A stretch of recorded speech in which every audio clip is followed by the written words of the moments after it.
Target locked. The comic system is initiating intrusion. Intrusion begins progress 1-2. Bang. A black unidentified object plummeted from the sky, crashing into a pile of garbage on the ground. A brother and sister stood before the garbage heap, bewildered by the sudden fall. Rustling sounds came from within the heap and a figure crawled out.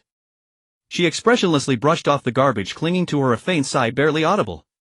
What rotten luck! After ensuring she was clean, she looked ahead. Hello, which planet is this? Suji, carrying a basket on her back, pulled Suji behind her and looked at her with a wary expression. Who are you? Supu tried to find a place to step but eventually had to tread on garbage. My name is Supu.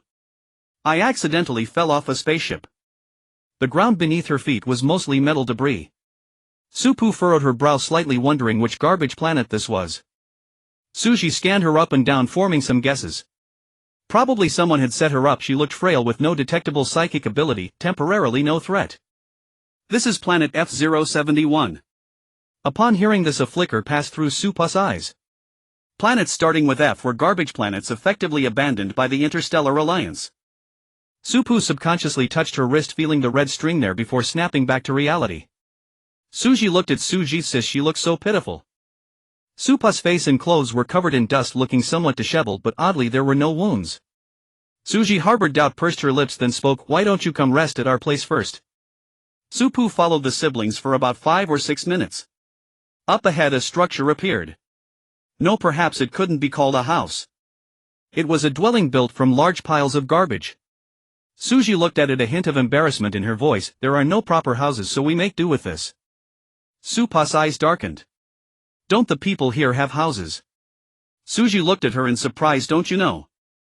5 years ago a military region conducted experiments in this garbage planet area and all the houses were destroyed. She then seemed to understand. That's right, people like you live well. How could you know about garbage planets? Supu was caught by the word military region. Didn't the military region compensate for this? Suji told Suji to sort out what they had scavenged today, then let out a self-mocking laugh at Supu's question. Why would the military region care about the lives of us garbage planet people? What was destroyed was not just houses but people too. After the explosion 5 years ago, all the remaining people on this planet have moved away. Suji added with a smile, you fell at just the right time. Any later we would have moved away too and you wouldn't have found anyone. Suji had awakened her supernatural ability a few days ago.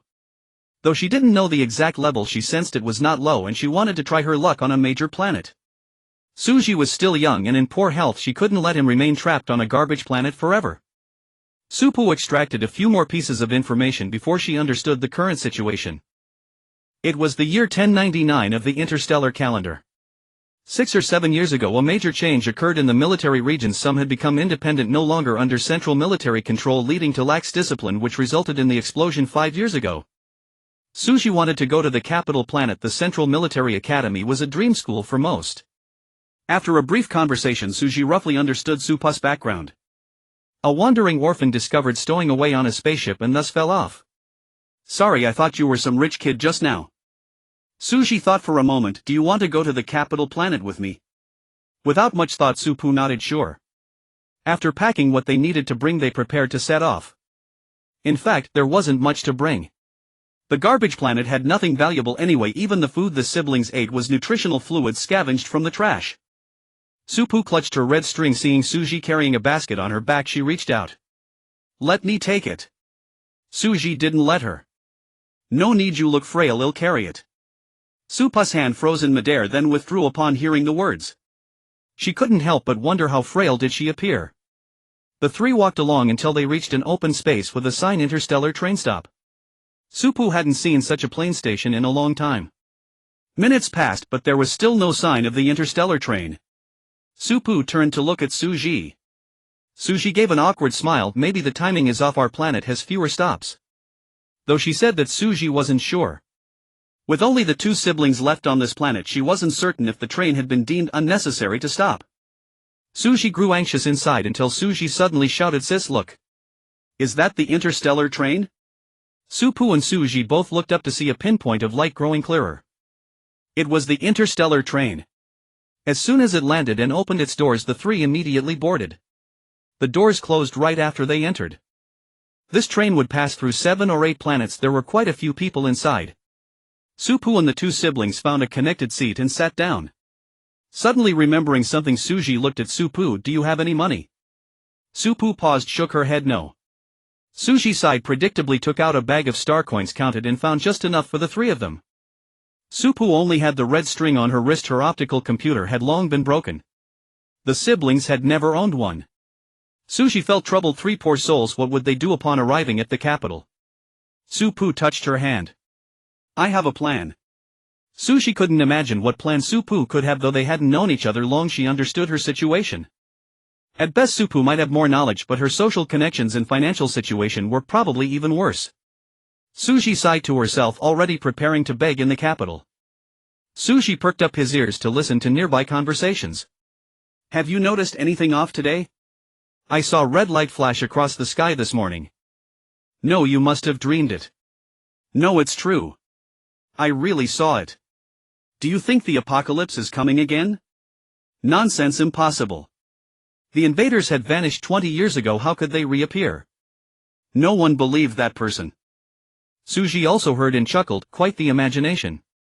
Supu looked up, her tone serious. No, it really is coming. Suji was taken aback. What? Supu looked out the window. Look outside. Suji followed her gaze and Suji also leaned in. Outside looked normal. The train was running normally. Suji, being close to Supu, heard her softly counting numbers under her breath. 3, 2, 1. Here it comes. As Supu's voice fell, Suji's breath caught. The entire galaxy seemed to be covered by a giant grid. Comic system intrusion successful. Welcome to Sin City. Peace strives, ha ha ha ha ha, what a perfect spread of love. Did anyone stay up watching the live stream last night? I couldn't stay awake and fell asleep. The person sitting in the middle of the conference room spoke first. Tell us, how did you know the apocalypse was coming? The grid flickered for no more than a second, a fleeting flash that almost no one would notice. Supu remained very calm, not a trace of panic, her eyes meeting hers directly.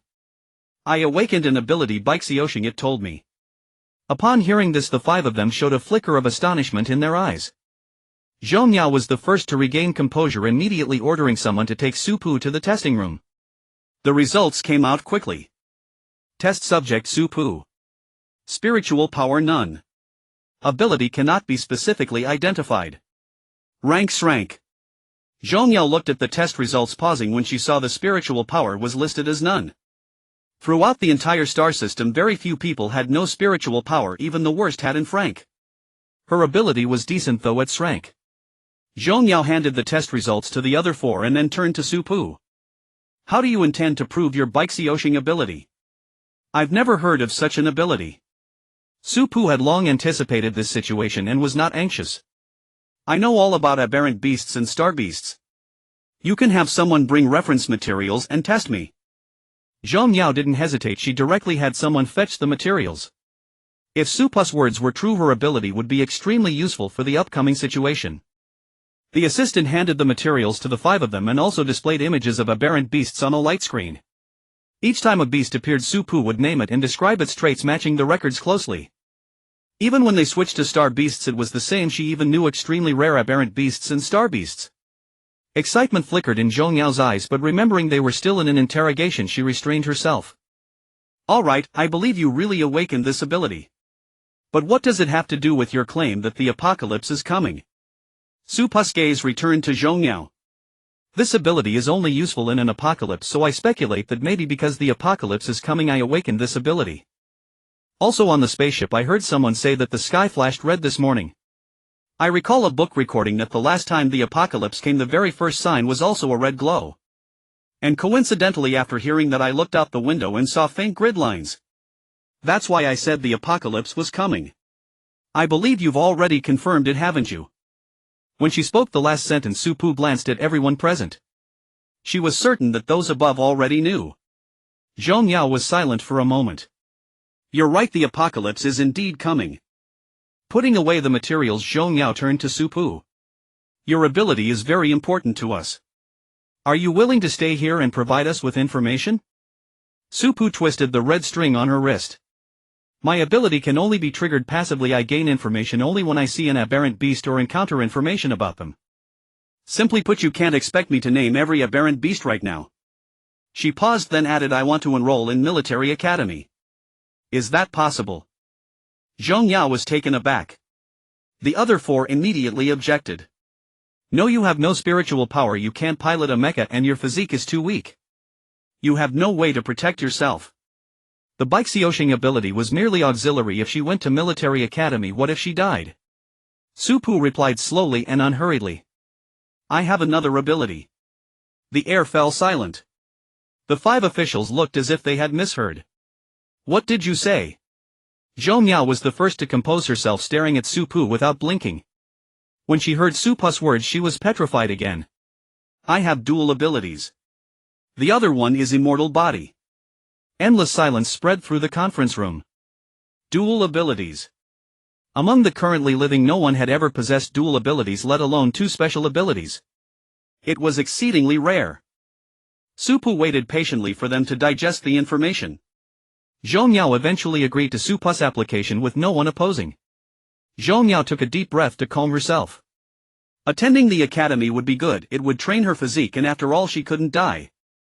This outcome was within Su Pu's expectations. Then she slowly added, I have one more request. What?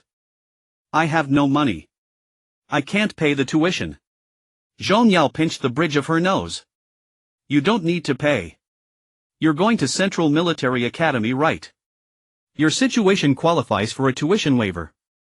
Then she thought of the two people outside who were traveling with Su Pu. Before Su Pu could speak, she said, that girl outside also awakened an ability, didn't she? Su Yun, take her for testing. Su Pu hadn't expected Zhong Yao to make that move, but it saved her the trouble. Zhong Yao told the other four to leave first, then wrote a letter of recommendation for Su Pu. All major military academies had already finished enrollment and even military training had ended. To enroll, one needed a letter of recommendation. And not just anyone could write one. As the highest administrator of Capital Planet, Zhong Yao had that authority. When the assistant brought her Suji's test results, she raised an eyebrow in surprise. Test subject Suji. Spiritual power a rank. Ability fire. Rank rank. The results were decent. Zhong Yao wrote one for Suji as well. She hadn't expected someone from a trash planet to have such good talent. Not top tier, but still very decent. Among the living, the highest ability rank was 2S and the highest spiritual power was 3S. People with ability rank 2S were few among this year's new students, there were no more than 10. As for spiritual power 3S, even rarer, only one living person in the entire star system had it. Zhong Yao looked outside at Suji standing next to Suji, the younger one. The assistant, seeing this, directly handed her another test report. Test subject Suji. Spiritual power rank. Ability none. Zhong Yao glanced at it. Spiritual power at rank, that's decent too. She can go to high school. Suji was only 9, but with spiritual power at rank there was no need for elementary or middle school. Zhong Yao quickly wrote another recommendation letter and handed all of them to Su Pu. Alright, off you go. Add Su Yun as a friend so you can stay in touch. Su Pu hesitated for a moment as she took the letters, then casually revealed her wrist. Su Yun immediately caught on. Sir, she doesn't have a light brain. Zhong Yao remembered again that the three of them were from a trash planet and rubbed her forehead. Go take them to buy light brains, then add each other as friends. Central Military Academy and Chaoyang High School have grants, so apply for them. Yes, sir. After Su Yun led Su Pu and the others away, Zhong Yao called in another person. Go investigate the backgrounds of Su Pu, Suji, and Suji, the more detailed the better. Zhong Yao couldn't fully trust Su Pu. The Baixiaoxing ability had never been seen before, and it supposedly knew all aberrant beasts and star beasts, even those not yet discovered. Most importantly, she didn't believe there could be so many coincidences that one person could possess an ability perfectly suited for the apocalypse and also capture the exact moment of its arrival. Only after a thorough search could she rest assured. Meanwhile, the Su siblings following Su Yun were extremely nervous. They never imagined such an important person would buy them light brains and send them to military academy. After they put the light brain on their wrists, they inserted their identity cards. Su Yun had anticipated Su Pu was an undocumented person and had already arranged for an identity card to be brought. Su Pu commended Su Yun for her efficiency. After inserting the identity card, she added Su Yun as a friend. I've already communicated your situation with Central Military Academy and your scholarships have been applied for. Keep an eye on your accounts. Same for Chaoyang High School. Everything arranged. She sent the three off in a hover car. Direct to Central Military Academy. Without Supu's oppressive presence, Suji finally relaxed. Supu, so you really had a way after all.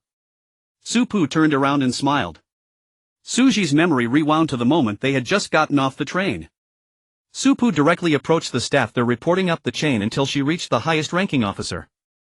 Suji didn't know what Supu had said. She only knew that once they entered the building she was separated from Supu. She and Suji were kept isolated in another room with no one telling them the situation. She was terrified to death, but fortunately nothing happened. Not only that, but there was an unexpected gain. Holding the letter of recommendation in her hand, Suji felt that everything was heading in the right direction. Thinking this, Suji was sincerely grateful to Supu.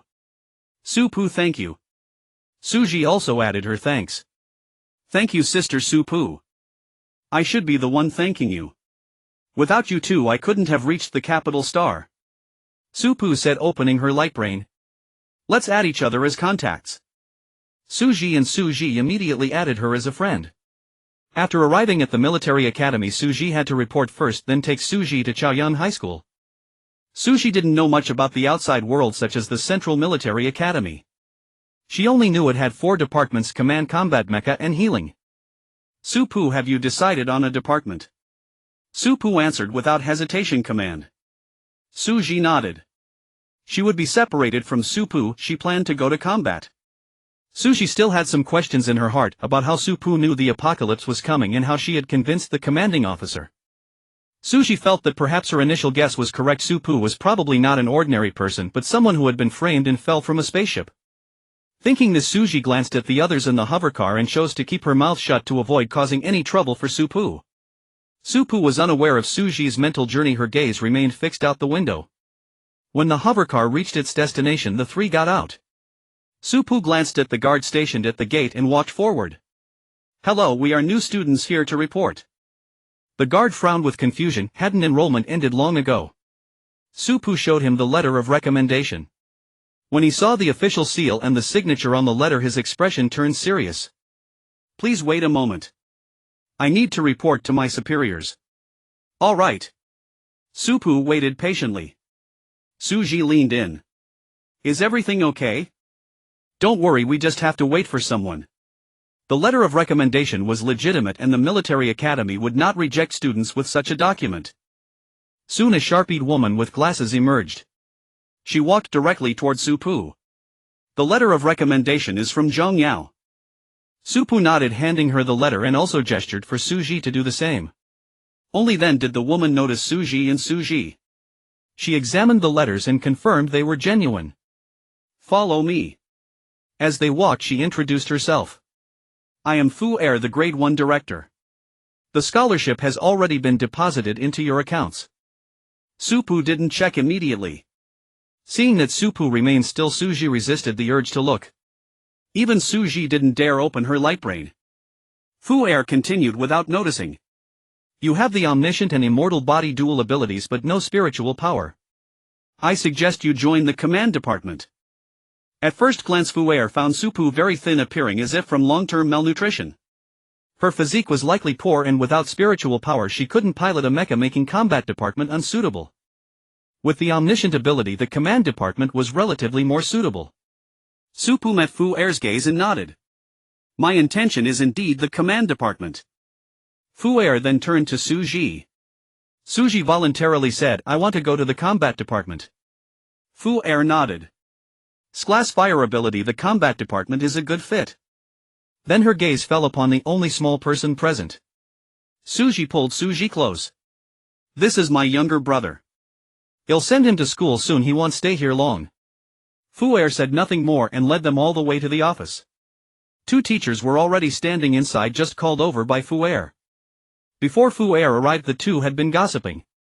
What background does she have? To be recommended by the governor.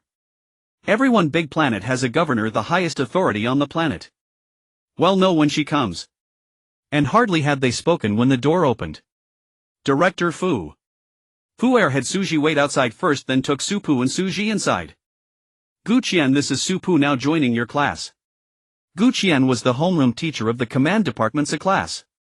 Supu looked at Gu Qian. Hello teacher Gu. Gu Qian acknowledged with a nod. Then he'll take her to the class.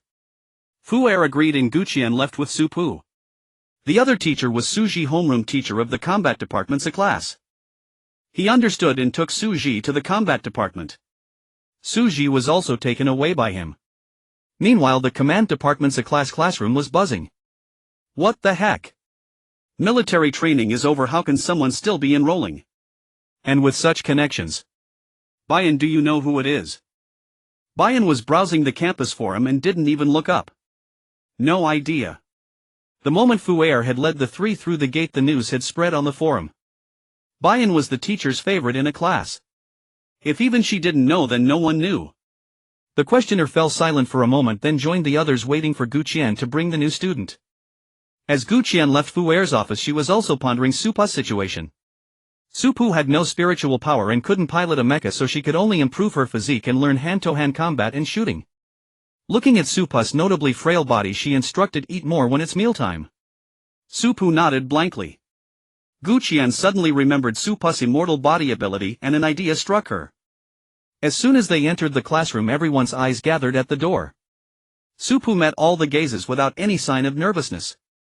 Hearing Gu Qian ask her to introduce herself, she said, "Hello, my name is Supu." Bayan lifted her head and her first impression was that the new girl resembled a dusty, ragged little cat. Slightly wavy long hair, dressed in light gray clothes, not dirty but a bit disheveled. Very thin looking, weak as if one punch could knock her down. Her face had few expressions, delicate features fitting the cold but cute type seen on the starnet. Supu caught Bayan's gaze and offered a friendly standard smile. Bayan thought to herself, still different from the cold but cute type. Gu Qian was thinking about where to seat Supu.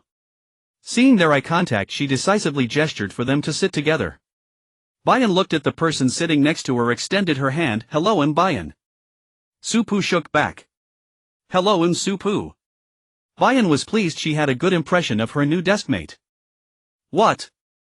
You don't have spiritual power?" After class, everyone crowded around Supu, their faces full of shock when they heard she had no spiritual power. Bayan patted Supu on the shoulder. "It's okay, we still have our abilities." He, the one who had asked earlier, chimed in, "Yeah, not having spiritual power isn't a big deal. With abilities we can still dominate others." Supu was a late addition, so everyone assumed she had an extremely powerful ability and level. "I am Shrank with dual abilities, all-knowing and undying body." The crowd was first shocked by the dual abilities, then puzzled by all-knowing, and upon hearing undying body their minds went dizzy. Bayan withdrew his hand and pressed his temple. "Wait, let me sort this out. What kind of ability is all-knowing?" Supu explained and everyone fell silent. Bayan looked at Supu's frame expressionlessly. "So you have no spiritual power, both abilities are non-offensive, and your physique." He paused, unable to say the word fragile.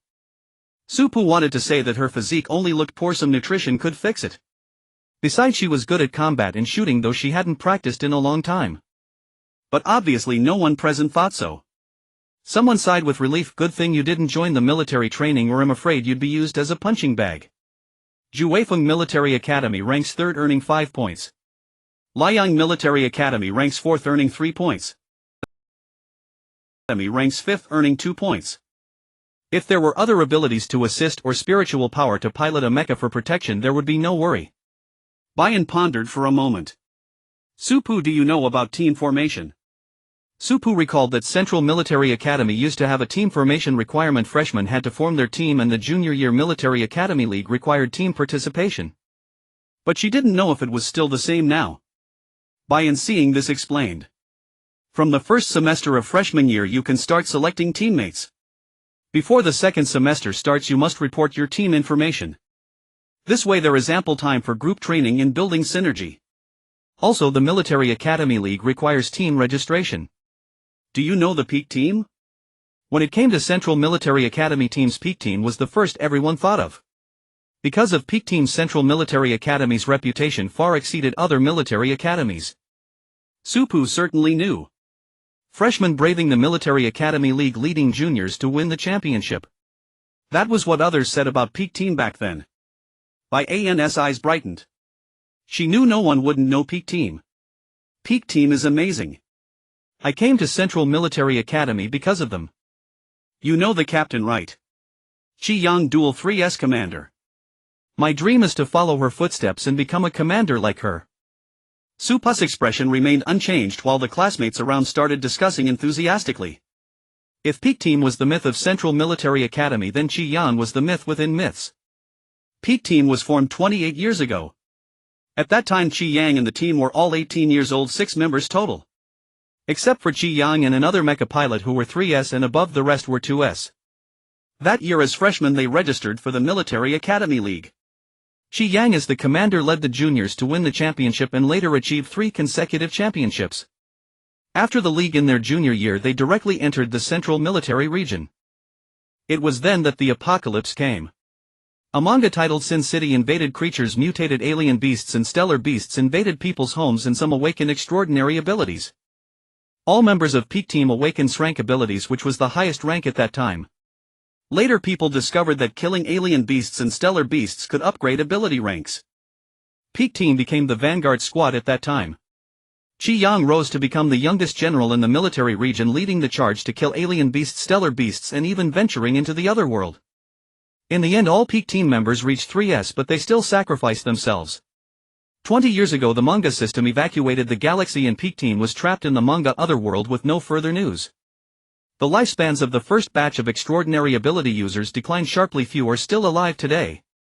Chi Yang was posthumously granted the title of Marshal and Peak Team was recorded in history.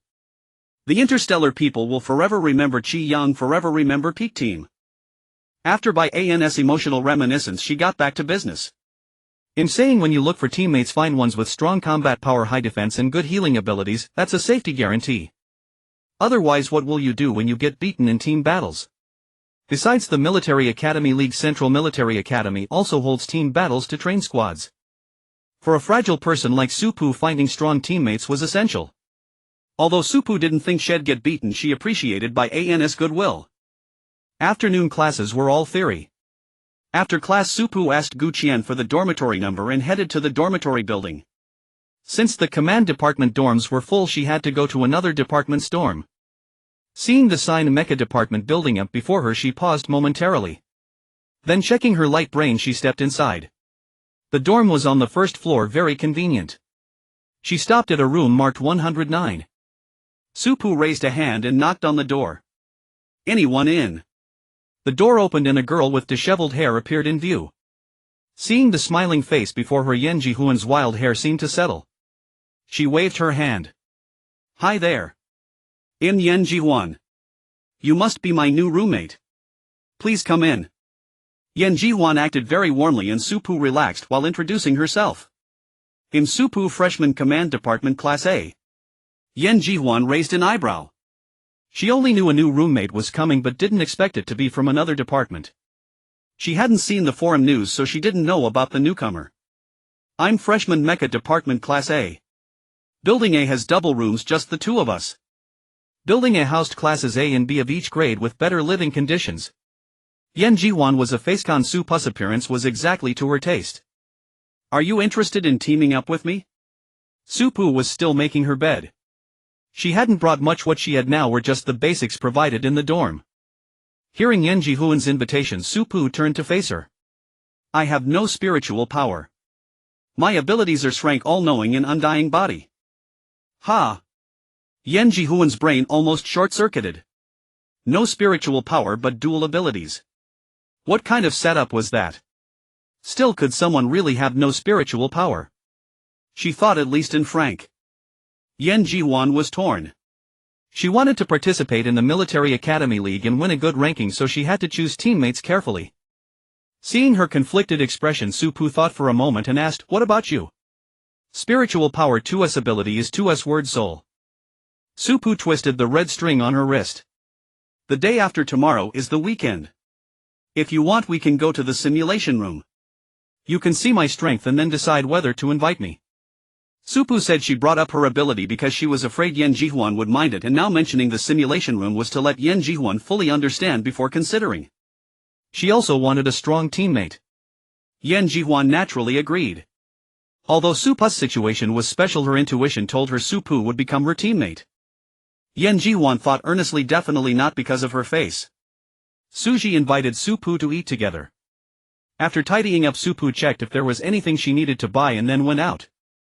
Suji had already been sent to Chaoyang High School. Supu only saw Suji alone. Suji was excitedly holding a light brain and waved when she saw Supu. Supu, do you know how to use a light brain? I still don't understand it much. Suji studied the light brain whenever she had time. She had never used one before. Her parents died early, her family was poor and the planet was poor. Few people had light brains, she couldn't afford one and had no access. Supu had already figured out this new generation light brain and briefly explained it to Suji. Suji's eyes flickered. She knew Supu was no ordinary person. Oh my god, Supu, you're amazing. At the cafeteria, Suji looked left and right but ultimately couldn't bear to spend much, so she bought a low-grade nutrient fluid. The low-grade nutrient fluid only provided satiety, while medium and high grades added some recovery effects. As for real food after the apocalypse, it was slightly more expensive than low-grade nutrient fluid. Because of biological mutation, raw material prices had risen. The grant money wasn't much, so Suji had to be frugal.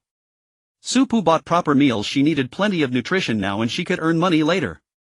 After eating, they bought some necessities and returned to their dorms. The next day during combat class. What? Teacher, are you sure? Bayan was in shock. Guqian actually wanted Supu to partner with her. No, she wanted Bayan to treat Supu like a punching bag. Bayan was double S rank ice element, scoring 9 in both combat and shooting. Guqian wasn't joking. Of course, I've already decided. Supu had no objection and Bayan said nothing more. Supu, do you want to warm up first? Supu shook her head. No need, let's start directly. All right. Bayan sighed, telling herself in her heart to go easy and not traumatize Supu. Until. Stop, I can't take it anymore, let go quick. Bayan had already been knocked down by Supu for the third time. At first she held back, afraid of hurting Supu. But who knew Supu only looked fragile, she had incredible strength and smooth techniques. How could Supu be a punching bag? She was the punching bag. Bayan shouted inwardly. Supu withdrew her hand and helped her up. Supu, I really underestimated you. Bayan rubbed her sore arm and sat aside to rest. Everyone witnessed Bayan's miserable state. At first they were dumbstruck, but by the third time they accepted it. This time they were glad Supu missed the military training, not for Supa Sake but for their own. Supu was too heavy-handed, just watching hurt. Supu hadn't expected that either. She was used to it. I'll hold back next time. Bayan looked up at her. By the way, was your combat training systematically trained? After school yesterday she had heard the news. Supu and another freshman from the combat department were both from Leijixing. She had thought no wonder they looked malnourished. Could Leijixing have such good teaching? Supu nodded. I've learned it. Bayan's eyes sparkled. Teach me and I'll pay you tuition. Then she could learn combat and give Supu money, a win-win. Supa's eyes curved. Of course, no need for tuition. Bayan stood up. No, I must pay. Supu was so poor she couldn't even afford proper meals. If she didn't pay, her conscience would trouble her. Besides, Supu was already formidable with poor physical condition. If she got better nutrition, her combat skills would skyrocket. Supu couldn't argue with Bayan, who won completely. Bayan added Supu as a friend and transferred a sum of money, exactly 10,000 stellar credits, while the grant was only 5,000. Bayan didn't think it was too much. Hiring a combat tutor at home would cost far more. Shed actually made a profit. Supu stood up with a serious expression. Let's start training now. Then everyone saw Bayan getting beaten continuously. Her screams even attracted Guqian. Since she had accepted the money, Supu had to teach seriously, and the first lesson of combat was taking hits. Bayan cried inside. Who was the one calling Supu fragile? She would never admit she was the one who said it first. Bayan was getting beaten while Guqian was deep in thought. She could tell that Supa's combat moves and techniques were optimized through real combat experience. To improve to this level, Supu must have fought many times. Was the order on Leijixing already so chaotic? No, were there such strong people on Leijixing? Leijixing had scarce resources and poor economy, with a few scattered people and many impoverished dwellers. In the galaxy, strength was everything. The weak who couldn't survive on big planets would drift to remote places. Gu Qian couldn't imagine what powerful opponents on Lajixing had forged Su Pu into what she was now. For Su Pu herself, her ability was only good for speeding up recovery. Bai Xiaoshang was only useful when facing mutated beasts and star beasts. As soon as the combat class ended, Gu Qian called Su Pu out. Your combat skills are more than enough for the combat department. Do you want to transfer? Gu Qian thought Su Pu had come to the command department because of Fu Er's decision. Su Pu refused. I want to be a commander. Since that was the case, Gu Qian said no more. The next class was shooting and they headed to the shooting range. Baiyan saw Su Pu coming back and put her arm around her shoulder. Whisper to me, how are you at shooting? Su Pu looked ahead, a slight smile curling at the corners of her mouth. Not bad. What score? Perfect. Baiyan raised an eyebrow. Confident. But when every shot of Su Pu's hit the bullseye steadily, she fell silent again and again. Su Pu, I underestimated you again. The shooting instructor was Tan Yu. He saw that Su Pu was good at static targets and switched them to moving ones. Try this. Su Pu raised her gun, aimed and pulled the trigger. The gun fired, the target hit. Tan Yu's eyes showed appreciation. Good technique. You could join the school team as a sniper in the future. Su Pu gently rubbed her head. Whether they're here or not, my love for you will never change. Yan Jihuan lifted her face.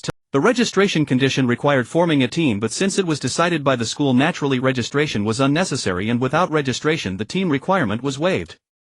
However, Su Pu didn't intend to become a sniper, or rather she didn't intend to join the school team's sniper group. On Saturday, Su Pu and Yan Jihuan entered the simulation training room, casually picked one, scanned it with their optical brain and put on their helmets.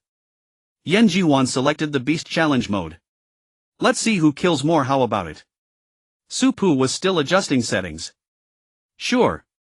After finishing adjustments, the two entered the cloud. The first site was a forest. Su Pu and Yan Jihuan were dropped into different areas.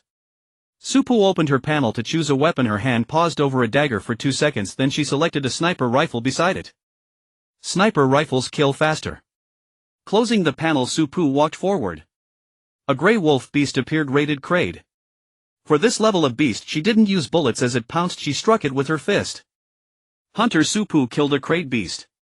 Su Pu observed the surroundings, found a concealed high ground position. She put on goggles, raised the rifle and waited for the hunt. The gray wolf's corpse would attract other beasts. Su Pu only needed to wait quietly. Meanwhile, Yan Jihuan's hunting notification sounded. Hunter Yan Jihuan killed a great beast.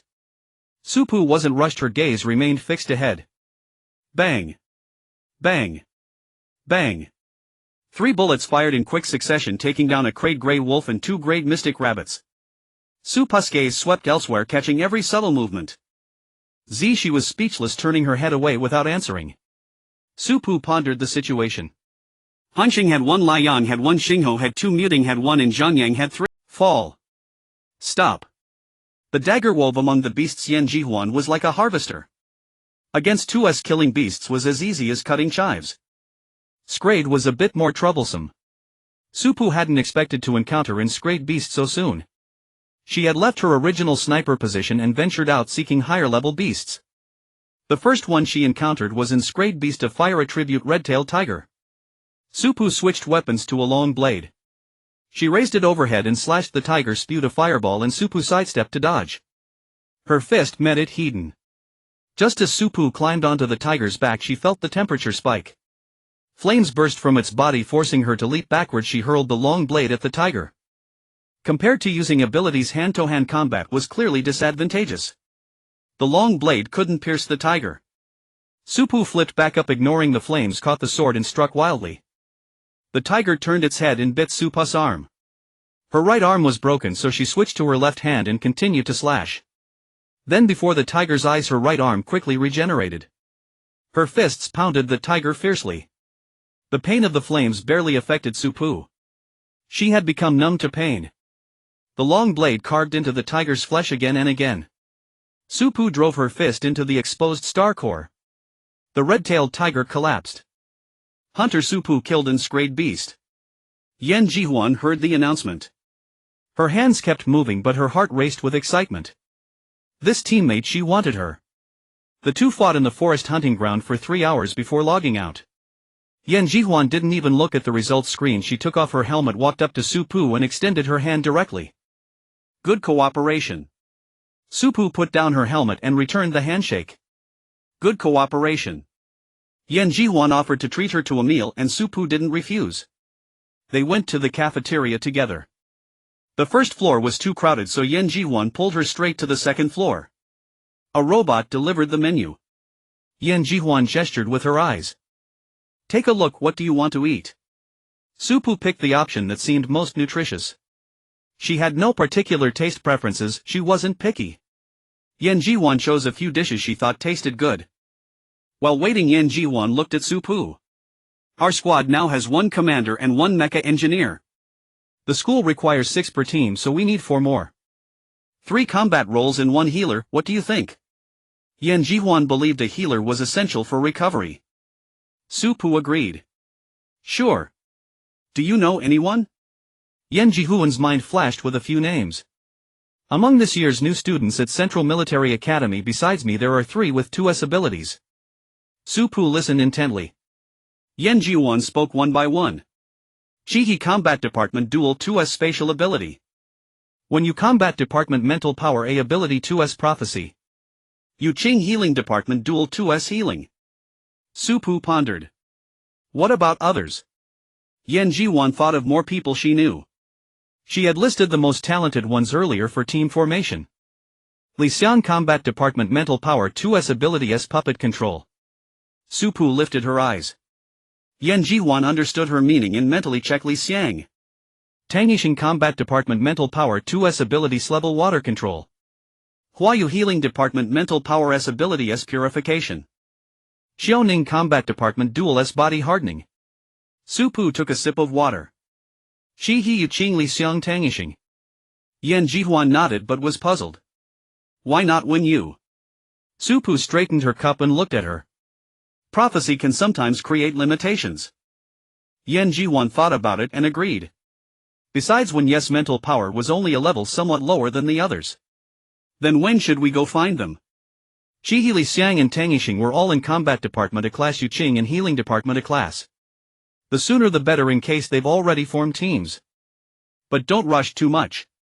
You should be the one with the highest mental power in the mecha department, right? Su Pu's words were a question but her tone was sure. Ma'am. Yan Jihuan's mental power was 2S. When it came to building mecha she was top-notch. So if someone wanted a mecha engineer as a teammate she would undoubtedly be the first choice. How about this, they might not be here on weekends. Let's go find them Monday morning. Okay. Su Pu had no objections. The robot served the ordered food. Yan Jihuan picked up her chopsticks. Have you toured the campus yet? Su Pu ate a mouthful of rice. Not yet. Then let's take a walk after lunch. All right. After the meal they wandered aimlessly across the campus. Yan Jihuan's sharp eyes caught the words mecha. She grabbed Su Pu's arm and pointed to the left front. Su Pu, look, a mecha exhibition hall. Want to go? Yan Jihuan, being a mecha engineer, was definitely interested. Su Pu naturally said yes. As soon as they entered they saw various mecha lined up on both sides of the hall. The first floor displays outstanding student works mostly from juniors. Yan Jihuan turned into a guide. Seeing a mecha she said, this isn't a great defensive mecha. Even against scrayed beasts it won't break easily, but its attack power is very weak. This isn't a great agile mecha. Su Pu looked around. Are these all physical? Yes, the first floor has real units. Let's go see the second floor. The second floor exhibited widely recognized high-quality mecha. These are projections, not real. Yan thought of something and led Su Pu forward. Let me show you my idol's mecha. You have an idol. Su Pu was somewhat surprised. Yan Jihuan didn't seem like the type to admire others until she saw the mecha Yan Jihuan pointed at. It was Shi Guang. Descriptions accompanied each mecha. Mecha Shi Guang. Mecha Pilot Song Shiyu. Rating SSS. Yan Jihuan gazed at the mecha with pride, her voice brimming with excitement. So what do you think? A 3S class mecha crafted by my idol. Seeing Supa's blank expression, Yan Jiwan assumed she didn't know Song Shiyu. Song Shiyu is one of the rare 3S psychics. I dare say in the field of mecha engineering, if she claims second, no one can claim first. She is the galaxy's most elite mecha engineer. It wasn't that she was the only 3S engineer, but she was the youngest and her mechas were flawlessly crafted. This likely stemmed from her family's mecha legacy. Her mother and grandmother were also top-tier engineers. Under such influence, it was hard not to excel in mecha design. Moreover, with her 3S psychic power, her mecha creation knew no bounds. Yan Jiwan dreamed of building a 3S mecha, but for now her class creations were nothing more than scrap metal. Supu patted her shoulder and made a gesture. Keep going, you can become an engineer just like her. Yan Jiwan gazed into her earnest eyes, paused, then broke into a smile. You trust me that much? Rest assured I won't let you down. She placed her hand on Supa's shoulder, her eyes lingering on Shiguang. If only my idol were still here. She only built 2 3S mechas and both vanished into another world along with her 4 2S mechas. Yan Jiwan only then realized Supu didn't know Song Shiyu. Song Shiyu was the engineer for the Apex Squad. You must know the Apex Squad, right? Anyone applying to Central Military Academy should know them. Supu touched her left wrist with her right hand, feeling the sensation at her fingertips. I know. Yan Jiwan, lost in regret, didn't notice her subtle movement. She longed to study them. I wonder if she had any other mechas. These are the only ones I know. Supu thought for a moment. She does. Ha! Yan Jiwan didn't catch her meaning. I said she has other mechas, Supu repeated slowly, watching Yan Jihuan's eyes widen. Wait, you know Song Shiyu? I thought you didn't. Supu looked innocent. I never said I didn't. Yan Jihuan pinched her cheek. You didn't react when I mentioned her. But you say she has other mechas, where? How do you know? Supu removed the hand, messing with her face, her tone uncertain. Probably with the principal. I heard it from someone. Ah, the principal. No chance to study them then. Yan Jiwan leaned on Supu as if drained of all strength. Supu asked why. Yan Jihuan guided her out. The principal's unofficially retired, can't find him. Even if we could, he might not lend them to me. Besides, they might not be with him anymore. Supu found this reasonable and changed the subject. Why do you say the principal unofficially retired? Yan Jiwan straightened slightly, leaning in to whisper near Supu's ear, exuding secrecy. Supu thought it was classified until 3 words reached her ears. I don't know. Supu turned and stared at her expressionlessly. Yan Jihuan chuckled. Oh, I really don't know. Maybe it's related to the military turmoil. Anyway, she hasn't shown up in 6 or 7 years. She didn't appear at the military academy tournament either. Could she be unwell? Yan Jihuan speculated logically. The principal was among the first to awaken their abilities. Few of that generation survive now. Maybe the principal is. Supa's expression remained unchanged, but Yan Jihuan sensed a heaviness in her mood. Though Yan Jihuan had never met Principal Hitaya, she was a legend admired by many, and she assumed Supu was one of them. The principal will live a long life. Don't worry, okay? Yan Jihuan patted Supa's head, regretting her speculation. Yet such thoughts had crossed many minds. After all, the principal had effectively delegated all authority and ceased to intervene. Sigh, all because of those wretched invaders. Who drew this city of sin comic? Some anti-socialist. I'd love to strike them down. Yan Jihuan's parents were also among the first awakened, dying shortly after her birth. Her grandparents, non-awakened, were still alive, but their time was uncertain. A pall of gloom settled over them, killing any desire to continue exploring the campus. They decided to head to combat training. As fists rained down on her, Yan Jihuan's mind cleared of all else. Good heavens, Supu, now I see how you killed that glass beast. Supu withdrew her fist and pulled her up. You okay? Yan Jihuan shook her head. Fine. No, not fine. Why didn't my ability affect you? Her verbal psychic power had never failed before. She stared intently at Supu, seeking a flaw. Supu looked up at the ceiling. I feel like the sky's darkening. Let's head back. Yan Jihuan. Who checks the sky by staring at the ceiling? And who changes the subject so awkwardly? But Yan Jihuan decided not to press further. Secrets were normal. It was fine, her teammate was stronger than she'd thought, which was a win.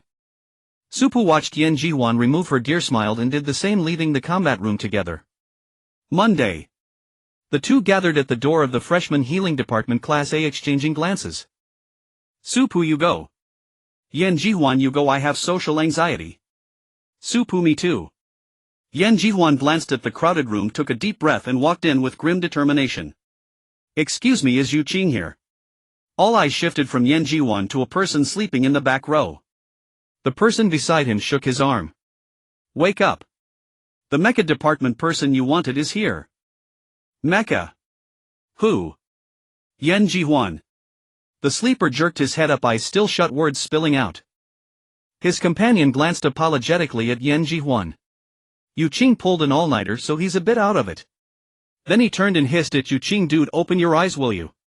Do you still want to team up? Yu Qing, with heavy dark circles, opened his eyes and jolted at the sight of a living Yan Jihuan. He snapped awake. Yu Qing stood and walked out of the classroom with Yan Jihuan. Yan, did you come to invite me to team up? Upon exiting the classroom, he noticed there was still another person. Yan Jihuan and Supu stood together, saying, we would like to invite you to join our team. Supu looked at Yu Qing's dark circles and couldn't help but remark, you've really been burning the midnight oil. Youth is truly a wonderful thing. Yu Qing also realized he wasn't looking his best. Sorry about that. I was researching healing agents last night and accidentally pulled an all-nighter. I'd be happy to join your team. Yu Qing extended both hands to shake theirs. As class was about to begin, the three added each other as friends before returning to the classroom. When Yu Qing returned to his seat, the person next to him immediately leaned in. How did it go? Success. Yu Qing had long wanted to team up with Yan Jihuan for one simple reason: he needed a sufficiently sturdy defensive mecha. First, he was poor and couldn't afford one. Second, he was weak and feared death. Third, if the team used mechas crafted by its own mecha engineer, there would be bonus points, and he doubted Yan Jihuan would pass up that score. He hadn't even approached her yet when she came to him. Su Yang clicked his tongue. You really lucked out. But Su Yang was only speaking casually. Yu Qing's healing abilities were the best among the freshmen. Generally, those with the greatest talents tended to gather together. Su Yang sighed. It seemed the top freshman team was already taking shape. But who's that girl next to her? Yu Qing shook his head. No idea. Never seen her before. Su Yang stroked his chin, feeling that Supu looked familiar. He opened his optical computer and logged into the forum. I remember now. Yu Qing, she's that fragile newbie from the command department. The news about Supu lacking spiritual energy and dual abilities had spread across the forum. Everyone on it knew. Yu Qing was puzzled. What fragile newbie? Su Yang sent him the post. Don't just bury yourself in healing agents all day. You wouldn't know what's happening in school. Yu Qing looked at the post but didn't respond to Su Yang's comment. He simply loved researching healing agents. Seeing Yu Qing's indifferent reaction, Su Yang asked, aren't you worried? Yu Qing opened the chat page. Supu had just created a group. Without looking up at Su Yang's question, he asked, worried about what? Aren't you worried she'll hold you back? Yu Qing looked up. If Yan Jihuan chose her, then she must have something exceptional about her. What's there to worry about? Choosing teammates was a mutual process. Yu Qing valued Yan Jihuan's mecha building skills while Yan Jihuan valued his healing abilities. Similarly, Supu must possess some ability that Yan Jihuan admired. Given that there was no such thing as being a burden. After all, no one was omniscient. It was impossible to excel at everything. Just like him, top-notch at healing but as easy to kill as cutting down a cabbage. When the next class ended, the two arrived at the combat department. This time Yan Jihuan absolutely refused to go inside. Supu walked over to the window. Hello, are Li Xiang, Qi He and Tang Yixing here? The girl by the window glanced at her coldly. Qi He. Then she turned to the girl beside her. Call Tang Yixing. That girl had a face that looked very innocent. She called out for Tang Yixing and the two of them walked out of the classroom together. Hello there, Li Xiang. Then a boy with reddied hair stepped out. Looking for me. Supu and Yan Jihuan invited the three to join but met with a setback. Qi He said, I don't agree. Tang Yixing echoed, I don't agree either. Li Xiang glanced at the two beside him and, as if whispering a secret, told Supu and the others these two were sworn enemies. They can't possibly be on the same team. He shot Li Xiang a cold glare, and Li Xiang immediately resumed her demure act, saying nothing more. Su Pu and Yan Jihuan's team-building efforts hit a snag, forcing them to return for now. Bai studied Su Pu's expression. What's wrong? Why the long face? Did you go see Qi He and Tang Yixing? Su Pu was surprised. How did you know? Bai crossed her arms, her expression showing she had expected this. Neither you nor Yan Jihuan check the forum, do you? Those two being sworn enemies is all over it. Maybe you should take a look. Upon hearing this, Su Pu thanked her, then opened her optical computer and logged into the campus forum. She searched for keywords and a flood of posts immediately appeared. Su Pu selected the one with the most engagement and clicked on it. Title: Shocking. Top freshmen from the combat department are actually sworn enemies. Oh my god. Qi He and Tang Yixing are actually in the same class. Everyone knows they're sworn enemies. They've been at each other's throats since high school, nearly demolishing the teaching building. The freshman year is going to be quite a show. 1F, what's the story? What's the grudge? 2F, that intense. Didn't anyone in high school stop them? 3F, who would dare? One's the young miss of the Qi family, the other's the young master of the Tang family. Who could control them? Maybe after they finished fighting, the teacher would even ask if they were tired and needed a rest. Dog smirk JPG. Su Pu squinted. So it really was the Qi and Tang families. She scrolled further down until she found a reply to the first floor. 9F, in reply to 1F, the Qi and Tang families were originally close allies. But as you know, the mortality rate has been high over the past 20+ years, leading to a major reshuffling of those families. Qi He and Tang Yixing were both from collateral branches who later took over the main family positions. They were fine at first until a gathering 3 years ago when they fell out and became sworn enemies. Su Pu. 10F, you still haven't said why. Everyone knows the two families were allies and everyone knows they started fighting 3 years ago. Su Pu continued scrolling but still couldn't find the specific reason. Class was about to start, so she turned off her optical computer and rested her chin on her hand. Was Qi He and Tang Yixing's fallout due to personal grudges or something related to the Qi and Tang families? Her information was still too outdated. It seemed she would need to browse the StarNet more often from now on. Bayan turned her head and happened to see the red string on Su Pu's wrist adorned with a small unknown black object resembling a gem. She teased, you believe in that stuff? What's that black thing?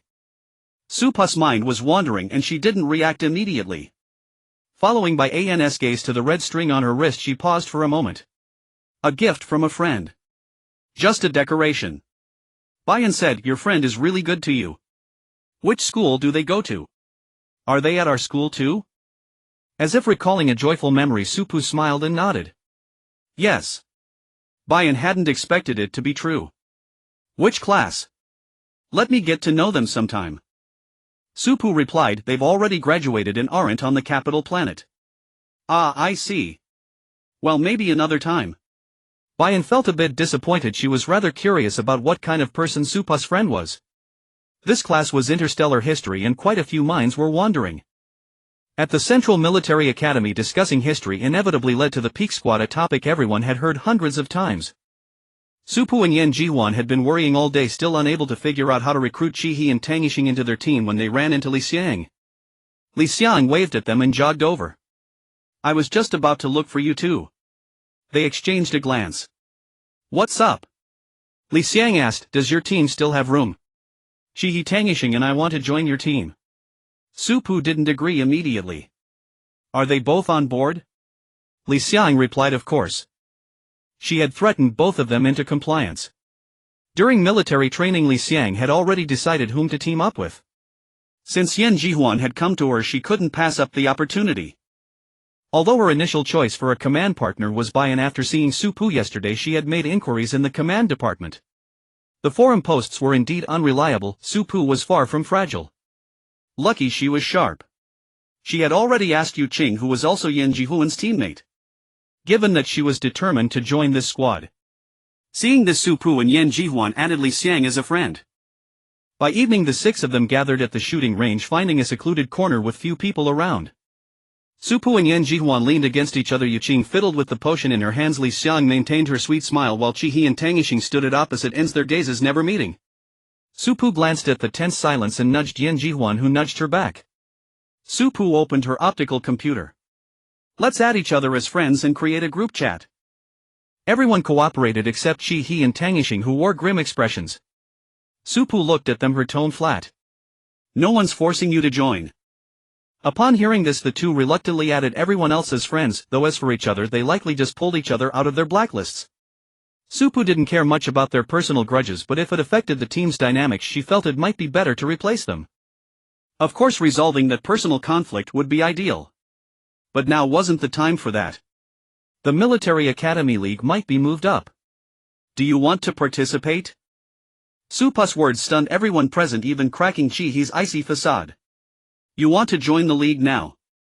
We're only freshmen. There had been precedents of freshmen joining the Military Academy League, but only the Apex squad had succeeded. First years lacked combat experience, putting them at a significant disadvantage against juniors. Team cohesion also required time to cultivate. Though Li Xian was the first to voice support after recovering. Sounds fun. I'm in. He shot Li Xiang a glance before slowly adding, it's not impossible.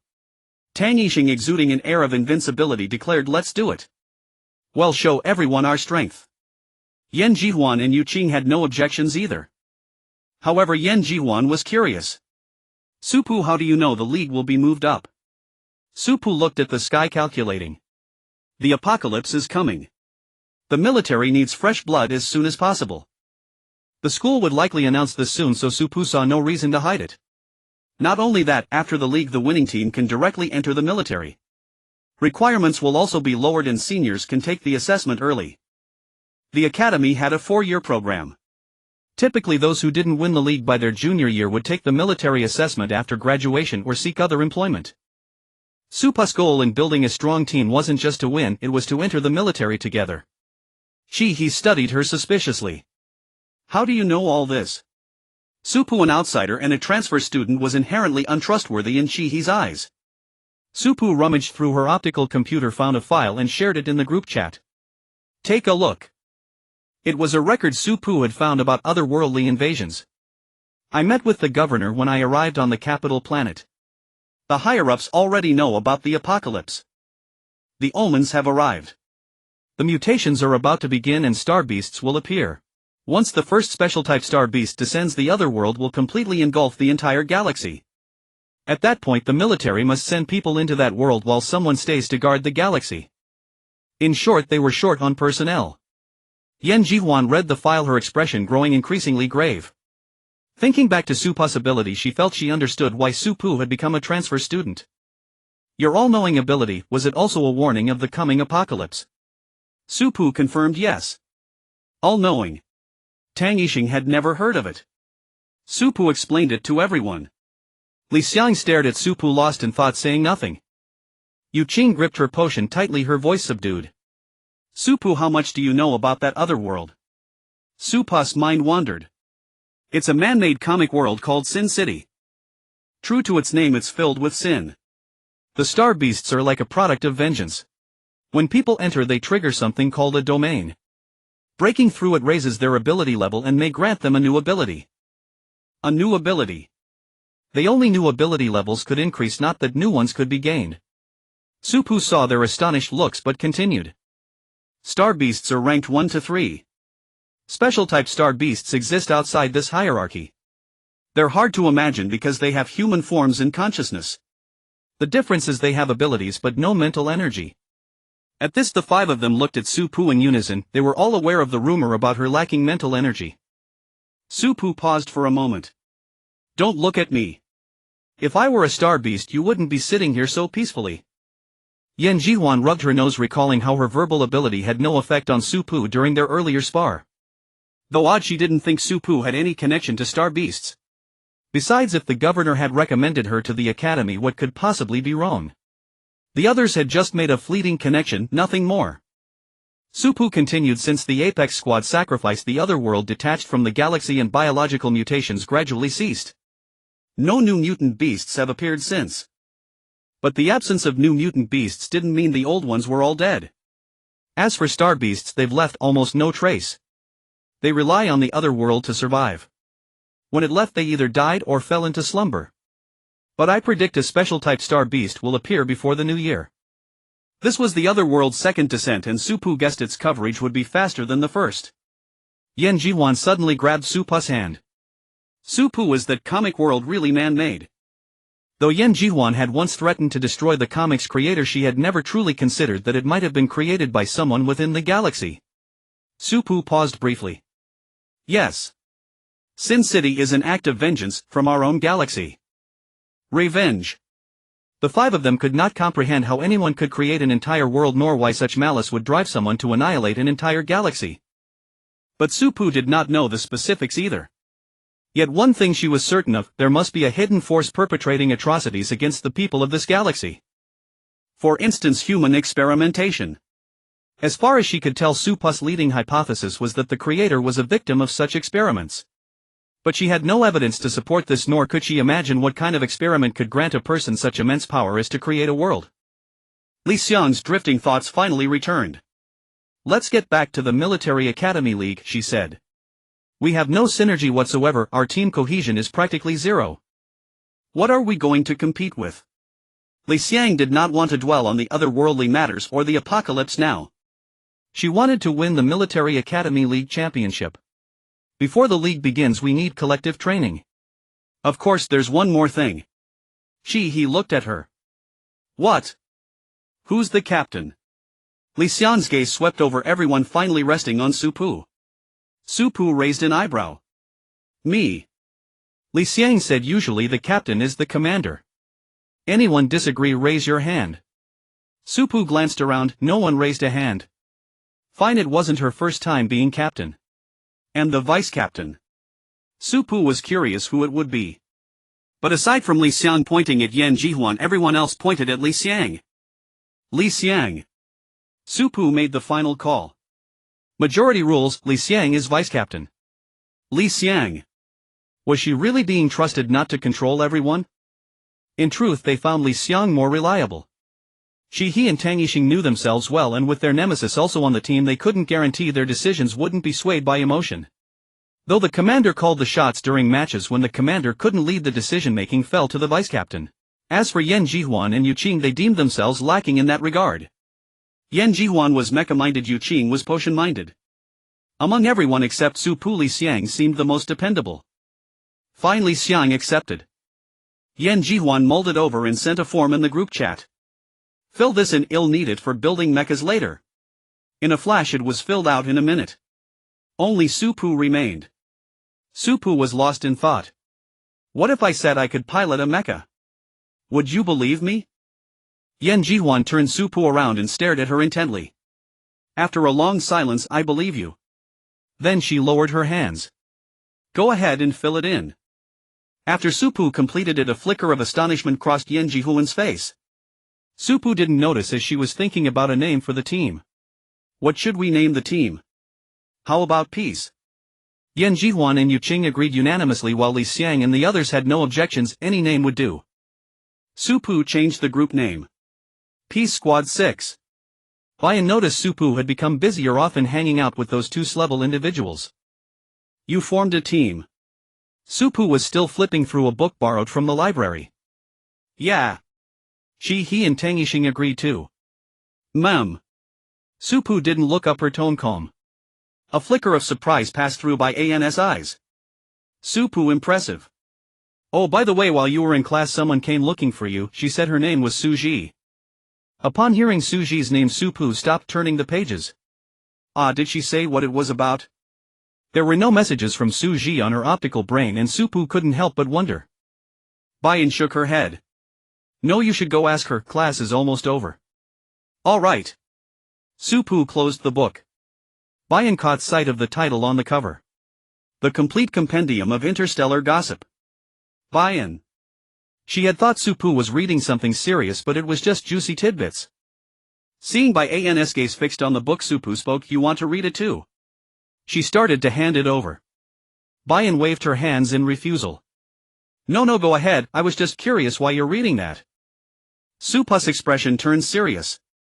Seeing this, Bayan instinctively thought Supu had a real purpose for reading it, though she couldn't guess what.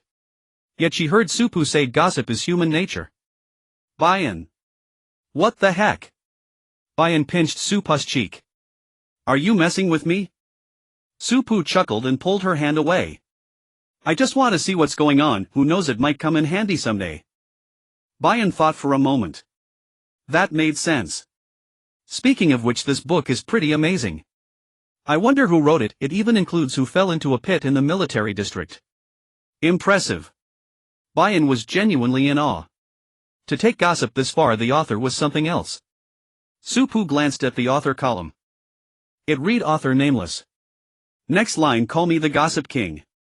Su-Pu was silent. She too grew curious about who wrote this book. When the bell rang, Su-Pu went to the combat department to find Suji. Suji saw a message from Su-Pu on her optical brain saying she was coming, stepped out of the classroom and spotted Su-Pu right away. Su-Pu, my deskmate said you were looking for me. Why not message me on the optical brain? Suji let out an ah. Nothing much, I was passing by the command department and thought I'd drop in. Suji's tone was calm and her expression unchanged, suggesting nothing was wrong. Su-Pu and Suji weren't that close, so if Suji didn't want to say, Su-Pu couldn't force her. If something's up, you can tell me. I'll head back now. Suji smiled and said goodbye. Thursday meeting room. The third-year director sat at the head of the table announcing the latest news. The Central Military District has informed us that this year's Military Academy League will be held early. Furthermore, there will be no grade restrictions, first years through third years may all participate. Fu Er frowned. What does the military district mean by this? Holding it early, will there be enough time? Though Yi also worried about preparations, this was the military district's order and time was running out. We'll have to make it work even if we can't.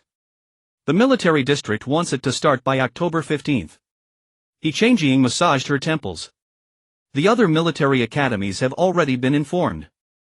Vice Principal Moulin will discuss with the other principals to revise the plan.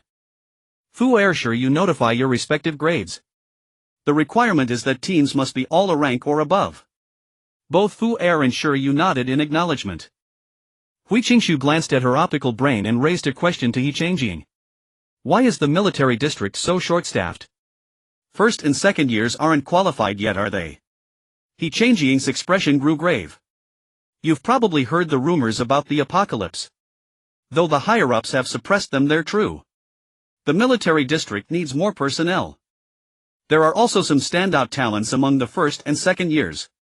The sooner we uncover them, the sooner we can train them. In fact, the military district hopes to recruit more soldiers with high spiritual power. This is another great upheaval, there's no time to wait.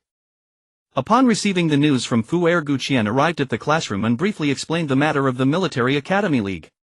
The registration period lasts 5 days ending on the 15th.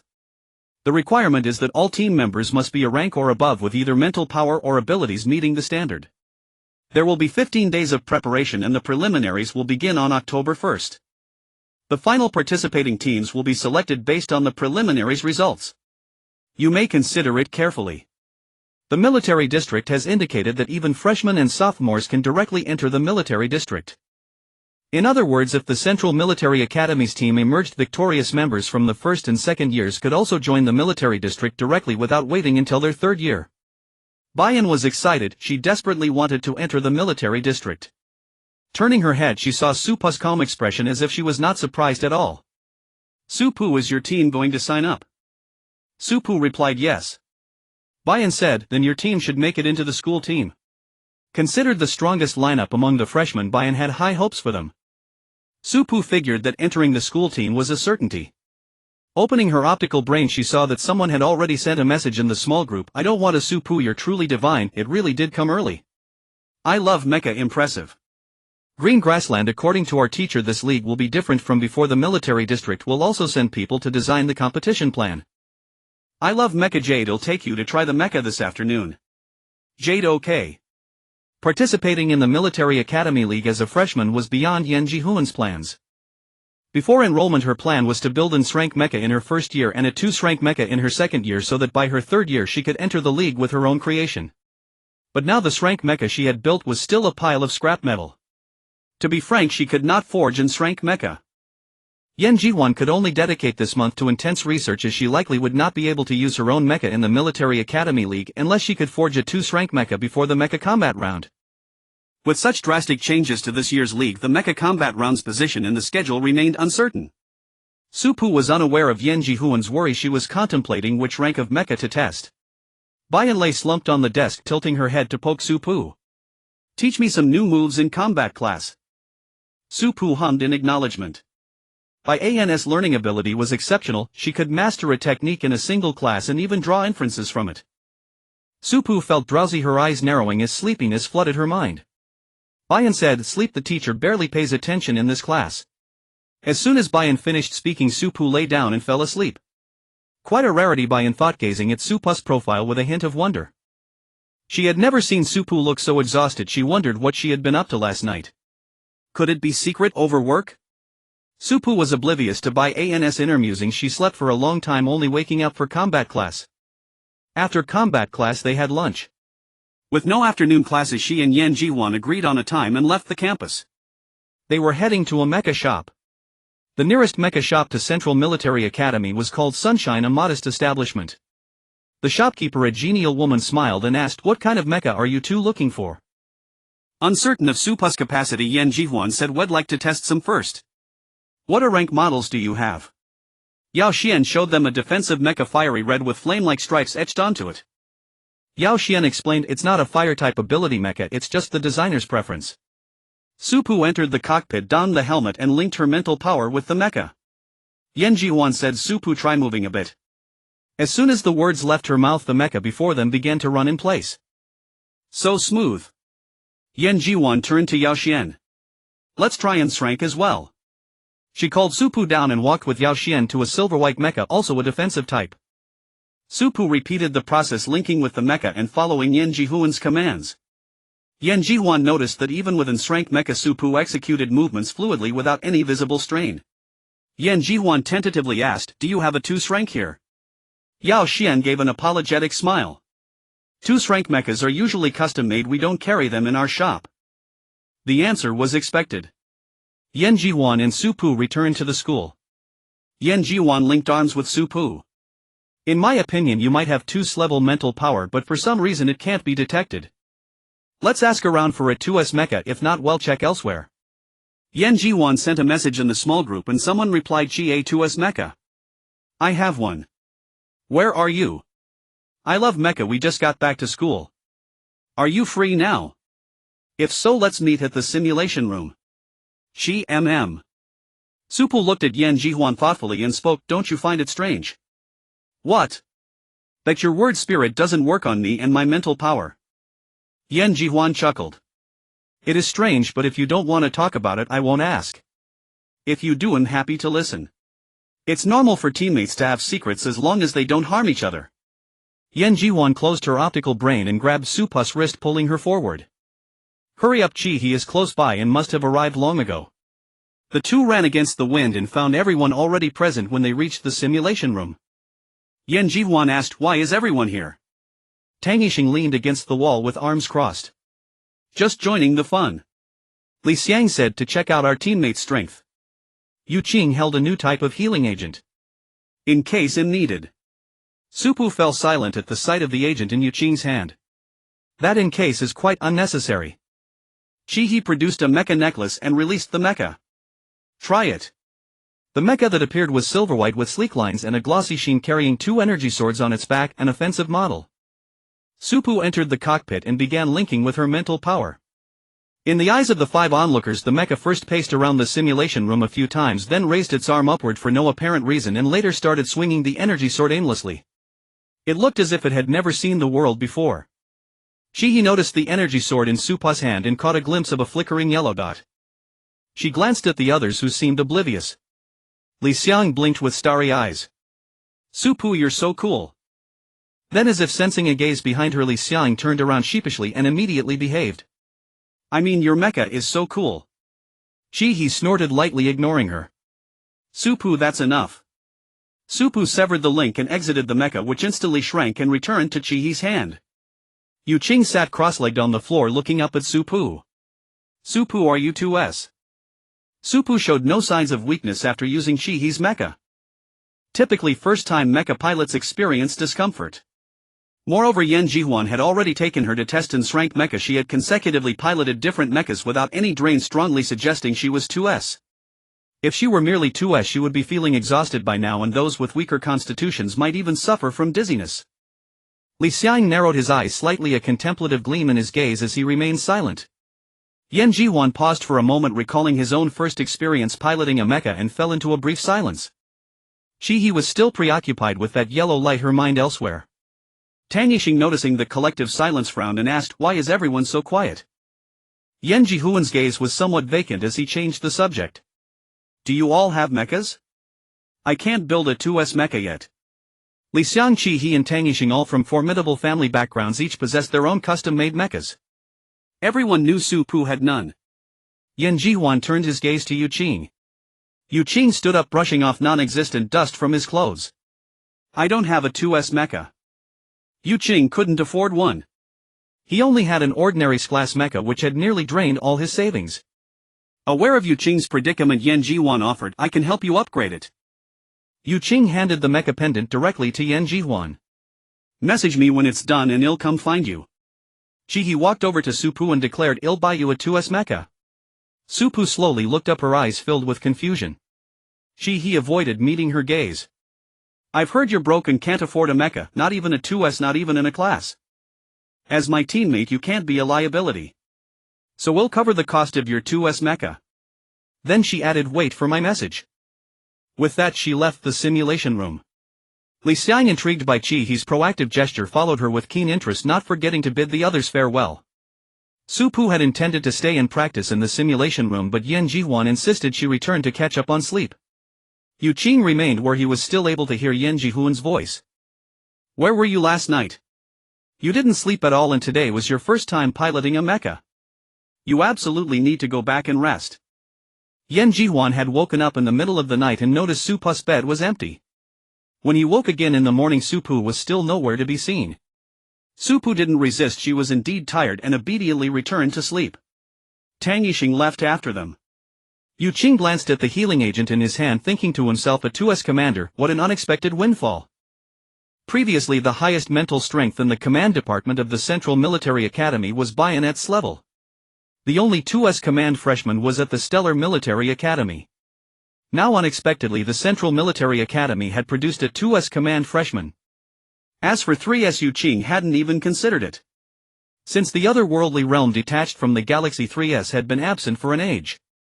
To this day, only one of the former 3S individuals remained alive, the principal of the Central Military Academy, Hedia. Su Pu found Su Ji's recent behavior strange. She often invited Su Pu to meals but never seemed to have anything to say. Stirring the soup in her bowl with a spoon, Su Pu looked up at Su Ji. "Su Ji, if something's on your mind, you can tell me." Su Ji's eyes held a trace of unease. After a moment's hesitation, she finally spoke. "Su Pu, I think Xiao Ji is sick and I'm really worried." Su Pu frowned slightly. "What's wrong with him?" Su Ji shook her head, her expression bitter. "We took him to the hospital and they said he's fine. It's a bit like the onset of an ability awakening, but I took him for testing, no ability. The doctors also said there were no fluctuations." Su Ji's eyes were vacant and even her movements had stilled. She was terrified of losing Su Ji. He was her only family in this world. Aside from Su Ji, the only person she knew even slightly was Su Pu. She sought Su Pu's company for no other reason than to find a sense of security on this unfamiliar planet, to feel less alone and helpless. Su Pu pondered over Su Ji's description. It seemed to jog a memory of a similar occurrence. "Can you take me to see him?" Su Ji was taken aback, her grip loosening. The sound of chopsticks hitting the table snapped her back to reality. "You want to see Xiao Ji?" "Sure, when are you free?" Su Pu calculated the time. "How about now?" Su Ji nodded. "Okay, but he's not fully conscious, so he probably won't be able to greet you." Su Pu replied, "That's fine." Eager to verify her hypothesis, the two quickly finished their meal. Since Su Ji's condition prevented him from attending school, Su Ji had applied for leave and rented a small room for him to rest. When Su Pu saw him, he was curled up on the bed, his face pale and his lips drained of color. Su Pu approached, examined his eyes, then took his wrist and pulled up his sleeve. Upon feeling an abnormal bump below his elbow, she understood. It's an infection from a mutated substance. You'll need a healer with S level or above purification ability. Suji was first excited. You know what it is. Then she grew conflicted. Does it have to be purification? Can't healing work? Supu affirmed it has to be purification. Recalling Yan Jihuan once mentioning someone with a purification ability, she told Suji there's a girl named Huayu in the freshman healing class A. She has S-level purification. You can ask her for help. Knowing that Suji could be saved, Suji was no longer as panicked. She thanked Supu profusely. Thank you, Supu. I don't know what I would have done without you. I told you can talk to me about anything. That way I might be able to help.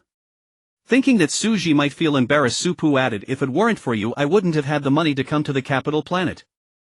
But Suji knew that even without her, Supu would have found another way to reach the capital planet. Understanding Supu's kindness, Suji resolved to repay her when the opportunity arose. Just then they heard Suji's weak voice. Sister. Suji's eyes slowly fluttered open, his vision blurred as he murmured softly.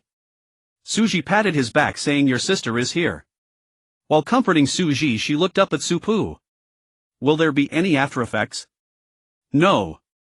Yet Supu wondered when Suji had been infected with the aberrant substance. There were subtle differences from the cases she had seen before. Suji had likely been struck by a failed product. Was it on planet F-071? Or at Chaoyang High School? If it was on F-071, Suji should have been infected too. Suji, how was Suji's popularity at Chaoyang High School? Did he have any enemies? Suji shook her head. No, Xiaoji was very well behaved. He said his classmates were quite kind to him. From his class? Supu said, I'm not sure. I suspect this aberrant substance is called longevity 2. 0. Suji was infected with a failed variant of longevity 2. 0. The failed variant of longevity 2. 0. Longevity 2. 0 has a long incubation period. Time-wise he should have been infected on planet F-071. But since this is a failed product, the incubation period is shorter, so it's uncertain when exactly he contracted it. If it was Chaoyang High School. Supu's words trailed off, but Suji understood the implication. If it was Chaoyang High School, it meant someone was targeting Suji and possessing longevity 2. 0, even a failed version, indicated they had considerable means. If Suji recovered and returned to school, would he be targeted again? Supu fell silent for a moment, her thoughts running deeper. Longevity 2. 0 had been thoroughly eradicated. Where did this failed product come from? Was someone still researching it? But everyone involved in creating longevity 2. 0 should have been dead. Unless the military had been deceived and failed to capture their main base back then. Supu raised her hand to her optical computer, hesitating slightly in her movements. Suji, do you mind if I report this to Officer Zhong? The one we met when we first arrived. Suji had no objections, in fact she hoped someone in authority would step in. With Suji's consent, Supu opened the chat with Su Yun. Puyu assistant Su, I found traces of longevity 2. 0. Is Officer Zhong available? Su Yun assistant longevity 2. 0. Hold on. After a few minutes Su Yun replied. Su Yun assistant, the officer is busy now. I'll come to you. Is that okay? Puyu, yes. Su Yun was Zhong Yao's most trusted assistant. When Zhong Yao couldn't act, Su Yun's words carried his authority. Supu closed the chat and looked at Su Ji. When Assistant Su arrives, we can ask about a healer with purification abilities, so we won't need to go back to the school. Su Ji nodded. Thank you, Supu. Su Yun arrived quickly, bringing a healer with her. Upon seeing Su Ji, she immediately understood the situation. Bai, go take a look. Shilan Bai stepped forward to examine Su Ji, hearing Supu say it requires strength purification. Su Yun, familiar with longevity 2. 0, had specifically sought out Shilan Bai, a 2-rank healer with purification abilities. Under Shilan Bai's purification, Su Ji's condition gradually stabilized. As his body relaxed, Su Ji fell into a deep sleep. With Shilan Bai watching over him, Su Yun questioned Supu and Su Ji. When she heard Supu's thoughts, Su Yun raised an eyebrow, a flicker of surprise and a trace of suspicion in her eyes. The military eradicated longevity 2. 0 over 20 years ago. How do you know about it? Regarding longevity 2. 0, the military had suppressed information.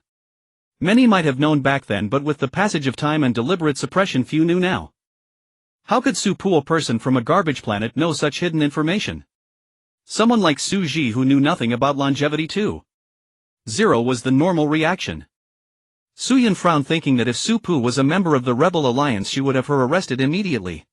Su-Pu knew she would be suspected the moment she decided to tell Su-Yun, but catching the mastermind was more important. Assistant Su, longevity 2.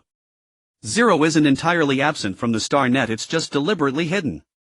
But those interested can always find traces. As she spoke, Su-Pu's expression turned somber, her eyes losing their luster. My mother was one of the victims back then. I wanted to know what really happened, why she lost her life when I was young. Su-Pu's expression seemed genuine, and she was right. If one searched the star net deliberately, they could find reports about the suppression of longevity too. Zero, though few would bother. Those reports carried little information and had minimal impact. But for a descendant of a victim, they could piece things together from those reports.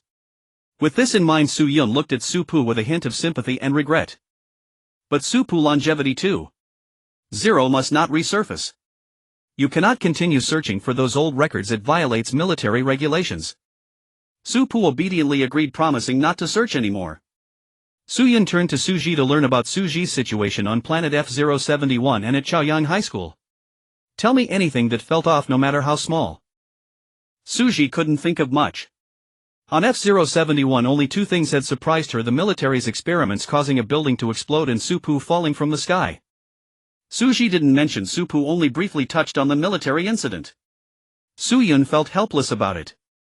The military was no longer what it was 20 years ago. Times had changed.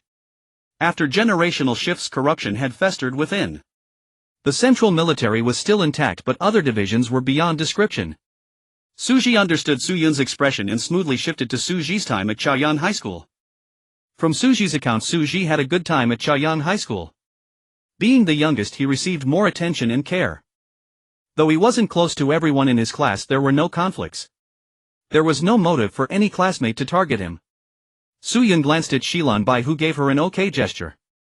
When Shilan-bai approached, Su-Yun asked about the situation. How is he? Shilan-bai replied, he's fine now, no aftereffects. This child wasn't infected with real longevity too. Zero, but a failed product. At the same time, Shilan-bai gave Su-Yun a meaningful look. Su-Yun shook her head slightly and she said no more. Su-Yun turned back to Su-Ji. Well, investigate this matter. Well, contact you if needed. Su-Ji said, well, cooperate fully. Su-Yun nodded. Alright, well, take our leave. Your brother should rest for the next couple of days. Okay. Even without Su-Yun's suggestion, Su-Ji had planned the same. After leaving, Shilan-bai and Su-Yun boarded a hovercraft. Shilan-bai looked at Su-Yun. Should we have Xiao-Shi come back? Su-Yun didn't decide immediately. We should ask the officer first. Xiao Zai's situation is special. As Su-Pu had thought, the military had been misled and failed to capture the main base. But what they destroyed wasn't insignificant. It was the main experimental area for longevity too. Zero, housing all successful products and the lead researchers. And she was the sole survivor of longevity 3. Zero. Shilan-bai was essentially her personal healer. 10 years ago, she escaped from the experimental zone and came to the central military, where she was assigned to Shilan-bai, who was just starting her career for full-time care and treatment. She was the only lead to longevity 3. Zero. Now longevity 2. Zero, which should have vanished, had resurfaced. After registering, Su-Pu and the other members of the team agreed to gather for training in the simulation training room every night. Tonight was no exception, yet Yan Jihuan's figure was conspicuously absent. Upon returning to school, Su-Pu went straight to the simulation training room without heading to the dormitory. Is she still in the dormitory? Yu Qing stared blankly, unsure where to put the healing agent in her hand. She suddenly told me yesterday that she had an inspiration and my mecha was taken by her. Su-Pu realized that it seemed Yan Jihuan was about to create an class mecha. Not wanting to disturb her, the five of them unanimously decided to train first. Meanwhile, Yan Jihuan in the dormitory was wholly absorbed in the mecha components in her hands, with Yu Qing's mecha necklace lying on the table. She had just been about to complete the modifications on Yu Qing's mecha when a sudden burst of inspiration struck her. She realized what her class mecha lacked. Once a mecha master immerses themselves in their craft, they lose track of time. Yan Jihuan's light brain was neglected in a corner and no sound could distract her. As the military academy league approached she devoted all her spare time to training. At that moment one of her teammates was training alongside her. Zai's mecha had recently undergone modifications and had just been returned to her. Diane happened to be free and accompanied her to reacquaint herself with the mecha.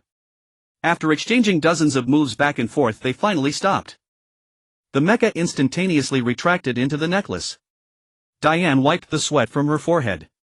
Xiao, did your mecha also get modified by someone the principal found? She did not pause her movements, picking up a towel placed beside her to wipe her face, and responded with a casual upon hearing Diane's question.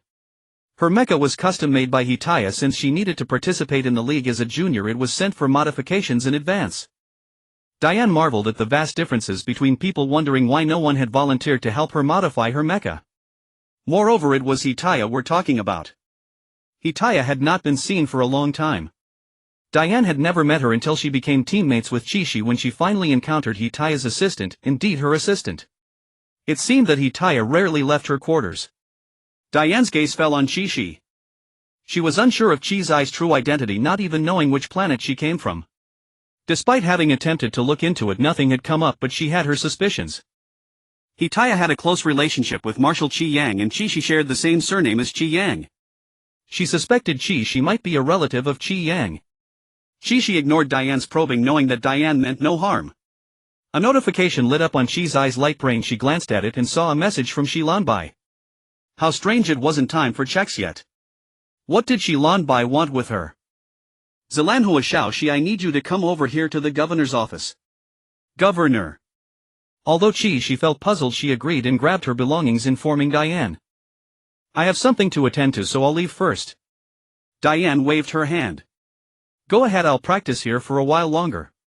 As Chi stepped out of the school gate, she spotted a familiar flying vehicle parked outside, marked by a small Shilan flower atop it. A person leaned out from inside, saying, Xiao, sister Shilan asked me to come pick you up. The newcomer was Louis, an apprentice of Shilan Bai. She boarded the flying vehicle and sat beside Louis. What's going on with Sister Shilan? Louis, piloting the vehicle, indicated that he was unaware of the situation. Sister Shilan hasn't returned since leaving the research institute. I was only just instructed to fetch you to the governor's office. Seeing this, she refrained from asking further, resting her chin on her hand and looking outside. When Chi arrived, Zhou Niao had just finished a meeting and returned to the office. Xiao, she is here. Zhou Niao was seated at her desk while Lanbai lounged on a nearby sofa, and Su Yun showed Zhou Niao the previous records. Upon seeing Xiao arrive, Lanbai waved her hand, beckoning her to come sit. Chi first greeted Zhou Niao and Su Yun before heading over. Just as she sat down, she heard a surprising statement from Lanbai. We have discovered a specimen of the failed Changqing 2.0. Chi froze. Hasn't that already vanished? Lanbai shook her head, turning her gaze to Zhou Niao. Zhou Niao flipped through the documents and asked Chi, do you still remember the function of Changqing 2.0? Chi certainly remembered. It extracts abilities from the human body. Changqing 2.0 was developed during the onset of the apocalypse, when abilities first emerged. It was also the version with the shortest duration, as shortly after its debut it was eradicated by Qi Yang and her team. Although Chi had never seen a victim of Changqing 2.0, she had heard Qi Yang speak of it. Those infected with Changqing 2.0 would have a protrusion below their elbows, and the symptoms were somewhat similar to those experienced during the awakening of abilities. Recalling this, Chi relayed the information. Lanbai nodded. You are correct, and the infected individual we discovered exhibits these symptoms. However, based on my observations, he is infected with a failed version. Normally Changqing 2.0 would require a 2S level purifying ability, but he only requires an S level. The strange part is he hasn't awakened an ability yet. How could someone who has no abilities use Changqing 2.0 on a person? She certainly did not believe that someone who could get their hands on Changqing 2.0 would be unable to obtain Changsheng 1.0. Changsheng 1.0 targeted mental strength. Su Ji had a decent level of mental strength. If it were Changsheng 1.0, at least there would be a motive for the crime. But what about Changqing 2.0? What was the reason behind it? She recalled that Qi Yang had mentioned something to her, but parts of her memory had become muddled and she couldn't quite remember. Zhou Miao, after reviewing the documents, reflected, Su Ji is that this level child with mental strength from back then. Yes, that's correct, Commander, Su Yun confirmed. There's one more thing, Su Pu is also aware of Changqing too. Zero and has noticed that Su Ji is infected with the failed version. Zhou Miao's eyes narrowed. She had previously instructed someone to investigate the three of them. They could confirm that Su Pu indeed came from Capital Star along with Su Ji from planet F071, but there was completely no information about Su Pu. Su Ji and her brother had plenty of information available despite a 2-year gap, which was not a problem. However, Su Pu seemed to have dropped from the sky, leaving no trace behind. Su Pu. She felt as though she had heard that name somewhere before. Shi Lanbai raised her eyebrows. Do you know her? She shook her head. No, I just have a feeling I've heard it before. Su Yun chuckled. She just entered the Central Military Academy this month, a freshman from the command department with dual abilities. She was shocked. Dual abilities. It had been a long time since she had seen someone with dual abilities. Thinking of old friends, a hint of longing surfaced in Shi's eyes. She missed Qi Yang and also missed Song Shiyu. It had been far too long since she had seen them. Clearly it was them who should have brought her to Capital Star in the first place. The ensuing conversation did not last long. Zhou Miao and Shi Lanbai inquired about the details of Qi's ice time in the laboratory as well as the entire Changqing series. Before leaving Qi, she asked, was the person infected with Changqing too? Zero from Chaoyang High School. Yes, but I've had his sister request a leave of absence these past few days. We need to investigate Chaoyang High School thoroughly. She followed Louis out, and after boarding the flying vehicle she opened her light brain to check messages. Diane asked when she would return. Xiao Lu, I'm on my way. After some thought she typed a few words. Xiao Lu, do you know Su Pu? Diane, Su Pu. That name rings a bell. I remember now, that freshman in the conducting department this year. No idea what connections she used to get in halfway through. Diane, what's wrong? Xiao Lu, nothing, just asking. When Su Pu returned to the dormitory, Yan Jihuan was still tinkering with parts in her hands. Su Pu had brought her a late-night snack, guessing Yan Jihuan hadn't eaten dinner. Knowing better than to interrupt a mecha designer struck by inspiration, Su Pu placed the food in the corner's thermostatic container, leaving it for her to eat later. After washing up, she lay sideways on the bed, her gaze fixed on her wrist while her mind replayed the day's events. She mused inwardly that she would have to ask Su Ji tomorrow. Su Pu closed her eyes, sifting through her memories of everything related to Chaoyang High School. Generally, families with good financial means chose Chaoyang High School, which was supposed to have the strictest controls. Who could have smuggled in the Changqing too? Zero. What if it was someone from the management? Su Pu opened her eyes and began searching on her optical brain. When she met Su Ji the next day, Su Pu shared her conjecture from the previous night. Su Ji glanced around, lowered her voice and spoke with an incredulous tone. But Su Pu, if it really is the management, then why would it be Su Ji's younger sister? Su Pu stared at her and said slowly, do you truly believe Su Ji's younger sister is the only victim? The strain Su Ji's sister had contracted was a defective product with a short incubation period. The normal Changqing 2.0 had a sufficiently long incubation period. If someone had been infected upon entering Chaoyang High School, it might not manifest until graduation. Most people at Chaoyang High School possessed abilities, with only a few like Su Ji's sister lacking them. Su Pu's speculation was that the majority of ability users at Chaoyang High School had been infected with Changqing 2.0, and Su Ji's sister was an accident or perhaps a mistake. A defective Changqing 2.0 would only expose the mastermind faster. They had no reason to do that. Moreover, Su Ji's sister had no abilities. If the target was her, they should have used Changqing 1.0. Su Pu doubted that someone who could obtain 2.0 couldn't get 1.0. Su Ji felt uneasy. Should I transfer Su Ji's sister to another school? Su Pu pondered. Perhaps send her to middle school. The exception allowing grade psychics to directly enter high school only emerged after the otherworldly invasion. Normally education started from middle school. Middle school was, relatively speaking, indeed safer. As for which middle school, Su Pu had no suggestions. Her own middle school years were spent on another planet, leaving her unfamiliar with those on the capital star. Su Ji decided to first ask Su Ji's sister for her thoughts. Su Pu glanced at the time and suddenly remembered. How is Su Ji's sister? Thinking of her current state, Su Ji relaxed a bit. Much better, she's fine now. I owe you a lot. Good, just be cautious. Don't rule out the possibility of an early ability awakening. Suji's eyes widened. Early awakening. Supu nodded. Under certain conditions abilities might awaken early, for instance when on the verge of death. In Suji's sister's case the probability isn't high but it's possible. Just keep an eye on it. Suji took this to heart, thanked Supu again and left. When Supu returned to the classroom, Bayan was chatting with her deskmate Chu Hui. Seeing Supu, Bayan paused the conversation. Chu Hui hadn't signed up for the Military Academy League but was brimming with curiosity. Supu, how's your team's preparation? Not bad. Supu showed no sign of worry about the league and Chu Hui smiled. I'll definitely watch the live stream. The Military Academy League had official live streams with replays available afterward, though they only lasted a decade. Bayan chimed in, I hope I don't get a chance to watch the live stream.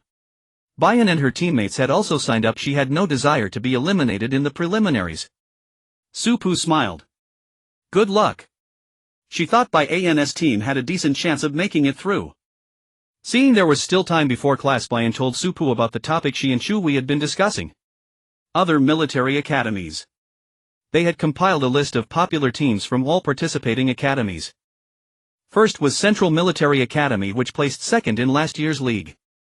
In recent years the top spot had rotated among three academies: Central Military Academy, Stellar Military Academy, and Windchaser Military Academy. This year Central's most popular team was the Infinite Squad. Its configuration was the best among juniors, with all members having 2-level psychic power and ability grades matching Supu's team. Supu's attention was on the captain and vice-captain. Captain Hao Yun, commander. Vice-captain Chi Shi, combatant. Bayan noticed Supu's focus and raised an eyebrow. Chi Shi Dual 2's ability is summoning, top of the combat department exams. Hao Yun's ability is perception, top of the command department exams. Those two are a formidable pair. They've been partners since high school and were always number one there. Oh, and in the simulation training room's cooperative challenge mode they ranked second. As for why second, it was because first place belonged to Qi Yang and Song Shiyu. Supu's brows lifted slightly. A perception ability, a born commander. She found herself intrigued. The second most popular team was another junior team, the Salted Fish Squad. All members were grade or above, renowned for their team combat prowess. Some said scattered their rotten salted fish, united they're a space cannon. The third most popular was a sophomore team. Supu looked at its configuration and, as expected, the highest ranked ones always chose to band together. Second was Stellar Military Academy, last year's league champion. Its most popular team was the Fishing Squad, reportedly named because the captain loved fishing. Captain Mai Ling, commander. Vice-captain Mu Lecheng, mecha designer. Supu noticed that Central Military Academy always had slightly better freshman configurations than other schools. Probably due to the Peak Squad. Bayan recalled something. Stellar has a freshman commander this year with 2-level psychic power. She's quite unusual, teaming up with sophomores. Still, she's the only freshman commander with 2-level psychic power across all academies this year. Normally by sophomore year teams were completely settled. Supu blinked and immediately spotted the person Bayan was talking about. The Decisive Victory Squad. Captain Li Qinghuan, commander. Her ability was illusion. Supu noted the surname. The Li family. Bayan nodded. Yes, Li Xiang should be familiar. She's Li Xiang's cousin. Supu remained silent. She wasn't that close to Li Xiang yet. The entire Peace Squad was still in the getting to know each other phase. Except for Qi He and Tang Yixing. Supu then looked at Windchaser Military Academy, where one person's ability caught her interest. The Shut Up Squad's combatant Ji Wuxing. His ability was Scrade Metamorphosis, allowing him to change his form. Bayan added, this team's name is hilarious too. I heard the captain got so annoyed by Ji Wuxing's endless chatter that they named it that. Bayan couldn't imagine how much someone would have to talk to warrant such a name. Chu Hui shrugged, who knew? Supu was quite curious about what forms he could take. They'd eventually face off in the Military Academy League. As class was about to start, Supu asked Bayan if she could share the file. Bayan, guessing she might want to review it with her teammates, agreed and sent it to her. Since everyone was from Central Military Academy, they were only rivals in the preliminaries. Sharing information about other academies with fellow students helped everyone understand their true opponents in the league. With that in mind, Bayan simply posted it on the campus forum. In the small group chat several people began to chime in upon seeing Supu's message. She focused on Hongxing and Zhufeng. Supu closed her optical brain, her mind wandering as she wondered if Yan Jihuan had gone to class today and whether she should bring her a meal. Messages continued to pop up in the small group, but Li Xiang fell silent after Supu's reply. She gazed at another message on her optical brain, her eyes vacant as she turned her sight outward. After a long moment Li Xiang let out a soft sigh and typed a few words. Yan Jihuan had been absent from class for several days straight, and it was only after Supu personally went to her classroom to ask for leave that the matter was settled. By Saturday morning Yan Jihuan, with her hair a tangled mess like a bird's nest, let out a shriek. Supu clutched the blanket, pulling it over her head to continue sleeping. Once Yan Jihuan's initial excitement faded, she realized it was still early morning. Having barely slept in days, she set down the mecha necklace in her hand, rose and walked to the bed. The moment she touched the mattress she fell asleep. Hearing the sound, Supu, still cocooned in her blanket, blinked and poked her head out to glance at Yan Jihuan. The dark circles under her eyes were prominent and her face bore a trace of exhaustion, yet was brimming with satisfaction. She then shifted her gaze to the mecha necklace on the table. Unsclass mecha. She had built it. Supu had seen many talented and dedicated mecha engineers who poured their passion into their workday and night, forgetting to eat and sleep. It was as if every second of their lives was lived for the mecha. Even on the battlefield, if the mecha needed them, they would appear. Supu withdrew her gaze and sat up, all traces of sleep gone. Careful not to disturb Yan Jihuan, she quietly got out of bed. After changing the moment she stepped out of the dormitory, she received a message from Chi-He. She reply, when you're up. The mecha is ready, I'll take you to test it. Chi-He arrived in a flying vehicle to pick her up. Sitting inside, Supu couldn't help but marvel that regardless of the era, these families were always so wealthy. The four families, Qi, Tangli and Shi, were long established and immensely powerful within the star system. Even the invasion from another world had failed to shake their foundations. Chi-He waved a hand in front of her face. What are you thinking about? Supu looked up. I'm wondering how I can repay you for such a precious mecha. Chi-He gave a light snort. No need. Just command well on the field and lead us to first place. Supu's eyes curved into crescents, a hint of a smile coloring her features. All right. Chi-He crossed her arms, not looking at her, and said offhandedly, be careful of Li Qinghuan. She didn't know the others well, but she knew something about Li Qinghuan. Supu leaned back against her seat. Care to elaborate? The information Bayan had provided only covered publicly known details like ranks. Chi-He thought for a moment. Actually, Li Xiang could tell you more about Li Qinghuan, but she might not want to talk about her. Supu hadn't expected there to be so many grudges among the younger generation of the four families. Chi-He and Tang Yixing were at odds, and Li Xiang and Li Qinghuan were also on bad terms. The affairs within Li Xiang's family were no longer a secret in their circle. Chi-He, thinking Supu would eventually find out anyway, decided to speak plainly. Li Xiang's parents are very strict with her and have extremely high expectations. One thing she absolutely cannot do is lose to Li Qinghuan. Her parents have a strong need for victory and control. When they were young, Li Qinghuan was clever, bold, and showed her talent early. Tired of hearing constant praise for Li Qinghuan, they felt Li Xiang was a disgrace. I don't know exactly what they did. I don't interact much with the Li family. I only know that Li Xiang later tested as a 2s-level psychic, and within 3 years she also tested as an S-level puppet control ability user. The psychic power was at age 6, the ability at 9. Supu's eyelashes fluttered as she formed some conjectures. Truly heartless. It was normal to test psychic power at 6, but abilities were different. Normally abilities awaken between the ages of 13 and 25. Awakening an ability at 9, had she undergone 3 years of extreme training. After all, aside from inhumane experiments, the way to artificially induce ability awakening was to push someone to the brink of life and death. Chi-He didn't know the specifics, but she remembered her mother's sigh upon hearing that Li Xiang had awakened her ability. That child Li Xiang truly evokes pity. Pulling back to the present, Chi-He continued, later I heard they competed against each other in various tournaments. Li Qinghuan was originally supposed to come to Central Military Academy, but for some reason she went to Hongxing instead. Supu finished listening and turned her gaze to her. And what about you and Tang Yixing? Compared to the enmity between Li Xiang and Li Qinghuan, Supu was more curious about the matter between her and Chi-He. After all, Li Xiang and Li Qinghuan were predetermined rivals, but Chi-He and Tang Yixing were predetermined teammates. Among teammates, suspicion, doubt, and betrayal could not be tolerated. He met her gaze, fell silent for a moment, then awkwardly changed the subject. Li Qinghuan's hallucination ability can disrupt a person's mind and also manipulate them in a way. I've heard it can even make people see what they least want to face. Seeing that he had no intention of elaborating, Su Pu didn't press further and listened as she shared information about Li Qinghuan. At the Li residence, Li Xiang sat at the dining table across from her parents. Feeling restless, she longed to return to school. Li Huxing looked up at her. The preliminaries are coming up soon, aren't they? How are your preparations? Li Xiang stared down at the food on her plate. They're going well. Li Huxing said nothing at her perfunctory tone.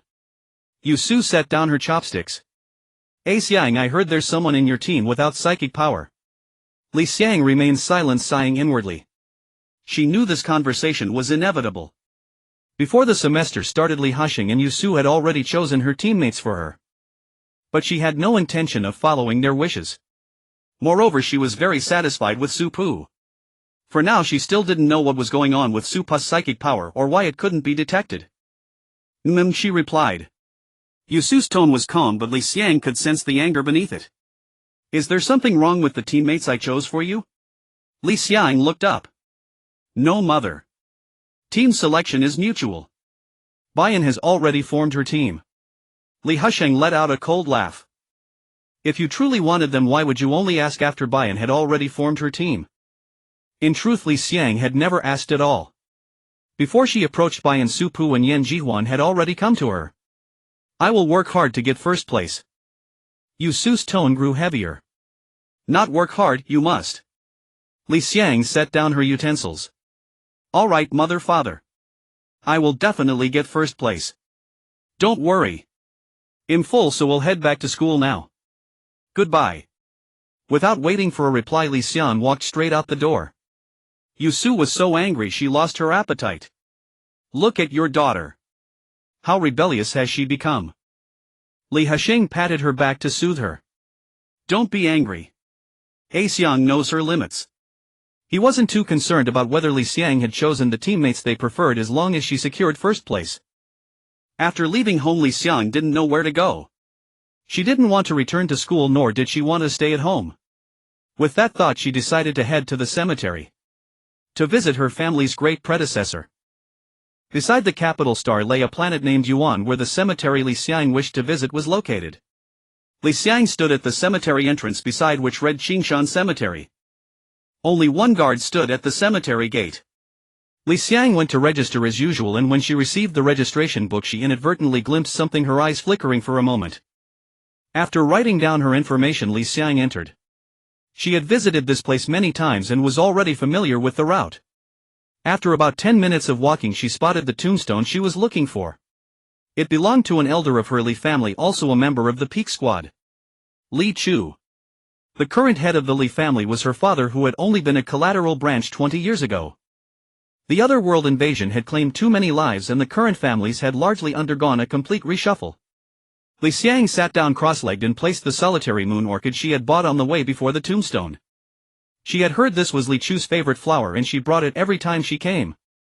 Li Xiang rested her chin on her hand, her eyes fixed on the tombstone, but her mind wandered to the events of that morning. She couldn't understand why her parents insisted she compete with Li Qinghuan.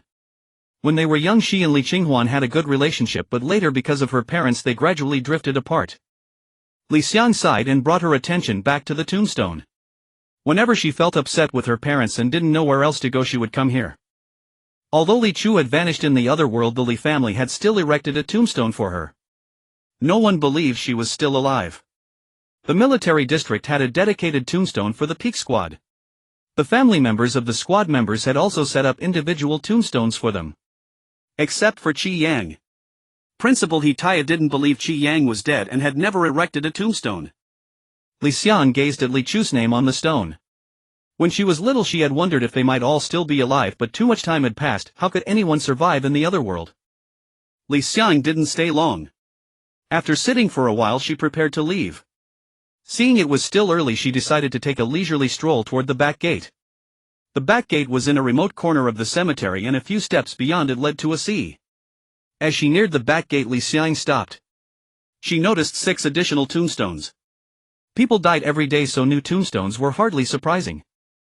Yet these 6 tombstones before her were all nameless and their location was remote.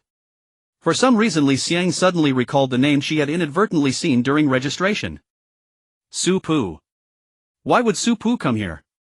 Who had she come to see? Li Xiang shook her head, casting aside the doubts, and stepped closer to take a look. They appeared to have been added this month. Wait. Li Xiang looked down. Each tombstone had a flower placed on it. One of them held a solitary moon orchid. Li Xiang found it strange but couldn't pinpoint why. Suddenly her light brain chimed. She opened it to find He had posted a photo in the small group chat. He had taken a picture of Su Pu piloting a mecha. Li Xiang shifted her gaze from the tombstones and walked out, replying without pausing. He had directly taken Su Pu to her home. She had her mother find a studio to create a custom mecha for Su Pu, which was delivered to the Qi residence upon completion. Now it was placed in He's dedicated training room. The Qi family estate was a manor with the aircraft landing on an open space inside. A woman who looked to be in her 30s waited nearby. He introduced her. Su Pu, this is Aunt Tang, our housekeeper and also my mother's assistant. Aunt Tang, this is Su Pu, my friend. He paused, realizing Su Pu likely knew little about the factions and relationships on the capital star. My mother is from the Shi family and the current head of the Shi family is my aunt. The Shi family's main domain is medicine. The Anyang hospital on the capital star belongs to them. Having started he briefly outlined the current distribution of power. Su Pu listened attentively without a hint of impatience. Tang Yin was seeing he bring someone outside the 4 families home for the first time. Judging by He's attitude, Tang Yin gauged Su Pu's importance to He and made a mental note of the person. When He finished speaking, they had reached the training room. Aunt Tang, you can go about your business. Tang Yin smiled. All right, will Miss Su be staying for lunch? He looked at Su Pu, seeking her opinion. I'll head back to school, I still need to train. All right. With that, Tang Yin left. Su Pu and he entered the training room, greeted by a white gold mecha with twin swords on its back. I saw you handled that weapon quite well last time, so I had a set made for you too. Though He's tone remained unchanged, Su Pu subtly sensed a hint of probing. Nevertheless, Su Pu maintained her composure, recalling the scene of her mecha trial in her mind. He sat on a small stool nearby, lifting her gaze to look at her. Not going to give it a try. Su Pu responded and boarded the mecha.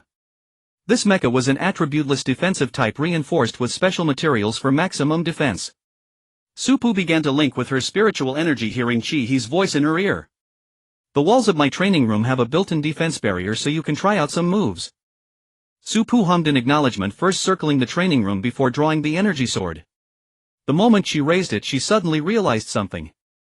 Energy swords came in 2 types: ordinary ones without abilities and those embedded with ability stones that allowed one to channel their own powers into them. He had equipped her with an energy sword containing an ability stone. But neither of her 2 abilities could be infused into the stone. He watched Su Pu swing the energy sword, her eyes narrowing. This time she didn't see the yellow light. Had she misseen it last time, or was Su Pu hiding something? She didn't believe she had made a mistake, but she dared not imagine Su Pu possessing a 3rd ability. Only attack-oriented abilities could be channeled into the energy sword's ability stone. Su Pu's know-it-all and immortal body didn't fit the criteria. Then what was that yellow light? He opened her light brain, abandoning the thought. She took a photo of Su Pu, who was still acclimating to the mecha, and sent it to the small group chat. She had just received Li Xiang's reply. He ignored whatever else was posted in the group and leaned against the wall to watch Su Pu. She had also prepared a backup 2s level mecha in case Su Pu couldn't handle the 2s1. But it seemed unnecessary now, as Su Pu's movements had become incredibly fluid. A bold conjecture surfaced in He's mind. Could Su Pu be a 3s level pilot, given how quickly she adapted to the mecha? But 3s level pilots had disappeared since the Otherworld's detachment. He's eyes widened slightly. Yes, since the detachment. But now the Otherworld was about to return, wasn't it? So, He's gaze followed Su Pu's movements. Could she be a 3S? With the preliminary selection approaching, the entire Central Military Academy was bustling with activity. By October 1st, all registered teams had gathered at the training ground. The Academy League stipulated that each military academy could send 1000 participants. Excluding the sniper squad already decided by the school team, only 165 squads could be selected. Yan Jiwan surveyed the scene. This time freshmen to juniors can sign up. There are quite a few teams, nearly 500. I wonder how the school plans to conduct the competition. Su-Pu looked up at the stage. Someone had arrived. He Changing, followed by 10 people in military uniforms, cleared her throat. Quiet down. Yu Qing studied the people behind He Changing. Personnel from the military district. Su-Pu's gaze fell on the uniforms. Central Military District. It seems our preliminary selection will be against the military district personnel. The venue is likely in the wilderness. Li Xiang listened, glancing at Su-Pu. You seem to know quite a bit. As Li Xiang finished speaking, He Changing on stage began explaining the content of the preliminary selection. The venue for this preliminary selection is in the wilderness. A starship will take you there. This competition adopts a points system. You will have 3 days. The top 165 teams in points will enter the school team. The 10 people behind me are instructors from the Central Military District. They will also participate in this preliminary selection. You must not only find ways to survive in the wilderness but also be vigilant against sneak attacks from schoolmates and instructors. Each of you will be issued a wristband. If you can't hold on, press the button on the wristband and someone will take you away, but you will lose your qualification to advance. The wristband is your qualification for the competition. Pressing an opponent's button eliminates them and the points will be credited to your wristband. 1 person equals 1 point. If an opponent's wristband already has points, after eliminating them their points will also be added to your wristband. Is that clear? As soon as He Changing finished, a murmur arose from the audience, especially upon hearing that the instructors were from the Central Military District and would be launching sneak attacks. The noise grew louder. Someone voiced a question: can we eliminate the instructors? Hearing the audacious remark, He Changing smiled. If you have the ability, why not? He Changing gestured to the instructors behind her. Cui Ziyuan stepped forward and looked at everyone below. An instructor is worth 100 points. If you can eliminate them, the points are yours. Upon hearing this, Qi He abandoned her previous casual demeanor. Let's eliminate the instructors. It's a fast way to earn points. An instructor was worth the points of 100 people. Tang Yixing feasible. Yan Jiwan leaned against Su-Pu. You guys are really bold.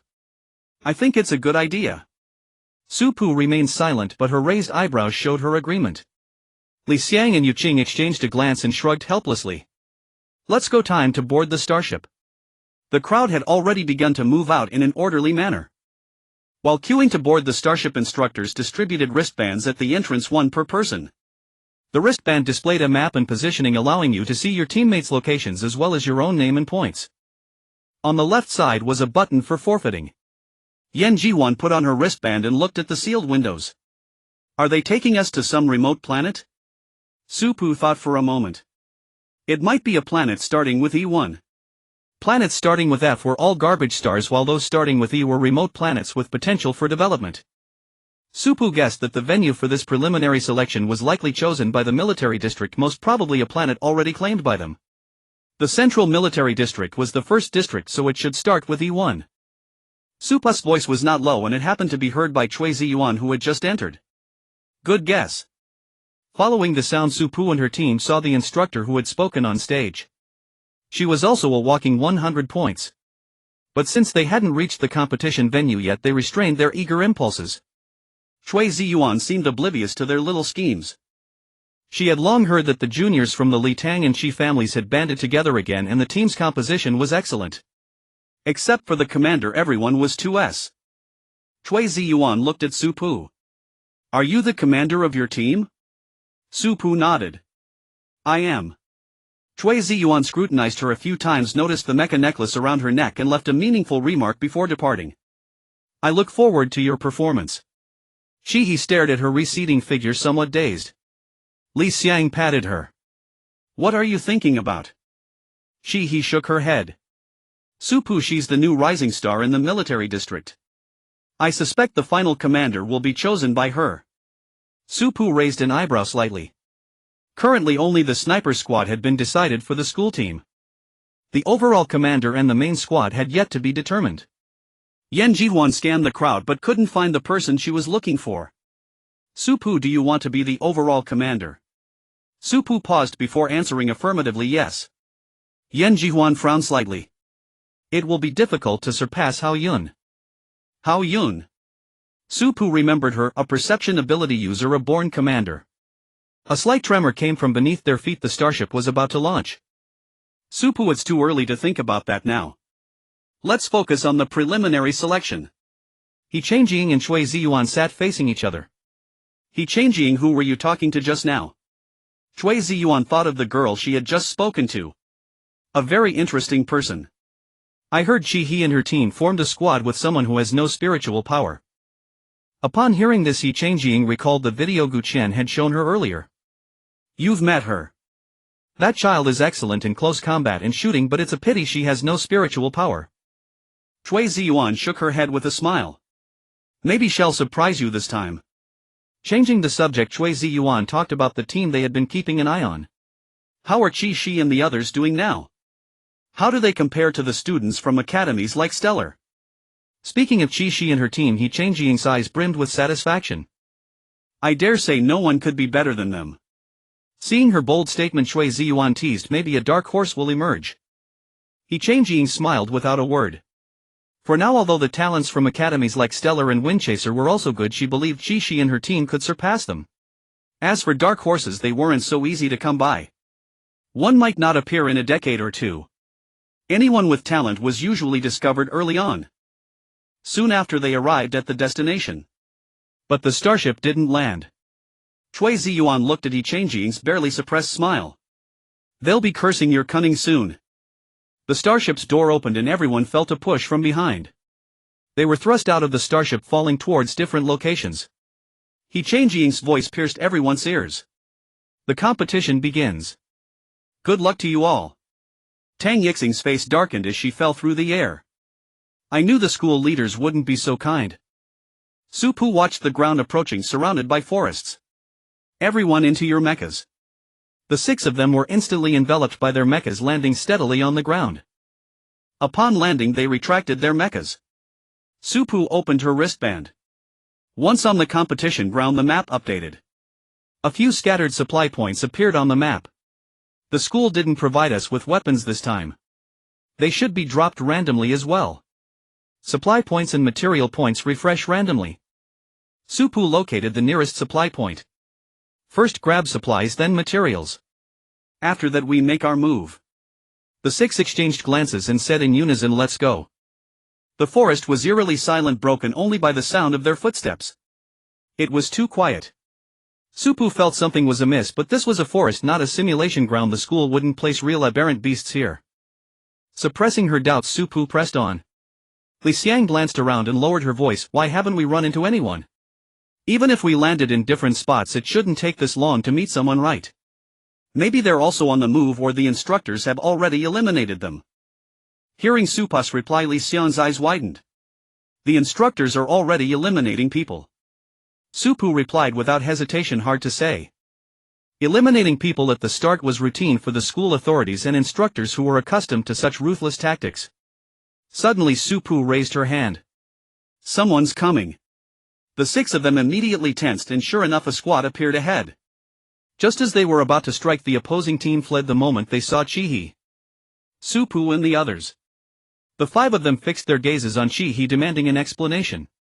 Chi-He shrugged. Who knows? Supu glanced at her wristband. Let's speed up. We're almost there. As they neared the supply point, the number of people increased. Supu and her team hid behind the trees. A chaotic battle erupted around the supply point. Supu peered toward the center and saw only 2 crates. Yet there were over 30 teams present. What do you say? Make a move. A voice came from behind. Supu turned around. He already had a spatial blade in hand. Tang Yixing had water currents swirling around her wrists, and the others were poised for combat. Seeing their eagerness, Supu could only say, not yet. Save your energy for the instructors. Let's lie in wait until they've worn each other down, then snatch the crates. Moreover, if their abilities were depleted without energy stones, recovery would be slow. Since it was unclear whether the supply crates contained energy stones, they had to conserve their strength. Chi-He reluctantly stowed her spatial blade, and the water currents vanished into Tang Yixing's hands with a swoosh. Yan Jiwan peered out to assess the battle. How long will this take? Not long. The competition had just begun. No one would go all out. It wouldn't be long before some teams retreated. Within 2 minutes teams started pulling back. Supu was evaluating the situation, contemplating whether to strike now when her wristband let out a ding. A supply cache had refreshed. Supu's expression sharpened. End this quickly. Well, clear the path. He collect the crate. He paused mid-throw of her spatial blade, then followed them forward. Tang Yixing's water currents cleared the way ahead. Yen Jihuan's word spirit immobilized the enemies while Li Xiang and Yu Qing delivered the finishing blows. Supu moved behind He to deal with those charging at them. He swapped her spatial blade for chains binding anyone who tried to take the crate. The moment her hand touched the crate, it vanished into her spatial dimension. Got it. Let's retreat. One crate was enough. Supu was eager to head to the supply cache. Move out. During their retreat, Supu couldn't help but wish they had a speed-type ability. The path to the supply cache was no longer deserted. Many squads were also heading that way. By the time Supu and her team arrived, a crowd had already gathered. Unlike the supply point, no one was fighting here. Supu scanned the area and spotted Bayan. Bayan's eyes lit up when she saw Supu and she waved her over. He stood with her arms crossed. You're going over. Supu nodded. Let's find out what's going on. Fine, well, go with you. Bayan showed no change in expression when she saw Chihi and the others approaching. However, since they weren't close and Chihi's group did exude a certain pressure, Bayan's tone softened slightly. We just arrived when the supply cache refreshed. These weapons appeared out of thin air. Bayan and her teammates had initially planned to head to the supply point, but they landed too far away and couldn't make it in time, so they decided to take it slow. Little did they expect weapons to fall from the sky. But their joy was short-lived when they discovered a barrier surrounding the weapons. They couldn't touch the weapons inside, nor did they know how to open the barrier. So they were stuck waiting. Later arrivals tried to break the barrier with force, but all failed. Bayan finished her account and watched for Supu's reaction. Supu studied the barrier, finding it oddly familiar. Wasn't this the military's 501 protective shield? It's a 501 shield. Brute force won't work. Of course that statement was void in the face of absolute power. Supu carefully examined the weapons inside. There were only sniper rifles and daggers.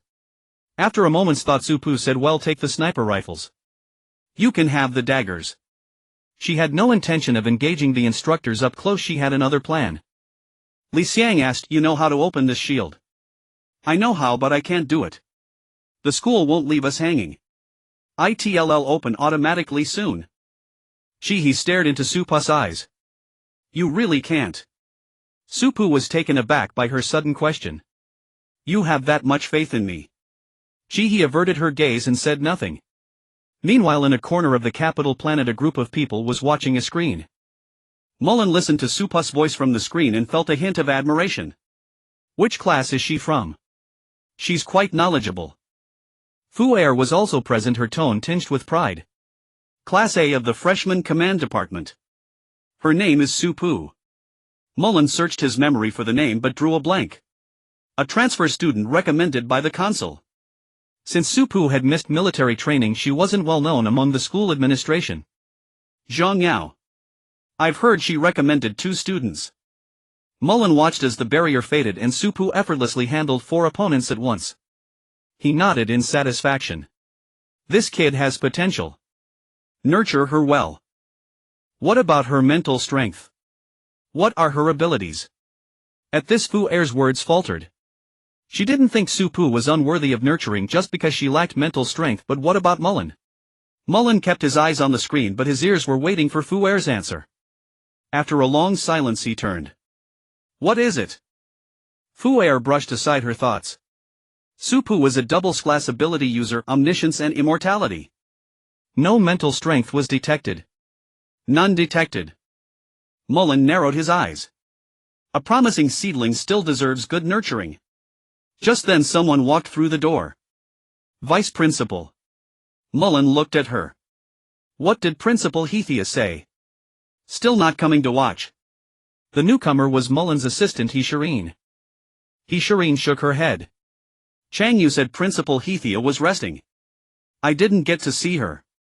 Chang Yu was Principal Hethia's assistant, handling most of her affairs. Mullen waved his hand. Let her rest then. You should also take a look at this year's students. Every year Mullen would send someone to ask Hethia if she wanted to observe the students and the military academy league, but every year he received a refusal. Even with Chi-Chi participating this year, Hethia still didn't want to come out. As Supu had said, the protective shield indeed opened automatically. A melee broke out instantly, and as before, Chi-Hi went to seize the weapons while Supu and her 4 teammates provided an escort. Although Bayan stood right beside Supu, she had no intention of confronting her. Despite having trained with Supu for so long, Bayan knew she was still no match for her. Engaging now would only waste time and energy.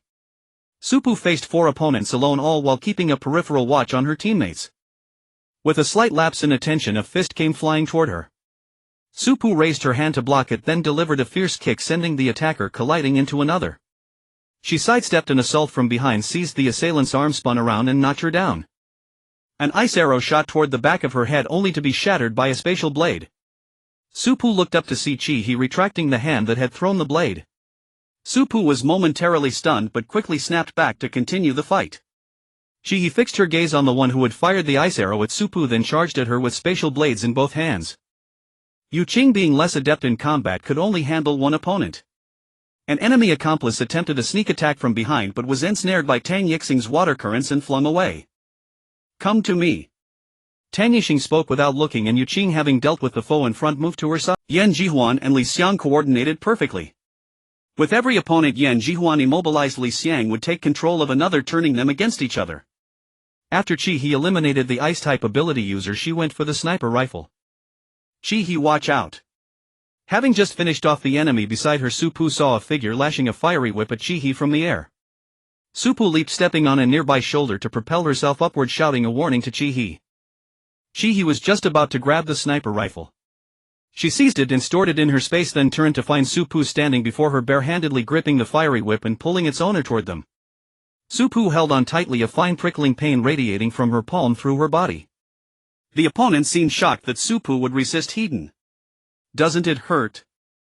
Supu remained silent. Seizing the moment of distraction, she yanked the whip back, hooked her other hand onto the opponent's shoulder, and made as if to loop the fiery whip around her neck. Gu Dangdu's eyes flew wide open and the fiery whip dissipated instantly. This was exactly what Supu had been waiting for. She flipped behind Gu Dangyue, bound her hands, and with a forceful kick sent her crashing to the ground. Gu Dangyue fell face first, seething with rage. She tried to get up for revenge but felt a chill wind sweep toward her neck. A spatial blade embedded itself in the ground, pressed against her throat. Her breath caught, she froze, and cold sweat trickled down her temples. Chi-Hi came to Supu's side, took her hand to inspect it, her brows furrowed. Supu pulled her hand away from Chi-Hi's grasp, saying nonchalantly, "It'll be fine soon." Chi-Hi's mind was still haunted by the image of Supu standing before her, grabbing the fiery whip with her bare hands. "Got the sniper rifle. Let's retreat." "Okay." Taking Supu's uninjured hand, Chi-Hi called out to the others and began to withdraw. Once they were out of the combat zone, Chi-Hi insisted Yu Qing heal Supu's wound. Supu shook her head. "No need. It'll heal soon." "No." Chi-Hi refused to accept Supu's refusal. She pulled out Supu's injured hand and had Yu Qing treat it. Within 2 minutes, Supu's hand was already half healed. Supu was resigned but didn't refuse again, simply saying, "See, it's almost better." Chi-Hi remained stone-faced, silent. The others also watched Yu Qing heal Supu's hand, their gazes earnest and tinged with worry. Supu was startled by their looks, and a distant voice seemed to echo in her ears. The voice said, "Don't get hurt again next time." "Well, I'll be worried." A faint tingling in her palm brought Supu back to the present. Yu Qing activated her ability. A white light flickered and Supu's hand was restored to its original state. Yan Jihuan pulled it over for a look, confirming it was fine. "What happened?" Supu said, "Let's find a place to rest first. We'll talk later." Li Xiang suggested, "Let's go that way. There aren't many people over there." The 6 of them arrived at a hidden spot far from both the supply and resupply points. Finally able to take a break, they sat down cross-legged as soon as they arrived. Li Xiang propped her chin on her hand and nodded toward Supu. "So tell us. What happened?" Chi-Hi was still cold-faced, seemingly angry, and refused to sit down. Supu couldn't understand why Chi-Hi was angry. Was it because she was worried about her? In truth, within such a short time it seemed they hadn't forged any profound friendship. Besides, Chi-He knew Su-Pu had an undying body ability. Even if injured, she would recover quickly and couldn't die. I got hurt while fighting a fire-type ability user. Chi-He let out a cold snort. Accidentally. Don't you know how tightly you grabbed that whip? Having said that, Chi-He turned her back to them to compose herself. Li Xiang looked at Chi-He's obvious emotional display, a hint of confusion in her eyes. Was Chi-He the type to lose emotional control just because someone got hurt? Suddenly recalling something, Li Xiang glanced at Tang Yixing. Tang Yixing also seemed dispirited after seeing Chi-He's state. Did this have something to do with the reason they had fallen out? Yan Jihuan and Yu Qing watched the scene, unsure how to mediate. Chi-He turned back around. I'm sorry. I shouldn't have spoken to you like that. I just don't want you to get hurt because of me. Su-Pu was taken aback. I'll be more careful next time. Yan Jihuan said, since that's settled, let's move on. Let's check out the spoils. Chi-He sat down among them and brought out the box and the sniper rifles. She had taken 6 sniper rifles, just enough for one each. Yu Qing opened the box and counted. 10 healing agents, 10 nutrient solutions and 2 energy stones. Is the school this stingy? Yan Jihuan was nearly speechless. Li Xiang leaned in to look, rummaging through the nutrient solutions. Stingy as always. Get used to it. There are 2 watermelon flavored, 1 blueberry, 2 mango, 3 bitter gourd and 2 tomato. Which one do you want? Su-Pu raised her hand. I'll take the blueberry. Li Xiang picked out the blueberry one for Su-Pu, then handed them out one by one to the others. Yu Qing stared at the bitter gourd nutrient solution. Does anyone actually drink this flavor? Su-Pu, sipping her blueberry one with a satisfied look, replied, when there's nothing to eat you don't care about the flavor. Yu Qing couldn't imagine that scenario. He thought bitter gourd was really bitter. Just thinking about it made him lose his appetite. Yan Jihuan agreed with Yu Qing. She didn't like the taste of bitter gourd either. It's awful. Chi-He and Li Xiang didn't speak, but their faces showed they disliked or even hated it. Tang Yixing's mind seemed to be elsewhere, likely not listening to them. Su-Pu looked at their expressions and raised an eyebrow. If you don't want to drink them, keep them. We can grab some other flavors later. Give those to me. I'm not picky. After a brief rest, the 6 of them gathered to discuss their next plan. Su-Pu caressed the sniper rifle in her hands, her eyes clear and bright. I want to catch them in a trap. Yun, are you alright? She supported Hao Yun as they fled through the woods. Their luck had turned sour. On the very first day they had run into instructors, and more than one at that. They had barely managed to escape but had become separated from their teammates. She glanced back and decided they had gone far enough. She helped Hao Yun sit down against a tree. Hao Yun lowered her head, catching her breath, and finally spoke. What about the others? She checked her wristband. Their positions weren't far apart. No one should be injured. They'll find us soon. Rest for now. Yumian has the healing agent and she's already on her way. She frowned at the darkening sky. Nightfall had always been the time of greatest turmoil. By morning many might already be eliminated. Unfortunately, the arena blocked all use of lightbrains with specialized jammers. After 3 or 4 minutes, she heard a low call. Yun Xiao Shi. She looked up. Yumian, come quickly and check on Yun. Yumian spotted Chi and Hao Yun and grew excited. Seeing Hao Yun injured, she rushed over anxiously. Her ability manifested, and within moments Hao Yun had recovered. Yumian looked at her. How do you feel? Hao Yun nodded. I'm fine. She relaxed upon hearing she was okay. Let's wait for the others here. This place is relatively safe. Well, stay for the night. Tomorrow is the second day. She looked up at the bright moon hanging high in the sky. Yumian followed her gaze. Don't worry, none of us will be eliminated. She shook her head. That's not what I'm worried about. I'm thinking about the other world. News of the other world had only circulated among the upper echelons, so far not yet disclosed to the public, including most of the military academy students, though some might have vague suspicions without certainty. Hao Yun said, as long as the central military district still stands, there will always be a way. She looked at Hao Yun and Qin Yumian, but the words died on her lips. Neither Hao Yun nor Qin Yumian had witnessed the horrors of the otherworld invasion firsthand. She didn't know how to begin. Her entire family had perished at the hands of alien beasts, leaving her an orphan. The orphanage where she lived had also been attacked by alien beasts. It was Qi Yang and the others who arrived and saved the orphanage, saving her. But in the end they too died because of the Otherworld. The Otherworld invasion had claimed far too many lives. Even when the Otherworld eventually detached from the galaxy, the cost humanity bore was unbearable. Before the Otherworld invasion, the average human lifespan was 120 years. Yet among the first awakened ability users who survived the invasion, the youngest died at 27. Nearly 100 years lost. She dared not imagine what catastrophe another Otherworld invasion would bring. How many more would have to die before this calamity could be quelled? She knew me on side and patted Chi on the shoulder. Shao Shi, as long as we hold on to hope, we will surely triumph. Get some rest. I'll keep watch. She nodded. I'll take over in 2 hours. Xin Yumian replied, all right. Hao Yun had just recovered from her injury, so neither of them expected her to stand guard. The next morning sunlight filtered through the interlaced leaves overhead, falling upon their faces. Over 700 were eliminated last night. Combined with those eliminated during the day, nearly 1,000 were gone. That left about 2,000 people. He looked at Su Pu. If we follow your plan, tonight is the best time. Su Pu stood up. Let's go. First we need to survey the terrain. Su Pu sought a terrain with high ground on 3 sides and a low center. She also needed a high vantage point suitable for sniping. They searched all morning without finding anything satisfactory. Taking a nutrient fluid they had seized from others, she opened it and drank. This is too hard to find. Su Pu drank the bitter melon-flavored nutrient fluid without changing her expression. Yan Jihuan seemed to want to say something. Yu Qing offered Su Pu, how about you drink this honey-dew-flavored one? Su Pu finished the bottle in one gulp. No need. You all rest here. I'll go check other areas. He said, I'll go with you. Li Xiang was not to be outdone. I'll come too.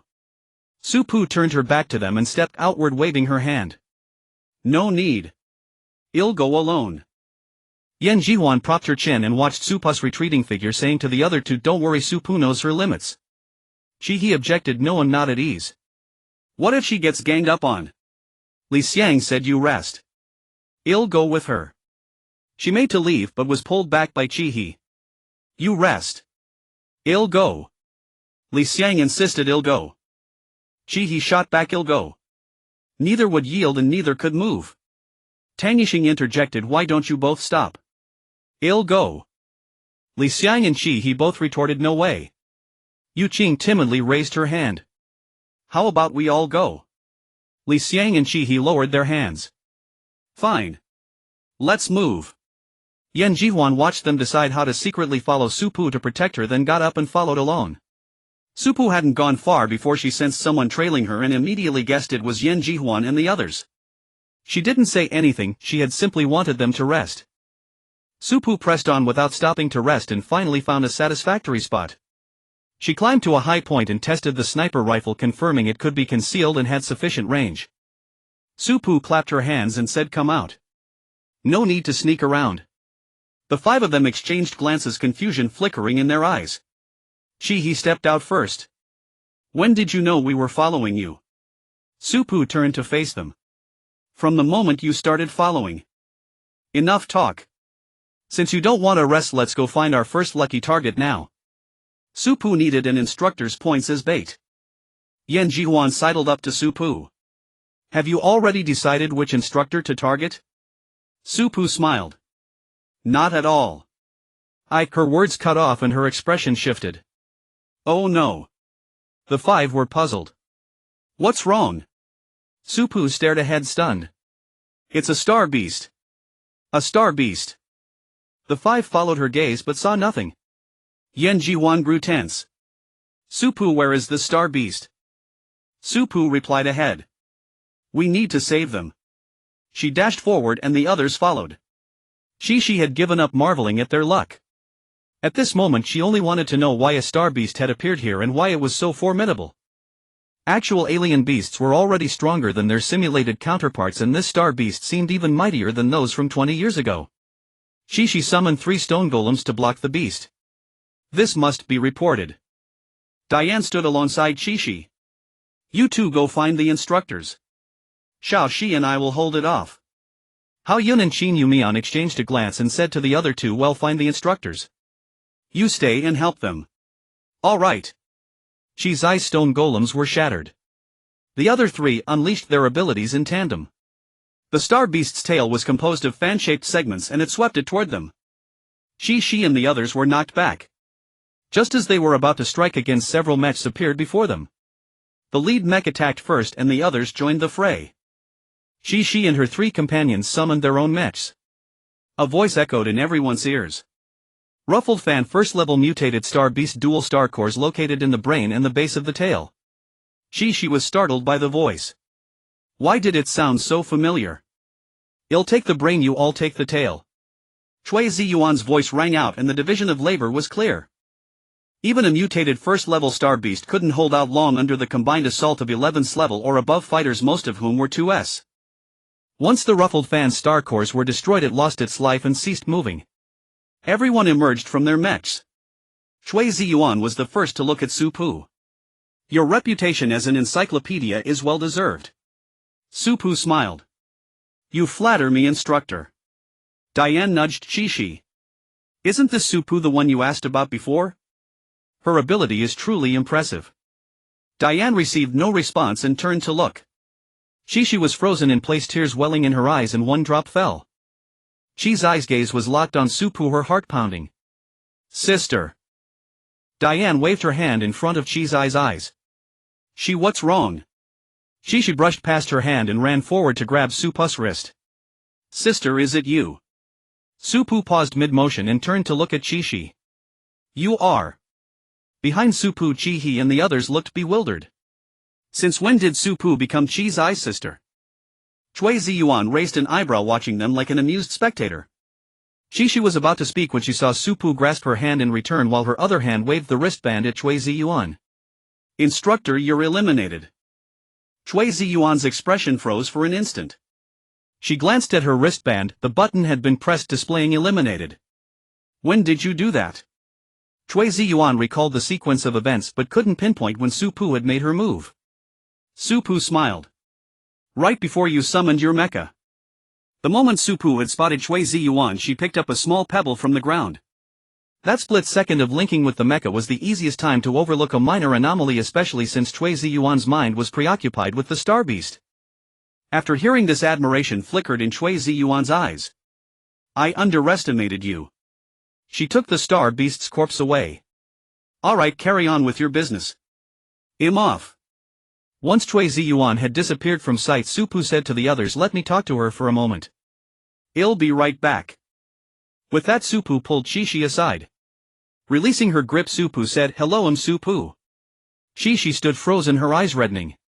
What did you say your name was? Su Pu. Su for revival, Pu for uncut jade. Qi Shi couldn't believe it.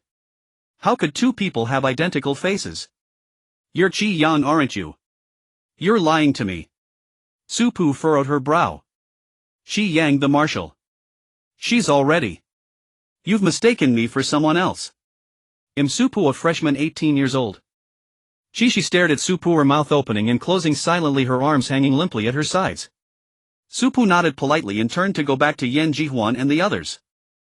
After a few steps, Su Pu heard Qi Zai's voice behind her. My name is Qi Shi. When Yan Jihuan saw Su Pu return, she pulled her close and whispered. Out of the corner of her eye, she glanced at Diane and the others. Do you know Qi Shi? Why did she call you sister? Aren't you younger than her? Su Pu shrugged helplessly. She mistook me for someone else. We don't know each other.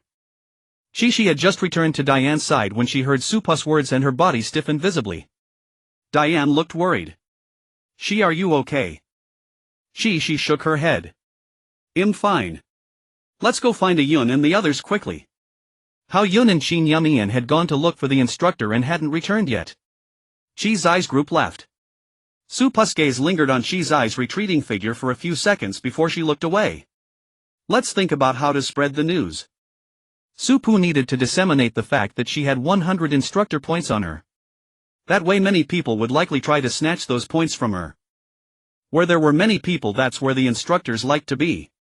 At that point all she had to do was lure them to the spot she had chosen and then she could start sniping and harvesting points. Su Pu scanned the faces of Yen Jihuan and the others. How should we do this? Who's going? Li Xiang was extremely eager. I'll go. I'll go.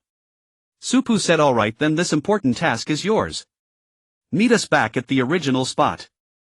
That was the place where Su Pu had tested the sniping points and had them come out.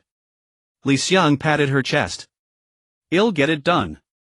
Wait for my return. As Li Xiang walked away Su Pu looked at the others. Let's get ready too. Su Pu had scouted more than one sniping point. You're all decent snipers, right? As she said this Su Pu's gaze fixed solely on Yu Qing. Among everyone present Yu Qing had the lowest combat prowess. Yu Qing nodded. No problem. Li Xiang hadn't gone far when she ran into a group. She followed behind them. When she spotted the person in the middle a hint of amusement flickered in her eyes, someone she knew. Su Ji and her team had come here to wait for the supply point to refresh. Their last few bottles of nutrient fluid had been stolen. Li Xiang hid behind a tree calculating which person to target. Got it. Li Xiang's eyes lit up. She walked straight out putting on an anxious expression. Su Ji. Have you seen Su Pu? Su Ji and the others were startled by Li Xiang's sudden appearance. After recognizing who it was Su Ji relaxed though the others remained on guard. Isn't Su Pu with you? Why are you alone? Li Xiang's face was full of regret. It's all my fault. I accidentally got separated from Su Pu. We were originally looking for nutrient fluid when an instructor suddenly appeared. Even though we eliminated the instructor another team suddenly popped up trying to snatch the points Su Pu had. In the scuffle we lost sight of each other. Hearing that the instructor had been eliminated Su Ji and her team's eyes widened. You eliminated an instructor. Li Xiang's tone remained unchanged. Yeah, we thought it was a good thing but we didn't expect to get ganged up on. I have no idea how Su Pu is doing now. Sigh. Su Ji frowned. I'll help you look for her. Li Xiang shook her head. Forget it, we're all opponents now. You're waiting for the supply point to refresh, right? I'll go find her myself. Su Ji grew worried at the thought of Su Pu possibly being surrounded. No, I'll go look too. You all stay and wait for the supply point. After briefing them on the supply point Su Ji and Li Xiang each headed in opposite directions to search. The remaining teammates exchanged glances. Whatever their clothes so her concern is normal. But as they turned Li Xiang who had just left was back. Before they could say a word the gazes of all five went vacant. Li Xiang smiled innocently. Go spread what you just heard and tell everyone else that Su Pu fled that way. The five looked in the direction Li Xiang pointed and nodded. Yes. Go. The five dispersed and Li Xiang satisfied continued her search for the next group. We have a mission to go on. Xiao Lu study hard understand. Young Qi she nodded at Qi Yang her bright eyes blinking. Sister the director said I need a new name. Can I take your surname? Qi Yang ruffled her hair smiling warmly. You want to be a Qi? Of course you can. Song Shiyu standing beside Qi Yang reminded her with a smile time to go. Everyone's waiting. Qi Yang said one last thing when we get back we'll take you to the capital star. Young Qi she was stunned for a moment before shouting aloud okay. As she watched Qi Yang Song Shiyu and their teammates walk forward with smiles. The scene shifted. Young Qi she stood behind the director covering her ears unwilling to listen to what the visitor was saying. 5,000 went in. Over 4,000 died inside. The remaining 500 or so escaped under the protection of the Peak Team but the Peak Team is trapped inside. In the days that followed those words haunted her like demons. Dead, all dead. None of those who escaped lived past a year. The entrance to the other world is sealed. It can't be opened. They can't get out. The other world has detached from the galaxy. The Peak Team will never return. 5,000 elites, the finest talents carefully selected by the military district, gone just like that. Shishi, wake up. Haoyan shook Qi's eyes body anxiously. Shishi had just emerged from her dream and hadn't yet collected herself. Seeing her awake, Haoyan asked with confusion, what's wrong with you today? You've been off since morning and now you're having nightmares. Qi's eyes face was pale as she shook her head. It's nothing. What happened? Haoyun gestured for her to look to the left. Why are there so many people?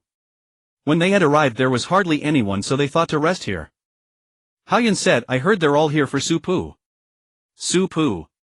She recalled that face identical to Qi Yang's, her emotions a tangled mess. Haoyun's tone carried a hint of admiration.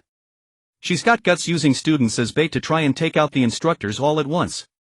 Qin Yumian asked, speaking of which she ambushed Instructor Chui.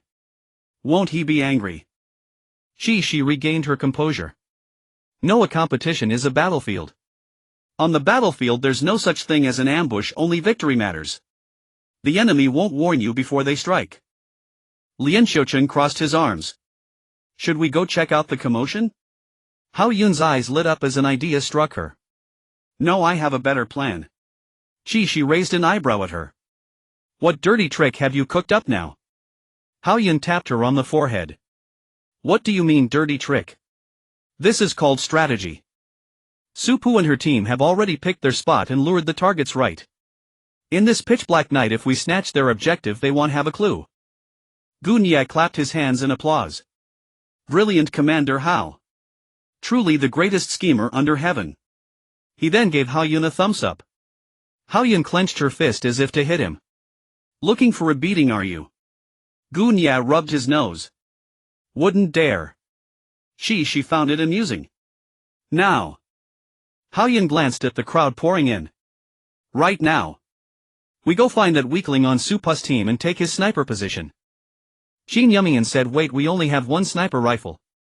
Most of them were more accustomed to other weapons, so they had only brought one sniper rifle. Haoyun slapped her forehead, a bit annoyed. How could I forget that? Alright, Yumian and Gu Nia, go take the sniper position and grab his rifle too. The four of us will blend into the crowd and rack up some points. Roger. Su-Pu lay prone, set up her sniper rifle and waited in silence. Below, a considerable number of people had already gathered. Why are so many people here? What do you think? Su-Pu's a fragile thing with no spiritual power, but she's carrying at least 100 points. Who wouldn't be tempted? With so many people, can we even snatch her points? Let's try our luck. Tomorrow's the third day. In a corner of the crowd, Su Ji was apologizing to her teammates. It's fine, don't blame yourself. That Li guy was too cunning. Anyway, we're not hurt and we still have our points.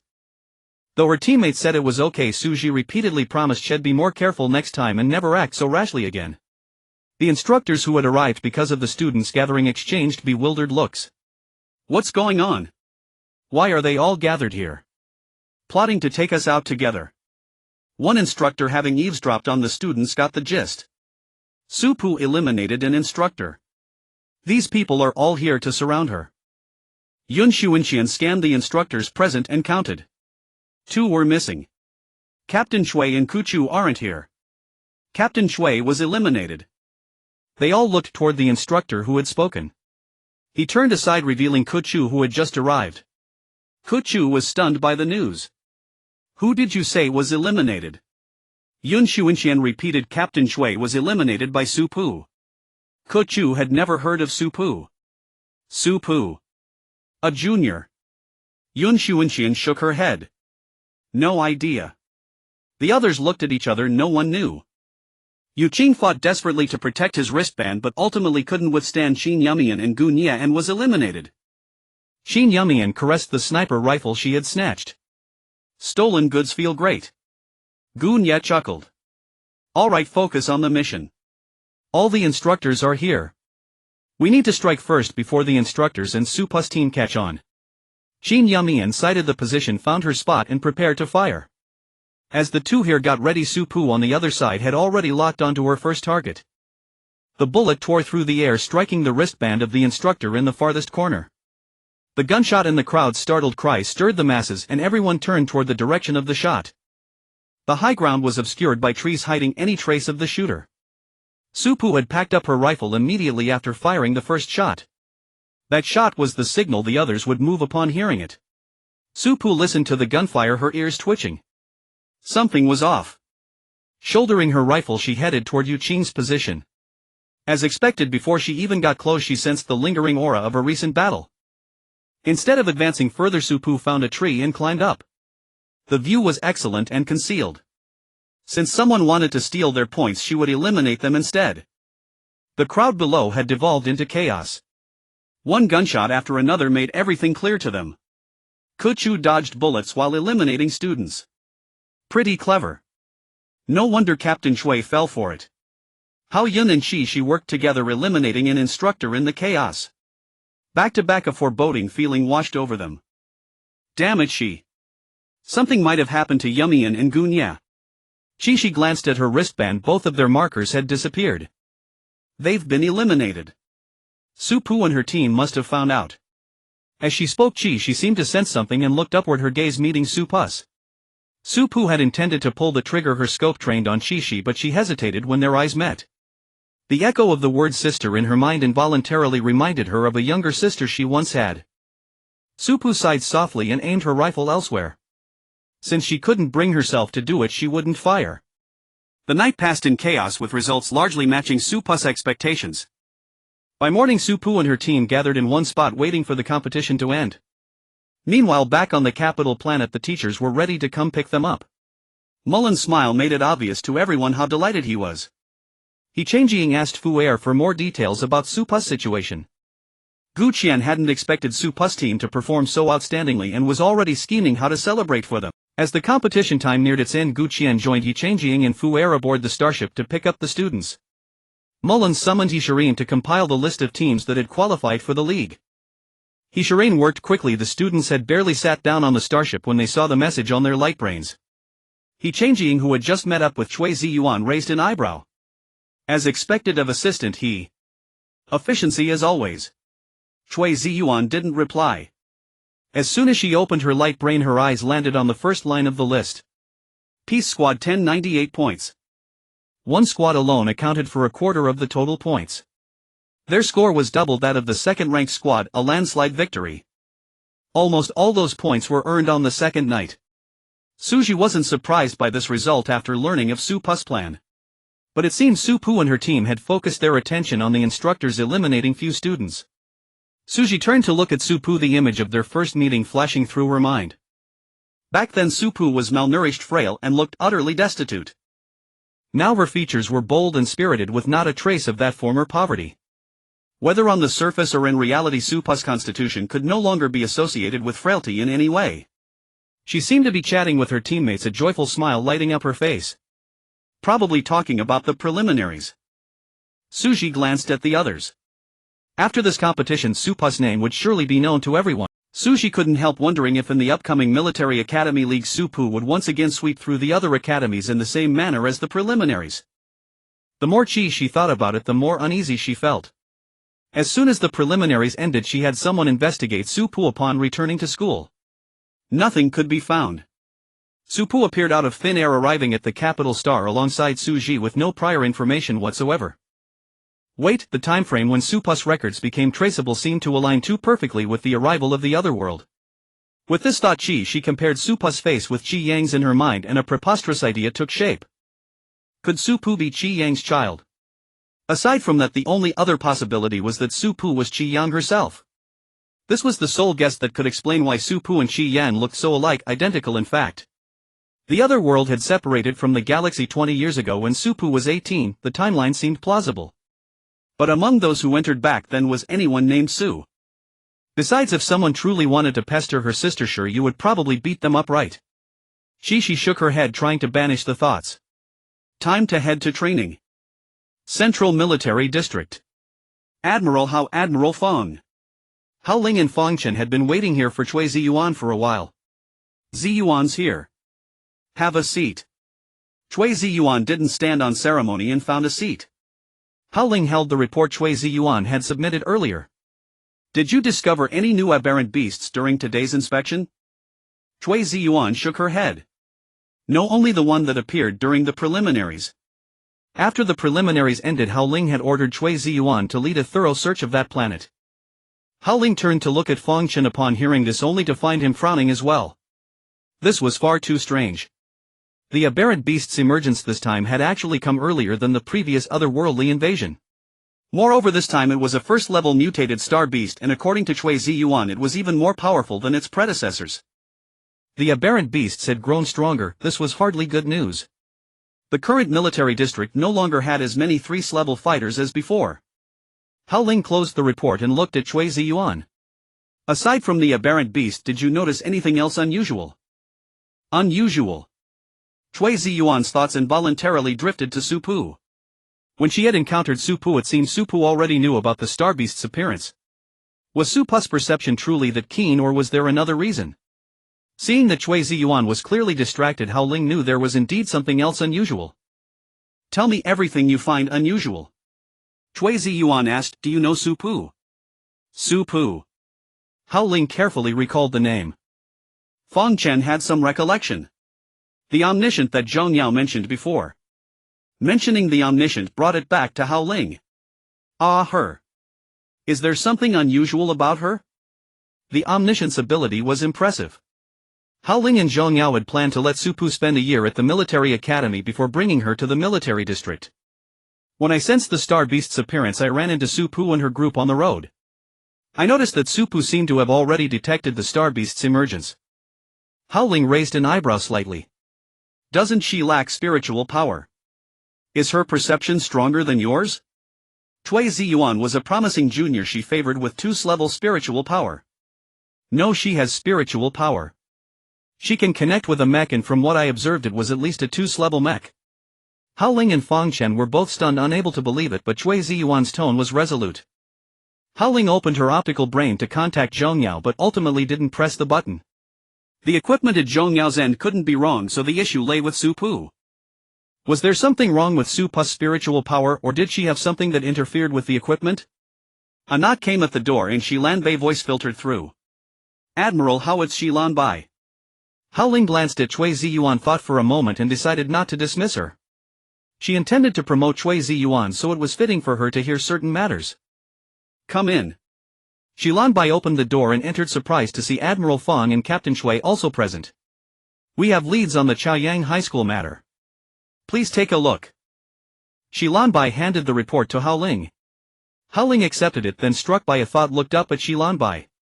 You've been with Su Yun lately. Have you heard of someone named Su Pu? Su Pu. I know her. Actually, she was the one who told Su Yun about the Chongqing 2.0 project. In an instant the three of them fixed their gazes on Shi Lan Bai. Hao Ling hadn't even opened the report yet. How did she know about Chongqing 2.0? Unaware that they had just been discussing Su Pu's anomaly, Shi Lan Bai simply recounted everything she knew and what Su Pu had said at the time. Su Pu, look at this. They both had the day off today and Su Pu and Yan Jihuan were staying in the dormitory. As soon as Yan Jihuan saw the message pop up on her optical brain, she jolted upright from her bed, calling out to Su Pu. Su Pu was writing something. Hearing Yan Jihuan's voice, she only replied lazily, "What's up?" Yan Jihuan's tone was full of surprise. The school actually appointed you as the overall commander. Su Pu paused her writing, set down the pen and opened her optical brain. School noticed the overall commander of this year's school team is Su Pu. The two deputy commanders are Hao Yun and Mia. The three commanders will lead the main squad. The overall commander leads the main team while the two deputy commanders lead the auxiliary teams. The school team was divided into one main team and two auxiliary teams. The main team consisted of 80 squads, each auxiliary team had 41 squads, and the sniper unit was incorporated into the main team. Yan Jihuan climbed down from the bed and calmed herself before seeing what Su Pu was doing. How can you not be excited? What are you writing? Su Pu didn't close her optical brain but pushed the notebook over to Yan Jihuan. Analysis of other military academies. Yan Jihuan looked at the notebook filled with dense writing and praised Su Pu. You're so diligent. Su Pu smiled and searched for Mia on her optical brain. She didn't know much about Mia. Their school's team was the last among all military academies to be finalized. She couldn't just study the opponents, she also needed to know her own people well enough. Yan Jihuan watched Su Pu pick up a new notebook and continue writing, deciding not to disturb her further. One was reading, the other writing, and the dormitory fell into a prolonged silence. It wasn't until both their optical brains chimed simultaneously that the quiet was broken. Su Pu could tell who had messaged even before opening her optical brain. Probably they've seen the school notice. Yan Jihuan smiled with narrowed eyes. I bet they're shocked too. Peace Squad 6 Green Grassland forwarded, "Chi, proud of you. I don't want Su Pu. You're amazing. Tang Yixing basking in reflected glory. Jade treating us to a meal. I love mechs, ha ha ha ha ha. Chi, let's go out tonight. My treat. Jade Boss Chi is generous thumbs up JPG. Near the Central Military Academy there was an exceptionally delicious restaurant that Yu Qing had longed to visit, and he promptly proposed they go there. The six of them stood before the establishment named Flavor of Happiness, stunned by the lengthy queue that stretched outside. Yu Qing, you didn't mention there would be such a crowd. Yan Jihuan rested his hand on Su Pa's shoulder, gazing at Yu Qing. Yu Qing smiled apologetically. He hadn't anticipated such a turnout today. Though it was usually busy, the line had never extended out the door before. Su Pa swept her gaze across the crowd, noting that most were cadets gathered in groups. Perhaps they're here to celebrate just like us. Su Pa pulled Yan Jihuan's hand down. Come on, let's queue. Shi, unwilling to wait in such a long line, resorted to using his wealth to secure a private room. Li Xiang mimicked Su Pa's expression pack and gave a thumbs up. Truly worthy of Boss Chi. Once seated Chi, he took the menu and handed it directly to Su Pa. Order first. Get whatever you fancy, don't hold back. Su Pa flipped through the menu, a hint of teasing in her tone. Since Boss Chi says so, we'll order freely. She picked two of her favorite dishes, then passed the menu along. When all the dishes were served, Su Pa stood up first, raising her drink. Hey, race to us winning first place in the league. Yan Jihuan rose as well, lifting his drink. To first place. He and Li Xiang exchanged glances, both seeing the amusement in each other's eyes. Tang Yixing and Yu Qing also got to their feet. The six of them raised their glasses together. To our league victory. Cheers. They all drank together and then sat down to eat. After 3 or 4 minutes, the five of them simultaneously set down their chopsticks, watching Su Pa as she continued eating. Su Pa ate with gusto, her movements still somewhat graceful, yet she gave off an impression as if she hadn't tasted such delightful food in half a lifetime. Yan Jihuan was baffled. Su Pa, is the school food really that bad? That can't be right, I've seen you eat quite a lot before. Only then did Su Pa notice their stares. She blinked, swallowed the food in her mouth. It's delicious. I haven't had anything this good in a long time. Yu Qing felt a kindred spirit. You think this place is great too, right? I always say anyone who eats here falls in love with it. Su Pa agreed. Indeed. He raised an eyebrow. Is that so? Then well, come often. Yan Jihuan fixed his eyes on Su Pa, reminding her of an unanswered question. The cafeteria isn't bad actually. It's improved from before. Upon receiving the school notice, she also saw the message from Yi Changjiang calling them to the office. A Yun General Hao is here too. Hao Yun took off her helmet and walked out of the simulation training room with Qi Shi. Has something else happened? I'm not sure. Teacher, he didn't say. When they arrived at the office, they found two others already there, Su Pa and Mia. Su Pa had been summoned right after her meal, and Mia had arrived before her. This was her first time meeting Mia, the captain of the Xianyu squad and a third-year student in Class A of the command department. Hao Yun, who had a good rapport with Mia, greeted her. Seeing everyone present, Yi Changjiang got straight to the point. The military region places great importance on this academy league. The vice principal intends to give you 3 commanders intensive training. She stepped forward upon hearing this. What about me, teacher? Yi Changjiang gestured for Qi to look at Hao Ling. General Hao wants to see you. Surprised, Qi had assumed the summons was for Yi Changjiang or Hao Yun. Yi Changjiang prepared to explain the league rules to the 3 commanders while Hao Ling signaled Qi to follow her out. Qi closed the door behind her as she left and entered the adjacent office with Hao Ling. The room was empty. Hao Ling invited her to sit. Qi felt somewhat constrained as she wasn't familiar with Hao Ling. General Hao, is there something you need? Hao Ling offered a gentle smile. No need to be nervous. How have you been feeling lately? She sat upright. Quite well. Sister Shilan checked me last time and there were no issues. That's good. Hao Ling nodded and turned to the main topic. I heard you knew Su Pa before. Qi was taken aback, recalling that Cui Ziyuan had been present when she first encountered Su Pa. No, I mistook her for someone else. I see. Hao Ling said no more, inquired about Qi's eye's recent condition and then departed. After seeing Hao Ling out, Qi fell into thought. Why was General Hao suddenly so interested in Su Pa? She pondered Supa's recent activities and suddenly remembered during the Starbeast mission Supu had been piloting a mecha. Wasn't Supu supposed to lack spiritual power? How could she interface with a mecha? At the time her mind had been consumed with Qi Yang and she hadn't noticed this detail. Was General Hao's interest in Supu due to her spiritual power or was there another reason? Unfortunately she had little interaction with Supu. She first learned of her from a passing mention by Shilanbai. Wait, a glint of realization flashed in Qi's eyes. Supu knew about longevity too. Zero and her supposedly non-existent spiritual power had suddenly emerged along with dual abilities. That was indeed enough to pique one's interest. She wondered what Supa's background truly was and the mystery behind her spiritual power. She tried hard to recall the mecha she had seen. Though her memory was hazy, she was certain it was no lower than 2's class. The three of them first listened as Changjiang explained the league rules. The Military Academy League consisted of 10 matches with the type of competition changing each year to avoid repetition. Changjiang listed the possible competition types for this year's league and told them to study them. She then introduced the other participating academies.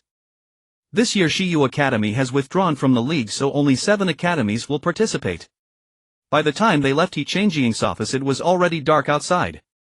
The three walked out together and Hao Yun took the initiative to add Supu as a friend. Supu accepted Hao Yun's request and then turned to look at Mia. Mia had very fair skin and was short in stature, yet she didn't appear weak. Her eyes were heterochromatic, her left eye was blue and her right eye green, a rare feature. Hao Yun's appearance matched her name, being gentle and elegant with eyes that curved like crescent moons when she smiled. Supu smiled and waved her light brain at Mia. May I request to be your friend? Mia seemed to freeze for a moment, not reacting to the first request. Supu repeated herself before Mia opened her light brain and added Supu as a friend. As they exited the building, Supu immediately spotted Suji standing outside. She bid farewell to Hao Yun and Mia and walked over to Suji. Suji waved at Supu. I messaged you but got no reply. After asking Yan Jihuan, she told me you were called away by Director He, so I came to wait for you here. I haven't had the chance to congratulate you yet on becoming the chief commander. Supu smiled. I was listening to Director He's lecture and didn't check my light brain. What's the matter? Does Suji have a problem? Suji must have come to find her for something important, and aside from Suji she couldn't think of anyone else. Suji nodded. Let's talk while walking. You've stayed this late, haven't you eaten yet? Are you heading to the cafeteria? Supu shook her head. I'm going straight to the dorm. You can tell me on the way. Suji began recounting from when Su Yun found her. Assistant Su told me there's a lead on the Chaoyang High School incident. It involves a high-ranking official who made a deal with the black market, purchasing a large amount of Chongqing 2.0. Right now all students at Chaoyang High are undergoing testing. Supu asked, did they find the black market dealer? The black market was an underground trading hub, chaotic and murky, likely hard to track down. Suji shook her head. Not yet. They've probably fled long ago. Supu, will Xiaoji be safe just by transferring to a middle school? Supu couldn't guarantee it but said, if you trust me, I know of one place that's absolutely safe. Suji met Supa's eyes. Of course she trusted her. Where? Shiryang Star Chiming Middle School. Back in the dormitory, Yan Jihuan's eyes widened. You're going to Shiryang Star? Supu hummed in affirmation. Yan Jihuan cupped Supa's face with both hands, turning it toward herself. Spill it, what are you going to Shiryang Star for? Supu blinked innocently. Suji wants to find a new school for her brother, so I'm going with her to check it out. Yan Jihuan withdrew her hands. But aren't you supposed to attend training? Will you make it in time? Supu thought for a moment. I'll make it. Yan Jihuan frowned. I'll go with you. Supu gave a helpless smile. What will you do there? Yan Jihuan asked. Which school? Supu paused in her note-taking, recalling that Yan Jihuan's idol was Song Shiyu. Shiming Middle School. Yan Jihuan shot up from her seat. Say no more, I'm coming with you. You're actually going to my idol school. Shiming Middle School. I've never been there before. I wonder if there are records of Song Shiyu inside, maybe her photos.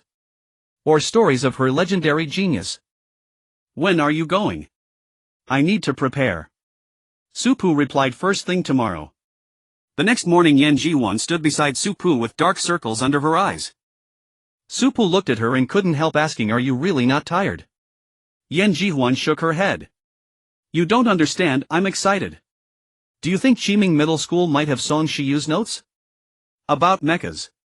Don't those outstanding seniors leave behind experiences and advice for juniors? As one of Kaiming's distinguished alumni, Song Shiyu must have left something right." Yan Ji-won longed to see Song Shiyu's mecha design concepts.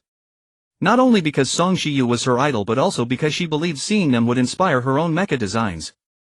Though the hope was slim, she still wanted to try building a 2-class mecha before the mecha competition. Su-poo didn't look at her but spoke with certainty. She did. All her notes from before university are kept at Chiming Middle School. Chiming Middle School had both a junior and senior high division all on the same campus. Yan Ji-hoon's thoughts shifted. Then does Chi Yang have notes too? Would you like to look for hers? They might help with the league. She's the youngest marshal in interstellar history, you know. Speaking of which, her and Song Shiyu's belongings should be stored together. I'll search for them when we get there. Song Shiyu and Chi Yang both attended Chiming for junior and senior high, having been partners from the start. Su-poo crossed her arms. Are you sure outsiders can just browse freely? Yan Ji-won choked, she hadn't considered that. Su-poo's light brain lit up with a message from Su-ji. Let's go. They're here. Su-poo and Yan Ji-won walked to the station entrance and spotted Su-ji and her brother. Su-ji carried a backpack while Su-ji had one on his back and 2 bags in his hands. Both Su-poo and Yan Ji-won went over to help Su-ji with his bags. He politely thanked them. Thank you, big sisters. Yan Ji-won sighed. If only we had space buttons, then we wouldn't have to lug all this around. Su-poo chuckled softly. We will someday. Su-ji didn't understand. What's a space button? Su-ji was curious too, looking at Yan Ji-won expectantly. Su-poo glanced at the approaching train. Let's board first. Once we're on, Sister Yan can explain it to you. Yan Ji-won patted Su-ji's head. Come on, let's get on. Su-ji obediently followed the 3 sisters onto the train and sat beside Yan Ji-won, listening as she spoke. You know about mecha necklaces, right? A mecha that big can shrink down to the size of a pendant using spatial folding technology. A space button works on a similar principle, except it contains an independent space that can hold many things. It's like shrinking your bag down to the size of a pebble, but when you take things out, they're exactly as they were. It's essentially a portable miniaturized storage container. Su-ji understood. Does this thing not exist yet? Or is it too expensive? Yan Ji-won replied, it doesn't exist yet, or rather it once could have. Song Shiyu found a way to make space buttons, but she never succeeded before she left. Su-poo had been gazing out the window, but at these words her eyes dimmed. Her gaze fell on the red string around her wrist and she touched the black ornament on it. Su-ji knew what left meant. That's such a pity. Yan Ji-won patted his head with a soft sigh. Yeah. Su-ji looked at Su-poo. For some reason she felt that Su-poo seemed detached from them, as if separated by an invisible wall existing in a different world. To Su-ji, Su-poo was too mysterious, arriving out of nowhere, dressed somewhat shabbily yet seeming to have been everywhere and known everything. Su-ji's prolonged gaze caught Su-poo's attention. Su-poo turned, tilting her head with a questioning look. What's wrong? Shiryang Star is quite far. You can sleep a bit if you're tired. Su-ji nodded. Okay. Seeing that Su-ji wasn't going to say anything, Su-poo closed her eyes to rest. Shiryang Star was a relatively remote planet, only slightly better than a garbage planet, and had been nameless before. It wasn't until Principal He-tai arrived and named it Shiryang Star that it gained an identity. Later, Chi Yang and Song Shiyu earned recognition in competitions, gradually bringing Shiryang Star into people's conversations. Even so, Shiryang Star remained largely unnoticed by the major planets at the time. It was only when Chi Yang and Song Shiyu formed the peak team at the Central Military Academy and led the school team to victory in the Inter-Academy League that Shiryang Star and Chiming Middle School truly entered the interstellar public's awareness. Su-poo and the others dozed off on the train, waking only when they felt a jolt. Su-ji mumbled drowsily, "Are we there?" Su-poo glanced out the window. Almost. Soon the interstellar train came to a stop. They gathered their luggage, disembarked, and boarded a dedicated hovercar outside the station. There's even a direct line to Chiming Middle School. The Su siblings found it fascinating. A nearby passenger overheard and chuckled. You must be first-timers. Our Shiryang Star places great importance on Chiming Middle School. Suji replied, yes, it's our first time. I'm sending my brother to school here. Upon learning they were enrolling at Chiming, the passenger struck up a conversation with Suji extolling the virtues of Shiryang Star and Chiming Middle School. Supu and Yan Jihuan exchanged glances, both struggling to suppress a smile. Before getting off, the passenger lingered reluctant to part with Suji. Only after the vehicle departed did Suji realize wasn't she heading to Chiming Middle School. Supu said she probably wasn't an ordinary passenger. The express hovercars departing from the station sometimes carry promoters on board responsible for advertising this planet. Of course, she might also be a promoter for Chiming Middle School. Suji and Suji both felt as if they had discovered a new world. There are professions like that. Supu nodded. Yes, some people apply for these positions to earn pocket money. The four stood at the entrance about to ask the guard to let them in when suddenly a figure emerged from the ground. Hello. A person clad in a brown cloak and wearing a mask greeted them. Aside from Supu, the other three were startled. Supu remained remarkably composed, as if this was nothing out of the ordinary. Hello, we're here to enroll our younger brother. The figure tilted its head, its gaze locking onto the youngest among them, Suji. Perhaps it could not be called a person. Yan Jihuan could see the wood-like texture around its exposed eyes. She leaned close to Supu's ear and whispered, what is this? Supu explained to the three of them, this is a special feature of Chiming Middle School, a nettle tree robot. She then asked the robot, what should we call you? Little Tree. Little Tree waved at them. Come in with me. The guard opened the gate and Little Tree led them inside, all the while introducing Chiming Middle School. Yan Jihuan was curious about this robot. Little Tree, how long have you been at Chiming Middle School? Little Tree replied, 5 years. Who created you? Chao En. Supu asked, are you the second generation? Yes. The first generation robot was Little Nettle, it has already retired. Supu understood, no wonder it showed no reaction upon seeing her. Suji blinked her big eyes. Robots can retire too. Supu smiled but refrained from saying that retirement simply meant being scrapped. Yan Jihuan continued, was Little Nettle also created by Chao En? No, Little Nettle was created by Song Shiyu. As Yan Jihuan conversed with Little Tree, Suji approached Supu. Supu, are you a student here? Supu nodded. Yes, I studied here before. Little Tree swiveled its head, scanning Supu from top to bottom. I haven't seen you before. Supu met the gazes of Yan Jihuan and the others. When I was here, Little Nettle was still around. If Little Nettle were here, it would have recognized her at first glance. The school bell rang and Little Tree quickened its pace. Hurry, hurry. Yan Jihuan was bewildered. Why the sudden rush? Supu thought for a moment. It probably has other tasks to attend to. Little Tree led them to the principal's office. Hold you, someone's here. As soon as they entered, Little Tree's hat was yanked off. Little Tree, how many times have I told you? Don't call me old you, call me sister you. The woman before them appeared to be in her early 20s with short golden hair and wearing thin-rimmed glasses. Little Tree struggled for a moment, found it couldn't escape and obediently said, sister you. You, she snorted. You little rascal, I'll get you yet. She turned around, saw Supu and the other three and immediately put on a polite smile. Hello, can I help you? Before Suji could speak, Little Tree interrupted, that younger brother wants to enroll. Yushi suppressed the urge to flick its forehead and addressed Suji, you want to enroll? Who is the guardian? Suji stepped forward with Suji. I'm his sister. Yushi raised an eyebrow. You two do look alike. Come over here and fill out the enrollment information form. After you finish, pay the tuition and then you can leave. Your brother stays here. Suji was taken aback. That's it. Yushi hummed in affirmation. That's it. Yan Jihuan whispered to Supu, that's pretty casual. Schools like Chaiyang High School had rather complicated enrollment procedures. Supu smiled. Chiming doesn't emphasize those things. Yan Jihuan was still preoccupied with Song Shiyu. While Suji was still filling out the form, she asked Yushi, can we look around the campus? Yushi, who was busy scolding Little Tree, replied directly upon hearing the question, sure, feel free to wander. As long as the doors are open, you can go anywhere. Yan Jihuan was instantly thrilled and exchanged a knowing glance with Supu. Su Pu shrugged helplessly, placed her bag in a corner, told Su Ji, and set off to explore the campus with Yan Jihuan.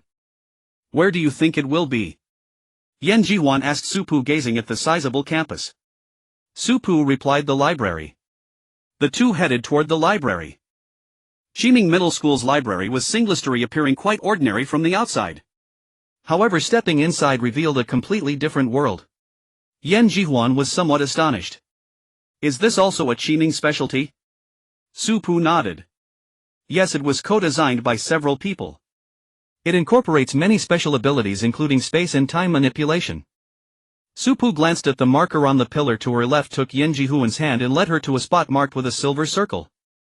In an instant the two found themselves in another room. The cabinets in this room were brand new, while the books on them, though somewhat old, were clearly well preserved. This makes me want to come to Qiming too. But Shiryang Star is too remote. Yan Jihuan searched while chatting with Su Pu. Su Pu, however, remained still, standing in place and pondering something before walking straight to a cabinet. Yan Jihuan, it's here. Yan Jihuan poked her head out from behind another cabinet. Found it so quickly. She walked over to Su Pu and sure enough saw a book bearing Song Shiyu's name. To be precise, it was a notebook. Yan Jihuan picked it up, then suddenly remembered she still needed to find Shi Yang's for Su Pu. Just as she was about to search, Su Pu stopped her. No need, I've already read it. Go sit over there and read. I'll look at something else. Yan Jihuan was eager and didn't refuse, so she found a seat and began reading. Su Pu didn't really have anything specific to look at, she simply found a window and started daydreaming. An hour later, Su Ji sent a message. Kai Lai, where are you guys? Su Pu didn't reply immediately but went to find Yan Jihuan. They're done. Yan Jihuan heard her voice and closed the notebook reluctantly. Okay, let me put this back. Su Pu hummed in acknowledgement and typed on her optical computer. Puyu library coming now. Once Yan Jihuan had put the notebook back, the two headed toward the school gate. After filling out the form, Su Ji and Su Ji first went to the dormitory to drop off their belongings, then escorted Su Ji to the teacher's office. Su Ji then took a stroll around the campus before heading to the school gate to wait for Su Pu and Yan Jihuan. The three met up. Su Pu asked, all settled? Su Ji nodded. Everything's done. Well, pick up Su Ji and bring him back to the capital planet during the holidays. Alright, let's head back then. After they left, two figures emerged from the ground. Yushi leaned against a little tree, gazing ahead and murmuring, why do I feel a sense of familiarity? By the time Su Pu and her two companions returned to the capital planet, night had already fallen.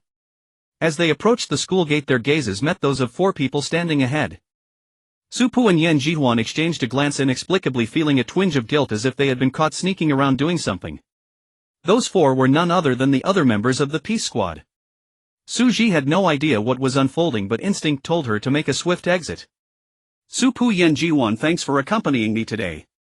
I'll be off now. Bye. Bye. As soon as Su Ji left, Chi He and the others approached with questioning looks. The four of them lined up before Su Pu and Yan Jihuan, their stance clearly demanding an explanation before they would let them pass. Su Pu spoke first. We went with Su Ji to check out schools today. What are you all doing here? Li Xiang replied, waiting for you. We thought you had training, but the teacher said there was none today, so we planned to do group practice instead. But when Chi He and I went to the dorms to find you, you weren't there and you didn't reply to our messages. The guard said you'd gone out, so we had no choice but to wait at the school gate. Who knew you'd be back so late? Su Pu and Yan Jihuan both felt a pang of guilt. They had fallen asleep on the interstellar train and hadn't checked their communicators the entire way. Since they hadn't mentioned any training today, they hadn't told Li Xiang and the others about their outing. Shi He pressed further, where exactly did you go that's so remote? It shouldn't take this long just to look at a school. Su Pu answered, Shiryang Star Qiming Middle School. At the mention of this name, the four were visibly stunned. Yu Qing scratched her head. Isn't that Shi Yang and Song Shiyu's school? Tang Yixing added, have none of us ever been there? Shi He, Tang Yixing and Li Xiang, all from the capital planet, had no need to attend school elsewhere as their families wouldn't allow it. As for Yu Qing, she met their gazes.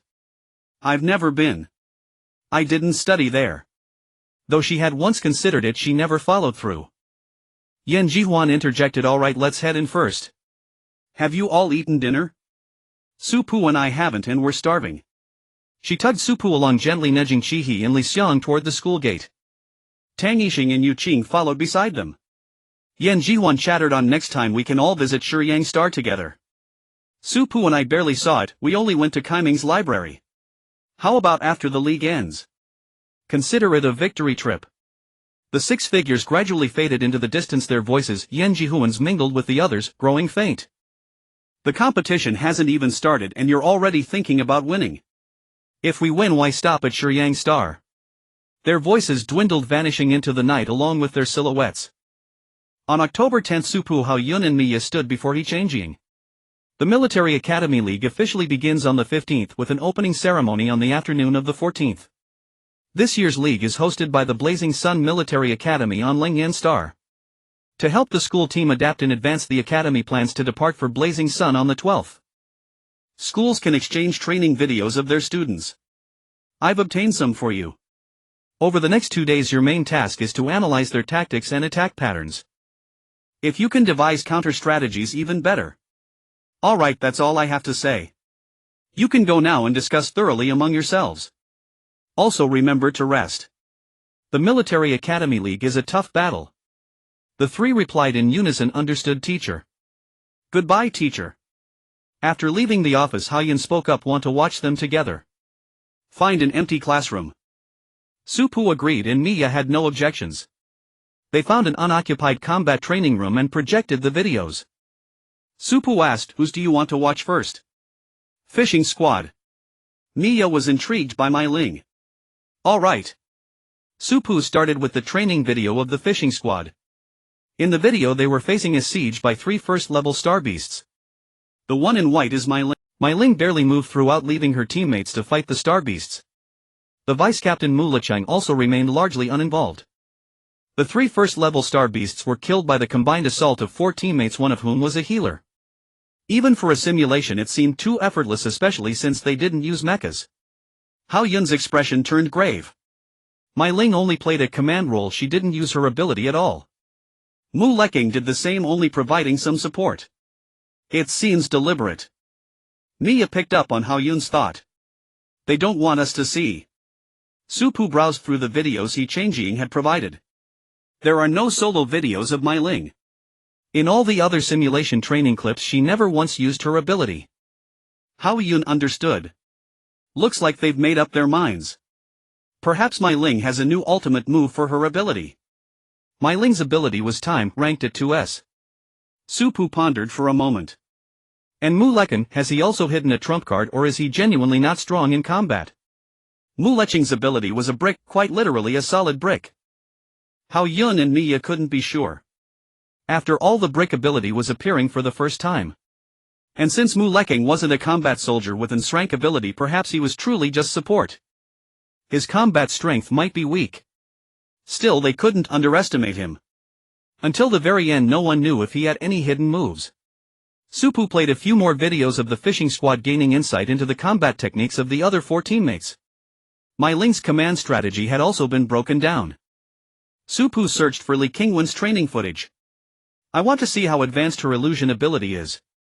Li Qinghuan had no solo videos either, but she appeared frequently in team battles. In the video her illusions could render first-level star beasts unconscious. Hao Yun remarked, it seems that when we face the star squad we'll need to neutralize Li Qinghuan first. Otherwise she might control members of the school team, turning them against each other. Miya snapped back to reality, recalling that Su Pu's team also had someone with a control-type ability. Su Pu, does your team have a similar ability? Su Pu hummed in acknowledgement. Li Xiang has puppet control. Miya looked at Li Qinghuan in the video, attempting a comparison. Who do you think is stronger? Li Xiang. Miya's gaze shifted to Su Pu as if suspecting she was biased toward her own teammate. Su Pu added, Li Xiang's ability rank is higher than Li Qinghuan's. Li Xiang is S while Li Qinghuan is S. Without further comment they continued watching the training videos. When they reached the Shut Up squad from the Swift Wind Academy, all 3 fell silent simultaneously. It was simply too noisy. Even fighting monsters couldn't shut Ji whooshing up. The 3 exchanged glances and decisively chose to switch videos. After all, they had already watched plenty of the Shut Up squad's footage. On the morning of October 12th everyone gathered at the training ground. He Changjing stood on the platform saying, "We are about to depart for the Blazing Sun Military Academy now. Are you all ready?" The crowd below shouted in unison, "Ready." He Changjing, "Do you have the confidence to claim first place?" "Yes." He Changjing raised her hand to her ear, mimicking a listening gesture. "That was too quiet. Are you truly confident?" "Yes." The team's morale soared as everyone shouted with the utmost intensity they could muster. They had confidence they would take first place. He Changjing looked at the faces before her, deeply satisfied. "Depart." The entire team lined up and boarded the starship in order. He Changjing stepped down from the platform and turned to Mueller, who had just arrived. "Vice Principal." Mueller smiled warmly. "Go on, look after them well. Don't let other military academies push us around." He Changjing understood. "All right, Vice Principal, I'll be going now." Go on, go on." He Changjing, as the lead instructor for this year's team, was to accompany them to the Blazing Sun Military Academy. Joining her were 2 third-year teachers in Jir and Guqi. He Changjing scanned the long line, searching for Supu's position. Her gaze locked onto her. Supu was still talking with Yan Jihuan and the others when He Changjing suddenly called out to her. "Teacher He, what is it?" He Changjing instructed, "Once you're at Blazing Sun Military Academy, you need to stand at the front of the team. Hao Yun and Mia will stand with you. We need to show everyone our Central Military Academy's chief commander. The outside world still doesn't know much about you or your combat abilities. That's one of your advantages, use it well in the first match." With that, He Changjing placed both hands on Supa's shoulders and gave them a gentle pat. "Relax, don't be nervous. Do your best." Supa's eyes sparkled with determination. "I understand, Teacher He." Seeing this, He Changjing also offered a few words of encouragement to the rest of the peace squad before heading off to find Hao Yun and Mia. Once He Changjing had left, Yan Jihuan relaxed her posture and casually draped an arm over Supa's shoulder. "Looks like Director He really thinks highly of you." Once everyone was aboard the starship, they set off. Lang Yen Star was not far away and they arrived shortly. Before the starship landed, He Changjing gave another speech to boost morale. When the starship finally touched down, He Changjing looked at Supu. "Lead the team. Disembark." Supu stood up, her voice reaching everyone's ears. "Everyone follow me off the starship." Hao Yun and Mia positioned themselves beside Supu, their respective teammates following behind them. The others filed out behind the main squad as they disembarked. At the academy gate, numerous teachers and students from Blazing Sun Military Academy were already standing. He Changjing walked ahead, exchanging pleasantries with the approaching instructor. "Long time no see, Lan Lan." "Long time no see, He Changjing." The two shook hands before releasing. Lan Lan's gaze fell on the three behind He Changjing, settling on the unfamiliar face of Supu. "Is this your chief commander?" He Changjing smiled. "Of course.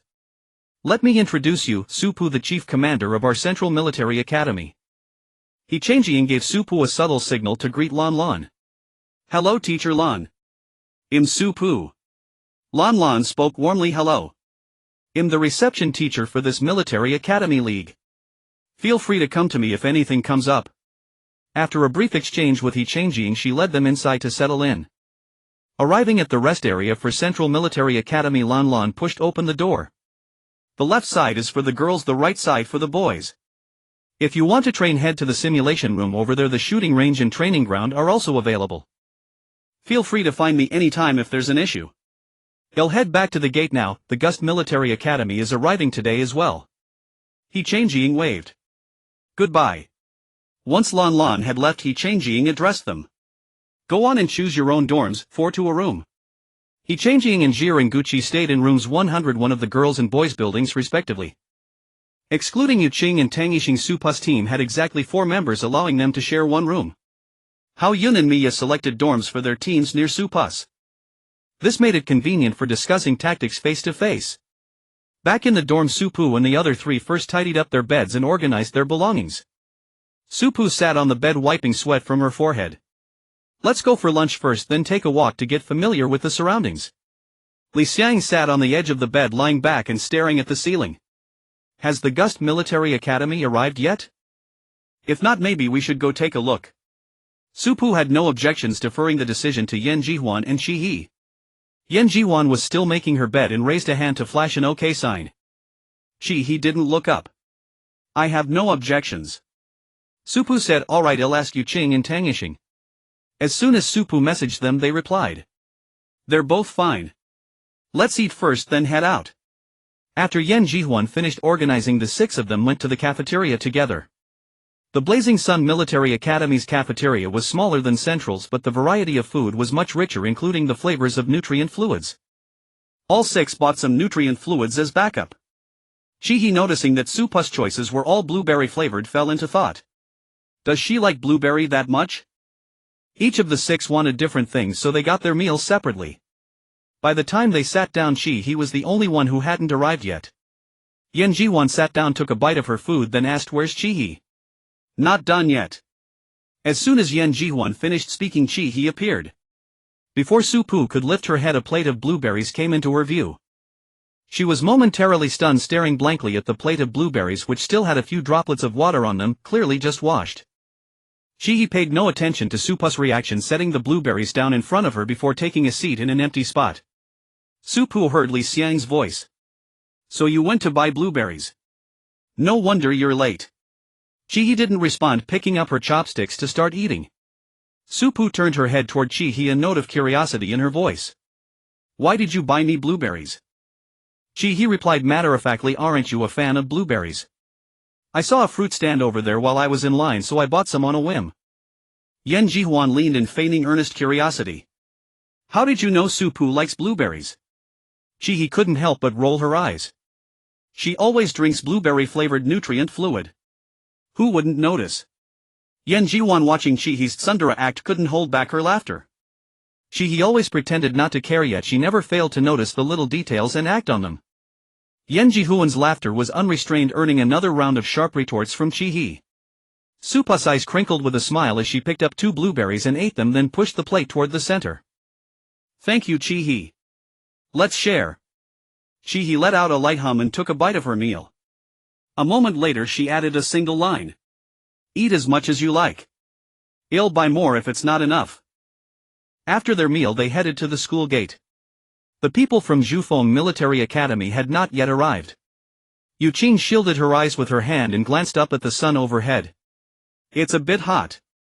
Upon hearing this, a student from Liang Military Academy nearby instantly released a burst of cold air. Yu Qing shivered, startled by the sudden chill. Once she regained her composure, she murmured a thank you. The student maintained an aloof demeanor, merely humming in acknowledgement. Supu. He Changjing's voice came from behind. Supu turned to look at her. Seeing all 6 of them gathered there, He Changjing smiled. What, waiting for Zhufeng? Supu nodded. We're just taking a look. He Changjing understood, glanced down at her smartwatch and muttered to herself, wondering why they hadn't arrived yet. After another 5 or 6 minutes, they finally saw a starship descending in the distance. Supu said, they're here. Yan Jihuan and the others straightened up and looked ahead. At the forefront was Nian Buxiu, the leading instructor from Zhufeng Military Academy. Standing behind him was Shi Yanan, the captain of the Shut Up Squad. Flanking Shi Yanan were his deputy commanders Zhou Xinyan from the Celebration Squad and Hianqing from the Fasting Squad. Lan Lan was already exchanging pleasantries with Nian Buxiu while Supu and her companions sized up Shi Yanan, the supreme commander of Zhufeng Military Academy. This year, most believed the championship would be decided among the Central Military Academy, Hengqing Military Academy and Zhufeng Military Academy. As Supu's group observed Shi Yanan, he and his deputies were appraising them in return. Zhou Xinyan asked in a low voice, there from Central Right. Peace. Before Shi Yanan could answer, Ji Wuxing behind him could no longer contain himself. Yeah, all freshmen. I heard their captain is the supreme commander in Glass Cannon. Ji Wuxing looked at Shi Yanan in bewilderment. He had suddenly lost his voice. Shi Yanan had conjured an ice cube in his mouth to silence him, preventing him from discussing them right in front of their faces. Zhou Xinyan let out a sudden laugh. It was too amusing. That laugh drew the attention of Lan Lan, who was ahead. Shi Yanan, how is your mother these days? Is everything well with her? Shi Yanan gave a slight nod. Hello, Teacher Lan. My mother is doing well. Supu recalled Chi-He mentioning that her mother was a member of the Shi family and asked softly, Chi-He, how is he related to you? Whom? Chi-He, realizing she was asking about Shi Yanan, replied, my cousin. Li Xiang just noticed Ji Wuxing behind Shi Yanan and nudged Yan Jihuan beside her. Look at the one behind Shi Yanan, that's Ji Wuxing, isn't it? Look at his mouth. Yan Jihuan's gossipy spirit ignited. What happened? Got his mouth sealed. Is he really that talkative? Li Xiang shrugged. Who knows? But I'd say it's highly likely. Su Pu felt it was time. Let's go. We should get familiar with the environment first. Alright, let's go. After Su Pu's group left, Ji Wuxing stared at Shi Yanan with pleading eyes. Unable to bear his gaze, Shi Yanan withdrew his ability. Ji Wuxing's jaw went slack and he accidentally bit down. Tisk Shi Yanan, if you freeze my teeth you're paying for it. Shi Yanan shot him a look and Ji Wuxing obediently shut up. But as soon as Shi Yanan turned away he started whispering about him to the person next to him. Shi Yanan heard it all, telling himself internally to stay calm. He soothed himself several times before restraining the urge to strike Ji Wuxing. The next day, as Su Pu and her team stepped out of the simulation training room, they ran into people from Hongqing Military Academy. Upon recognizing one of the approaching figures, Su Pu and the others shifted their gaze to Li Xiang. Li Xiang's expression was cold, showing no intention of engaging. Let's go. Opposite them, Li Qinghuan merely smiled as she watched Li Xiang and Su Pu's group depart.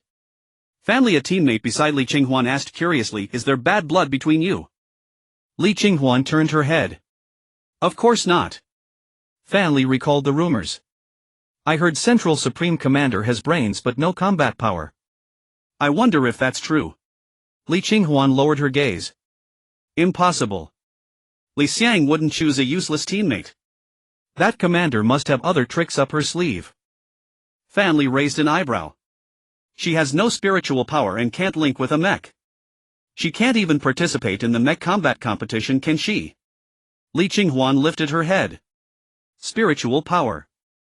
Ali, what if she actually has spiritual power but has hidden it? Fanli dismissed the idea. But it was the Archon himself who tested her. Could it be fake? Li Qinghuan's expression turned serious as she looked into Fanli's eyes. What if? For instance, if Su Pu has something on her that can interfere with a mech. Seeing that Li Qinghuan was earnest, Fanli sobered up and began to consider the possibility. But didn't she come from a garbage planet? What could she have? And how could she pull any tricks in front of the Archon? Li Qinghuan shook her head, unable to figure it out, but still cautioned, don't underestimate the enemy. We've never seen Su Pu's training footage. Fanli patted her shoulder. Don't worry. Once the competition starts, we'll know everything. It wasn't until Li Qinghuan was completely out of sight that Li Xiang relaxed. When did they arrive? Su Pu replied, probably this morning. They had entered the simulation training room early and had no idea what was happening outside. Yan Jihuan opened her smartwatch. Hongqing was the first to arrive this morning, followed by Muting Military Academy. Now Tongha Military Academy is here. Xingho won't arrive until evening. Su Pu counted. So everyone will be here today. Yan Jihuan nodded. Right. Shiyu Military Academy isn't participating, so once Xingho arrives, that's everyone. Yu Qing was puzzled. Why did Shiyu withdraw this year? He had heard some rumors. There are internal issues at Shiyu. Plus they've been last place for years, so they decided to sit out this year and focus on restructuring. Tang Yixing added what he knew. Shiyu is probably about to change principals. The current principal's health won't hold out much longer. Su Pu, do you really have no spiritual power? What use is your all-knowing ability? Is your immortality truly eternal? Did you hide some secret weapon? Are you your school's hidden trump card? Why aren't you saying anything? Su Pu's face darkened as she struggled to fathom how Ji Wuxing could talk so much. That evening she had been discussing the opening tactics with Hao Yun and Mia. The three of them were heading back to the dorms when they unexpectedly ran into Ji Wuxing. She should have just said no when he asked if she was Su Pu. Hao Yun had reached her limit. Hey Ji Wuxing, why are you so talkative? Your name means soundless, but you should change it to soundful. Instead of shutting him up, Hao Yun's words made Ji Wuxing ponder the possibility of a name change. Wow, Hao Yun, you're so right. The name Ji Wuxing isn't bad either. Su Pu, you still haven't answered me. What exactly? Before he could finish, Mia interrupted. Ji Wuxing, look here. Ji Wuxing turned, meeting her eyes. The words "what's up" died in his throat. Miya's eyes shimmered with tiny lights like a flowing river of stars, drawing one in irresistibly. It's very late. You should go back and rest. Ji Wuxing nodded stiffly. It's late. I should go back and rest. He turned and walked ahead, muttering softly, it's late. I should go back and rest. The light in Miya's eyes flickered and then faded as her ability receded. Supu watched Ji Wuxing, still under hypnosis, lost in thought. It was the first time she had witnessed Miya using her ability, hypnosis, up close. On the afternoon of the 14th, everyone gathered at the competition arena of the Liang Military Academy. Each military academy has a designated competition venue for the Inter-Academy League, which is an oval-shaped area surrounded by tiered seating with the competition zone in the center. At this moment, everyone stood in the competition area facing the central platform. On the opposite seats sat the team leaders from various schools and the leaders of the Liang Military Academy. The one in the center was the principal of Liang Military Academy, Min Yu. She stood up and spoke with a booming voice. At this moment, I hereby announce the official commencement of this year's Military Academy League opening ceremony. Next, let us invite the Xingxing Military Academy to the stage to shout their slogan. Every year this process is part of the opening ceremony, intended to boost the atmosphere and morale. The order of shouting slogans is determined by the rankings from the previous Military Academy League. Mai Ling led her school team, circling from the front of the stage to the back before stepping onto the platform. Accompanying her were two deputy commanders. Today Mai Ling's hairstyle was a high ponytail secured with a red ribbon, her brows and eyes sharp, holding the large flag of Xingxing Military Academy embodying the image of a sword ready to be drawn. Xingxing shines unstoppable. After the Xingxing team returned to their position, Supu raised the large flag and led the Zhongyang Military Academy team around to the back of the stage. Hao Yun and Miya followed her onto the stage. Supu was wearing a black tactical jacket today, standing on the stage with a fiery gaze and a determined tone. Central Iron Army, invincible in battle. Next up was the Zhufeng Military Academy. Shi Yanan glanced over at Miya as he approached the stage. When Ji Wuxing returned last night, he was evidently in a state of hypnosis. The only student who could have hypnotized Ji Wuxing apart from Miya was someone he couldn't think of. Shi Yanan stepped onto the stage, followed by Qiu Xinyan and He Anchen. The three wore specially designed combat uniforms from Zhufeng featuring lightning symbols near the collars. Swift as the wind, we are Zhufeng. Following Zhufeng Military Academy, the next was Xingho Military Academy. A spark can start a prairie fire. Liang Military Academy. As scorching as the sun, sweeping all before us. Tongha Military Academy. Tongue's sharp blade, who dares to challenge? Muting Military Academy. Muting united, flawless and invincible. After all the military academies had shouted their slogans, Min Yu stood up again. I hope that in the upcoming matches you all can maintain your current fighting spirit. You represent not only yourselves but also your respective military academies. This league is jointly organized by the teachers of each military academy and the military district, adhering to the principle of friendship first, competition second. No one is allowed to harm another's life. In the competition you are opponents, but in the future you may become comrades. Anyone found to be taking another's life under the guise of competition will have their qualification revoked. Do you understand? Min Yu surveyed the crowd, satisfied when she heard the loud responses. The audience replied in unison, understood. Min Yu continued, this league will still be broadcast live and only during the finals will offline viewing be opened. The league follows a points system divided into 10 rounds. The team that ranks first in each round earns 10 points, second earns 8 points, third earns 5 points, fourth earns 3 points, fifth earns 2 points, sixth earns 1 point and seventh has no points. In case of a tie, an additional match will be held based on the situation. If there's a tie after the finals, an additional match will also be held based on the situation. Next, volunteers will distribute competition wristbands. These wristbands allow for communication and location tracking with additional features determined by the specific competition. The first match of this Military Academy League will begin at 8 o'clock tomorrow morning, so please arrive at the venue in advance. After everyone received their wristbands, Min Yu concluded the opening ceremony. I declare the opening ceremony officially concluded. Disbanded. In a garden full of flowers and grass, an elderly man with graying hair lay in a rocking chair, eyes closed, seemingly asleep. Shan Yu had just returned from outside, and upon seeing this scene his movements became a bit lighter. "I'm back." The elderly man in the rocking chair slowly opened his eyes and said, "What day is it today?" Shan Yu did not expect Hitaya to be awake and walked over to her side, replying, "Today is the 14th. Hitaya looked at the darkening sky and recalled what day it was. Has their opening ceremony concluded? It just ended. Hitaya opened her mouth to speak but was interrupted by a cough. Chanyu quickly leaned down to help Hitaya sit up, gently patting her back to ease her breathing. Principal, let's go back inside to rest. Hitaya took a moment to recover, waving her hand. Just an old ailment, don't worry. Tell me about this year's situation. That child Xiao, she is not one to easily accept defeat. Although Chanyu had not attended the opening ceremony, she had been keeping up with the news about the Military Academy League. The overall commander of the Zhengyang Military Academy this time is a freshman named Supu, recommended by the governor to the school. Supu. Recommended by Zhong Yao.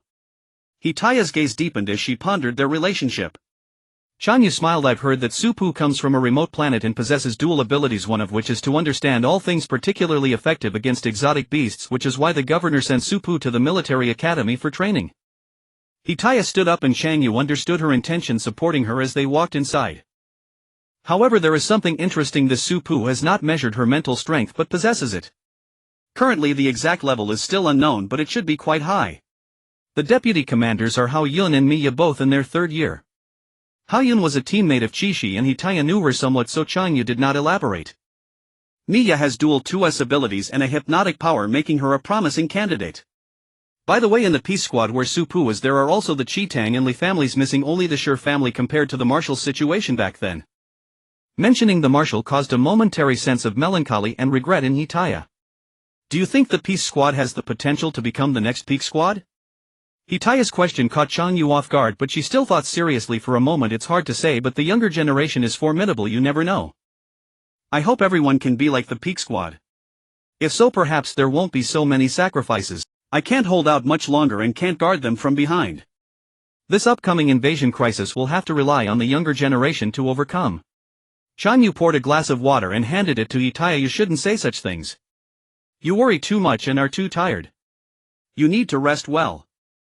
Hitaya took a sip of water and did not refute her words, changing the subject. Although Xiao she hasn't said it, she probably hopes I can watch her compete. When the finals come, remember to remind me to go watch. Chanyu agreed, and then Hitaya asked her to continue discussing the situation of the league. She continued from where she left off. At 8 o'clock on the morning of the 15th, everyone assembled and boarded the starship heading to the competition venue.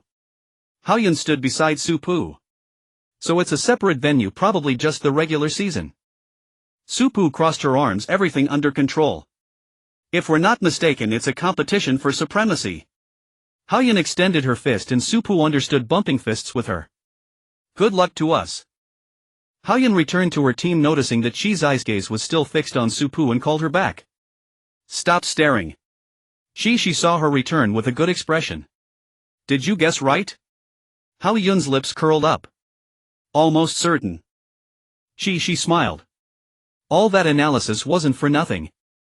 Hao Yun toned it down a bit and turned the topic to Qishi. If you have any doubts, just go ask her directly. Don't overthink it and end up feeling down.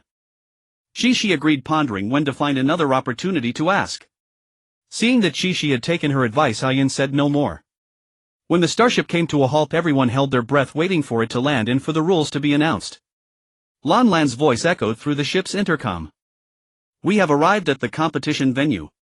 The first match is the Crystal Stone competition. The rules are as follows: first friendship, first competition, second. Second, crystal stones are scattered across different locations, some fake, some real. There are 14 stones in total, 7 real and 7 fake. Placing a real stone on the designated pillar at the specified location constitutes success. Ranking is determined by time. If a fake stone is placed at the designated location, the team will be judged as losing and placed last. Each military academy has only one chance to place a stone. Please consider carefully. If 2 or more academies place fake stones, a tiebreaker will be arranged to replace the stones. Images of the stones have been stored in your wristbands. Each person receives 1 resource pack. The competition has no time limit, it ends when the last real stone is placed. The starship is beginning its descent. Please prepare. Supu received the resource pack, a small backpack indicating limited supplies. He pondered for a moment. Should we store it in space? Supu shook her head. No, everyone carries their own. The starship landed completely and everyone disembarked. They had landed in a desert surrounded by sandstorms with nothing else in sight. Following the plan discussed by Supu, Hao Yun and Miya, they decided to split up. Supu looked at Hao Yun and Miya for confirmation. Both chose a direction based on instinct. Seeing this, Supu took out a die and looked at Yan Jihuan. Yan Jihuan understood and said before throwing the die point in the right direction. The die landed, indicating the 4 o'clock direction from their current position. Supu looked that way without hesitation. Let's go. Behind them, Ji Wuxing watched Supu and Yan Jihuan's operation and asked Shi Yanan, should we follow them? Shi Yanan glanced at him. No, we go the opposite way. Ji Wuxing was puzzled. Why? Isn't there a ready direction? Shi Yanan covered his mouth, exasperated, and dragged him in the opposite direction. This guy had forgotten there was someone with a luck-based ability in their own team. Zhou Xinyan and Hianqing shook their heads helplessly and led the team to follow Shi Yanan. With both Central Military Academy and Windchaser Military Academy gone, Mu Lekon leaned in and asked softly, which way do we go? Mai Ling looked up. The sunlight was slightly dazzling. Her time ability activated and a fleeting image flashed through her mind. This way. Once Stellar Military Academy left, the remaining academies exchanged glances and silently headed in the remaining directions that no one had taken. If we split up, won't we be attacked by other academies? Yan Jihuan couldn't figure it out. Only their academies seemed to be divided into 3 groups. Supu stared ahead. Not at the start, don't worry. I've anticipated these scenarios with both of them. The biggest problem now is where the stones are and how to tell the real from the fake. Too bad we don't have any clairvoyance type abilities. Woodvine Academy, for instance, had someone with X-ray vision. Hearing this, Yan Jihuan suddenly recalled the time when she and Supu first decided to cooperate. Supu, do you remember that person with a prophetic ability I mentioned before? Yan Jihuan's mention jogged Supu's memory. Who has him? Li Xiang knew. One you right. He's with Miya. Supu nodded in acknowledgement. He looked up. This sun is too scorching. Indeed, Yu Qing glanced back. Many were already sweating. Tang Yixing rummaged through the resource pack. There's only 1 bottle of water, 2 nutrient solutions and 1 energy stone. No healing agent. Supu had expected this and wasn't surprised. No alien beasts, so it's normal not to provide healing agents. They must have checked everything before the match started. However, Supu was mistaken. The designer of this match, who was watching the live broadcast, was already feeling pleased with her own idea. Mingyu saw her smug demeanor and kicked the chair she was sitting on. This is the first planet discovered with mutation conditions and you just used it for a match. Ji Xiaoya leaned forward seeking praise. I'm helping the military regions, okay? If they hadn't been passing the buck and couldn't decide who should inspect it, would I have turned it into a competition venue? What Ji Xiaoya said was true. Mingyu didn't want to hear about the military regions' affairs. If they don't get straightened out soon, those people in the military regions will just get lazier. Ji Xiaoya leaned forward seeking praise. I'm helping the military regions, okay? If they hadn't been passing the buck and couldn't decide who should. Mingyu sighed. Only the central military region hasn't rotted yet. After walking in the desert for a long time, Supu's group finally realized something was wrong. We've been here before. Supu looked at the familiar stone underfoot. Li Xiang's expression turned grim. We've hit a ghost wall. Supu surveyed the surroundings. Let's calm down first, they'll see what's going on. Okay. Li Xiang, Yan Jihuan and Yu Qing went to stabilize the rest of the team. After walking so long in this scorching desert and encountering a ghost wall, some would surely get irritable. But now was not the time for that. He looked at Supu. Got any ideas? No. Supu crouched down, grabbed a handful of sand and felt it. What if from the moment we stepped here we entered another space and nothing here is real? He frowned. You mean someone set up a space here or unfolded a domain? He activated her spatial ability. But my ability still works, it shouldn't be a space. Supu furrowed her brow, letting the sand slip through her fingers. It wouldn't be a domain either. So an illusion. She stood up and said in a low voice, I think we might have guessed wrong, there are alien beasts or alien plants here. The speed of the invasion from the other world is significantly faster than before and the intensity has deepened. He remarked, the school really trusts us to conduct the inspection, huh? Supu recalled the first time she met Su Ji, who mentioned the turmoil in the military district. It's probably a problem with the military district forced into it. Chi-Hee pondered, so what do we do now? She lightly kicked the sand beneath her feet. Supu had a simple solution but didn't want to reveal it yet. Since it's fake, there must be flaws. There are two plans. The first is to use brute force. The opponent's level shouldn't be high. If we connect with the mecha, we can break through directly. The second is to find the opponent's real body. Tang Yixing placed his hand on the mecha necklace and said, then let's break through. Who knows how long it will take to find the real body? Supu shook her head. But what after that? We don't have the energy stones for the mecha. What if we encounter a similar situation again and the mecha runs out of energy? Li Xiang had just returned and agreed with Supu's point, saying Supu makes sense. Let's search first. If we can't find it, then we can use brute force. Someone was following Li Xiang, and after understanding their conversation she timidly raised her hand. I have a method. Supu and the others turned their attention to her. Li Xiang just noticed her and asked, what's your method? I have the ability of X-ray vision. I can see the real things. In this illusion, the only real thing aside from the school team is the opponent's true body. Supu raised her eyebrow. You have X-ray vision? She couldn't recall anyone like that in the school team. The girl scratched her head in embarrassment, saying, my ability is a bit unstable, so I have a low presence. What's your name? Weekend. Ha! Supu paused. Your name is Weekend. Weekend nodded yes. All right. Supu glanced at her wristband, unable to see the location of Mia and Haoyun. You go try it first. Ma'am. Weekend activated her ability and a fine grid appeared beneath her feet, spreading outwards. Supu watched her closely, focusing on the external X-ray vision to detect. Others could also see her detection process and results. The internal X-ray vision could only be perceived by the ability's owner. The grid formed a red bulge in the center of the school team. Supu pointed over there. Chi-Hee launched the spatial blade in her hand as soon as Supu finished speaking. Weekend's ability faded and the spatial blade struck the unidentified object. Chi-Hee hurried forward, wanting to seize the unidentified object. Supu clearly saw the unidentified object, her pupils constricting as she attempted to stop Chi-Hee. Chi-Hee, don't touch it. However, Chi-Hee's hand had already made contact with it. Supu halted, internally lamenting the situation. Li Xiang followed, asking what's wrong. What is this? Chi-Hee was completely frozen, her gaze becoming vacant as if her consciousness had entered another world. Supu explained this is a stone called the Three Illusion Stone which has mutated. For now let's consider it a strange beast. To be precise, it is a Three Illusion beast that has not yet developed self-awareness. The Three Illusion Stone will pull anyone who steps into its territory into an illusion. We should all be in a fainted state in the real world right now. The others around them asked upon hearing Supu's words, so if we drink water now, is it also fake water? Supu nodded, exactly. But I advise you not to drink, your consciousness will grow increasingly thirsty.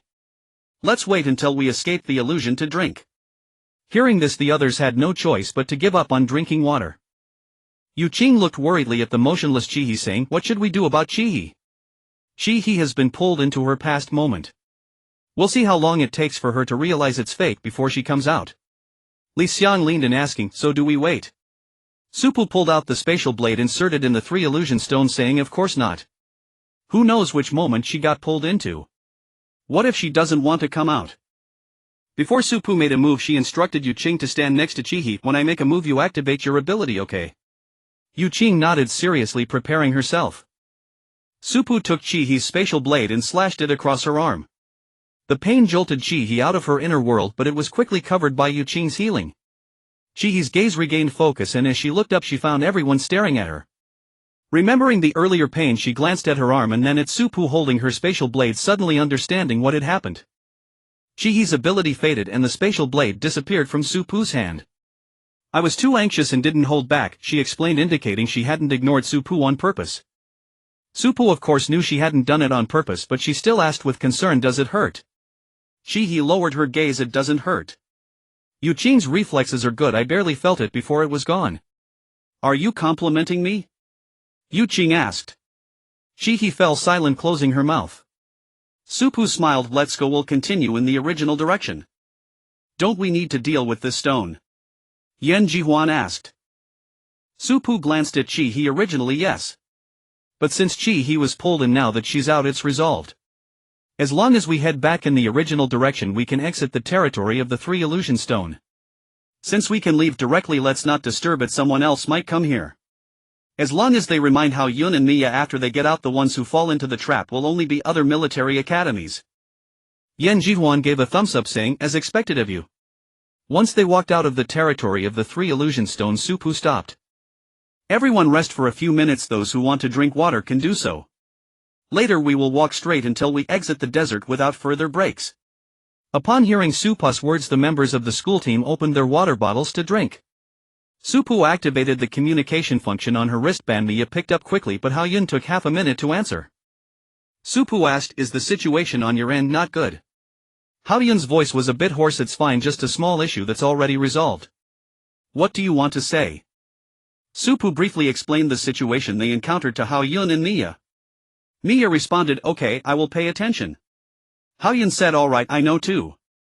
I'll take a break and contact you if anything comes up. After hanging up, Su Pu called Weekend over. You mentioned your ability is a bit unstable, what's the situation? Su Pu wanted to know if Weekend could distinguish the authenticity of the crystals. If it were possible, then this issue would be resolved. They would just need to find the crystals. Weekend considered her words carefully and began to speak slowly. It's just that it works sometimes and doesn't at other times. Sometimes the ability won't activate at all and sometimes it deceives me. Su Pu furrowed her brows. If it was just sometimes failing to activate, that could be managed, but if the results of the ability also contained falsehoods, that would be troublesome. How does it deceive you? Commander, do you want me to distinguish the authenticity of the crystals? If using this as an example, it might deceive me into thinking they're all fake. Su Pu turned the red rope on her wrist. You mean it could say something real is fake and something fake is real? Weekend replied, yes. At the Central Military Academy's cafeteria, everyone was watching the live broadcast of the Inter-Academy League. He and Chu Hui sat together. Su Pu really knows a lot. Chu Hui remarked, after all, she's the know-it-all. He nudged her arm. Why haven't I seen Bayan? Bayan is over there with Mia. Want to take a look? He squinted, searching for Bayan.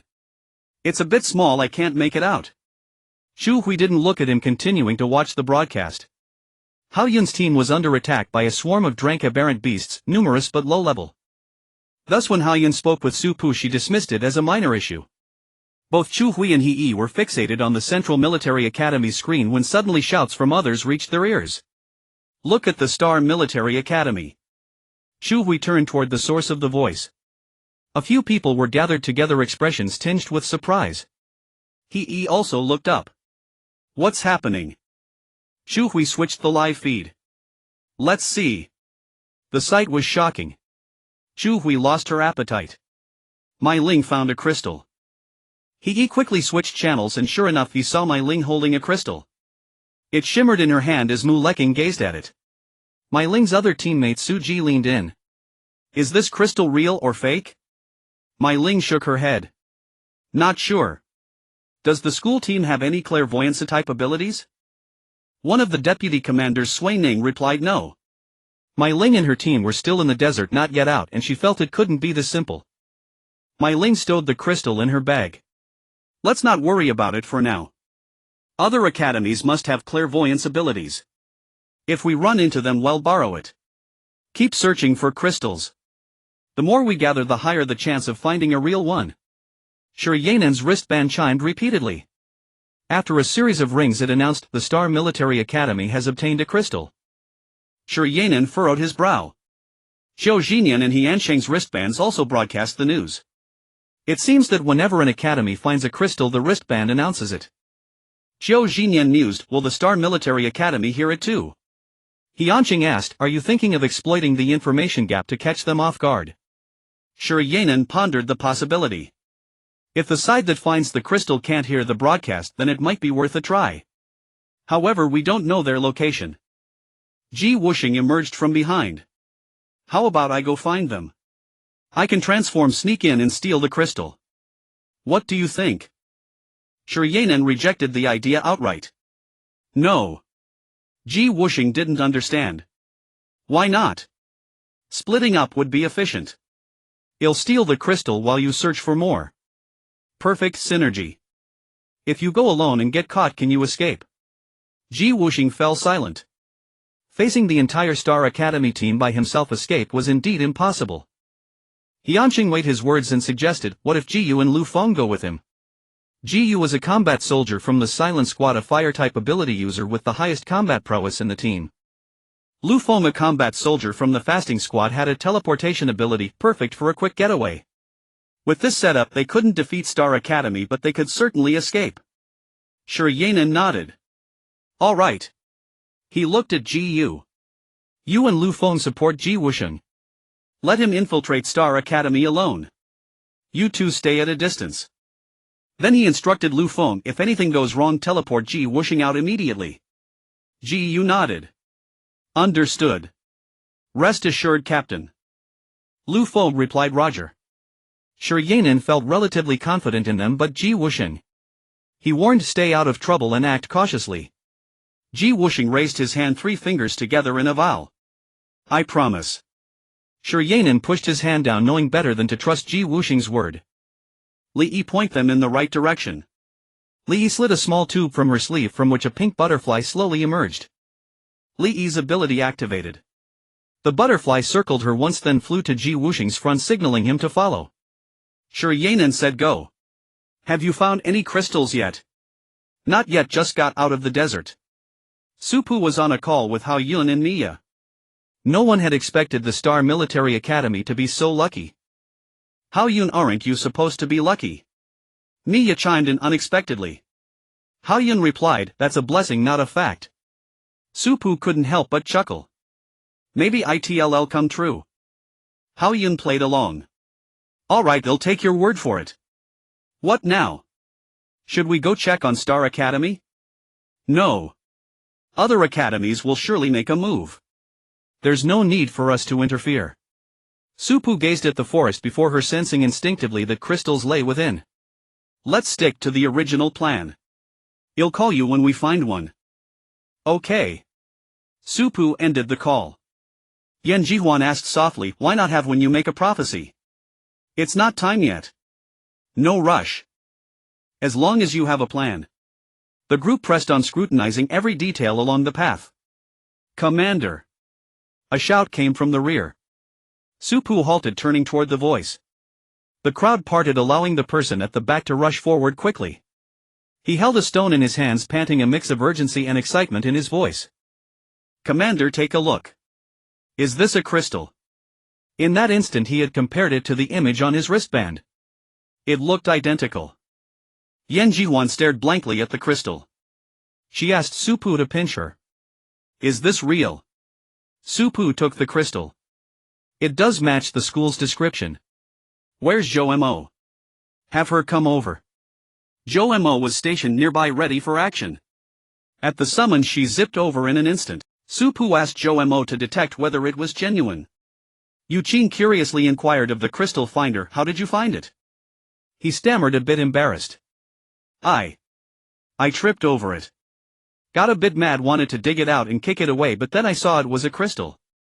Li Xiang was astonished. Could that happen? Don't tell me you have a luck ability. He waved his hands frantically.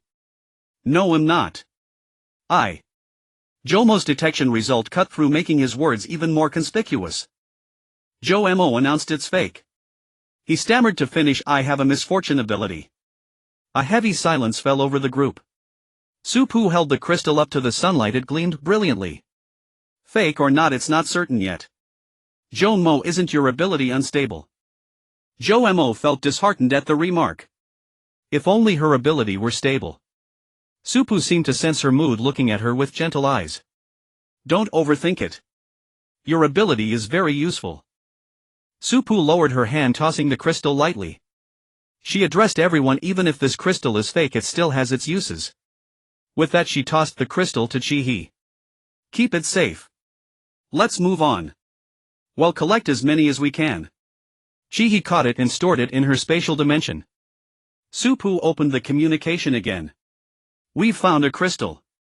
Hao Yun understood. As I thought, I didn't get a broadcast. Mia added, it seems the designer intended to exploit the information gap. I wonder if Star Academy has figured it out. Whether they know or not doesn't matter. But now you all need to be prepared. Other academies might not know who has the crystal and could try to ambush you. Of course, we'll take down anyone who comes.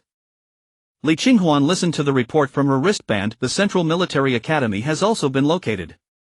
Li Qinghuan was another deputy commander of the Xingxing. Li Qinghuan was uncertain, not sure.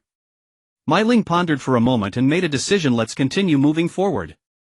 We need to pick up the pace and strive to reach the designated location before everyone else. Li Qinghuan asked, do you plan to wait for the rabbit to come? Mai Ling kept her steps steady. Exactly. At night Su Pu halted the team. Well, rest here and He and I will keep watch. The danger level in the forest was greater than in the desert. Su Pu focused her attention watching the surroundings closely. He turned to Su Pu and whispered, what about the nutrient solution? Not enough. Su Pu seemed indifferent to this as He had never seen her worry about it. Instead, Su Pu often mentioned conserving the use of abilities.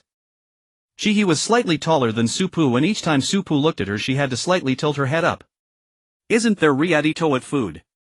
Why worry about the nutrient solution? He frowned, are you suggesting there is something to eat here? Su Pu glanced around. When there are no nutrient solutions or meals, what can't be eaten? As long as it's not poisonous it can be eaten. Both the military academy and the military district have chosen to provide us with only 2 packs of nutrient solution. What do you think they mean by that? He stopped speaking and pondered. Su Pu leaned against a tree, closed her eyes while her mind remained alert to the sounds around them. As He contemplated the intentions of the military academy and military district, she was about to speak when she noticed Su Pu's closed eyes.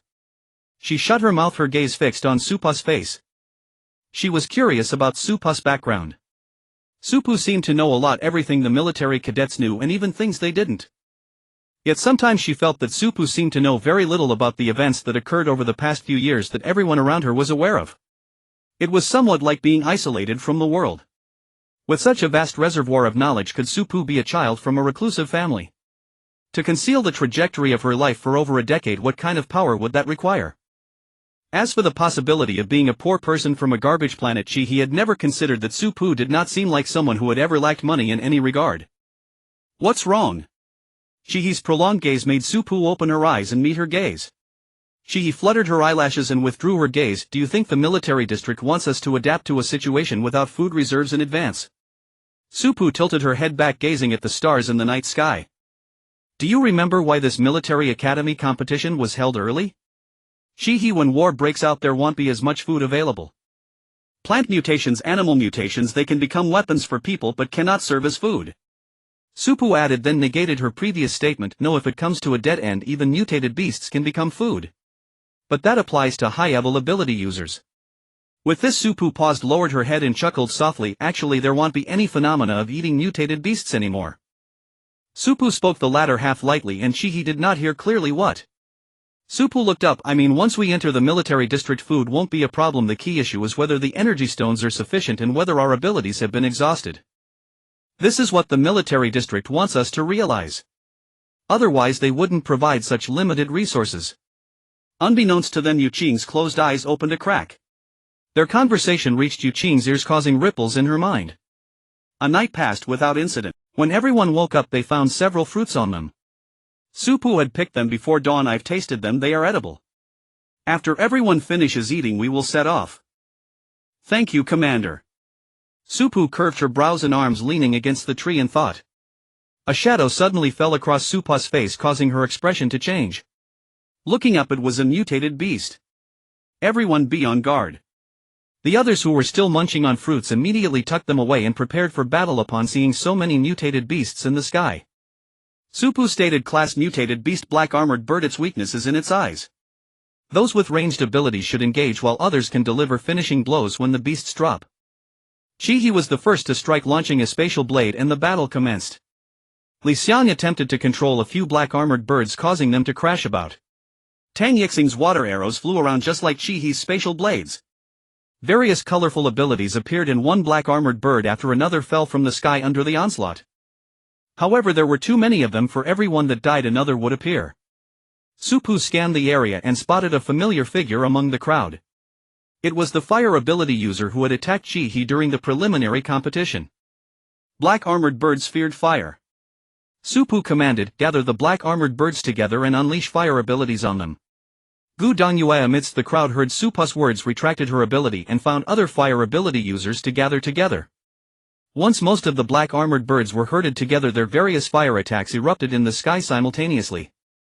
The black armored birds were burned to a crisp, the smell of char filling the air with only a few still flailing in the sky. He swiftly dealt with them. With the immediate threat resolved, Supu said, "Those who want loot should act quickly, we will set off immediately." The black armored birds had hard feathers on their wings which could be used as materials for mechas or weapons. Yan Jihuan certainly would not miss such a good opportunity, grabbing Li Xiang and Yu Qing to help her search for undamaged feathers. Ji Wuxing and Ji Yulufeng finally found the team from the Xingqing Military Academy. They did not approach but hid behind cover to observe carefully. Ji Wuxing was selecting her target. "Lu Feng, can you swap me out without alerting anyone else and then bring another person away?" Lu Feng thought for a couple of seconds. "Yes." "Ji Yu, prepared for battle, go ahead." Ji Wuxing transformed into the appearance of one of the last members of the Xingqing Military Academy team, letting Lu Feng confirm the face, and upon verification she began her action. The three moved in perfect harmony. The unfortunate student from the Xingqing Military Academy was kidnapped and knocked out in under 3 seconds. Lu Feng dragged the student and looked at Ji Yu. "Where should I put him?" Ji Yu scrutinized him for a moment. "Just drop him here, he looks quite heavy." Upon hearing this, Lu Feng directly let go. The student fell to the ground with a thud, nearly waking up only to be knocked out again by Ji Yu's palm. She took a few steps away. "You keep an eye on him, he'll find something to tie him up with." Lu Feng squatted down, passing time while watching the unlucky one. Ji Yu quickly returned holding a vine. After binding his hands and feet, she stood up and clapped her hands. "Let's go." Lu Feng grabbed Ji Yu's arm, teleporting them until they caught up with the Xingqing Military Academy team. Ji Wuxing blended into the team, and upon seeing that Lu Feng and Ji Yu's positions were drawing closer on her wristband, she stopped paying attention. On that day, Mia also found a spirit stone, and through Wen Ye's prophecy it was confirmed to be genuine. Meanwhile, both Blazing Sun Military Academy and Starfire Military Academy each discovered a spirit stone as well. With a true spirit stone in hand, Supu no longer felt the need to rush. She decided to change her approach. "Mia, place the spirit stone at the designated location as fast as you can. Haoyun, rendezvous with Mia as soon as possible. Don't let any other military academy succeed." "Alright, but what about you?" Haoyun wanted to know Supu's plan. A glint of amusement flickered in Supu's eyes. "I'm going to have some fun with the other academies." The Tongha Military Academy team was currently inside a mountain tunnel. "What do we do?" "Several academies have already found spirit stones." Anxiety began to creep into the team. In previous years they had always ranked second to last or third to last. With Shiyu Military Academy withdrawing this year, they might end up at the very bottom. Tung's commander Yi Yuxuan pinched the bridge of her nose, then her gaze sharpened as she looked toward the back of the team. The vice commander Zhao Chang followed her gaze. "What's wrong?" Yi Yuxuan stared for a moment longer, then shook her head. "Nothing. I just felt like someone was watching us back there." Zhao Chang frowned. "I'll go check." Yi Yuxuan didn't stop her. It was better to have Zhao Chang investigate than to be spied on without knowing. Outside the tunnel, Yan Jihuan, seeing that Supu hadn't given any orders yet and had simply come out, asked, not making a move. Supu redirected the team. "No need. Up ahead is Tongha Military Academy, they pose no threat to us. Besides, they haven't found a spirit stone." Yan Jihuan let out an "Oh. Why isn't it Starlight Academy?" Supu chuckled. "You want to run into Starlight?" "Of course. Or even Windchaser. In any case, first place must be ours." Li Xiang draped an arm over Yan Jihuan's shoulder from behind. "Well said." Ji Wuxing was having a blast blending into the Starlight Academy team, getting along with everyone at the back and learning plenty of their gossip. Ji Yu and Lu Feng, hiding in the shadows, were thinking he's really enjoying this chat. Ji Wuxing felt the time was right and said, "Why haven't we reached the designated spot yet?" A teammate slung an arm around his shoulder. "Don't rush, MOG." The person Ji Wuxing had replaced was named MOG. Ji Wuxing put on a worried look. "Is it really okay for us to head straight to the designated spot? What if it's a fake spirit stone? Could the Central Academy already be close to the destination?" Gunan smacked him on the head. "What are you saying? Don't undermine our morale and boost others." Ji Wuxing gave a sheepish grin. "I'm just worried, you know. We don't have any clairvoyance-type abilities. If we're wrong, we're doomed." This time Gunan didn't scold him, though his tone carried a hint of irritation. Well, just capture someone with clairvoyance from another academy. If it's fake, well, snatch theirs. Enough with the pessimism. As long as there's hope, we can win. Ji Wuxing fell silent, his eyes darting around. In truth, he had only guessed that Starlight Academy lacked clairvoyance abilities. From what he could see, Starlight Academy also didn't know if the Spirit Stone was real or fake. If it turned out to be counterfeit, things would go badly, a wasted trip. He needed to report this to Shi Yanan immediately. Ji Wuxing started acting, clutching his stomach with a pained expression. Gu Nan was startled. What's wrong? The tiger turned its head and bit Su Pu's arm. Her right arm was broken, so she switched to her left hand and continued to slash. Then before the tiger, with that, he slipped away from the team. Gu Nan called after him, hurry up. Ji Wuxing found a hiding spot, waited until everyone was out of sight, and then contacted Shi Yanan to update him. Alright, send Lu Feng back to bring Zishi over. Don't make any rash moves, just lie low for now.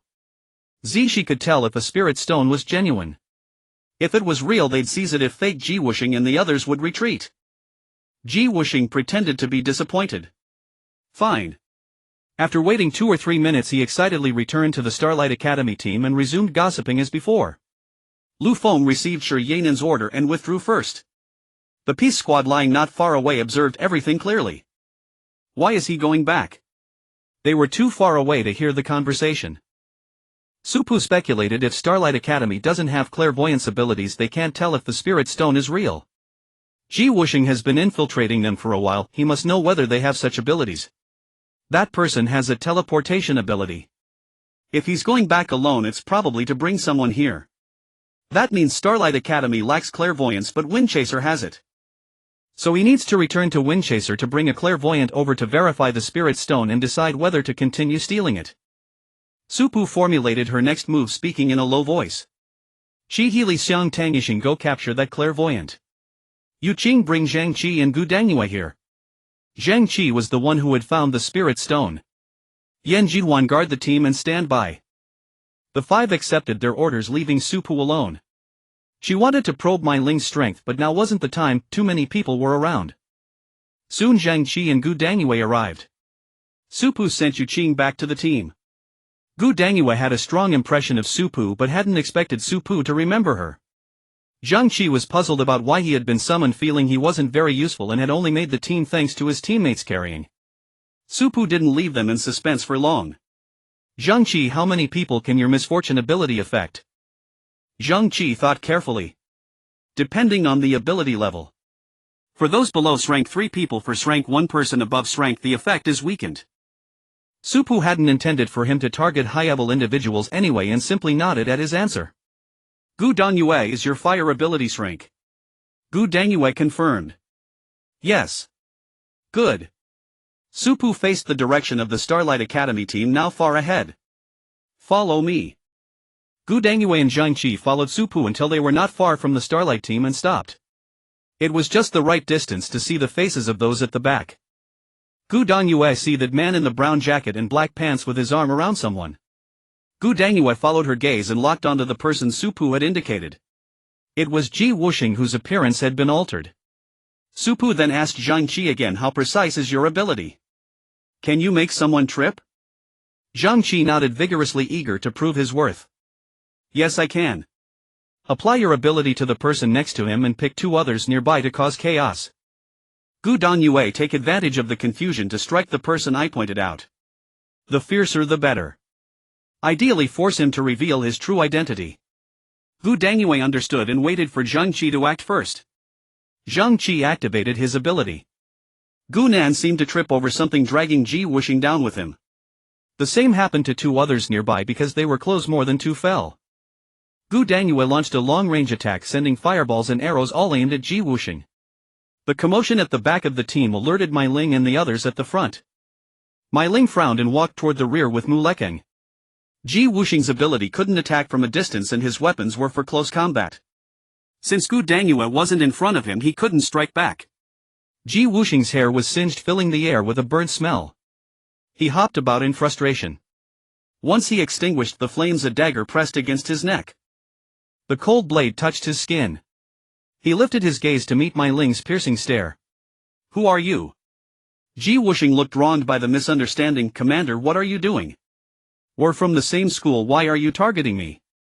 Gu Nan watched the scene unfold, bewildered as to how things had escalated to this point. Commander, let's talk this out. Did Emoji do something wrong? Mai Ling let out a cold laugh. Emoji. Same school. Take a good look at this person, is he really our classmate? Emoji. Ji Wuxing's composure nearly cracked, inwardly wondering why Ji Yu and Lu Feng hadn't arrived yet. Meanwhile, Ji Yu and Lu Feng were both in trouble. One had been seized by Tang Yixing after Lu Feng left, and the other had been caught on his way back. Zixi, who had just been brought by Lu Feng, wore a look of despair. She hadn't even caught a glimpse of the Stellar Military Academy before being captured by the Central Military Academy. Li Xiang, Qi He and Tang Yixing each held one captive and went to find Su Pu. By the time Mai Ling reached the end of the school team, Su Pu had already withdrawn with Zhang Qi and Gu Dangyue. Qi He and the others returned to the team, handing Ji Yu and Lu Feng over to others for safekeeping. Qi He pushed Zixi forward and stopped before Su Pu. What do you want done with her? Su Pu, who had been talking to someone else, turned and told Qi He to bring out the crystal. You have a clairvoyance type ability, right? Take a look and tell me if this crystal is real or fake. Zixi glanced at the crystal, her expression unreadable. I don't know. Don't expect any information from me. Inside she fumed. They actually found the real one. Damn it. Su Pu nodded. Alright, I won't ask you then. Hua Wan, you tell me. Hua Wan was the person who had been speaking with Su Pu before Qi He arrived. Hua Wan smiled gently. It's real. Zi's eyes widened and she bristled in an instant. Aren't you the one with clairvoyance? Are you messing with me? Su Pu's lips curled upward, her tone casual. Who said she has clairvoyance? Thank you, Qi He. You can knock her out now. Before Zixi could process what Su Pu meant, a sharp pain struck her neck and she collapsed unconscious. Su Pu turned to Hua Wan. Well done. Hua Wan's lips curved into a faint smile, revealing shallow dimples. I'm glad I could help. Hua Wan had an adorable face and Su Pu felt a sudden urge to poke her dimples but resisted, gently ruffling her hair instead. Go on back. Once Hua Wan had left, Qi He crossed her arms. I never knew you liked cute things so much. Not only did she pat her head, but her tone was softer than usual. Su Pu caught on and teased, what's wrong? Do you want a head pat too? Qi He turned her head away, but the tips of her ears flushed red, making Su Pu chuckle uncontrollably. Qi He didn't want to stay with Su Pu any longer and turned to leave. Li Xiang walked over looking puzzled. What's going on? Su Pu's expression turned serious. How are things at Stellar? Li Xiang replied, Ji Wuxing seems to be exposed. Mai Ling isn't easy to fool. Li Xiang noticed the crystal in Su Pu's hand. Did you get any answers? Real or fake? It's real. Su Pu felt a tinge of regret. She had planned to swap a fake crystal for someone else's real one, but it turned out her own was genuine. She hadn't expected Jomo's ability to be so unstable, in fact extremely unstable. Li Xiang had a good idea of Su Pu's original plan. So what do you intend to do now?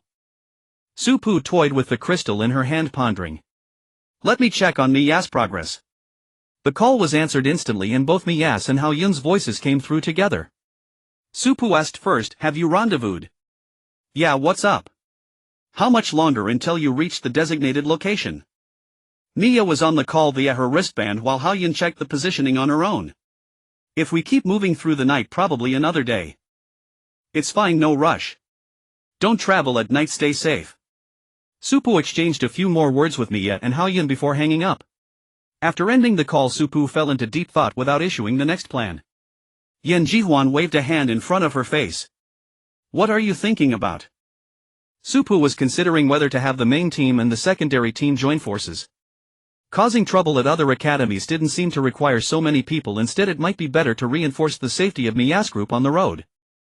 Should we merge the main team with the secondary team? Yan Jihuan exchanged a glance with Li Xiang and they both nodded in agreement. Let the main team go, but someone needs to lead them. Su Pu had already decided who would lead. She called Gu Dangyue over and upon hearing Su Pu's words, Gu Dangyue quickly waved her hands in refusal. I can't do it, Commander. Besides, I'm not a strategist. Su Pu said, I'm not asking you to be a strategist. Just lead the team to the deputy commander and follow their orders. All you have to do is get them there safely and intact. Gu Dangyue thought it over and finally agreed. As for Jiyu and Lu Feng, Supu had the school team escort them away, but she kept Zishi behind. Zishi was still useful. Under the dual intimidation of Mai Ling's dagger and Mu Leching's brick, Ji Wuxing finally cracked shed his disguise and was bound. Gu Nan was devastated. He had just treated a spy from another school as a brother. Mai Ling used Ji Wuxing's wristband to call Shi Yanan. Shi Yanan, thinking Ji Wuxing had obtained the crystal and couldn't wait to gloat, immediately answered, "Got it." Mai Ling laughed. "You're quite confident sending Ji Wuxing alone. Did you never consider whether he'd make it back?" On the other end of the call, Shi Yanan's smile vanished and his tone turned cold. "Mai Ling. It's me." Shi Yanan's mind raced. Recalling Mai Ling's mention of alone, he smirked. "You don't seriously think I descend only Ji Wuxing, do you? Have you ever wondered why you only saw Ji Wuxing? And also, how did you even discover him?" Mai Ling fell silent, sensing something was off. How had she discovered Ji Wuxing? It was because of the sudden commotion at the end of the school team. And what had caused that commotion? Ji Wuxing would never do anything to expose himself. So who was behind the sabotage? Where were Ji Wuxing's accomplices? Why hadn't they acted? Mai Ling's face turned cold as Shi Yanan ended the call. Thinking that the Stellar Military Academy had fallen prey to someone's scheme, Shi Yanan felt his mood lift. Zhou Xinyan asked Ji Wuxing was captured. What about the others? Shi Yanan's expression sobered.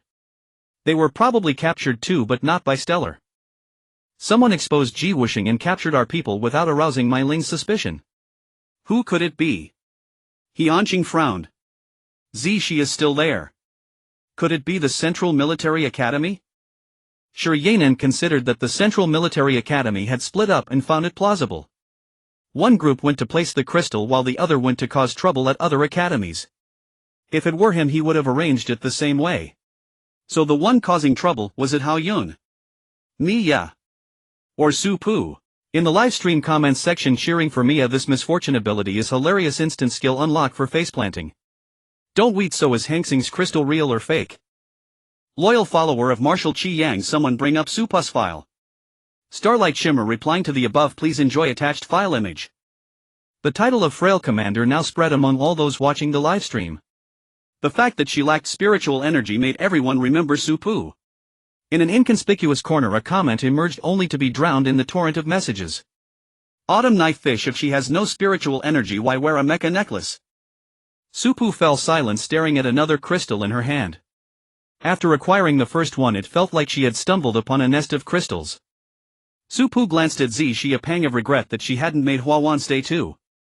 Zishi wouldn't reveal the results of her ability scan, but Huajuan with her mind-reading ability could know what Zishi was thinking.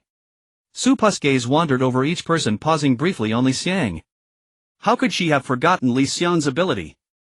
Su Pu whispered into Li Xiang's ear. Li Xiang nodded after listening. Zizai's consciousness seemed to freeze under Li Xiang's manipulation. She discerned the crystal's authenticity. Fake. As Li Xiang's ability receded and Zizai's consciousness snapped back, she immediately realized what had just happened. Despicable. Zizai's hands were still bound. Li Xiang stepped closer, smiling at her. Aren't you the ones trying to steal Hangsing's crystal? Isn't that despicable? Zishi was speechless, turning her head away without answering. Su Pu pondered the situation. Hanxing had 1, Liang had 1, Xingho had 2, Muting had 1, and Zhangyang had 3. Zhufeng and Tongha had no crystals. 8 crystals had already been found, leaving 6. They held 2 real and 1 fake. Unless the other military academies were exceptionally lucky, some must be holding fakes. Su Pu wanted to trade a fake for a real one. She needed to figure out which academy held genuine crystals. Zhufeng and Hangsing were likely to clash, so she wouldn't interfere. Before she could decide, Mia called. We've run into Xingho. All their crystals are real. Su Pu raised an eyebrow. What happened? Hao Yun's voice came through. Simply put, we have Zhoma to thank. Xingho's commander probably didn't trust anyone else with the crystals. When Zhoma activated her detection, Xingho commander's bag glowed red. The red was so conspicuous it clearly outlined a gourd shape. Su Pu chuckled softly. Are you still with Xingho now? Mia said no. Xingho wanted to head to the designated location, but we stopped them. They're probably still there now. Su Pu replied, all right, well, go check on Xingho. Supu opened the map, told Chi-He to bring Zishi along and set off towards Xingho's location. The Xingho team was fretting over a barrier before them. This was the shortest route to the designated location and they didn't want to take a detour. Damn Zhongyang Military Academy, someone vented their frustration. Xingho's commander Zhou Shuang crouched on the ground, her face buried in her hands, her thoughts tangled. Her teammate Meng Yu walked over to comfort her. It's okay, we still have our crystals. We can still make up for it. And look on the bright side, at least now we know all our crystals are real. The Xingho team had no clairvoyance ability, they had come in with a gamble from the start. Zhou Shuang lowered her hands, her voice gloomy. But they know our crystals are real now. If they come to steal them. No, they wouldn't. If they wanted to steal, they wouldn't have just stopped us. Their goal is first place. We're aiming for second. There's no conflict. If they truly intended to attack, they would have done so when they discovered the two real crystals, not just leave a barrier to block them. Zhou Shuang sighed. Why is placing a crystal so difficult? Meng Yu hugged her. Alright, let's deal with the barrier first. If we can't break it, we'll have no choice but to take a detour. Zhou Shuang stood up, brushing imaginary dust off her clothes. Deputy Commander Fu Yuan approached to discuss.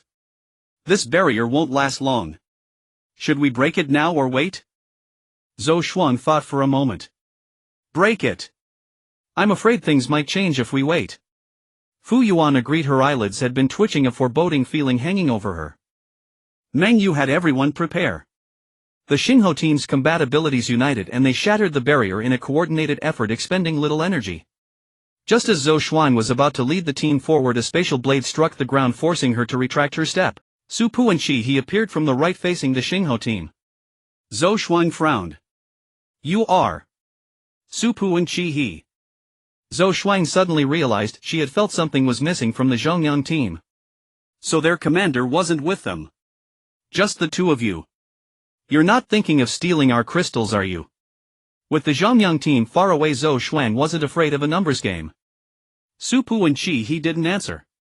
Supu wielded a dagger, Chi-He a spatial blade, and without a word they charged at Zhou Shuang. Meng Yu and several teammates immediately stepped in front of Zhou Shuang, engaging Supu and Chi-He. Meng Yu blocked Supu's dagger with her hand, startled by the force. Wasn't the Zhongyang commander supposed to be frail? Rumors had deceived her. Meng Yu focused, becoming more serious than before.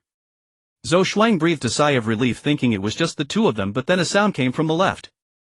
Tang Yixing attacked, riding a current of water. Zhou Shuang was pulled away by someone nearby as others confronted Tang Yixing. Before Zhou Shuang could thank her rescuer, she was knocked out by a chop to the neck. Her last sight before fainting was of the person taking her resource pack. Li Xiang had controlled the person beside Zhou Shuang, using the chaos to steal the pack. Fortunately, the rest of the Xingho team noticed in time and didn't let the controlled person escape. The controlled person tossed the pack into the air and a water current swept it up, trying to carry it away. A barrage of attacks converged. The pack fell, snatched by Li Xiang, who had suddenly emerged. Supu and Chi-He exchanged a glance. Retreat. The Xingho team tried to give chase, but Tang Yixing's water current blocked them for a moment and their quarry had vanished. Meng Yu clenched her fists, calmed herself and turned to check on Zhou Shuang. Meng Yu helped Zhou Shuang up and woke her. Zhou Shuang opened her eyes, feeling the lingering pain in her neck, but she didn't care. Where are the crystals? Meng Yu said nothing and the team remained silent. Someone checked on the controlled person. He had fainted as soon as Li Xiang left. Suddenly a voice rang out with the joy of rediscovery. Commander, there's still one crystal. Beside the controlled person, a crystal lay on the ground. The finder picked up the crystal. It must have fallen out when the pack was thrown. They didn't notice it. At least they didn't take all of them. Zhou Shuang took the crystal and upon seeing it finally relaxed. Let's hurry and place it. Who has a spatial ability? Put it in a spatial fold, we can't afford any more trouble. After Supu and her team retreated, they rendezvoused with Yan Jihuan and Yu Qing. They had already decided to bury the crystals. Yan Jihuan took the crystals they had seized and together with their original ones dug a pit and buried them beside a large tree. Yan Jihuan covered the soil, stomped it flat and then plucked some grass to lay on top. Alright, now we'll see if anyone fated finds them. If not, it'll be a pity. They had deliberately chosen a corner overgrown with grass where the light was dim, overshadowed by the massive tree. Supu saw that Yan Jihuan had finished burying them. Let's go check on Hongqing and Zhufeng. Zishi was placed not far away, unable to see their actions with hands and feet bound. Li Xiang approached Zishi and used her wristband to check the location. Zizai's face was calm as if she had transcended all concerns. After checking the position of the Zhufeng school team, Li Xiang patted Zishi on the shoulder. Cheer up, we're sending you back. The other two don't get this treatment. Ji Yu and Lu Feng were still with the Central Military Academy team. Zishi could only snicker inwardly, they just wanted to watch the drama unfold. Sure Yanan, if you want Ji Wuxing, trade him for a clairvoyance ability. Mai Ling stood face to face with Sure Yanan while Mu Leking held Ji Wuxing beside her. Sure Yanan smiled. Mai Ling, haven't you already guessed? Someone kidnapped members of our team. Mai Ling was unmoved. Then there's nothing to discuss. Ji Wuxing's mouth was gagged, leaving him only able to whimper. Mu Leking gave him a shake. Behave yourself. Sure Yanan's face darkened. Mai Ling, instead of wasting time with me, you'd be better off searching other military academies. And I bet you've guessed that the one who took our clairvoyant was from Central Military Academy. Aren't you afraid they'll surpass us? Mai Ling had considered that, but for now she had no other choice. Central Military Academy was the second to find the crystals, and they found 3. Whether they could distinguish real from fake was uncertain, but they had split into 3 groups and no one knew which group actually found the crystals. Zhufeng Military Academy's clairvoyant had been taken by them. Barring any surprises, they would win the competition. Just as Hongqing and Zhufeng were locked in a stalemate, Zishi walked out. She savored the freedom of her hands and legs for the first time in a while, then looked toward her own school team. Sure Yanan and Mai Ling both noticed her sudden appearance. Mai Ling activated her time ability, reaching Zishi before anyone else. Sure Yanan's face darkened. Mai Ling had just frozen time. Using her time ability on so many people at once left Mai Ling pale. The Hongqing and Zhufeng teams erupted into a chaotic brawl. Mai Ling pressed a dagger to Zizai's neck. Accustomed to being hostage Z, she remained remarkably calm. If you want me to see, at least show me the crystal first. Mai Ling shot her a warning glare. No tricks. She produced the crystal. Zizai's pupils contracted for an instant, but because she kept her head slightly lowered, no one noticed. After a glance, she relaxed. It's fake. Mai Ling pressed the dagger closer to her neck. Don't lie. She spread her hands. In being honest. If it were real, the ones behind me would have charged by now. As she finished speaking, Supu and the others emerged. Mai Ling retreated with She back to the Hongqing team's position. Sure Yanan, you heard her, the crystal is fake. We're just wasting time fighting each other. Why not check if those over there have any? Sure Yanan had already ordered his team to stop. Then return my people first. Mai Ling lowered the dagger and pushed Zishi forward. Mu Leking also released Ji Wuxing.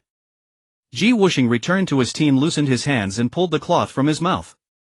That woman and man are despicable, they gagged me. Sure Yanan, you have to avenge me. Sure Yanan wanted to gag Ji Wuxing himself but refrained, turning to Zishi instead. Where are Ji Yu and Lu Feng? They're with Mia and Hao Yun. Mia and Hao Yun have joined forces and are probably nearing the designated spot. Upon hearing this, Li Qinghuan turned her gaze to Li Xiang. Li Xiang met her eyes and smiled. Why are you looking at me? I don't have any crystals. Li Xiang even emptied her pockets and opened her backpack to show she had none. Supu and the others followed suit until finally everyone's eyes converged on Chi-He. Chi-He's face was cold. I said no, and that's final. If you keep dawdling here, you might lose second and third place too. Li Qinghuan didn't believe her. Before Mai Ling could give the order, she used her illusion ability on Chi-He. Li Qinghuan chose not to control Chi-He, she knew Li Xiang could counter that. Instead, she forced Chi-He to confront her deepest fears. The Peace Squad's expressions darkened.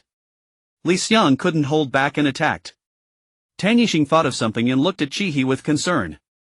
Mai Ling was furious at Li Qinghuan's impulsiveness. Seeing the shift in situation, Sure Yanan immediately led his team to withdraw. Since the crystal was fake, he didn't want to waste time here. With Zhufeng gone, Mai Ling coldly ordered the Hongqing team to stop fighting. Su Pu's brow was icy. Release her. Chi-He's expression had changed entirely, as if she were seeing something she wished to forget. Mai Ling signaled Li Qinghuan, who reluctantly lifted the illusion. Chi-He's consciousness returned to reality, still shaken by what she had witnessed. Her gaze toward Li Qinghuan was utterly frigid. Mai Ling led the Hangxing team away. Li Xiang was resentful. We're just letting them go. Su Pu shifted her gaze from the retreating Li Qinghuan. Of course not. They won't make the top 3 this time. Li Xiang's interest peaked and her anger subsided. What did you do? He had recovered and looked at Su Pu with curiosity. Su Pu wouldn't spill the secret.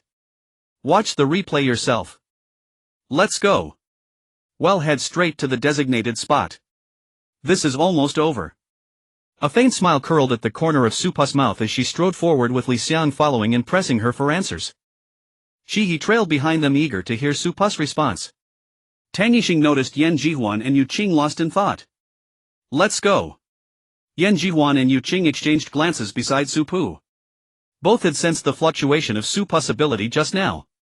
As a healer, Yu Qing sensed even more. Su Pu's body had suddenly weakened. Both harbored the same question: did Su Pu have a third ability? Mai Ling and Mu Licheng, having walked some distance, stopped and turned around, noticing something amiss with their team. Except for the fishing squad and Sui Ning, everyone else's eyes had gone vacant, especially Li Qinghuan, whose face was twisted in agony. Mai Ling's eyes darkened. Who had done this? The following afternoon, Su Pu and her group met up with Mia and her team. Where are the spirit stones? Su Pu asked. Mia replied, they're in Ning Ning's spatial storage. Do you want me to take them out?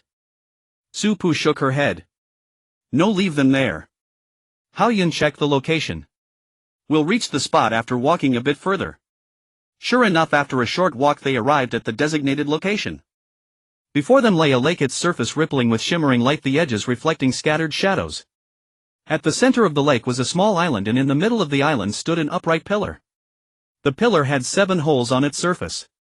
Mia asked Ning Ning to hand her the spirit stone and gestured in the air a few times. Could these holes have been chiseled out from the pillar? Mia's teammate Xin Wu speculated, thinking it quite possible that the pillar was a mechanism and only placing the real spirit stone would trigger a reaction. Mia pondered, how do we get over? The island stood isolated with no path leading to it, and they couldn't be sure if there were other traps. Xin Wu wrapped an arm around Mia's waist. I'll fly you over. Xin Wu's ability was wings. Su Pu said, it can't be just the 2 of you. We need to avoid any accidents. Have the ice ability users come forward. At Su Pu's command, the ice ability users stepped out. Create an ice bridge.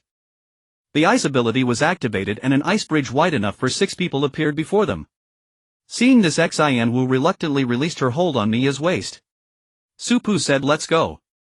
A portion of the group followed Su Pu onto the island while the majority stayed behind to prevent interference from other school teams. Mia held the spirit stone and extended her hand. You place it. Su Pu's eyes curved slightly. You found this spirit stone, you should place it. Xin Wu, fly Mia up. We'll place the spirit stone in the topmost hole. Xin Wu's eyes lit up and she eagerly wrapped her arm around Mia's waist. Alright, Mia responded, gripping the spirit stone tightly. Xin Wu unfurled her pure white wings, lifted off the ground and carried Mia to the topmost hole. Mia reached out and placed the spirit stone inside. Several arrows burst forth from the lake bed. Su Pu hurled her dagger, which spun in the air several times, deflecting the arrows before returning to her hand. The other team members activated their abilities to deal with the arrows flying about. Mia pressed the spirit stone inward. The pillar emitted a sound and the stone glowed with a blue light. Su Pu retrieved her dagger and the lake returned to its former tranquility. Everyone's wristband received an announcement. Central Military Academy has completed the mission. The announcement repeated 3 times before ceasing. Joy spread across the faces of the Central Military Academy team. Xin Wu excitedly flew several circles in the air with Mia, only landing when Mia patted her. Amid the cheers of the Central team, the Starfire team arrived at the spot. Su Pu cast a meaningful glance at Zhou Shuang, then said to the others, let's go. Don't block the way. In high spirits, the Central team passed by the Starfire team and even gave a friendly thumbs up. Su Pu shook her head with a light smile, guessing the Starfire team would soon interpret that as a provocation. And indeed, the Starfire team felt provoked, especially since their spirit stones had been snatched by Su Pu's group. Though they had missed one, only they knew that. Once they were far away, Hao Yun sidled up to Su Pu. Didn't you steal their spirit stones? Su Pu replied yes. Then why did they still go to the designated spot? And we didn't hear any announcement about them finding another stone. Supu didn't answer immediately. Just wait a bit and you'll see. She overheard and glanced back knowingly. Hyeon followed her gaze but saw nothing. Then their wristbands rang. Starfire Military Academy has failed the mission. She turned around. You took the real one and left a fake for them. Though phrased as a question, her tone was certain. Supu nodded and recounted what they had done. Supu and he first drew attention, then Tang Yixing caused chaos while Li Xiang manipulated others discreetly. Zhou Shuang wouldn't be on guard against her own teammates. Li Xiang controlled someone to snatch Zhou Shuang's resource pack while Tang Yixing wrapped it in a water current. As Li Xiang grabbed the pack, he dropped the fake spirit stone to the ground. Thus the Starfire team would think it had accidentally fallen from the pack, and since they hadn't noticed this leftover stone, it wasn't stolen. Of course, a key reason this succeeded was that the Starfire team lacked a clairvoyance ability, otherwise they would have seen through the fake immediately. Hyeon commented, "Not bad. Just don't read the comments when we get back." The entire group burst into laughter at Hyeon's remark. In stark contrast to their cheerful scene, the Starfire team was furious, devious and cunning. Zhou Shuang had thoroughly remembered Supu. Not only was the so-called fragile commander from online rumors a lie, but it had also cost them the match. Zhou Shuang could only hope that another academy had also placed fake spirit stones, allowing for a tiebreaker round to avoid last place. But fate was unkind. That evening the final results were announced. Everyone sat on the starship listening to the competition outcomes. The results of this scramble are as follows. Central Military Academy ranks first, earning 10 points. Tongha Military Academy ranks second, earning 8 points. Juweifeng Military Academy ranks third, earning 5 points. Liang Military Academy ranks fourth, earning 3 points.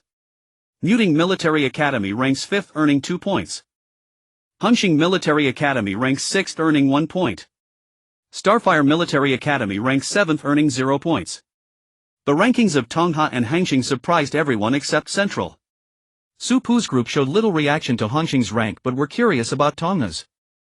They had 2 real spirit stones, one placed in the pillar and one buried in a pit, along with 2 real stones from Starfire. Had Tongha found those stones, that would mean their team also had a clairvoyance ability. Still, Supu wondered why she had never heard an announcement about Tongha finding any spirit stones. Many had already approached the Tongha team to ask what had happened. Yi Yuxuan herself found it unbelievable. She had led her team searching for spirit stones without success and was about to give up when out of nowhere Xiaobai appeared before her carrying 3 spirit stones in its mouth. Xiaobai was a teammate's pet, a special robotic dog. Coincidentally, their team had a clairvoyance ability user. Upon checking, they were shocked. All 3 spirit stones were real. Yi Yuxuan had never seen such a windfall. She realized the robotic dog's discovery wasn't announced, likely exploiting a bug, so she ensured no one touched the stones throughout. She played it safe the entire time, and when they reached the designated spot, the Starfire team had already left. Only after placing the spirit stone did Yi Yuxuan finally breathe a sigh of relief. Having secured second place, Yi Yuxuan left the remaining 2 spirit stones beside the pillar. Whoever found them later was no longer their concern. Juweifeng later found a real spirit stone, while Liang originally had 2, one real and one fake. The 2 stones by the pillar were taken by Muting and Hunxing. The Hunxing team, having suffered a collective loss of consciousness, was delayed and thus arrived a step behind Muting. After returning to the rest area, everyone caught up on sleep first, putting all other matters aside. By the time Supu awoke, it was already 11 o'clock. Supu poked her head out from under the covers and saw Chi-He watching a replay of the live broadcast. "When did you wake up?" Her eyelashes fluttered, still somewhat dazed. Chi-He was absorbed in the segment where the Stellar Military Academy collectively lost consciousness. Hearing Supu's question, she replied subconsciously, "About half an hour ago." Supu rubbed her face, feeling more alert, then got up to wash up. After finishing, she found Chi-He still watching and moved closer to join her. But when she saw which clip Chi-He was watching, she immediately recoiled and tried to leave. Chi-He grabbed her wrist, gently stroking the red string tied around it. "I didn't say I was going to ask you. Why run? Where did this red string come from?" Supu replied, She almost didn't catch on. "A friend gave it to me." Chi-He let out an "oh" and released her wrist. "Thanks. Don't worry if you don't tell me, I won't ask." Supu touched her nose and moved closer again. She knew Chi-He was curious about how she made the stellar team lose consciousness, but she wasn't ready to tell them yet. This concerned her secret. If she revealed it, she feared they would press for more and she wouldn't be able to explain. Seeing Supa's thoughts drifting, he pulled her back. Yan Jihuan and Li Xiang went to buy breakfast. Then, feeling it wasn't quite accurate, she added brunch. Supu nodded. Ma'am. Soon Yan Jihuan and Li Xiang returned. They brought steamed buns and rice balls. Supu took a rice ball to eat and the four of them sat in a row watching the match replay together. Eating and watching, they occasionally interjected with analysis and comments. A knock came at the door. Supu swallowed her food and got up to answer it. He paused the replay, waiting for Supu to return. Supu opened the door and found Shi. Supu tilted her head. What's up? Shi was about to speak, but when she looked past Supu she met the gazes of Yan Jihuan and the other two. Can we talk outside? Supu replied sure. She told Yan Jihuan and the others to go ahead, stepped out and closed the door behind her. Shi wanted to ask one more time. Are you really not? Shi Yang. Before she could finish, Supu answered decisively, I really am not. Supu looked at her seriously. You must have checked on me, so you should know I'm just an ordinary fresh. Besides, my mental strength and abilities are different too. Supu added helplessly. Alright, she accepted it. She just wanted to ask one last time. But that didn't mean she would believe Supu had nothing to do with Shi Yang. She flicked her light brain. Can we add each other as friends? Supu held a rice ball in one hand and extended the other, her light brain already open. After they became friends, she said goodbye. After she left, Supu looked at her light brain, which displayed her new friend. Her gaze lingered on the friend's name for a moment. Little Six. Supu curled her fingers, a strange emotion welling up inside her. She stood there for a few seconds, then opened the door and went back in. Yan Jihuan and the other two, who had just finished eavesdropping, had already returned to their seats. Supu smiled. Didn't I tell you to go ahead and watch? Li Xiang looked innocent, showing no sign of guilt from eavesdropping. Of course we had to wait for our commander to watch with us. Supu didn't call them out on it. She sat down and continued watching with them. Hao Ling had taken time during the competition to watch the live broadcast. When she saw the planet's mutation, she made a decision. She had Cui Ziyuan lead a team to seal off the competition venue, coordinating with local soldiers and guards to launch a cleanup operation across the entire planet. Considering the state of other military districts, Hao Ling rubbed her temples, feeling weary. The 2nd and 4th military districts were still under the Central Military District's control, and she had been busy reorganizing them during the competition. The 3rd and 6th military districts had seceded 6 or 7 years ago and were the hardest to reform. Hao Ling decided to leave them alone for now. She stood up, having decided on the next target. First the 5th, then the 7th. After making up her mind, Hao Ling poured a glass of water, opened the match replay and watched for a while. When she reached the segment where the stellar team collectively lost consciousness, she paused and rewound to watch it again. Hao Ling unconsciously stroked her cup, lost in thought. Most people believed this was Li Xiang's doing, or at least that he and the others had used some special item. But Hao Ling thought otherwise. Her gaze lingered on Supu. Her intuition told her Supu was involved. Hao Ling carefully observed the specific condition of the stellar team. Li Qinghuan was the worst, her mind in chaos, seemingly trapped in a jumble of memories. The others seemed like their circuits had been cut, their consciousnesses shut down. Hao Ling recalled weapons with such functions, but none could have slipped past the military academy's watch. Could it be mental interference? Hao Ling considered it, but that didn't fit either. If it were mental strength, it would have to be at least 3S, and it wouldn't cause the memory confusion Li Qinghuan experienced. Then what? An ability. The same questions Hao Ling pondered were also on the academy's mind. Bai Jingji, the Stellar Military Academy's lead teacher, was consulting Mai Ling and Mu Leking about the situation. Sui Ning and Li Qinghuan were also present. Mai Ling recounted the incident. But strangely, I didn't sense anything unusual. Bai Jingji turned to Li Qinghuan. What did you feel at the time? Li Qinghuan recalled. It was like being interfered with, my consciousness thrown into chaos, memories becoming scrambled. Sui Ning had asked the others. They all said it felt like being disrupted. Sui Ning had asked the others.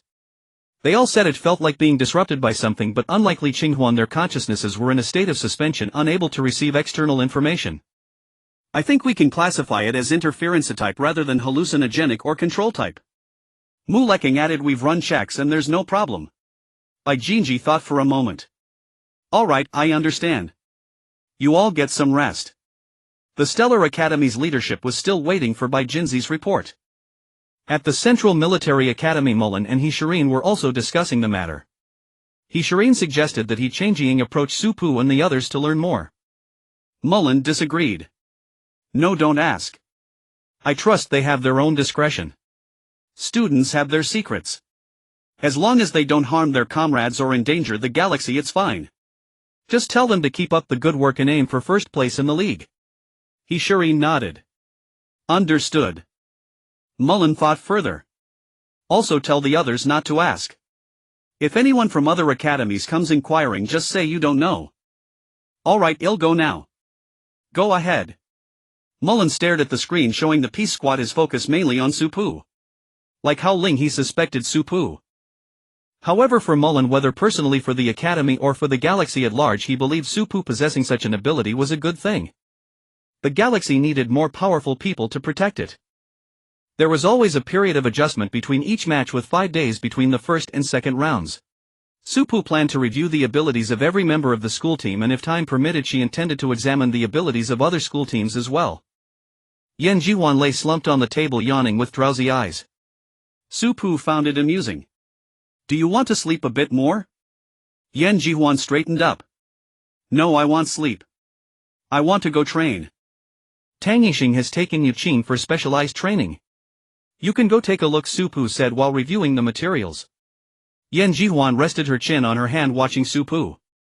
Specialized training or one-sided beatdown? Su Pu pretended to ponder. Probably the latter. Yan Jihuan stood up. I'll go check it out. Su Pu nodded. Go ahead.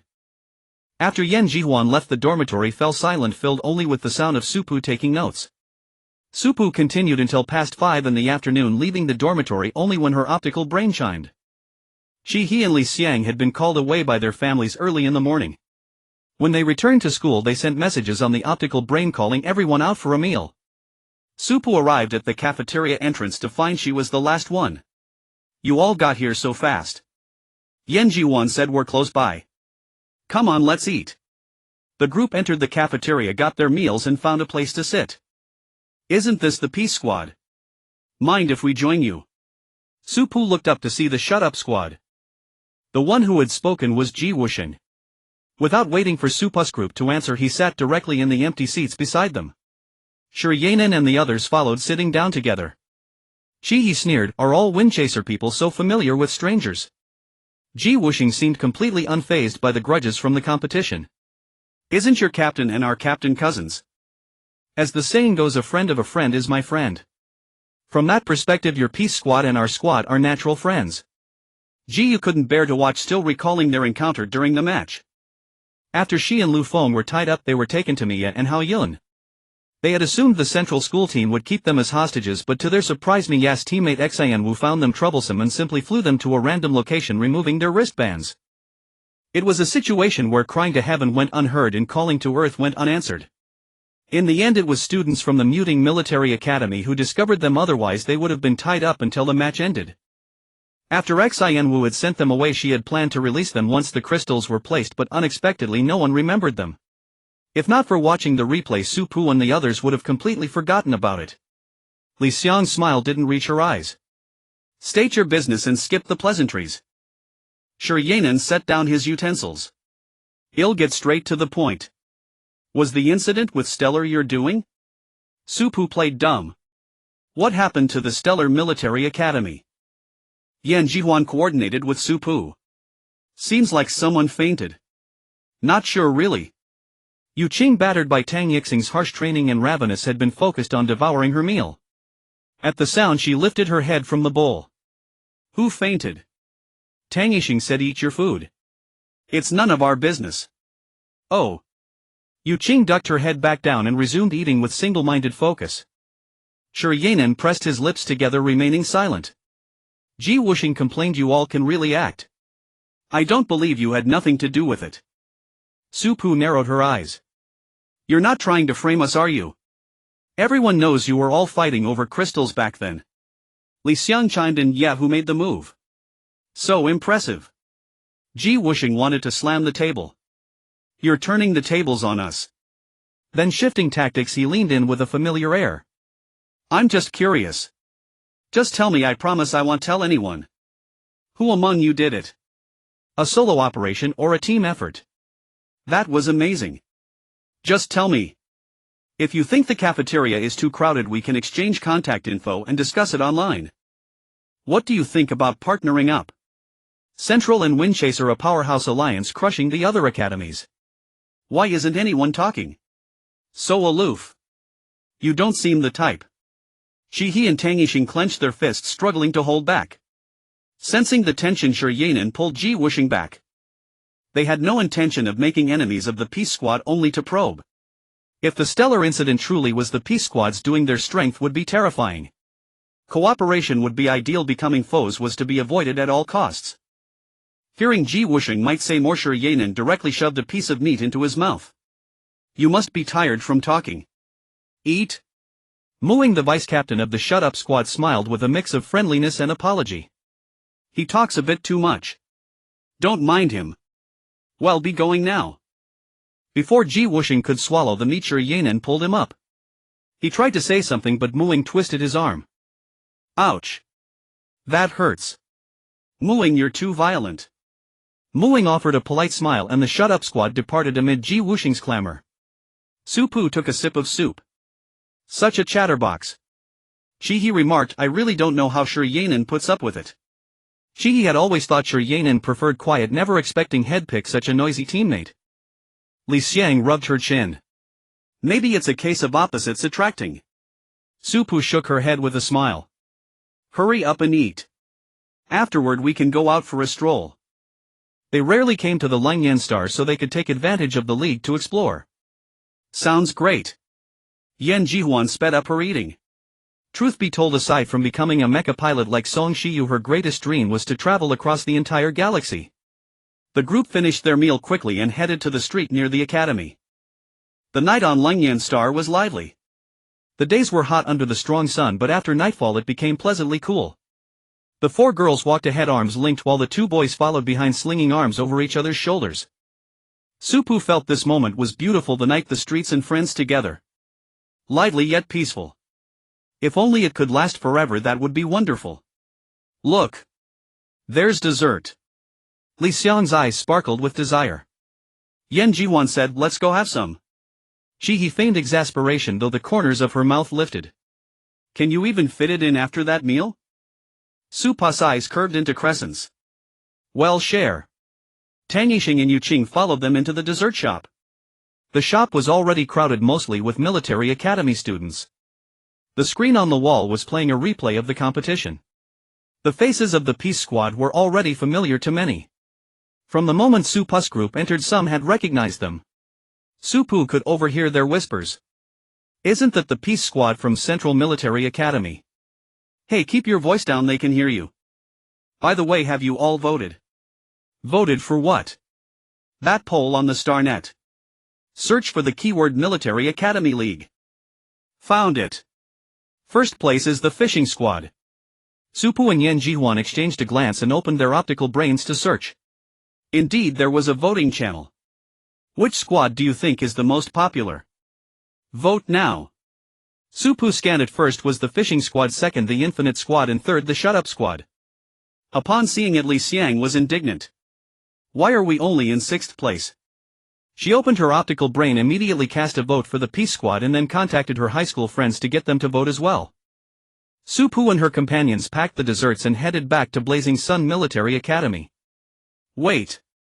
Just as they were about to reach the entrance, he suddenly noticed two figures standing in a corner on the other side. What's wrong? Su Pu followed her gaze. He was uncertain, hesitating. Isn't that Shi? Su Pu looked carefully and confirmed it's her. Li Xiang tilted her head. Who's that person opposite her? He felt a flicker of familiarity but couldn't recall where she had seen them. I don't know. Let's go back and eat the cake. Li Xiang, as if catching a keyword, pointed at Shi-He. You said you didn't want to eat. Now you're the one bringing it up. Shi-He fell silent for a moment, then finally blurted out, if we don't eat it soon it'll melt.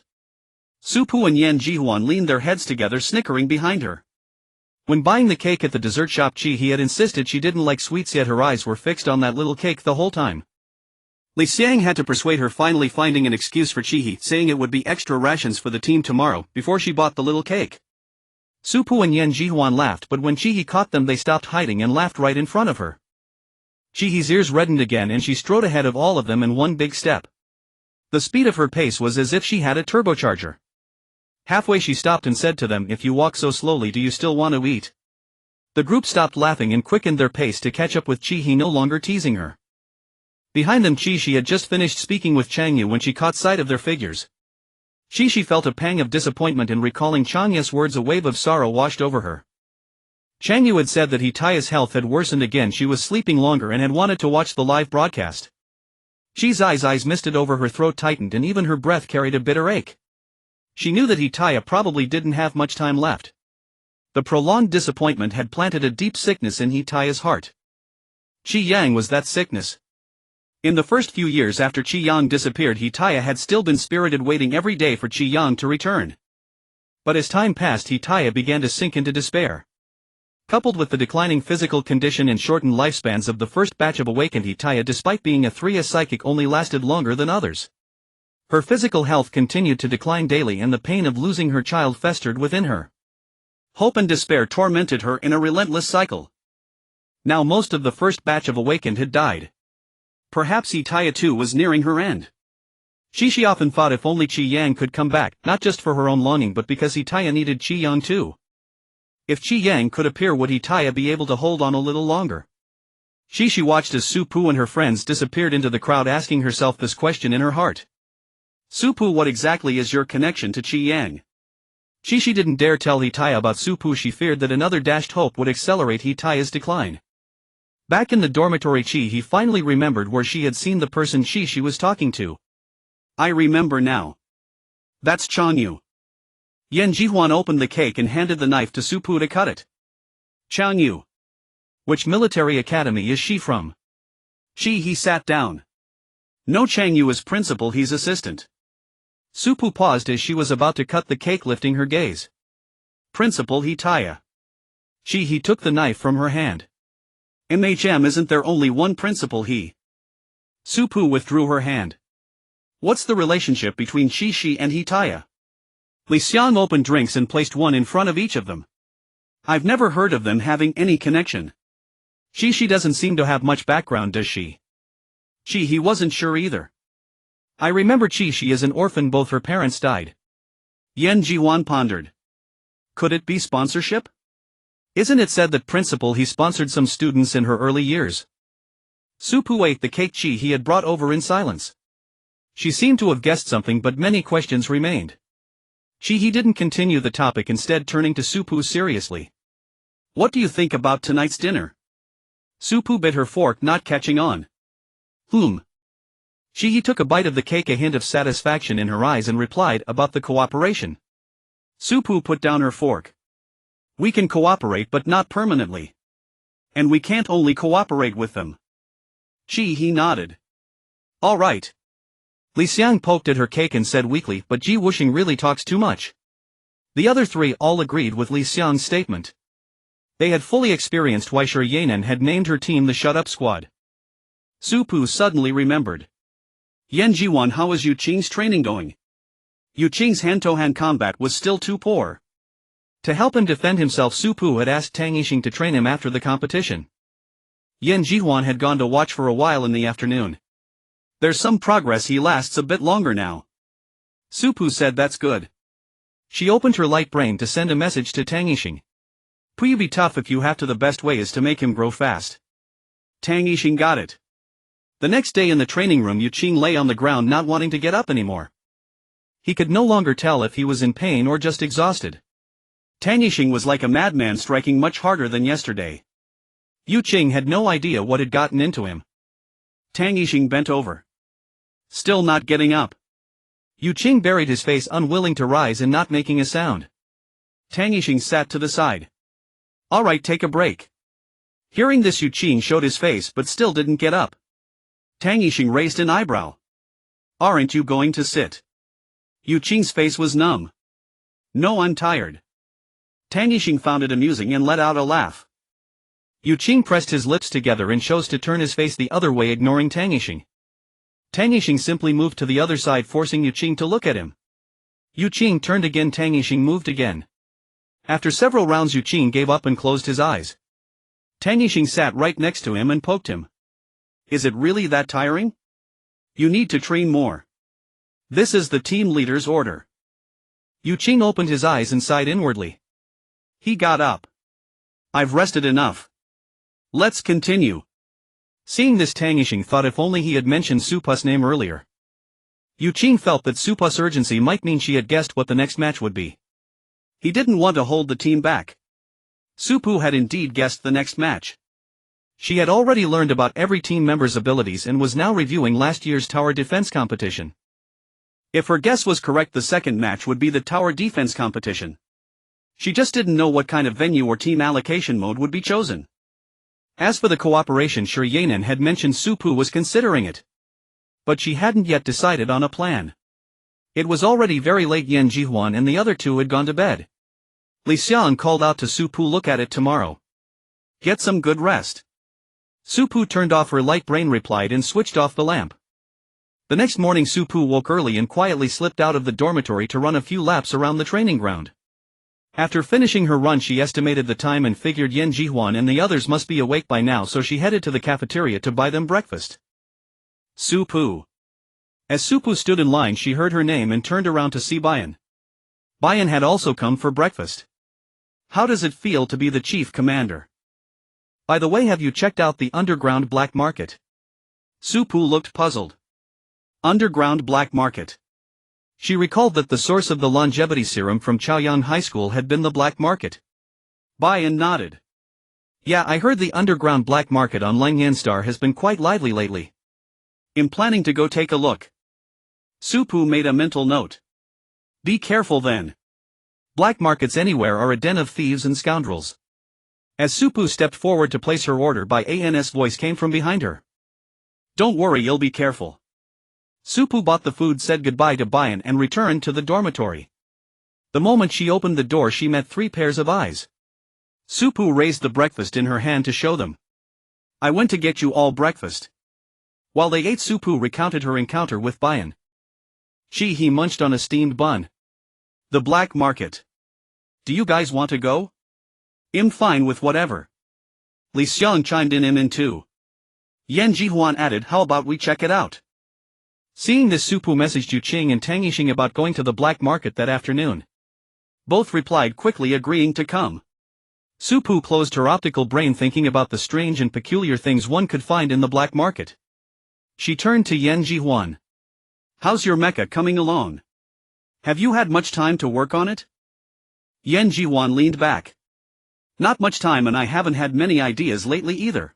Going to the black market might be a good idea. We can look for some quality mecha materials. Yan Jihuan fell silent after speaking. Truth be told, ever since she modified Yu Qing's mecha, her inspiration had hit a wall and her own mecha project had stalled. She had originally hoped to find some inspiration by looking at Song Shiyu's notes at Qiming Middle School, but her mind had gone completely blank. Supu thought for a moment before speaking slowly.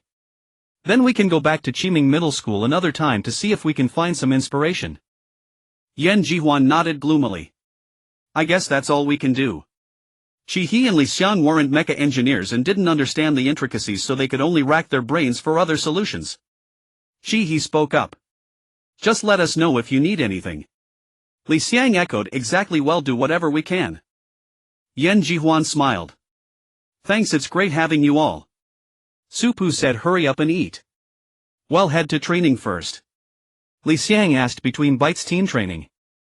Supu shook her head. No, unknown. Hearing this, Li Xiang decided to eat a bit more. After the morning training session, the group returned to the dormitory for a half-hour rest before assembling to head out. Supu checked that everyone was present. Let's go. The underground black market on Langyan Star was some distance from Liang Military Academy, so Supu decided they should take an aircar. Li Xiang pressed her face against the window. I think we should buy an aircraft. He agreed and promptly made the decision. Alright, well, buy one after we leave the black market. Yu Qing's mind went blank for a second. That was quick, wasn't it? Supu leaned back against her seat. No need to rush, right? He frowned. No. Supu thought it over carefully. We probably won't need it much during the league, will we? He considered this. She supposed most of their time during the league would be spent at the matches or at the academy. Li Xiang disagreed. We can just store it at the shop and pick it up when we need it. Tang Yixing added. That works. Yan Jihuan's mind was somewhat elsewhere. You guys sure are loaded. The three of them weren't short on money. He concluded. Then it's settled. Not long after they arrived near the black market. The six of them got off the air car and walked forward. It was a small town called Pingganyi. On the outskirts of the town there was an entrance that led down to the black market. Before entering, the six of them bought masks to wear. There weren't many people today. As Supu and the others walked in, each shop only had a few scattered customers. Supu looked towards the shops ahead and suggested, let's head straight to the mecha materials. At the end of this path was a mecha material shop. The shop was rather shabby. A signboard stood at the entrance covered in dust as if it hadn't been cleaned in ages. The walls inside were cracked and pitted and cobwebs clung to the ceiling. Yan Jihuan couldn't help but mutter, is this place reliable? Hearing visitors, the shopkeeper crawled out from under the counter, dust clinging to his clothes. He brushed himself off casually and hurried over to Yan Jihuan. Reliable. Absolutely reliable, don't you worry. This is the absolute best mecha material shop in Pingganyi. Yan Jihuan's eyes were full of distrust. She looked at Supu. Supu walked over to the materials and took a look. Let's browse first. Well, buy if we find something we like. Song Xiaoyu, the shopkeeper, chimed in. That's right. Take your time looking. Just give me a shout if you see anything you fancy. Take a look around. I guarantee our quality and quantity are top-notch. You browse and I'll tidy up. With that, Song Xiaoyu ducked back under the counter and a clattering sound ensued. Yan Jihuan began inspecting the materials. Li Xiang walked over to Supu. This shopkeeper is a bit odd. Supu observed the materials and just smiled at Li Xiang's comment. That's the norm in the black market. He didn't know much about mechas, so she followed Supu around with Li Xiang. How come you seem to know so much about these mecha materials? Supu replied, not really. I used to watch people build mechas often and sometimes help source materials, so I picked up a bit. But not a lot. Li Xiang praised her. That's still impressive. Where are you, Qing and Tang Yixing? Supu suddenly realized she hadn't heard their voices. Li Xiang snapped to attention. Oh yeah, where did they go? He scanned the area but didn't see them. Supu frowned and stepped out of the shop only to find Yu Qing and Tang Yixing crouched in front of a stall across the street. What are you two doing over here? Yu Qing was so engrossed in whatever he was looking at that he didn't hear Supu's question. Tang Yixing stood up and explained, Yu Qing suddenly spotted some herbs he wanted here, so I came with him. Supu walked over and looked down. The stall did have some decent herbs. Yu Qing held a medicinal plant, examining it closely before bringing it to his nose to smell. Seeing that everything seemed fine, Supu told them to come back to the shop after they made their purchase. She went to check on Yan Jihuan's progress. Yan Jihuan had found a material she liked, but something felt off about it. Supu noticed her furrowed brow. What's wrong? Yan Jihuan pointed to a hard shell leaning against the wall. Look at this. Its hardness is good, but there's something strange about it. Supu looked at the shell she indicated. This is the shell of a second-level star beast, the Xuanjia turtle. Its shell is very hard, but it tends to attract alien beasts. No wonder. Yan Jihuan sighed. This was the only material she had taken a liking to so far. Supu thought for a moment. That problem can be solved if you have purple gold stone. If you want it, you can buy it first. Purple gold stone isn't common, but it's not completely impossible to find. Yan Jihuan thought it over carefully and decided against it. Shed look at other things first. We have purple gold stone in our shop. Song Xiaoyu's voice suddenly emerged from behind the two. Yan Jihuan touched his chest. How come you walk without making a sound? Song Xiaoyu chuckled. So how about it? Do you need the purple gold stone? Yan Jihuan didn't agree immediately. First show me around. No problem. Song Xiaoyu turned around to fetch the purple gold stone. He ducked under the counter again and emerged with two fist-sized dark purple stones. He handed them to Yan Jihuan, who examined them closely. They were indeed purple gold stones of decent quality. Alright, I'll take both the purple gold stone and the mystic armor turtle shell. Great, I'll wrap them up for you. Song Xiaoyu excitedly packed both items into a bag and handed it to Yan Jihuan. Here you go.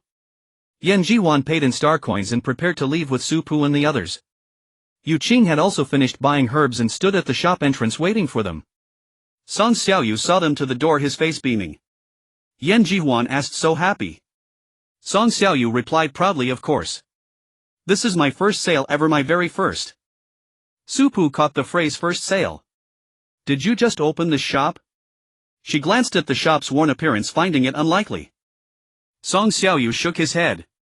No, it's been open for a while. This shop was started by my family, then passed to my sister. But she's been busy lately and handed it over to me. After speaking, Song Xiaoyu probed, are you all military academy students? Li Xiang nodded. Does that matter? Song Xiaoyu's expression grew even prouder. Of course it matters. My sister is busy with something related to you military academy students. My sister is one of the designers of your military academy league. Su Pu raised an eyebrow. Who is your sister? Song Xiaoyu lowered his voice and whispered, her name is Song Xiaodao. Don't tell anyone. Su Pu looked at Qi He and Li Xiang, both shook their heads, they hadn't heard the name. Song Xiaoyu was incredulous at their reaction. You've never heard of my sister? Really? Is my sister that unknown? Song Xiaoyu's confidence wavered. He had always believed his sister was remarkable and famous. But he quickly rallied. No matter. After your competition you'll definitely hear her name. My sister is incredible, you'd better be careful in the tournament. Su Pu smiled. We look forward to it. Song Xiaoyu waved. Goodbye, I need to get back to work. As Su Pu and the others left, he called after them, which military academy are you from? Yan Jihuan raised an arm and waved. Central Military Academy. Song Xiaoyu returned to the counter muttering, Central Military Academy. I was supposed to be a student there too. His voice trailed off as he stopped, ducking under the counter. After leaving the shop, Su Pu and her 5 companions strolled a bit longer. Feeling it was time to go, they headed for the black market exit. There, a figure in a black cloak and fox mask blocked their path. Her voice was alluring. Friends from afar, would you like to glimpse your fate or seek answers to your questions? Tang Yixing crossed his arms. You practice fortune telling. A glint of cunning flashed in her eyes as a deck of tarot cards appeared in her hand. Care to try? I guarantee high accuracy. Yan Jihuan found it intriguing. Anyone want to give it a shot? Qi He declined. I don't believe in this. Su Pu shook her head. Neither do I. Tang Yixing also refused. Not for me. Yan Jihuan looked pleadingly at Li Xiang and Yu Qing, hoping for company. Li Xiang and Yu Qing, unwilling to disappoint Yan Jihuan, agreed to try. The cloaked figure first addressed Yan Jihuan. What would you like to ask? Yan Jihuan lowered her gaze and thought for a moment, then said, will Song Shiyu ever come back? Su Pu glanced at her in surprise. Yan Jihuan hadn't thought of a specific question. She didn't believe in fate. After a moment's consideration, she voiced a question she had once pondered. The cloaked figure shuffled the cards, laid them on a nearby table in 3 piles and reassembled them. Alright, draw 3 cards. Yan Jihuan picked 3 by intuition. The 9 of swords, the reversed 2 of cups, and the tower. After analyzing the 3 cards, the figure said, the departed are gone. My condolences. Though Yan Jihuan had anticipated it, she couldn't help feeling a pang of loss. Su Pu took her hand and gave it a comforting squeeze. The cloaked figure turned to Li Xiang and Yu Qing. Who's next? Li Xiang stepped forward. I'll go. I want to know, will Central Military Academy take first place in the next match? Qi He frowned, disapproving of the question. Victory belongs to Central Academy, what's there to ask? Li Xiang leaned in. I'm just curious. Ignoring their exchange, the figure prepared the cards and had Li Xiang draw. The Chariot, the 6 of Wands, and the World. The figure congratulated, victory belongs to Central. Li Xiang raised an eyebrow, thoroughly pleased. It was Yu Qing's turn. He asked, can I create a potion that restores mutated individuals to normal? As Yu Qing spoke, his fingers unconsciously rubbed the hem of his clothes. Su Pu glanced at him, so this was the kind of potion he had been researching. Yu Qing quickly selected 3 cards, his breathing rapid with tension. The cloaked figure turned them over: the 9 of cups, the 6 of pentacles, and the 4 of wands. The figure put the cards away. Your abilities are beyond doubt. As Yu Qing sighed in relief, the figure extended her communicator. 1,000 star coins each. No haggling. Yan Jihuan bristled. So expensive. You're ripping us off. The figure shrugged. You didn't ask up front. It's not like I tricked you. Pay up now or you're not leaving. She threatened, blocking their way. Li Xiang found it overpriced, but the amount was trivial to her. She quickly paid 3,000 star coins. Satisfied.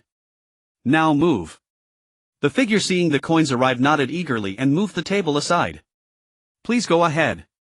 As they left, the cloaked figure stared at the 3,000 star coins in her communicator, a satisfied smile hidden beneath her mask. Truly they were a windfall.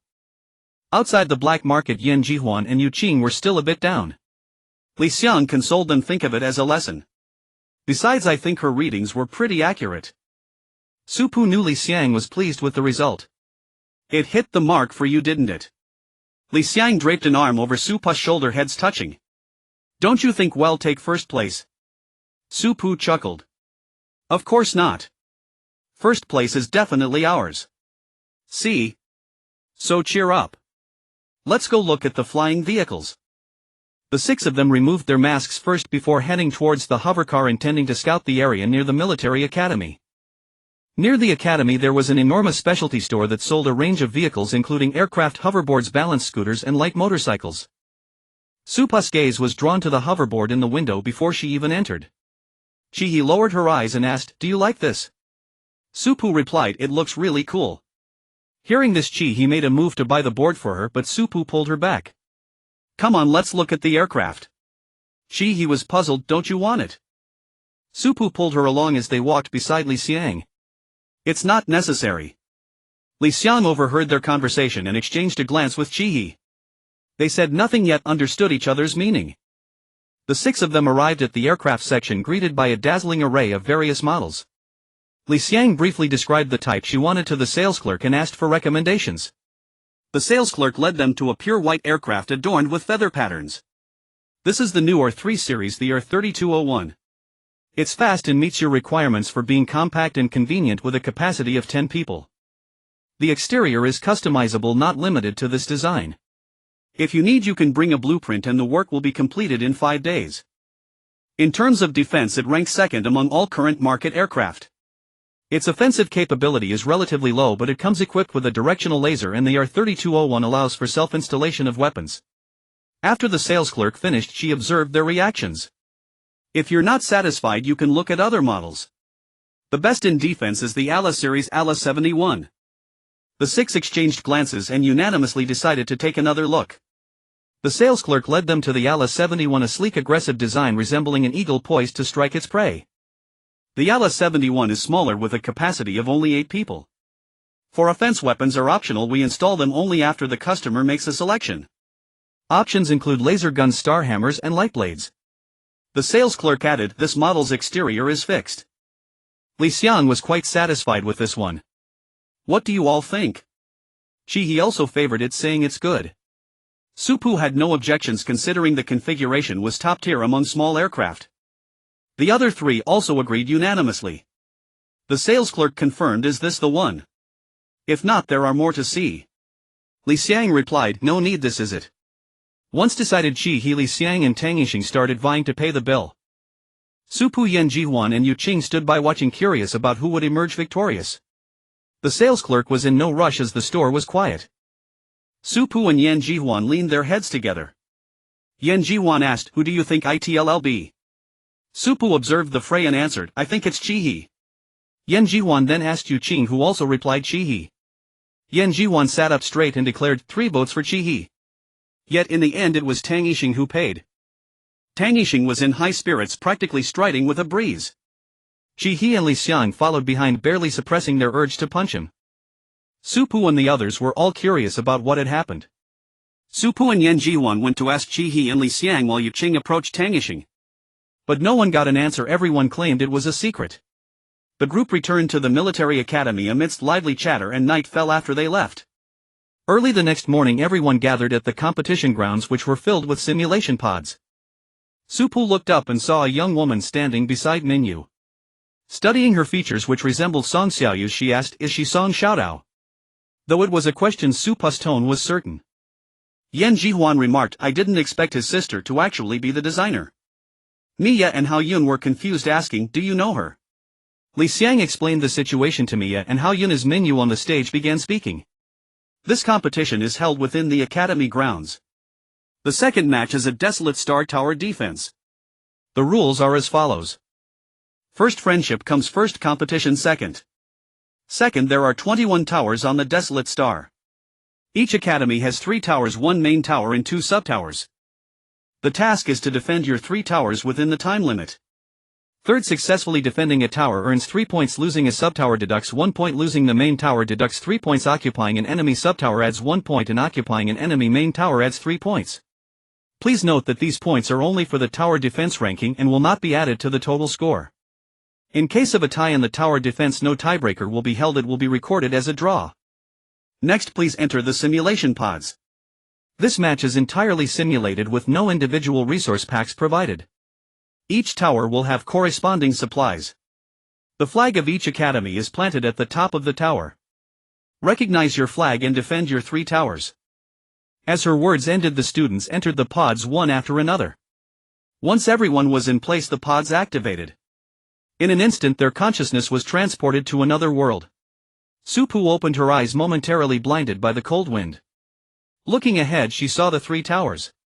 The flag of the Central Military Academy fluttered from the top, indicating that this time the teleportation was not random but directed to their respective territories. The Central Military Academy's territory was in a snowy field, and many shivered from the cold. Su Pu said, "Let's go inside first and inventory the supplies." Hao Yun and Mia nodded, and the 3 led their teams into different towers to check the supplies. The main tower has 500 sniper rifles.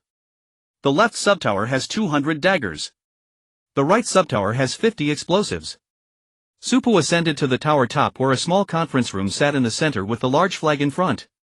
Su Pu sat at the conference table and picked up a blueprint to study. "Does your tower's conference room have anything?" Mia's voice came through. "There's a map of the desolate star." Hao Yun added, "Mine has a weather display screen for the desolate star." Su Pu pondered, noting that the blueprint in her hand contained the coordinates of all the towers. Su Pu checked her wristband. The time on the desolate star was 8 in the evening. The snowy night was even colder. Su Pu called Yan Jihuan and the others over. "Tell everyone to rest inside the towers. Well, act after tonight." After speaking, she repeated the plan to Hao Yun and Mia. "We need to devise a strategy tonight. Bring your blueprints and the display screen to the main tower." "Okay." Hao Yun and Mia agreed and came to the main tower, leaving only the 3 of them in the conference room. Su Pu held a pen, drawing and explaining as she went, while Hao Yun and Mia contributed their analyses. The 3 planned through the night. On the second morning, the snow on the desolate star ceased and sunlight streamed through the tower windows, illuminating those inside. Su Pu stood up and declared time to work. The 3 first distributed the weapons. Each tower kept 100 sniper rifles and 50 daggers. Only 5 explosives were left in each tower. Su Pu equipped every member of the Peace Squad with a sniper rifle. The same went for the Infinite Squad and the Lazy Fish Squad. Yan Jihuan questioned, "If all 3 commanders are going out, who will defend the 3 towers?" Su Pu replied, "No, Hao Yun will stay behind to command. The others from the Infinite Squad will join us in the operation." "And the Salty Fish Squad?" Yan Jihuan asked. Su Pu studied the coordinate map.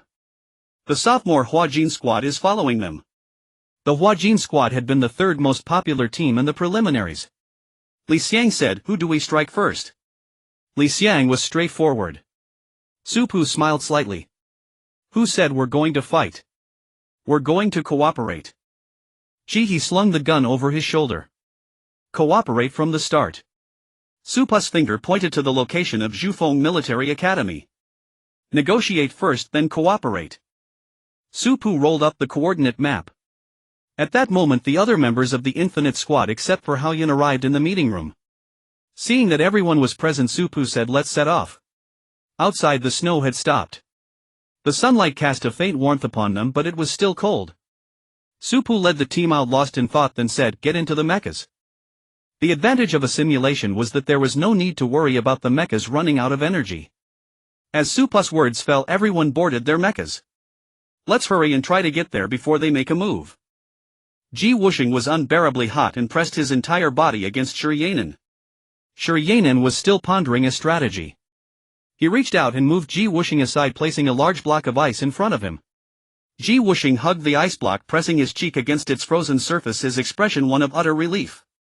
"What a terrible place they chose for us. Why is it so hot?" Shiryanen didn't even glance at him, only warned, "Say another word and he'll take it back." Ji Wuxing let out an "oh" and, hugging the ice, went off to chat with someone else. Muing entered from outside, drenched in sweat. Seeing this, Shiryanen released several ice blocks to cool the place down. Muing sat beside him. "How is it?" Shiryanen pointed at the coordinate map. "Look, the closest to us are Central Military Academy and Blazing Sun Military Academy." Muing remembered the plan to seek cooperation with Central. Join forces to take Blazing Sun. Shiryanen shook his head. "No, well, split up. One group will join Central and the other will go to Blazing Sun." Muing moved closer to the ice. "Will Central agree to cooperate with us?"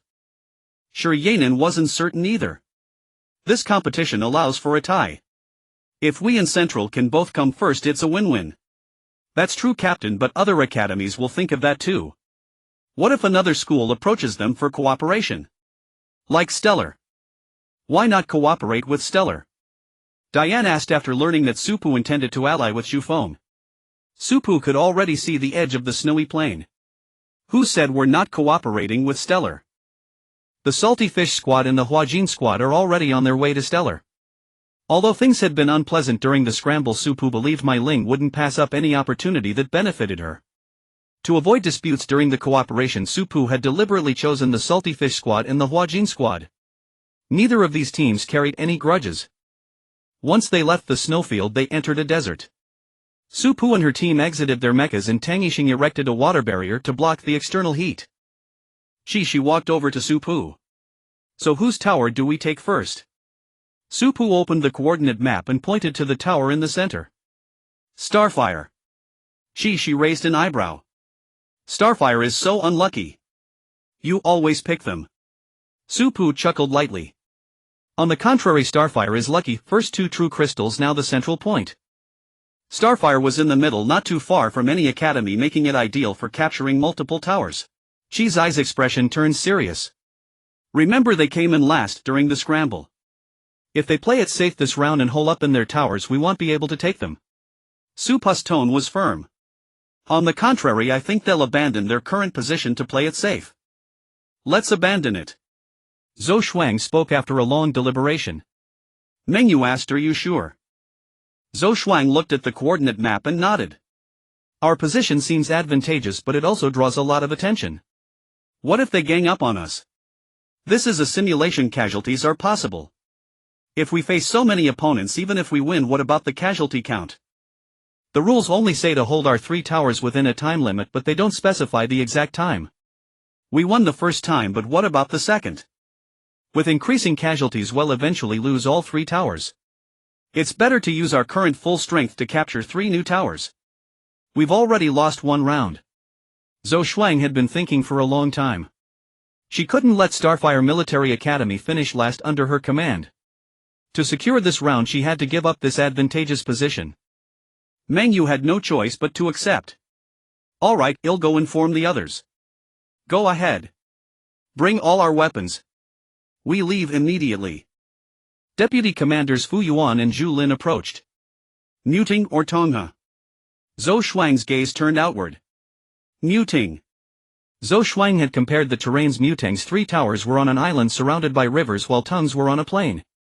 The Starfire Academy team had many water and ice affinity users, making Muting the more suitable choice.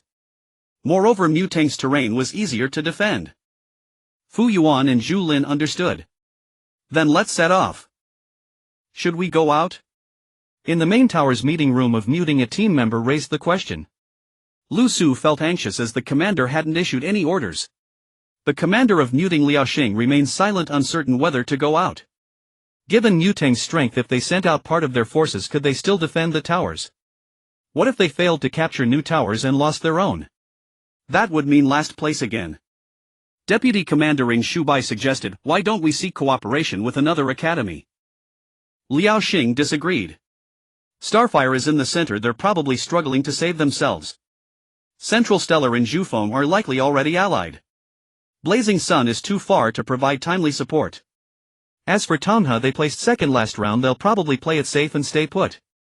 Lu Su asked, so what do we do? What to do? What else can we do? Nothing. Tan Pei, the deputy commander of Blazing Sun Military Academy, reached her limit listening to the constant "what do we do" from her team.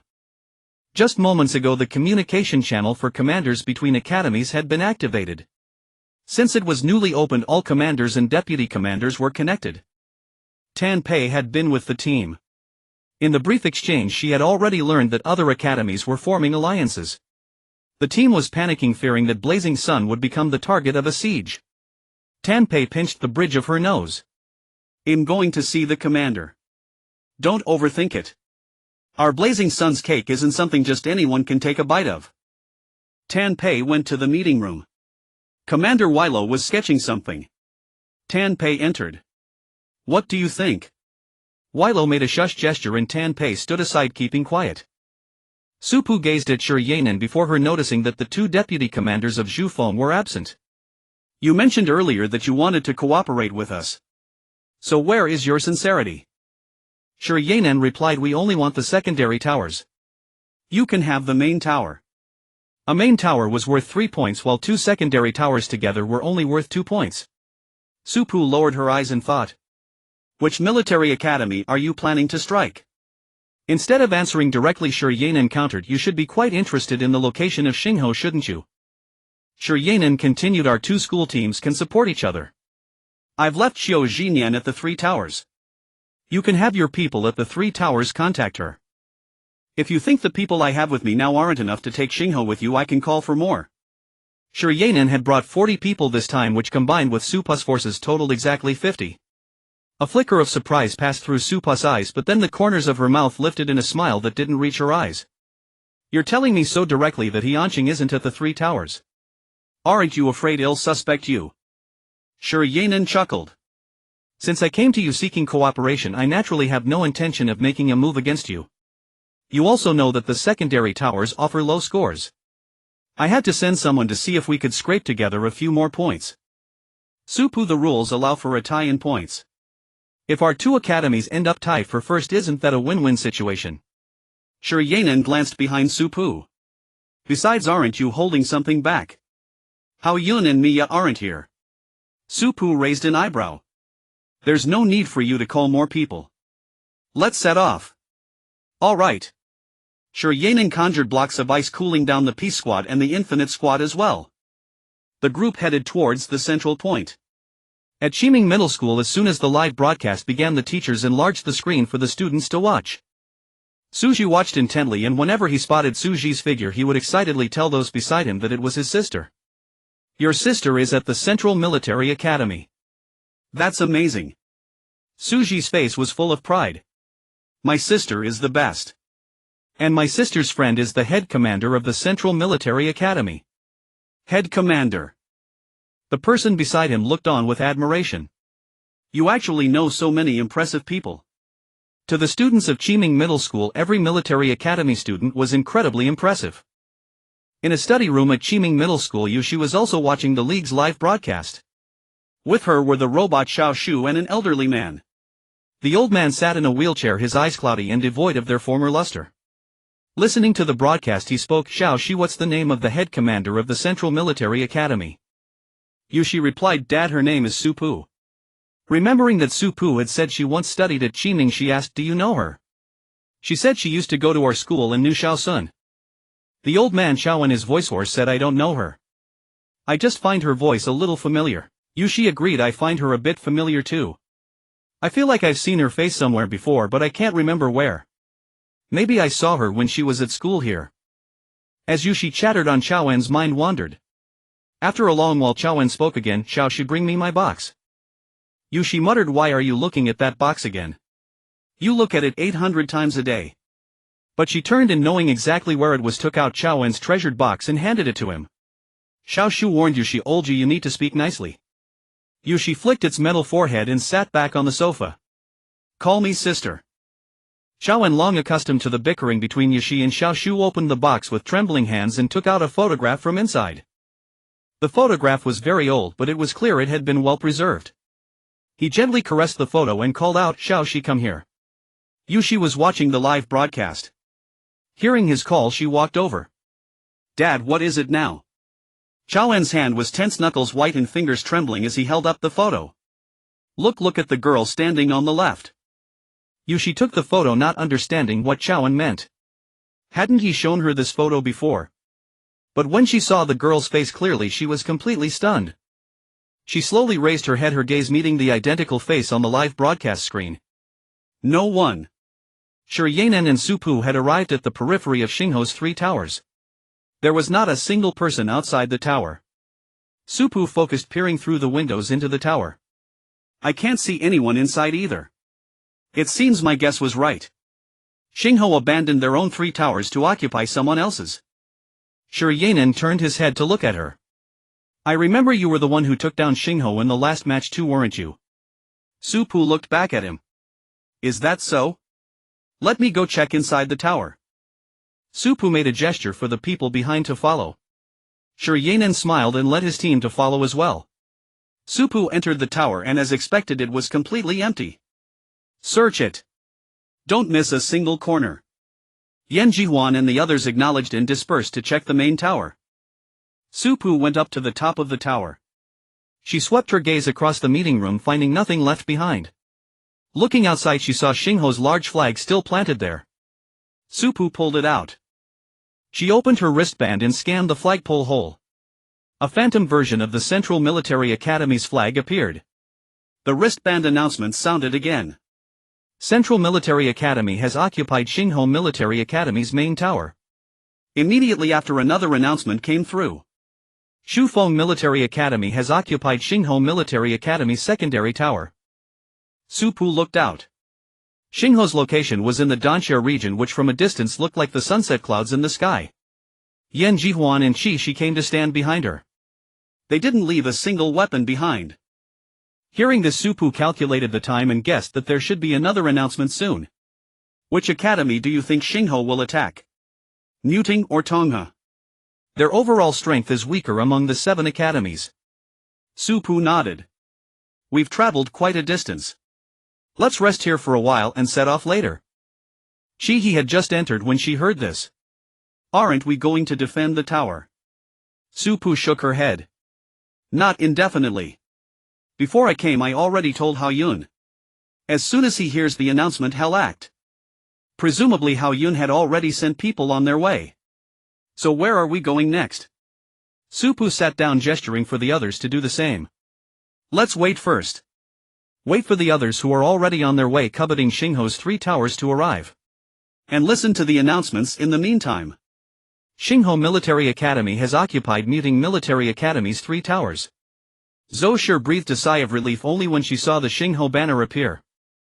Their battle with Muting had not been easy. Muting hadn't sent a single person out of their tower. Facing the entire Muting Military Academy team, Xingho had suffered considerable losses. Fu Yuan had already finished counting the casualties. 89 dead, 102 severely injured. Most of the others have varying degrees of minor injuries and are already receiving treatment. Zhou Shi nodded. Good. Except for the healers, everyone else should rest well. No one will be coming for a short while. Let them be at ease. Fu Yuan acknowledged. All right. Will we be going out again after this? Zhou Shi's expression was grave as she replied, not for the time being. Mai Ling looked at Mia before her and chuckled. If you want to discuss cooperation, why not send the commander-in-chief? Mai Ling stayed behind to guard the tower, sending Su Weining to lead the team to the central point. Mia, you ranked 6th in the last round with a significant score gap. The tower defense match can be treated as a tie. Don't you want a win-win situation with us? Mai Ling narrowed her eyes, not answering immediately. She was indeed considering cooperation, curious about the ability that had caused them all to lose consciousness collectively. Yet it wasn't the peace squad who came. Aren't you cooperating with Zhu Feng? They probably don't know you're here on Hengqin. My Ling's gaze fell on the coordinate map. Su Pu is both occupying Xingho's 3 towers with Zhu Feng and sending you to seek my cooperation. Don't tell me she's aiming for 3 first-place finishes. I find it hard to believe in your win-win. My Ling finished waiting for Mia to explain. Mia lowered her head for a moment, then lifted it. We can let your people stay at Xingho's main tower. My Ling paused mid-motion. Aren't you afraid we'll seize the main tower? Mia's eyes curved. You can try. My Ling stood up. I need to discuss this. Feel free to look around. Mia nodded. All right, I await your reply. Mia led the Xinyu squad and Huajin squad out of the meeting room. Mu Lekang approached her. If we head to the central point, it'll be easier to either occupy other towers or support the rear. Suji interjected, but that's where Zhengyang and Zhu Feng are. What if our people get blocked there? My Ling pondered for a while. Where's Li Qinghuan? Mu Liqing, she's at the auxiliary tower. My Ling stood up. Have her come to the main tower. Hand the 3 towers to her. Well, lead a team of 200 and set out. All right. The Diaoyu squad began to move. Mia was unsurprised by My Ling's choice. When My Ling asked, what's the condition for cooperation? Mia replied, help us guard the tower. My Ling raised an eyebrow. No wonder she was willing to let them stay at the central point. She wanted them to defend the tower so her own people could attack. Su Weining had just received a call from My Ling while confronting Su Pu. Su Weining shot Su Pu a meaningful glance, then said to those behind her, put down your weapons. Su Pu, realizing Mia and My Ling had reached an agreement, made a gesture of invitation. No entering the meeting room, but feel free otherwise. After Su Pu spoke, she let them in. A Zhu Feng squad member in the auxiliary tower saw this and quickly ran upstairs to find Shi Yanan. Commander Hengqin and Zhang Yang have allied. Shi Yanan remained calm. It was within his expectations as long as his interests weren't harmed. Guard the auxiliary tower well. I'll send more people. With that, Shi Yanan dismissed the member and called He Anqing. How's Liang Military Academy? Sounds of fighting came from the other end. He Anqing's tone was urgent. It was going smoothly, but then Liang's outward forces made a comeback. Things aren't looking good. Shi Yanan frowned. All right, I'll send reinforcements. If things go south, retreat immediately. Shi Yanan had Xiao Xinyan dispatch more personnel, then went to find Su Pu. Su Pu listened to him. You want me to send people to attack Liang with you? Shi Yanan shook his head. Of course not. I want you to send reinforcements to Zufeng's 3 towers. Su Pu, are you short-handed? I can only spare 70 or 80. Shi Yanan frowned. 70 or 80. What else are you planning? Su Pu didn't answer, only asking if he wanted them. Shi Yanan did, so he said no more. After Shi Yanan left, Su Pu began counting personnel. At least 500 were needed to guard Zhanyang's 3 towers. With Hengqin already helping guard Xingho's main tower, only 100 were needed there. Mia's side only had 2 squads tasked mainly with scouting the battle situation. Su Pu could still lead about 300 people to attack towers. Zhu Feng was attacking Liang. Hengqin had no moves yet. After taking Muting, Xingho would likely choose to defend. The status of Muting and Tongha remained unknown. Muting wouldn't sit idle after being occupied. Would they reclaim their towers or attack elsewhere? Su Pu looked outside the tower. Not a single figure was in sight. He Anqing ultimately retreated. Outnumbered, the gap was too great. Xiao Xinyan told her to rest well. I've already informed the commander. He Anqing sat on a chair exhausted. Who knew they'd pull a counterattack? We almost had it. Xiao Xinyan asked, do you know where they originally intended to attack? He Anqing straightened up, recalling their direction of approach. It felt like Tongha. Or maybe Xingho. At noon, everyone's wristbands began a countdown. Time remaining until match end 8:00:00. Su Pu looked at her wristband, hearing sounds from outside. My Ling's people and Hao Yun's dispatch team had arrived together. At the same time, a call came through on Su Pu's wristband. Muting Military Academy is attacking. Hao Yun's voice came through the wristband, sounding relatively calm. How many are they? Roughly over 800. Su Pu furrowed her brow. Can you handle it? Hao Yun, it's still manageable. How's Zhu Feng Military Academy? Any available personnel to move? I'll ask. Su Pu ended the call with Hao Yun and contacted Shi Yanan. Shi Yanan replied, alright, have Hao Yun contact Xiao Jinyan directly. Okay. Su Pu relayed the message to Hao Yun. She can't the 3 towers hold? Su Pu shook her head, they can hold for now. I've already sent Zufeng's people. He crossed her arms, why would Muting choose to attack us? Li Xiang replied, it makes sense. From their perspective we have 2 places to defend, so our manpower should be limited. The 2 squads chatted back and forth while Su Pu remained silent. Yan Jihuan nudged her, what are you thinking?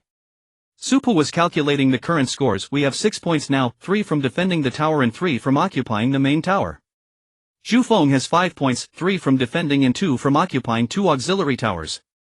Hunching Liuyang and Tung's 3 towers are intact, so let's assume they each have 3 points. Xingho lost their own 3 towers but took Mutang's, netting a 0. Muting lost their 3 towers, deducting 5 points. Su Pu opened the coordinate map again. Hanxing hasn't attacked yet and Zhu Feng won't give up on Liuyang. If both academies succeed in their attacks, well, drop to 2nd or 3rd. Yu Qing Mai Ling's people have all arrived and are about to act. Should we follow them or find another target? Su Pu tapped the table rhythmically. Let's first see how Hao Yun's situation unfolds. We only have 8 hours left. If Hao Yun can't hold and Zhu Feng diverts support to attack Liuyang, we'll still have to prioritize defending the tower. The moment Mai Ling arrived with her team, Shi Yanan sought her out. He cut straight to the chase. Have you decided which tower to attack? How about joining me against Blazing Sun? Mai Ling raised an eyebrow. What did your assault on Blazing Sun fail? Shi Yanan's expression turned regretful. Yes, that's why I'm asking if you'd be willing to team up with me. Aren't you collaborating with Central Military Academy? Shi Yanan replied, what's the issue? Isn't Su Pu working with both you and me at the same time? Shi Yanan glanced at the people Mai Ling had brought. You don't have enough manpower to take on a full school team unless you're aiming for Windchaser or Central. But you know our 2 teams have already joined forces. Whichever you attack, the other will come to its aid. So you'll definitely need another option. Starfire has suffered casualties but their overall numbers are still substantial. Tongha on the other hand is almost at full strength. Blazing Sun has already been hit by us once. While they're still regrouping, if you join us now we can take them down in one fell swoop. Shi Yanan's reasoning was sound. Mai Ling pondered for a moment and agreed, though she asked a few questions first. What are their casualties like? How many people can you commit? And how do we split the towers after the assault? I have more people and will contribute more. Well, take the main tower and leave the 2 secondary towers to you. Shi Yanan stated. That would give Windchaser 8 points and Hangstar 5. Mai Ling didn't deliberate long. Fine, but I have one condition. Shi Yanan gestured for her to speak. Mai Ling said, if the tower assault succeeds, I need you to help defend it. Shi Yanan nodded. No problem. The situation shifted once more. Blazing Sun failed to hold their tower. Windchaser seized the main tower while Hangstar took the secondary ones. Central successfully defended their tower. Mutang's assault failed and they retreated again with only half their forces remaining. At that moment only 4.5 hours remained until the match's end. Su Pu led her team. We're heading to Starfire. Yi Yuxuan felt as if the sky was falling. She had kept Tongha lying low, not sending a single person out. Now Muting and Blazing Sun were joining forces to attack them. Yi Yuxuan stood by the window watching a dark mass move closer in the distance. Zhao Chang said Starfire's terrain is tough to attack. Central, Windchaser and Hangstar are hard nuts to crack. They can only pick on us soft targets. Tongha Military Academy's overall strength was weak and they were situated on an open plain with no obstacles. If not for the other academies focusing on dragging down their rivals, they would have struck Tongha long ago. Although Tongha had placed 2nd in the first round, everyone knew it was just luck, and they might not have that luck in subsequent rounds. Another deputy commander, Mei Fu, tried to look on the bright side. At least we scored 8 points in the first round. Even if we get 0 this time, we won't be dead last. Yi Yuxuan pinched the bridge of her nose. We still need to think of something. We can't just sit and wait for doom. The combined forces of Blazing Sun and Muting are too many. Zhao Chang pondered. Should we find allies? Starfire is close. Approach Starfire. Yi Yuxuan analyzed the situation. No. For Starfire our defeat would be ideal, that would put them in 4th place. Mei Fu suggested, what if we offer them a secondary tower?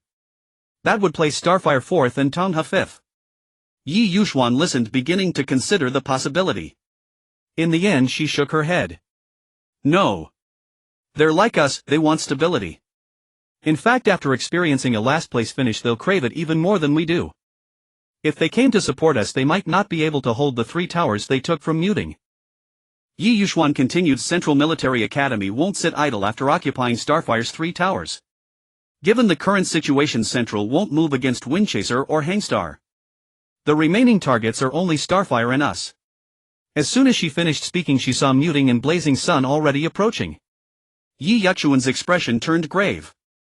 No time left. Have everyone prepare for battle. Zhao Chang and Mei Fu headed to the secondary towers. Tung's school team entered combat readiness. After a few minutes, Muting and Blazing Sun arrived before Tung's 3 towers. Yi Yuxuan stood atop the main tower observing the numbers. Muting had about 500 while Blazing Sun had over 700. Vero and Liaoxing stood at the front of their forces shouting up at Yi Yuxuan. We outnumber you. If you surrender now we can avoid all the bloodshed. It's been nearly a whole day without food. Everyone's tired, right? The match took place in simulation pods. Unless one logged out of the simulation and exited the pod there was no food, which was why the simulated match times were short. This tower defense match lasting only a day was designed with the students' stamina in mind. Yi Yuxuan sneered. Then why don't you retreat? You've already fought 1 battle, you've expended more energy. Our team has been resting the whole time. The faces of the Blazing Sun and Muting teams darkened. Since you want to fight, well, give you one. Yi Yuxuan glanced at the time, deliberately stalling. Hold on. You two are tied in points right now. I have 5 points here. Have you even decided how to split them before attacking? Liaoxing's expression hardened. They hadn't discussed the division with Blazing Sun yet. But given their numerical disadvantage, even if Blazing Sun wanted to take all the points there wasn't much they could do. Vero from Blazing Sun had sharp eyes, they had deliberately glossed over this issue. Yi Yuxuan looked down and tempted them. How about this? I'll gift the main tower to one of you, but you'll have to eliminate the other side. That way you won't have to fight another battle after finishing us. Taking the main tower puts you in 5th place. Not a bad deal. Liaoxing now wanted to kill Yi Yuxuan. She was clearly sowing discord, but her words weren't wrong. If Blazing Sun eliminated them and Yi Yuxuan actually handed over the main tower, the result would be Blazing Sun in 5th, Tongha in 6th and Muting in 7th. If Blazing Sun and Muting defeated Tongha together, Muting still couldn't beat Blazing Sun in the end. Blazing Sun would still take the main tower and remain in 5th. Compared to that, the first option was indeed more efficient. Liaoxing frowned and warned Vero. Don't fall for her provocation. Do you really think she'll give you the main tower? Keep in mind, if you eliminate us you'll become the weaker side in Tung's eyes. Will they still honor that promise? Of course not. Yi Yuxuan was just talking randomly to buy time. Vero naturally realized this too. After a whirlwind of thought she ultimately decided to cooperate with Muting and attack Tongha. Seeing this, Yi Yuxuan gave the order. The 3 academies clashed. Tung's snipers lined the windows, raining fire down on Muting and Blazing Sun below. Muting and Blazing Sun launched various abilities at the windows, taking out the snipers. Yi Yuxuan ordered explosives to be thrown down. Those with sniper rifles keep using them. No rifles throw explosives. If you have neither, unleash your abilities. Yi Yuxuan checked the time, anxiety building inside her. Minute by minute passed. Tung's sniper rifles and explosives were depleted. Yi Yuxuan took one last look out the window and commanded everyone into mechs. Exit the towers and engage. Muting and Blazing Sun also entered their mechs. Surrounded and attacked from both sides, Tongha refused to retreat a single step, defending the 3 towers to the death. Just then a sound arose from behind Muting and Blazing Sun. A mech pure white with platinum accents and wielding twin swords led a charge forward. Supu raised her sword and shouted, "Everyone aim at Muting and Blazing Sun. Charge!" With Motu and Liang caught in a pincer attack between Zhangyang and Tongha, the situation shifted instantly. Supu, piloting a mecha, had stirred no small waves across the 3 military academies. The livestream comments section exploded. Zhangyang Jiao. Wait, can someone tell me who's inside that white gold dual sword mecha? Is it the Su-Pu I know? Jin Tianshishan seems like it really is the Su-Pu we all know. Xiaodao, you called it someone without spiritual power wouldn't be wearing a mecha necklace that looks expensive. Ping Ping Anan paying respects to the big shot. Junxiao Yubei, can someone tell me what grade this mecha is?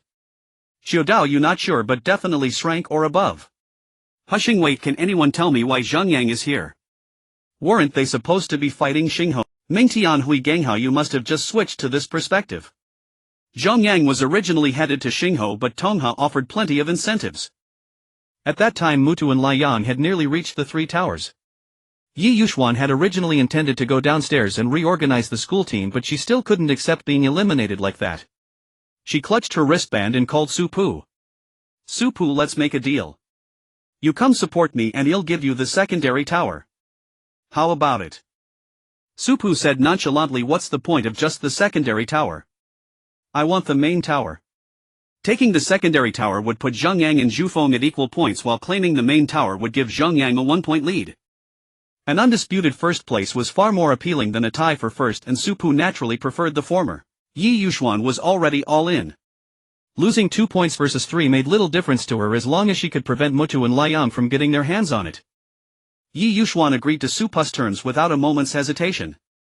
When Su-Pu received the call, she hadn't yet reached Xingho. The moment Yi Yuxuan promised the main tower, Su-Pu ordered everyone into their mechas and rushed at full speed to reinforce Tongha. She also told Mia to move to the midpoint just in case Xingho launched a surprise attack. At that moment Yi Yuxuan felt immensely grateful that she had mustered the courage to make that call. The battle had now stabilized. Under the combined assault of Zhang Yang and Tongha, many from Mutu and Liang had been eliminated. The Peace Squad stayed together, frequently landing blows on their teammates' opponents. With 6 of them coordinating in battle, even Yu Qing's mecha suffered minimal damage. Seeing the tide turn, Wei Luo gritted her teeth and flashed before Su-Pu in an instant. Her mecha swung a massive blade at Su-Pu, who crossed her dual swords to block, then forcefully pushed back, flipping the swords in her hands before thrusting them together at Wei Luo. Wei Luo condensed her ability in her hands, her massive blade igniting with flames as she slashed at Su-Pu's dual swords. Tang Yixing's torrent of water surged forth, not only extinguishing Wei Luo's flames but also encircling her. Su-Pu brought her dual swords down, striking the cockpit of Wei Luo's mecha. Wei Luo was ejected from her mecha and eliminated under Su-Pu's next attack. Liaoxing, surrounded by Yi Yuxuan, Zhao Chang and Meifu, was quickly eliminated as well. The struggle dragged on, and by the time Mutu and Liang were fully repelled, there was barely an hour left in the match. With over 1,200 people from Mutu and Liang, the casualties on both Zhang Yang and Teng's sides were considerable. Healers scurried among the crowd, saving one after another, treating one after another. Su-Pu walked up to Yi Yuxuan. Time to complete the deal. Yi Yuxuan looked weary, raising her head to Su-Pu. You seem full of energy. Having fought in a mecha for so long, she looked as spirited as at the start. Yi Yuxuan stood up. Let's go. To the tower top. Yan Jihuan and the others, seeing Su-Pu follow Yi Yuxuan up, trailed along. Before pulling out the banner, Yi Yuxuan gripped the flagpole and turned her head. Was that rumor about you having no spiritual power deliberately spread by you? Su-Pu placed her hand on the banner and yanked it out. How could I have that kind of skill? Can't it just be that the machine really didn't detect it? Yi Yuxuan withdrew her hand. Truly rare. Su-Pu opened her wristband to scan. The world is vast and full of wonders. What's so strange about it? The banner of Zhongyang Military Academy rose at the tower top. Su-Pu looked up at the sky. The night deepened, the bright moon hung in the sky, stars scattered like dots casting a soft glow upon those below, granting a moment of tranquility. Zhongyang Military Academy has captured the main tower of Tongha Military Academy. The wristband announcement rang out. Su-Pu left only 30 people there and led the rest back to the midpoint. Mia had been guarding the midpoint the whole time. When she saw Su-Pu and the others return, she greeted them first, then continued staring into space. With less than an hour left until the match ended, everyone was waiting. Su-Pu kept her eyes on her wristband.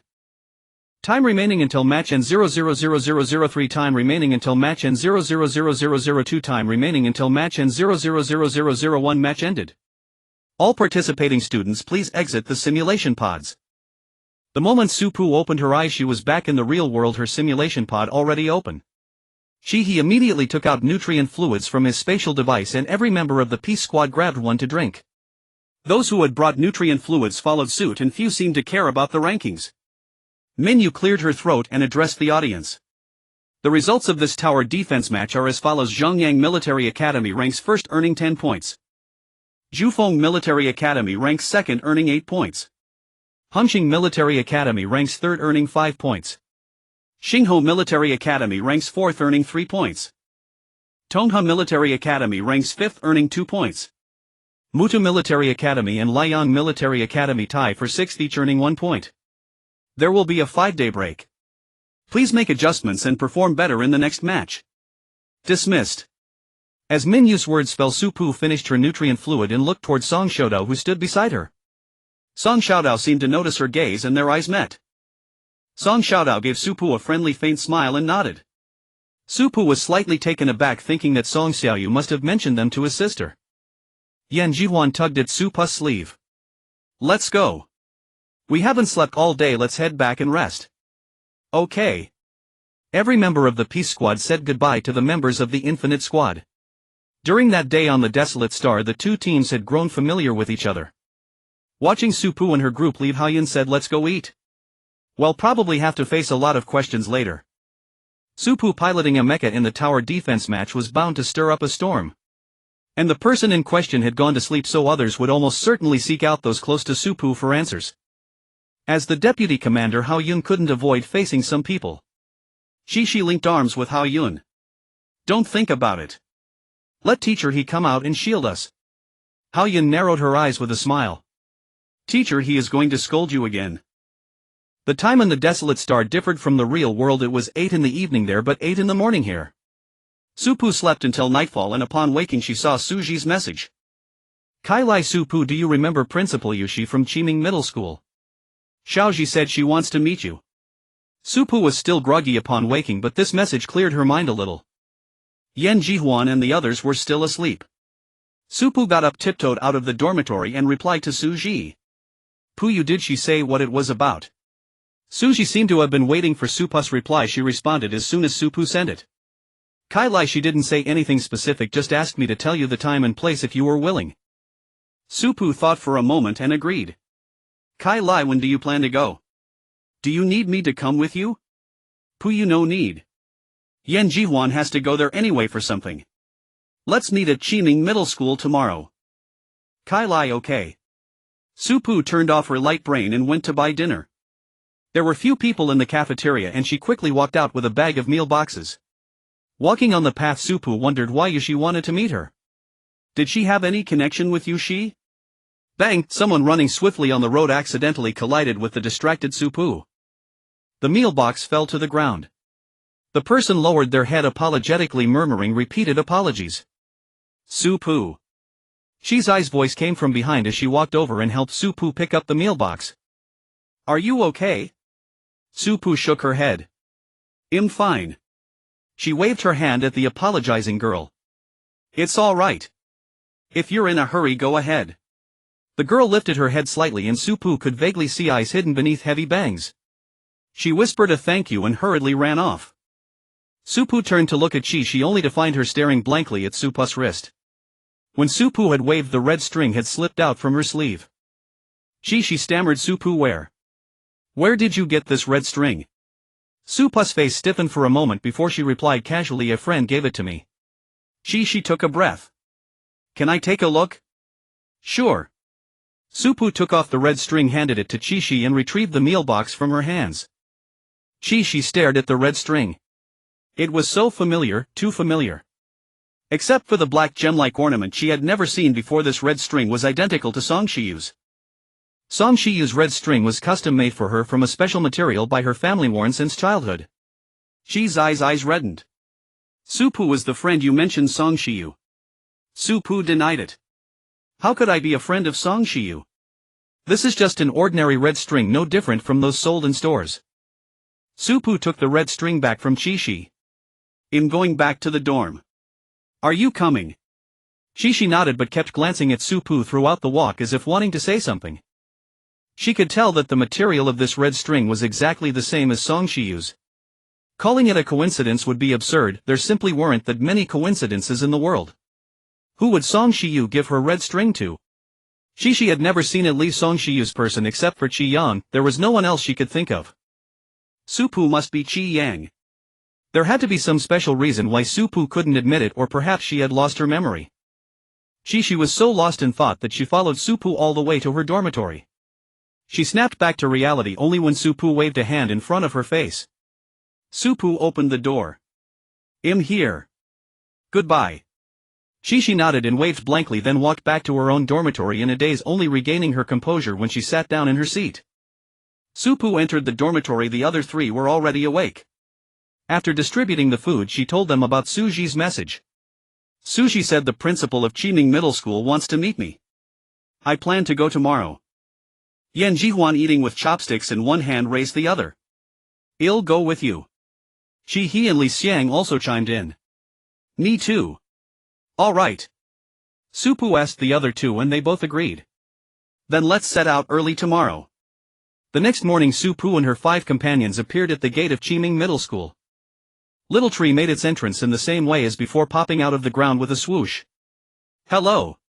Aside from Supu and Yan Jihuan, the others had never seen this robot before and were quite intrigued. Little Tree led them inside, answering all of Chihi's questions along the way. They stopped in front of a bookhouse tucked away in a corner of Qiming Middle School. "Supu, go on in. Sister Yu is waiting for you inside." After speaking to Supu, Little Tree turned to the others. "If you have any more questions, feel free to ask. I can also take you wherever you'd like to go." Li Xiang said, "Supu, come find us when you're done." "Well, take a look around first." Supu hummed in acknowledgement and walked into the bookhouse alone. Upon seeing the bookhouse, Supu roughly guessed why someone wanted to meet her.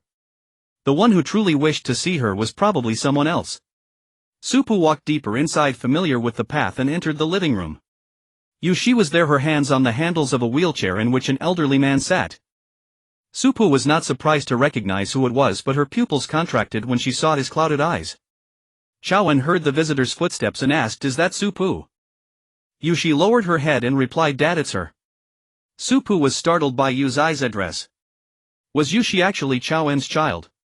Chaoan asked Yushi to leave first, leaving only him and Supu in the room. He pushed his wheelchair, gesturing for Supu to sit on the sofa. "Let's sit and talk." Supu walked behind Chaoan, pushed him to the sofa and then sat down. Chaoan, unable to see and not hearing Supu speak, said, "Can you say something?" Supu opened her mouth, looking at his eyes, swallowing her words again and again. Chaoan seemed to guess what Supu wanted to ask and spoke directly. "Both my eyes are blind. They were stabbed out. A star beast parasitized my wife and used a knife to gouge out my eyes." Star beast parasitism. Supu couldn't bear to imagine the pain of losing both one's beloved and one's sight at the same time. Chaoan sighed. "It's been many years. There's nothing more to say. It's all in the past." Supu lowered her head and murmured, "Is it really all in the past?" Chaoan heard her. An achingly familiar voice reached his ears, and its owner was right before him. Not in the distant capital star, not on the perilous battlefield, nor in that other world detached from the galaxy, but right here, right before him. Tears streamed down Chaoan's wrinkled face and his raised hand trembled, but he still managed to say, "Yang, it's all in the past." That hand covered in calluses groped and patted Supu's hand gently once, then again, slow and steady.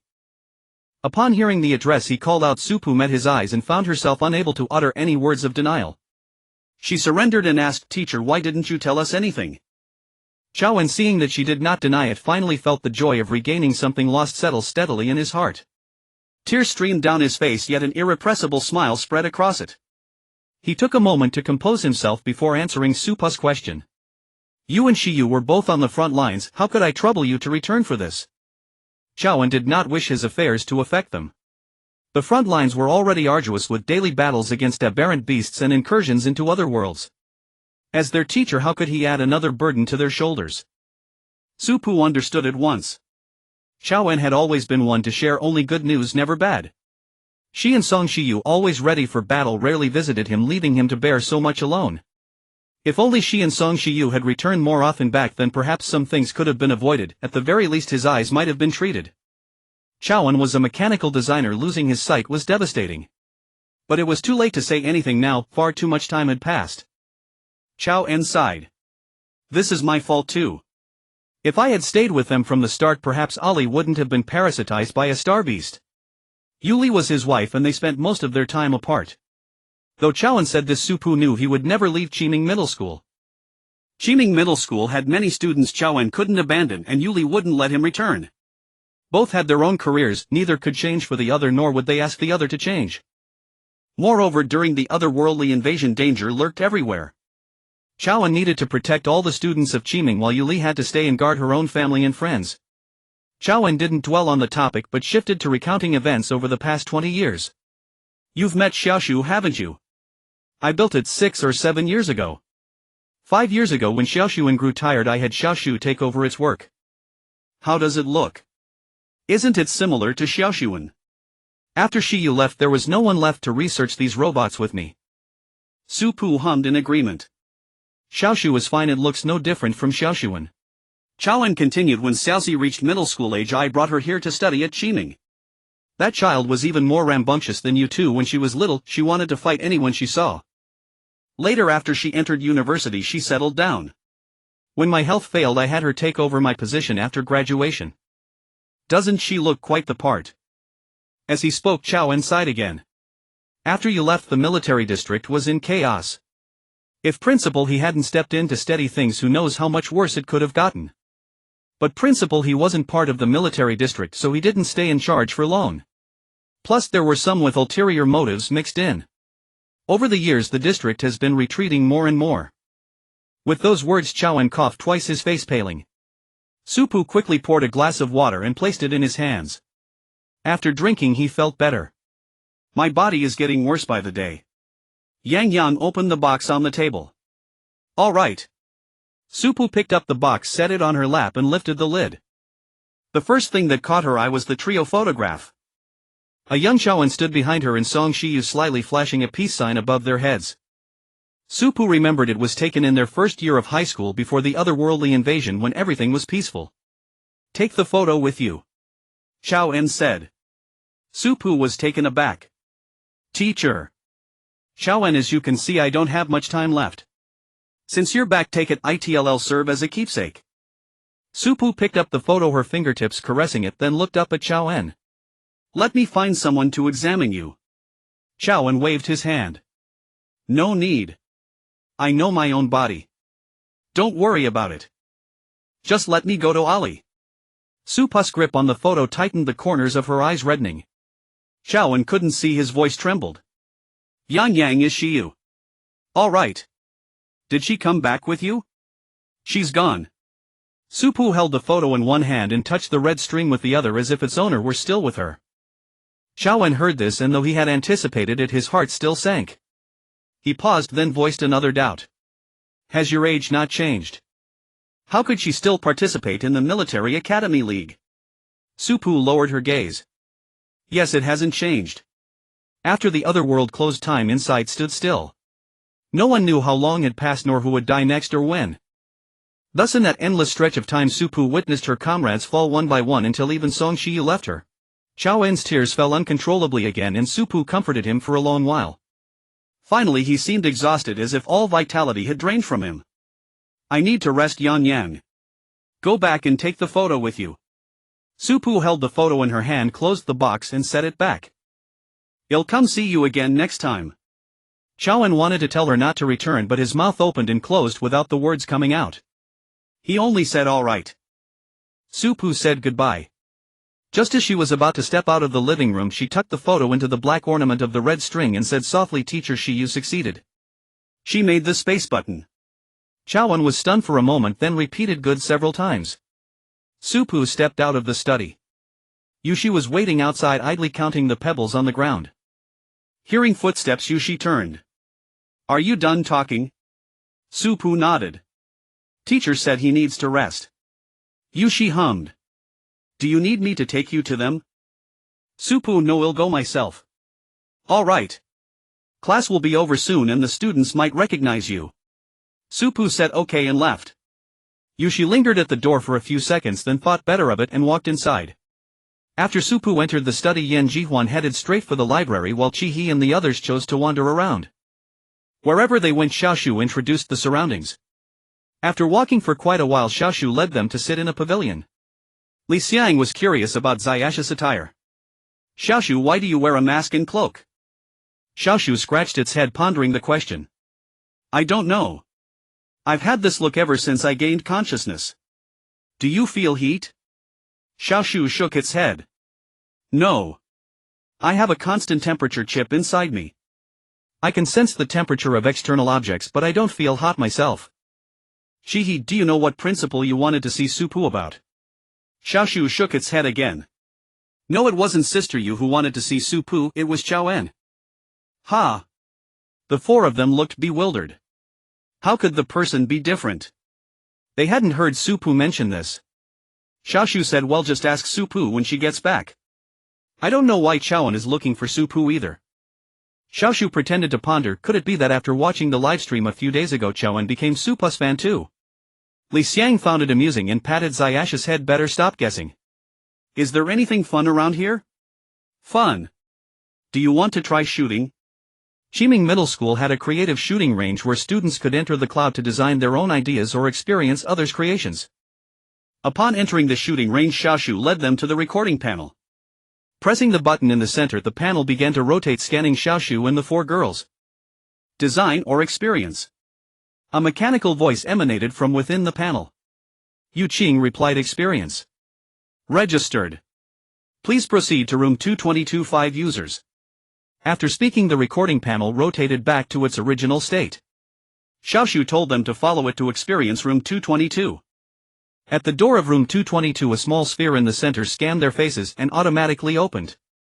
Welcome 5 users. Tang Yixing commented, the design of this shooting range is quite interesting. Xiaoshu added, these are all creations by students from various years. The school supports every kind of creativity. Since the original ideas were all about shooting, it's called the creative shooting range. Later different types of ideas emerged, fighting, music, all sorts. Put on the helmets, enter the cloud, and you can choose the experience you want. Following Ziyash's instructions, the 4 girls entered the cloud. In the blink of an eye they found themselves in a white space with several bubbles floating around them. Li Xiang leaned in to look the one before her, read shooting.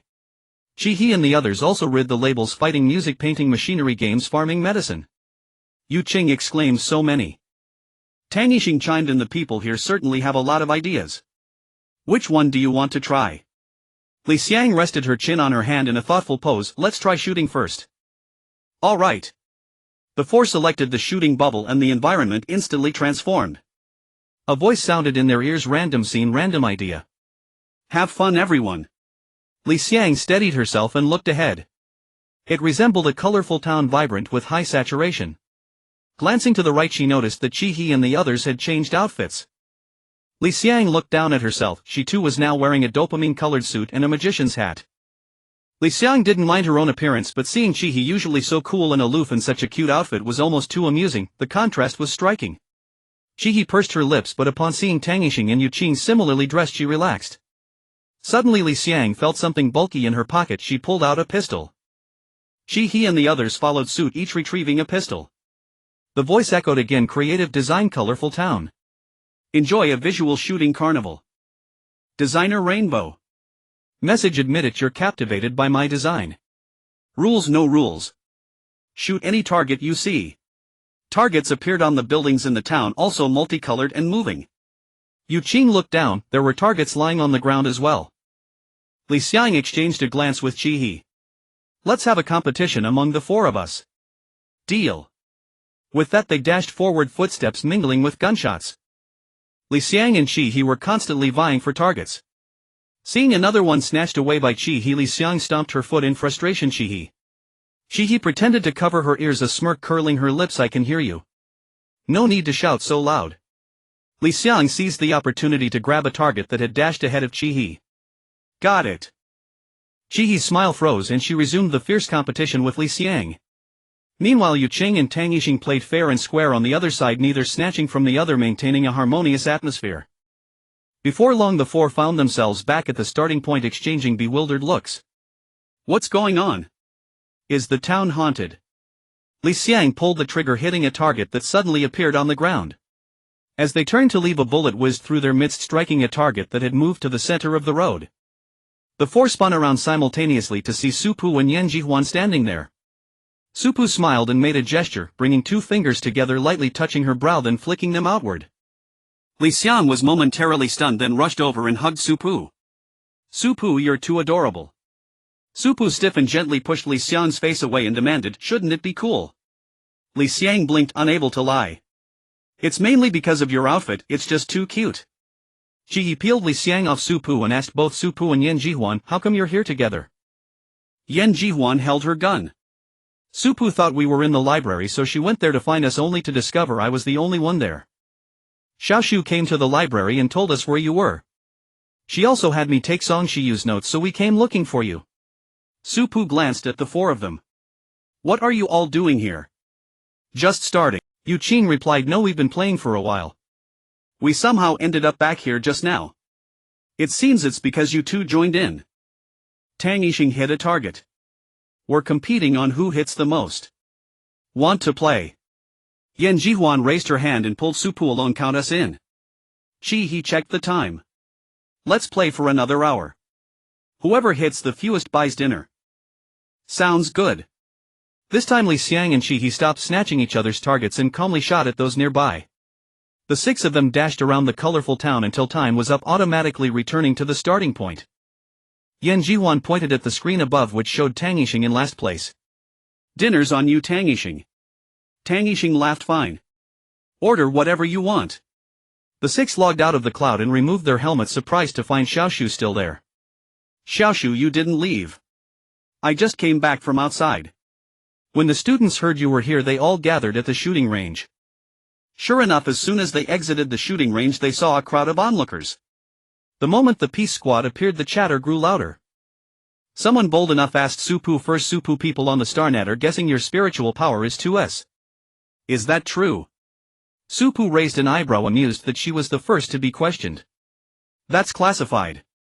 Feel free to let your imagination run wild." Someone gasped, "Could Su Pu's level be even higher than 2S? Su Ji was also among the crowd. Watching the peace squad standing at the front, a wave of longing for his sister began to spread through him. Su Pu spotted him and nodded in greeting. Su Ji waved back. He noticed and leaned in, whispering, "Is that Su Ji's brother?" "Yes." The peace squad was bombarded with questions from the students of Qiming Middle School, and only when the class bell rang were the six of them finally freed. Yu Qing was still unaccustomed to such enthusiastic crowds. Her tense body relaxed only after the crowd dispersed, and she patted her face, letting out a sigh. Li Xiang only remembered the voting after the crowd had gone. She opened her optical computer to check the current rankings. Their peace squad had already climbed to third place in popularity. The leading teacher from Stellar Military Academy and the three commanders sat in a small classroom. Bai Jinji remarked that Mech, it looks like a 2S or 2S. Bai Jinji remained baffled by Su Pu's mental strength. How could the machine fail to detect it? Recalling their earlier speculation that the school team had collectively lost consciousness due to an interference-type ability attack, a bold conjecture surfaced in Bai Jinzi's mind. She stopped herself. No, impossible. How could one person possess three abilities simultaneously? That was utterly absurd. Mai Ling noticed the teacher's troubled expression and asked, "Teacher, what's wrong?" Bai Jinji replied, "Nothing. I just think Su Pu was hiding more than she lets on. You've only scored 6 points total in these 2 rounds. Your current ranking is precarious. You must secure a top 2 finish in the next round." Initially Bai Jinji wanted to say first place, but considering Su Pu's unpredictability, she amended it to top 2. Mai Ling, Li Qinghuan and Su Weining replied, "Understood." In a derelict building, a figure cloaked in black, drenched in blood, climbed the stairs. A fox mask still covered her face. Had Su Pu and her team been present, they would have recognized her as the person who had used tarot cards in the black market. She climbed all the way to the 9th floor before stopping. Her right hand fished a key from her pocket and unlocked the door. As the door swung open, she saw the person standing at the entrance. The sight of her blood-soaked figure made the others' eyes, hidden beneath thick bangs, brim with pain. She forced a faint smile before collapsing into the other's arms in relief. She was truly exhausted. Ian quickly caught her, carried her inside and closed the door. Ian laid Xia Ling on the bed, then turned to fetch a healing potion from her bag. She removed Xia Ling's mask, gently lifted her head and fed her the potion. Then she took out the ointment, but seeing the blood covering Xia Ling, she didn't know where to start. Tears streamed down her face uncontrollably. With trembling hands she carefully removed the cloak, revealing a long gash on Xia Ling's left arm. Ian couldn't bear it. She covered her mouth to stifle her sobs, then grabbed a towel to clean the arm. After wiping away the blood, she applied the ointment gently to the wound. Xia Ling's hand jerked sharply. Ian blew a soft breath on the wound. Ailing, bear with it. A little blow and it won't hurt. After treating the left arm, Ian opened Xia Ling's clothes. Seeing the wound on her chest, she struggled to keep her tears from falling. It looked excruciating.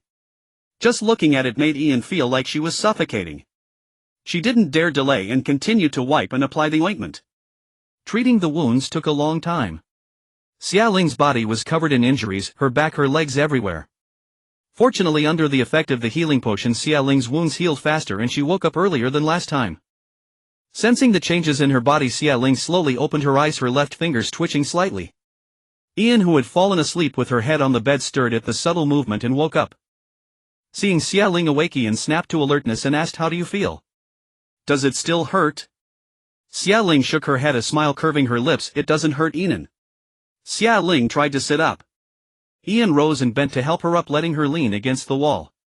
Before Ian could sit back down, Xia Ling's hand reached for her face. Xia Ling's fingers brushed Ian's eye corner, her voice tender with concern. "Why are you crying again?" "I really don't hurt. It's fine." Ian grasped Xia Ling's hand, looking into her eyes earnestly. "Ailing, can you please stop doing this? I'm a military academy student.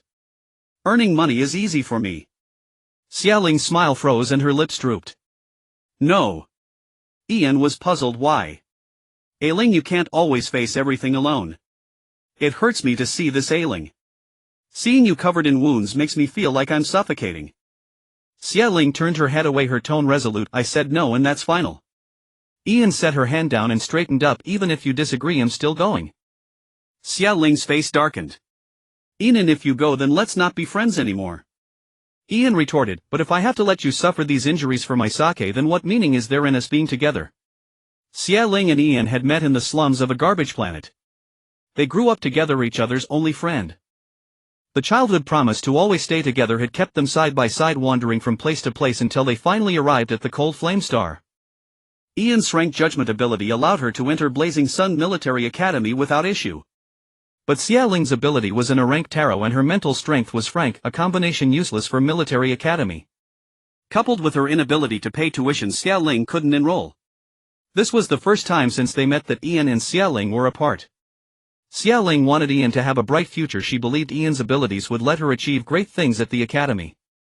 As for herself, she needed to earn Ian's living expenses and all other costs beyond tuition. Blazing Sun Military Academy waived tuition for impoverished students who met the criteria, but it offered no financial aid. Poverty had always plagued them. Xia Ling knew Ian's true dream was to become a mech designer, but mechs required vast amounts of star coins, far beyond their means. So Ian never mentioned her interest in mechs to Xia Ling. Yet Xia Ling could see it. She noticed the moments Ian paused whenever she saw a mech, the sparkle in her eyes. But Xia Ling couldn't say, "Go to the mech department, it'll cover the star coins." The cost of mechs was astronomical, more than Xia Ling could ever earn in a lifetime with her tarot cards. Xia Ling hated her ability. It was useless, it couldn't earn money and had no combat power. She also hated her mental strength. It couldn't even link to a single mech, preventing her from fighting in the underground arena. The mech mode in the underground arena caused mental damage, at worst not death. But the human mode was a true life and death arena, people died. Xia Ling refused to let Ian earn money because she knew Ian's plan was the underground arena. It was dangerous, but the pay was high and fast. The two of them were locked in a stalemate for a while until Ian finally relented. "Fine, I won't go." Xia Ling breathed a sigh of relief inwardly when she saw Ian give up. She was genuinely afraid that Ian would secretly enter the arena. She could endure injuries herself, but not Ian. Xia Ling gazed at Ian's brows and eyes, her thoughts involuntarily drifting back to the recent past. The truth was, she and Ian hadn't spent much quality time together for nearly a month. Xia Ling wanted Ian to participate in the Military Academy League, but Ian was unwilling. Ian believed that joining the league would mean being too busy to see Xia Ling often. Moreover, there was a chance that after the league she might be selected for the military district, making it even harder for them to be together. After all, she was only a sophomore now. There would be another league in her junior year. Even if she skipped this one, there would be a next time. So she saw no issue with not participating this year. But Xia Ling disagreed. Because Ian had wanted to become a mech pilot but ended up as a combat soldier, Xia Ling always felt she owed Ian. She wished for Ian's well-being and wanted her to walk any path she desired. This league was such a golden opportunity, it could even lead directly to the military district. Xia Ling didn't want to hinder Ian's progress. She hoped Ian would go further and further, far enough to forget the days of poverty and hardship. They had argued several times over this, eventually falling into a cold war. It wasn't until Xia Ling got beaten up last time and Ian found out that they finally reconciled. Xia Ling read tarot cards in the black market. Because her prices were too high, she sometimes got beaten up, ending up with injuries instead of money. Xia Ling asked Ian to sit down and stay quietly with her for a while. Ian accompanied her, then said, after a moment, "The porridge I made for you is ready. Let me get you a bowl." Xia Ling nodded, watching Ian go to serve the porridge. She then opened her holographic screen to check her balance. The 3,000 star coins she had earned from Yan Jihuan and the others, plus what she had swindled from a wealthy heiress, totaled 5,000 star coins. Xia Ling transferred all 5,000 star coins to Ian, then closed her screen and waited for Ian to return. Just as Ian finished serving the porridge, her holographic screen chimed. A transfer of 5,000 star coins appeared on the display. Ian's eyes darkened with an unreadable emotion. She stood still for a few seconds before walking back to the bedside. Holding the bowl, she didn't hand it to Xia Ling. Instead, she picked up a spoon, scooped some porridge, blew on it gently, and only brought it to Xia Ling's lips when she deemed it cool enough. Xia Ling was used to this routine. Every time she was injured, Ian would feed her. After finishing the porridge, Ian said she would stay a little longer and return in the evening. Xia Ling cherished these moments alone with Ian and turned into a devoted observer, her eyes following Ian wherever she went. When Su Pu and the others returned to Blazing Sun Military Academy, it was already evening. The night was beautiful and quite a few people were out and about. Su Pu and her group decided to take a stroll before heading back to the dormitory. Ian was also just coming back from outside. Ever since leaving Xia Ling's place, she had been in a daze, nearly bumping into Su Pu again. Before the collision, Su Pu had already recognized her and called out, "Hey classmate, if you don't snap out of it, this will be your second collision." Ian jolted, stopped abruptly and stared wide-eyed at Su Pu. Su Pu waved a hand in front of her eyes. "How are you still so careless, just like yesterday?" Yan Jihuan, curious, stepped between them. "Su Pu, do you know her?" Su Pu shook her head. "No, we just met briefly yesterday." Ian tucked a strand of hair behind her ear and apologized. "Sorry, I was in too much of a hurry yesterday and accidentally bumped into you." "My apologies." Su Pu replied, "It's fine. Didn't I say that yesterday? But even if you're in a rush, you should watch where you're going. Don't end up hurting yourself." Ian nodded eagerly, like a chick pecking at rice. "Ma'am." Yan Jihuan looked at the two thoughtfully. "Since you've run into each other twice, how about getting to know one another?" Ian paused, then said softly, "My name is Ian. I'm a sophomore in the combat department at Blazing Sun Military Academy." Su Pu also introduced herself. "I'm Su Pu, a freshman in the command department at Central Military Academy." "These are my teammates." Yan Jihuan said. "I'm Yan Jihuan, a freshman in the mech department."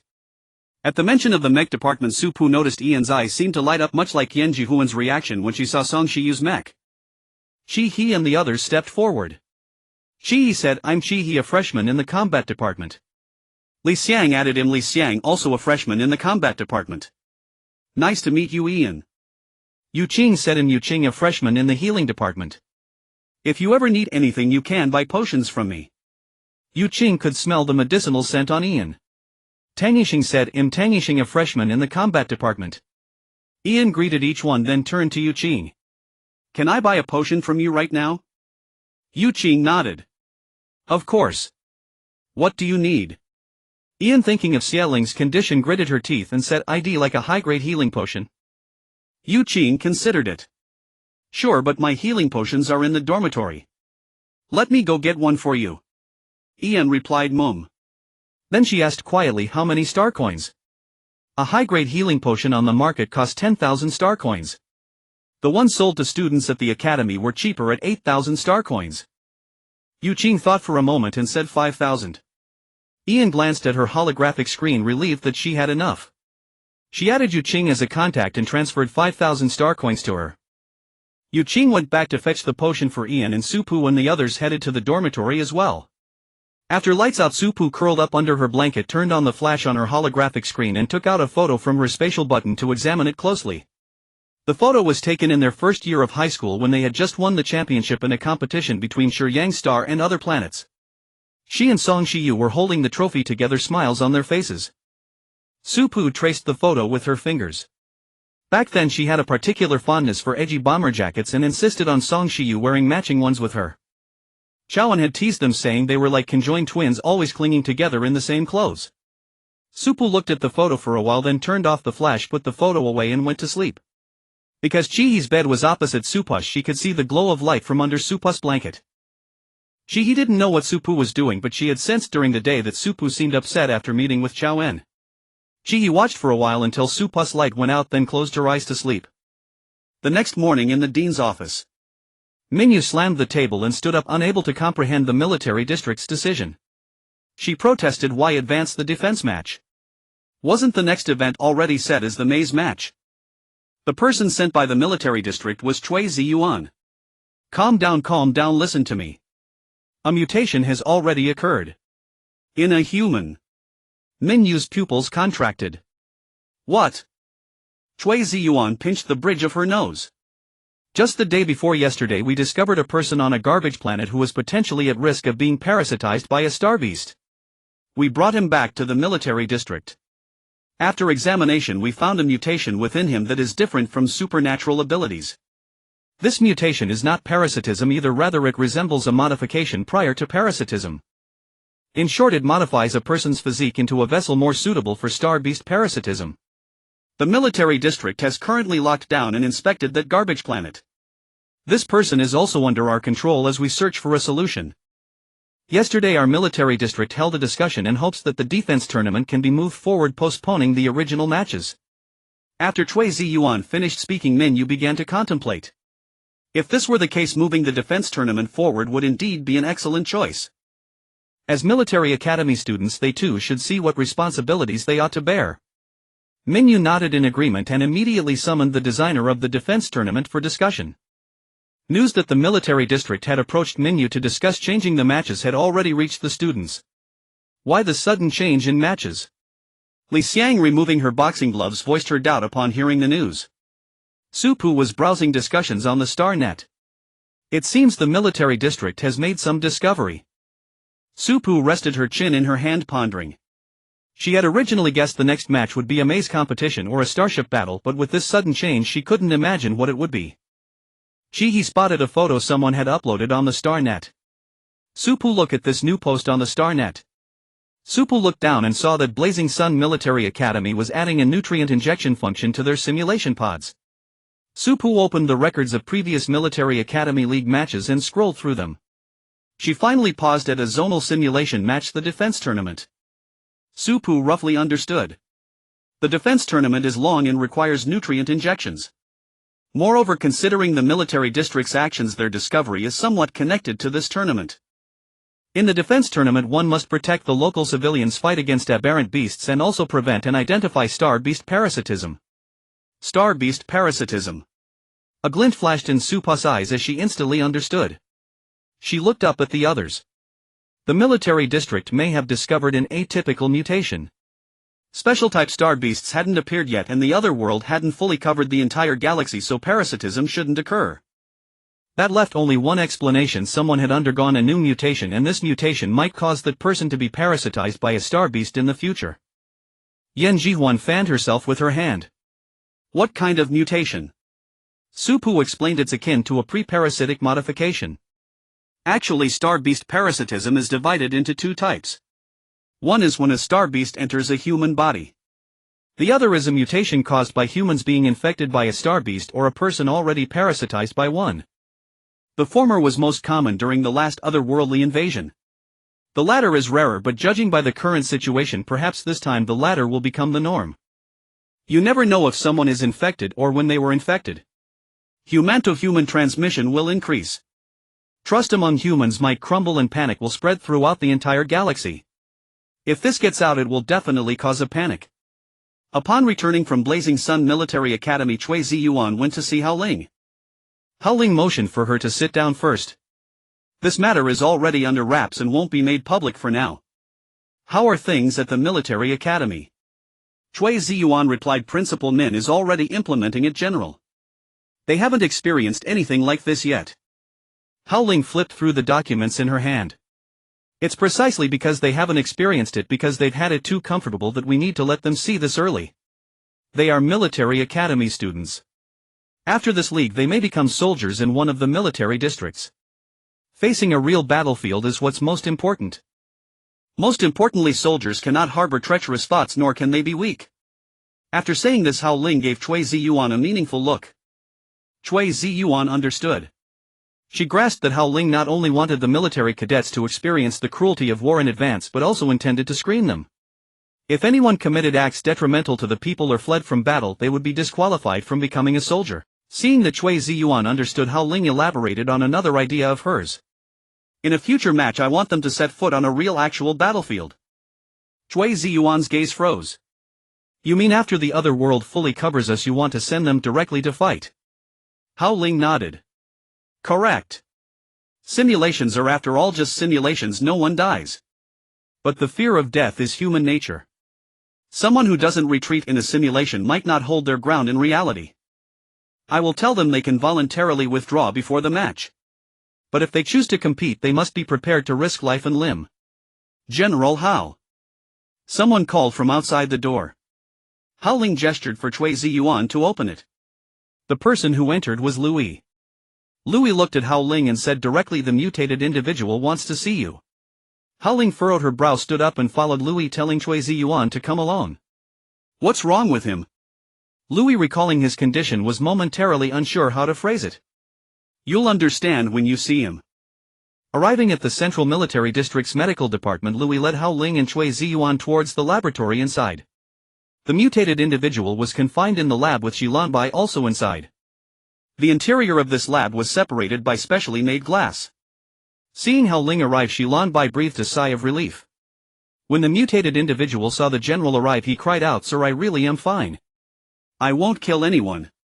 Please let me out. My family needs me." This mutated individual was named Wang Jing. He had 4 elderly parents and 2 children at home, now solely cared for by his wife.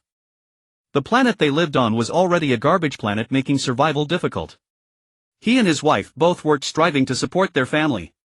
Now that he was locked up, what would become of his family? Hao Ling had no choice. She couldn't release Wang Jing. What if he infected others or was parasitized by a star beast? What would happen to the people on that planet? Hao Ling could only try to calm Wang Jing's emotions, but he wouldn't listen. He didn't want to be locked up forever, nor did he want to die.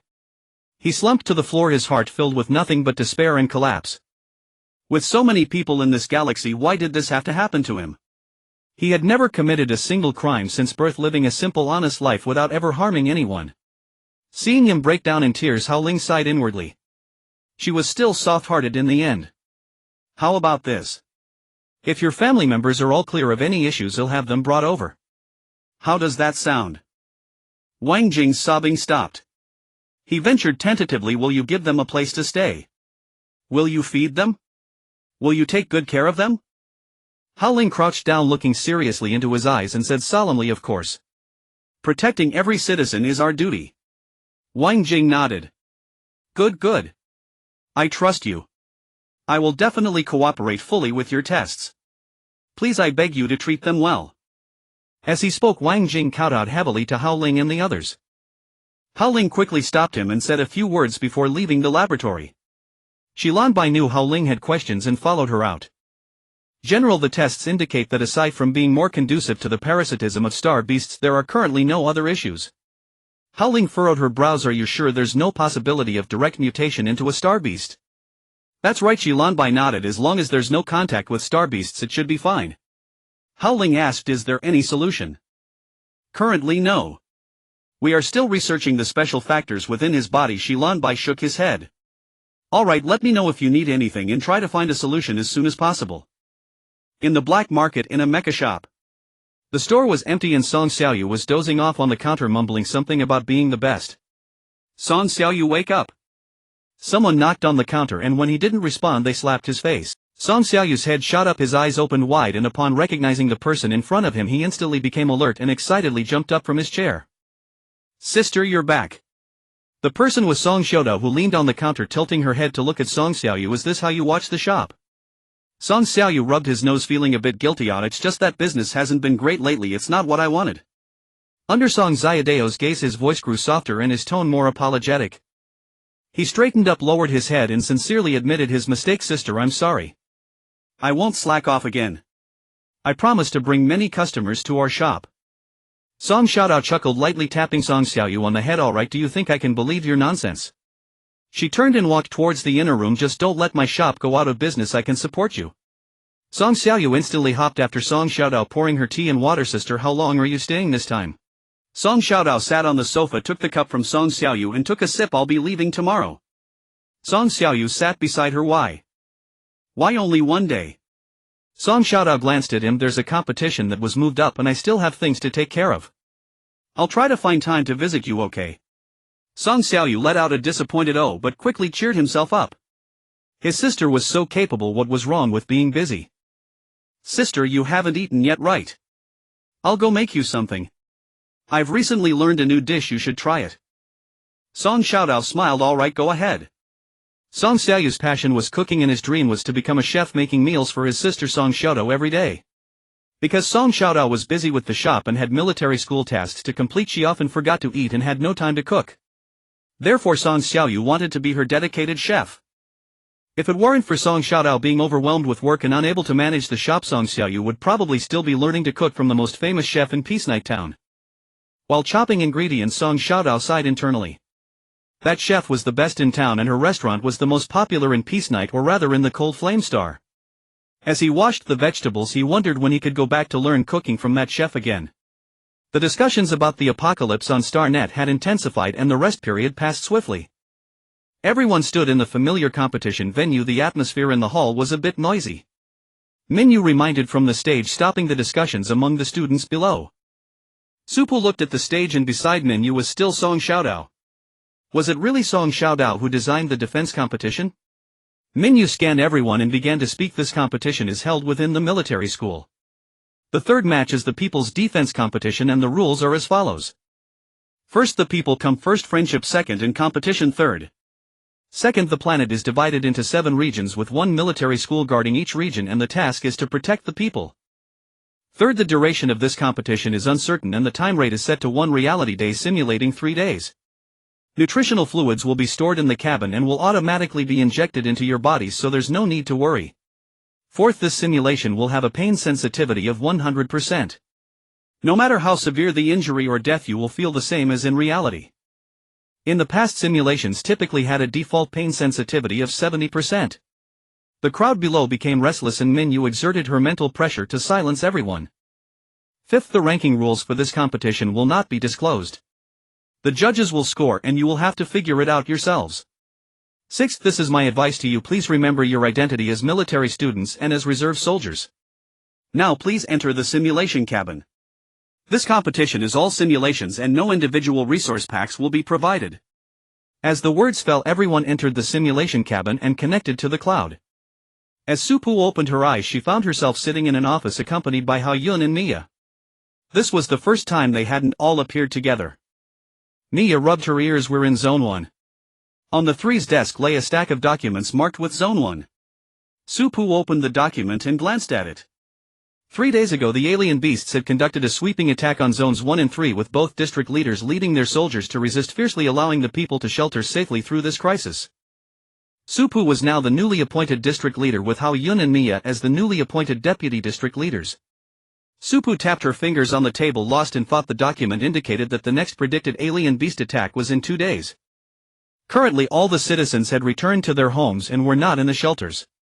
Supu stood up. Let's first understand the environment and gather our school team. This simulation included many virtual characters and they needed to gather the people in the school team. Okay. Hao Yun and Mia followed Supu out. They were in an office building and encountered a virtual character in the hallway. Su Cheng nodded in greeting. District leader, deputy district leaders, I'm Su Cheng, the assistant of the former district leader. Supu nodded. Su, please brief us on the situation in the district. Su Cheng replied, recently there has been considerable movement from the alien beasts. The district has arranged teams to patrol outside, gathering intelligence and monitoring. Today it's Team C's turn and the captain of Team C is Kangwu. Kangwu is the captain of the Huajin team.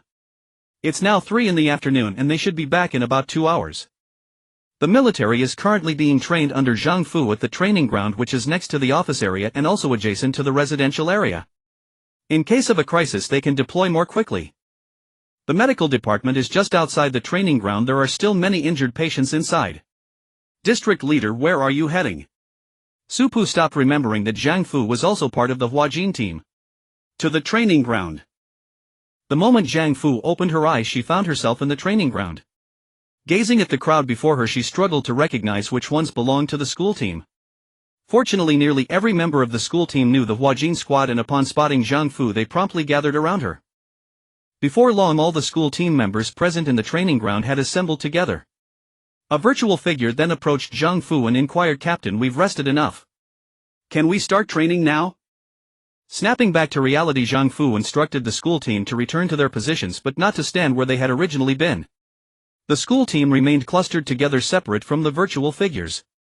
Zhang Fu led them through their training, yet her mind was preoccupied awaiting the chime of her wristband. The communication function of the wristband had not yet been activated, making even intra-squad calls impossible. Zhang Fu was the only member of the Huajin squad present in the training ground, with no idea where the others had gone. Song Wu opened her eyes to see nothing but the sky, realizing she was lying in a massive pit. The others also came to their senses, scrambling to their feet. Estimating the pit's depth to be at least 10 meters, Song Wu turned to survey those around her. Besides herself, there were 5 others: Yan Jihuan, Yu Qing, Jia Tu, Ji Yun and Zhang Qi. Both Jia Tu and Ji Yun were also members of the Huajin squad. She was acquainted with Yan Jihuan and Yu Qing as well. They were from the Heping squad. As for Zhang Qi, Song Wu fell silent, gazing up at the sky. She had a vague suspicion of why they had ended up in this pit in the first place. Sensing the tense atmosphere, Zhang Qi spoke apologetically, "I'm sorry. My misfortune ability might have had a slight influence." As Zhang Qi spoke, he gestured with his fingers to indicate a tiny amount. Under the collective gaze of the other 5, he withdrew his hand. "All right, perhaps it was a significant influence." Yan Jihuan approached the pit wall and reached out to touch it. "How do we get out of here?" Song Wu placed her hand on the wall, activating her ability. Vines extended upward, and once they emerged from the pit they sought out a sturdy tree, winding around its roots several times before tightening. Song Wu tugged at the vine to ensure it was secure before stating, "Climb up." Without further ado, she began to climb, using both hands and feet to ascend the vine. Jia Tu and Ji Yun brought up the rear. Zhang Qi grabbed the vine first, followed by Yan Jihuan and Yu Qing. Just as Song Wu was about to reach the top, a mutant beast peered down from the edge of the pit. With a stomp of its foot, the vine snapped, sending Song Wu and the others plummeting back down. Yu Qing, who had just begun to climb and was less than 10 centimeters off the ground, landed safely. Below, Ji Yun and Jia Tu each caught someone. Ji Yun caught Song Wu and Yan Jihuan, while Jia Tu caught Zhang Qi. Yu Qing looked at Zhang Qi. "Your ability is devastatingly powerful even when not actively used." Song Wu and the others readied themselves for battle. "You two do as you see fit." The mutant beast before them roared down at those in the pit, gathering a massive fireball in its maw and launching it toward them. Ji Yun summoned a gale to deflect it, while Yan Jihuan activated her word spirit shatter. Jia Tu's ice arrows lay in wait, and the moment the fireball dissipated they shot toward the beast, piercing it and forcing it to retreat. Song Wu tightened her grip on the vine. This pit was far too restrictive. After a moment's thought, Song Wu wrapped the vine around Ji Yun's waist several times. Ji Yun met Song Wu's gaze and nodded. Song Wu used the vine to fling Ji Yun upward, with Ji Yun's wind ability providing a boost beneath her to ensure a smooth ascent. Spotting someone emerging, the beast lunged to bite her. Ji Yun twisted in midair, landing on the beast's back, and drove a wind blade into its eye. Ji Yun thrust the blade deeper and twisted it. The beast thrashed in agitation, attempting to smash her against a tree. Ji Yun leaped off, raising an eyebrow. A rank beast, the blazing spine bull. Ji Yun retreated then. As the bull charged toward her, she ran forward, grabbed its horns and vaulted over. Her wind ability condensed into a fine needle-like point, which she stabbed into the joint between the horn and the skull.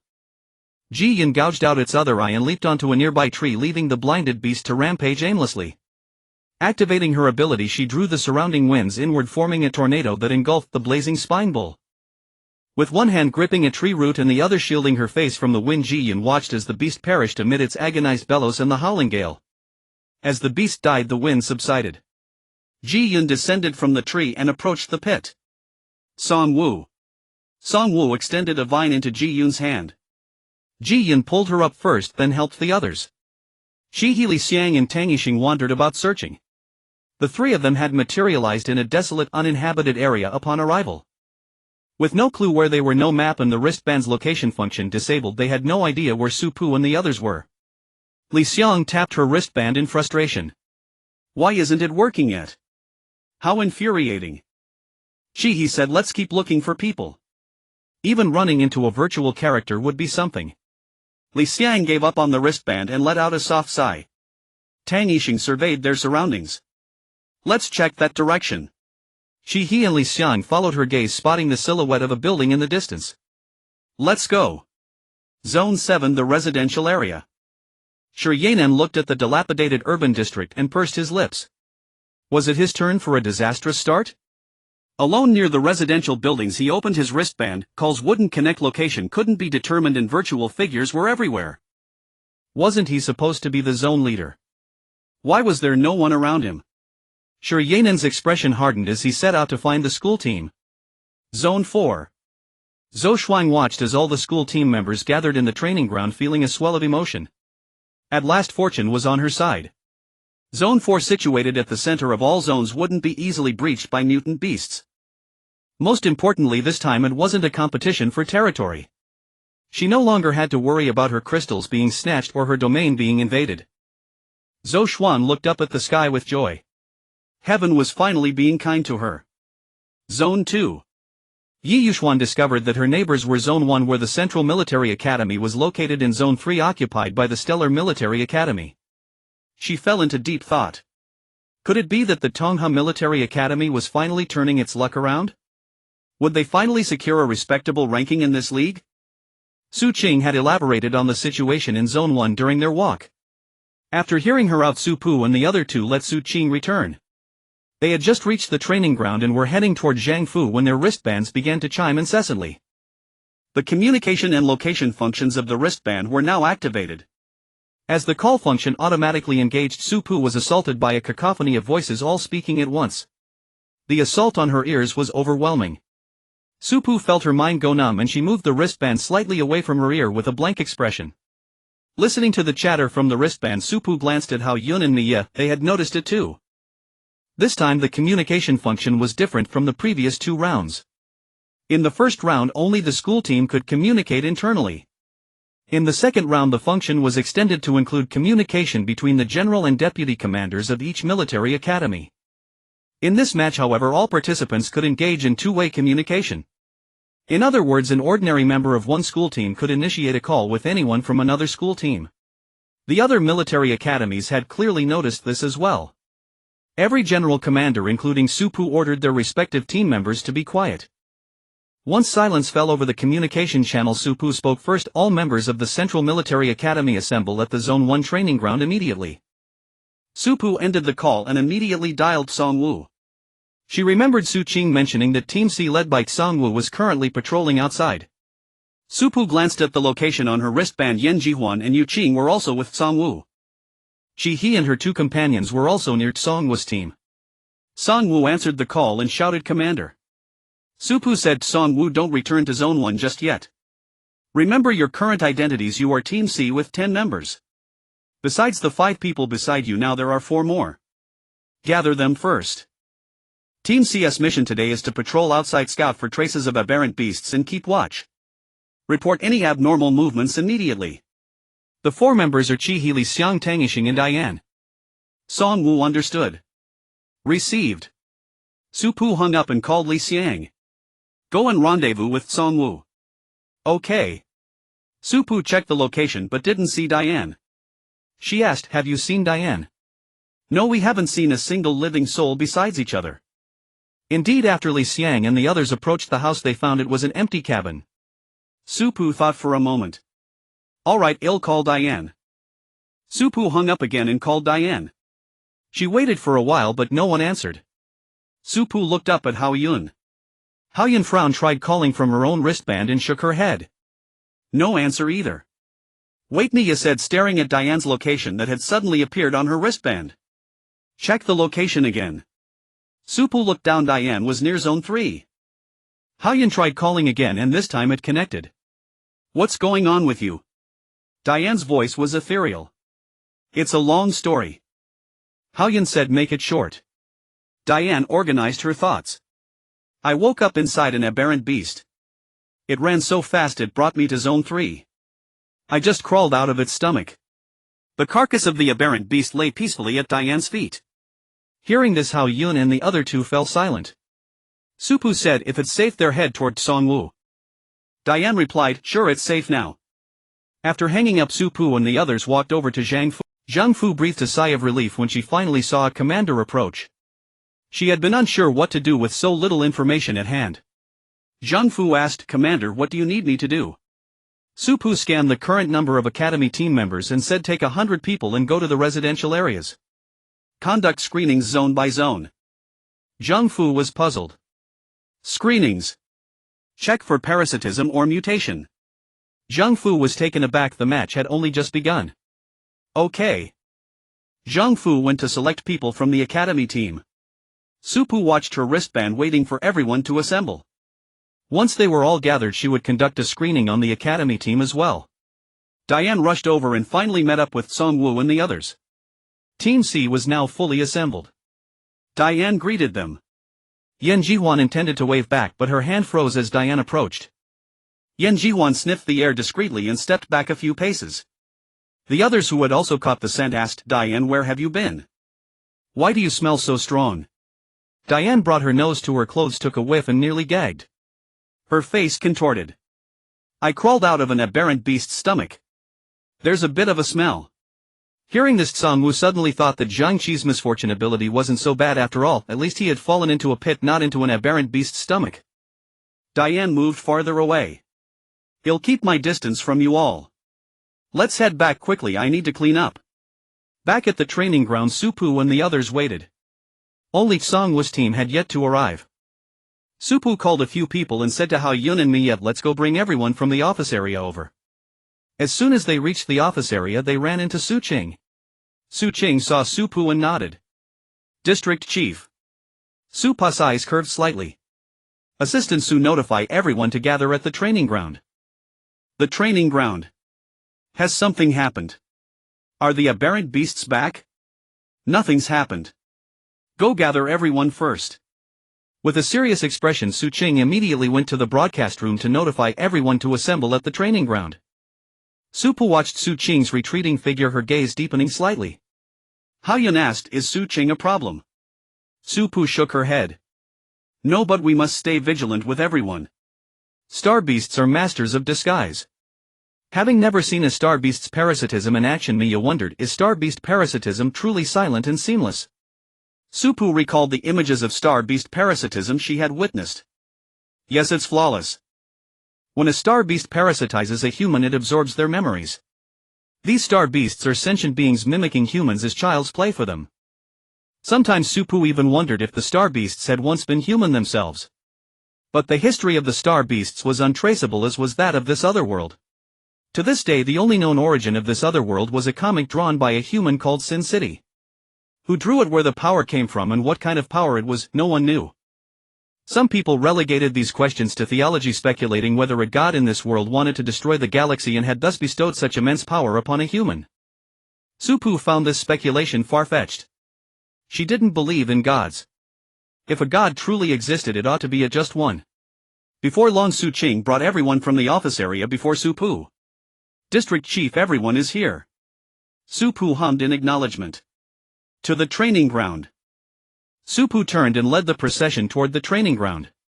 Haoyun, Miyet and the others Supu had called followed, pondering the matter of star beast parasitism. Upon reaching the training ground, Songwu's team had just arrived as well. Supu raised an eyebrow. What's wrong with you all? 9 people were walking and isolating one person, and Supu was intensely curious. None of Songwu's team spoke. Haoyun started toward Diane, but Diane raised a hand to stop her. Not only that, Diane stepped back several paces. Supu, is it urgent? If not, let me clean up first. I smell. It was the stench of vomit. Supu blinked, remembering that Diane had fallen into an aberrant beast's stomach. Haoyun, go with Diane. All right. Haoyun kept her distance from Diane as they left together. Su-Pu had Song Wu's team stand among the academy team and asked Su Qing to bring the office staff beside them. The medical department, having already received Su-Pu's orders, arrived with their equipment. Su-Pu directed them to set up the instruments and then announced to everyone one by one everyone goes through the screening. The academy team stood aside assuming they were exempt, but Su-Pu added, you all line up behind them and go through it too. Someone from the academy team questioned why. How could we be? Aren't we in the middle of a match? They lowered their voice when mentioning the match. Su-Pu remained firm. You must go through it too. The office staff started first with Su Qing watching from the side. Su-Pu watched each person pass through the screening. Suddenly she spun around and a dagger thrust straight toward her heart. It was Su Qing. As Su Qing's dagger came lunging forward, Su-Pu seized her wrist, twisting it to the right, causing the dagger to clatter to the ground. Yan Jiwan and the others quickly reacted, assisting in restraining Su Qing. Su-Pu glanced back, and at Su Qing's sudden attack all the mutants and parasites in the training ground began to strike. The scene turned chaotic and Su-Pu frowned, prioritizing the resolution of Su Qing. Shihi's spatial blade couldn't even leave a scratch on Su Qing's body. Su-Pu remarked, 2's level body hardening. Ordinary abilities pose no threat to her. Deploy the mecha. Su-Pu entered the mecha, releasing a pressure of spiritual power as she wielded dual swords. Su Qing momentarily froze, wounded by the blades and left with scars. The others also entered their mechas and Shihi swung her energy sword, gathering immense power with her spatial abilities. Tang Yixing condensed water energy to swing her blade, while Yan Jiwan utilized her language abilities to bind Su Qing. Li Xiang raised her energy hammer and brought it down heavily. The massive energy wave caused ripples in the areas centered around Su Qing. Su-Pu combined her two swords and, taking advantage of Su Qing's momentary lapse, thrust towards her heart. A quarter of the star core was exposed and Shihi and the others delivered several additional strikes, finally extracting the star core to conclude the encounter. Su-Pu did not exit the mecha, stating, help the others. There were over 20 mutants and parasites in the training ground. Once the current threats were dealt with along with the detection of virtual entities, it was already midnight. Su-Pu stood before the school team counting the remaining personnel. Zhang Fu had taken away 100 people. Originally the school team should have had 900 members, but now 93 had been eliminated. Su-Pu had already contacted Zhang Fu. The civilian checks were completed, revealing only 2 low-level mutants, with only 5 eliminated from the team, who were now on their way back. After waiting for a while, as soon as Zhang Fu and her team arrived, Su-Pu instructed the school team to line up and begin the checks. Despite knowing the competition was just beginning, there wouldn't be any internal mutant parasites. Hao Yun and Diane had already returned midway. At this moment Hao Yun approached Su-Pu, asking, will they really target the school team? Hao Yun had watched all the league videos from the past few years and knew that no defense match had ever caused the school team to mutate. This was not a doubt regarding Su-Pu's speculation. Hao Yun was merely pondering what kind of abilities could lead to mutations within the school team. Su-Pu's eyes flickered as she suddenly realized why Song Xiaodao was also participating in this defense match. Times have changed. The previous leagues did not target the school team because the other world was already disconnected and mutation and parasitism had become distant matters. But now that the other world has returned, I believe the defense match will certainly change. There's an ability called dream weaving. Once our consciousness connects to the cloud, she can invade the mind and weave a dream of parasitism. Yan Jiwan overheard this and asked, you think Song Xiaodao's ability is dream weaving? Su-Pu replied, it's highly likely. In any case, we must not treat this match as merely a competition. It is akin to a battlefield. On the battlefield, vigilance must be maintained against everyone. Star beasts do not choose their targets, they are random. It could be your comrades beside you, your commanding officer whom you follow, or even your family and friends. Regardless of who it is, when a star beast takes over, we must eliminate them. Because from that moment on they are no longer the person you once knew. Su-Pu spoke calmly, yet her words stirred tumultuous waves in the hearts of those listening. It was too cruel. If one day their family or friends were parasitized by a star beast, could they truly bring themselves to kill them? Facing that familiar face made it hard to accept. She looked at Su-Pu, who was so calm as if she had grown accustomed to it, and asked, Su-Pu, could you really do something to someone close to you? Su-Pu replied flatly, of course. If I were to be parasitized, I would hope that those around me would immediately kill me. Do not hesitate. Once parasitized, they are no longer the same person. Even a moment's hesitation could result in one less life in this world. Li Xiang grasped Su-Pu's hand and whispered in her ear, Su-Pu, sometimes I feel as though you came from the apocalypse era. Su-Pu turned to look at her, meeting Li Xiang's eyes, and heard her say, if one day you were parasitized, I don't think I could bring myself to kill you right away. Supa's eyelashes trembled as she averted her gaze, but I can.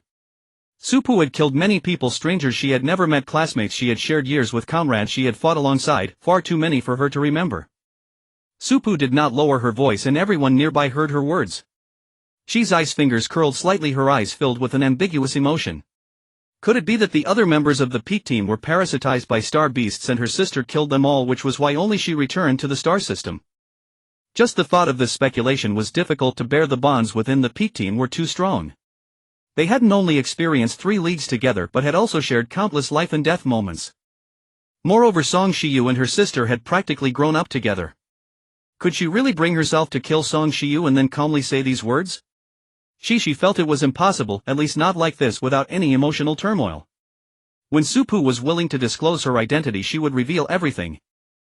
About the 20 years spent in the other world, about the causes of death of the other members of the Peak team. The members of the school team passed through the instruments one after another. The alarms did not sound, and Supu, being the last to pass through the instruments, felt relieved when she saw that everyone was fine. Let's return to rest. Those who need treatment should receive it and those who need sleep should sleep. We will assemble at the training ground at 8 o'clock tomorrow morning. It was already midnight. Supu walked with Yen Jihuan and the others, her eyes fixed on the wristband. She was waiting for the results of the head count. After a while the wristband lit up.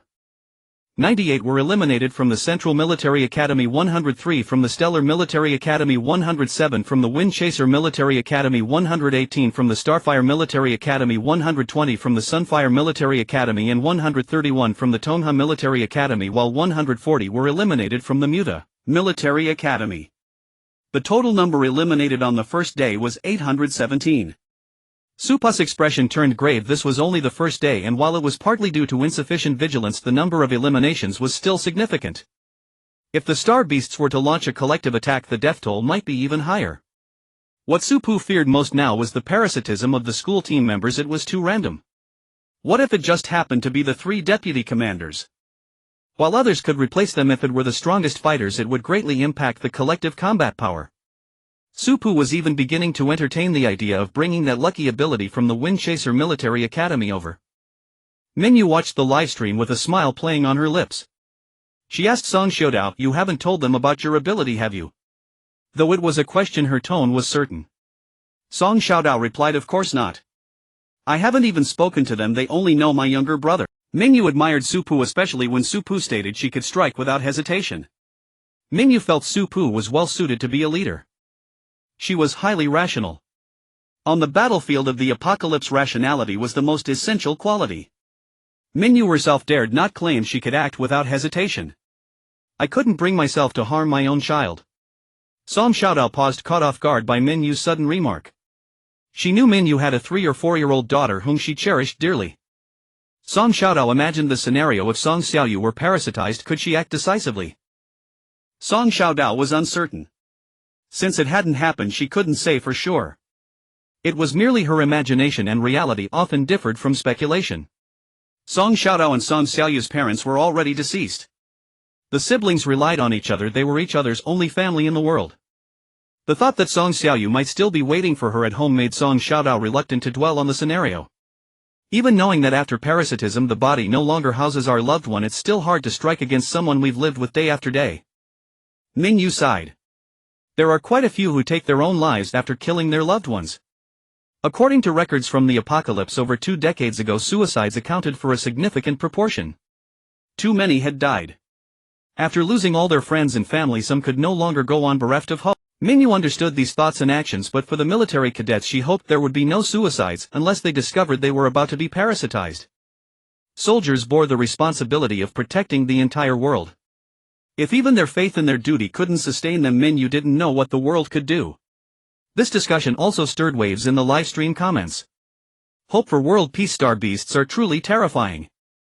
Bless family safety. If this happened to me, I hope I could end myself before being completely consumed.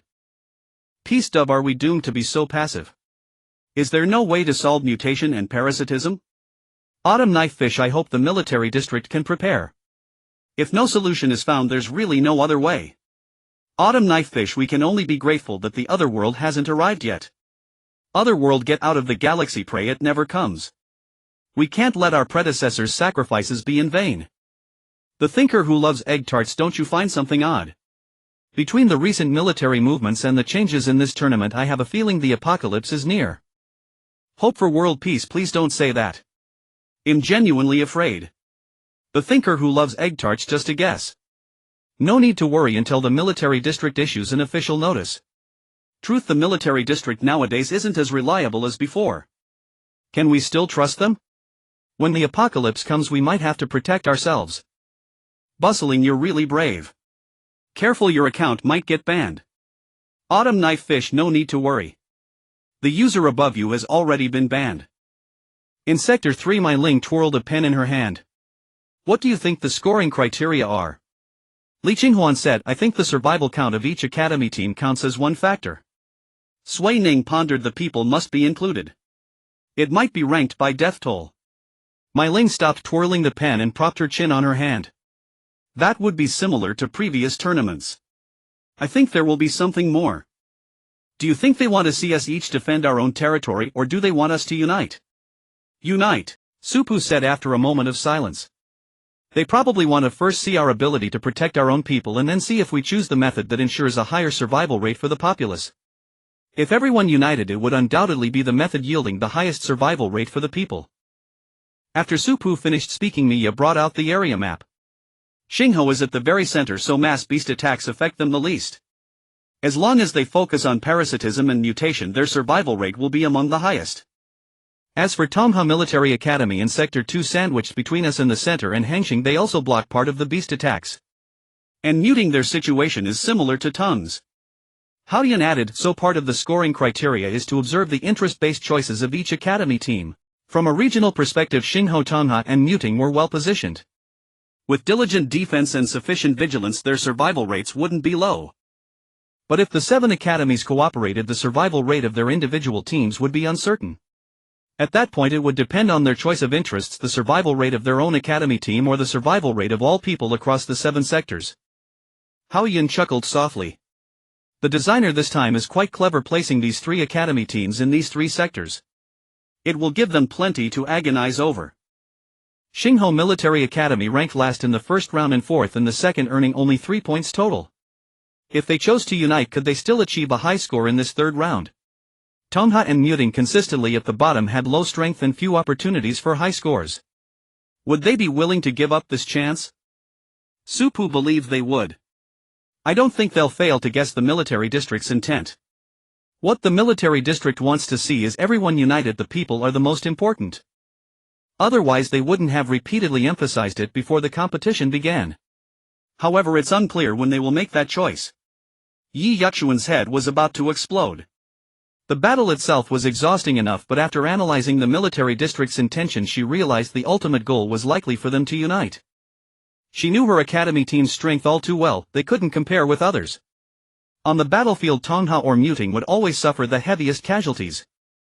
Yet they couldn't avoid uniting. The survival rate of the people was paramount, and the people meant not just those in Sector 2 but all people across the 7 sectors.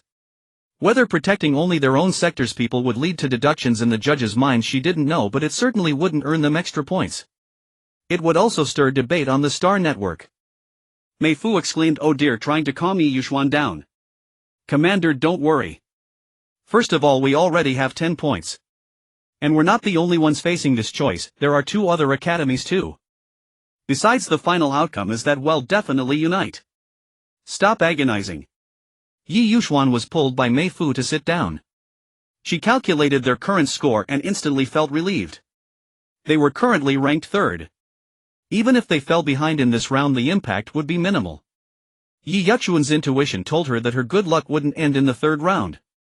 At 7 in the morning, alarms blared across all 7 sectors. The aberrant beasts are coming. They're coming. Surrounding the 7 sectors, hordes of aberrant beasts advanced in an encirclement formation. Everyone swiftly and orderly assembled at the training ground, donned their gear and marched out to confront the enemy. "They've launched an early attack," Haoyan remarked. Supu watched the dark silhouettes draw closer and commanded, "Everyone prepare, kill." She gripped the cannon and fired the first shot. The artillery at the rear of the formation roared in response, shells exploding among the first wave of aberrant beasts. The academy team surged forward with their awakened abilities' powers clashing in a chaotic melee. The battle raged until the afternoon, leaving the ground littered with corpses and blood. Mia finished counting the survivors and returned. We have 841 left. Supu was helping the medical unit carry the wounded and responded with a simple upon hearing Mia's words. The death toll was lower than she had anticipated, but there were still many injured who needed treatment. Those in good condition assisted the medical unit in transporting the wounded back. Yuqing appeared flustered amidst the crowd, her abilities stretched to their limit. Once all the wounded were brought in, Supu sat down on a nearby step. Her wristband chimed. Seeing the caller's name, she raised an eyebrow. Yi Yuxuan. Supu, let's unite all 7 sectors and designate Sector 4 as a safe zone, gathering the civilians there. Yi Yuxuan finished speaking, her face tense with anticipation of Supu's reply. Supu rested her elbows on her knees, supporting her chin with her hand, and fell silent for a moment. Is this also Xingho's idea? Yi Yuxuan faltered for a second before saying, I'll ask right now. Yi Yuxuan's execution was swift. She hung up immediately after speaking, leaving Supu staring blankly at the disconnected call. She hadn't even said anything yet. Everyone from the peace squad except Yuqing sat down beside Supu, their brows furrowed in unison. Supu found it amusing. What's with the long faces? Yan Jiuan spoke first. I feel like I've finally gotten a taste of what the apocalypse must have been like. Our predecessors must have been the same on the battlefield, their minds only focused on killing aberrant beasts. But there are so many aberrant beasts multiplying like noodles in a bowl, endless. Supu turned to look at the others. Is that what's bothering you too? Li Xiang's worry wasn't that her distress still lingered on yesterday's topic, parasitism and mutation. Upon reflection, Li Xiang had never grown close to anyone for long. The peace squad had only been formed 2 months ago, their bond wasn't deep. Yet she couldn't bear the thought of her teammates being parasitized or mutated. She didn't just want to win first place with them, she wanted to enter the military district with them too. Because they were her acknowledged teammates. She hoped the peace squad had a future for her in them. Li Xiang was troubled, but she kept it to herself. Supu stared at Li Xiang for a while, but seeing her lost in thought with no reaction, she nudged her arm. Li Xiang responded weakly with a couple of mom sounds. He suddenly produced a spatial blade in her palm, startling Li Xiang. What are you doing? He raised her hand holding the spatial blade up to the sun, but found the light too harsh and lowered it again. In thinking about how to push my ability to its limits, she murmured. Against Su Qing, her spatial blade couldn't even leave a scratch. For the first time he felt powerless about her own ability. Those words sparked an idea in Supu, and she abruptly stood up. I've got it. Her sudden movement left the others bewildered, unsure of what she meant. But since Supu had called her name, he cooperatively rose to her feet.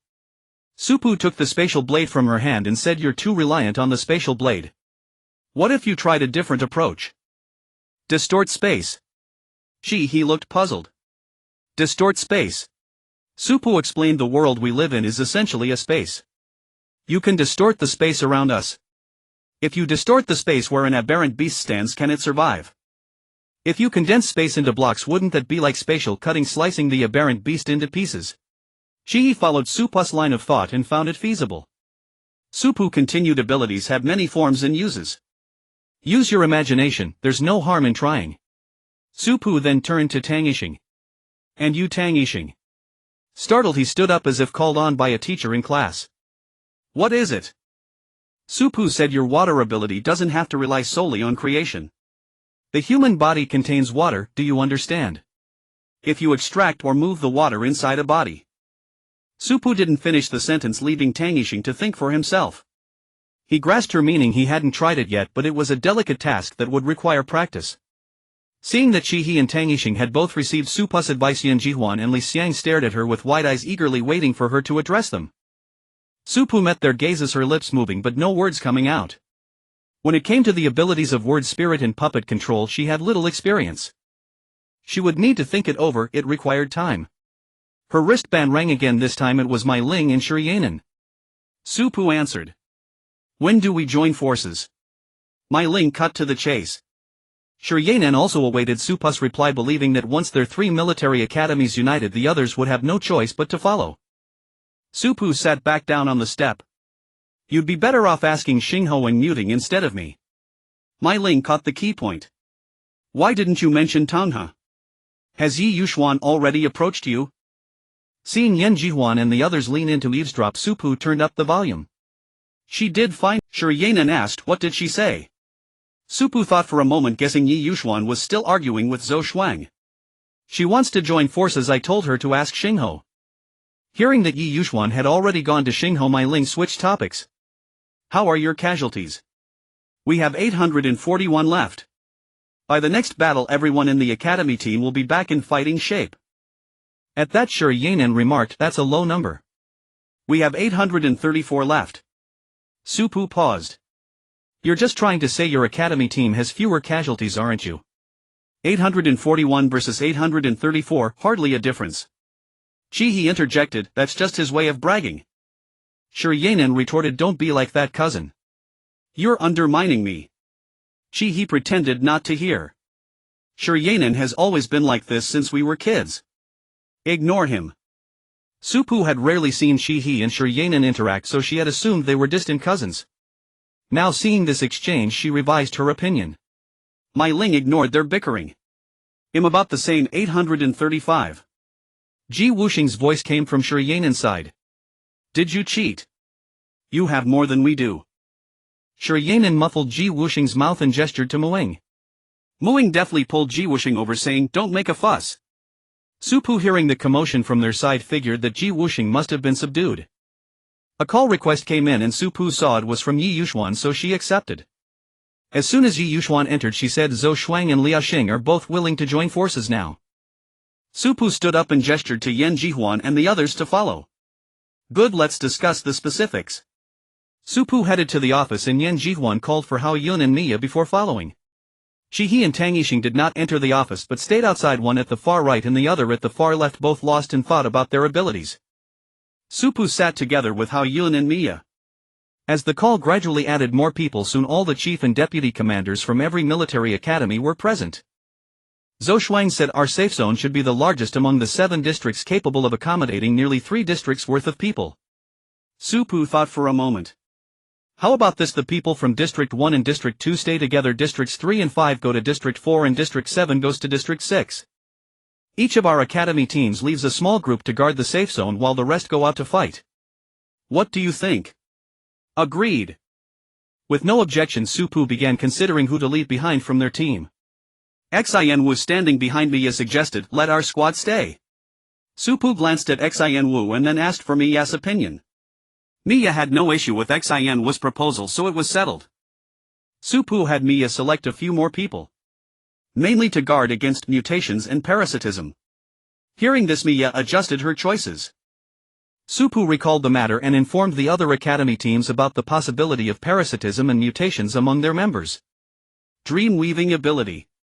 Mai Ling recognized the ability. Then her level must be at least 2S. Yes. Su-Pu checked the time. Let's start the operation. Move everyone to the safe zone.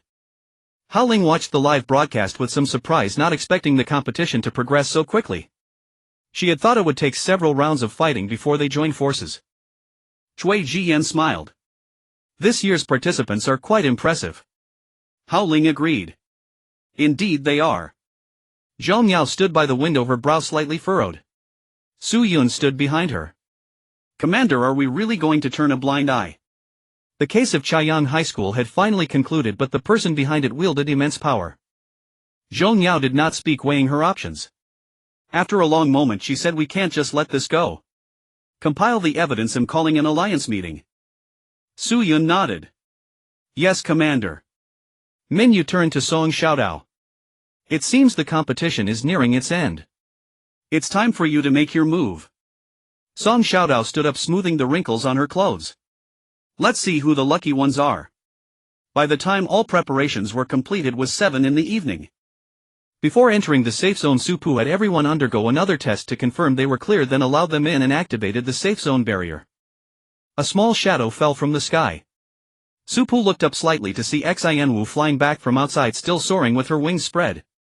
Knowing Xin Wu got excited whenever she flew, Mia waved for her to come down. Xin Wu flapped her wings and descended, retracting them just before reaching the ground. Mia reached out to catch Xin Wu, steadying her. Xin Wu leaned casually against Mia. I've checked, the second wave of aberrant beasts should arrive within an hour. Su-Pu walked outward. Get ready to engage. A new round of battle quickly ensued. During the fight, Su-Pu gradually sensed something amiss. Given the current situation, the competition would end early. Why hadn't the mutations and parasitism among the academy teams appeared yet? Su-Pu swung her twin swords to clear the aberrant beasts before her plunging one into its head to strike the core. With the beast dead, she opened her wristband and activated everyone's communication channel. Watch those around you.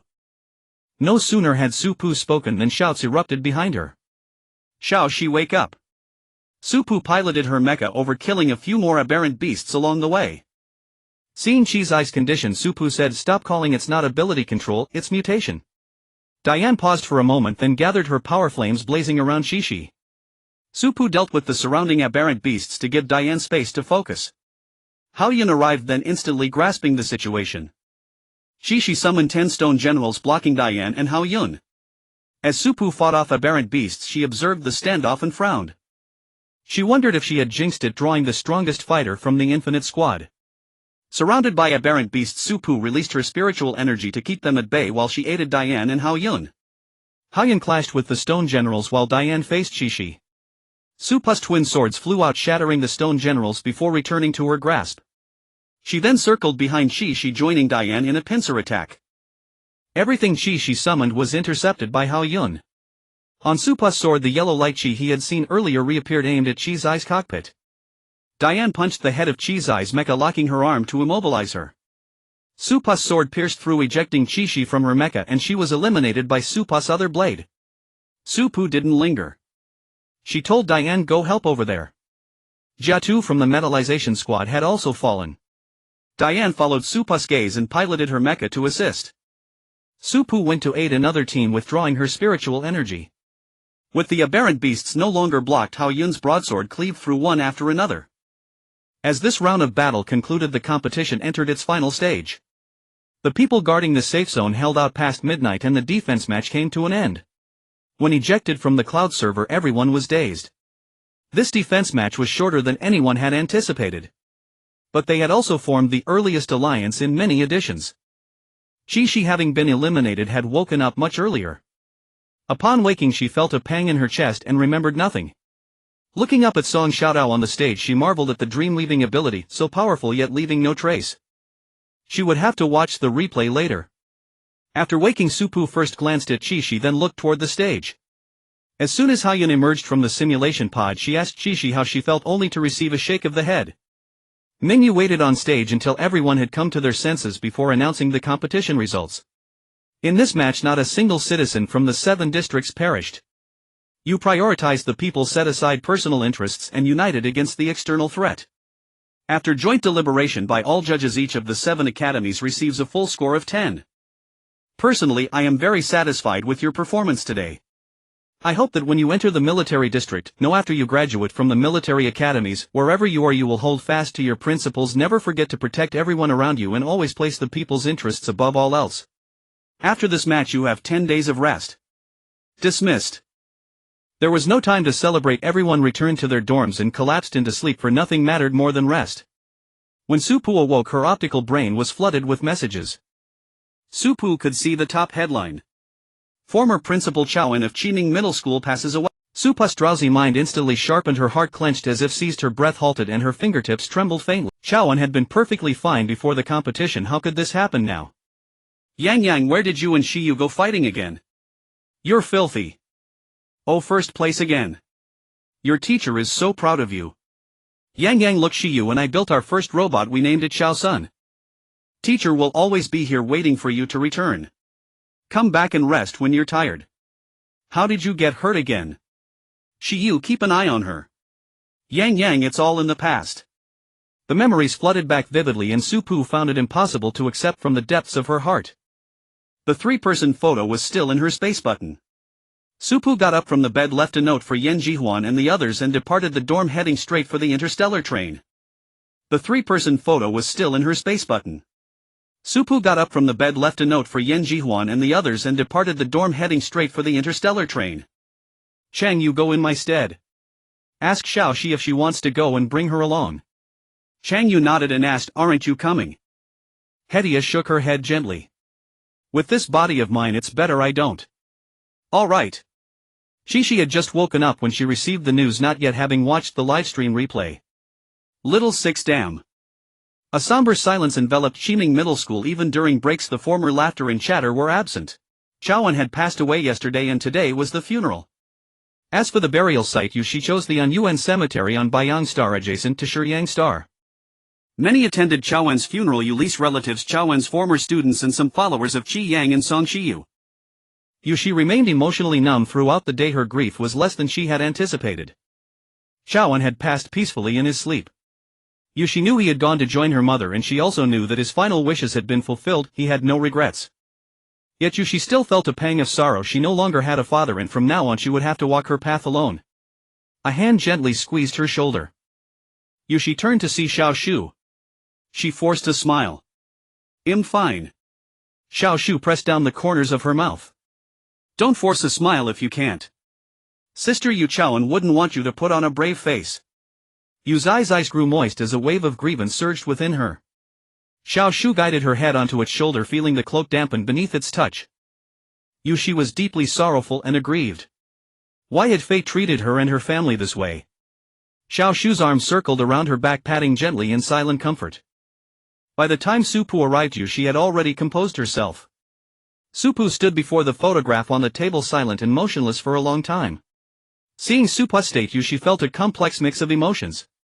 Remembering what Chawan had instructed before his death, she went to the bedroom. After arriving, Supu's initial urge to cry faded, replaced by a detached calm. Supu bowed to Chawan's photograph and remained bent for a moment before straightening. When she returned, Supu was still speaking to Chawan, so she didn't enter, waiting until Supu finished before approaching with a box. "Supu, this is what my father wanted me to give you." It was a cardboard box. Supu took it but didn't open it immediately. "Where do you plan to bury him?" "Bayang Star on Yuan Cemetery."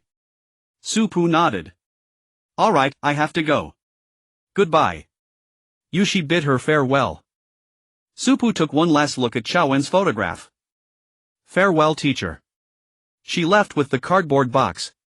Soon after, Chang Yu and Shi arrived. Chang Yu and Shi first paid their respects to Chawan, then said to Shi, "Our condolences." Knowing Chang Yu had come on behalf of Hedia, they exchanged a few words before Shi asked about Hedia's condition. Chang Yu shook her head gently. "Not well. But she told me to say that you can turn to her if you need anything." Supu left Shiming Middle School with the cardboard box standing at the entrance, momentarily unsure where to go. She stood on the street amidst the passing crowd, a rare look of confusion in her eyes. Clutching the box tightly, she walked forward aimlessly. This street had changed so much over the years that Supu barely recognized it. Over 2 decades had passed, everything was different and people were no longer the same. As Supu walked, she arrived at a small courtyard. She pursed her lips, produced a key and pushed open the door to enter.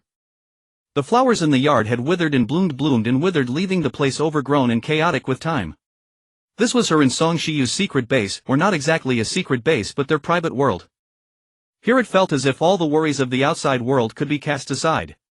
Supu pushed open the door of the small house and a cloud of dust greeted her. It had been far too long since anyone had entered this house. Supu coughed a few times, fanned the air and stepped inside. The table was thick with dust. Supu paused, then a cloth and a stream of water materialized out of thin air, cleaning the table spotless. Supu placed the cardboard box on the table and opened it. Her eyelashes fluttered. Inside were mementos from her and Song Shiyu's past. Supu placed the cardboard box on the table and opened it. Her eyelashes fluttered. Inside, Supu took out the sniper rifle, wiped it clean and pulled the trigger. There was no sound. The rifle was broken. She then retrieved the mecha model. She remembered how Song Shiyu had argued fiercely with Chawan while building it, their opinions clashing. In the end, Song Shiyu won and her mecha model took first place in the mecha competition at the time.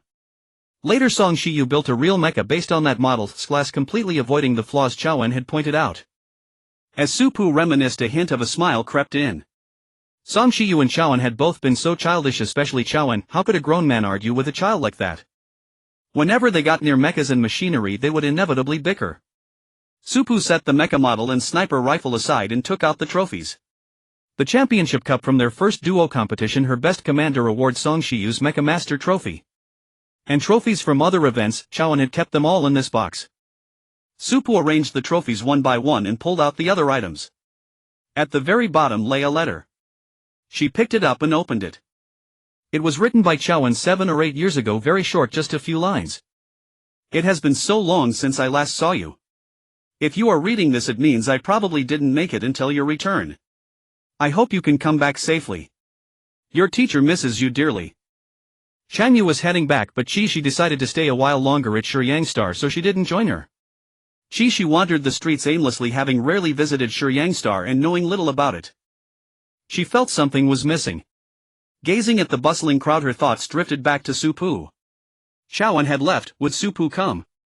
Chi-Shi halted mid-step, turned to go back, then stopped again. Never mind. Suddenly a series of screams erupted from the crowd behind her. Star Beast, the Star Beast is coming. Chi-Shi frowned, looking toward the source of the noise.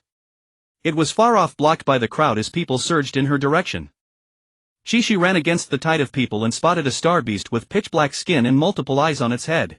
Seeing a person caught by the Star Beast about to be devoured, Chi-Shi swiftly linked her mecha. Her long spear shot through the crowd, striking the beast's hand. Chi-Shi leaped forward, seizing the moment as the beast's grip loosened to rescue the person. Go now. Thank you, the person said before fleeing immediately. The Star Beast opened its massive maw, glaring at Chi-Shi with fury, and lunged at her. Chi-Shi held her long spear horizontally, furrowing her brows. No, there were too many people here, it would harm the bystanders and destroy the buildings. She had to lure it elsewhere.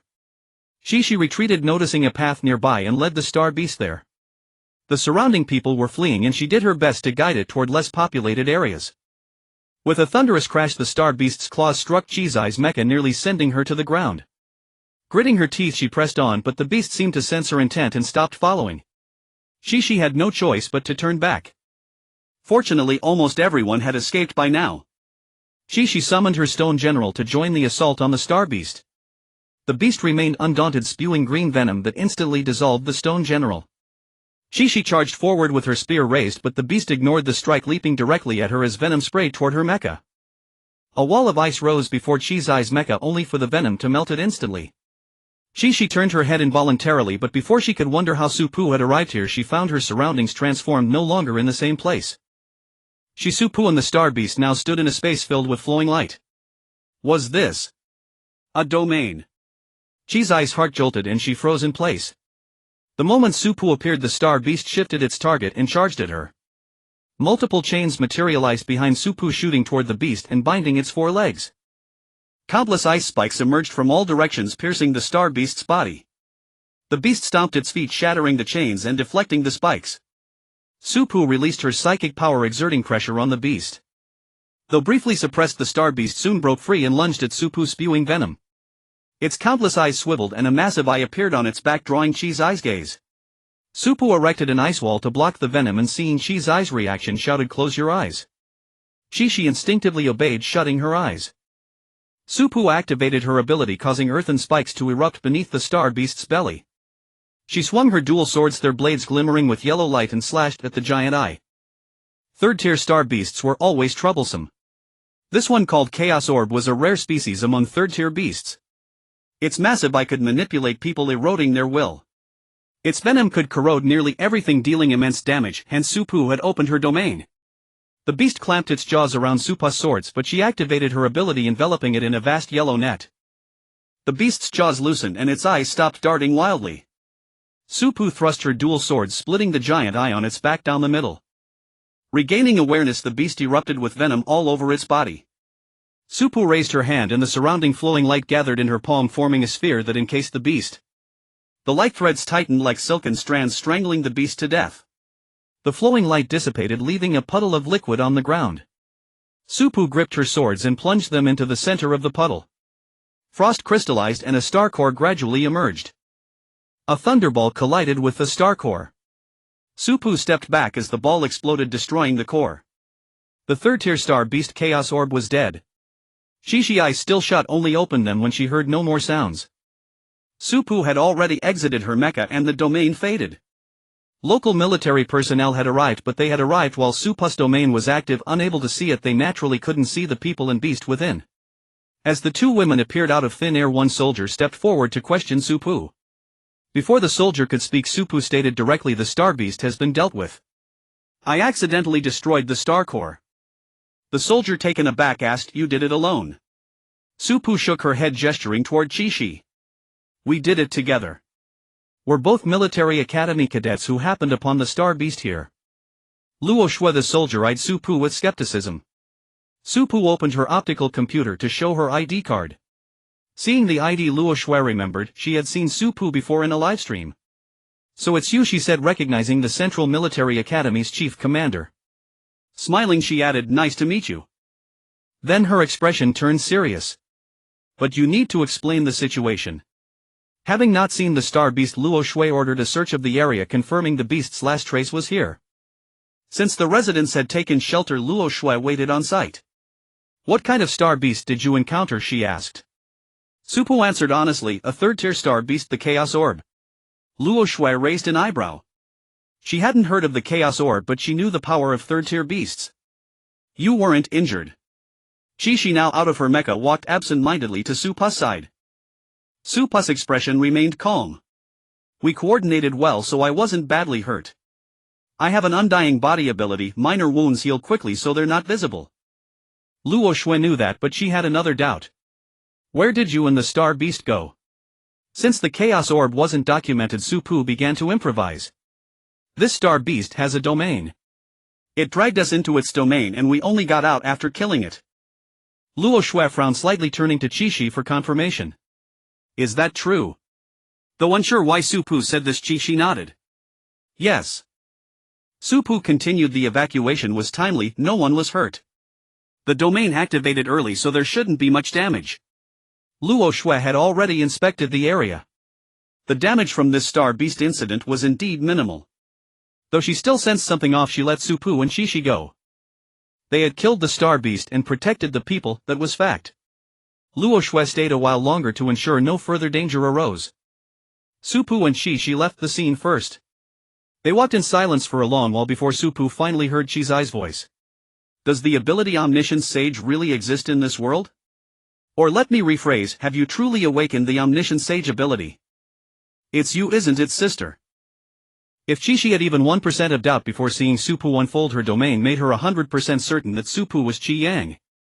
Moreover, she was convinced that Supu had no memory loss.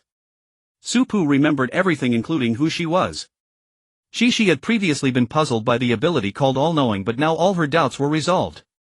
All-Knowing, an ability she had never heard of, its name seemingly fabricated from a book. Was this truly an ability? If it wasn't an ability, what if Supu inherently knew those alien beasts and star beasts? That would allow her to fabricate such an ability, capture the consul's attention, and enter the Central Military Academy under a completely different identity. Hearing Chi-Chi's speculation, Supu paused briefly, then let out a soft laugh. Our Xiao Lu is still as clever as ever. Hearing the long-lost nickname Chi, she could no longer hold back. She strode forward, tightly embracing Supu, burying her head in the crook of her neck. Sister. Supu sighed helplessly, wrapping one arm around her in return while gently stroking her head with the other, just like in their childhood. Sister is back. A sudden sting hit Chi's nose and her eyes instantly grew hot. The emotions she had buried deep within erupted uncontrollably. Her shoulders trembled faintly, her entire being radiating an indescribable sense of grievance and sorrow. She had waited far too long for this day, and now her sister had finally returned. Chi dared not lift her head, fearing that the tears she had held back for so long would come flooding out the moment she did. All she could hear was Supu's soft sigh beside her ear, followed by the gentle repeated pats on her back. Supu lowered her head. Xiao Lu, even after growing up, you're still such a crybaby. Chi refuted in a low voice, I'm not crying. Supu coaxed her, all right, Xiao Lu isn't crying. Then how much longer does Xiao Lu want to hold on? There are still people around. Chi peeked out slyly and noticed that the previously empty space now had several more people. Only then did she remember they were still in an inhabited area. She suddenly felt embarrassed. She withdrew from Supu's embrace but didn't want to be too far apart. She took Supu's hand, holding it tightly as if afraid Supu might vanish the next second. Supu gently squeezed her hand to reassure her. Let's go. Supu led her forward. Chi's voice was a little hoarse. Where are we going? Supu guided her toward that small courtyard. Somewhere without others.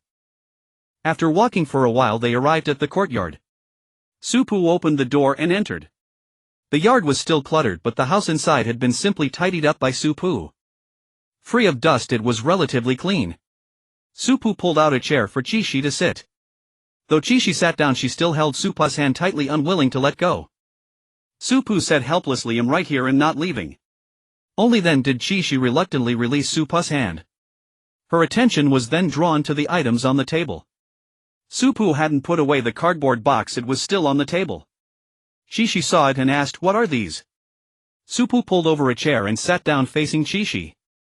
"Chow and left them for me. I've just left them here for now, haven't put them away yet." Chi-Chi fell silent upon hearing this, feeling she might have said something wrong. Su-Pu immediately understood what Chi-Chi was thinking and smiled.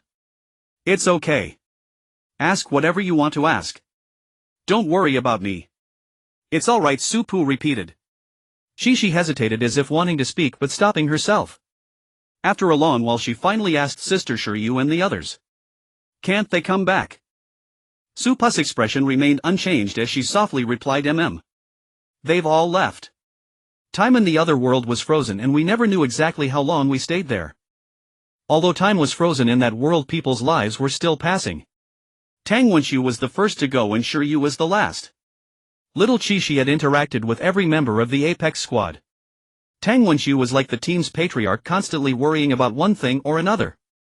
She still remembered his catchphrase, "When will you all ever give me a break?" The other members of the Apex squad included Li Chu Chiyue and Shi Xiao.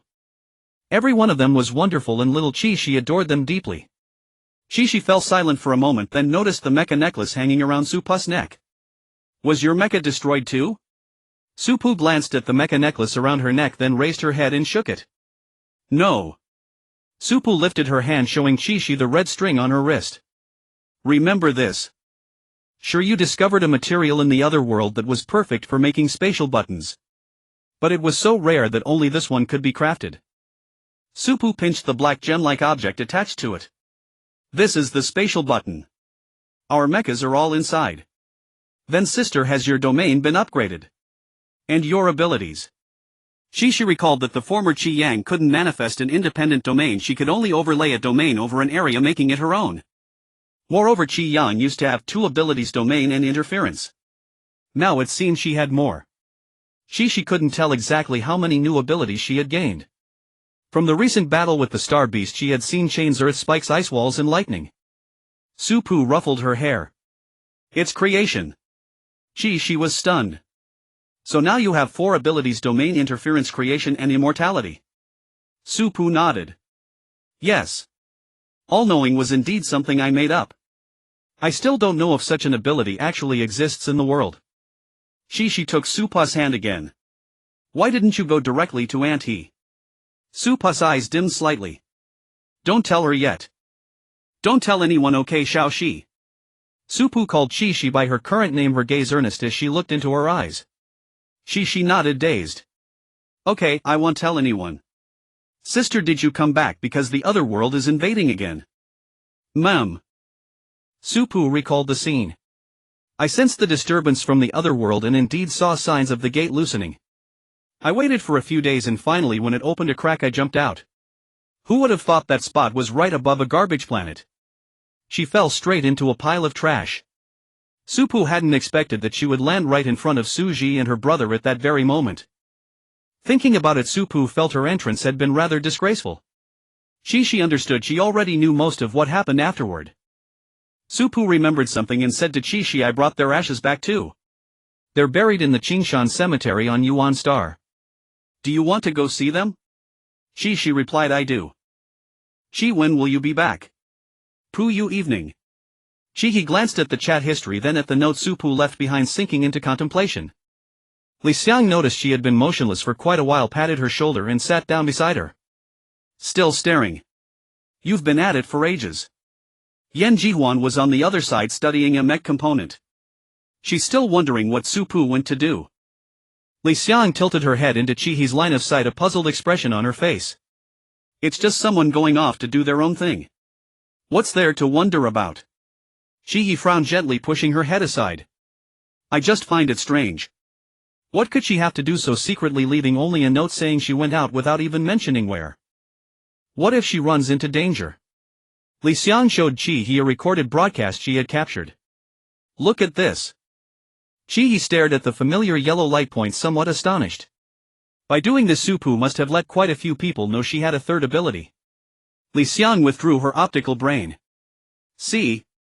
Don't worry. She knows what she's doing. If you want to know where she went, just ask her when she gets back. Sitting here brooding won't help. Anyone home?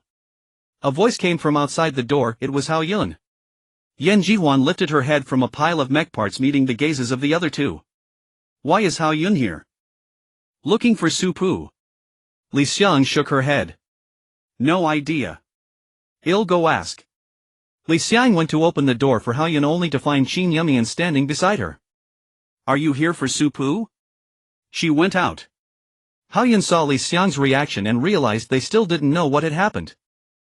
Opening her optical brain, Hao Yun placed an article before her eyes. Li Xiang leaned in curiously to read it. Star Beast appears on Shiryang Star Central Military Academy. Commander Su Pu and fellow cadet Qi Shi join forces to repel it. Spotting the headline, Li Xiang's eyes widened as she opened her own optical brain to search for it. Then, remembering they were still at the door, she invited Hao Yun and Qin Yumian inside. Qi He and Yan Jihuan were still in the dark. Li Xiang sent the article to both of them. Beneath the report, numerous comments had already piled up. Long live Central. 3 exclamation marks aren't enough to convey my shock. How did these two suddenly go out together and run into a star beast?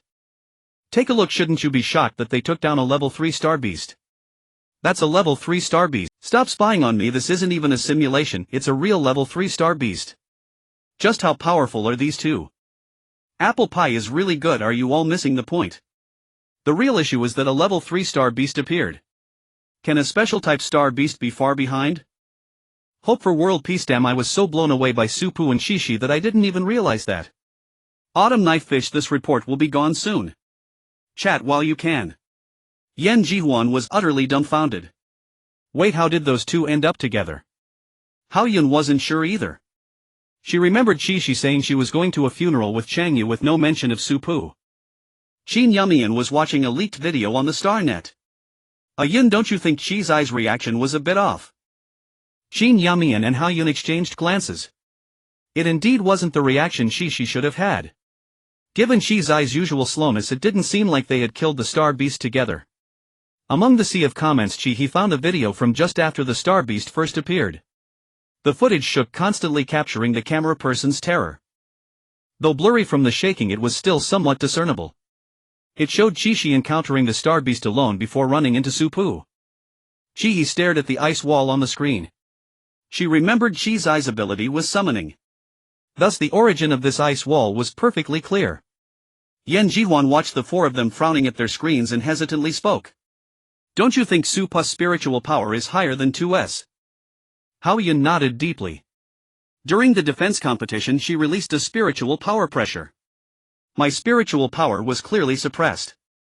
Yan Jihuan lifted her gaze to Qi He. When she tested the mech earlier, I felt her spiritual power was higher than mine. Now seeing this, I'm almost certain. Just not sure if it's 3S or 3S. Qin Yumian looked up and interjected softly. As far as I know, only Qi Yang has ever had 3S. In recorded interstellar history, the only documented 3S spiritual power was Qi Yang's. Before Qi Yang, the Stellar Alliance believed the maximum limit of human spiritual power was 3S. Qi still felt something was off, more precisely everything was off. Why didn't Su Pu just say she was going to Shiryang Star? It was obvious she didn't want them to know. If ice was her third ability, then what was that yellow light point? How could one person have so many abilities unless she had been to another world? But Su Pu was only 18. By the time she was born, the other world had long since disconnected. As for her spiritual power, did Su Pu even know what level it was? And then there was Qi Shi. They hadn't spent much time alone together, had they? How had they suddenly become so trusting and close? Qi He felt her head was about to explode. It was far too suspicious. Yan Jihuan scrolled a few more times. It's gone. No need to look. The reports on Hao Yun's optical brain had also been deleted. Hao Yun switched pages to ask Qi Shi when she'd be back. Good luck. Are you done with your business? Hao Yun waited a moment before receiving a reply. Little Six still have some things to do. Might be evening. Hao Yun narrowed her eyes, closed her optical brain and asked, when is Su Pu coming back? Li Xiang, still stubbornly scouring the star net, answered casually. Evening. Yan Jihuan had already given up and returned to tinkering with mech parts. Is Qi Shi coming back? Hao Yun, no. She said she still has things to do and will be back in the evening. Li Xiang stopped scrolling. So they're still together. Looks like it. After arriving at Qingshan Cemetery, Su Pu and Qi Shi headed straight for the back gate. At a corner by the back gate, Su Pu stopped. Qi Shi halted as well, looking down. There were 6 headstones without names. 6, the exact number of the Apex Squad. On the way there, Su Pu had also taken her to buy flowers. Sister, did you set up a headstone for yourself too? Su Pu took the flowers from her hands and placed one before each grave. We promised to be buried together, so I bought myself a headstone in advance. Su Pu pulled a piece of paper from her pocket, wiped the ground and sat down. Qi Shi sat beside her. Sister. Qi Shi looked at Su Pu, overwhelmed by a wave of sorrow and empathy. It was unimaginable how painful it must have been to watch her teammates die one by one. In that other world, had she ever thought of ending it all? Had she tried? Was it only her undying body ability that kept her alive until now? Everyone around her was dead. Time had blurred into eternity. Alone in that desolate place with no idea if the other world would ever open again, unable to die even if she wanted to, it would drive anyone mad. Su Pu patted her head. It's all in the past. Seeing Qi Shi on the verge of tears, Su Pu brushed her fingertips across her eyes. I'm really fine. What about you? How did you end up like this? When Su Pu first saw Qi Shi, she didn't recognize her at all. It was only because of her nickname that she figured it out. Xi's parents had been killed by star beasts, and with no other relatives she was taken in by an orphanage. In the orphanage everyone called her Xiaolu. When Su Pu first met Qi Shi, she was 9 years old, while Su Pu was trapped in another world at 10. Logically, Qi Shi should now be 30 years old. Hearing Su Pu's question, Xi's mind drifted back to the past. Back then I had just awakened my ability. Because of its high level, I caught the attention of those underground forces. They captured me. I don't know what they did to me, but when I woke up 10 years had passed and my body was still that of a 10-year-old. After I woke up I killed all the researchers present, blew up the lab and escaped. The Central Military District happened to track the location, so they picked me up along the way and I went to the military base. They assigned Sister Shilan as my healer and ran tests to examine my body. Su Pu took her hand and held it. Is it the longevity series? Qi Shi nodded. Longevity 3.0. But there's nothing wrong with my mental strength or ability, so don't worry. Sister Shilan checks me regularly. Su Pu was silent for a moment.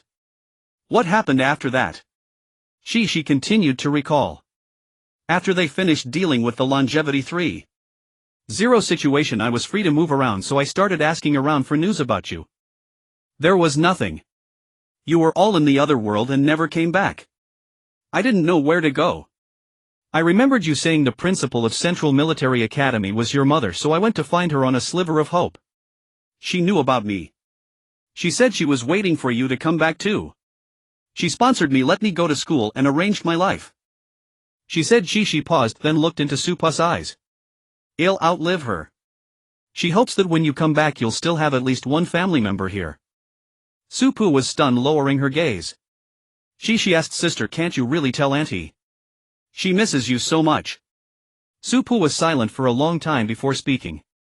Wait a while longer. Qi Shi didn't know what Su Pu was thinking, but she didn't want to go against her wishes. All right, sister. Just don't make Auntie wait too long. Su Pu and Qi Shi spent a good while at the cemetery, then went for a meal. It was past 9 in the evening when they returned to Liang Military Academy. Qi He and the other two had been waiting in the dormitory for a long time and finally saw Su Pu open the door. Li Xiang locked the door as soon as Su Pu entered, leaving Su Pu completely baffled. Su Pu sat down at her spot and the three of them sat across from her with stern faces as if she were on trial. Su Pu's gaze swept over their faces one by one before she finally spoke first. What's wrong with you all? Yan Jihuan, being the first to speak, pulled out a note. Why didn't you just tell us you were going to Shiryang Star? We saw the reports. Su Pu's eyes flickered as she tried to come up with a story. He cut her off directly. Don't bother making something up. There's only one thing happening on Shiryang Star lately. You wanted to see Chowan, so why not just say so? Did you have to hide it from us? Li Xiang added, when we went to Qiming Middle School, Xiao Shu told us Chowan was looking for you. Su Pu rubbed her nose, feeling a bit sheepish. Fine. What else do you want to know? I'll tell you. Yan Jihuan jumped in first. What level is your mental strength really? Su Pu replied calmly, 3S. Yan Jihuan immediately scooted over to Su Pu. You never told us. With 3S mental strength, the 2S mecha must be holding you back. Su Pu remained composed. It's fine. Li Xiang asked next. How many abilities do you have? Su Pu thought for a moment. For all-knowing, immortal body creation and interference. Su Pu added all-knowing but omitted domain. So far only creation and interference had been revealed, so she only mentioned those two. The domain ability was too distinctive, and so was 3S mental strength. If she revealed them, who wouldn't link her to the identity of Qi Yang? Only Qi Yang had a high-level domain ability, all other domain users were at most crank. Li Xiang was astonished. How do you have so many abilities? Didn't the machine detect them? Su Pu said, I interfered with it. Li Xiang suddenly caught on. Right, the interference ability could affect machine readings. So is your ability really shrank? Yes. He asked last. What's the deal with you and Shi? Did you know each other before? Su Pu had already coordinated their story with Shi. We just happened to run into each other. She went to Chowan's funeral too. We didn't know each other before. She came to add me as a friend earlier, and with the competition we got familiar over time. Su Pu finished speaking and stood up. Anything else? The three of them shook their heads in unison. No. Su Pu said, I'm going to sleep then. Go ahead, go ahead. Su Pu had been running around all day and was already exhausted. After washing up, she lay down on the bed and fell asleep instantly. He and the others still had other doubts, but since Su Pu clearly wasn't going to share, they didn't press further. Still, they needed some time to digest Su Pu's answers today. Yan Jihuan couldn't help but recall the rumors about Su Pu when she first arrived at Central Military Academy. Fragile punching bag. Who on earth said Su Pu was fragile? For abilities plus 3's level mental strength, the buffs were stacked to the max. Li Xiang was certain that this time the first place in the Military Academy League was absolutely secured. What kind of surprise could be more unexpected than Su Pu? He on the other hand was thinking about Su Pu's mecha. A 3's level mecha would be better for a 3's grade pilot, but 3S mechas were hard to find, and one suitable for Su Pu was even harder. She tossed and turned in bed before finally opening her light brain to message Tang Yin asking her to look for a 3's level mecha. Though Tang Yin had no idea why Chi-He needed one, she immediately set to work. When Chi-He's mother Shi Jingshu saw Tang Yin heading out late at night, she asked, what did Xiaoyi want you for? Tang Yin replied, she asked me to find a 3's level mecha. Shi Jingshu sat up straight. What does she need a 3's level mecha for? Tang Yin shook her head. The young lady didn't say. Shi Jingshu leaned back against the sofa. Alright, go on then. If you find one, ask her about it. Don't let her try piloting a 3S mecha herself, damaging her mental strength wouldn't be good. Tang Yin smiled. The young lady knows her limits. Don't worry, I'll ask when the time comes. Shi Jingshu waved her hand. Go on, go on. Noisy, very noisy. Su Pu pulled the blanket down expressionlessly, revealing her face. He rubbed her temples, got up to open the window and looked outside to see what was causing such a commotion. When she opened the window and saw the situation outside, her anger dissipated instantly. She sat back on the bed lost in thought. Li Xiang craned her neck, eager to see what was happening but unwilling to get out of bed. Yan Jihuan squinted drowsily and asked, what's going on outside? Su Pu shook her head to clear it, then looked at Chi-He, waiting for her answer. Chi-He's voice was somewhat dazed. It's Ji Wusheng getting ganged up on. The words jolted Li Xiang out of bed and snapped Yan Jihuan wide awake. Su Pu got off the bed to look out the window with Yan Jihuan and Li Xiang's heads peering over hers. Seeing the scene outside, Yan Jihuan's jaw nearly dropped. Su Pu, am I even awake? Chi-He pulled all three of them back inside, replying, looks like you're wide awake. Li Xiang sat down on a chair. What did Ji Wuxing do to deserve such a beating? And Shi Yanan as the team leader, doesn't he step in? Shi Yanan wasn't unwilling to intervene, he simply didn't dare. Ji Wuxing could have done anything else, but no, he had to gossip. And not only that, he got caught red-handed by every subject of his gossip. At that moment Shi Yanan and his other teammates were keeping their distance from the fight. Ji Wuxing covered his head and yelled, "I'm sorry, I really am. Please, noble warriors, spare my miserable life. Captain, you can't abandon me." Shi Yanan deliberately ignored that remark, looking everywhere but at him. Muing crouched on the ground board and looked up to ask what kind of gossip did he spread to warrant such a big fuss. Jiyu, from trivial things like who's bald to major secrets of noble families. Shi Yanan glanced at his wristband. "That's enough time.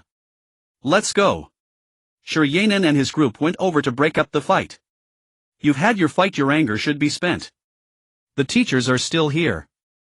Most of the teachers in the rest area hadn't gone out, choosing not to intervene in what they saw as a minor scuffle. Out of respect for Shi Yanan and the others, the assailants stopped, only warning Ji Wuxing before leaving. Ji Wuxing remained with his head covered until they were all gone, then released his hands and stood up.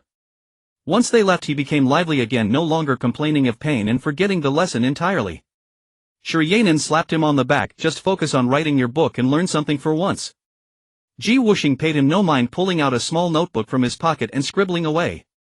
From a distance, Su Pu observed, finding Ji Wuxing's behavior perfectly matched her image of a gossip enthusiast. With that thought, she pulled out a book she had. Su Pu's sudden search for something puzzled Li Xiang and the others. Seeing the book Su Pu produced, Yan Jihuan chuckled. "Su Pu, did you really bring that to the competition?" The book Su Pu held was The Complete Guide to Interstellar Gossip. "Don't you think this book reads like something Ji Wuxing would write? Gossipy and talkative." At Su Pu's remark, Li Xiang took the book and flipped through a few pages. "This gossip is pretty comprehensive. But this book seems to have been published quite early, over a decade ago. Ji Wuxing probably wasn't even in school then." Su Pu listened and pulled out another book. He glanced at it. The title read The Complete Guide to Interstellar Gossip Sequel. Su Pu opened it to the authors section. "The author of this one is the same as the first, and it came out a couple of years ago." Li Xiang took it and compared the two books. "You're right." Yan Jihuan ventured a guess. "Could Ji Wuxing have been beaten up for writing this? He's quite persistent." Li Xiang looked back and forth. What if the first book was written by an elder of his and the second by him? He couldn't help but nod. That's possible.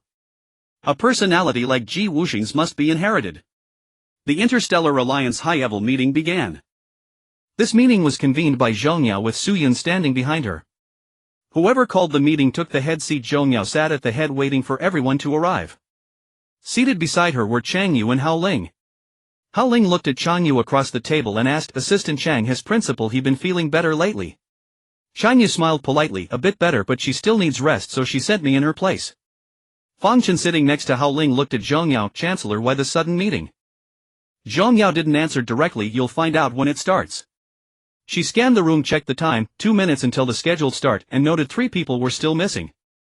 Ji Xiaoye lay slumped over the conference table, playing with a pen, occasionally glancing at the door. In the last second before the deadline, the 3 finally arrived. "Sorry, we got held up on the way. We're not late, are we?" Zhou Yao's smile was forced, cutting it just right. The leader of the 3, Kuchou, pretended not to catch her sarcasm and took his seat. Seeing everyone present, Ji Xiaoye perked up. "Chancellor Zhang, shall we begin?" Zhou Yao signaled Su Yun to distribute the documents. Su Yun understood. A file appeared on the screen before each person. Zhou Yao spoke seriously. "Recently we discovered traces of longevity 2.0 at Chaoyang High School. We've apprehended the high-ranking official involved. In investigation shows the transaction was made on the black market. And as for that traitor..." Zhou Yao paused, casting a meaningful glance at Kuchou. "I believe Patriarch Ku is quite familiar with him." "What does the Chancellor mean by that? What connection could I have with a traitor?" Kuchou's words faltered as he saw the text and photos in the document. His face froze and the 2 men behind him seemed petrified as well. The evidence was conclusive. The traitor was one of Kuchou's men, and records of Kuchou's collection of longevity 2.0 were written there, including photos of Kuchou himself with longevity 2.0. Chang Yu studied the file while pondering how to report this to Itaya. Hao Ling had been wondering why Zhou Yao went silent after investigating the black market. Now she knew she was waiting for this moment. Ji Xiaoye and Min Yu exchanged glances, both showing a hint of surprise. Zhong Yao slammed the table. According to Article 127 of the Alliance Law, no one may privately manufacture infectious substances. Doing so is punishable by death. This meeting is to pass judgment on Ku Chiu for privately manufacturing longevity 2.0 and conducting transactions that harmed students at Chaoyang High School. The verdict is the death penalty for Ku Chiu and his criminal associates. Does anyone here object? Chang Yu was the first to respond, no objection. Hao Ling followed, no objection. No objection. The chorus of agreements grew and the faces of Ku Chiu and his men turned increasingly pale. Anyone home? A voice came from outside the door. It was Hao Yun. Yan Jihuan lifted her head from a pile of mech parts, meeting the gazes of the other two. News of Ku Chiu's sentencing spread across the Star Network. The moment Su Ji saw it, he forwarded it to Su Pu. Kai Lai forwarded Kai Lai. They and that senior executive from Chaoyang High School have all been sentenced to death. Kai Lai, finally there's a resolution. Pu Yu, now you don't have to worry. Kai Lai mum. After replying, Su Pu opened the report. She felt that there must be someone else behind Ku Chiu. Recalling what Chi Shi had told her about longevity 3.0, Su Pu couldn't help but suspect that the longevity series might have already reached version 4.0.5. 0 or even 6.0. Su Pu switched her chat interface and found Chi Shi. Pu Yu, do you remember how many people were there when you woke up? Xiao Lu, the underground lab. I recall there weren't many people, the spots weren't even fully occupied. But I can't remember the specifics. Xiao Lu, what's wrong? Pu Yu, I suspect they've moved their base to research a new longevity series. Upon seeing this message, Chi Shi paused the hand wiping her sweat and replied. Xiao Lu, General Hao had the same suspicion before, but we've never found their trail. Xiao Lu, I don't have much information here. You could ask Officer Zhong. Xiao Lu, Officer Zhong has been rigorously investigating the infection substances. He should have the most intel. On the top floor of a towering building, a lady sat on a sofa watching the report playing on the large screen. She cursed under her breath. Fool. Her subordinates moved with caution, fearing that crossing her would bring disaster. She picked up the cup on the table, took a sip and turned her head to ask, where is the second miss today? The subordinate answered timidly, the second miss had a quarrel with the eldest miss this morning and went back to school. Back to school. Tell her to get the task done quickly. If she fails, she needn't come back. Her tone was merciless and the subordinate could only tremble as he went to relay the message to the second miss. Su Pu ran into Ian again, not at school this time but at a restaurant outside. Li Xiang wanted to eat the bibimbap from this place and Su Pu felt like having some too, so she went out to buy it. Unexpectedly, Ian worked at this restaurant. Ian was also surprised to see Su Pu. What would you like to order? Su Pu pointed at 2 bibimbaps. One of each, please. Ian said, all right, just a moment. Ian sent the order to the kitchen and then looked at Su Pu. You can sit over there and wait. Since there was no one behind Su Pu in line, she didn't move away. She stood there talking with Ian. Our class is running as usual during the league season. Hearing Su Pu's question, Ian smiled. Yes, but I applied for an exemption from some courses, so I came out to do some part-time work and earn a bit of money. Su Pu teased, didn't you buy an advanced healing agent before? Are you short on cash? Ian leaned against the counter. Yes, the healing agents are too expensive. Recalling Su Pu's exploits, Ian leaned in and whispered, did you kill that star beast alone? Ian had been following the incident and felt that Chi's eyes reaction didn't look like a joint effort to slay the beast. She wanted to know if Su Pu's mental strength was 3S. If so, she would likely be equipped with a 3S mecha, and Ian was. She wanted to know if Su Pu's mental strength was 3S. If so, she would likely be equipped with a 3S mecha, and Ian was very interested in that. Su Pu just smiled without saying a word, and Ian didn't press further, though she was already convinced of her answer. When the bibimbap was ready, Ian handed it to Su Pu and said goodbye. Su Pu went straight to the cafeteria where the rest of the peace squad was gathered. Upon seeing Su Pu, Li Xiang took the bag from her hands and gave her a happy hug. Su Pu, you're the best. Su Pu sat down in an empty seat which happened to be next to Chi-He. Chi-He was now in the habit of buying blueberries whenever she saw them, and she casually pushed the newly purchased ones toward Su Pu. Su Pu accepted them with a smile and the group ate while discussing the next match. I don't think the next one will be a simulation. The others agreed with Su Pu's assessment. After 2 consecutive simulations, the next should be a field match. Chi-He recalled Su Pu's earlier guess about the third match. You said before that the third match would be either a maze match or a starship match, right? Su Pu nodded. Yes, but since the military changed the defense match to the third one and the fourth isn't a simulation, a starship match can't be next. Yu Qing rested her chin on her hand thinking. So it's a maze match. Su Pu shook her head. Not necessarily. It could also be a tomb match. Yan Jihuan spoke up. Tomb matches haven't appeared in a few years. The probability of one appearing this year is indeed high. Tang Yixing added, tomb matches are usually not placed at the end. It's quite likely to be the fourth match. Li Xiang aided while asking, where do you think it will be? No one could guess. Who knows which obscure corner they'll dig up a tomb from? Tomb matches had a low appearance rate, but whenever they did, the location was always unexpected. Su Pu searched her memory for the one she knew but found none suitable for a match. Chi He said the probability of a maze match is also considerable. We need to consider both. Su Pu agreed. She would need to discuss it with Hao Yun and Mia. He Changjing, thanks to her students being exceptionally self-reliant and competitive, had been having an extremely comfortable time at Blazing Sun Military Academy. She had just received a call from Shireen asking her to retest Su Pu's mental strength. If it was 3S and Su Pu couldn't find a mecha, the school could help. He Changjing walked out the door and first sent Su Pu a message asking where she was. Pu, you just left the cafeteria heading to the training ground. What's up, Director? He Changjing taking you to retest your mental strength.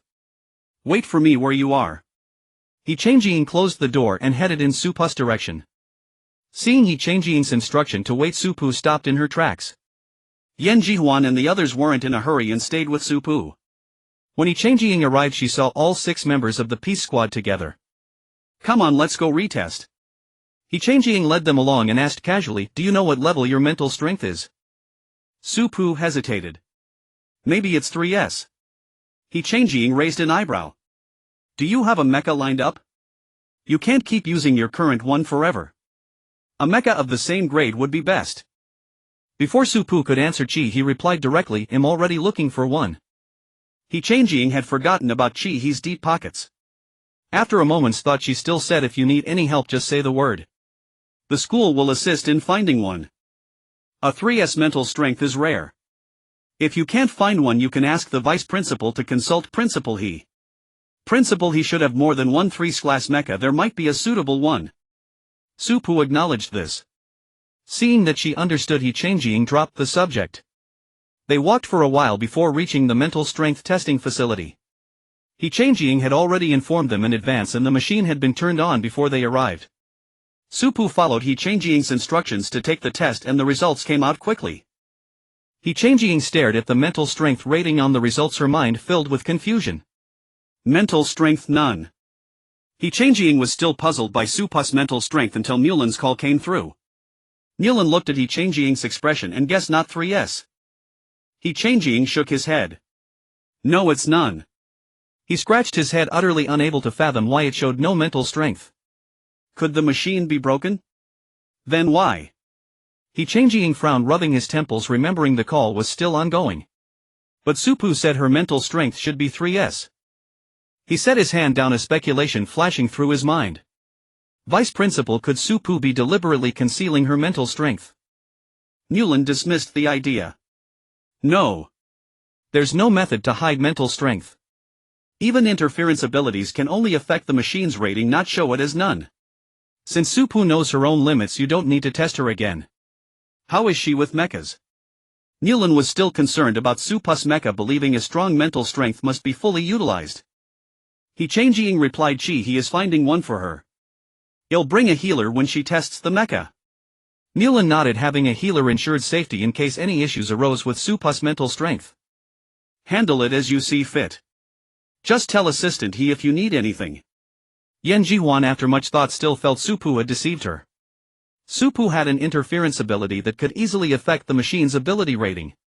If Su Pu could ignore her word spirit ability, how could she be merely shrank? Yan Jihuan recalled Su Pu's actions during the previous competition. What level of interference was needed to achieve that?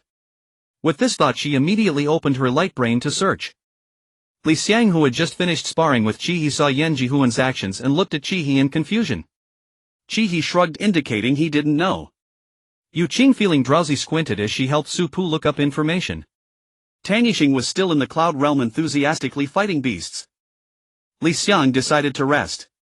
He thought for a moment and then accessed the cloud realm to practice the method Su Pu had suggested earlier, spatial distortion and cutting.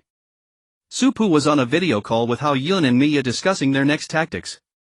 Actually, a tomb competition might be better.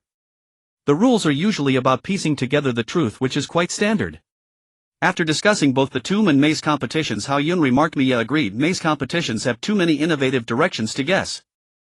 Su Pu thought the same but added maze competitions appear almost every year and are always challenging. We need to consider possible innovations and make targeted plans. Mia leaned against the wall. Just as long as it's not an inner demon type. That's too troublesome. Most people had inner demons with too many things and people they didn't want to face. Hao Yun, hearing Mia's words, found it quite possible. Generally what we least want to happen often does. Su Pu twirled the pen in her hand, thinking for a while. Maybe we can try to overcome our inner demons in advance. Hao Yun raised an eyebrow. Tell me more. Su Pu remembered Li Qingwen's illusion ability had such an effect, making people face what they most wanted to avoid. Find an ability that can reveal inner demons. Well, identify our own inner demons before the competition and find ways to conquer them. Mia thought the feasibility was low. The abilities of this type in our school team are not high level, so the effect is limited. Higher level abilities could dig deeper into the most difficult things to face. Su Pu's interference ability leaned more towards disruption or mental stagnation, useless against inner demons. Hao Yun spread her hands. Then it seems we'll have to deal with things as they come. 2 days before the fourth match, he received a message from Tang Yin.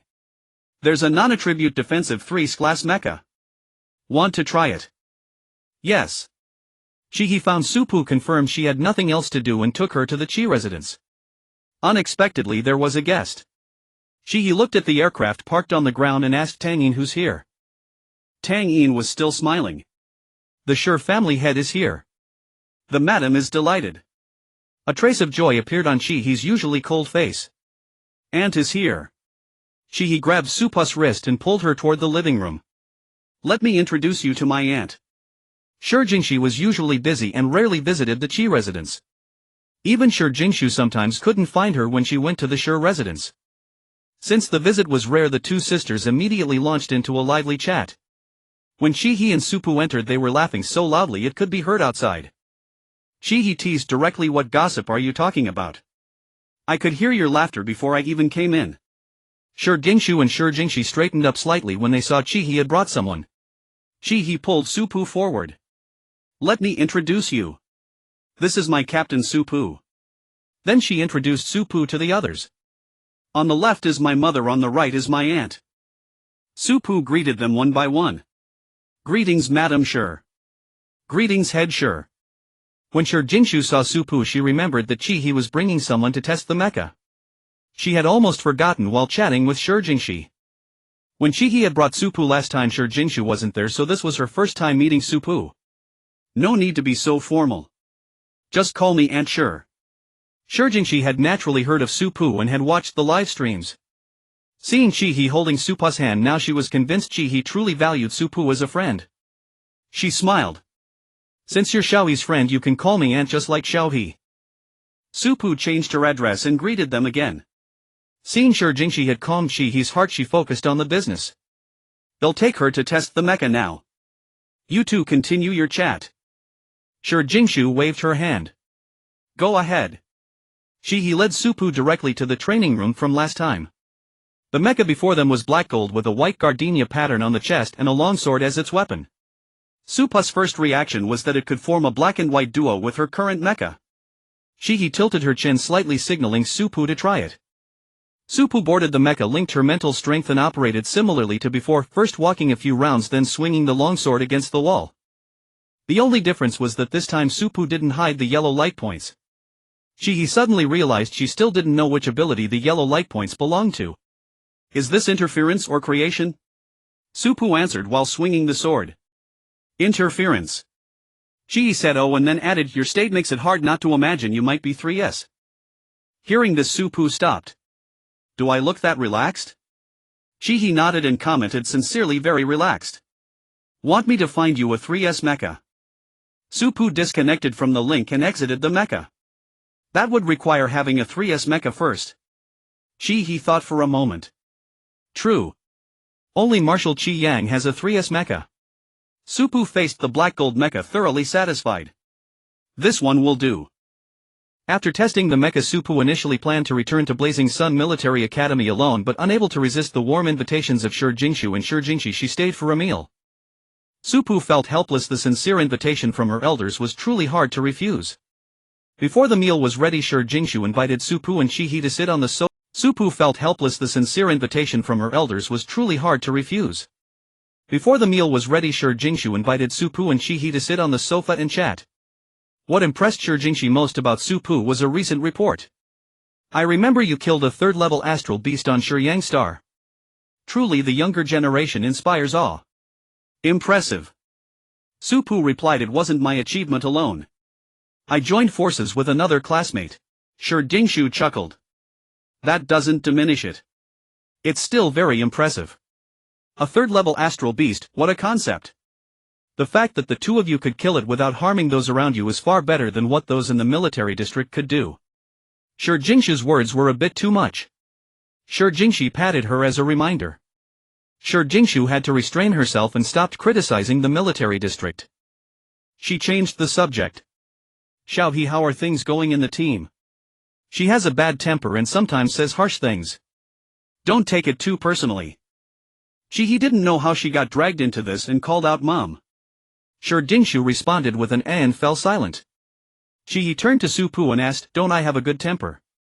Supu blinked and shook her head. It's fine. Satisfied, he continued listening to their conversation. Shi Jingxi was curious about Supu's future plans. You'll be able to enter the military district after this league, right? Have you thought about what you want to do? Shi Jingxi had no doubt that the Central Military Academy would win first place in the league. Moreover, with Supu's spiritual power, regardless of the league's outcome, the military district would definitely recruit this talent. Supu's plan from the very beginning was to enter the military district. Join the military district fight against the other world. I want to go in. Upon hearing this, not only the two sisters but even Chi He was stunned. Chi He had never thought that far ahead, nor did she know that Supu wanted to enter the other world. Shi Jingxi's expression turned serious. The risk of entering the other world is immense with a very high mortality rate. You could also end up trapped in the other world like the Apex Squad. Have you thought this through? Shi Jingxi knew that if Supu wanted to enter the other world, no one in the military district would oppose it. On the contrary, they would support her. Entering the other world to fight against the domains inherently required higher spiritual power. As a 3S level individual, Supu was naturally the best choice to lead a team. But Shi Jingxi hoped that Supu had made this decision after careful consideration to avoid future regret. Supu never regretted any of her decisions, nor did she make them rashly. She nodded solemnly. This is what I've thought from the start. I have 3S level spiritual power, so I must bear the corresponding responsibility. With great power comes great responsibility. Similarly, the stronger Supu's abilities, the more humans she could protect. Supu named her team Peace in the hope that one day the city of Sin would vanish forever, bringing peace to the interstellar. Shi Jingxu understood her daughter well. Chi He would surely follow Supu. She looked at Chi He. Xiaohe, you need to think this over carefully too. Although surprised by Supu's words, Chi He made her choice after hearing them. Mom, I will enter the other world with Supu. Not just herself, Chi He believed the other members of the peace team would also choose to enter the other world. Someone had to take the risk in the other world. Having more 2S level spiritual power individuals enter might reduce the number of sacrifices. The topic was somewhat heavy, so Shi Jingxu glossed over it and switched to lighter subjects like daily life at the military academy.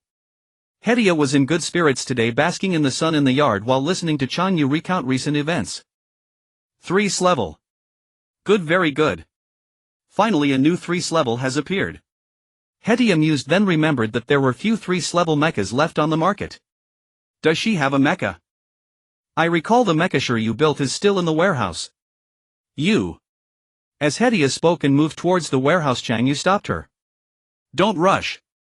The vice principal said she'll come to you if needed. Hedia had no choice but to give up. All right. Tell her she can ask for anything she needs. Chang Yu agreed. Understood.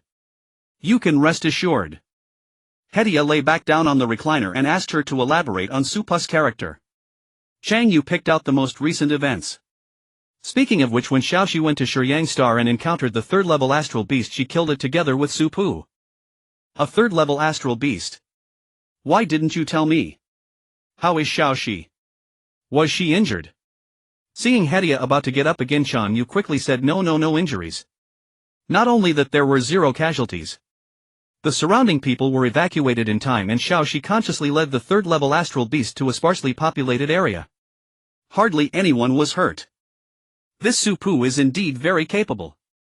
We all know Xiao Zai's strength. She definitely couldn't have handled a third-level astral beast alone. Although it was publicly announced that they killed it together, I believe that once they entered the beast's domain, Su Pu was the one who did most of the work. After leaving the Qi residence, Su Pu suddenly remembered what she had forgotten. Oh no, I think we left Teacher He behind.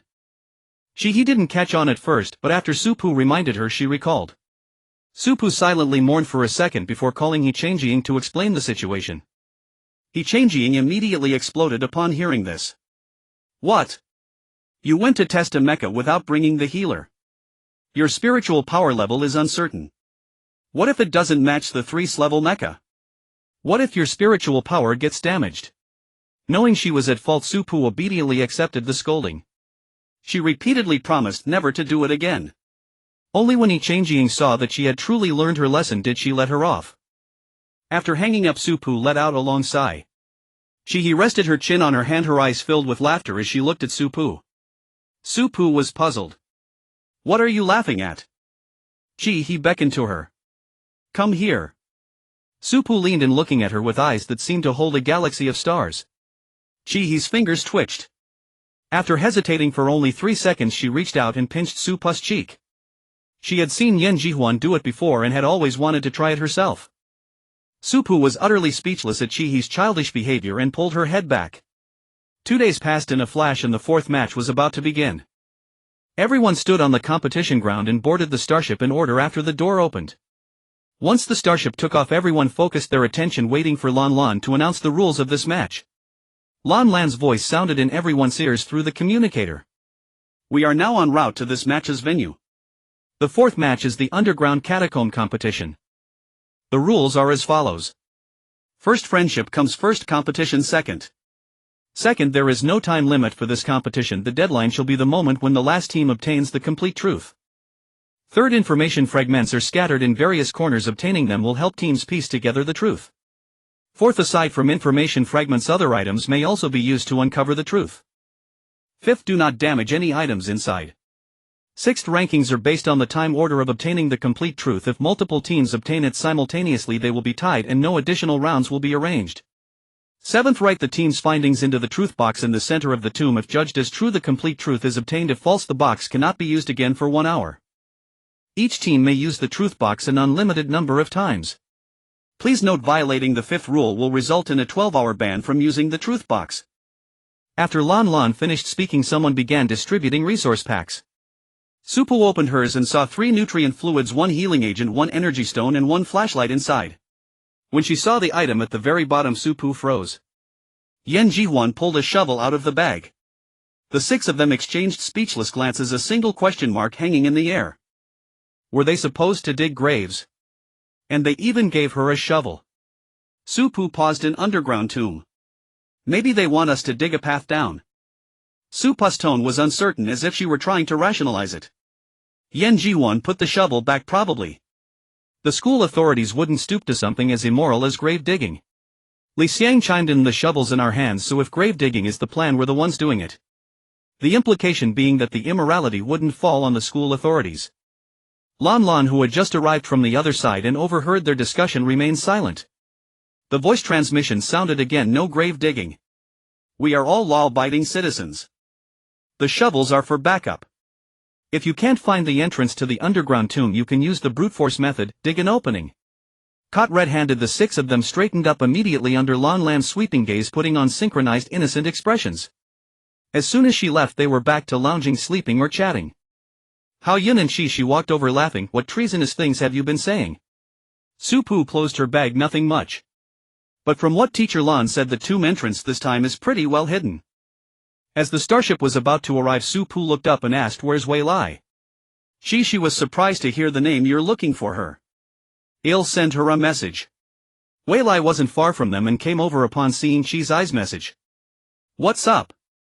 She thought it was Chi looking for her, but seeing Su Pu there she knew something was needed from her. Su Pu hadn't actually planned to call Wei Lai over, but Chi was too fast. Shed sent the message right after speaking. Since she was already there, Su Pu asked her a few questions. "Is your ability only for communicating with animals?" Wei Lai's ability was communication, but outwardly she had only ever shown the capacity to talk to animals. Wei Lai scratched her head. "Not exactly.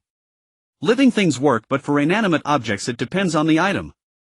So far I've only managed to communicate with one non-living thing." Su Pu gestured for Wei Lai to continue. "Our family heirloom is a stone. I can communicate with it." Li Xiang was intrigued. "What kind of stone?" "It can talk." Chi had seen the stone Wei Lai mentioned. "I heard it fell from the sky and no one can figure out what it is." Wei Lai nodded vigorously. "Exactly."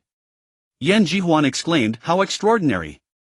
Su Pu thought for a moment, then said, "Once we're inside the underground tomb, if you encounter anything you can communicate with, let us know." Wei Lai acknowledged. The starship began to descend and everyone picked up their resource packs, preparing to disembark. After stepping off, the first thing they saw was a vast boundless sea. Once the starship departed, Su Pu took in the full view of the land beneath her feet and found herself momentarily at a loss for words. Barring any surprises, they were standing on the only landmass, or rather the only island, on this planet. Yan Jihuan walked toward the shore. "Are we supposed to find the tomb underwater?" Su Pu looked at the situation and thought it wasn't entirely impossible. Those watching the livestream were equally puzzled, flooding the comments section. Where did they find an underground tomb? It's all sea. Are they really going to search underwater? How long would they have to swim? Imagine a bunch of people digging in the seabed with shovels. Ah ha ha ha ha, that's too funny. Can anyone tell which planet this is? My think tank, it's your time to shine. Find out which planet and tomb this is. What's the rush? Just wait for the official announcement. Look. Someone's moving.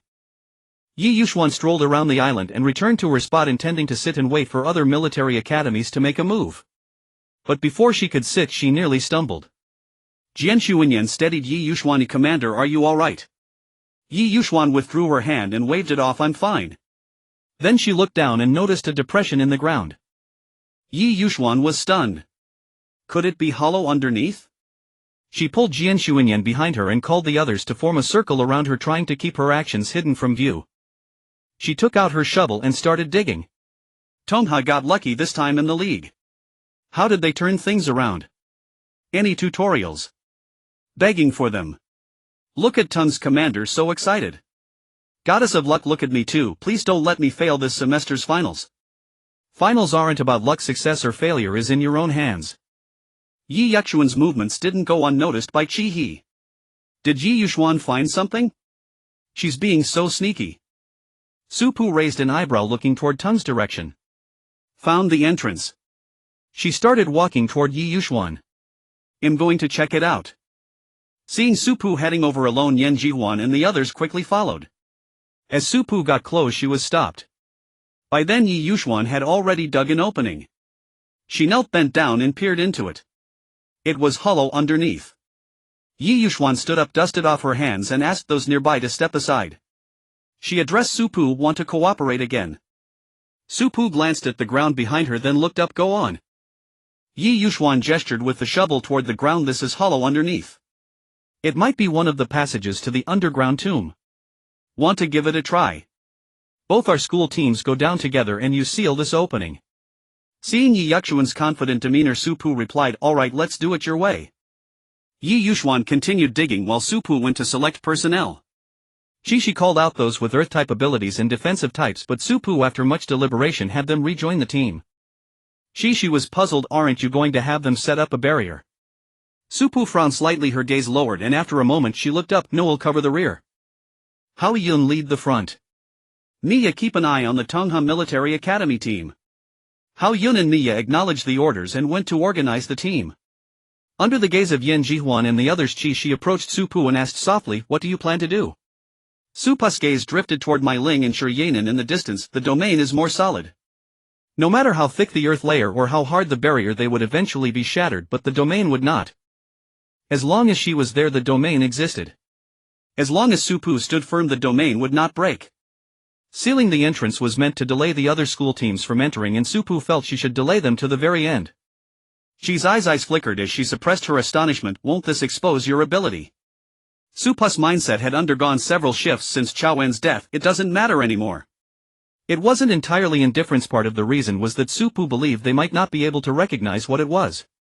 Her domain had been upgraded again and again in the other world, and no one understood it. Shihi's eyes were full of the implication. See, I told you they were up to something, as she muttered. I really wonder what they have that can't be heard by others. Li Xiang glanced at her. Why does it feel a bit sour? Autumn knife fish, what's there that we the audience can't hear? Central first, did I miss something? How did these two suddenly become as close as sisters? Qi Duo Shangshan dropped the feel. Yin Yang White Shi Sha, is it because of that time at Shiyang Star? The two of them teamed up to kill a third-level star beast. I heard Shihi is looking for a 3S mech. Could Su Pu be a 3S? Was Sha upstairs? You might have hit the nail on the head. Mai Ling found nothing on the island, and she guessed the only entrance was the one Yi Yuxuan had discovered. Mai Ling frowned. Either they waited for Tongha and Central to enter before following, or they dove into the sea now to find another entrance. Li Qinghuan suggested, let me take a team down first to scout. If we find anything, you'll call you. Mai Ling thought for a moment. One team is too few, at least 5. Take care and stay safe. Li Qinghuan agreed and led her team into the sea. Mai Ling stayed on the shore watching Yi Yuxuan's movements, planning to follow after they descended. Meanwhile, Shi Yanan was still frowning in distress. Pu Pan. Get ready to dive. Pu Pan was the luck ability user in their team, and bringing her along might help find the entrance sooner. Pu Pan was already prepared. The moment Shi Yanan called out, she dashed in front of him. Commander, I'm here. Ji Wuxing remarked, fast as always, Pu Pan. Shi Yanan walked toward the sea. Qiu Xinyan and He guard the shore. We're diving. Apart from the shut-up squad and Pu Pan, Shi Yanan also brought over 20 people. The other military academies followed suit, selecting a few teams to dive and search for the entrance while the main force stayed on the shore. After all, there was an existing entrance on the island worth trying. Yi Yuxuan could feel many eyes fixed on her, but it didn't matter. Just seeing Su Pu made her feel at ease. She had always thought Su Pu was extraordinary, and after reading the reports of Su Pu killing star beasts, she was even more convinced of her unfathomable strength. Stopping the other school teams was something Yi Yuxuan believed was no problem for Su Pu. After a while, the digging was finally complete, revealing a full entrance before her. It was pitch black inside with no bottom in sight. The tomb competition held no great danger. The biggest threat was the competitors. Yi Yuxuan confidently entered first, and the Tongha team followed her in. Before descending, Haoyun glanced at Su Pu, who nodded, and then she led the team down. Yan Jihuan and the others stayed behind with Su Pu until the very end. Before the other academies could act, Su Pu activated her domain, preventing anyone from approaching. Mai Ling, seeing that Tongha and Central had already descended, moved to follow. An invisible barrier blocked her, and someone beside her was pushed back. Mai Ling reached out to feel it but touched nothing. Yet as soon as she stepped forward, she could sense a barrier obstructing her. What was happening? Mai Ling stepped back and Mu Leking asked, what's wrong? Mai Ling furrowed her brow. Su Pu did something. There's a barrier set here, but it's invisible and intangible to the touch. You can only feel it when you try to walk through. Sui Ning stepped forward to test it. That's so eerie. Don't lose heart, quick, the all-knowing think tank, tell me what this is. Don't be nervous. Is Su Pu this powerful? Can't figure out what it is. The other academy teams gathered around, but no one knew what it was or how to break it. Below, the Tongha and Central teams were nearing the true location of the tomb. The passage led all the way to the end where a stone gate stood. Yi Yuxuan ran her hands over the stone gate and felt a protrusion in the middle. Jian Xuanyan brought the lamp closer, revealing it to be a lock. Haoyun, seeing the Tongha team stalled, frowned slightly. She come with me to the front. You Mian Anan guard the team. Shi and Haoyun made their way through the Tongha team to the front. They arrived to find several people puzzling over a lock.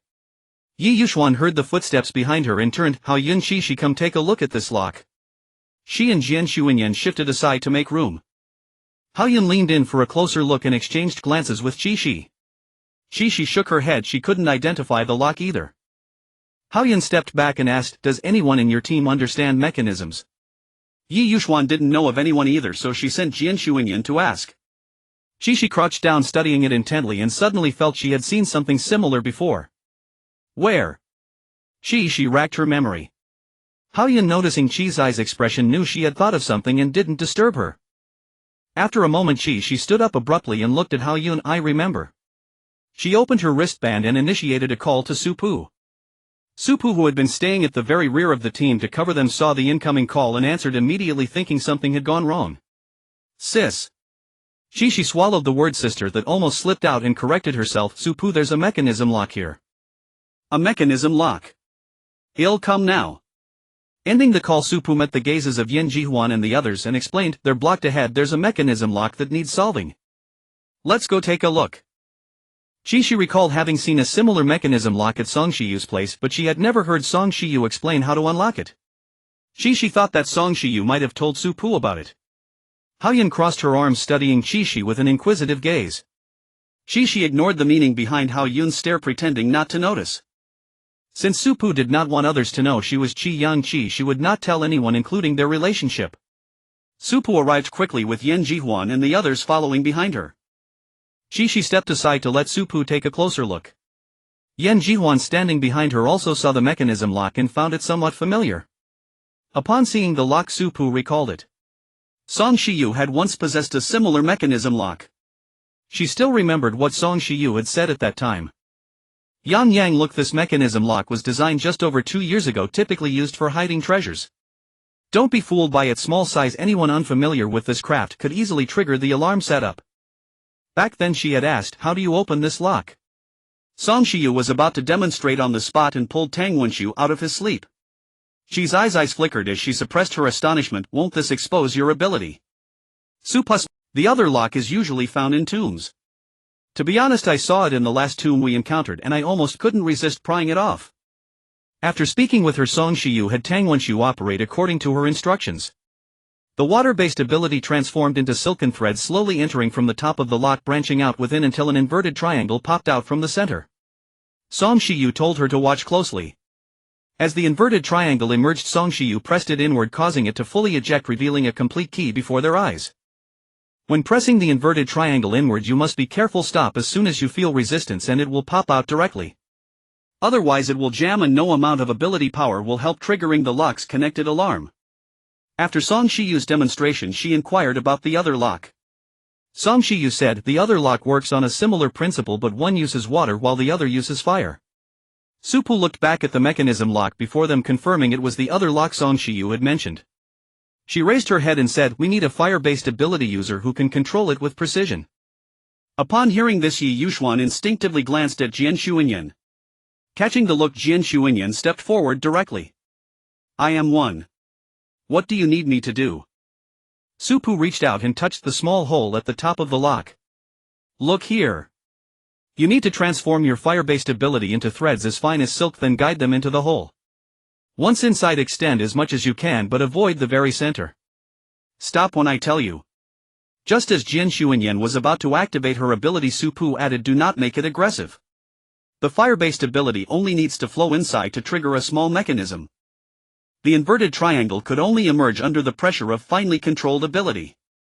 This lock primarily tested the user's precision in controlling their ability. Jian Xuanyan was highly adept at refining her ability. Under Supu's guidance, the lock soon responded. Supu leaned in closer, pressed the inverted triangle inward and released it upon feeling a counterforce. The triangle fully ejected, landing directly in her palm as she had anticipated. Without looking at Jian Xuanyan, Supu said, you can withdraw your ability. She picked up the key and inserted it into the bottommost hole. The stone door rumbled and swung open. Xiaodao Fish, I've brought the information. This mechanism lock was designed during the years of the otherworldly invasion. The details are below, check them yourself. I suspect this lock was specially installed for the competition. This mechanism lock had indeed been installed recently. Min Yu and the others had selected several tombs before finally choosing this one. Since the island had only one entrance, they added this lock to increase the difficulty. Cha, that makes sense. Look, Xu Feng has found the entrance. While Tong He and the central group were walking and unlocking, Shi Xian and the others had already been in the sea for a while. Just as Supu unlocked the mechanism, Pu Pan, relying on her luck aura, discovered a second entrance to the underground tomb. Shi Xian instructed Ji Wuxing to bring the school team down while they guarded the entrance. Ji Wuxing returned to the sea surface. The moment he poked his head out, he saw something so unbelievable that he ducked back underwater. He surfaced again in disbelief only to find the scene unchanged. Ji Wuxing hurried back to the shore shouting, "Stop fighting. All of you stop. Seriously, could anyone tell him why they weren't looking for a way in but were brawling here instead?" The incident began after Su Pu had set up her domain. Since no one knew what the barrier blocking them was, some began attacking it with their abilities, but the barrier remained unmoved. Initially everyone was harmonious because none could enter until one person suddenly vanished before their eyes. Everyone assumed that person had gone inside. At first they dared not act rashly, but as more and more people disappeared they began fighting over this entrance. The people mistakenly believed to have entered the entrance felt deeply wronged. Heavens above, they had merely struck the barrier only to be sucked into a space. That space was the interior of Su Pu's domain. Su Pu had been controlling the domain she left behind. To confuse the other military academies, she let some people into the domain, making them believe this entrance was accessible. Her sole purpose was to make them fight over this entrance, exhausting their strength. Ji Wuxing's shout had little effect, perhaps no one even noticed him. Ji Wuxing couldn't help but grab his hair in frustration. He found Qiu Xinyan among the crowd and whispered in her ear, "Found it." Upon hearing this, Qiu Xinyan had the Shu Feng school team stop and follow Ji Wuxing into the sea. On the other side of the crowd, Mai Ling's wristband rang. Li Qinghuan had sent a location and the call only had 2 words: "Come quickly." Mai Ling turned to Mu Lekang and said, "No need to waste time here." Li Qinghuan found it. The Shu Feng and Hongxing school teams descended into the sea one after another. The other teams still on the island halted their actions. Weilo and Zhou Shuang both chose to lead their teams to follow one of the groups, leaving only the Mu Teng team on the island. Liao Xing stared at the barrier before her, still unable to enter. What's going on?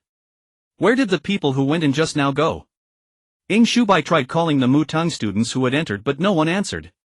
Liao Xing frowned and opened her wristband's locator. Damn, they didn't enter the entrance. There was no trace of them on the locator, indicating they were in a separate independent space. Ying Shubai and Liao Xing exchanged glances, both realizing the truth: they had fallen for a trick. It was merely an illusion left behind by Su Pu. After the stone door swung open, another passage lay before them. Each person held a flashlight, carefully examining the passage for any hidden mechanisms. Before they had taken many steps, a fork in the path appeared ahead. Su Pu and Yi Yuxuan exchanged a glance, each choosing a separate path to proceed. Su Pu led the Central Academy team straight ahead until they finally spotted a door. It had no lock, and with a gentle push Su Pu opened it. "Stay alert," she said. The light from their flashlights illuminated the entire stone chamber, revealing its full extent, a hoard of gold and treasure. Something was off. Su Pu stepped forward a few paces and warned, "Don't touch anything yet." Yan Jihuan crouched down, shining her flashlight closer. "It all looks real." Su Pu walked a full circle around the chamber, finally stopping at the center, her gaze fixed on a hanging painting on the wall. He walked up beside her, observing closely. The painting depicted a general, valiant and heroic, a long spear raised in hand, traces of blood on her face, and a mound of corpses beneath her feet. "That is Qin Mingxiang, the imperial marshal from over 2,000 years ago." Hearing the voice behind them, Su Pu and He turned around. Wei Lai seemed to resonate with the painting, a trace of sorrow surfacing in her eyes. This was her final battle in life, a great victory for the empire. Li Xian caught the key word. In life. She won, so how did she die? Wei Lai snapped out of her emotions and shook her head. "I don't know. This painting only repeats its words, it can't communicate." Su Pu looked up at the painting and said to Wei Lai, "Repeat what it said." Wei Lai recited, "I am Qin Mingxiang, the 327th Marshal of the Pilgrim Empire. In the Battle of Shouyang I led the Empire's soldiers to defeat the enemy and achieve total victory." Yan Jihuan shifted her gaze from the treasure on the floor and stood up. "How do you know she died after this battle?" He answered directly without waiting for Wei Lai. Historical records state that Qin Mingxiang died of illness shortly after the Battle of Shouyang. Xin Wu, half leaning on Mia, continued He's thought. "There isn't much recorded about this period. All we know is that Qin Mingxiang led the imperial army to many victories, but tragically she died young at the age of 31. Su Pu's gaze drifted to the surrounding objects, her tone casual. "Since the tune competition shows this place, it's probably not a simple case of dying from illness." Su Pu looked at the items placed beneath the painting. "Search for any information fragments. Don't overlook a single detail," Su Pu added. Yu Qing's attention had been fixed on the ceiling since they entered. It was covered in patterns he didn't recognize. Tang Yixing noticed his gaze and looked up as well. Is there something wrong? Before Yu Qing could shake his head, Xixi, who was nearby, said, "These are Tsangxin flowers." Yu Qing asked, "What do Tsangxin flowers symbolize?" The last time Xixi had seen such flowers was at the funeral of the previous marshal of Qiyang. Remembrance. Xixi had a vague idea of who created this stone chamber and where the treasure came from. Su Pu walked over from the painting and finished Qizai's unfinished thought. This is a tribute to Marshal Qin Mingxiang, and it also carries the wish for her soul to find peace and release. Li Xiang looked back and forth between the ceiling and the painting, hesitating. So was this chamber built by the people who followed Marshal Qin Mingxiang? Su Pu nodded. Both the Tsangxin flower patterns and the treasure expressed that they will forever remember Marshal Qin Mingxiang and revere her achievements. Haoyan felt a slight regret but still reported no information fragments found here. The academy team had searched every corner without seeing a single fragment. Su Pu recalled that the rules stated they could also uncover the truth through other objects besides fragments, and it seemed the painting in this chamber was one such item. With that, Su Pu headed out. Let's check the next place. Liang Military Academy. After returning by starship, Lan Lan had been watching the livestream and showed some interest when she saw Wei Lei's ability. What kind of ability is that? Being able to communicate with objects. Minyu squinted, answering her question. Communication. But not all objects can be communicated with. Lan Lan took a sip of water. Still, it's quite rare. San Shishan, sitting on the other side, smiled. Knowing such a niche variety as the Tsangxin flower is also quite rare. After Mai Ling gathered her team with Li Qinghuan, they entered the entrance together. The first stone chamber they encountered was filled entirely with coffins. Su Weining looked at the room full of coffins. Creepy. Li Qinghuan walked over to the nearest coffin and opened it with ease. Li Qinghuan turned to meet Mai Ling's gaze. Empty. Mai Ling, upon hearing this, opened the coffin nearest to her. Empty. Mai Ling scanned the team. Open all the coffins and have a look. Be careful not to damage anything. She didn't look at the coffins again but began observing the chamber. There was nothing else besides the coffins. Soon Su Weining reported the situation inside them. Nothing at all. Mai Ling didn't believe it. Are you sure? Su Weining looked at her seriously. Nothing. Li Qinghuan agreed. There really is nothing. But then her tone shifted. However, having nothing is also a clue. Mu Lekang walked over. No, look at the ceiling. Everyone looked up. A small lamp hung there, dangling precariously. Su Weining said, "This lamp is already broken." Mai Ling frowned, her intuition telling her this place couldn't be empty. Check if there's anything on top of the lamp. As soon as she spoke, an ice-type ability user formed an ice pillar beneath her feet and approached the small lamp. "There's a fragment," she exclaimed. The team below stirred with excitement.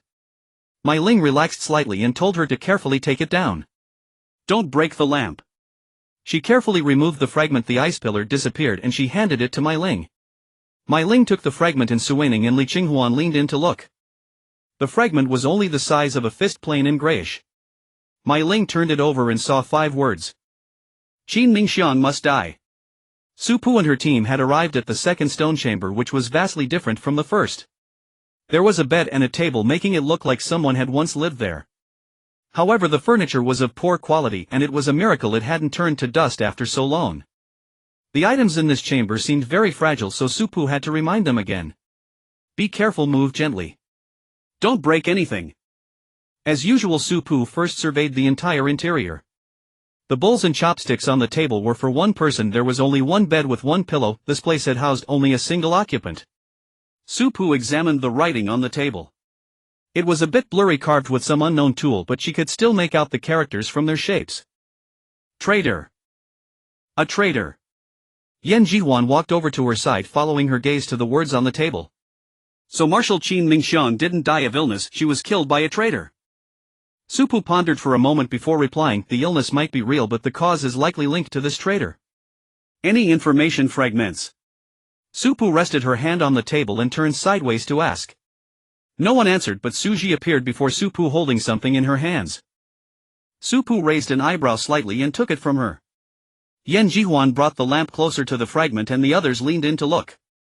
Su Pu turned the fragment over. On the back was written, "The Incompetent Emperor." He let out a scornful laugh. Truly incompetent. To allow someone to make a move on the empire's martial right under her nose could only be described as incompetence. Tang Yixing recalled the later generation's assessment of this emperor, kind-hearted, benevolent and skilled in appointing capable people. He remarked this emperor was quite the actor. Su Pu instructed Qi He to put the fragment away. "Remember our mission." Li Xiang lifted her gaze. "To uncover the truth." Su Pu nodded and walked toward another corner. No matter how well the act is put on, the truth will not be buried. Mia recalled the records in the books and speculated this traitor must be the one who benefited the most after Marshal Qin Mingxiang's death. Xin Wu rubbed her eyes. "You mean the next marshal after her?" Yan Jihuan wasn't well versed in imperial history. Who was the next marshal? Su Pu's lamp roamed across the walls. Tao Wei. She was a former general. She became marshal shortly after Qin Mingxiang's death. Could it be her? Yu Qing questioned. Su Pu paused in her inspection of the wall, hesitating. Tao Hui was personally promoted by Qin Mingxiang. She was her most loyal subordinate. Hao Yun frowned. To strike at Qin Mingxiang without her guard up, it must have been someone she deeply trusted. She also found it plausible. The person Qin Mingxiang trusted most was Tao Hui, and she was also the one who gained the most from Qin Mingxiang's death. Su Pu found nothing on the wall and walked back to listen to them. Tao Hui's historical evaluation isn't entirely positive. At Su Pu's words, the others recalled later generations' assessment of Tao Hui. Some said Tao Hui inherited Qin Mingxiang's decisiveness, winning many battles for the empire with swift and resolute action. Others said she showed no distinction between friend and foe, constantly opposing and even killing other loyal ministers of the empire on the spot. Su Pu walked out. "We don't yet know if she's the traitor. Let's find the other fragments first."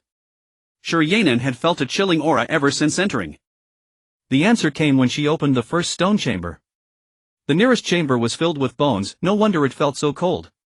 Mu Ying stepped in first, carefully minding the bones at her feet. "There's not enough room for everyone." Shi Yanan glanced at the team, pondering the time when Central and Tongha entered, then spoke to Qiu Xinyan and Hianqing. "You two lead the vice team to the next chamber. We need to hurry." Shi Yanan led the main team into the chamber before them. "Watch your step, don't tread on the bones." Mu Ying had already reached the far end, her gaze fixed on the only intact standing skeleton in the entire chamber. She brought the lamp closer, scanning from bottom to top, and spotted a fragment inside the skull. "Captain, there's a fragment." Shi Yanan made her way over. Mu Ying waited for her to arrive, handed her the lamp and then carefully extracted the fragment. When Mu Ying pulled it out, the inscription faced her directly. She read it aloud, "I swear to follow the marshal unto death." Ji Wuxing had just approached and, hearing Mu Ying's words, asked, "Who is I?" "And who is the marshal?" Mu Ying shook her head. "I'm not sure, just this one sentence, no other clues." Ji Yu speculated, could this skeleton be the I? Ji Wuxing countered, "Why not the marshal?" Mu Ying examined the skeleton. "Hard to say, too little information and the bones reveal nothing. After death, skeletons are essentially the same." Shi Yanan returned the lamp to Mu Ying. "Then let's search for more clues." The first stone chamber Tongha entered was filled with long spears of various kinds. Yi Yuxuan reached for one. Inside, old as they are, the quality is superb. Zhao Chang moved toward the center of the chamber, where a single long spear lay horizontally on a pedestal. Zhao Chang's gaze dropped. "Commander, there's a fragment." Yi Yuxuan carefully placed the spear back and joined Zhao Chang with Jian Xuanyan, instructing the others to continue searching the chamber. Zhao Chang set his lamp aside and gently slid out the information fragment pinned beneath the spear. Yi Yuxuan approached and Zhao Chang flipped it over to show her the inscribed side. Yi Yuxuan raised her lamp to read the words, then exchanged a glance with Jian Xuanyan. It read, "With my long spear in hand I shall defend my people." "Which general favored the long spear?" asked Fu Yi, a member of Yi Yuxuan's team. Yi Yuxuan replied, "Too many to count." Jian Zunyan's most vivid memory was of Nanqing the marshal after Qi Yang's death. But this tomb clearly dated back over 1,000 years, it couldn't be Nanqing. Zhao Chang handed the fragment to Yi Yuxuan and picked up his lamp. "For now we only know this tomb belongs to a general." Hanqing and Zhu Feng had also set up barriers after entering, leaving Liang and Xingho to find another entrance. Muting, which had been on the island, had also descended into the sea. It was only after Hengxing and Zhufeng entered the first chamber that the three military academies found their way in. The first chamber Xingho encountered was empty, but its walls were covered in inscriptions. Some had faded with age while others could still be discerned by their outlines. Zhou Shuang held a lamp in one hand and pressed the other against the wall trying to read the characters. Xingho's team entered a lengthy process of deciphering the text. Finally they gathered together to share what they had read. Zhou Shuang spoke first. The part 1 read was mostly names with many checkmarks and crosses after them. One of them is Luo Wen, an emperor from over 2,000 years ago. After Zhou Shuang finished, Meng Yu continued. The part 1 read was almost all blurred. I could only vaguely make out the words revenge, swear to the death, and ungrateful wretch. Fu Yuan, hearing Meng Yu's words, said, where I was at, wrote never trust anyone. Zhu Lin's section was similar and she directly speculated, could this be an Avengers analysis room? Analyzing inside a tomb. Zhou Shuang furrowed her brow and asked the others to continue. Their findings were mostly consistent and the final conclusion leaned toward Zhu Lin's guess. This might indeed be an Avengers analysis chamber. Zhou Shuang lowered her head in thought, then looked up. Someone was killed by another, and this person's friend. Zhou Shuang wasn't sure of the relationship between the deceased and this person, so she assumed it was a friend. This friend built the tomb and avenged the deceased. Fu Yuan met her gaze and finished her thought. So the truth is linked to the cause of the deceased's death. You said Luo Wen's name was on the wall. What role does she play? Zhou Shuang replied, her name had 3 crosses after it. Meng Yu speculated, was this emperor also one of the perpetrators? Willow held the fragment of information in her hand, a hint of confusion clouding her expression. The first stone chamber they entered was largely empty save for the uneven floor, and the fragment lay conspicuously in the center of the ground. Tan Pei, upon reading the characters on the fragment, also found herself perplexed. It read the 2 daughters of the Qin family, the elder Qin Mingxiang and the younger Qin Shu. Willow attempted to analyze, is this the tomb's owner? Tan Pei followed her train of thought, so this is the Qin family tomb.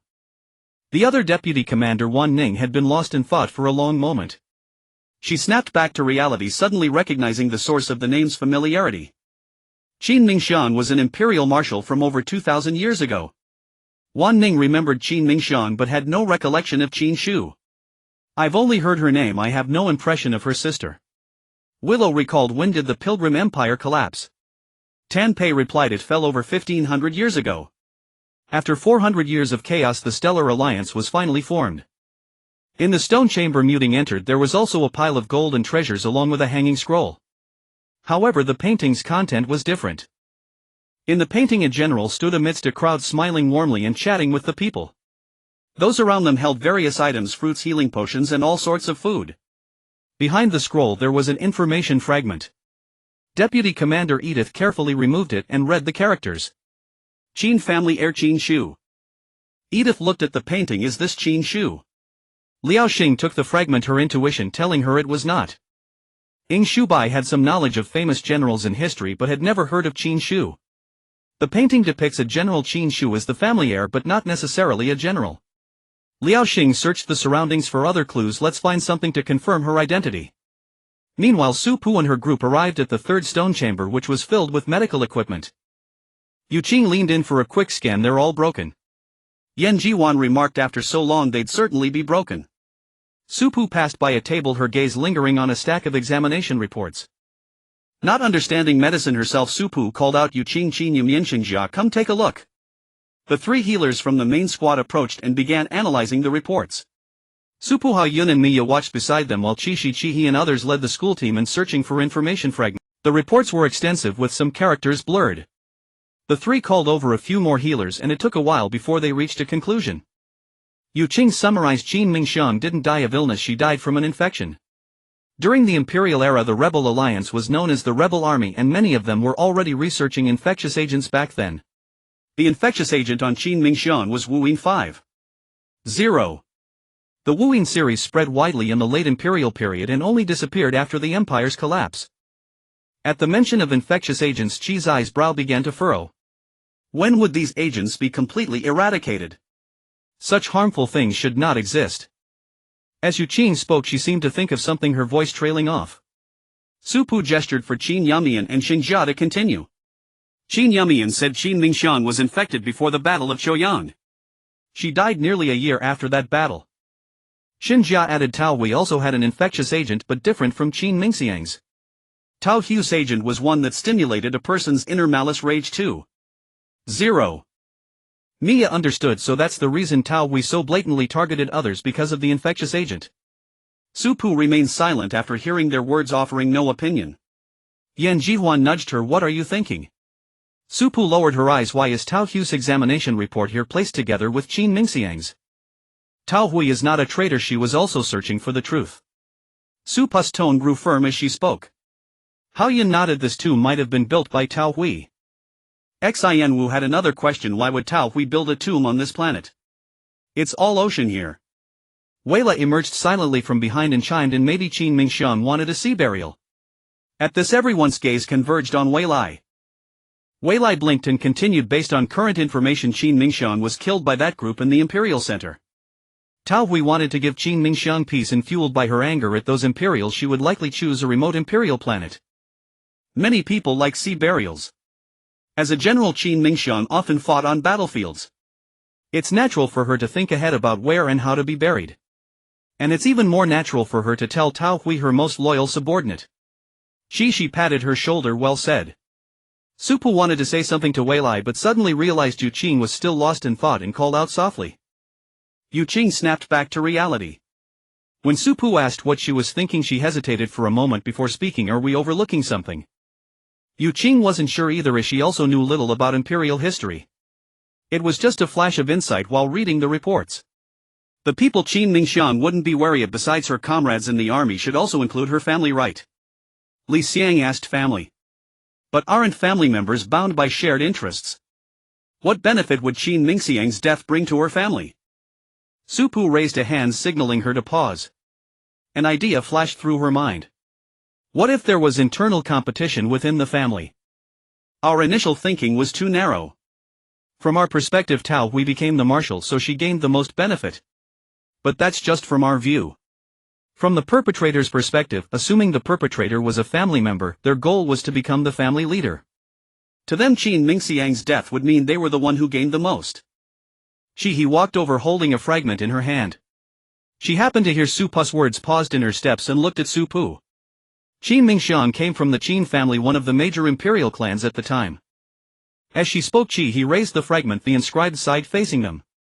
Su Pu and the others leaned in to read. The head of the Qin family is usually inherited by the eldest daughter. Mia's left eye glowed blue in the light of the lamp. The fragments don't contain useless information. The perpetrator really was a family member. The live stream's comment section erupted. Coward, no way an imperial marshal was killed by a family member, and the truth was hidden by the rulers of the time. Stay away, killing your own sister just for the position of heir. That's too heartless. Early to bed. Wait, I think I found a key point. The thing that killed Qin Mingxiang was an infectious agent. So this family member was in league with the rebel army. No wonder the Wuyin series was able to spread so widely back then. Changjing wondered from where the wind had blown, bringing the leading teachers from various military academies to her. Watching the live broadcast, Nian Buxiu tentatively asked, Your Central Military Academy didn't deliberately spread the rumor that Su Pu was fragile just to mislead us, did you? Changjing was utterly speechless. She wondered why one after another had come to watch the live broadcast at her place. It turned out they were all here to pry for information about Su Pu. Changjing spread her hands. If I say I know nothing, would you believe me? The crowd fell silent, their faces showing not a trace of trust in Changjing. There was nothing else to do. Changjing shrugged, too lazy to bother with them any longer. Time ticked by, each school team striving to find information fragments. The Central Academy team had already reached the 7th stone chamber. In the 4th, 5th and 6th chambers they had found only one fragment. Before stepping into the 7th chamber, Yan Jihuan had questioned, shouldn't we try the truth box already? The content of the last fragment happened to be information about Qin Mingxiang's family. Qin Shu, the 137th head of the Qin family in the Chaodi Empire. Su Pu did not make a decision. The information we have so far is not particularly complete. Yet upon entering the 7th chamber they found it was already the tomb center. This chamber was larger than all the previous ones, with 7 truth boxes placed in the middle and paper and pens set atop them. Elsewhere in the chamber lay gold, silver treasures, weapons and stone statues of various sizes. Against the central wall rested a coffin. Yan Jihuan said, Is this fate telling us to give it a try? Su Pu glanced at her. Let's first search for any other information fragments. Since we're here, we can try later. Hearing this, Yan Jihuan immediately became enthusiastic. Mainly having been in the underground tomb for so long, she felt a stifling gloom and wanted to get out. Before Su Pu and her team could finish their search, another school team arrived. Unsurprisingly, the Tongha Academy team was the second to reach the spot. Yi Yuxuan, watching Su Pu and her team searching the chamber, felt a surge of anxiety. The two teams faced off, the atmosphere tense and bristling. Mei Fuyan nonchalantly breaking the stalemate. "Commander, let's go in and search too." Su Pu did not order her team to attack Tongha. There were too many things in this chamber, a fight might damage something valuable. The third to arrive was the Hangxing Military Academy, followed by the deputy team of Zhu Feng. Soon after, Zufeng's main team and Xingho Liang also arrived. The chamber grew crowded. Su Pu and her team had searched almost every corner, leaving only one place. Su Pu's eyes fell on the coffin, her hand hesitating over its lid. Was it inappropriate to open someone else's coffin? Su Pu stepped back a few paces, silently shifting her gaze to Chi He beside her. Chi He pressed her lips together, remaining silent but wasting no time in action. She pushed the coffin lid, revealing a crack. Chi He paused her movement and gestured for Su Pu to come closer and look. Together they opened the lid fully. Inside lay not a corpse but a marshal's uniform and medals. Beneath the medals was an information fragment.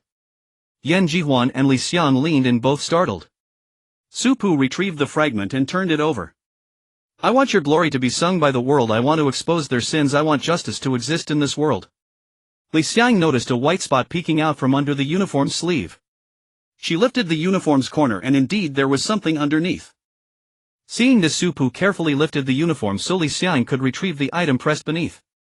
Yan Jihuan and Chi He flanked Li Xiang, peering at the words on the white papers.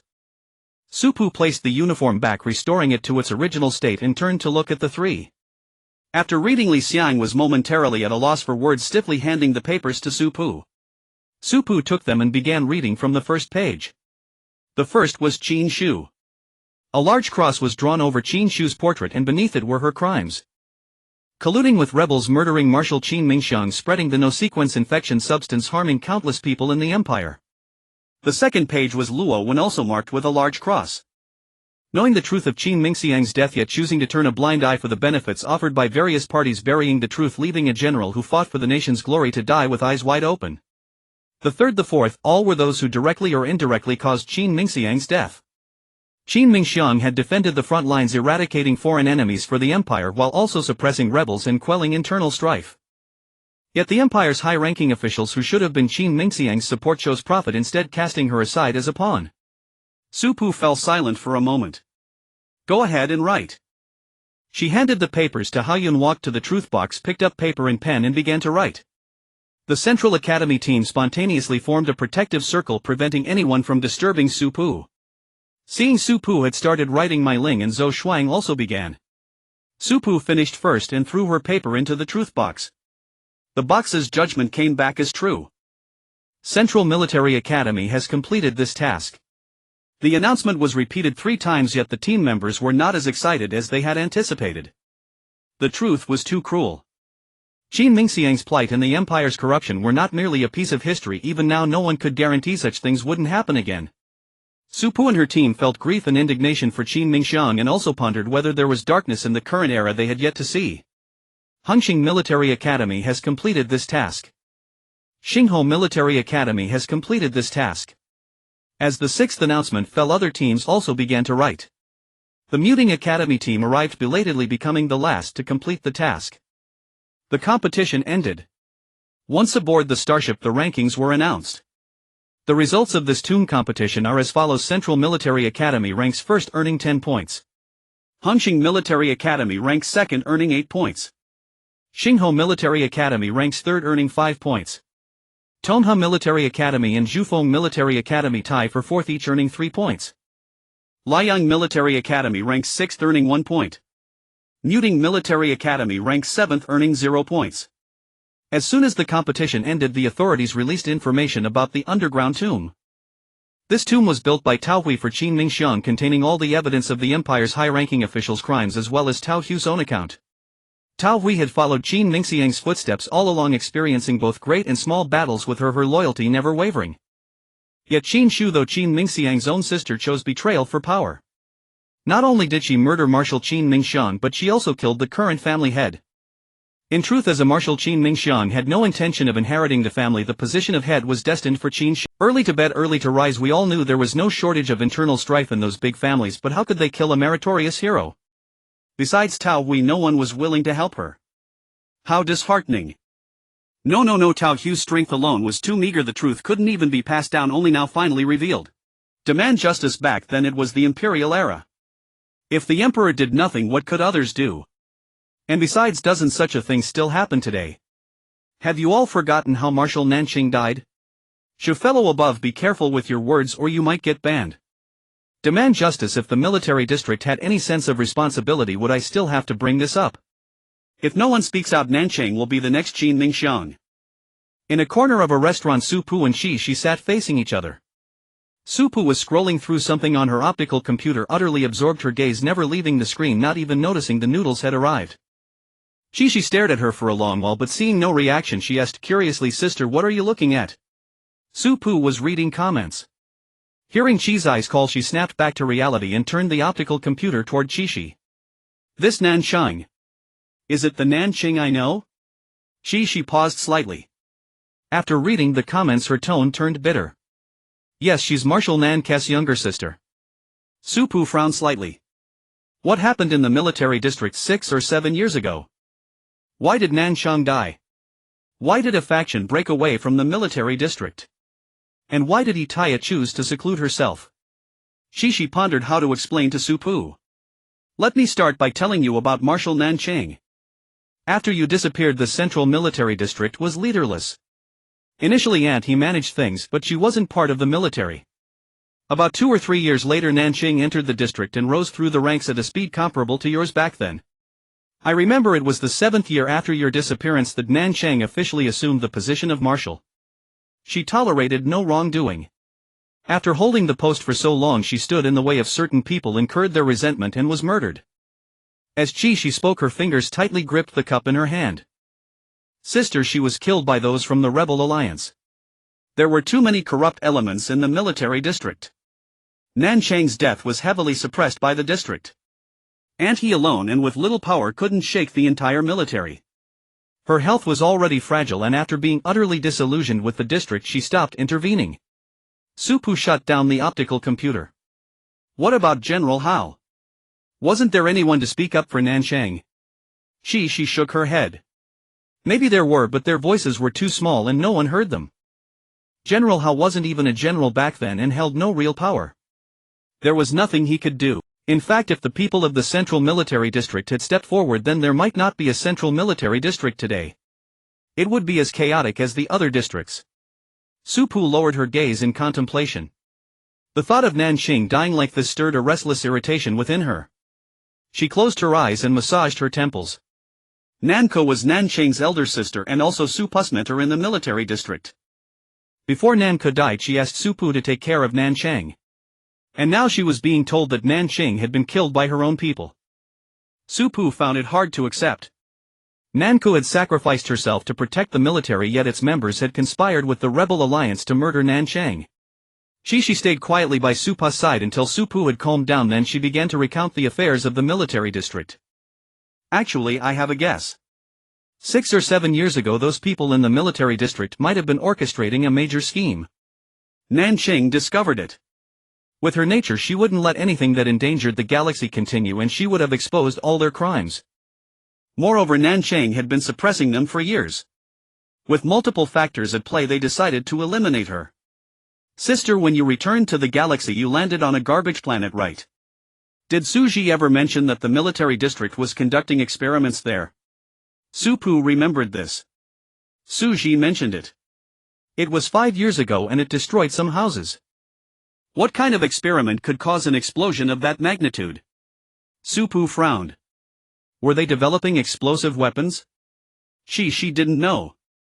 "I'm not sure. Auntie told me not to get involved back then." Su Pu calculated the time and recalled that she was only 13 or 14 then.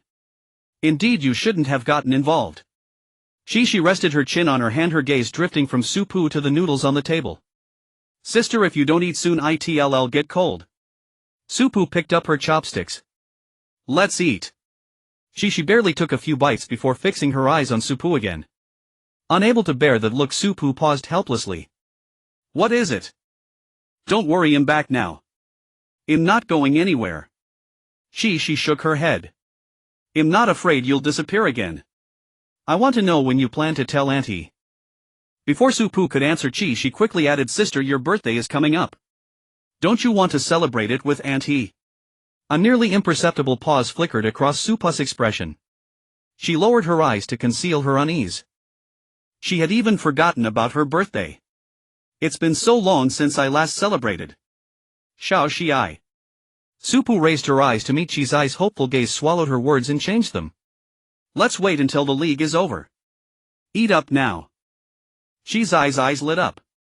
Ma'am. The other members of the Peace Squad left behind by Supu and the other members of the Infinite Squad left behind by Chi were eating together in the cafeteria. Diane muttered, Shao Shi spends every day being lured away by another squad's commander. Yun, aren't you going to do something about it? Yan Jihuan set down her bowl. Our captain spends every day eating with someone from another squad. It's making me lose my appetite. Li Xiang glanced speechlessly at Yan Jihuan's bowl, which was far from empty. Every bit of food had gone into her stomach. He looked at Hao Yun. Why does Chi come looking for our captain every day? As her captain, can't you control her? Don't you train? Hao Yun looked innocent. I can't control her. Hao Yun lowered her head and continued eating. There was nothing she could do. She had indeed been visiting too frequently lately, and she couldn't stop her even if she wanted to. Qin Yumian looked up. Isn't this a good chance for our two teams to bond? It's fine. Tang Yixing finished eating, wiped her mouth with a napkin and said, how can we bond when the leaders aren't even here? Qin Yumian was left speechless and fell silent. Li Xiang, full from her meal, began bombarding Supu with messages urging her to return. Supu had missed several meals with them, always eating alone with Chi. Li Xiang wondered what they had so much to talk about. Yu Qing ate quietly, offering no opinions. When Supu returned to Blazing Sun Military Academy and entered the simulation training room, she found Yan Jihuan and the others staring at her from the moment she walked in. Supu was puzzled. What's wrong? Li Xiang sidled up, bracing one hand against the wall to corner Supu. Spill it. What have you been doing with Chi all day? You've completely abandoned the team. Supu slipped past Li Xiang and met the gazes of Yan Jihuan and Chi. Stepping aside, she put on her helmet. Let's get to training. After logging into the cloud, Supu thought it over and realized that since she had been honest with Chi had indeed become more clingy. Probably afraid she would disappear again, she kept seeking her out. From this perspective, it seemed she had indeed drifted from the team, rarely eating with Yan Jihuan and the others anymore. Supu decided that next time both teams should eat together. Little did Supu know that Yan Jihuan and the others had already shared several meals with the Infinite Squad and had become regular dining companions. At night in the dormitory, Supu watched videos of past league matches. Yan Jihuan gestured over mecha components while reviewing notes. He practiced spatial skills with a puppet she had recently purchased, and Li Xiang handled family matters on her optical computer. Incoming call, answer the phone. Incoming call, answer the phone. A ringtone shattered the tranquil atmosphere. Yan Jihuan looked up upon hearing the sound and realized it was her optical computer. She answered the call. It was her grandmother. Grandma, do you miss me? Yan Jihuan set down the mecha component and intended to stand up and go to the balcony to talk, but Supu and the others gestured that it was fine, so she remained seated. Yan Wanqing chuckled, her voice clear through the optical computer. Grandma does miss you. When will you come back? Yan Jihuan glanced at the calendar. I'll return after my next match, okay? Alright, what do you want to eat? Grandma will cook it for you. At the mention of food, Yan Jihuan's thoughts flowed like a spring. She rattled off a long list of dishes, then suddenly remembered something. She moved the optical computer a bit farther away and quietly asked Supu and the other two, do you want to come to my place? Supu paused the video, thought for a moment and said, I'm fine with it. He and Li Xiang agreed as well. Yan Jihuan brought the optical computer closer. Grandma, I'll bring my friends home then. Yan Wanqing was overjoyed. Great. Tell me what your friends like to eat and Grandma will cook it all for you. Once you set the exact time, let me know and I'll have your grandpa pick you all up. Yan Jihuan didn't have many friends, almost none in fact. Seeing that she had made friends after entering the military academy, Yan Wanqing was genuinely delighted. Yan Jihuan sighed helplessly. Grandma, I know the way. Just the two of you stay home and wait for us to arrive. Yan Wanqing couldn't argue with her. Fine, fine. I know you're grown up and don't need anyone to pick you up. It's late now, so get some rest and take care of yourself. Yan Jihuan hummed in agreement. Got it. You two go to bed now. The call ended. As soon as she turned off her optical computer, she noticed Su Pu and the others staring at her. What's wrong? Yan Jihuan asked, bewildered. Li Xiang rested her chin on her hand. You're really close with your grandmother. Yan Jihuan's tone was casual. I've lived with my grandparents since I was little. I'm their only grandchild. Are your parents working elsewhere? Yan Jihuan shook her head. No, they both passed away shortly after I was born. I don't know the details. My grandmother never talks about them. Ah. Li Xiang paused, feeling she might have overstepped. Yan Jihuan didn't mind. They left early and I have no real memories of them. As for feelings without much interaction, there isn't much depth. So it's not something I can't talk about. Still, sometimes I'm curious about my parents. But my grandparents have never really come to terms with their deaths, so I rarely ask. Yan Jihuan closed her notebook after speaking. I don't think I've heard you talk about your families. Seizing the opportunity, she was eager to learn more about them. Su Pu fell silent, contemplating. Li Xiang also remained quiet. He spoke up first. I'm close with my family. Let me clarify, I'm an only child and there are no illegitimate children in my family. My mother is from the Shi family. Shi Yan'an and I are cousins. You all probably know that by now. There was hardly anyone who didn't know. Yan Jihuan nodded. Su Pu had finished her deliberation and decided not to fabricate a story. I was abandoned by my biological parents. Later my godmother adopted me. She never married and I'm her only child. Abandoned. Su Pu spoke lightly, but the three were taken aback. Doesn't that constitute abandonment under the law? Society placed great emphasis on child abandonment cases with specific laws protecting children's rights. Abandonment was a criminal offense punishable by imprisonment. Su Pu was aware of that law, but despite years of searching she had found no information about her biological parents. There's no way to find them. Honestly, I'm quite grateful. My godmother has been wonderful to me. Maybe not finding them is for the best. Su Pu felt no attachment to the parents who had abandoned her. Hedia had told her that when she found Su Pu she was wrapped in cloth and lying atop a pile of ruins. At first they suspected her parents might have died, but no bodies were found beneath the rubble. The ruins held only the child. The ruins were remote. Had Hedia not passed by, Su Pu might have starved to death there. Yan Jihuan asked, and your godmother? Is she still on the garbage planet? Su Pu had come from a garbage planet, so Yan Jihuan naturally assumed her home was there. Su Pu hesitated.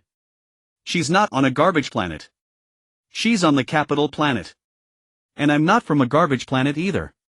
I was abandoned on Muhuwei planet near Shiyang planet. Though it was a remote planet, it wasn't classified as a garbage planet. Upon hearing capital planet, he retracted her puppet. Why haven't you gone home? The Central Military Academy was on the capital planet, yet Su Pu had never returned home once. Yan Jihuan, who shared a dorm with Su Pu, remembered clearly that Su Pu almost always stayed in the dorm except for one night when she sneaked out. Su Pu closed all the videos and shut down her optical computer. It's a secret. With Su Pu and he done sharing, all eyes turned to Li Xiang.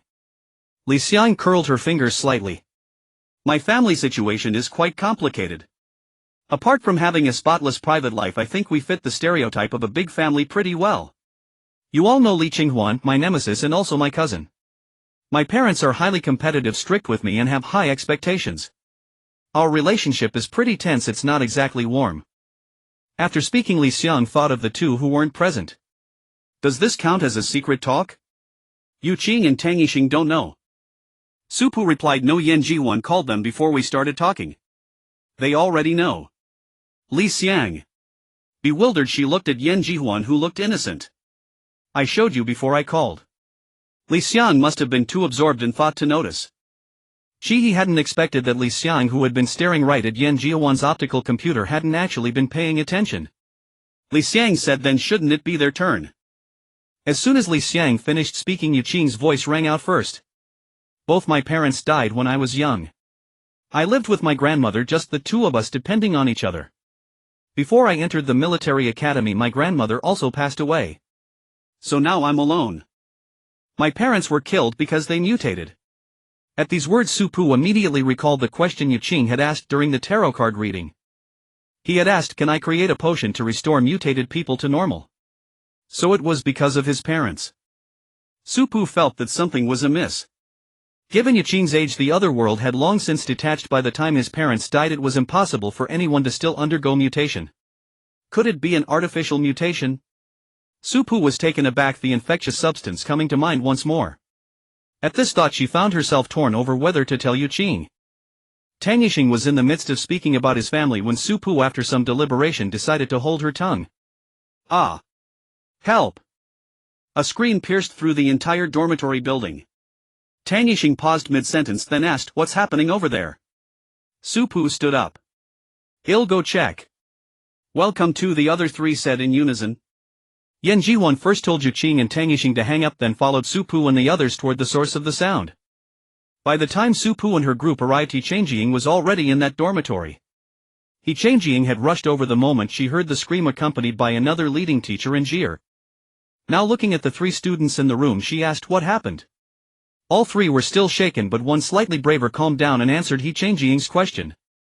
We three were planning to sleep early when suddenly a black mass shot out from the ceiling.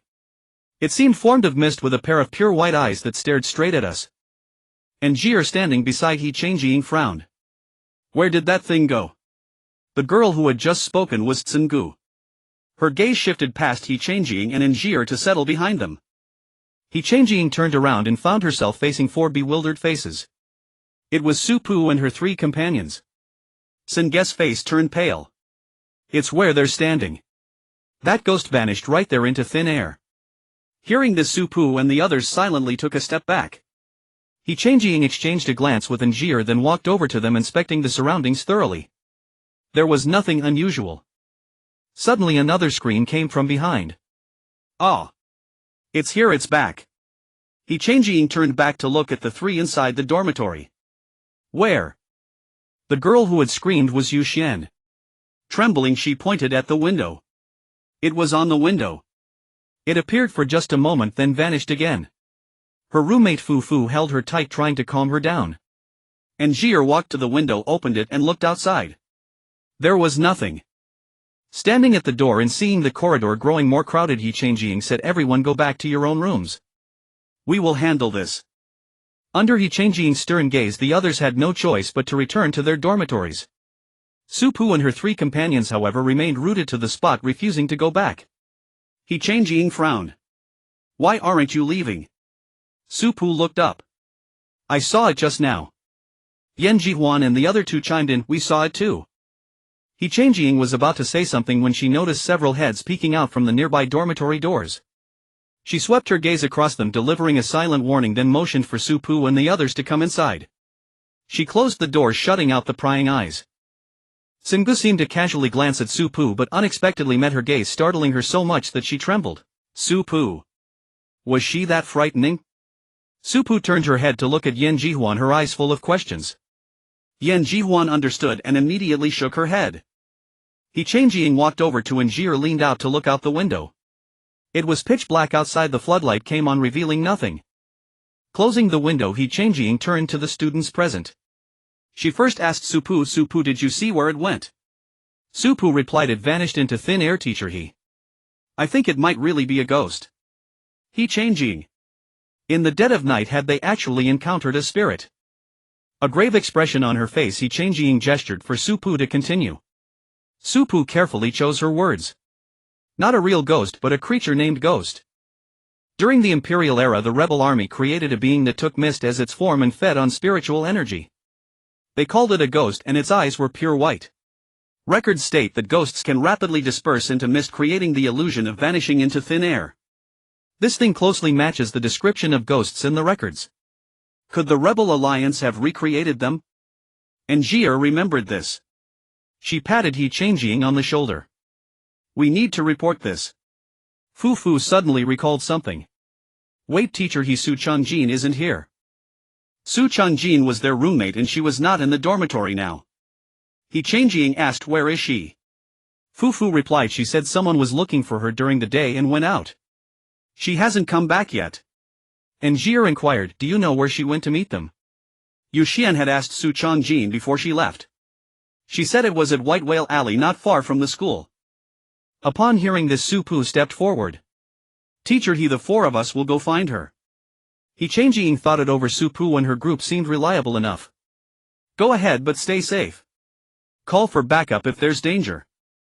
Understood, teacher. Su Pu and the other three acknowledged, opened the door and ran out of the dormitory. He Changjing told Anjir to stay in the building while she went to find Minyu.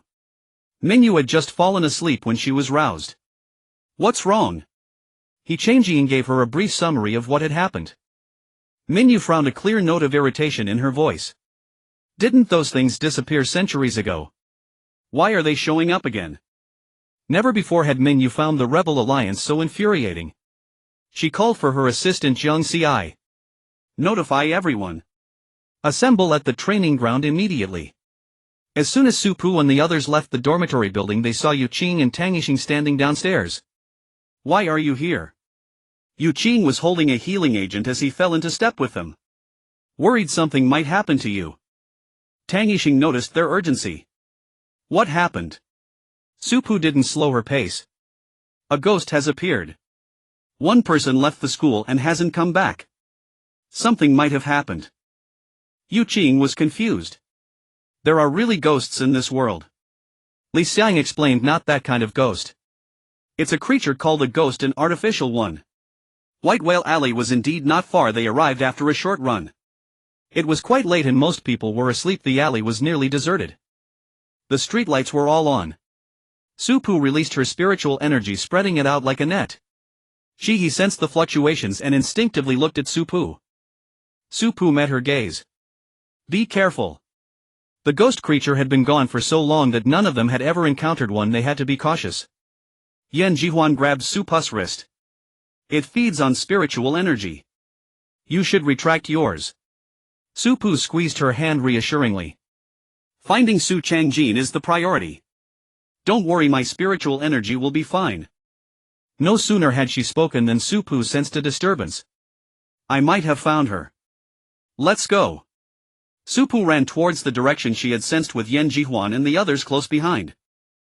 When Su Pu finally stopped, they all looked down at the ground, their expressions shifting. A girl lay unconscious on the ground, her face drained of all color. Su Pu hurried over, crouched down and reached out to check her breath. She was still alive. Su Pu lifted her upper body. Yu Qing, come take a look. Yu Qing placed her hand on Su Changjin's shoulder. Her ability activating her spiritual domain is damaged, but fortunately it hasn't been completely devoured. It must have noticed our arrival and didn't have time. Upon hearing about the damaged spiritual domain, Yan Jihuan grew concerned. Can the spiritual domain recover? Yu Qing increased her ability output. It can recover. Don't worry, she'll wake up soon. With Yu Qing's reassurance, the group felt at ease. Su Pu supported Su Changjin while observing their surroundings. She did not retract her spiritual sense but instead extended it further. She intended to lure the ghost out. Shihi's spatial ability stirred restlessly, ready for battle at any moment. After a while, Yu Qing withdrew her ability. It's done. Hearing this, Su Pu bent down and lifted Su Changjin horizontally, one arm under her knees, the other steadying her shoulder blades. Su Pu stood up with Su Changjin in her arms and met Shihi's gaze. It's too late. Let's head back. Shihi's eyes inadvertently swept behind Su Pu, then he nodded. Let's go. Yan Jihuan and Li Xiang also sensed something but refrained from acting rashly, following Su Pu and Shihi. Yu Qing and Tang Yixing brought up the rear for safety. Tang Yixing let Yu Qing walk ahead of him. A mass of black mist suddenly surged from behind Su Pu, charging straight at her. Shihi's spatial ability was primed, and the moment the black mist lunged, the space around it twisted, tearing the mist apart and scattering it. Su Pu withdrew her spiritual sense and released a pressure over that area. Under the 6 pairs of eyes, the black mist coalesced again, opening a pair of pure white eyes. Su Pu frowned. Neither her spiritual pressure nor the spatial distortion had any effect. Surrounded by the group, the ghost fixed its gaze solely on Su Pu, then bared its fangs and lunged at her in an instant. Su Pu stepped back, activating her ability through the hand supporting Su Changjin's back. A thunderbolt exploded inside the ghost's mouth, scattering the black mist once more. Chi-He, pack it up. The dispersed black mist was solidified by Chi-He's spatial ability and compressed into a small sphere like a cage. The ghost reformed inside but could not break free. Li Xiang curiously approached to look at the sphere now back in Chi-He's hand, the ghost ramming against its confines. Did you just learn that? Chi-He hummed in affirmation, then added, Su Pu taught me. Li Xiang looked up, wanting to cling to Su Pu, but seeing she was still holding Su Changjin, he could only turn to Yu Qing. When will she wake up? Yu Qing calculated the time should be soon. As if to confirm her words, Su Changjin's fingers twitched. Sensing the movement, Su Pu looked down and saw her slowly opening her eyes. The moment Su Changjin opened her eyes, the first thing she saw was their commander's face, and she froze in astonishment. Probably thinking she was dreaming, Su Pu watched her close her eyes again and called out with amusement, "Wake up, it's morning." Su Changjin stealthily cracked an eye open, only to find the sky still dark. Suddenly aware of the arms supporting her, she snapped her eyes wide open and, embarrassed, tried to get down from Su Pu's embrace. Su Pu set her down and only withdrew her hands once she was steady. Su Changjin was clearly flustered, her face flushed as she alternated between thank you and sorry. Su Pu interrupted her, "It's all right. Do you remember what happened?" Hearing the question, Su Changjin calmed down, regained her composure, and tried to recall. "After dinner I chatted with my friend for a while. When I realized it was very late, I parted ways with her and headed back to school. There were hardly any people on the road, but I felt like someone was following me. I looked back, but there was nothing. It was so eerie, like a ghost was chasing me. I wanted to run away, but then my spiritual domain was hit by some force and I passed out." Su Changjin spoke with lingering fear. "I was unconscious the whole time, and then I opened my eyes and saw all of you." Suddenly panicked, she grabbed Su Pu's hand. "Commander, is my spiritual domain all right?" Su Pu patted the back of her hand reassuringly. "You're fine. Yu Qing has already healed your spiritual domain. It's recovered with no lasting damage." Hearing this, Su Changjin finally relaxed. Realizing she was still holding Su Pu's hand, she quickly let go, stepped back a few paces, and bowed deeply to the entire peace squad, thanking them. Yan Jihuan said, "No need to thank us. We're all from the Central Military Academy. Protecting you is our duty." As the main squad, it was only right to safeguard other members of the academy team. Su Changjin smiled but then looked puzzled. "Why are you all out here so late at night?" She sensed something might have happened at the academy. Su Pu explained, "Your roommate saw a ghost in the dormitory and then it disappeared. She said you were still out and hadn't returned, so we came to find you." Fearing Su Changjin would worry, Su Pu added, "Your roommates are all fine." Then she looked toward the direction of the Liang Military Academy. "Let's head back quickly. There's probably a big operation underway at the academy." At the training ground, once everyone had assembled, Min Yu recounted the night's events. An unknown creature was discovered in the rest area of the Central Academy team. It is suspected to be a ghost created by rebel forces during the Imperial era. The creature appears as a mass of black mist with pure white eyes and feeds on spiritual energy. Feeds on spiritual energy. The crowd erupted upon hearing this, the training ground buzzing with voices. Min Yu said, "Quiet. I've gathered you here to conduct a thorough sweep. Ghosts only appear at night, so we need to root them all out now. Do you understand?" The crowd shouted, "Understood." Someone asked, "How do we eliminate the ghosts?"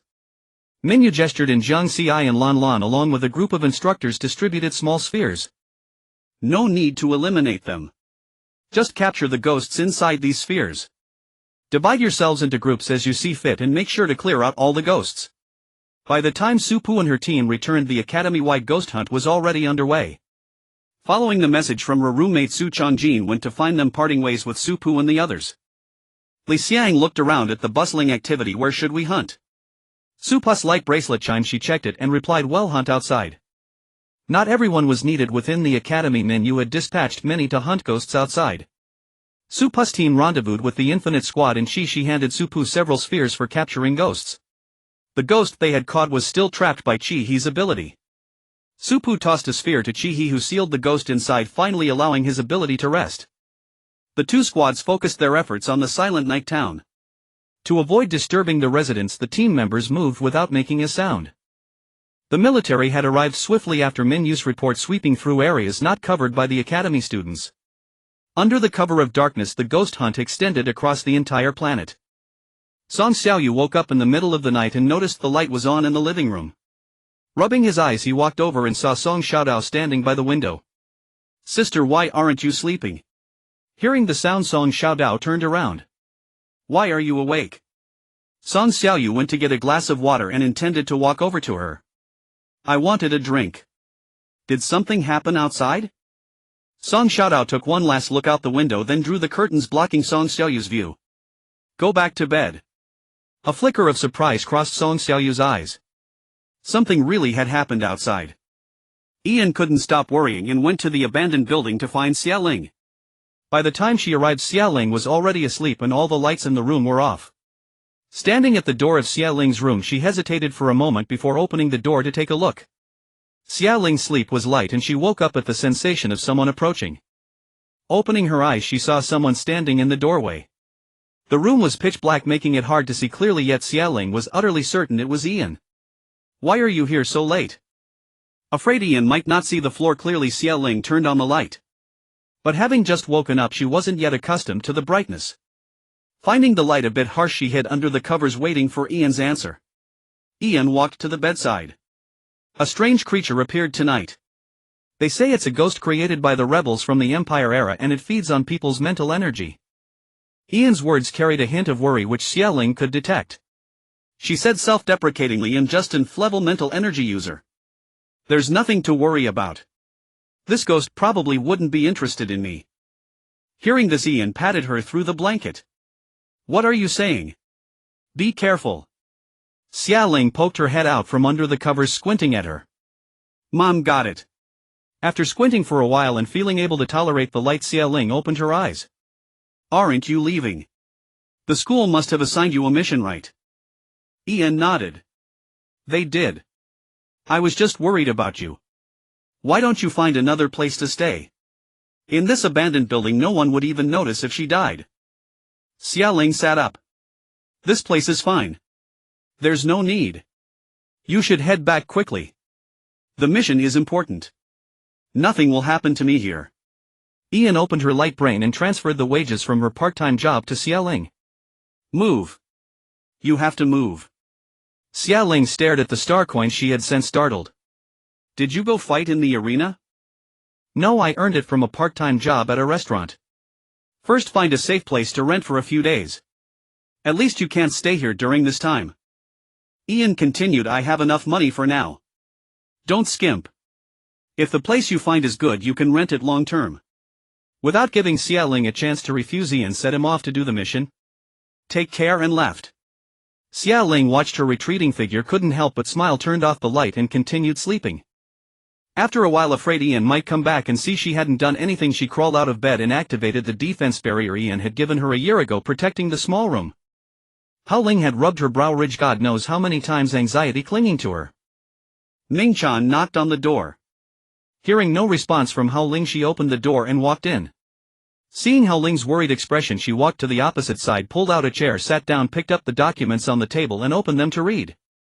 Pei Kongqing is coming to the military district. Did you know? Hao Ling didn't react to her familiar gesture. I know. So what? Ming Chan closed the file, crossed her legs and rested her chin on her hand, pondering. Why do you think she's coming to the 2nd military district? Ming Chan was the general of the 2nd military district and she had just received Pei Kongqing's application to join it that day. Hao Ling leaned forward and took the file back from her hand. Her younger sister is participating in the Military Academy League this year, right? She'll be entering the military district soon. It's only natural for her to come ahead of time to pave the way for her sister. The close relationship between the Pei sisters was well known. Moreover, in those large families it was common for the elder siblings to pave the way for their younger brothers and sisters. Ming Chan uncrossed her legs and stood up to pace around the office. But why is she coming to the 2nd military district and not to yours? The Central Military District was the heart of military affairs. Logically, the Pei family should have set their sights on the Central Military District. Hao Ling rubbed her temples and sighed. If you don't want to accept her, just reject her. Don't wander around here. If you're bored, go inspect the various planets. We don't know if this ghost has appeared on other planets. Ming Chan sat back down in the chair. I came to you because I don't know how to refuse. Give me some advice. I don't want to get involved in those family affairs. Hao Ling got up, opened the door and said to Ming Chan with a cold expression, slow walk, no send-off. Ming Chan had no choice but to droop her head and walk out. Howling closed the door, pinched her brow ridge, sat back down in her chair and continued approving documents. The military academy students who had been busy all night returned to their dormitories as dawn broke and collapsed into bed, falling asleep instantly. Supu and the others were also extremely tired and slept until 2 in the afternoon. After waking up, Supu continued watching the video she had been playing earlier. While chasing the ghost, Yan Jihuan had a few fragmented inspirations.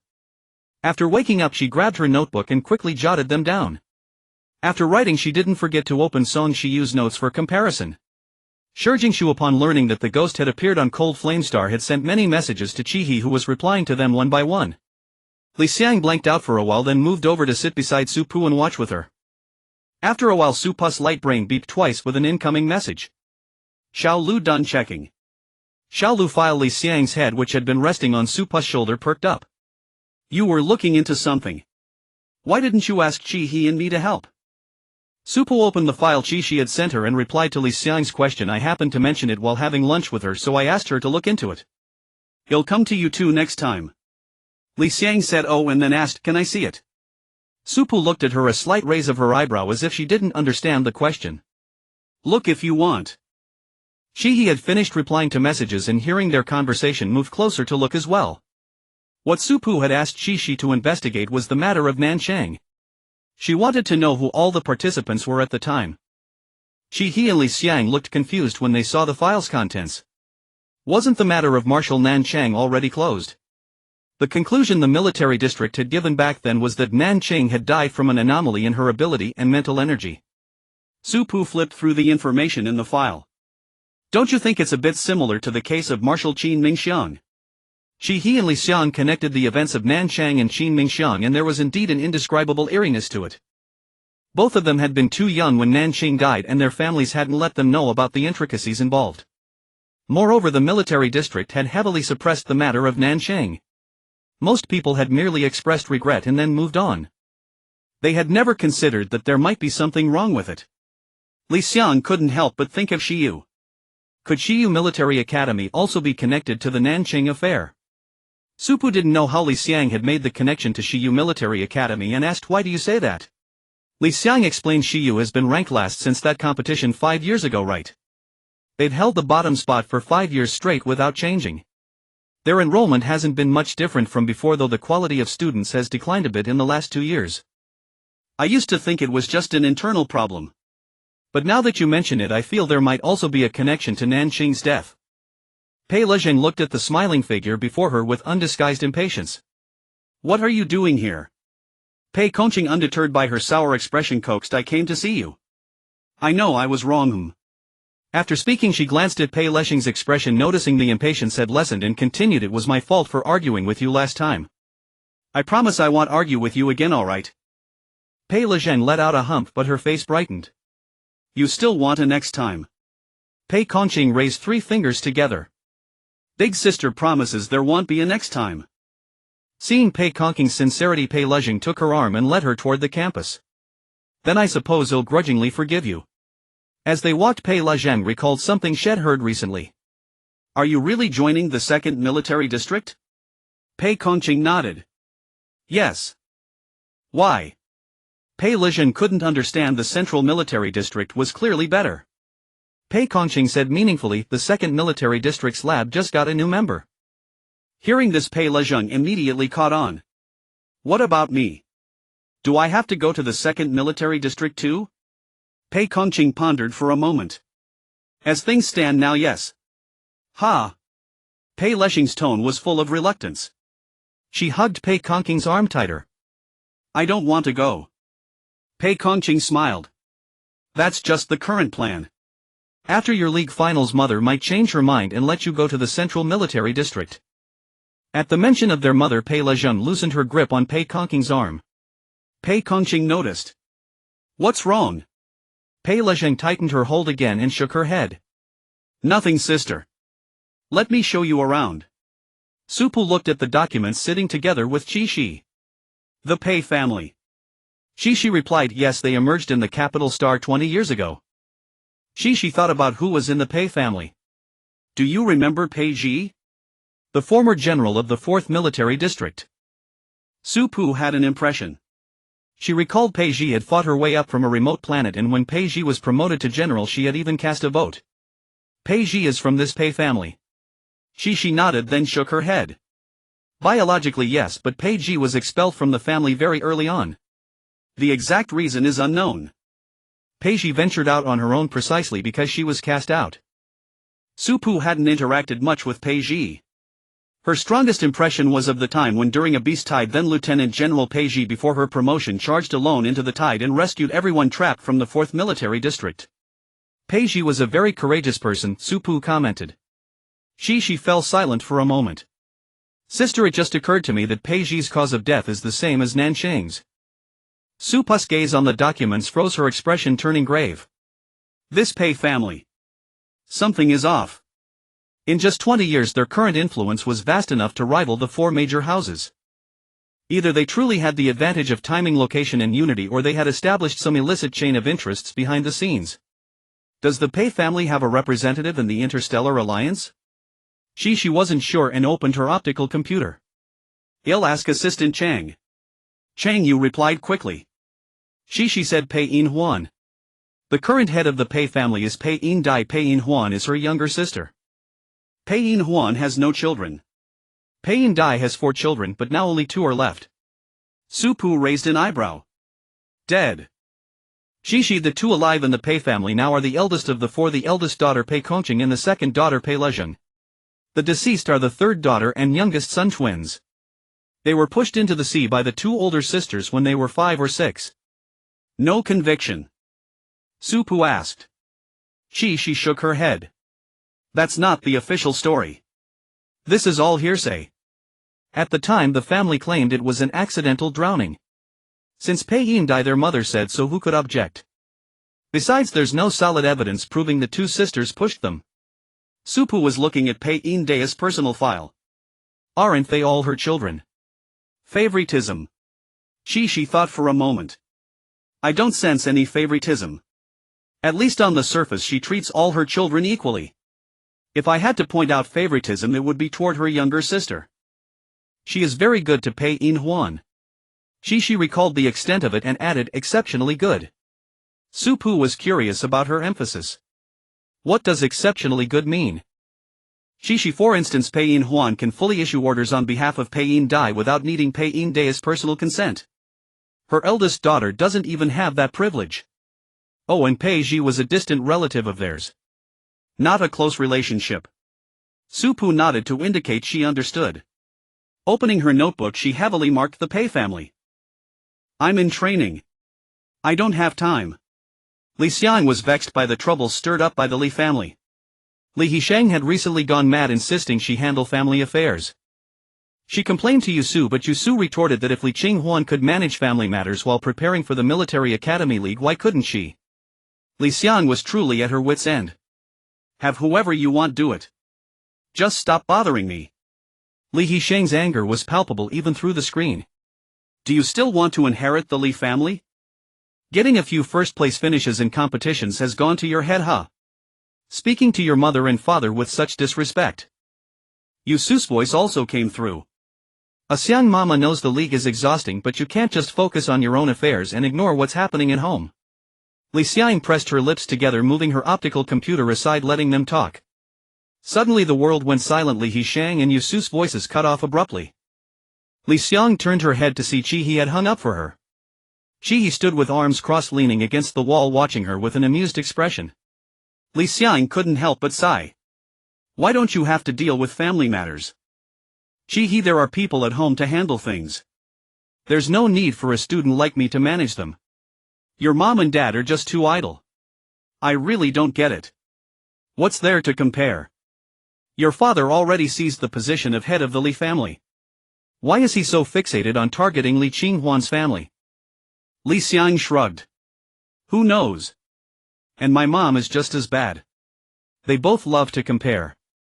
A perfect match. Qi He suddenly chuckled. How did such competitive parents produce a daughter so indifferent?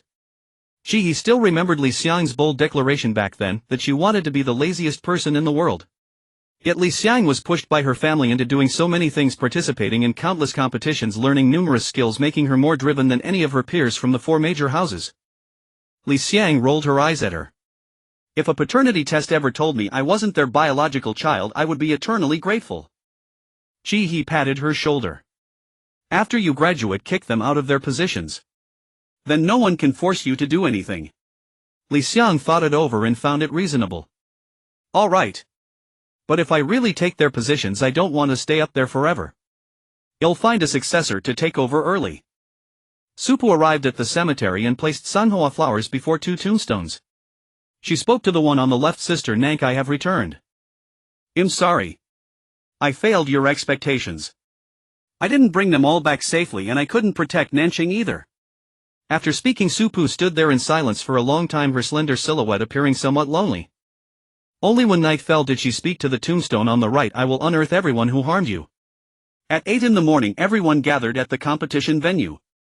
It was the familiar simulation pods and the familiar designer Song Xiaodao. Wait, there was someone standing beside Song Xiaodao, someone she hadn't seen before. Supu observed them carefully, and a sudden intuition struck her. Perhaps none of them had guessed correctly about this competition. Min Yu's words soon confirmed her intuition. The competition venue is within the military academy grounds. The 5th match is a villa battle. The rules are as follows.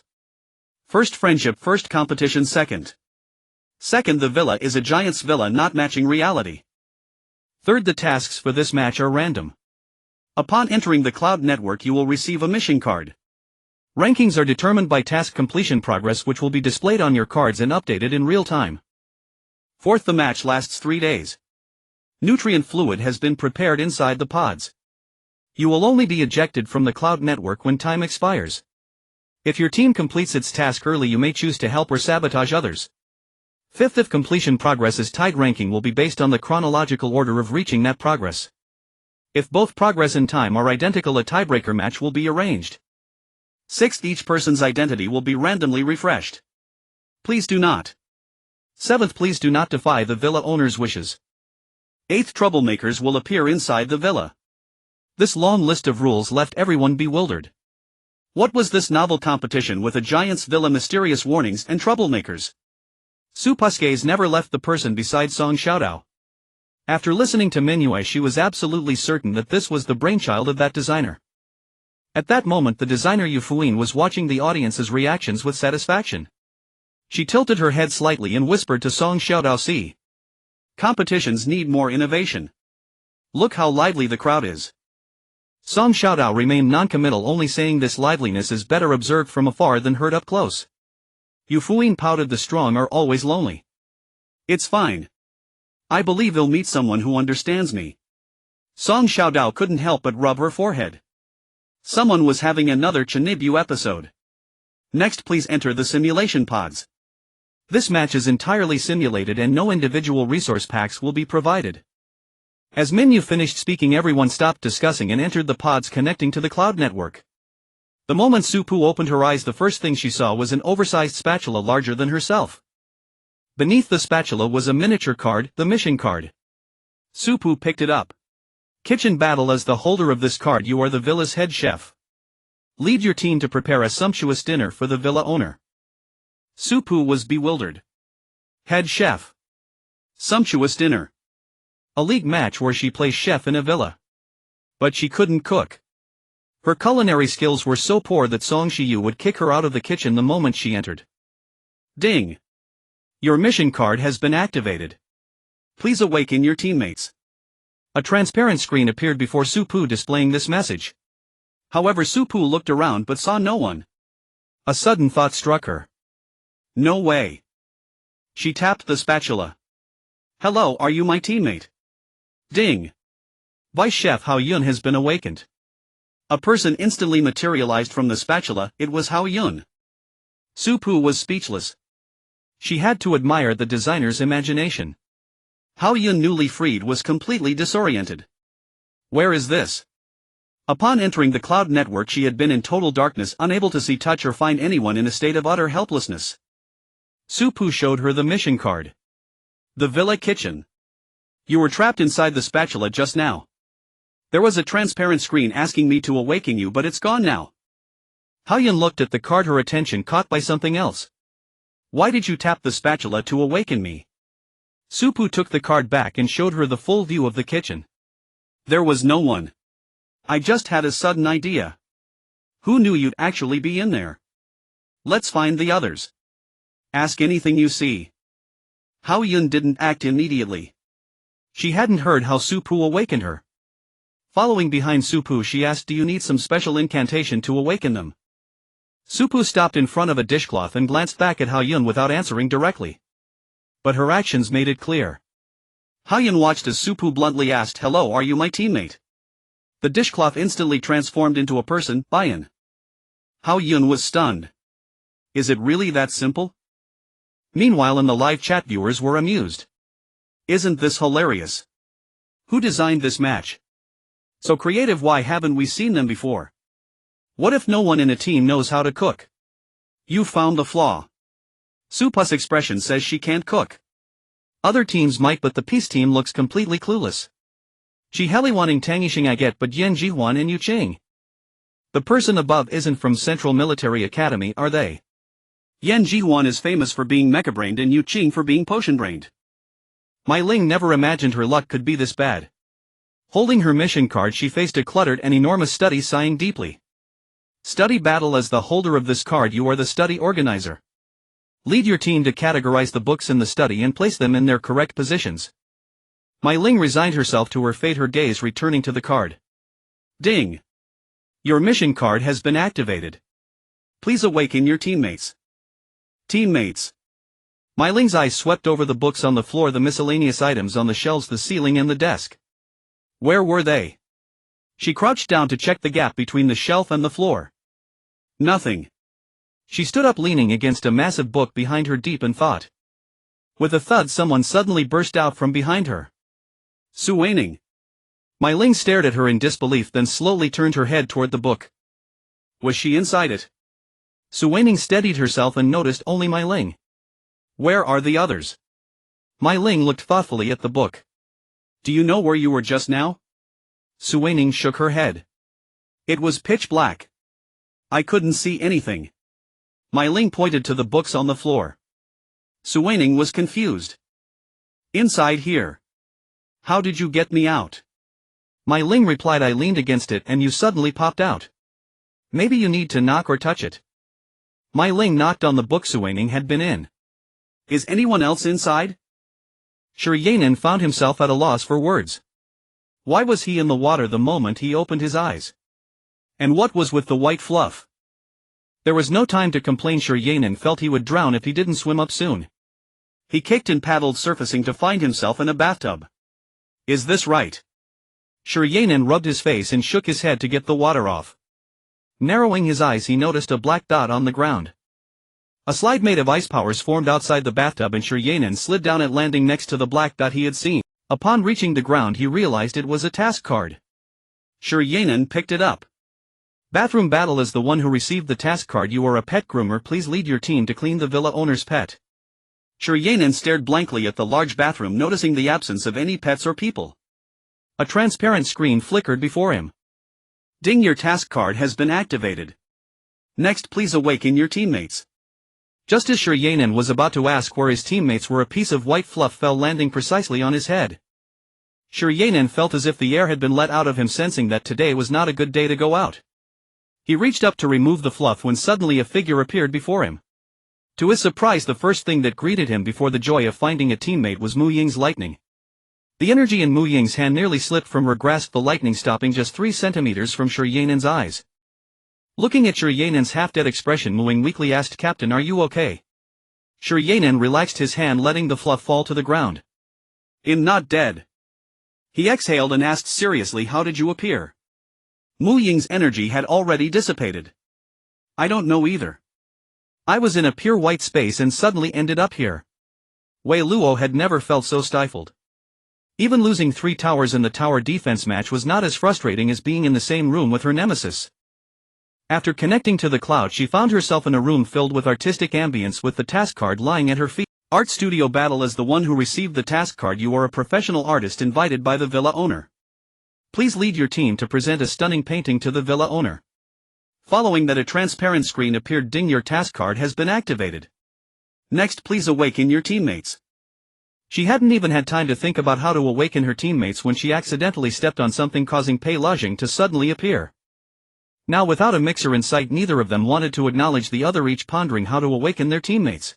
Seemingly impatient, Pei Lajing turned to Wei Luo. This esteemed commander, do you have any thoughts on how to find the school team? Wei Luo could clearly detect the sarcasm in her tone and secretly rolled her eyes at her, ignoring her. Pei Lajing, not satisfied, rolled up her sleeves and started walking towards Wei Luo, only to hear a sound beneath her feet. Tan Pei appeared in a daze between the two. Although she didn't know what had happened, she skillfully spoke up. Let's all talk calmly, ladies. Zhou Shuang made her entrance in front of a massive screen displaying scenes of fighting and chaos. Closing her eyes, she found the light from the screen in the dim room quite blinding. When she opened her eyes, Zhou Shuang saw the task card illuminated by the screen's glow.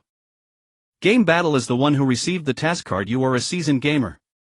Having received the villa owner's invitation to compete on her behalf, please lead your team to win this PK. Yi Yuxuan found herself in a toy house, sitting in a mini toy train with a task card beside her. Toy battle is the one who received the task card. You are an experienced playmate. Please lead your team to provide a joyful journey for the villa owner's child. Liao Xing arrived in the living room standing on a balloon and jumped to grab the task card from another balloon. Living room battle is the one who received the task card. You are the villa steward. Please lead your team to set up a party for the villa owner. After asking around and searching everywhere, it took a long time to awaken everyone from the school team. Supu gathered everyone together to count heads, ensuring everyone was present before she asked, is there anyone here good at cooking? The members of the school team looked at each other with a few stepping forward voluntarily. Supu confirmed again, so you all are good at cooking, right? One person scratched their head. I only know a few dishes, but everyone who has tried them says they're delicious. Does that count? Supu blinked and nodded. That counts. Yan Jihuan, please take note. Yan Jihuan was already prepared, pulling out paper and pen to record the names of everyone who stepped forward and the dishes they excelled at. Supu looked at the remaining people. Since the kitchen utensils are too large and the environment is different, we will need some people to assist. Anyone with cooking experience can step forward. After most people had come forward, Supu started assigning tasks. The 8th rule stated that there would be troublemakers in the villa, so someone would definitely need to protect. Moreover, places outside the kitchen also needed someone to scout. After dividing the roles, Supu looked at Mia. You all guard the kitchen. Mia was looking at the menu in Yan Jihuan's hands and nodded at Supu's words. Li thought, should we scout with the infinite team?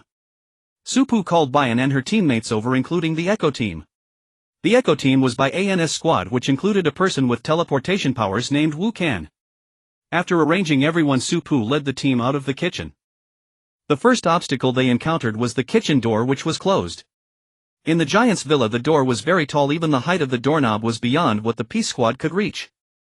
Supu first asked Wu Kan to try teleporting out but received a negative response. It seems like when this door is closed, a barrier appears. I got bounced back and can't get out. Supu rested her chin in thought before coming up with a solution. Gunye, come here. Guni's ability was immense strength. He approached, waiting for Supu's next command. Supu activated her ability, causing a very thick vine to extend from the ground, spiraling around the doorknob 3 to 4 times. He said, are you trying to have Gunye turn the doorknob with the vine? Though it was a question, her tone was quite certain. Supu replied with a hum and took a step to the left, signaling Gunye to proceed.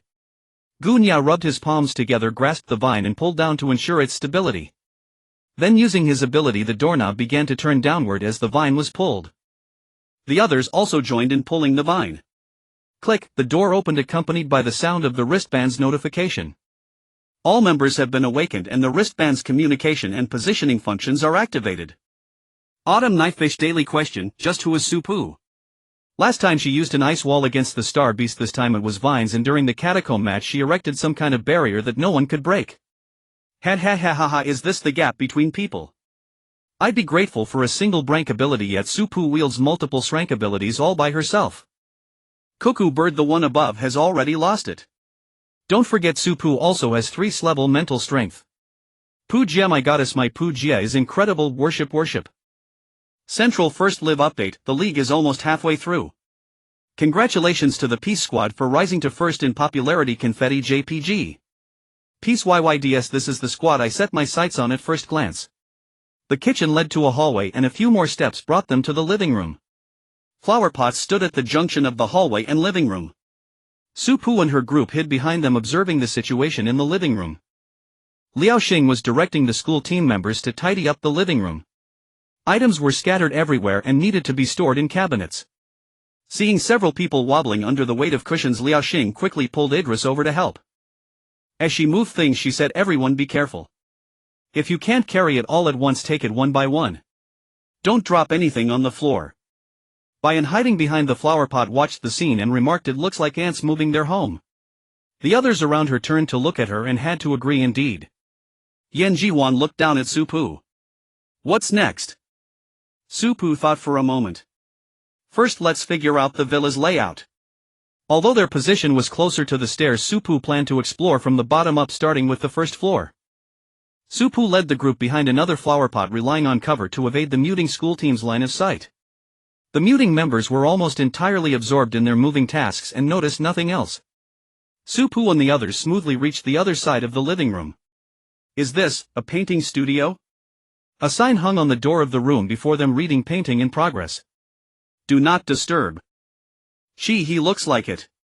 Not every room had a school team stationed there. Su Pu used the living room as muting's area. "They're moving things back and forth, either organizing the living room or setting it up.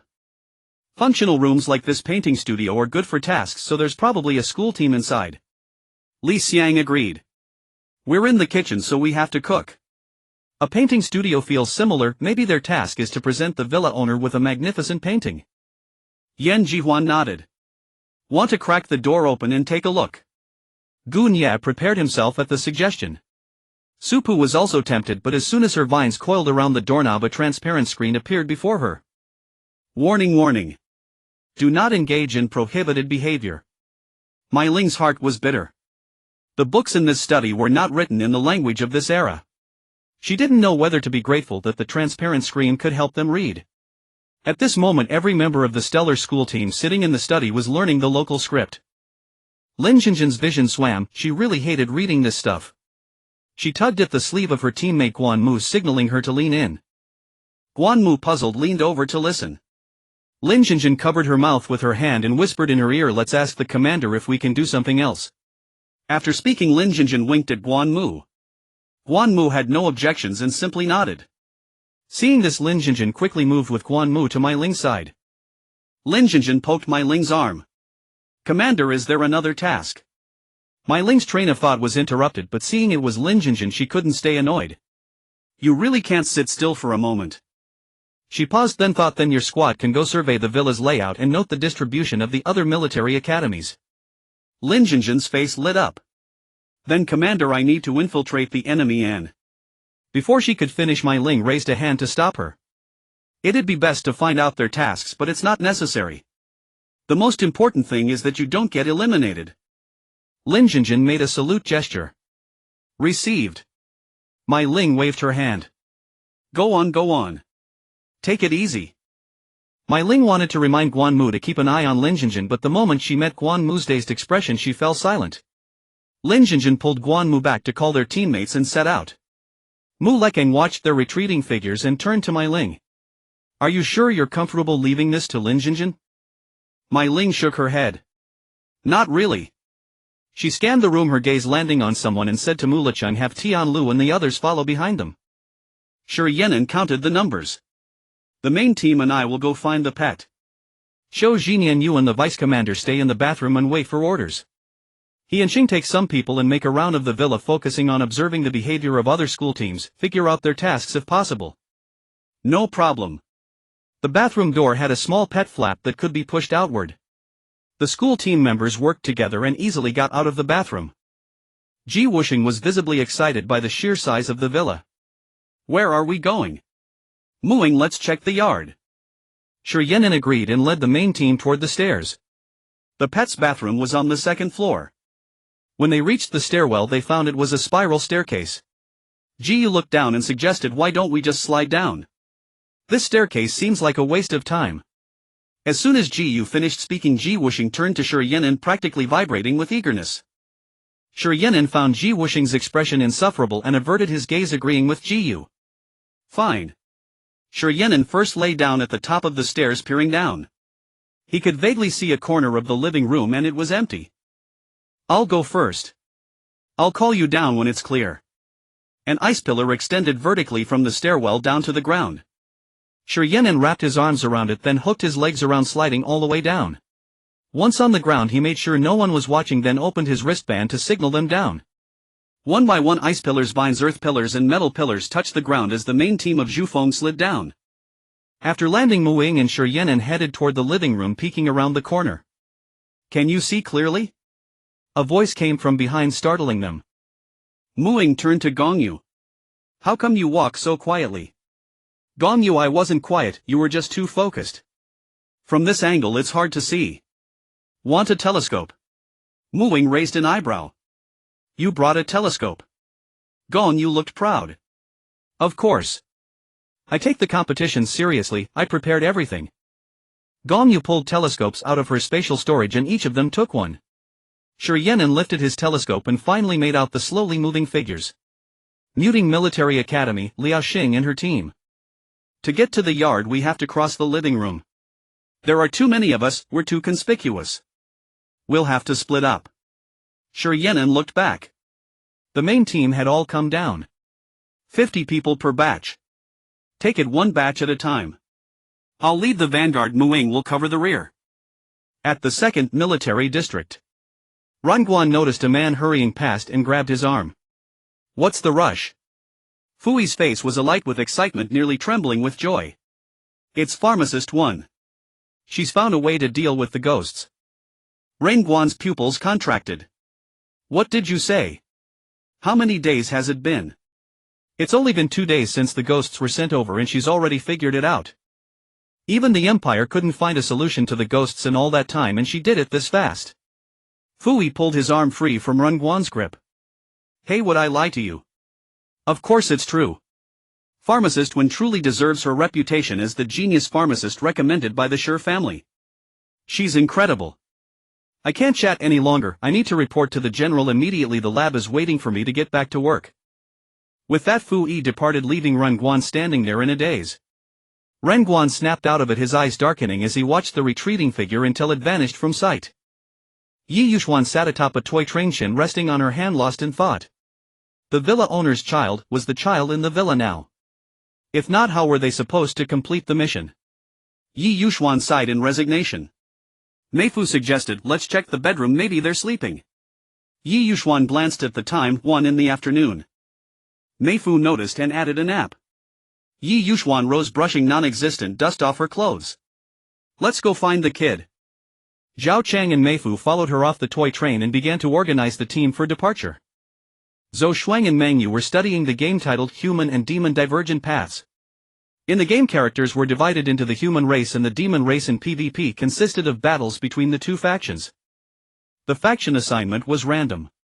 Through Zhu Lin's observation, the game was controlled by the player's consciousness, requiring no physical input. However, Fu Yuan searched everywhere but found no helmet or other device that could connect to consciousness. Zhou Shuang had turned on the room's light when they woke the team members. Under the glow, she crouched down and peered behind the display screen. She estimated the length manually and found that a person could easily fit behind the screen. Zhou Shuang pulled back and waved at Meng Yu. Let's crawl in and take a look. Meng Yu joined Zhou Shuang as they crawled behind the screen and climbed upward, discovering a red button in a recess at the center. They exchanged a glance, hesitant to press it. Zhou Shuang deliberated for a moment, then activated her wristband. Fu Yuan, Zhu Lin, keep an eye on the screen and the rest of the area. I found a button here and am going to try pressing it. No problem, go ahead. The moment Fu Yuan and Zhu Lin finished speaking, Zhou Shuang pressed the button. What happened? Any changes? The wristband was silent for a while before Fu Yuan's voice came through, somewhat ethereal. It seems we're connected. Willow directed everyone to gather all the paintbrushes scattered on the floor into one pile. She stood on a chair staring at the blank canvas before her, unable to think of what to paint. Tan Pei recalled that there was a painting enthusiast in the school team and called out to the group. A girl wearing a brown beret stepped out from the crowd. Deputy Commander, you called for me. The moment Tan Pei saw her, she remembered. Yes, Dai Ming, it's you. I recall you love painting. Any ideas? Dai Ming hadn't expected Tan Pei to remember not only her name but also her passion for painting. She practically radiated joy, her eyes sparkling. Deputy Commander, I have inspiration. The transparent screen still hung before them. Su Pu tentatively retracted her vines and the screen vanished. Seeing this, Su Pu seemed to understand. The chef cannot enter the studio. The fourth rule echoed in her mind: if a team completes its task early, it may choose to help or sabotage freely. Su Pu took a step back. It seems we can't enter the studio until we finish our own task. We probably can't enter the other rooms either. Su Pu had no intention of retreating to the kitchen just yet. Let's go upstairs. By the time they reached the staircase, the people from Ju Feng had already left. Hao Yun looked up. This staircase looks like it'll take forever. She suggested, how about we make a manual elevator? It'll save time. Su Pu recalled everyone's abilities. We can do that. Bayan used her power to create an ice slab large enough for all of them to stand on. Su Pu's vines climbed up the staircase, wrapped around the top railing, then descended back to the ground, coiling around the ice slab. Gu Nya was ready once the vines were secured. He took over from Su Pu. Su Pu tilted her chin upward. Everyone get on. All except Gu Nya stepped onto the ice slab. When they were settled, Gu Nya began pulling the vines. The ice slab rose slowly. When the vines were fully extended, Su Pu and the others leaped onto the staircase just one step away from the second floor. The ice slab dissolved. Su Pu grabbed the other end of the vines and together they pulled Gu Nya up. Pharmacist 1. Pei Kongqing's tone carried surprise, as if she hadn't expected to run into Wen Sui. Wen Sui was a person of few words and cold demeanor. Upon hearing Pei Kongqing, she merely replied with a faint and was about to leave. Her white lab coat made her seem even more aloof. Pei Kongqing called after her, I heard that pharmacist Wen found a way to deal with the ghosts in just 2 days. Congratulations. Although Wen Sui stopped, her response was the same. Pei Kongqing made a few more polite remarks, but each answer was nothing but She hadn't expected Wen Sui to be so cold, nothing but monosyllabic responses. How had someone like this caught the attention of the Shi family? She had never even heard of her before. When Wen Sui noticed Pei Kongqing had fallen silent, she gave a slight nod and walked away.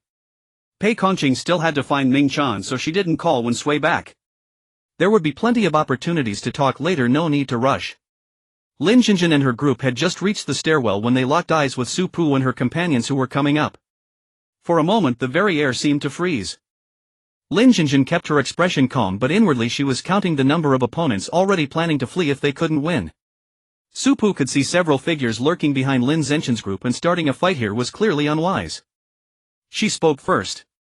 You go your way, I'll go mine. Let's pretend we never met. The moment Su Pu said this, Lin Jinjin immediately agreed. I swear I never saw you. Su Pu nodded and walked past Lin Zenshin's group. Tian Lu cast a few extra glances at Su Pu before following Lin Jinjin and the others. The two parties went in opposite directions and the stairwell emptied in an instant. Yan Jihuan asked, were those people from the Hongqing Military Academy? She wasn't familiar enough with cadets from other academies to recognize them on sight. He recognized the leader. They're from Hongqing. The one in front is Lin Jinjin, a sophomore. Li Xiang knew her. Is Mai Ling really comfortable letting Lin Jinjin out on her own? Su Pu replied there were a few people sneaking behind them. Mai Ling probably sent them to keep an eye on things. Yu Qing was puzzled. Is Lin Jinjin that unreliable? Li Xiang and he turned to him simultaneously and said in unison, she's extremely unreliable. Lin Jinjin was a notorious fully automatic troublemaker. Her family told her to take more walks outside, but she could manage to get herself lost, not only unable to find her way but also losing her optical brain in the process. They took her to the seaside to watch the sunrise, but instead of seeing the sunrise she fell into the sea and Guanmu had to dive in to fish her out. Her bizarre exploits were countless, too many for Qi He and Li Xiang to list. Yu Qing listened to them talk as if she had discovered a whole new world. Night fell and many members of the stellar school team had already begun to doze off. Mai Ling glanced at the time, thought for a moment and said, let's rest for a while. After Mai Ling spoke, some closed their eyes to sleep while others pinched each other's faces to stay awake. Sui Ning and Li Qinghuan were still reading. Mu Lekang looked at Mai Ling and asked, should we sort out some of it first? Some books could already be categorized based on their existing knowledge. Staying still and reading for a long time indeed made one sleepy. Moving around would be better. Mai Ling thought it was feasible. Let them rest for a while, well sorted out later. Mu Leking nodded and continued looking at the screen. Mai Ling, thinking that there was still no news from Lin Jinjin, opened her wristband and made a call to Tianlu. Is Lin Jinjin and the others okay? Tianlu's tone sounded utterly calm. They're fine. Mai Ling felt something was off. What happened?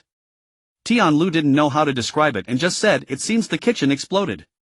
Mai Ling was stunned. Su Pu also hadn't expected to witness such an explosive scene upon returning to the kitchen.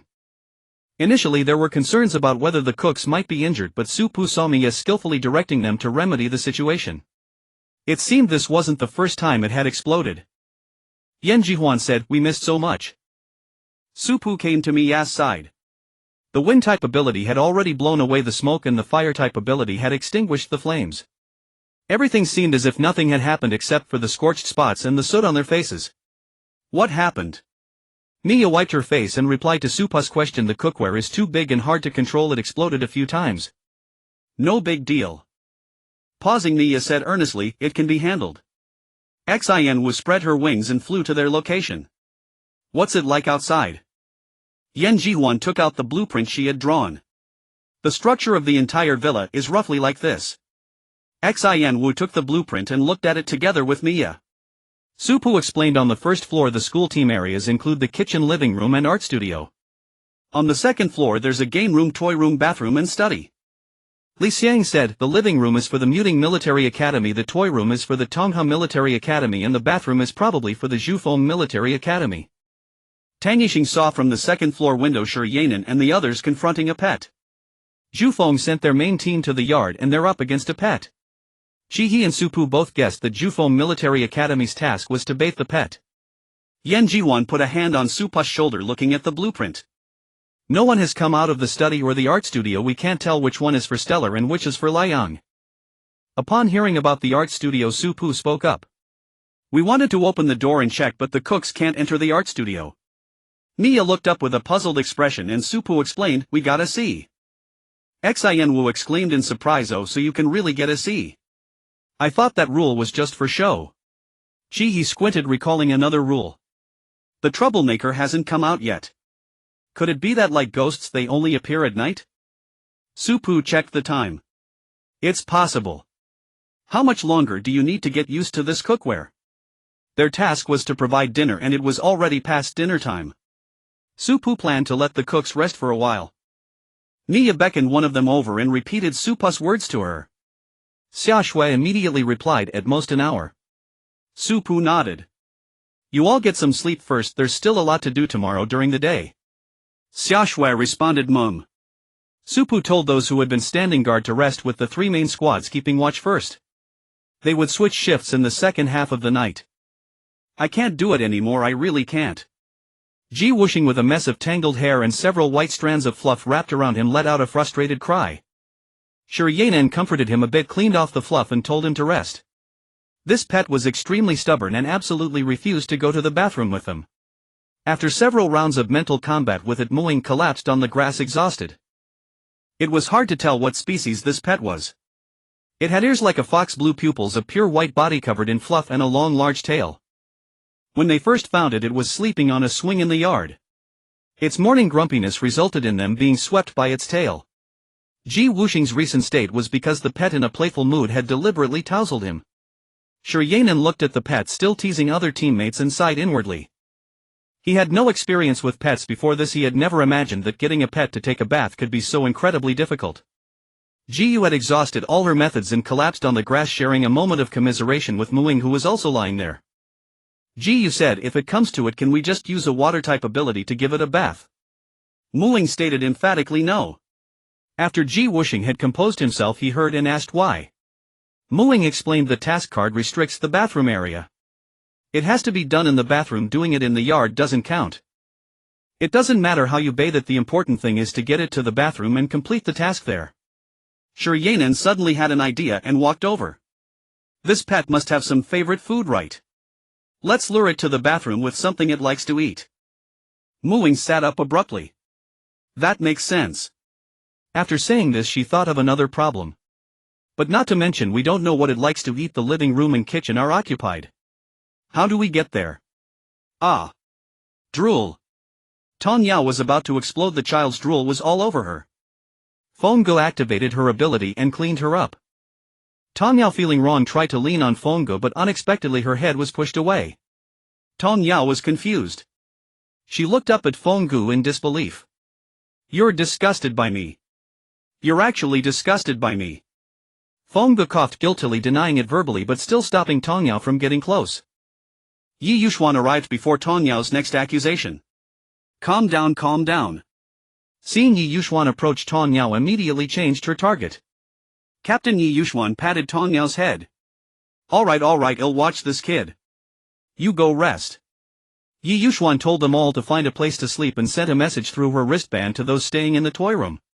She climbed onto a pillow, stared at the child's sleeping profile and mentally recalled how long real-life children slept and when they were most energetic. Wake up, the troublemaker is here. The kitchen light was still on and Su Pu noticed the troublemakers the moment they appeared. The others in the school team opened their eyes upon hearing the commotion and found themselves surrounded by the troublemakers. These troublemakers resembled Pinocchio wooden figures significantly larger than Su Pu and her companions. There were a total of 10 troublemakers in the kitchen, among them one marked with a unique star symbol who was the leader. It kicked a knife off the cutting board and all the troublemakers charged at the school team, initiating the battle. Su Pu activated her ability, launching a thunderball that exploded around her with branches wrapping upward from beneath the troublemakers' feet. Yan Jihuan activated her word spirit, immobilizing the troublemakers in place. Shi held the space blade in both hands, swiftly moving towards the troublemakers whose surrounding space became solidified, rendering them immobile. Li Xiang attempted to control the troublemakers, inciting them to turn against each other. Tang Yixing's water flow invaded the bodies of the troublemakers, permeating and diluting them. Yu Qing held the sniper rifle that Shi had tossed to him earlier, accurately targeting the troublemakers. Hao Yun and Shi coordinated with each other. A group of red-tailed tigers breathed fire at the troublemakers at Shi's eye summon. Su Pu spread her wings to attack from above and the school team resolved the troublemakers without spending too much time. However, the scene was rather chaotic. Su Pu gazed at the toppled condiments and the disordered dining table, falling into silence. The school team exchanged glances, ultimately resigned to start cleaning the kitchen. Su Pu and her companions tidied the dining table while Li Xiang kept an eye on the troublemakers, deciding to leave the last one standing before it was completely burnt away.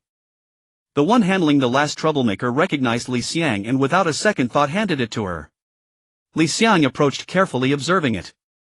Shi noticed from a distance, gesturing for Su Pu to look at Li Xiang. Su Pu raised her eyebrows. She must have thought of a good idea. Li Xiang was pondering whether she could control the troublemakers. During the fight she had tried but failed. Even Miya's hypnotic ability could not affect the troublemakers. What was the internal structure like?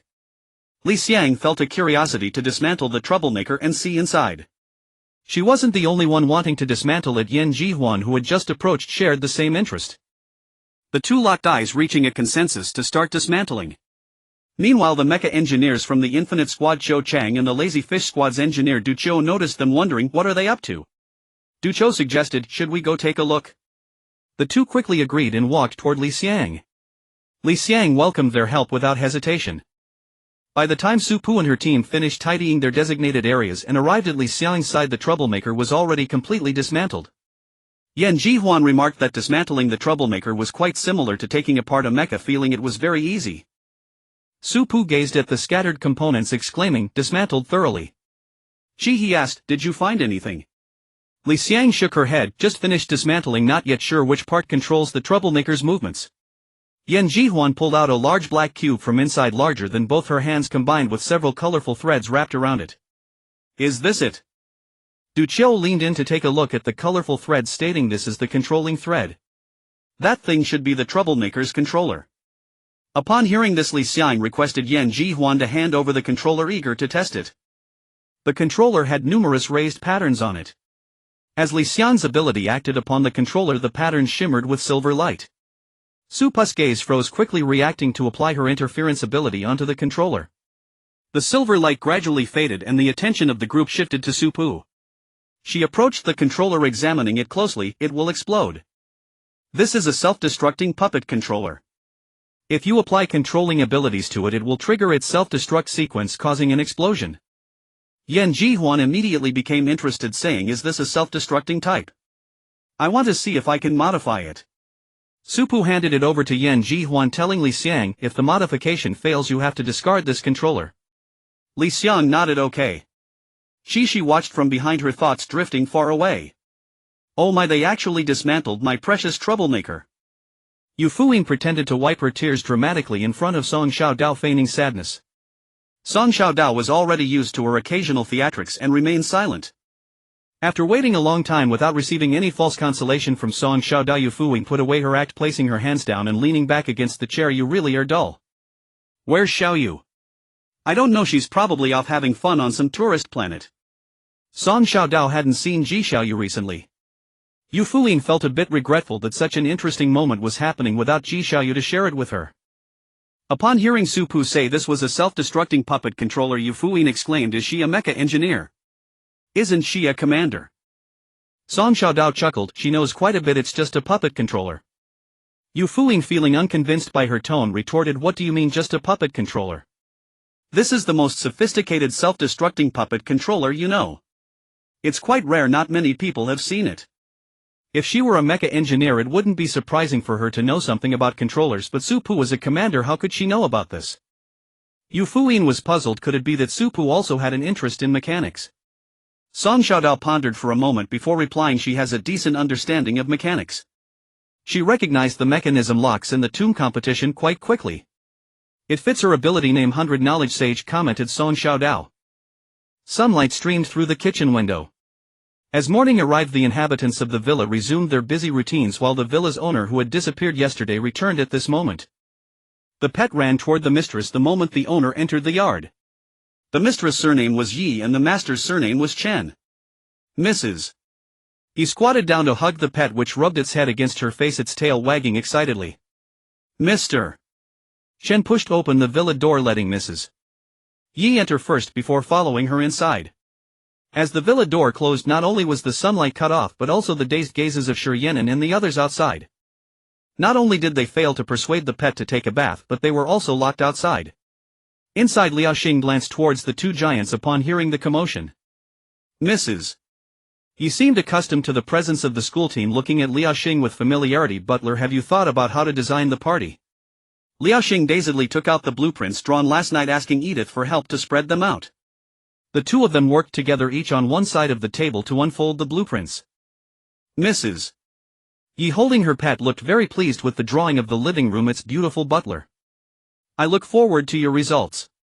Mr. Chen went upstairs to check on the children. The renovation project for Yan Jihuan was completely finished by noon. The troublemaker was reassembled and Li Xiang could now easily operate it, making cooking much more convenient. Mrs. Yi delivered the dinner menu to the kitchen in the morning, which included 2 dishes they had never made before and were currently learning. If all went well, they would complete the task tonight. Supu observed their cooking process from the side and Shi exclaimed, I'm so tempted just watching you all. Shuexia, hearing Chi Zai's voice, replied, do you want to try some? Chi Zai's eyes lit up. Can I? Shuexia waved her hand. Of course, the dishes for the task haven't been made yet, this is just practice. Looking at the already served dishes, she hadn't even thought about how to eat yet when Chi walked over and handed her a spoon. It was a real-life spoon and Chi was slightly surprised. You even have spoons in your space. Supu chuckled. Chi has a full set of tableware in her space. She hadn't known at first until one time while buying food, Li Xiang's chopsticks fell and Chi directly took out a pair from her space. When asked, Chi said she had encountered similar situations before and simply prepared utensils in her space. So comprehensive. Chi eagerly scooped a spoonful to taste, instantly starry-eyed, giving Shuexia a thumbs up. So delicious. Ji Wuxing tried to pet the little creature but ended up with a mouthful of fluff. The pet had just accepted its owner's feeding and was now lying in the yard basking in the sun, very full. Ji Wuxing looked at Muing with a distressed expression. When will the captain be back? Muing had already heard Ji Wuxing ask several times and replied helplessly, why don't you go check? Ji Wuxing, upon hearing that, was about to enter the villa when she saw Shi Yan'an coming out with some people. Shi Yan'an frowned. Where are you going? Ji Wuxing wailed, Captain, you finally came back. This thing is simply not human. Shi Yan'an was speechless. It's not human to begin with. Quiet down. Ji Wuxing. Do you know what I've been through? You didn't even comfort me. Shi Yan'an skillfully covered her mouth. Shut up, be quiet. Shi Yan'an secretly took some pet snacks from the living room. Gu and the others carried the snacks to the pet side waiting for it to get hungry so they could lure it into the bathroom with the treats. This way completing the task was just around the corner. The group placed the snacks down, imagining the scene of themselves being the first to complete the task. The Xingho school team finally memorized all the basic languages close to evening and began organizing the remaining books. The previously chaotic study was tidied up with books stacked neatly and easily found, everyone working together to categorize, sort and store them. Mai Ling watched everything fall into place and finally sighed in relief. Dai Ming's painting skills were truly not exaggerated. Wei Luo looked at the initial draft in front of her and sighed with Tan Pei so impressive. Tan Pei felt more assured completing the task was promising, and now it was just a matter of time. Wei Luo, seeing that the task was going smoothly, thought of Pei Lejing and asked what about her. Tan Pei accepted Wei Luo's creative nickname, well scanned the area and replied she's by the window. Wei Luo glanced over and seeing there weren't many people near, Pei Lejing withdrew her gaze. Recalling the recent reminders from her family, Wei Luo hesitated for a moment and still reminded Tan Pei try not to get too close to her lately. Tan Pei came from an ordinary family and was quite behind on many insider messages from the upper class. Hearing Wei Luo's kind reminder, she didn't ask why, only responding okay. Seeing that she had taken it to heart, Wei Luo said no more. Tan Pei was the person she was closest to in school outside of her teammates, and she didn't want Tan Pei to be influenced by Pei Lejing. Wei Luo thought about how Pei Kongqing had entered the 2nd military district, estimating that Pei Lejing would also go, feeling a bit annoyed. Those two sisters were really bothersome. By the window, Pei Lejing was troubled by the tasks her mother assigned her. The more she thought about it, the more frustrated she became. Every time she was close to finishing, she would be interrupted by others, especially Wei Luo, who was simply unbearable. Some murderous intent surfaced in Pei Lejing's eyes but was quickly suppressed. Wei Luo couldn't be harmed. If her sister found out, there would be a big argument. Pei Lejing's gaze swept past Wei Luo, lingering on Tan Pei for a few seconds, then she secretly dismissed the thought and looked at others. The Xingho school team was fully immersed in the game, with some even getting overly excited. Their opponents for the PK only logged on at fixed times. They had lost the first 2 rounds, so they were now playing in normal mode akin to a real-life monster hunting game, and those who usually enjoyed gaming were even more engrossed. According to Zhou Shuang, putting aside the tasks, they would rate the gaming experience 100 out of 100. There were still 2 to 3 hours until the next opponent logged on, and they were frantically grinding experience points. Experience points could be exchanged for weapons and to enhance certain specific stats such as speed. Everyone in the Muti school team was struggling with ribbons and chandeliers, and a Muti student could be randomly found in any corner. Liao Xing's sweat dripped down her cheeks as the vines tightly bound her waist, preventing her from falling from above. The ribbons needed to be hung from the ceiling, and Liao Xing started to wish they had flying abilities. In the giant villa, even using a ladder was not enough to reach the ceiling, so she could only climb on the ladder to twine the vines around the gaps in the ceiling. Wah wah wah! Yi Yuxuan was at a loss, facing the child's cries, trying to find a way to comfort the child with her teammates. She activated the emergency call on her wristband for the team members in the toy house. After a while, they could see little people rushing and carrying handbells. In the kitchen, a delicious dinner prepared for the villa's owner was already ready. On the dining table there were 5 dishes and 1 soup: shrimp balls, jiu-tu fish, amber lotus seeds, stir-fried sparrow breast, wintergreen, and thick mushroom soup. The villa's owner arrived in the kitchen just as mealtime approached, and upon seeing the dishes on the table, she first exclaimed enthusiastically, "Oh my, it looks so delicious." Mrs. Yi and Mr. Chen sat down while the central school team stood together watching them taste the food. Mrs. Yi tasted each dish and looked very satisfied. "So wonderful, my dear, all of it is incredibly good." Mr. Chen also commented after her. Supu picked up the task card, which showed a 30% task progress as the cook had learned all the dishes on the menu. It gradually increased until it reached 100%. The engineering procedures in the study were straightforward. Upon hearing the notification that the Central Military Academy had completed its task, the Stellar Academy team accelerated their movements. The stacks of books had long since lost their original height. With the increased pace, not a single book remained on the floor, and the entire study had been tidied up spotless and orderly. Mai Ling stood with one hand on her hip, looking up at the neatly arranged bookshelves with great satisfaction. Study showdown, all books have found their places. Thanks to the hard work of the study manager. Task progress 100%. Stellar Academy has completed this task. As dinner drew to a close, the paintings of Dai Ming and the others were nearing completion. When the villa owner stepped into the studio, a stunning painting of a spring landscape with mountains and sea came into view. The familiar exclamation of awe followed, "Oh my goodness darling, this is absolutely beautiful." The task card in Willow's hand had reached 40% upon completing the initial draft and began to rise. Amidst misses.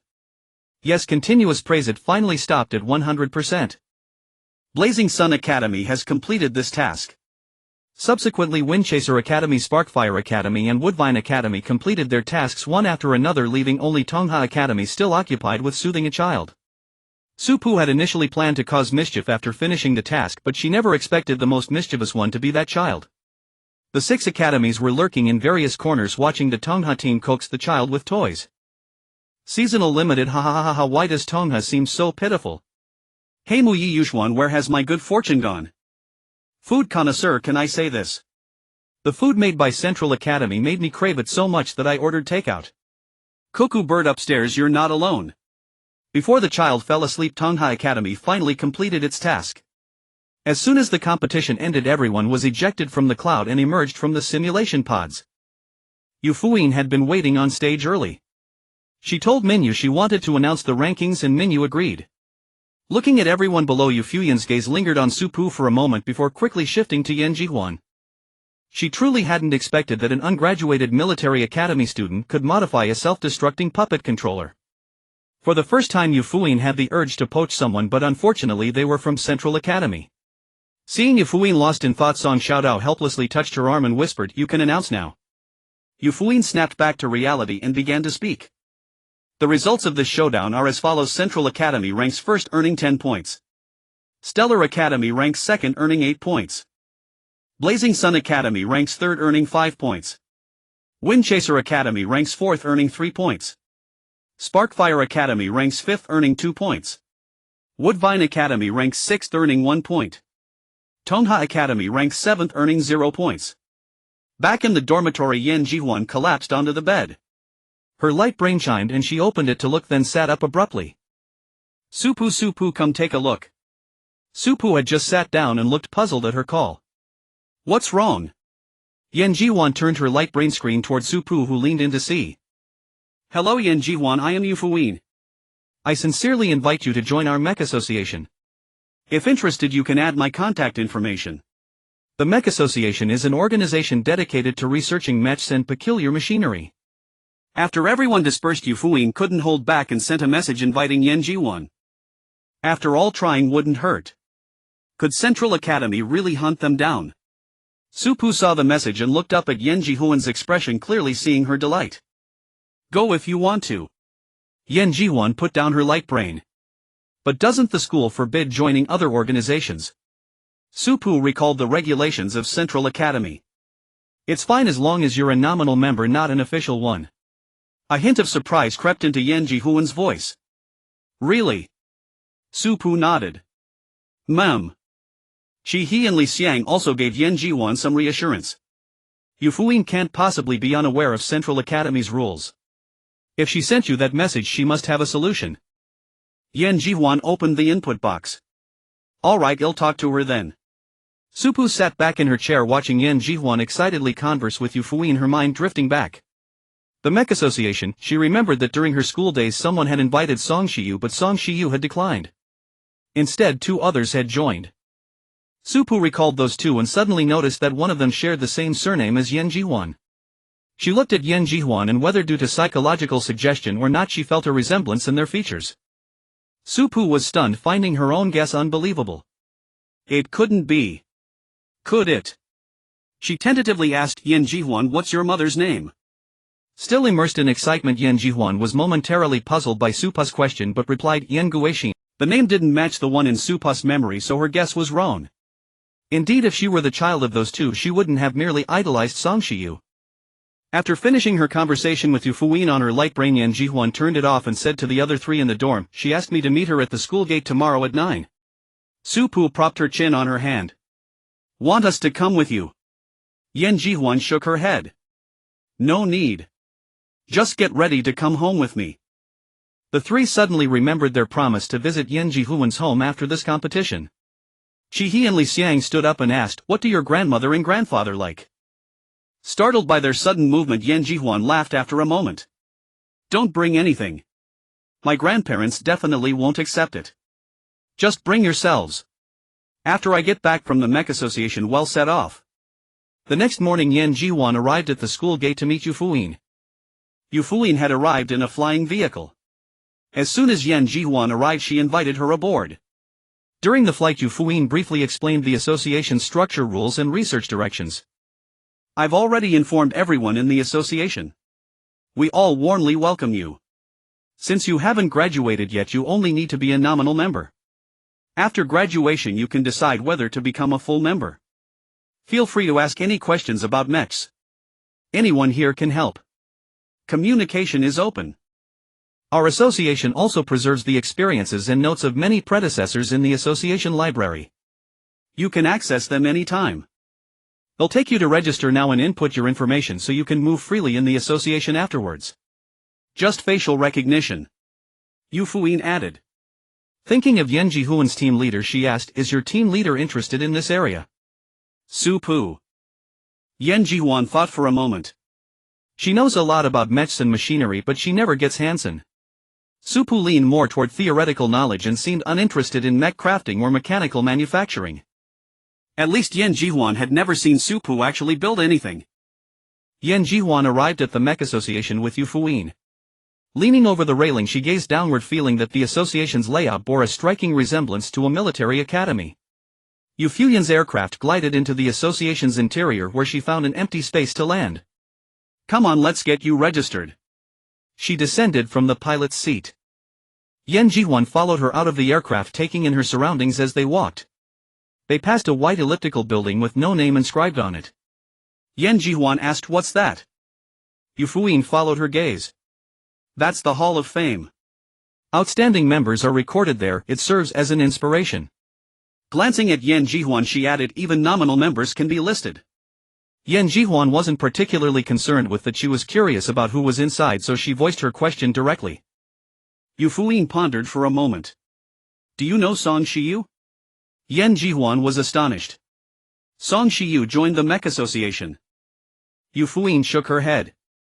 No, not at all. The association invited Song Shiyu many times, but she always refused.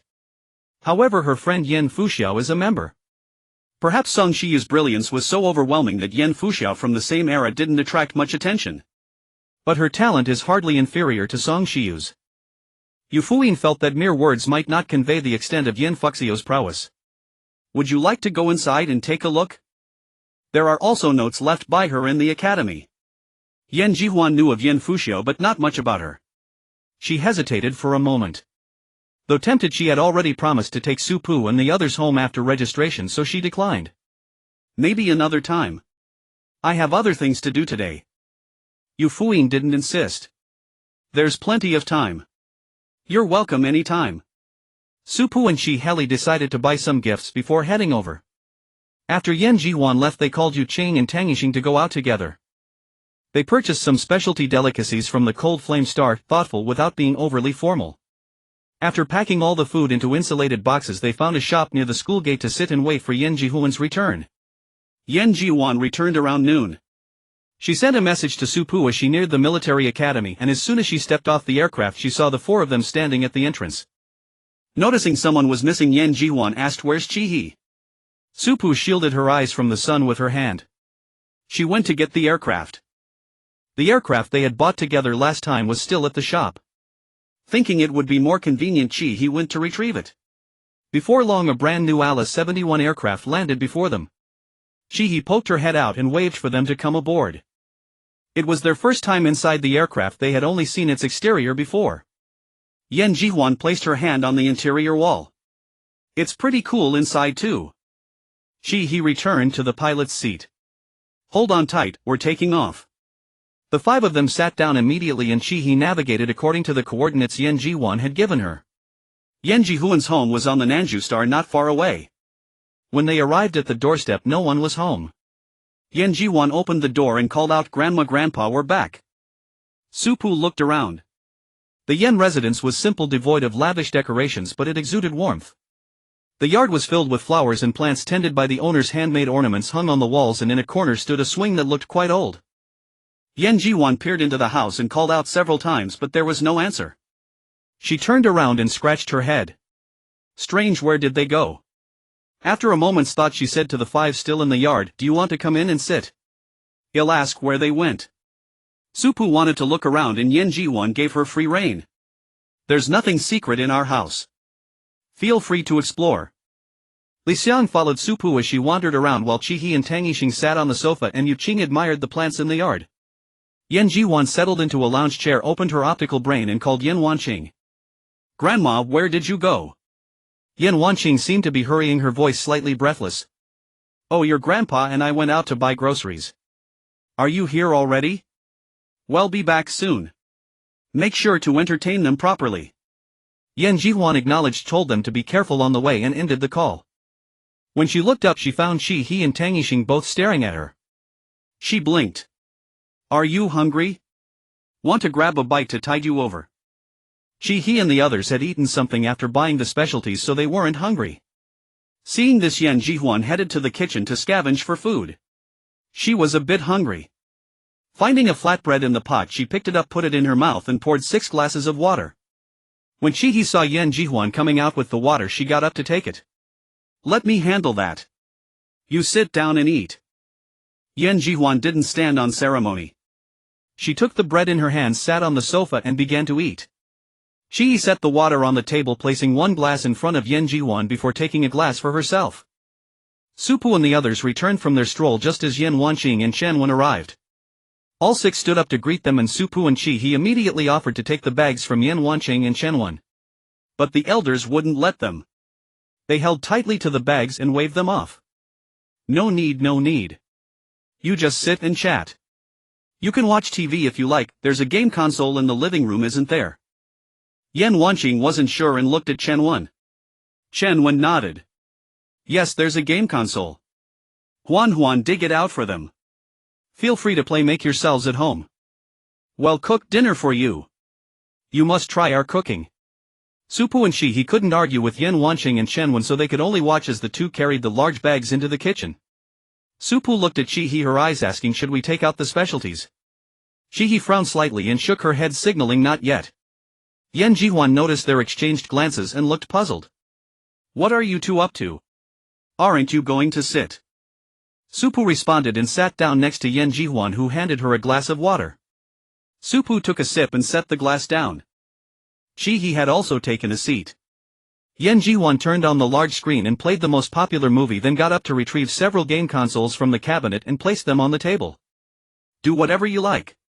It'll take them a while to cook, there's quite a lot of dishes. Yen Ji-won knew well how much Yen Wanqing and Shen Wen valued her friends. They would definitely prepare all their signature dishes. Supu didn't feel like playing games and simply sat quietly watching the movie. Li Xiang and Yu Qing picked up the game consoles and started battling each other, having a blast. Chi-hee felt drowsy, half leaning against the back of the sofa, her eyes half closed. Tang Yixing watched the movie while chatting casually with Yen Ji-won.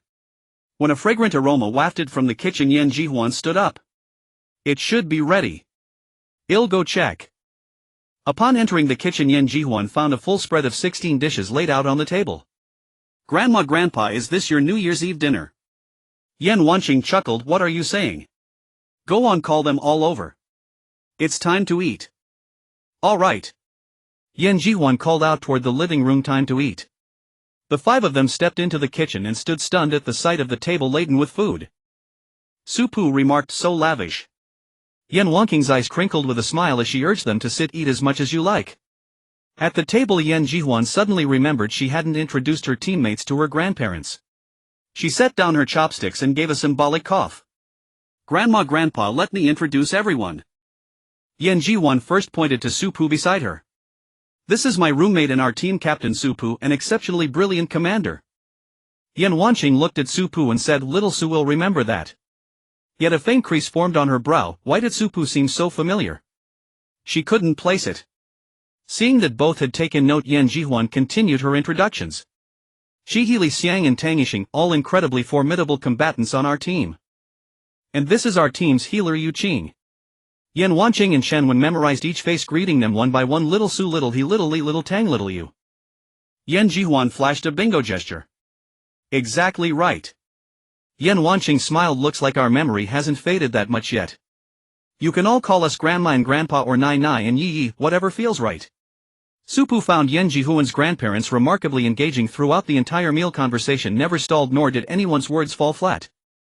After dinner, Yan Wanqing and Chen Xian led them to their sleeping quarters. With limited rooms they had to share, Supu stayed in Yan Jihuan's room. He and Li Xiang together, while Tangixing and Yu Qing paired up. It was still early, so all six gathered in Yan Jihuan's room. She brought out her photo album filled with pictures from her childhood. Supu complimented, "You were so adorable as a child." One photo showed Yan Jihuan wearing a pair of kitten ears, looking shyly at the camera, utterly endearing.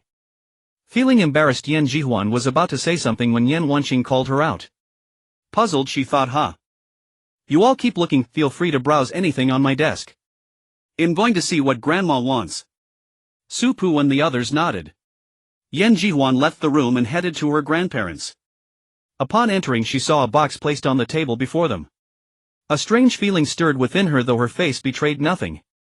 "Grandma, Grandpa, what's wrong?" Yan Wanqing sat on the bed and patted the spot beside her, motioning for Yan Jihuan to come over. She sat down. "What is it? Why do you both look so serious?" Yan Wanqing and Shen Wen exchanged a glance before speaking directly. "See that box? Inside are all your mother's and father's belongings." Yan Jihuan's body stiffened. "Grandma, Grandpa, what do you mean by this?" Yan Wanqing sighed, "We're old now. If we don't tell you soon, it might be too late.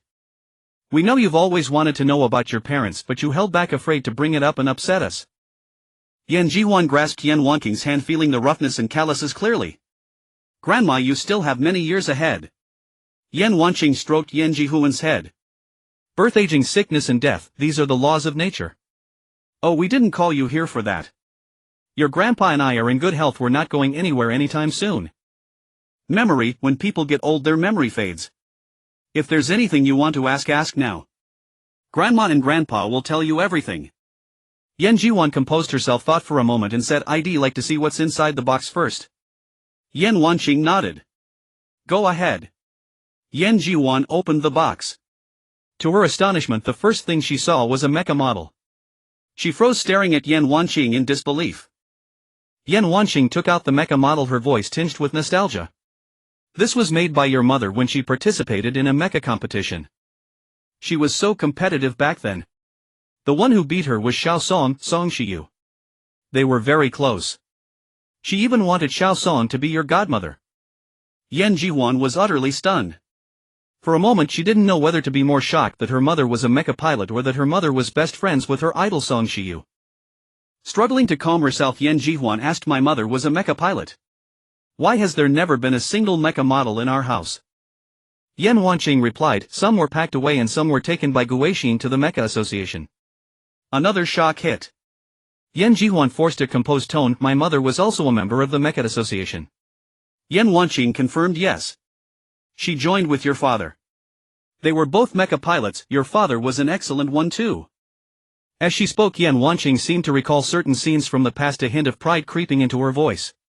"A little less accomplished than your mother though. Guixin was exceptionally talented and the child she bore is just as brilliant."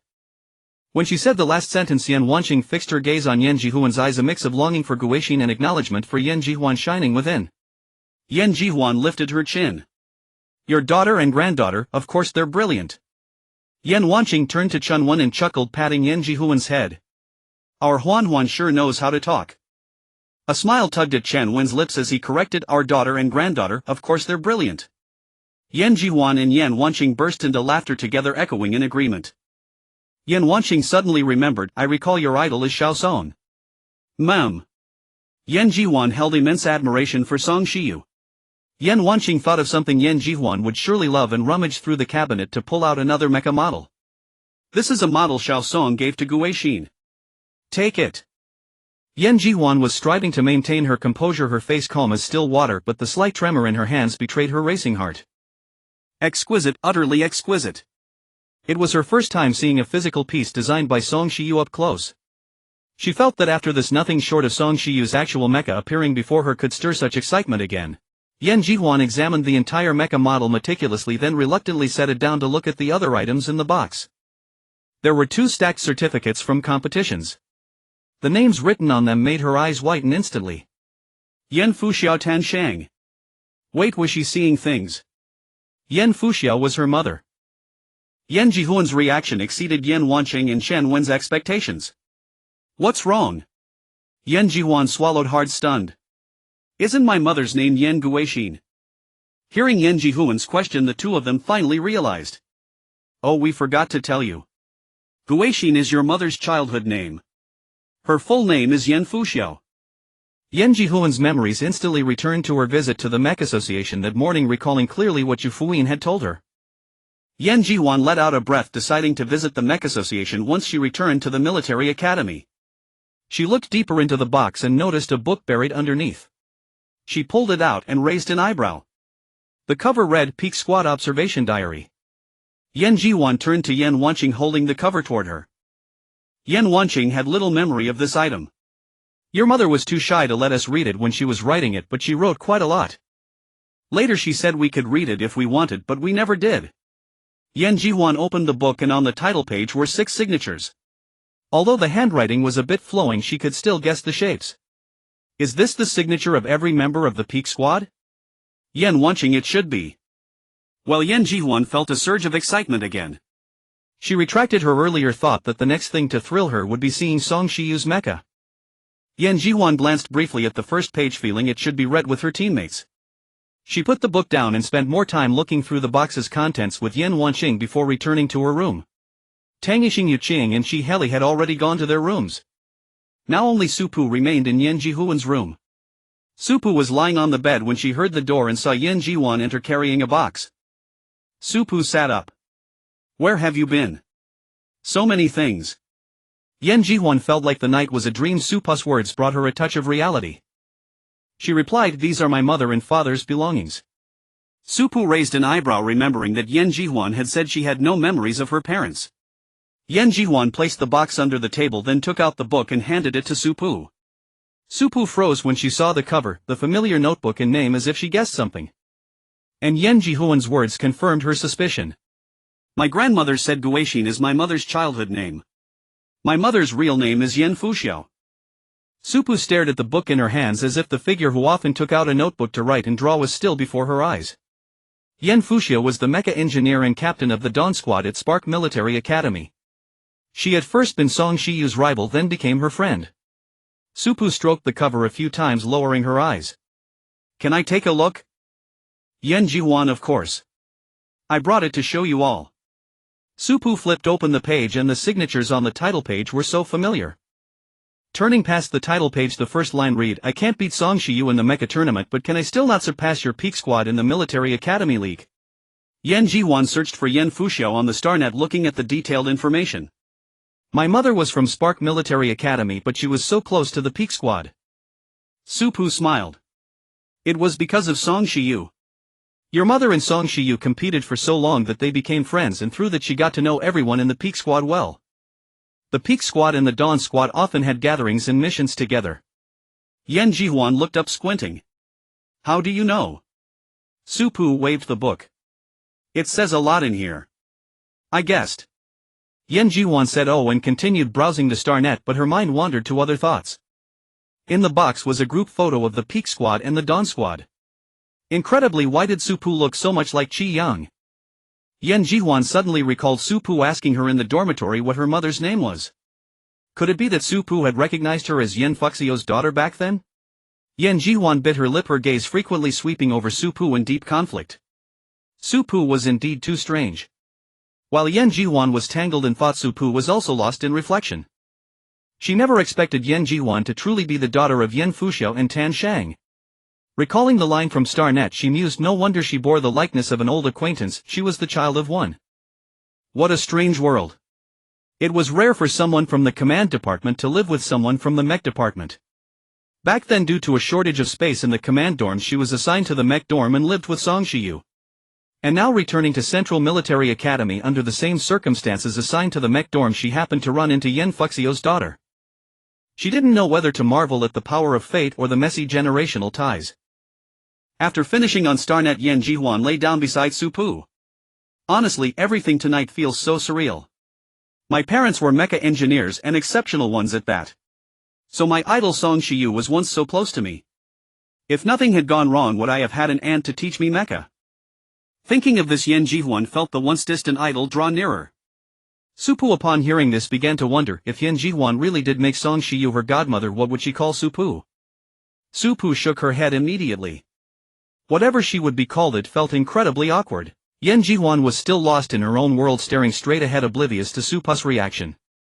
My grandmother also gave me a mecha model that Song Shiyu gifted to my mother. Supu recalled that it seemed to be true. At the mecha tournament back then, Song Shiyu took first place and Yan Fuxiao took second. Song Shiyu was insufferably smug, even gifting the first place mecha model to Yan Fuxiao, saying she looked forward to Yan Fuxiao surpassing her one day. Supu always thought Song Shiyu was quite provoking back then, and she wondered how Yan Fuxiao restrained herself from hitting her. Yan Jihwan continued, "Didn't I go to the Mech Association this morning? There's a Hall of Fame there. I asked Yu Fuyin who was in it and she mentioned Yan Fuxiao. At the time I never thought she was my mother, I always believed my mother was Yan Guixin." Yan Jihwan had always known she took her mother's surname. Her grandmother always called her mother Guixin, so she assumed her mother's name was Yan Guixin. I never expected Guixin to be just a childhood name. In Supu's memory, Yan Fuxiao had never mentioned her childhood name, and neither had Song Shiyu. It seemed only the family used it. Yan Jihwan sat up, leaning her head against Supu, her gaze falling on the book. Why did my mother write a peak squad observation diary? Supu remembered. Because her teacher said that to defeat an enemy you must know them well enough. Stellar year 1072, October 2nd. The teacher told me to observe other teams to understand them, learn from them, and surpass them. Stellar year 1072, October 5th. Ni Song Shiyu, why do you want to be first? Song Shiyu, because Yang Yang wants to be first. Me. I thought Qi Yang would have some extraordinary reason, but no. Qi Yang, don't you think being first is cool? I was overthinking it. Stellar year 1072, October 12th. First official clash with the Apex squad, we were defeated. They are truly formidable. I hate to admit it, but they genuinely have the strength to claim first place. Stellar year 1072, October 21st. Why is the gap between people so vast? Why is Qi Yang a 3S and Song Shiyu a 3S? Can't this world spare just one more 3S for me? Stellar year 1072, October 25th. Song Shiyu told me she built a full set of mecha for the Apex squad. Is that something a human should be capable of? Is this something a freshman should be doing? In going into seclusion, I won't come out until I've perfected my mecha. The Peace Squad sat together reading the Apex Squad observation diary. The first few pages were almost entirely scattered fragments of daily life. Supu felt as if her soul was being drawn into the diary. Stellar year 1072, December 22nd. Today is Qi Yang's birthday. Song Shiyu gathered many people to put together an enormous birthday surprise for Qi Yang. Principal, he even came. That's when I learned Qi Yang is Principal, his adopted daughter. Stellar year 1072, December 24th. Are the Apex squad really this ferocious? They wiped the floor with a group of juniors. But thinking about it, it would be abnormal if the squad with Qi Yang and Song Shiyu wasn't brave. Yan Jihwan watched the diary while stealing glances at the focused Supu, propping her chin in thought. Li Xiang sighed, I feel like Qi Yang and Song Shiyu are both different from what I imagined. Supu heard the voice, looked up, and took a few seconds to process what she had just said. What did you imagine? Li Xiang gazed into the distance. I thought Qi Yang would be the aloof type, but now she seems like she loves showing off and can be a bit cheeky. In short, she doesn't seem aloof at all. Just because a windbreaker jacket looks cool, she would buy several identical ones to wear interchangeably. As for Song Shiyu, I thought she would be the type immersed in mecha, oblivious to the world outside. I never expected her to be so. Li Xiang paused, searching for the right word, finally squeezing out 3 words Qi Yang brained. In Yan Fuxiao's diary, Song Shiyu was like Qi Yang's executor. Whatever Qi Yang said, she did. Whenever Qi Yang initiated a fight, she followed instantly. Sometimes they even wore matching clothes. Li Xiang paused, then added, and I never imagined they were troublemakers. Since middle school, Qi Yang and Song Shiyu had been the type who refused to be controlled. Sneaking over walls, skipping classes, these were everyday occurrences. They loved fighting, spending their time either in simulation rooms or participating in various combat competitions, sometimes even going to arenas specifically to pick fights. This might be one reason why, despite Qi Yang being a commander and Song Shiyu a mecha engineer, their combat prowess was no less than that of a combat soldier. Of course, the primary reason was undoubtedly their overwhelmingly powerful mental fortitude. Su Pu was somewhat surprised by Li Xiang's description, but upon reflection she couldn't find a flaw to refute it. The diary also contained Yin Fuxio's evaluations of everyone in the Apex squad. They read on to Stellar Year 1073 Yin Fuxio's sophomore year. Stellar Year 1073 September 21st. Someone wanted me to evaluate their squad, so we'll give a simple assessment. Qi Yang, aloof to outsiders but actually loves to show off. Picky eater, has a cleanliness obsession. Have to admit, despite being high maintenance, Qi Yang is truly an excellent omniscient commander. Song Shiyu initially thought this person's mind was full of mecha. After getting to know her, I realized half her mind is mecha and the other half is Qi Yang. She's the exclusive chef for the picky eater Qi Yang. Churchill looks gentle and quiet but is actually a white-cut black full of countless sly ideas hidden inside. The contrast is too stark, anyone unaware would genuinely think she's a good girl. Tang Wenxiu, the matriarch of the Apex squad, worrying herself to death, couldn't manage a single person. I won't say who's been spoiling the teammates. Li Chu, the most normal one in the Apex squad, provided her teammates aren't harmed. In truth, also one of the people spoiling those three. Shi, where the money god spends generously. Famous motto: anything that can be solved with money isn't a problem. In truth, a sucker. Looking at Yin Fuxio's evaluations, the Peace Squad exchanged glances as if their worldview had been shaken. Su Pu's gaze drifted. She had forgotten about this. Back then Song Shiyu had insisted Yin Fuxiao evaluate everyone, and Yin Fuxiao, unable to refuse, wrote it in the diary and even showed it to them afterward. Yu Qing, really different from what I imagined. He found it very interesting. If only I could go back in time and see it for myself. Su Pu raised an eyebrow slightly. Why? He a very unique squad style, and besides the Apex squad was truly powerful. He yearned to see how spectacular the matches of such a strong team would be. That era must have been a time of flourishing talents. Back then a 3's mental fortitude wasn't so rare that there was only one left in the entire world. The youthful spirit hadn't been worn down, everything was so positive and forward-looking. The Apex squad leading the Central Military Academy team to a 3-peat championship, just imagining it was an exhilarating scene. Though he didn't finish her sentence, Su Pu understood. The other world is coming soon. Stellar Year 1075 February 12th. Both the Dawn Squad and the Apex Squad have entered the Central Military District. This time we can fight side by side. Stellar Year 1075 February 21st. The apocalypse descended. A comic otherworld called Sin City enveloped our entire galaxy, plunging the world into panic. Stellar Year 1075 March 1st. All members of the Apex Squad awakened rank abilities, the highest level among the first wave of awakeners. Song Shiyu's first reaction upon awakening her spatial ability was to stuff all of Qi Yang's belongings into it. Is it right to turn her space into Qi Yang's mobile backpack? Well, if that person is Song Shiyu, then it's perfectly normal. Stellar Year 1075 March 3rd. The flora and fauna in the galaxy began to mutate into strange creatures which the Stellar Alliance named aberrants. Stellar Year 1075 March 4th. The monsters from the other world appeared. It looked exactly like a human. It killed many people. Qi Yang came and killed it. Stellar Year 1075 March 11th. The invading monsters from the other world were different from the mutated local creatures. The Stellar Alliance named them Star Beasts. The Stellar Alliance established corresponding levels for both aberrants and star beasts. Aberrant levels ranged from F to S, while star beasts were classified from level 1 to level 3. That humanoid monster, we call it a special type star beast. Stellar Year 1075 April 1st. The first wave of the beast tide arrived. The Zenith Squad took the initiative, leading a team to successfully repel the assault. Yet many still perished. Stellar Year 1075 April 22nd. The Zenith Squad discovered the entrance to another world and Marshal Nank authorized their entry. Praying for their safe return. Stellar Year 1075 May 2nd. The Zenith Squad emerged safe and sound. Within the other world they triggered a domain-like phenomenon and were trapped. Upon breaking free they found their abilities had been amplified. Pharmacist Fu examined each member of the Zenith Squad, confirming a rise in their ability levels. The military speculated that the domain could enhance human abilities. Stellar Year 1075 May 21st. The Zenith Squad ventured into the other world again, their second entry, and returned with another revelation. The domain could awaken new abilities. Shi Chao, originally a purifier, gained a new curse ability.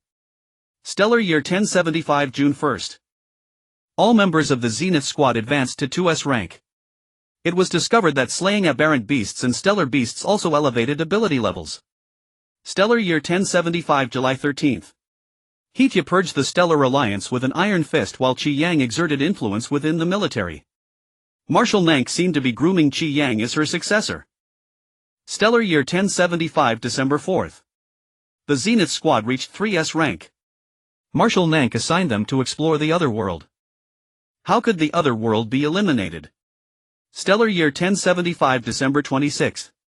Qi Yang awakened an interference ability and Qi Yu awakened a wood element ability. Stellar Year 1076 February 22nd. Song Shi Yu awakened an empathy ability. Stellar Year 1076 March 18th. Li Chu awakened a telekinesis ability. Stellar Year 1076 May 3rd. Tang Wenqiu awakened a shadow ability. The entire Zenith Squad now possessed dual abilities. Stellar Year 1076 July 14th. The Zenith Squad's abilities reached 3S. This time they planned an extended stay in the other world. Stellar Year 1076 September 11th. The Zenith Squad emerged. Qi Yang and Song Shiyu suffered severe mental damage and were forced into treatment by Marshal Nank. No one knew what transpired in the other world. Stellar Year 1076 September 12th. Pharmacist Fu declared their mental damage incurable with lifelong consequences. Marshal Nank refused to surrender, seeking remedies for mental recovery everywhere. Stellar Year 1076 September 15th. Qi Yang and Song Shiyu's mental faculties healed inexplicably, leaving everyone baffled. Stellar Year 1076 September 18th. The Zenith Squad snuck into the other world, enraging Marshal Nank. She worried not only for Qi Yang and Song Shiyu but also for the grievously injured Shi Qiao and the others. Stellar Year 1076 October 12th. Qi Yang led a raid to dismantle the headquarters of Eternal Life 2.0. It was not only the other world that harmed humanity but humanity itself. Stellar Year 1077 March 13th. The Zenith Squad emerged from the other world battered and broken. What were they doing in there? Stellar Year 1077 April 16th. Pharmacist Fu treated the severely wounded Zenith Squad for the umpteenth time in the dead of night. When asked, none of them spoke a word. Stellar Year 1077 December 4th. Qi Yang found a child with 2S level mental power, intending to bring him to the capital star for training. The child had no name, only known as Xiaolu. Stellar Year 1078 February 16th. The new year arrived and for once everyone gathered together. Stellar Year 1078 February 17th. Tan Shang proposed marriage and I accepted. Everyone blessed us. Song Shiyu reminded me to cherish those close to me. I understood her meaning. With the apocalypse, death claims so many, a person you spoke with could be gone in an instant. That evening my parents cooked a feast as a makeshift wedding banquet. I asked Song Shiyu if she would be my child's godmother and she agreed. I've noted it down, no backing out. Stellar Year 1078 April 6th. Marshal Nank fell in sacrifice. Qi Yang locked herself in her room for an entire day. Stellar Year 1078 April 7th. When Qi Yang emerged, she seemed transformed, cold and distant, no longer the showy figure she once was. She only seemed normal around her teammates. The Zenith Squad ventured into the other world with increasing frequency. Stellar Year 1078 December 24th. Christmas Eve, and they entered once more. May they be safe. Stellar Year 1079 June 23rd. The Zenith Squad went missing. Stellar Year 1079 September 11th. Everyone said the Zenith Squad was dead. I refused to believe it. They would survive. They were the invincible Zenith Squad, how could they die? They couldn't. Stellar Year 1080 March 12th. I became pregnant. Song Shiyu had promised to be my child's godmother, she couldn't break her word. I believed they would return. Stellar Year 1080 June 14th. More died, all first generation awakened. Would I be next? Stellar Year 1080 December 28th. My baby was about to be born, but I might not be able to watch her grow up. Stellar Year 1081 January 6th. She was born. I named her Yan Jiwan, hoping she would grow up carefree and joyful. Stellar Year 1081 January 18th. Tan Shang died. Stellar Year 1081 January 22nd. Will you ever return? I couldn't hold on any longer. Stellar Year 1081 January 25. Farewell Zenith Squad. The diary was long, they read it for an entire day. Yet it was also short, a single book barely capturing a squad in 2 lives. Memories of the past surged within Supa's mind. Silence enveloped the 6 of them. After a while Yen Jihuan broke the stillness and closed the book. I finished reading, so we'll put it away. Supu touched the red string on her wrist, gazing at the sky outside the window. I think I just heard Grandma calling us. She was having dinner with Hitya. Hitya noticed she couldn't stop biting her chopsticks and asked with concern, something troubling you? I heard your league matches are going well. She nodded. Very well. Hitya pressed, then what's on your mind? You wouldn't be this distracted over nothing. She was thinking about Chi Yang. And have you watched the league live streams? Hitya served her some food. No, I said I'd cheer for you at the finals, didn't I? She calculated the finals date, feeling it was still too far away. And if you have time, could you watch the league streams? Our school team performs excellently, we're sure to win first place. Hitya smiled at Chi's eager attempt to prove herself and replied, alright, I'll watch the next match live. Focus on your game and don't worry about other things. If anyone bullies you or you face any problems you can't solve, tell me.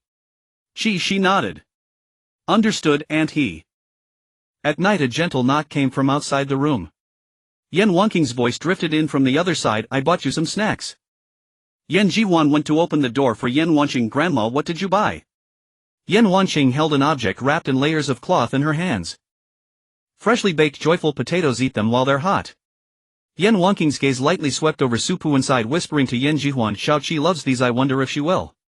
Earlier when Yen Jihuan took out the group photo from the box, Yen Wanqing finally recalled where that sense of familiarity came from. Yen Jihuan didn't know who everyone in the photo was, but Yen Wanqing could remember each person just by looking at it. She told Yen Jihuan the names of everyone in the photo. Yen Jihuan took the joyful potatoes from her. I'll have her try them, I'm sure she'll like them. Yen Wanqing withdrew her hand and closed the door for them. Don't stay up too late. There are activities in town tomorrow, you can go if you want. Yen Jihuan nodded, got it, Grandma. Supu sat down on a chair watching the item Yen Jihuan placed on the table. She deftly unwrapped the cloth, revealing the joyful potatoes inside. From beneath the potatoes she retrieved 2 spoons tucked in the cloth and handed one to Yen Jihuan. Yen Jihuan watched her smooth movements and asked, have you had these before? They're a specialty of our Nanju planet. Supu's tone remained indifferent. Yes, I've been to many places and tried many local delicacies. Yen Jihuan sat down, pulling her chair closer. Then tell me, where all have you been? Supu urged her to eat, it won't taste good cold. Yen Jihuan scooped a spoonful with her right hand while shaking Supu's arm with the other. I'm eating, but let's talk while we eat. Supu thought for a moment and chose the most memorable place to start. I once went to Qinghai Star. The sea there is incredibly beautiful. During the day the water has 2 colors, pink and blue, and at night it turns into midnight blue. It's always sunny there. It's famous for a flower called sleepless spring, the color of the sea. It blooms all year round and never withers. An endless spring hope forever graces Qinghai Star. Yen Jihuan nodded knowingly. Sleepless spring, Qi Yang's favorite flower. Li Xiang pulled the blanket over her head, unable to stop replaying 2 scenes in her mind. One was from the Peak Squad observation diary, which recorded the Peak Squad's favorite flowers. Qi Yang loved sleepless spring song, Shi Yu loved eternal gardenia, Li Chu loved lone moon orchid, Shi Qiao loved purple creeping grass, Qi Yu loved wooden velvet twig, and Tang Wenshu loved dandelions. Li Xiang opened her light brain and searched for sleepless spring and purple creeping grass. They matched, every single one corresponded to the 6 flowers on the graves. Who erected the tombstones? Who placed the flowers? Was it Supu? Exactly 6 graves, exactly the 6 members of the Peak Squad, and the flowers matched perfectly. Was Supu setting up graves for the Peak Squad? Why? Li Xiang couldn't figure out the connection, but then a sudden flash of insight struck. He yanked off her blanket and the ceiling light flooded her eyes. Li Xiang quickly shielded her eyes, accusing Chi, what are you doing? I'm practically blinded. Chi crossed her arms, looking at her with exasperation. Who told you to squirm under the covers like a worm? Li Xiang sat up, too lazy to argue with her. Chi leaned against the table behind her, lifting her chin slightly. All right, spill it. What were you thinking? Li Xiang hesitated, torn between wanting to speak and not knowing how. She gave up, flopping back under the covers. Nothing. Chi frowned. Don't want to say or don't know how? Li Xiang's muffled voice came from beneath the blanket. Don't know how. He got into bed too fine. Yan Jihuan just told me there's an event in town tomorrow. Li Xiang immediately popped out from the cover's eyes, sparkling. What event?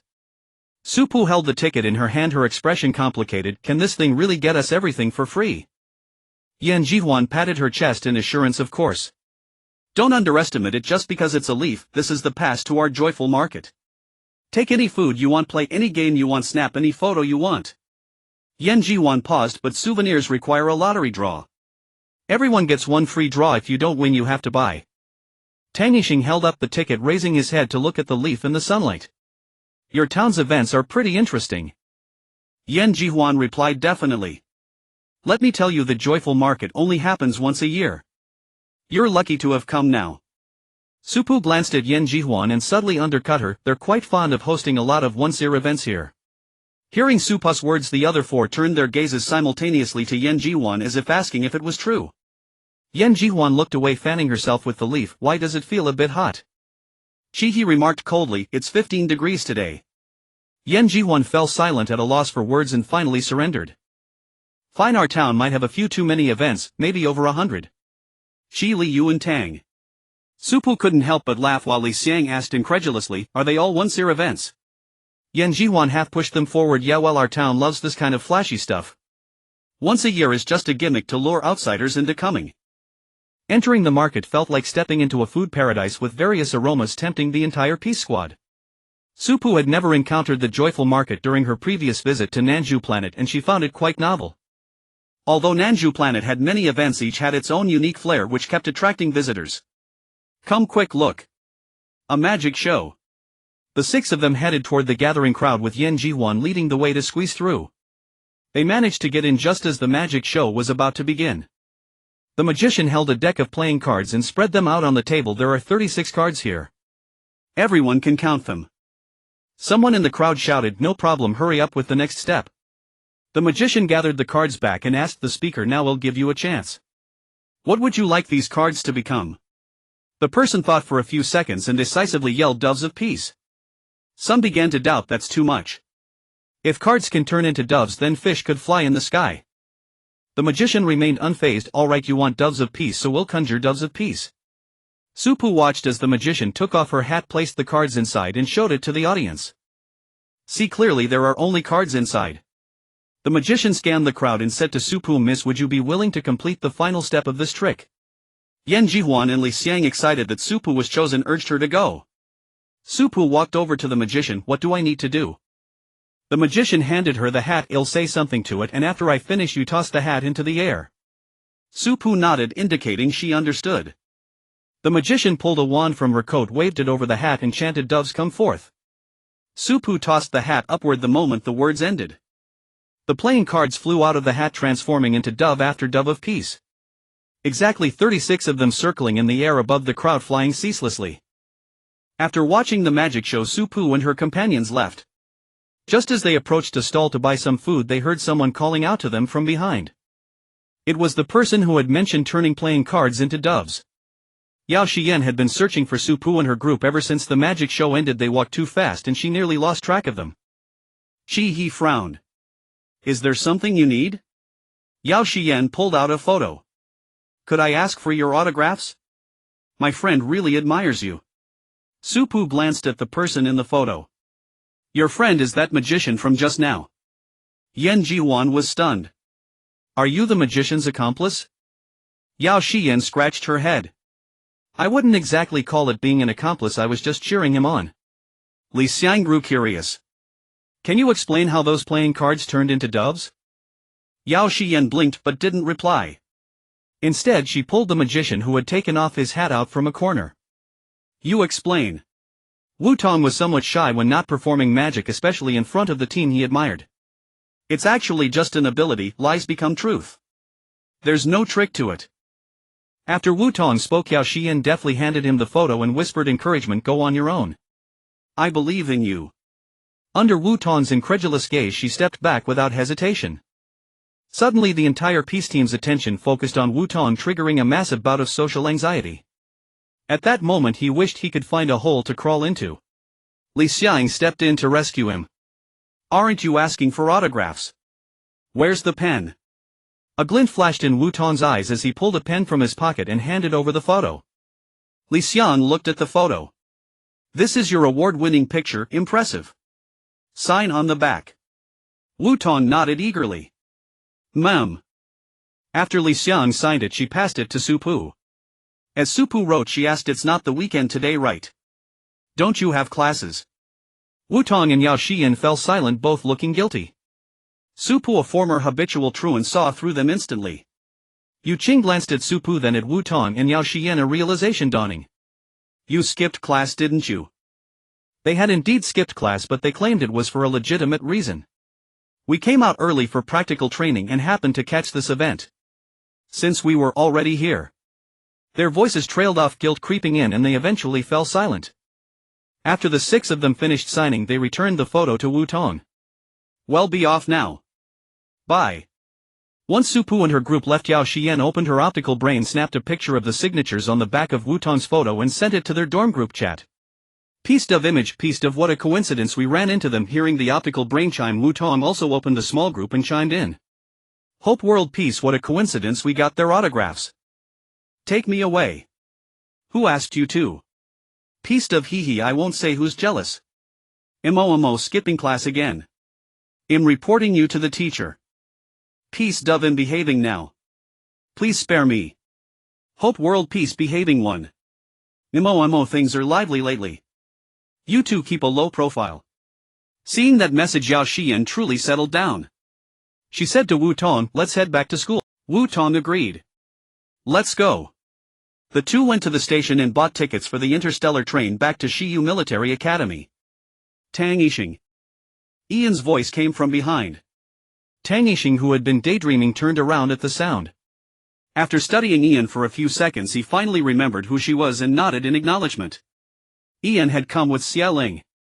Seeing Tang Yixing alone, she asked curiously, aren't Su Pu and the others here? Tang Yixing gestured toward the shop. They're inside drawing for prizes. Ian followed his gaze and indeed spotted the silhouettes of Su Pu and her group. She was about to take Xia Ling in to greet them when she noticed Xia Ling seemed frozen in place, her face blank. Ian tilted her head. What's wrong?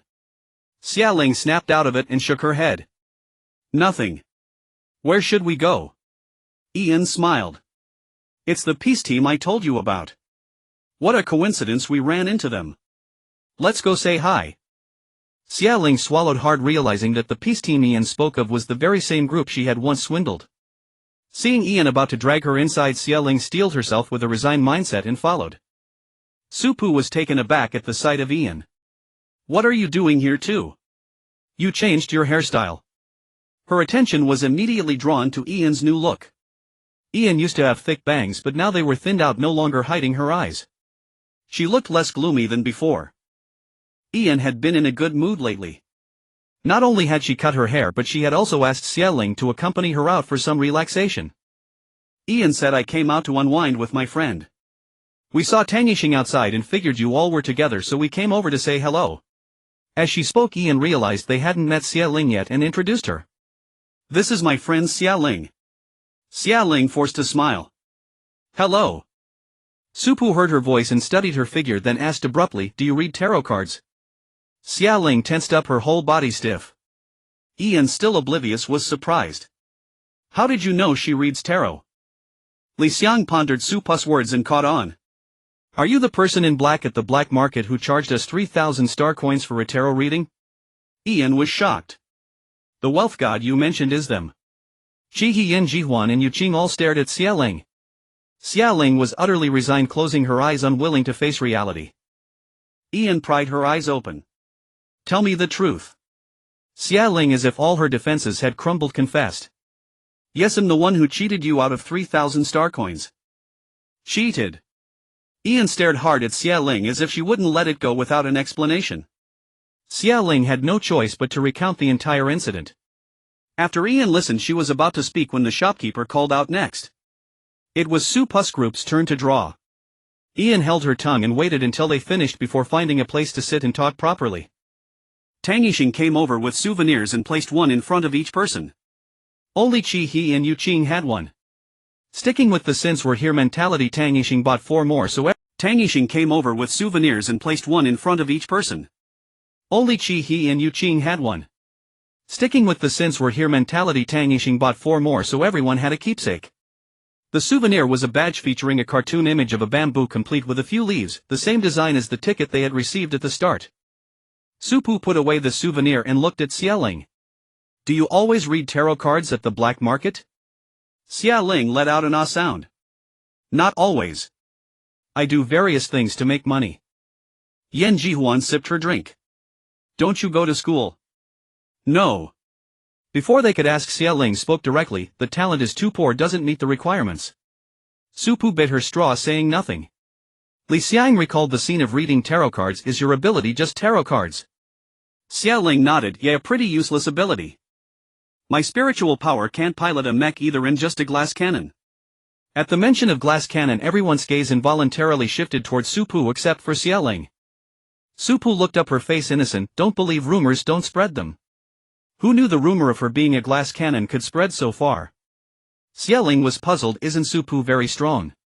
Yan Jihuan thought back to her first encounter with Su Pu and shook her head. When she first arrived at the military academy, she looked very thin and malnourished. Rumors spread that she had no spiritual power, and combined with her non-aggressive ability, she got labeled as a glass cannon. Now there was no trace of that malnourishment left. She propped her chin up, scrutinizing Su Pu for a few seconds, then took out a box of blueberries from her spatial storage and pushed it in front of her. Su Pu tilted her head, a look of confusion on her face. When did you buy these? Chi He's expression was indifferent. Forgot. Su Pu opened the box and started eating the blueberries, clearly satisfied. They didn't stay long with Ian and Xia Ling. After chatting for a while, they parted ways. Thinking of her grandparents at home, Su Pu and the others went to buy a lot of food to bring back for them. When Yan Wanqing and Shan Wen saw the 6 of them entering with bags and packages, they smiled helplessly. Didn't we tell you to have fun? Why did you bring back so many things again? The specialties you brought last time are almost overflowing. Yan Jihuan put everything down one by one. Take your time eating. If you can't finish, you can share with the neighbors. Ian and Xia Ling returned to Ling Yan Star that very evening.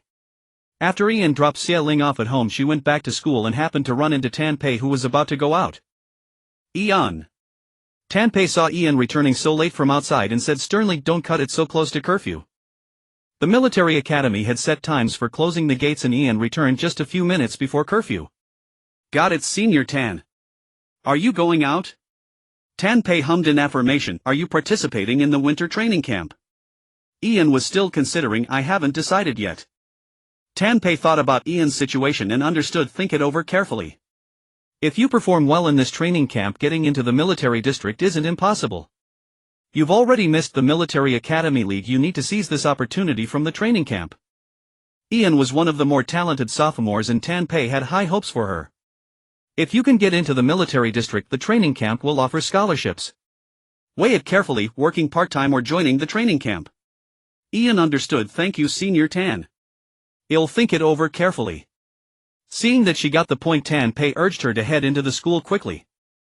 Tan Pei would be patrolling near the school for the next few days, always after the gates had closed. Yan Jihuan and Su Pu lay together on the bed. The lights were already off. Yan Jihuan couldn't fall asleep. She turned over to face Su Pu's direction and whispered, Su Pu, are you asleep?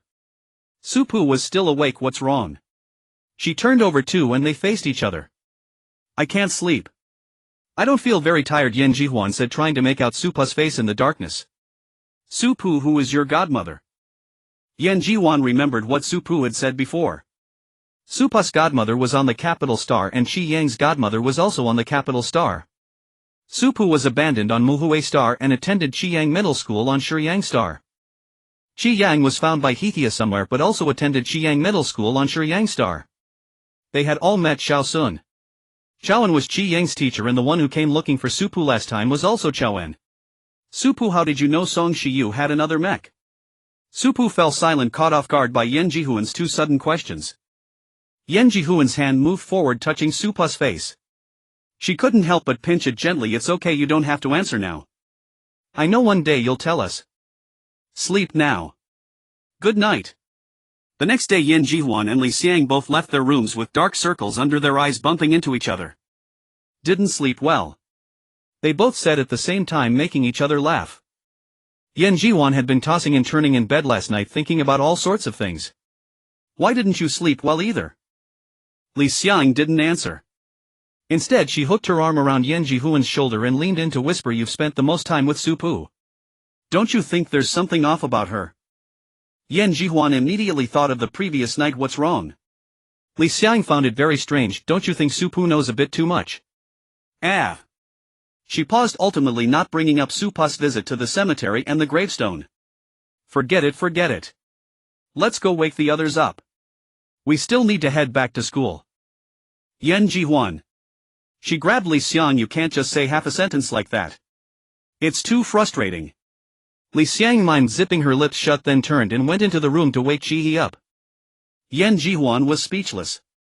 She went into the room and hauled Su Pu out of bed. They had to return to school early because the 6th match was the day after tomorrow. The 6 of them got up, ate breakfast and prepared to leave. Yan Wanqing and Shenwen were a bit reluctant. Why are you leaving so soon? When will you come back next time?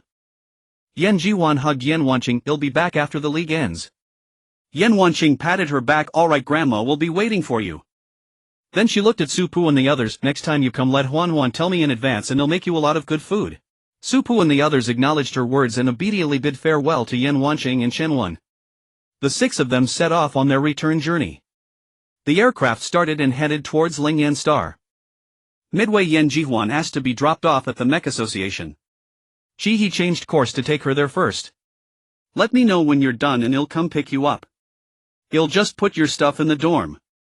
Yan Jihuan made an okay gesture and waved goodbye to them. The aircraft restarted and didn't stop until it was near Liang Military Academy. It was the same shop as before. Since they were military cadets, they could pay a fee to temporarily store the aircraft there. After Chi-He parked the aircraft, they walked towards Liang Military Academy. As soon as they entered the school gate, they saw Chi-He, who had been waiting for a while. Su Pu had told Chi-He when she would be back, so she went ahead with Chi-He first. Chi-He and Li Xian watched their retreating figures in silence. Tang Yixing and Yu Qing called out, "Let's go." Yan Jihuan swiped her face to enter the Mech Association and headed straight for the Hall of Fame. Yu Fuyin happened to be at the Mech Association too. She raised an eyebrow upon seeing Yan Jihuan, not expecting her to arrive so soon. Ning Ji, who was talking with Yu Fuyin, smiled. "Is this the Yan Jihuan you invited last time?" Yu Fuyin nodded. "Yes, a very talented student. I mentioned Yan Fuxiao last time. She's probably here to see her." Ning Ji understood. They both have the surname Yan. Quite a coincidence. The dormitory lights were still on. Su Pu and Li Xiang were waiting for Chi-He and Yan Jihuan to return. Before long, the dormitory door opened. Yan Jihuan walked straight toward Su Pu as soon as she entered, leaning her entire body against her. Su Pu caught her a hint of confusion in her brows as she looked at Chi-He. Chi-He shook her head. Su Pu patted Yan Jihuan's back and asked, "What's wrong?" Yan Jihuan buried her head in Su Pu's embrace, her voice unusually subdued. "They're really outstanding." Whether it was Yan Fuxiao or Tan Shang, they were both exceptional. If they were still here, she wouldn't have to explore mechas alone. Someone would guide her and she would be a child cherished and supported by her parents. Su Pu lowered her gaze, looking at her intently. "Su Pu, can you tell me how they met?" Faced with Yan Jihuan's sorrowful eyes, Su Pu couldn't bring herself to say no. Su Pu lowered her gaze, looking at her intently. "Su Pu, can you tell me how they met?" Faced with Yan Jihuan's sorrowful eyes, Su Pu couldn't bring herself to say no. Upon hearing this, Chi-He and Li Xiang stared at Su Pu with probing curiosity. Su Pu, while holding Yan Jihuan to keep her from slipping, recalled Yan Fuxiao always carried a certain pride in the field of mechas. Her strength gave her the confidence to be arrogant. Except for Song Shiyu, she rarely encountered setbacks from anyone, so naturally she had many admirers. Tan Shang was one of them. He had loved mechas since childhood and was exceptionally talented in that area. They met at a mecha competition. After losing to Yan Fuxiao, Tan Shang kept chasing after her, vowing to defeat her. As it turned out, Yan Fuxiao never lost a single match and Tan Shang gradually became captivated by her. He followed her around all day like a sidekick. Their relationship was a bit like a pair of bickering lovers.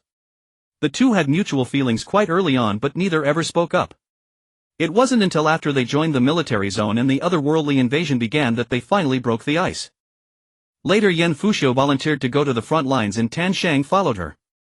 Together they fought alien beasts on the battlefield, barely finding time to research mechas.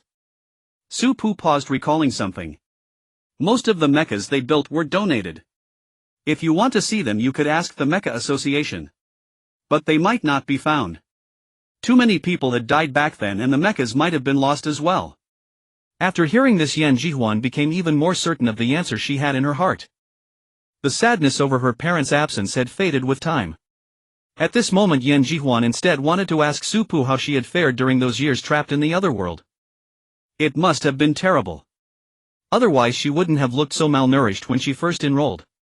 Su Pu gazed into Yan Jihuan's eyes. What's wrong? Yan Jihuan spoke up. After the competition ends, come with me to search for them. Su Pu had no objection. Sure. On the morning of November 25th, the sixth match was about to begin. Everyone arrived at the competition venue and boarded the starship in order. Unlike other matches, the maze race wasn't held in a random location but on a dedicated planet. Furthermore, the maze race's designer had always been consistent. This time it was still the previous designer, Ho Rong. All participants boarded the starship. As it prepared for takeoff, Lan Lan's voice rang out again. We are now heading to the competition venue. The sixth match is a maze chase. The rules are as follows. First friendship, first competition, second. Second, this match has a time limit of 3 days. Third, upon reaching the maze entrance you will enter an illusion. Those who break through the illusion will be randomly teleported to a location. You must find your teammates. Fourth, a Catan mouse function has been added to everyone's wristband. When 2 wristbands touch, it counts as a successful capture. The wristbands cannot be removed. Fifth, the maze race prohibits the use of positioning functions. You can only rely on exchanging information to find each other's locations. Sixth, those who fail to break through the illusion are eliminated and those captured are eliminated. After the time ends, rankings are based on the number of remaining participants.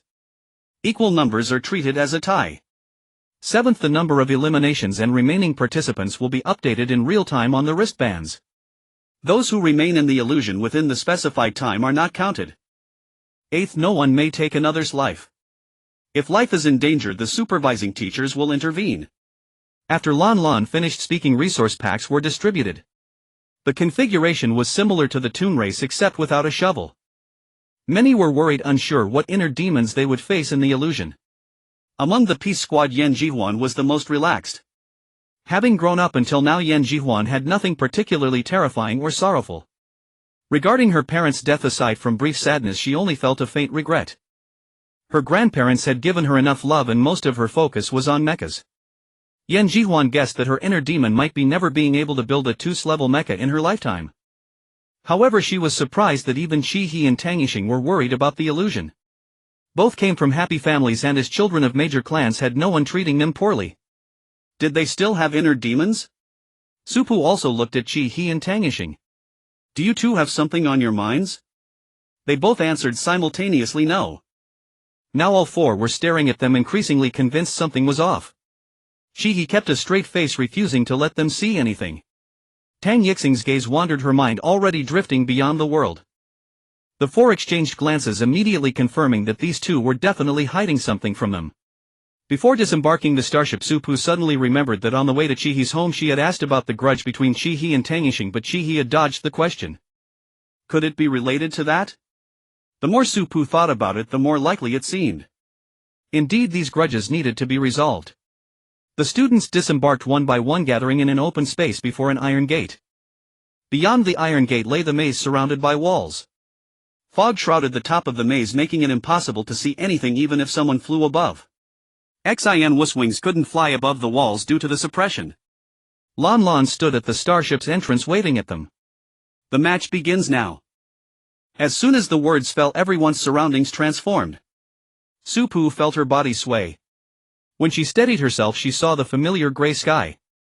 If her guess was correct, this place, her inner demon, was the other world where Song Shiyu had died. Just as Su Pu lowered her head, Song Shiyu came running and collided into her. Yang Yang, what are you daydreaming about?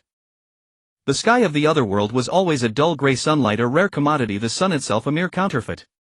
Su Pu now clearly understood that the person before her was also an illusion, yet gazing at Song Shiyu, whom she had not seen for ages, she reached out and embraced her in return. Shiyu. Song Shiyu felt that today's Qi Yan was acting strangely.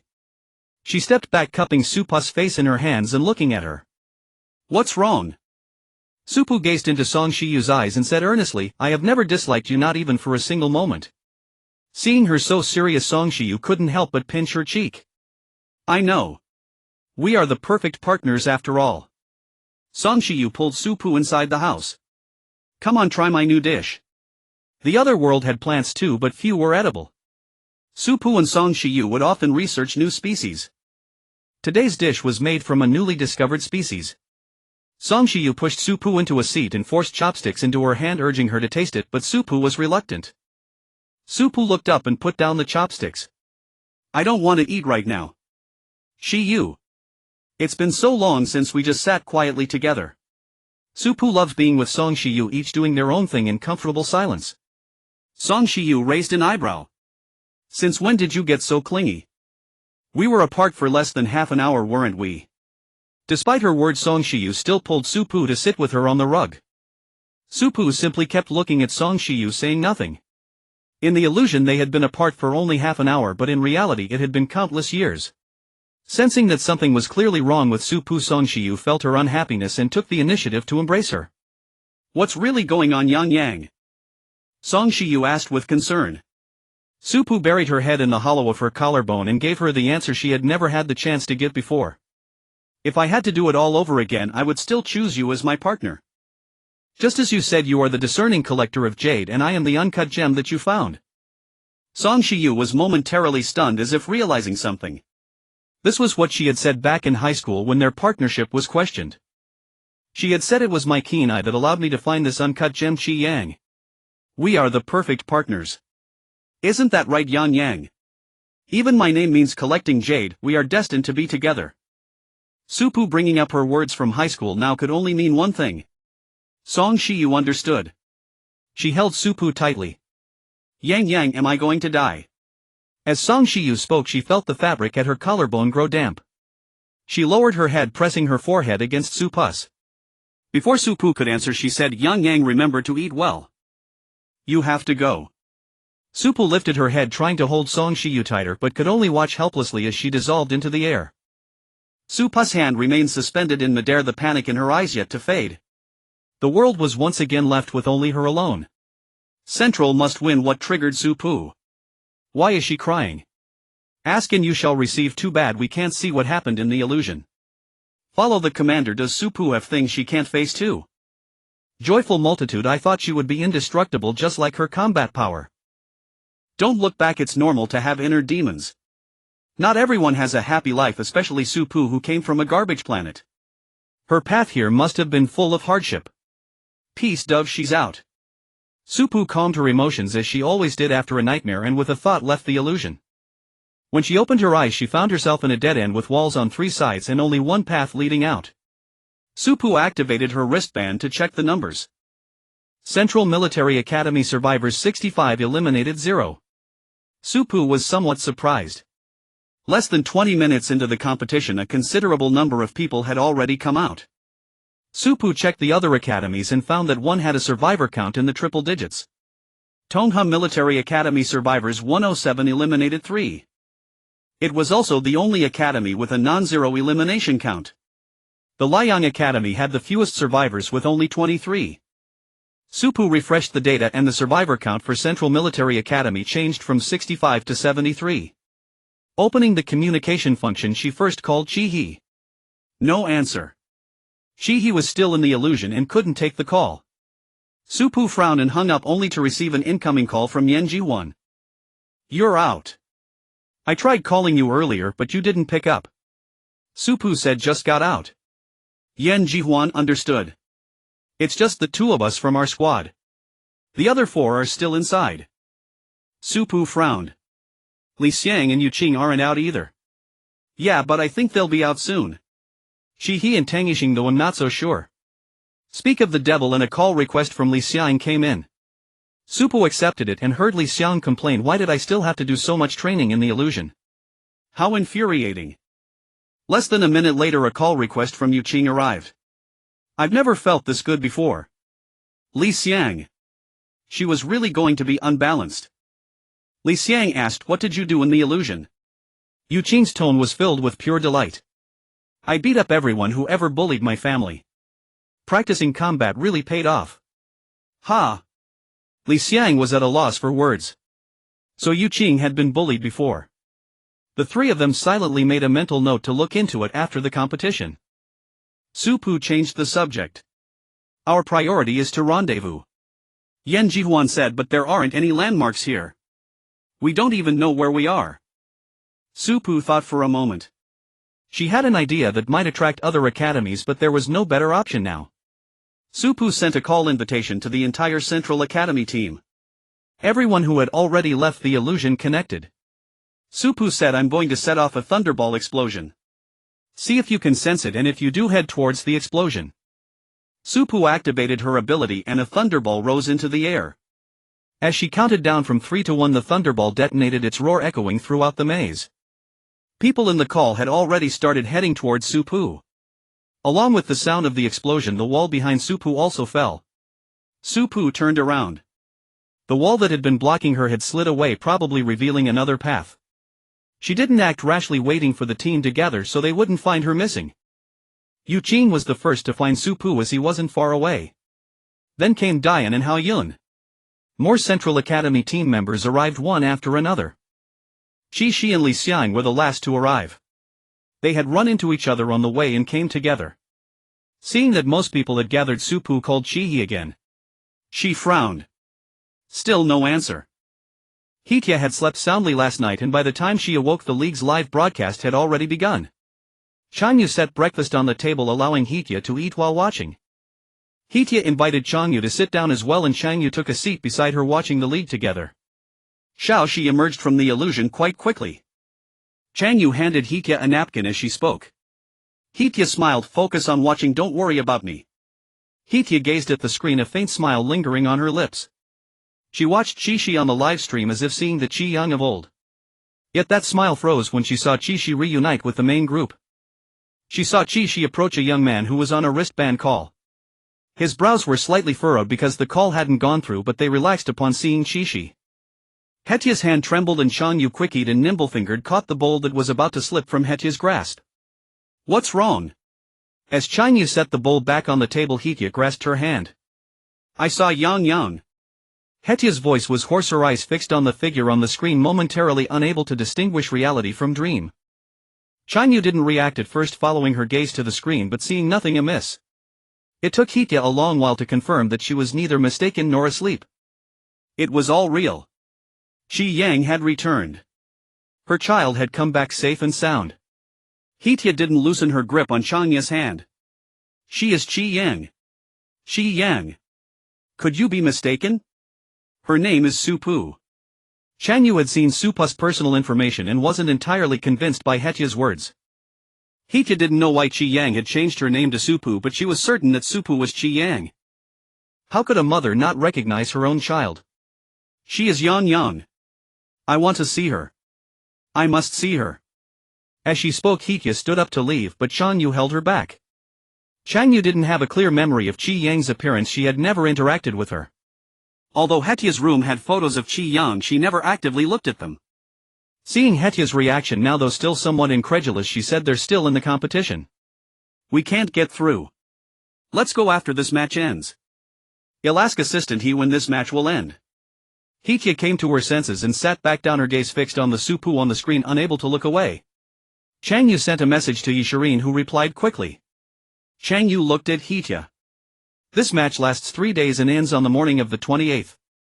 Well, go to Liang Military Academy on the evening of the 27th and wait for them to return on the morning of the 28th.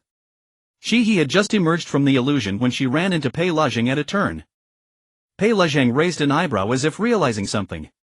Was that explosion caused by your commander? Qi He was baffled. What explosion? Pei Lezhang sneered. Aren't you afraid of attracting all the other school teams? It won't be good if you get eliminated. Qi He paused, then understood. Before she came out, there was an explosion in the maze. Seeing her, Pei Lezhang assumed she was gathering at the explosion site, hence the comment about their commander. She hadn't had a chance to contact Su Pu yet, wondering if Su Pu caused the explosion, and thus ignored Pei Lezhang. Pei Lezhang was displeased. Don't think you can be so arrogant just because you're from the Qi family. He couldn't help but laugh. Pei Lejeng, who do you think you are? Don't pretend I didn't catch the sarcasm in your words. You're just implying Su Pu was foolish to draw everyone's attention, aren't you? You don't really think Su Pu would be afraid, do you? If you want to eliminate her, go ahead and try if you have the skill. Leaving aside whether the explosion was Su Pu's doing, even if it was he saw nothing wrong.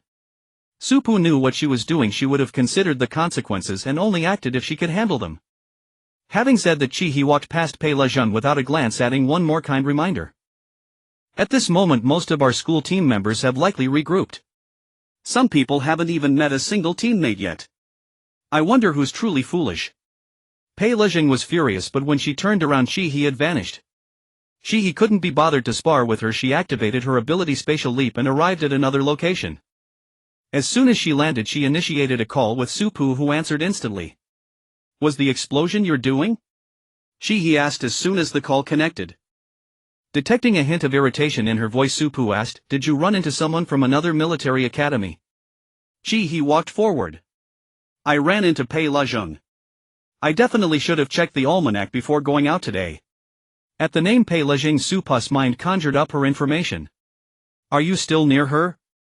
No, I used Spatial Leap. I have no idea where I've ended up. Spatial Leap was akin to teleportation, but in the maze with its winding path she had no clue where she was. Rumble, as he finished speaking, she saw the mist above her thin out. In the distance a pillar rose continuously, its top obscured by fog, its height unknown. Su Pu's voice came through the wristband. Now you know. Come to the pillar. Su Pu and her team were just a wall away from the pillar. With the pillar as a prominent landmark, almost all school teams designated their assembly points near it. The Hunching school team was no exception. Mei Ling had been heading toward the explosion. Just as she arrived, she felt the ground tremble and watched the pillar rise before her eyes. She recalled that this pillar was the maze's main control switch for its mechanisms. Its rise meant all traps in the maze were activated and could be triggered at any moment. Besides calling them to assemble, Mei Ling also warned, don't touch anything recklessly, beware of traps. Before regrouping with your teammates, avoid conflicts with other school teams. Flee if you can. After speaking, Mei Ling checked the current number of survivors. Hunching Military Academy survivors 279, eliminated 2. Mei Ling frowned slightly. Quite a few were still stuck in the illusions. She glanced at the numbers for other academies.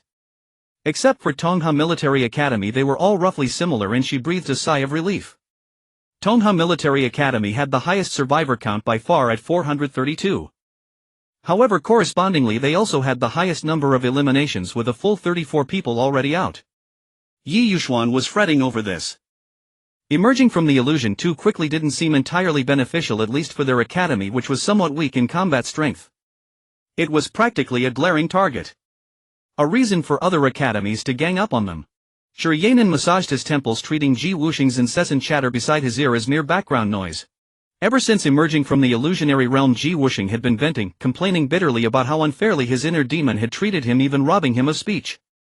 For a notorious chatterbox like him, it was sheer torment. Muing could no longer bear it and promptly clapped a hand over his mouth. I've heard that same rant 100 times already, enough. You may speak your fill after the match concludes. Right now the competition comes first.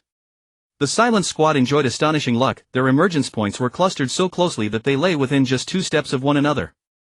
Perhaps they were the fastest reunited team in the entire competition.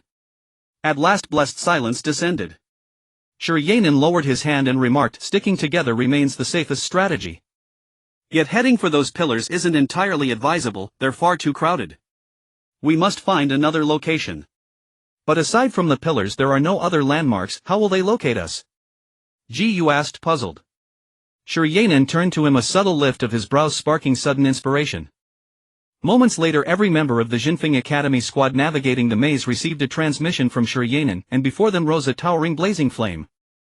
Captain, want this inadvertently trigger hidden mechanisms? Ji Yu tilted his head upward, asking. Before he finished speaking, Muing shot him a razor-sharp glare, silent, lethal, unmistakable, recall it. Ji Yu instantly clapped both hands over his mouth, falling utterly silent, lest his words summon misfortune. At the Pei residence the sharp shatter of glass echoed through the living room, yet not a single servant dared step inside to witness what had transpired. After a pause, Pei Kongqing emerged from the main house, a fresh wound bleeding faintly across her forehead. The household staff kept their eyes lowered, too fearful to meet her gaze. Pei Kongqing had no intention of taking her anger out on the servants. She ordered the courtyard gate opened and departed the Pei estate. Boarding her aerial craft, she settled into the pilot's seat, then hesitated, uncertain where to go. She closed her eyes, pressed her palms to her face and sat motionless for a long moment before retrieving the medical kit from the rear compartment and tending to her wound. Then she activated her holocomputer and launched the live broadcast of the Inter-Academy League.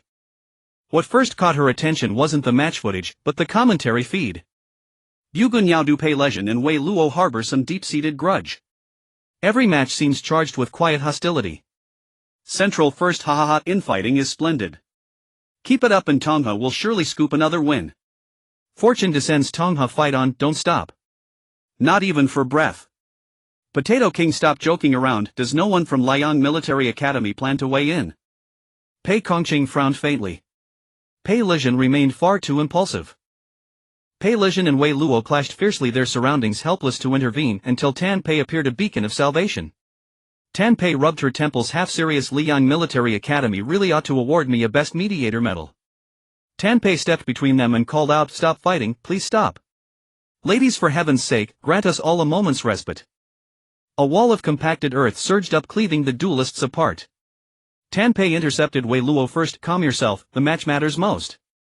Wei Luo, ever pragmatic, accepted the graceful exit and ceased combat, turning instead to check her wrist com. Though Pei Legion still simmered with fury, she too gradually regained composure. Tan Pei sighed inwardly, how dearly she wished En had registered for the Inter-Academy League. Among second-year students, Pei Legion had only ever been bested by En. Alas, he hadn't enrolled. Another pair of steady hands would have eased her burden considerably. Uprooting willows upside down, I'm dying, I just noticed two eavesdroppers. Peace first, you said it and now I see them too, their stealth is painfully obvious. No cilantro, don't they remind you of us snacking on gossip? The two commentators referred precisely to Zhou Shuang and Meng Yu, who perched atop the wall had been observing the quarrel for minutes, whispering conspiratorially. They've stopped fighting. Of course they have, this is a sanctioned match. Ah, what a pity. Zhou Shuang nudged Meng Yu's arm. Let's descend. They'd heard the commotion, laid down ice slabs on the ground and stood upon them, just high enough to peer over the wall and feast on the spectacle. With the brawl concluded, it was time to refocus. Though Zhou Shuang had earlier instructed everyone via comms to converge at the pillars, she now reconsidered her plan. Why does Tongha Military Academy keep fielding so many participants? Liao Xing asked, baffled. Idishi strode ahead of him dryly, their academy champions, joyful education, both school and home alike. No wonder they perennially rank last. Liao Xing rolled his eyes. And do you imagine our academy isn't also last? Idishi paused, momentarily speechless, then conceded, that's hardly comparable. Consider recent years, students sent to Tongha are invariably those whose families impose minimal expectations, and Tongha's own academic standards have steadily declined. Less pressure naturally means fewer inner demons. Fine. Liao Xing relented, albeit grudgingly. Tang Yixing's fortune surged unexpectedly. He emerged near Su Pu's group and rounded a corner straight into them. Su Pu hadn't anticipated Tang Yixing would reunite faster than Shi He. Shi He arrived several minutes later, delayed by the maze's deceptive twists. The Peace Squad was now fully assembled, and Central Academy's contingent had reached 217 members. The remaining competitors were either still en route or still trapped within illusionary realms. Su Pu extended her spiritual sense, scanning the surrounding currents, then glanced upward at the sky. It hung thick with haze, impenetrable. She tilted her head. What is it? Su Pu lowered her gaze. We must relocate. Too many people gather here. The maze trial spanned 3 days, clashing prematurely offered no advantage. Moreover, numerous contestants remained ensnared in illusions. Yan Jiwan studied the corridor walls. Where shall we go? Su Pu continued her mental sweep. After 2 minutes she gestured decisively. This way. Then she asked, Mia, has Xin Wu arrived yet? Mia immediately contacted Xin Wu. Meeting Su Pu's expectant gaze, she reported, Xin Wu says she encountered Starfire Military Academy en route, detoured slightly, but she's nearly here. Mia immediately contacted Xin Wu. Meeting Su Pu's expectant gaze, she reported, Xin Wu says she encountered Starfire Military Academy en route, detoured slightly, but she's nearly here. Xin Wu arrived swiftly, racing against the clock. Understanding Su Pu's intent, she rested only 15 seconds before unfurling her wings and launching skyward. Battling oppressive atmospheric pressure, she climbed as high as possible, yet visibility remained limited to barely 30 meters. Su Pu's directive had been clear: seek sparsely populated zones. Xin Wu spotted hunching military academy's position, cross-referenced it mentally with Starfire's earlier coordinates, then descended to relay her findings to Su Pu. Su Pu's original instinct had been sound. Following their initial bearing, Xin Wu took flight once more, scanning the path ahead with vigilant precision. Ji Wuxing, run faster. A group of people sprinted through the labyrinth, a colossal sphere rolling behind them. Ji Wuxing lagged at the rear, the ball merely a meter away. Hearing Shi Yanan shout, he yelled, "Can't we just block it?" "Block it." Shi Yanan responded to Ji Wuxing's query with action. The ice wall shattered upon the sphere's impact, only accelerating its momentum. Fragments of ice struck Ji Wuxing's head and he barely avoided the pursuing sphere. "What's going on? Why is it getting faster?" Muing wanted to retort as she ran. "I told you to watch the past league matches, but you refused. This trap sphere only accelerates when hit with abilities. Its impact and defense are formidable." Ji Yu glanced at Lu Feng, who understood. He teleported beside Ji Wuxing and brought him to the front. Finally distanced from the sphere, Ji Wuxing panted, "So there's no other way. We just have to keep running." "Who says there's no way?" "Chi he." At Su Pu's call, Chi he used spatial leap to appear beside her and placed a hand on her shoulder. Su Pu activated her ability. An invisible net spread from beneath her feet. She nodded slightly at Chi he. He teleported them to the rear of the group, warping the space around the sphere and slowing its roll. Su Pu retracted her ability, triggering the labyrinth's wall mechanism. The walls of two adjacent paths slid, entrapping the sphere from front and back. Chi he withdrew his spatial ability. The halted team members heard a thunderous boom as the sphere collided with the wall, sending dust drifting down from above. Yan Jihuan reacted swiftly, using a word of power to blow away the dust. She instinctively glanced at Su Pu and, seeing her spotless approach, "Did you alter the mechanisms program?" Su Pu hummed in affirmation. The labyrinth's traps operated on a basic program and her interference ability could modify it. While running, she had used her mental energy to observe, identifying this spot with two movable walls, and then coordinated with Chi he. The trap sphere could shatter all physical abilities like ice or earth walls. But spatial distortion was different. Altering the space around the sphere could slow its roll. Thus, while she modified the movable wall's base program, the sphere's reduced speed allowed it to be perfectly wedged between them. Li Xiang reached out to touch the shifted wall, then turned to Su Pu. "Did the other school teams encounter this too?" Xin Wu, having retracted her wings, crouched atop the wall and mused, "It seems they did." "Don't come any closer. I'll kneel and beg you, please stop chasing." Lu Su was on the verge of breaking down. Just a moment ago he was a mere centimeter from being crushed by the sphere. "Commander!" Lu Su wailed again. Liao Xing, who hadn't located him, was drawn by his shouts. Liao Xing and her team were separated from Lu Zu's group by just a wall. Xianing Shubai climbed atop it, looking down at Lu Su and his companions being chased by the sphere. As they neared, she wrapped vines around their waists. Lu Su and the others were hoisted up onto the wall, watching the sphere roll away with lingering fear. Liao Xing couldn't bear to watch. "If you yell any louder, the entire labyrinth will hear you." Lu Su collapsed on the wall, disheveled but safe. "You don't understand. The pressure of that ball chasing you is immense. I felt like I was being crushed." Those beside Lu Su chimed in, "Yeah, Commander, it's not our fault." "It was terrifying." Edith walked over to Liao Xing, puzzled. "Is the trap sphere random? Why did it target Lu Zu's group?" Edith gestured for Liao Xing to count. Lu Zu's group had only 7 people. Liao Xing stroked her chin, thinking. "Don't tell me Lu Su triggered it himself by accident. How could it be me? Don't blame me." Pei Lejun was exasperated. A sphere had suddenly appeared chasing them, and Willow insisted she had triggered the mechanism. Seeing them about to argue again, Tan Pei intervened. "Stop fighting.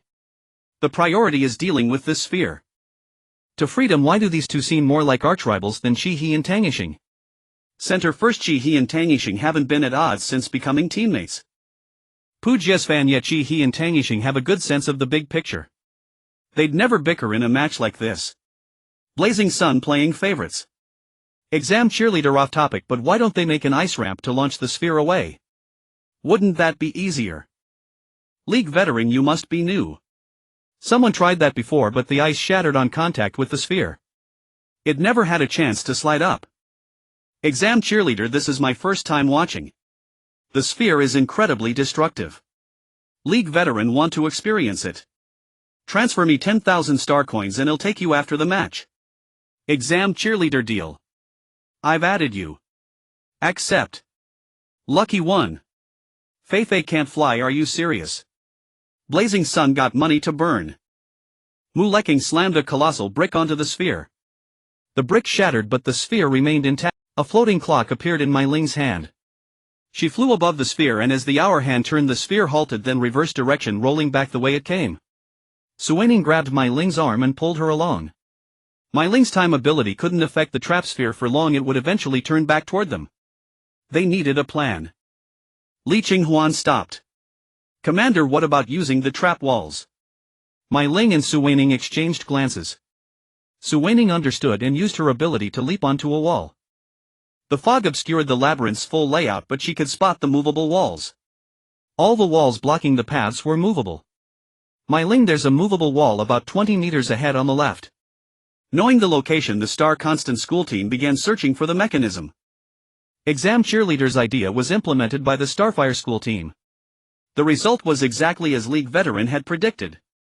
The ice ramp Zhou Shuang created shattered from the bottom up the moment the sphere rolled onto it, failing to launch it. Fu Yuan looked at Zhu Lin, her eyes questioning. Zhu Lin nodded. Fu Yuan understood and called out to Zhou Shuang, Zhu Lin can do it, but we need to cooperate. Hearing this, Zhou Shuang swapped positions with Meng Yu and ran to Zhu Lin's side. Zhu Lin ran while scanning the walls. I need to get up there. Only by seeing the movable walls can I find the mechanism. As night fell, several heads furtively peeked over the wall. 6 individuals, their feet planted on blocks of ice, clung to the wall, revealing only the tops of their heads. Yan Jihuan and Su Pu leaned their heads together, whispering in secret conspiracy. If we touch their bracelets now, will we wipe them all out at once? Su Pu replied, no, they'll wake up. Li Xiang tapped Su Pu's arm, trying to get her attention. Should we make our move now? Su Pu narrowed her eyes, glancing down at the Infinite Squad and the Salted Fish Squad waiting below. She made a gesture for them to come up. Hao Yin and Mia led their teams to climb onto the ice blocks as well. Su Pu first vaulted over the wall, then signaled for Mia to follow. Mia carefully counted the number of people standing guard for the night. Feeling confident, she nodded at Su Pu. Su Pu and Mia descended the wall first, followed by Chi He. Originally Xianwu had insisted on accompanying Mia, but the sound of Xianwu spreading her wings would attract attention, so it was changed to Chi He taking Mia. Su Pu and Mia descended the wall first, followed by Chi He. Originally Xianwu had insisted on accompanying Mia. With a spatial jump, Chi He and Mia teleported into the center of the crowd. Mia's hypnotic ability was already primed. Anyone who met her eyes would fall into a trance. The few who weren't hypnotized by Mia were instantly subdued by Li Xiang's ability. Seeing this, the Infinite Squad and Salted Fish Squad climbed over the wall and joined the Peace Squad in their operation. Those under hypnosis and control willingly raised their hands with the bracelets. As Su Pu and the others touched them with their own bracelets, they were eliminated. With the night watchman dealt with, they turned their attention to those who were still sleeping. Su Pu bent down, about to touch the bracelet of the person in front of her, when she saw the person's fingers twitch. Su Pu froze, making no further move. After observing for a few seconds and confirming the person hadn't woken up, she straightened up. After a moment's thought, she decided against continuing and made a retreat gesture to the others. They couldn't just target Xingho Military Academy alone, they had to go after others too.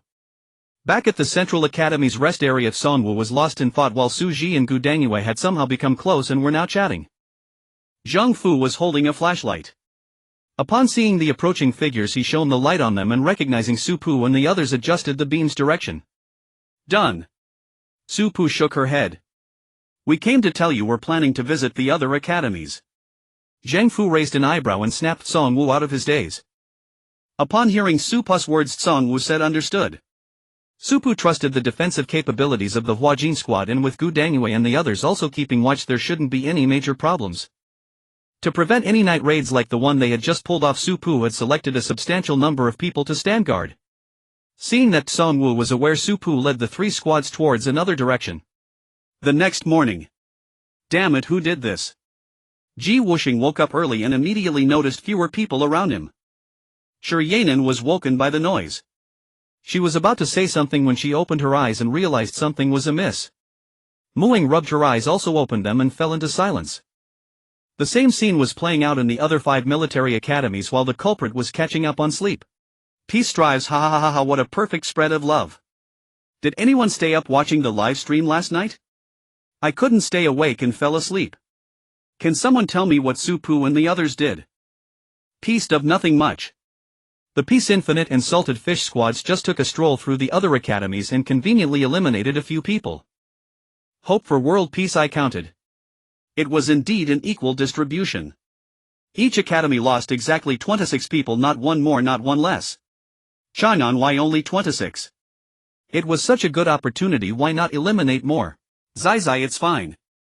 It was just the first night, there's no need to eliminate too many. Besides, just looking at the remaining numbers, Central Academy has a clear advantage. Central Academy remaining 416 eliminated 7. Except for Tongha Academy, whose remaining count was still higher than theirs. Every other academy had at least 15 fewer students remaining. Su-Pu looked at her bracelet and began to contemplate whether to target Tongha Academy. Their remaining count was a bit high, 584, nearly 600. Li Xiang leaned over to look at Su-Pu's bracelet. Tongha. I don't think we need to bother with them. Su-Pu turned her head to look at her. Li Xiang continued, Tong's remaining count is too high. Hunxing and Zhufeng probably won't care much, but Muting and Xingho are different.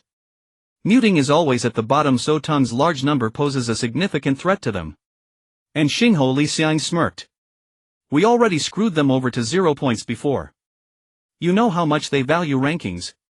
They definitely won't let Tongha off the hook. He chimed in, right. As things stand, those 2 academies are the most worried about Tong's high numbers. So they'll definitely make a move. We should find another target. Su-Pu deactivated her bracelet and voiced the idea Shed had since entering the maze. I've been thinking, can we interfere with other people's illusions? Yan Jihuan leaned in upon hearing this. What do you mean? Yu Qing seemed to grasp Su-Pu's intent. Help them overcome their inner demons. Su-Pu nodded. Exactly. Right now eliminating others only increases their elimination count.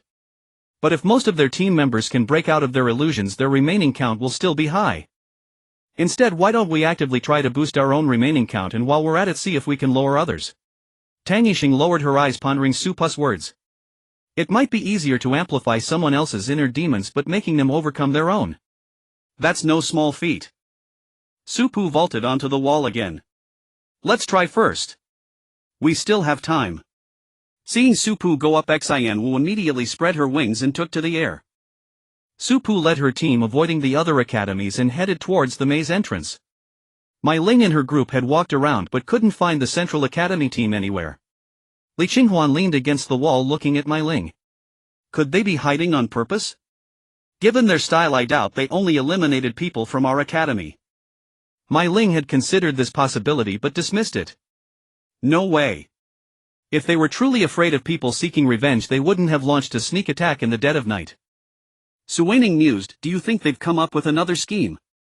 Mu Lekang glanced at his bracelet. Is it possible they've gone to cause trouble for Tongha Academy? Mai Ling shook her head. Probably not. Tun's remaining count is high now, but their elimination count is also high. And it won't stop there. Once more of their team members come out of the illusions, their elimination count will skyrocket. Central Academy doesn't need to lift a finger. Su-Pu definitely knows this.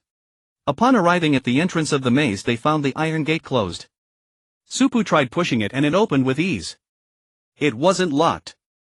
Outside the iron gate, some stood while others crouched, all without exception still trapped in the illusion. She waved her hand before one person's eyes, but there was no response. What should we do? Su-Pu was surveying the area of the Central Military Academy where all its members had entered the illusion. Those who cannot escape the illusion fall into 2 categories: those who are unaware they are in it and those who know but are unwilling to leave. Upon hearing the second type, Yan Jihuan glanced at Su-Pu. Her linguistic ability had no effect on Su-Pu, so was this illusion effective on Su-Pu or not? If it was ineffective, then Su-Pu had voluntarily entered the illusion to face her inner demons. Yan Jihuan vaguely felt that Su-Pu belonged to the latter category. Li Xiang interjected, then we just need to make those unaware of the illusion realize they are in one and they will come out. Supu turned around and addressed those who had already emerged from the illusion. Find if any of your acquaintances are still trapped. Think of words or things that might awaken them. Some people confided their deepest concerns or loved ones to each other so that when trapped in an illusion these could be used to wake them. The school team members began searching for their teammates and friends. Supu's gaze shifted to the Shinyu squad. Mia and Xianwu were talking and didn't notice. Fei Shidi from the squad sensed Supu's gaze and realizing Supu was looking at her walked over with slight confusion. What is it, Commander-in-Chief? Supu recalled Fei Zaida's ability. Can you play a resonance song? Fei Shidi nodded, understanding Supu's intention. I can, but I can't guarantee I can pull everyone out of the illusion. Mia and Xianwu approached, overhearing Fei Zaida's words. Just play your flute. From their understanding of Fei Zaida's ability, even if she couldn't awaken everyone she wouldn't miss many. Supu surveyed the surroundings. Before Fei Shidi played her flute she deployed her domain. She didn't unfold an independent domain but layered it over the area where the central school team was located. The domain was invisible, only those near her could feel a ripple of ability energy.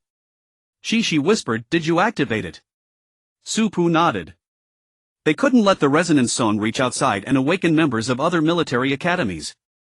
Li Xiang stepped between them, perplexed. Activate what? She instinctively looked at Supu, waiting for her answer. Supu simply said, I activated a cheat. Li Xiang. She paused, then couldn't help but laugh. Supu's words weren't entirely wrong, a domain was indeed like a cheat. Li Xiang fell silent and started to walk away, but Supu pulled her back. Leaning close to Li Xiang's ear, Supu whispered, I used a little trick to separate us from the other academy space.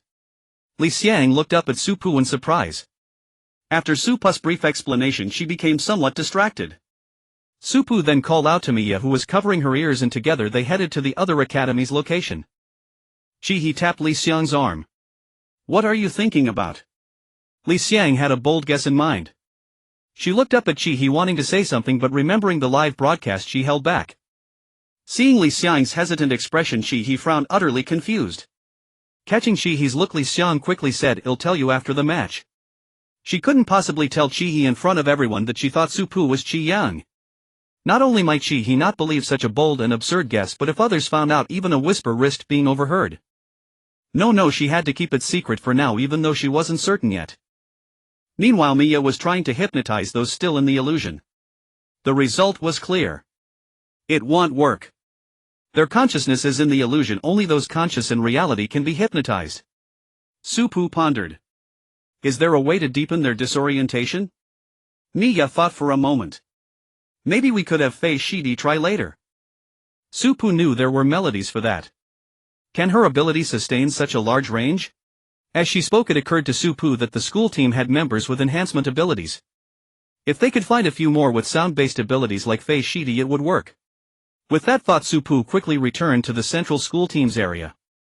Seeing that Supu had a plan, Mia hurried to follow. As dusk approached, Mai Ling hadn't caught a single glimpse of the central school team. She checked her wristband and noticed that the Central Military Academy's remaining count had increased again. Sui Ning saw it too and was puzzled. Their numbers are skyrocketing today, yet we haven't seen a single one of them in the maze. Even if they were deliberately hiding, it's impossible for everyone to conceal themselves so well. Mai Ling was equally perplexed. The Central Military Academy's remaining count had reached 873 and was still climbing. Mai Ling even speculated that before dawn all of Central Military Academy would have escaped the illusion. This was too strange.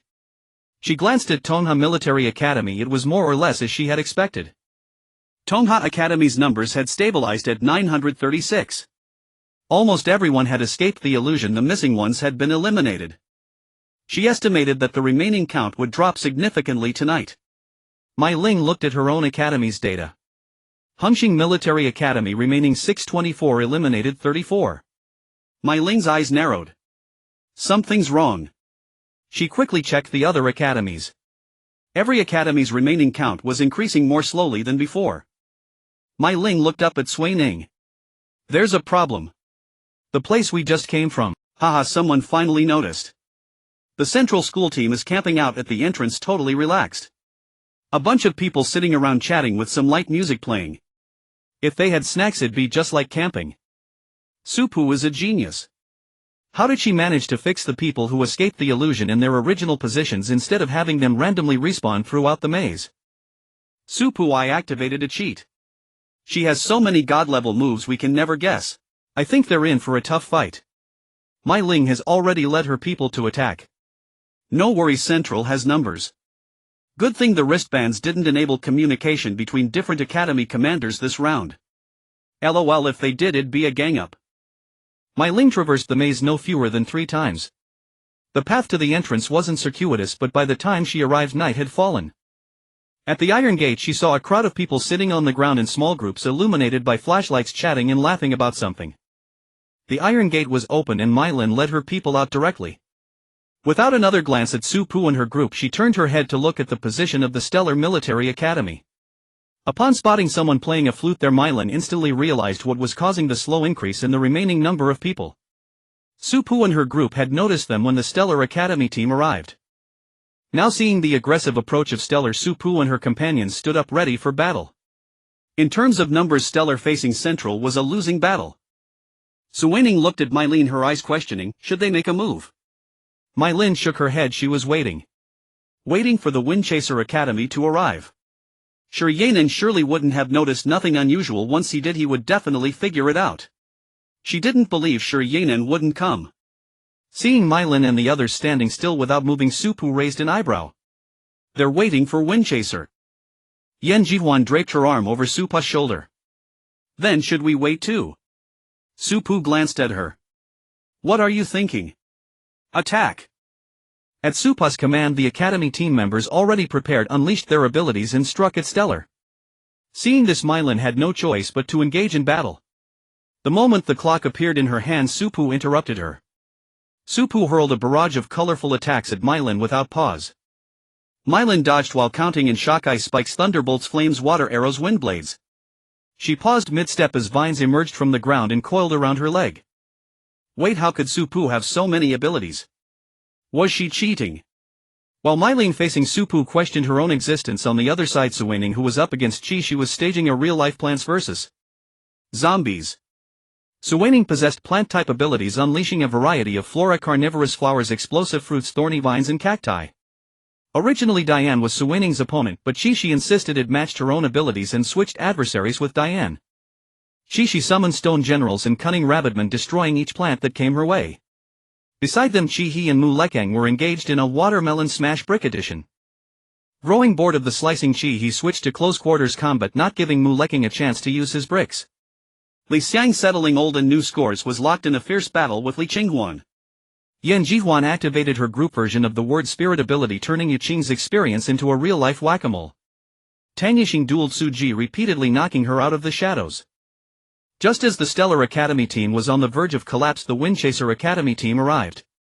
Mia's hypnotic ability was pushed to its limit, while Su Pu's interference ability connected to the mechanism program at the Iron Gate. The Iron Gate locked.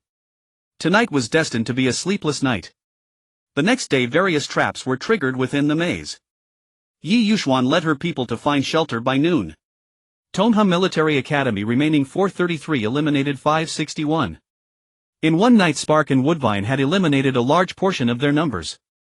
Maeve surveyed the surroundings and returned. I checked, the walls here have shifted many times and it's a high trigger zone for traps. They won't find us here for a while. Yi Yuxuan sighed. We're probably going to be last again. Zhao Cheng disagreed. There are other possibilities. The numbers for Stellar and Windchaser have dropped significantly, and so has Central's. Those 3 academies must have clashed last night. But Central already had a large number of survivors. Losing some doesn't affect the big picture. It's different for Stellar and Windchaser. I think they'll target the Blazing Sun Academy. Yi Yuxuan checked the numbers. Blazing Sun's elimination count is surprisingly low. They've been hiding from the other academies. Maeve added 2 academies have already come to besiege us, and they can't be bothered to share the spoils. As for the top 3, they wouldn't seek a fight. So if Stellar and Windchaser can eliminate more of Blazing Sun's people, we won't be last. As Maeve spoke, the academy members around her felt a glimmer of hope. Yi Yuxuan smiled. But only if we can stay hidden. Woodvine and Spark are still looking for us. We can hide here for a day, but not forever. We need to be extra careful from now on and try to survive until the end of the competition. Understood. Willow was in a good mood. Pei Lejong had calmed down significantly with no one to argue with and no academy teams to fight. The Blazing Sun Academy experienced unprecedented peace. Tan Pei's eyelid had been twitching since noon. She looked at Willow. I have a bad feeling. Willow raised an eyebrow. What is it? Tan Pei said, I feel like someone is about to come for us. Willow's expression turned serious. She looked at her wristband. The numbers of remaining and eliminated for Stellar and Windchaser had stabilized and were no longer changing. The same was true for Central Academy. Wan Ning noticed it too. With their current numbers, they're probably going to make a move on us. Willow was silent for a moment, then organized the team. With our current numbers, we might be able to fight them. Tan Pei reminded her, don't forget Tongha still has 433 survivors. If they fought Stellar and Windchaser, even if they won, they would likely lose many people. What if they ended up with fewer than Tongha? Wouldn't that make them last? Woodvine and Spark each had about 100 more survivors than Tongha. Willow frowned. What should we do? Wan Ning suggested, how about we use the traps? The people from Stellar and Windchaser were now on the same page searching the maze for the Blazing Sun team. Central Academy, however, remained at the Iron Gate in the maze. Supu had withdrawn her domain. Her ability had been used for too long and she was resting. Fessy had also put away her flute. Yan Jihuan collapsed to the ground. They were so persistent, fighting for so long. Li Xiang squinted at the sky. All right, it's almost over. He took out a nutrient solution and gestured for the others to do the same. They clinked their nutrient solutions together, waiting for the arrival of the next morning. At 8 o'clock on the morning of the 28th, the competition ended. Everyone left the maze and returned to the open space in front of the Iron Gate. Those who had not broken through the illusion also woke up. The starship was already waiting, but no one moved forward. Supu stood frozen, her eyes staring blankly ahead, her mind a complete blank. Haitia brushed aside Chanya's helping hand and walked step by step to Supu. Watching Haitia approach, Supa's heart pounded, her ears ringing, and everything around her seemed isolated in another world. She could only hear Haitia say, Yan Yang, I've come to take you home. Haitia took Supu away. Shanyu asked Chi if she wanted to leave with them, but Chi declined. Watching the aircraft descend before their eyes, Li Xiang twisted the arm of Chi beside her only to have her hand swatted away. What's with the grabbing? Chi chided. Li Xiang murmured, dazed, I just wanted to see if this was real. Yan Jihuan had already found the answer earlier. Witnessing Haitia take Supu away now, though somewhat surprised, he accepted it well. Chi's tone was calm, his expression composed. What's so unreal about it? Isn't it just that Supu is Chi Yang? Let's board the starship, we still need to get back to school. With that, Chi took the lead and strode toward the starship. Li Xiang almost believed Chi wasn't surprised at all. But then the outwardly calm and collected man walked with his arms and legs swinging in unison, nearly tripping over his own feet. Li Xiang, just keep pretending, go ahead and act tough. She glanced around again and saw everyone else frozen in place like stone statues. A sense of balance returned to her. Thinking that she at least had sensed something was off earlier, she felt even more composed. She called out to everyone from the Central Military Academy and headed straight for the starship. A smile tugged at Chi's eyes lips, but when she met the questioning gazes of the other Infinite Squad members, she sheepishly wiped the grin off her face. On the aircraft, Changyu was piloting in the front while Supu and Haitia sat in the back. Supu sat in her seat like a child waiting to be scolded for a mistake, her eyes downcast and fingers unconsciously twisting the hem of her sleeve. But what came before any reprimand was a warm embrace. Supu rested her head on Haitia's shoulder, her eyelashes fluttering. Her voice carried a rare hint of grievance. Godmother. Haitia gently patted her back just as she always did. Mom is here. Don't be afraid. But they all died. I couldn't save them, Supu said, every word trembling slightly. Haitia released Supu and made her look into her eyes. Yan, you're not a god. You can't save everyone. You did your best. Supu gazed silently at Haitia's face where time had left its marks. Do you blame me? Blame me for having the chance to leave the other world 20 years ago but not taking it. Blame me for disappearing for 20 years without a trace. Blame me for not being by your side. Blame me for choosing to hide and avoid seeing you after I finally left that world. A flicker of panic and fear danced in Supa's eyes as Hitya gently caressed her face. No Yang Yang. I only want you to be safe. Your safe return is enough. Hitya wiped away the tears at the corner of Supa's eyes and embraced her again, holding her tighter than before. Supa's unease, fear, grievance and all her negative emotions were steadily caught in Hetya's arms. She patted Supa's back softly, coaxing her like she did when Supu was a child. Sleep, Yang Yang. Mom is here with you. Supu was exhausted, deeply exhausted. The long-term mental strain and endless despair had been tormenting her. Before long Hitya felt the weight of Supa's head grow heavy on her shoulder. A silent sigh escaped Hetya's heart. Her child had always been one to put on a brave face. At just over 20 years old she had to shoulder the responsibility of the military district and the duty of protecting the people. While everyone else feared the other world, Qi Yang was determined to venture into it. Hitya had seen the injuries on Qi Yang's body, but Qi Yang always insisted she was fine. Even when her spiritual energy was severely damaged and her mental domain nearly collapsed, Qi Yang still said she was okay. She couldn't imagine how Qi Yang had endured those years in the other world, watching the people around her die one by one until she was the only one left. For someone like Qi Yang, who always took it upon herself to protect others, Hitya dared not think how desperate she must have felt then. The more Hitya thought about it, the more her heart ached for Qi Yang. Her child had suffered so much over the years. On the starship, the competition rankings were being announced. The results of this maze competition are as follows: Central Military Academy ranks first, earning 10 points. Stellar Military Academy ranks second, earning 8 points. Windchaser Military Academy ranks third, earning 5 points. Starfire Military Academy ranks fourth, earning 3 points. Vinetree Military Academy ranks fifth, earning 2 points. Scorching Sun Military Academy ranks 6th, earning 1 point. Tongha Military Academy ranks 7th, earning 0 points. Scorching Sun Academy had managed to hold out a bit longer using the maze's mechanisms, surviving with only slightly fewer members than Tongha Academy, securing a narrow victory. The lengthy announcement caused no ripples on the starship. Compared to the competition results, the sudden appearance of Hitya and Supu, suspected to be Qi Yang, was far more concerning. Li Xiang sat quietly until Qi He nudged her. The competition is over. What was it you wanted to say earlier? Startled Li Xiang had almost forgotten. But now she felt the matter wasn't worth mentioning. You've already seen it, Qi He. I made a bold guess back then, that Supu might be Qi Yang. Looking back, she realized she hadn't been bold enough. It was just a guess, not a certainty. Yu Qing and Tang Yixing remained silent, clearly still shaken. Yan Jihuan was much calmer. If I said I knew Supu was Qi Yang all along, would you guys hit me? Qi Li Yu Tang. The four of them stared at Yan Jihuan, their souls snapping back into place. Yan Jihuan blinked and confessed readily. Not from the very beginning, just from the time at my place. My mother had a group photo with the Peak Squad. She looked exactly like Qi Yang. And then she knew so much about my mother, so I figured it out.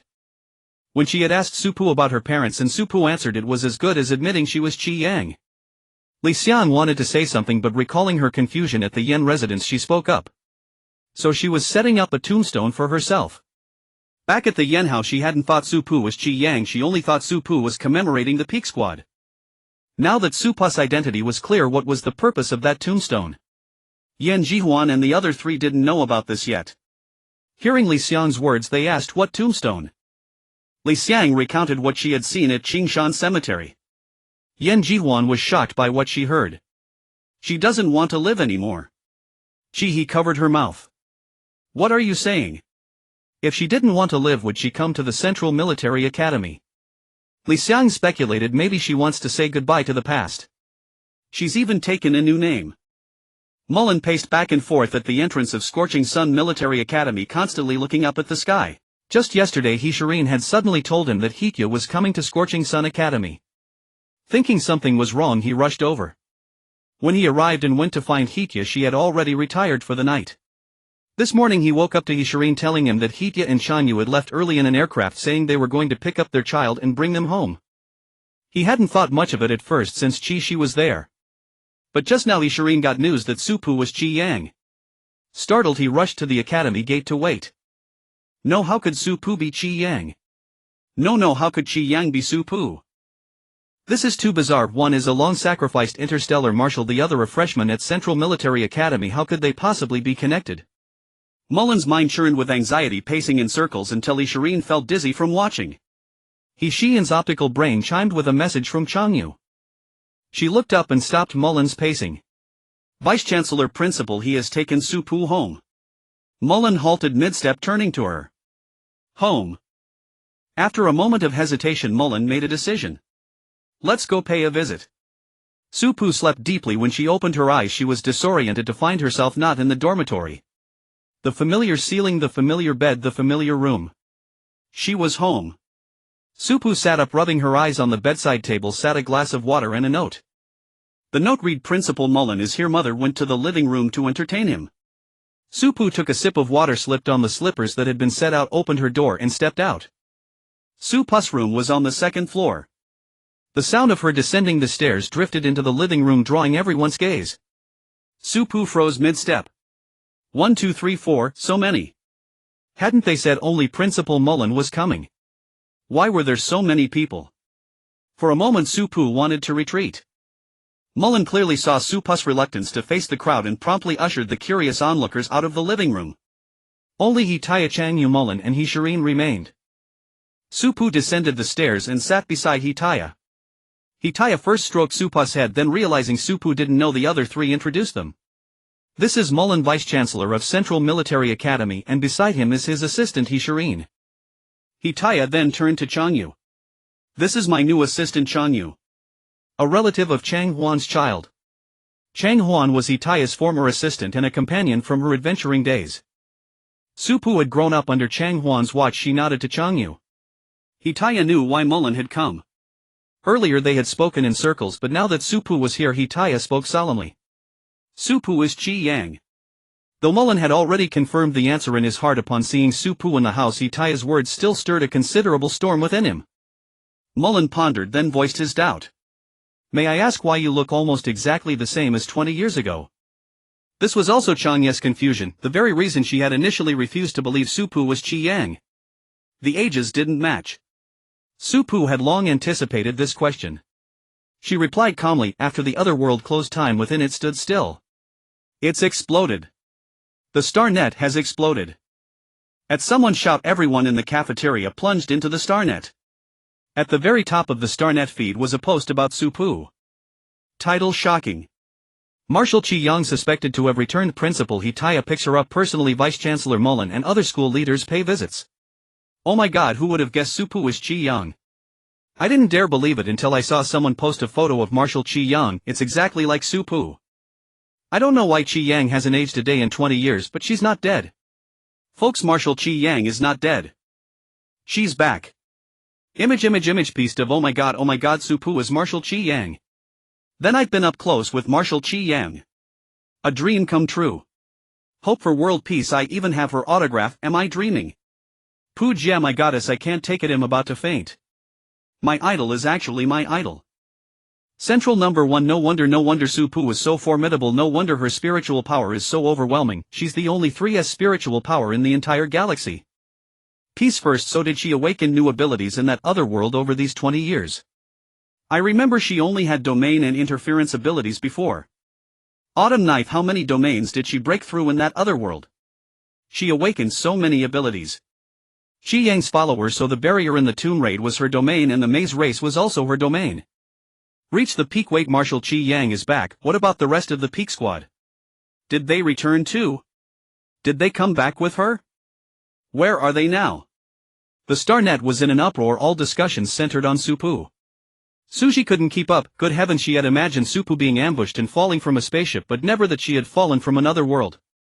She had actually gone to school with Marshal Qi Yang. Suji felt dizzy, she needed a moment to process. Emotions surged and memories of their first meeting flooded back. She had once thought Su-Pu was frail and harmless. This was a marshal. At that moment Bayan felt the same as Suji. Bayan had once called Su-Pu fragile, a punching bag. Now recalling it, she felt she had committed blasphemy by judging her idol Marshal Qi Yang so. Oh heavens, how embarrassing. Bayan carefully reviewed her behavior in front of Su-Pu. She had even pinched Su-Pu's cheek. How dared she? Before Su-Pu's return, she was surrounded by 3 squads: the Peace Squad, the Infinite Squad and the Lazy Fish Squad. They all gathered staring at Qi. She raised his hands. Ask whatever you want. Haoyun spoke first. Is Su-Pu really Qi Yang? What's your relationship with Su-Pu? She of course it's true. Su-Pu is Qi Yang. As for our relationship, she's like a sister to me. In my heart she is my sister. Nia followed up, how many abilities does she have now? She hesitated, unsure if he could reveal that Bai Xiaosheng was fake, but simply said, her ice water and everything else, they're all the same ability creation. Li Xian, what about the rest of the Peak Squad? She paused. They're all dead. After the other world closed, time stood still, but no one knows how long actually passed. They were the first wave of awakened ones. When their time came, they died. Yu Qing, is Su-Pu coming back for the competition? When will she return? Ah. She genuinely didn't know. Su-Pu's identity was already exposed. She didn't need a league victory to return to the military district. She could even resume her role as marshal. So would she still come back for the competition? Hitia did not allow Muller and the others to disturb them for long. After revealing what needed to be known, she dismissed them all. Chang Yu, understanding that the mother and daughter wished to be alone, tactfully withdrew from the living room. Only Hitia and Su-Pu remained in the room. Hitia took Su-Pu's hand and noticed the red string on her wrist. Is this sure? Yes, red string? Hitia was also a friend of Song Qingyi, Song Shiyu's mother. She had even sourced one of the materials used in this red string. Hitia remembered the red string clearly. What is this? Hitia pinched the black gem-like object on the red string. Su-Pu lowered her gaze. This is a space button made by Shiryu in the other world. Hearing this, Hitia felt a tumult of emotions. Shiryu inherited her mother's and grandmother's talents. If only. She paused. There was no use dwelling on if only, as nothing could change the past. Su-Pu raised her eyes to meet Hitia's. I brought Shiryu and the others out. They are at Qingshan Cemetery. The others are still in the other world. After it closed, we buried everyone on a planet inside it. I wonder if you still remember the planet that was accidentally sucked into the other world 23 years ago. That was the only sanctuary within the other world. Before the other world closed, the military sent 5,000 people in. Over 4,000 died within, and the remaining 500 were escorted out under their protection. Afterward, the other world closed. Hitia remembered. It was that remote planet the military had just marked. Su-Pu nodded, gazing earnestly into Hitia's eyes. Godmother, I will bring them out too. Hitia certainly believed Su-Pu could do it. But Yan Yang, you must protect yourself. The other world was fraught with danger. Su-Pu had ventured there many times before and had always returned with injuries. Hitia tucked a stray strand of hair behind Su-Pu's ear. At least don't let your spiritual domain be severely damaged again. Come back alive, all right. Su-Pu hummed in agreement. After chatting with Hitia for a while longer, Su-Pu remembered the Peace Squad members still waiting at Liang Military Academy. Godmother, I need to go back and check on them. My teammates are waiting for me. Su-Pu thought about how abruptly she had left with Hitia. Yan Jihuan and the others were probably wondering what had happened and were likely waiting for her return. Hitia recalled who Su-Pu's teammates were. Your current team is called the Peace Squad, isn't it? It's quite similar to before. Su-Pu smiled at Hitia's remark. She also felt it was quite serendipitous. If Yu Qing was a member of the Shi family, then the composition of her current team matched her previous one. Song Shiyu and Yan Jihuan were both children of renowned mecha masters. Qi Yu and Qi He were from the Qi family. Li Chu and Li Xian were from the Li family. Tang Wenshu and Tang Yixing were from the Tang family. Shi Qiao was from the Shi family and also a healer. Hitia gently patted Su-Pu's hand. I'll take you back. Su-Pu shook her head. No need. You should rest. You probably didn't sleep well last night. Su-Pu could see the faint dark circles and weariness around Hitia's eyes. Hitia indeed hadn't slept well the previous night, too eager to see Su-Pu as soon as possible. Seeing this, Hitia didn't insist. Then let Chang Yu take you back. She can fly you there, which is convenient. Su-Pu stood up. I'll take the interstellar train back. Next time after the competition you can have Chang Yu pick me up. Hitia knew Su-Pu had her own plans. She stood up and hugged her. All right, take care of yourself. Go on. I'll be watching you on the live stream. As Su-Pu left, she saw Chang Yu outside the door and bid her farewell. Shan Yu, not expecting Su Pu to leave so soon, turned and went into the living room. Why is she leaving? Hitia picked up her cup and took a sip of water. Her teammates are probably all waiting for her explanations. Shang Yu sat down on the sofa nearby. Principal, how did you come to adopt Marshal Qi Yang? Shang Yu had heard since she was very young that the eldest daughter of the Yi family had rebelled and run away, bringing a child home, vowing to never seek a partner and to have only this one child. Hearing Chang Ye's question, a trace of amusement flickered in Hitia's eyes as her memories drifted back. When I was in my 20s, I was young and hot-headed. Unwilling to accept my family's arrangements, I wanted to make a name for myself. Chang Wan was my partner. We left the capital star together and visited several remote planets. One of those planets was called Muhui Star. When we arrived, there had been an explosion and a murder. She and Shang Huan both sensed something was wrong and immediately went to investigate the scene, interviewing many nearby residents. Later they passed by a ruin and discovered a child on the rubble. The child was wrapped in cloth, lying there alone, neither crying nor making a sound. When Hitia spoke to her, she made no noise at all. Little one, do you want to come home with me?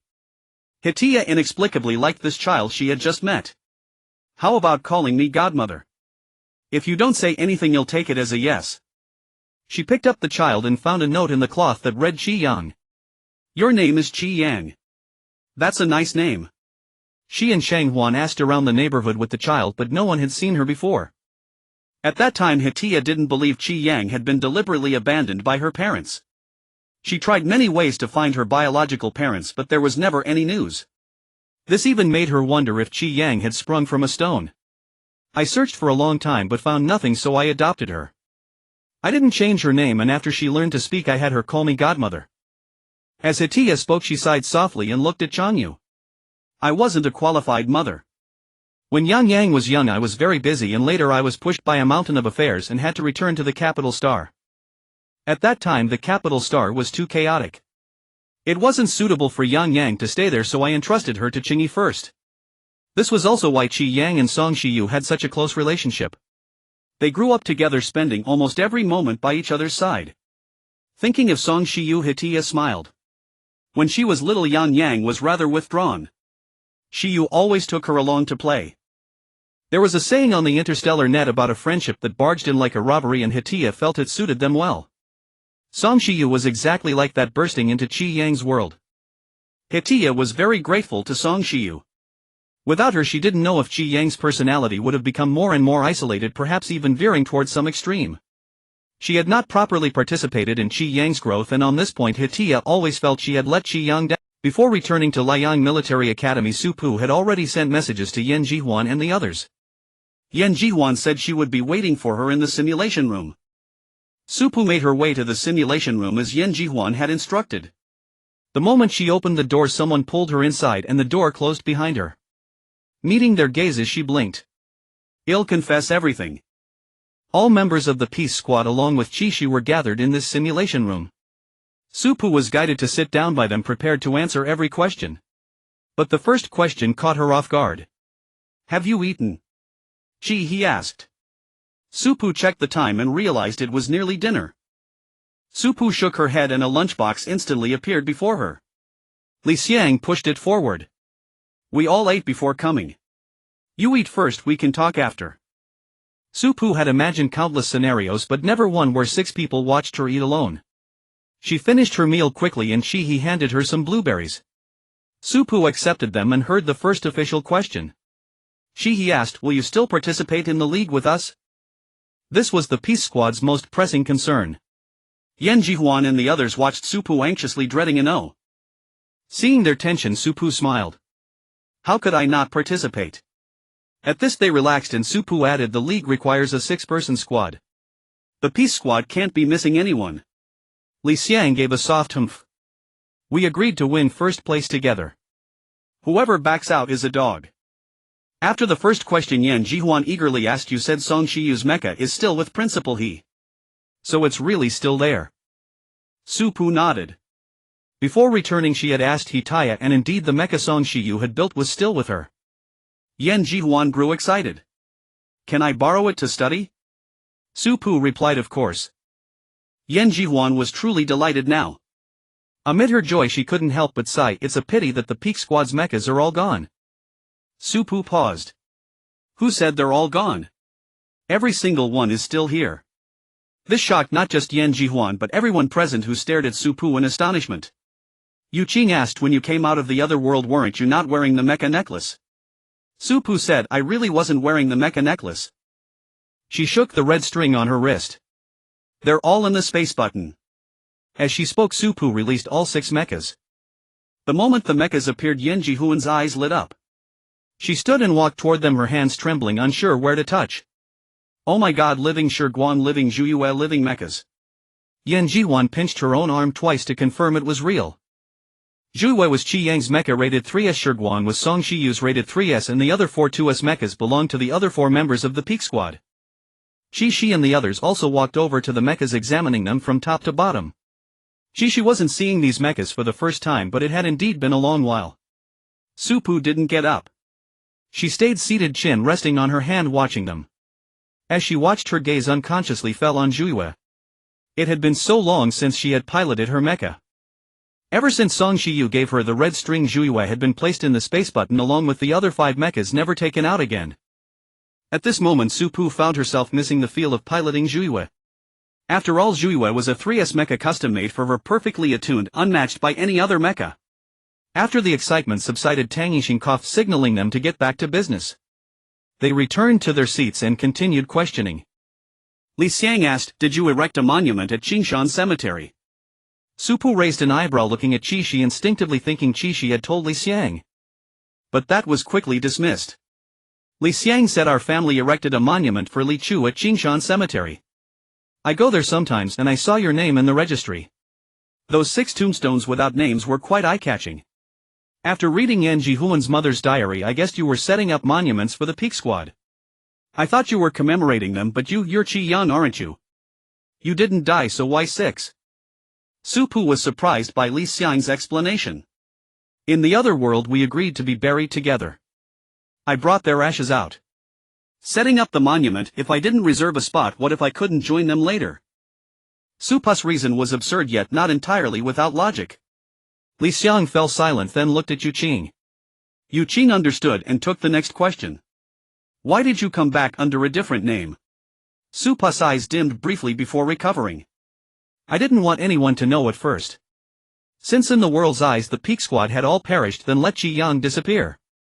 Starting over with a new identity wasn't hard for Su-Pu. She thought it was better to let Qi Yang live on in people's hearts. The other world was perilous. What if she met with an accident there again? She couldn't very well write a report saying Marshal Qi Yang, after surviving a near-death experience, died in danger in the other world. Ultimately, her only goal in coming out was to make the other world disappear completely. As long as that goal was achieved, it was enough. The last to ask a question was Tang Yixing. How many abilities do you have now? Su-Pu glanced at Qi Shi as if puzzled that Qi Shi hadn't mentioned it. She repeated the answer she had given Qi Shi before. For domain interference creation and immortal body. My omniscient ability is fake, pure experience. There probably isn't such an ability in this world. Su-Pu had seen all types of alien and star beasts, so fabricating the omniscient ability wouldn't raise any suspicion. The questions were over. Qi He noticed Su-Pu hadn't eaten the blueberries yet. Eat them quickly. Su-Pu looked at everyone. Let's share.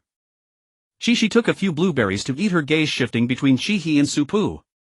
Su-Pu caught her look. What's wrong? Qi Shi swallowed the blueberries. Nothing, sister. You still really love blueberries. Hearing Qi's eyes address Li Xiang, suddenly thought of something. Su-Pu, why does Qi Shi share your surname? Su-Pu recalled the scene.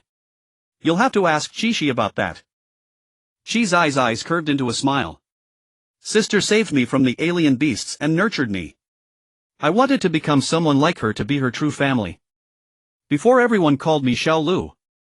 Later the director said if I wanted to go to school I should pick a new name. So I asked sister if I could take her surname Qi. And that's how it happened. Yan Jihuan draped an arm over Qi's shoulder. If you call Su-Pu sister, shouldn't you call us sister too? Qi Shi. Su-Pu. Yan Jihuan clearly hadn't realized the implications yet and said generously, Su-Pu's sister is our sister. From now on we're all family. Su Pu opened her mouth then hesitated. This hierarchy, it was all mixed up. A complete mess. In the Central Military District office, Zhongyao, Hao Ling and Hitaya sat together. Zhongyao looked at Hitaya with a complex expression. Who would have thought that Marshal Qi Yang had not only returned but also disguised herself as a freshman? Hao Ling had guessed Hitaya's purpose the moment she arrived and without waiting for her to speak said directly, I support restoring Marshal Qi Yang's identity. After a moment's thought she added, no one in the Central Military District will oppose it either. You need not worry. Since Nan Chang's death the position of Marshal had remained vacant. Even with a different identity, Qi Yang was still the Marshal recognized by the Interstellar Alliance and its people. Hao Ling believed it was only right for her to reclaim that position and no one would object. Hitaya was unsurprised by this outcome. I came to request that a formal martial investiture ceremony be held for her. She had always longed to witness Qi Yang's investiture and see her become the official marshal. Hao Ling smiled at this. Of course, everything will be according to Marshal Qi Yang's wishes. Zhongyao interjected, will Marshal Qi Yang continue to participate in the league? Initially Zhongyao had written a recommendation letter for Su Pu to enter the Central Military Academy, hoping only to equip her with the means to defend herself. But the current outcome was clear. Su Pu could be considered the most formidable combatant in the entire galaxy and the military needed her. Hitaya already knew Su Pu's thoughts. She will continue. The league is almost over, a little longer won't make a difference. Hao Ling tapped her fingers unconsciously on the desk, lost in thought. It won't be long before the other world completely engulfs the entire galaxy either. The final match of the league will be on the battlefield. In other words, this year's league might not necessarily have the usual 10 matches, it would be adjusted according to the timing of the other world's full coverage. Hao Ling made up her mind. Let's schedule the martial investiture ceremony after the league ends. That way she can directly assume her position as marshal and take command of the military district once the league is over. Seeing that she had made her decision, Zhongyao opened her light brain. Then I'll initiate the alliance meeting. Hao Ling nodded. Having achieved her purpose for this visit, Hitaya prepared to leave. Both Hao Ling and Zhongyao offered to see her out, but she declined. You carry on with your work. I'll head back to the Central Military Academy for a look. It had been a long time since Hitaya had returned to the Central Military Academy. Perhaps it was because the weight on her heart had finally been lifted, but she felt unusually energetic today. Chang Yu teased her with a smile. Indeed, joy brings a spring in one's step. Since Marshal Qi Yang's return, your spirits have been improving. Hitaya didn't refute it. Since I'm feeling energetic now, I might as well get everything that needs to be done. Chang Yu's smile faded. Principal Marshal Qi Yang still needs your company. She was genuinely afraid that Hitaya's current vitality was merely a final flicker before the end. Hitaya just smiled and said nothing. Chang Yu slowed her steps, a look of concern in her eyes. Almost all of the first generation of Awakened had already died. If Hitaya couldn't hold on either, then among that first generation only Marshal Qi Yang would remain. After walking a few steps, Hitaya noticed Chang Yu hadn't followed and turned to see her lost in thought. She called out, aren't you coming? Snapping out of her reverie, Chang Yu jogged over. Principal, what are you going to do next? With Marshal Qi Yang's investiture ceremony arranged, what was the next step? Hitaya had been thinking about one thing for a long time. I'm going to see my successor. A successor? Chang Yu had never heard Hitaya mention this. You've already decided who will take over as principal? Hitaya had already sent a message to that person. Yes, today she officially enters the evaluation period. Who is it? Why have you never mentioned it? Hitaya didn't answer immediately, only said you'll know when you see her. Chang Yu was curious, spending the whole way wondering who the successor could be. When they finally reached the principal's office and pushed open the door, Chang Yu froze at the sight of the person standing inside. Sure, you turned around at the sound of the door opening. Principal, he Assistant Chang. Hitaya smiled warmly. Why are you still standing? Didn't I tell you to sit down? Sure Yu's eyes curved into crescents. I only just arrived, I hadn't had a chance to sit yet. Hitaya nodded and glanced at Chang Yu, signaling her to stop staring. Chang Yu came to her senses and stepped ahead of Hitaya to pull out the chair at the desk, helping her sit down. Sure, you sat down opposite Hitaya, sitting upright like a student in class. After holding it in for a while, Chang Yu couldn't help but voice her confusion. How did you persuade her to change her mind? A long time ago Itaya had casually mentioned to Shiryu whether she would like to take over as principal, but Shiryu had brushed it off with a half-joking refusal. Changyu hadn't thought much of it at the time. Shiryu had no interest in the position of principal like her mother, she preferred to stay in her own little world. Who would have thought that the successor Hitaya referred to was Shiryu? Hitaya shot a glance at Changyu. What do you mean persuade? She came to me on her own initiative. As soon as she finished speaking, Shiryu confirmed it. Yes, I came forward to strive for this position. Hitaya gave Changyu a slightly smug look. Changyu chuckled. Alright, so what made you change your mind? Changyu looked at Shiryu waiting for her answer. Hitaya had a rough idea why Shiryu had only approached her about wanting to be principal after Su Pu's identity was revealed. Shiryu was the daughter of Shi Shang, Shi Chao's sister. Her answer was direct with no pretense. Because of Marshal Qi Yang. Su Pu was now immensely popular in the military academy. Some even openly called her Marshal and confessed their admiration, the kind of admiration fans have for an idol. Whether on the Star Net or the school forum, most posts revolved around her. Sitting in the cafeteria now, Su Pu had grown accustomed to the gazes around her and continued eating without any disturbance. Diane was still adapting to the attention, and finding Su Pu completely unfazed, she exclaimed, truly worthy of a marshal. Hao Yun tilted her head. Su Pu, are you really going to continue participating in the league? People from the Central Military Academy were afraid Su Pu would skip the league and go straight to the military district, but they didn't dare ask her directly. So they all approached Hao Yun hoping she would ask on their behalf to put their minds at ease. Su Pu looked up from her meal at the question. Of course it's true. Hao Yun nodded. All right. After your identity as Marshal was revealed, many people have been afraid to get close to you like before. Hao Yun imagined the scene of a crowd seeking her out and told Su Pu about it. Su Pu smiled but said nothing. The title of Marshal inherently carried authority, let alone the famed Marshal Qi Yang. There were many glorious tales about Qi Yang, but also many stories of her killings. As a result, many people regarded Qi Yang with both reverence and fear. They followed her but dared not draw near. Su Pu felt this was for the best.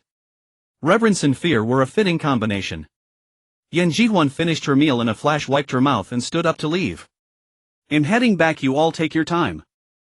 No sooner had she spoken than she was gone, her feet seemingly fitted with wind and fire wheels vanishing in an instant. The Peace Squad was long accustomed to such scenes. Gun Ya asked, puzzled, why is she in such a hurry? Li Xiang didn't elaborate. She has a major undertaking ahead, you might find out soon enough. Perhaps because they were both mecha engineers, Lian Xiucheng had an intuition. A major undertaking. Could it be a 2-class mecha? Li Xiang, still eating, nearly choked when she realized he had guessed correctly. He patted her back to soothe her. Eat slowly. Li Xiang looked up at Lian Xiucheng. How did you guess?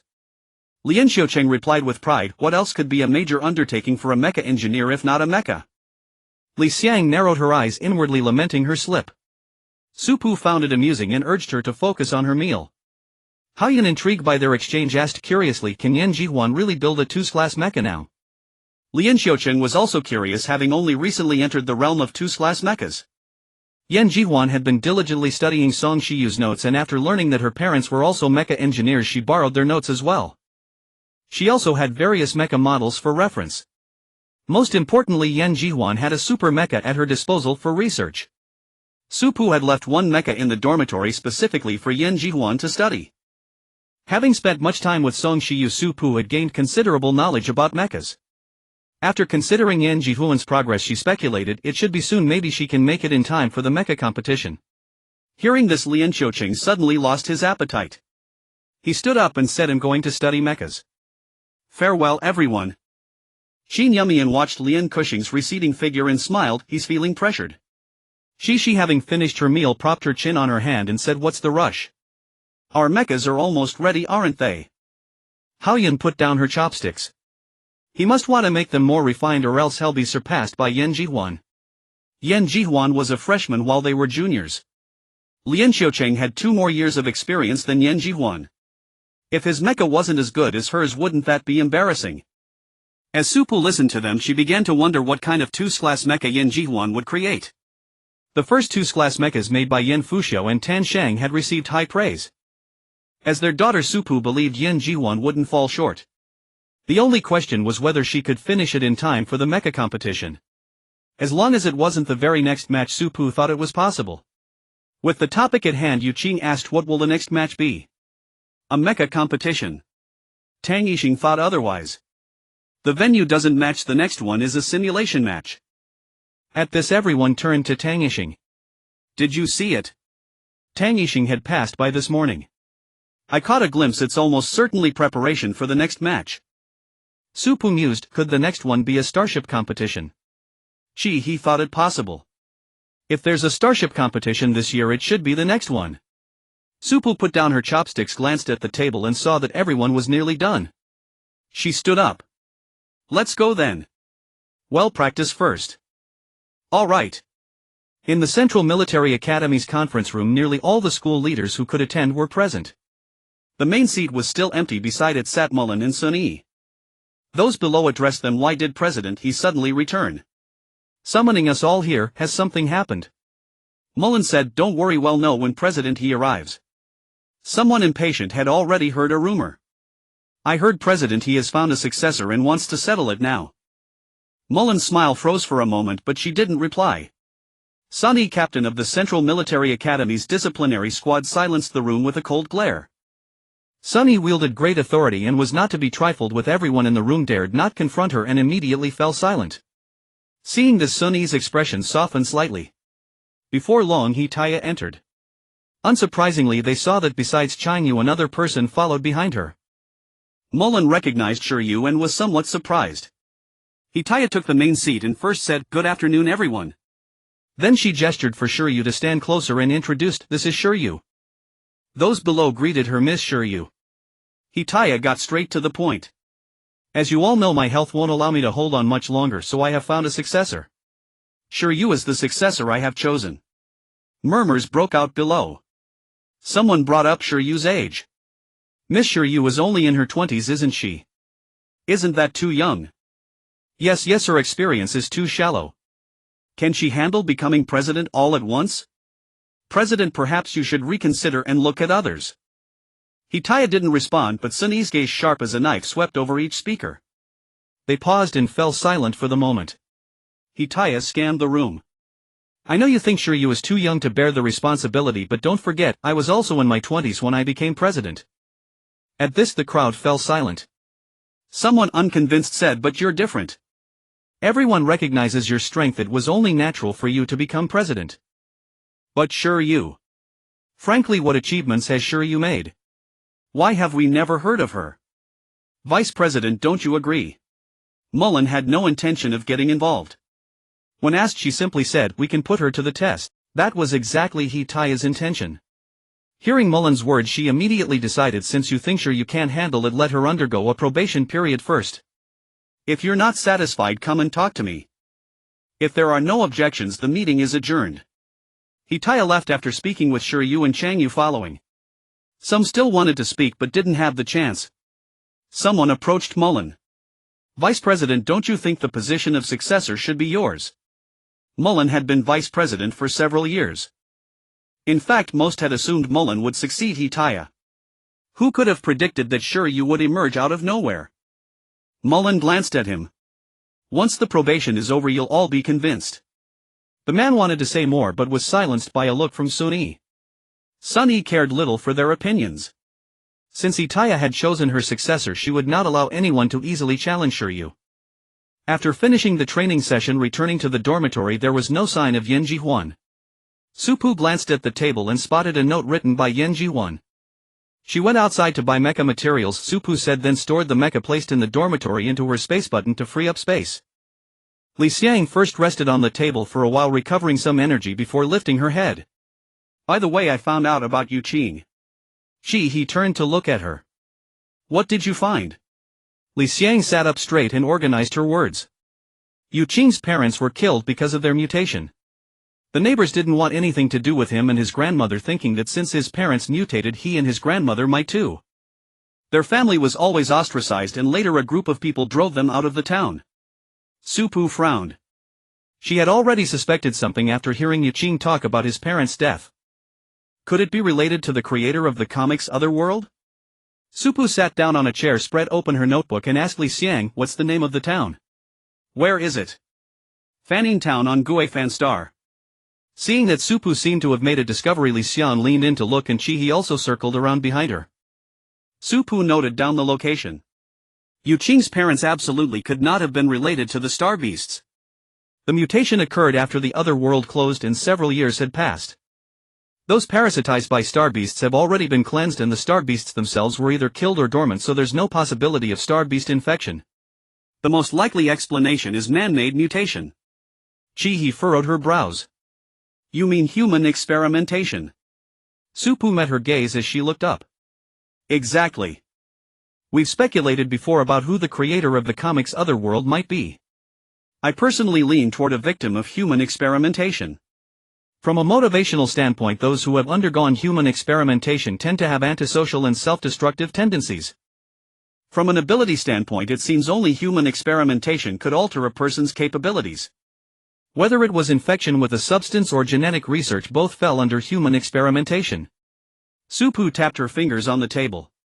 Could the human experimentation Yu Qing's parents suffered be connected to the experimentation the other world's creator endured? If a deep connection existed between the two, then those dark forces were hidden far too deeply. Could it be the Rebel Alliance? Supu's eyes darkened slightly as she opened the star net to search for information about Fanning Town. It was then that Yan Jihuan returned. She pushed a box of mecha materials inside and noticed the somber atmosphere in the dormitory. Puzzled, she asked what's wrong. Chi-He helped her move the mecha materials in while Li Xiang went to close the door and recounted Supu's speculation to Yan Jihuan. After listening, Yan Jihuan asked, "Does Yu Qing know?" Supu didn't take her eyes off the screen. He doesn't. She paused her scrolling and added, "Let's not tell him for now." Yu Qing had never considered the possibility of man-made mutation, only attributing it to the other world. If he were told that his parents were killed by humans, who knew how he would react? It was better to wait until they found the culprit. Yan Jihuan thought it over and agreed. Telling Yu Qing might affect his state of mind, so it was best to keep quiet for now. While browsing and extracting useful information, Supu thought about going home after the competition. After the next match I need to return home. I'll investigate further then. Thea had plenty of information on the Rebel Alliance and human experimentation. If time allowed, Supu could also check things out at the military district. Hao Ling had added her as a contact that afternoon, performed some online operations and activated all of Supu's permissions in the military district. Now Supu could go anywhere in the district without hindrance. Hearing Supu mention going home, the other three felt a bit unaccustomed. Li Xiang sat down next to Supu again, leaning sideways with her elbow on the table and her head propped up, watching Supu. "Supu, should we keep calling you Supu or should we call you Chi Yang?" Supu let out a laugh. "Call me whatever you like."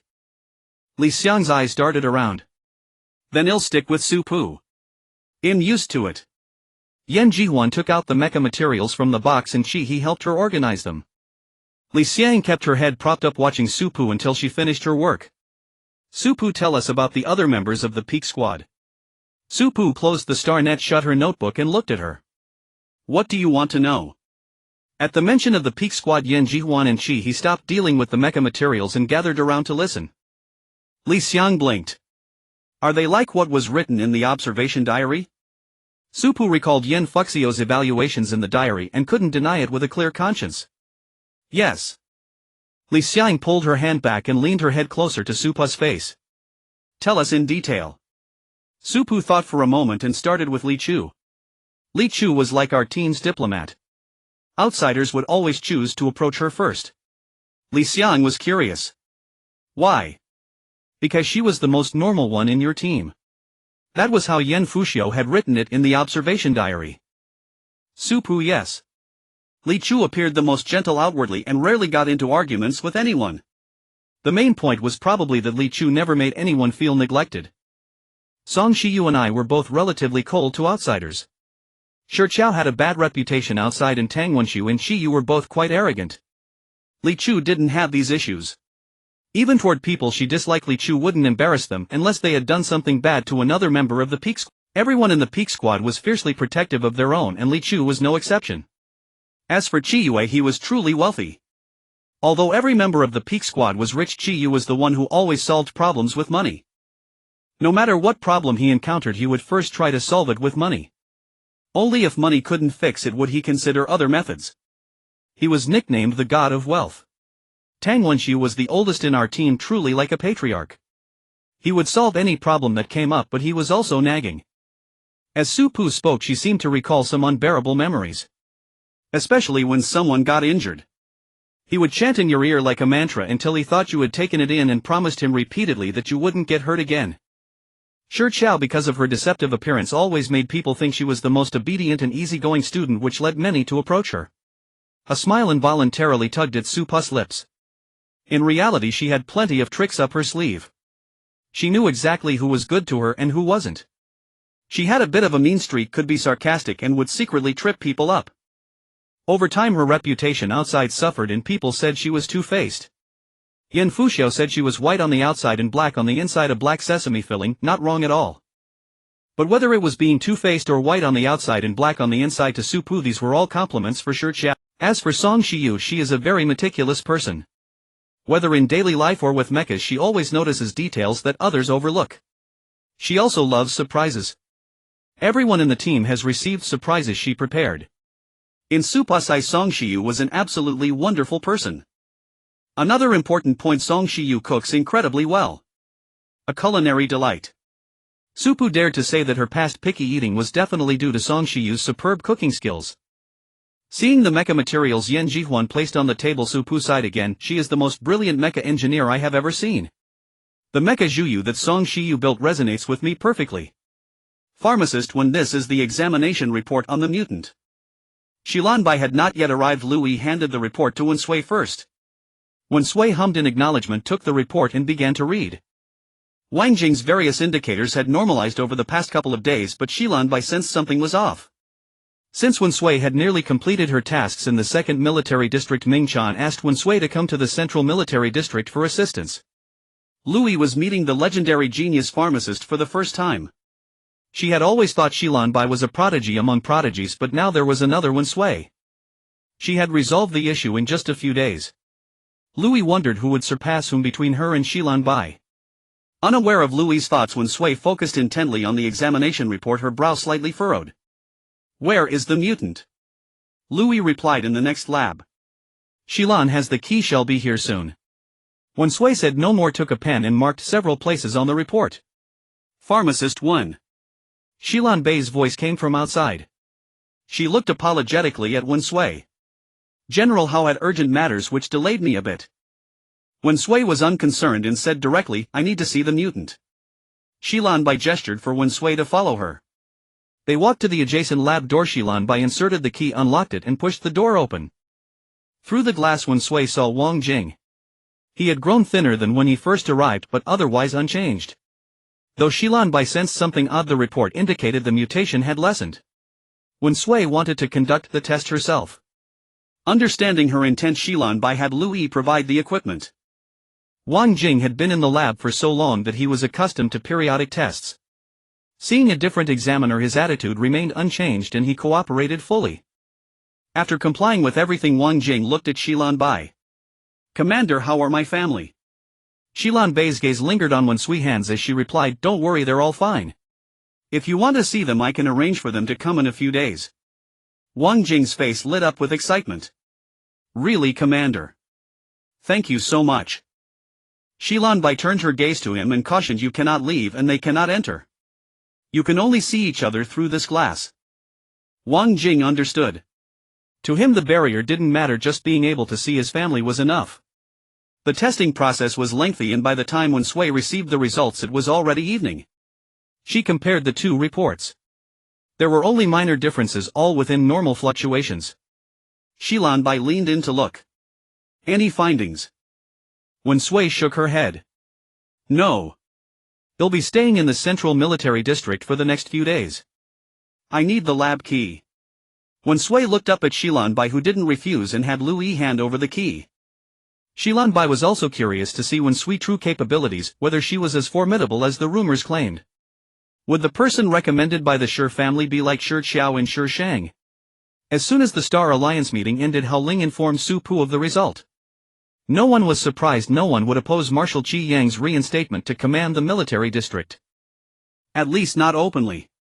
Those who opposed would surely have guilty consciences. Su-Pu closed her optical computer, recalling the list of Star Alliance members.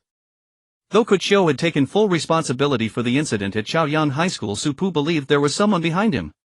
She remembered Shishi saying that Nan Chang was killed by the Rebel Alliance. Su-Pu frowned. Kuchio was a member of the Rebel Alliance, but he had joined the Star Alliance after Nan Chang's death. Nan Chang's death had nothing to do with him. Somehow Su-Pu's thoughts turned to the Pei family. When Nan Chang was alive, Pei Inhuan must have been in the Star Alliance too. The Pei family. Pei Ji. Pei Ji and Nan Chang had the same cause of death. If Pei Ji's death was related to the Pei family, perhaps Nan Chang's was too. Could the Pei family be part of the Rebel Alliance? Su-Pu opened her optical computer and pulled up Chang's chat window. Jade Assistant Chang, I want to know if Kuchio and the Pei family have any private dealings. Chan, you will look into it. The lead teachers from various schools were dining together. Central Military Academy is fortunate to have Marshal Qi Yang in command. Xiaoshu, a lead teacher from Newton Military Academy, remarked with admiration. He Changjing had grown immune to their constant praise. And Jier also felt like sighing. Their academy had truly become the center of attention this year, all because of Su-Pu. First her hidden ability was discovered, then speculation about her 3th level mental strength, and now this astonishing revelation. She had directly become the legendary Marshal Qi Yang in interstellar history. Nian Buxiu changed the subject. Has the military district decided on the number of recruits? Not yet, Bai Jinji replied. Shuitong, the lead teacher from Starfire Military Academy, spoke up. The fact that the military district hasn't set a number might be a tacit way of saying there's no cap. The Military Academy League was already more than halfway through. In previous years the number would have been set by now, but there was still no news. Shuitong believed the military district never intended to limit the number this time. He Changjing agreed. Though they only said the winning team would enter the military district, given the reality they want just take one school's team. Lon Lon scrolled through the StarNet posts while eating and chimed in, I suspect it's related to the final match set by the military district. Oh. Zhang Yao, the lead teacher from Tongha Military Academy, looked at Lon Lon with curiosity. Teacher Lon, do you have some inside information? Lon Lon smiled. I don't have any inside info, it's just a bold guess. Originally the final match was a mecha combat competition. The military district specifically moved that competition forward. There must be a reason. The military district. They want to select those who can truly defend their homeland on the battlefield. Su-Pu leaned back, answering Diane's question. Diane had just asked why Su-Pu thought the military district would make them fight on the battlefield in the competition. Su-Pu glanced at the time, summoned the Lazy Fish Squad, and together they entered the simulation room for training. Yan Jihuan was still busy with the mecha, so he didn't join. The other cadets from the Central Military Academy, upon witnessing the trio's actions, spontaneously began practicing with starships. Until the 7th match arrived. Standing on the familiar competition ground, Su-Pu looked toward the stage. This time she didn't see Song Xiaodao. Standing alongside Minyu was a lady with a big red wavy hairstyle, sporting a pair of sunglasses and clad in a black riding suit as if she had arrived on a motorcycle. Su-Pu's first impression of her was that she looked incredibly cool. Zhang Ying's gaze swept through the crowd, eventually landing on Su-Pu. She lifted her sunglasses to rest on her hair and asked Minyu, is she Marshal Qi Yang? Minyu hummed in affirmation. Zhang Ying, seeing Su-Pu in person for the first time, was filled with intense curiosity. I heard Marshal Qi Yang is a master at piloting starships. I'm finally going to witness it firsthand. Minyu raised an eyebrow slightly, also anticipating Su-Pu's performance. Seeing that everyone had arrived, Minyu began explaining the rules. The competition venue for this match is within the military academy. The 7th event is a starship racing competition. The rules are as follows. First, friendship. First, competition. Second, each military academy has one space station which serves as your territory. It contains 3 battle cruisers, 5 scout ships, 10 frigates and 12 destroyers. Third, the space station is only for docking and rest, it has no other functions. Fourth, the mission consists of 2 parts, one is to defend the space station and the other is to traverse the interstellar tunnel. Fifth, there is no time limit for the match. The team that traverses the interstellar tunnel and reaches the finish line wins. However, if a team's space station is destroyed, that team's progress resets and everyone must return to the space station to traverse the tunnel again. Sixth, the team wins if even one of its warships reaches the finish line. Seventh, rankings are determined by the time it takes to reach the finish line. In the event of a tie, the ranking is based on the time taken to traverse the interstellar tunnel. 8th, if a team's space station remains undestroyed for half an hour after one of its warships reaches the finish line, that team's match ends and other teams can no longer attack them. Next, please enter the simulation pods. This match is entirely simulated and no individual resource packs are provided. As Minyu finished speaking, everyone entered the simulation pods. Jiang Ying, realizing this, belatedly muttered, "Isn't it unfair to let Marshal Qi Yan participate in this match?" Upon closer consideration of the rules, as long as Su Pu alone traversed the interstellar tunnel and reached the finish line, everyone else could stay behind to defend the space station. A half-hour defense would be effortless. The participating students from the Central Military Academy shared the same sentiment. Gu Dangyue sighed as soon as she opened her eyes. "It looks like we'll be carried straight to victory by our commander this time." Gu Dangyue wasn't far from Su Pu and her team, and her voice was loud enough to reach their ears. Yan Jiwan hooked an arm around Su Pu's neck and whispered in her ear with a laugh, "Captain, please carry us to victory." Su Pu patted Yan Jihuan's hand. "Be serious." Despite her words, Su Pu's mind had already begun contemplating the possibility of carrying the team. Given Su Pu's prowess in piloting starships, she could traverse the interstellar tunnel quickly without any assistance. The starships here were different from the ones they usually use to travel between planets. The former were warships used in battle, while the latter were transport vessels primarily for carrying personnel. Su Pu had real hands-on experience piloting actual warships, setting her apart from the others who only trained in the simulation room. Moreover, Su Pu's experience was unparalleled. But Su Pu didn't let her guard down. She first went to inspect the types of starships. The 3 battle cruisers were all from the Guishu series, each capable of carrying 60 people. The scout ships were from the Galaxy series, each carrying 40 people. The frigates and destroyers were from the Dawn series, each carrying 30 people. Even if she took a scout ship alone, the remaining starships were more than enough for the rest of the school team. Su Pu pondered for a moment. "Would you guys find it boring if the match ends too quickly?" Li Xiang leaned in, her voice tinged with obvious excitement. "Su Pu, what fun idea have you come up with?" At the Stellar Military Academy space station, the school team was somewhat dejected. Before the league started, with Mai Ling on their team, they believed the Starship event was their safest bet. But then the Central Academy had Qi Yang return out of nowhere. How could they compete now? Sui Ning looked at Mai Ling, who was frowning, and asked, "What do we do?" Judging from Su Pu's past records, she could reach the finish line with ease, perhaps even in a fraction of the time it would take them. To make the Central Academy fail, they would have to focus on destroying their space station. But from what Sui Ning understood of Su Pu so far, she would likely choose to traverse the interstellar tunnel alone while everyone else stayed to defend the space station. They couldn't commit all their forces, they also had to leave people to defend their own space station. But if they didn't go all out, they wouldn't be able to destroy the Central Academy space station. As for forming alliances, Sui Ning felt that setting Su Pu aside, Mai Ling posed the greatest threat to the other academies. It was unlikely any academy would be willing to cooperate with them. Mai Ling thought for a long while. Looking at the current points, even if we take first place in this round, we won't top the overall league rankings. Our goal is to secure second place while aiming for first, with securing second being the priority. Li Qinghuan, Mula Cheng Si Nan, each of you lead a team onto the battle cruisers. Sui Ning and I will take the scout ship. Su Ji, you lead a team onto the destroyer. The rest of you can choose freely. We need to start moving now. As soon as Zhou Shuang arrived at the space station, she boarded a scout ship. Her plan was straightforward. She wanted to try and traverse the interstellar tunnel before anyone else could react.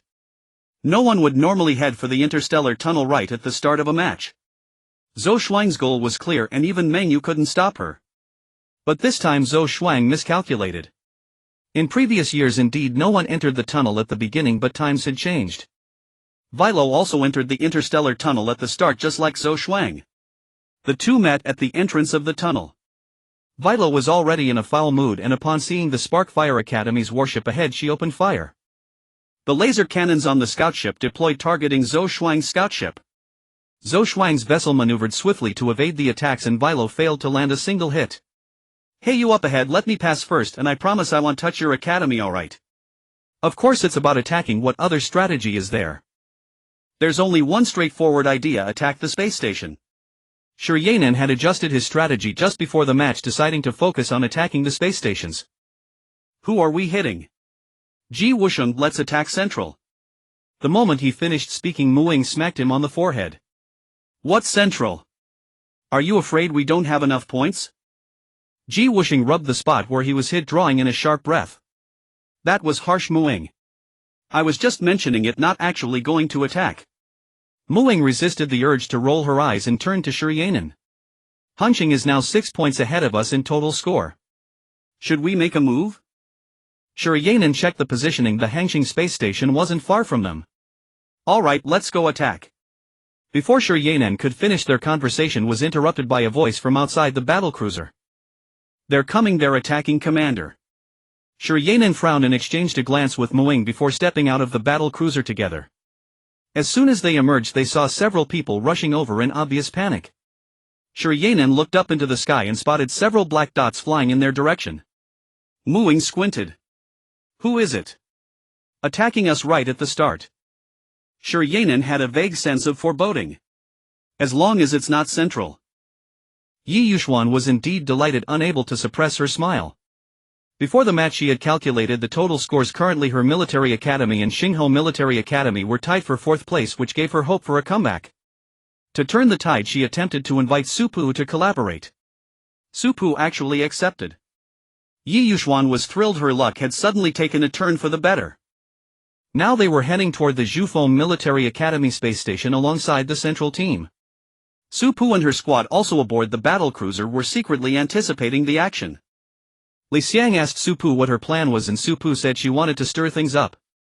That was perfect, it aligned with everyone's intentions. Just then Yi Yuxuan's call came through. Without hesitation they left 2/5 of their forces to guard the base and set out with the remaining 3/5. Su Pu had deployed her domain at the space station. As long as the team members remained within the station's area, their combat power soared, leaving them fearless. He observed Su Pu's complexion and asked, "Doesn't such intense consumption of your ability leave you weakened?" Su Pu replied, "It does, but endurance is key. The weakness is only superficial, it doesn't affect the ability's performance." Su Pu's tone was casual. How Yun teased, "I'd really like to experience what a 3S ability feels like." Aside from Su Pu, the highest ability level among those present was 2S, making it impossible to imagine Su Pu's experience. What did she mean by weakness is only superficial? Their weakness was genuine. Once their energy was depleted they had to recover before using their abilities again. Su Pu raised an eyebrow slightly. Venture into other dimensions a few more times and a 3S ability will be waiting for you. At this the Infinite Squad members perked up.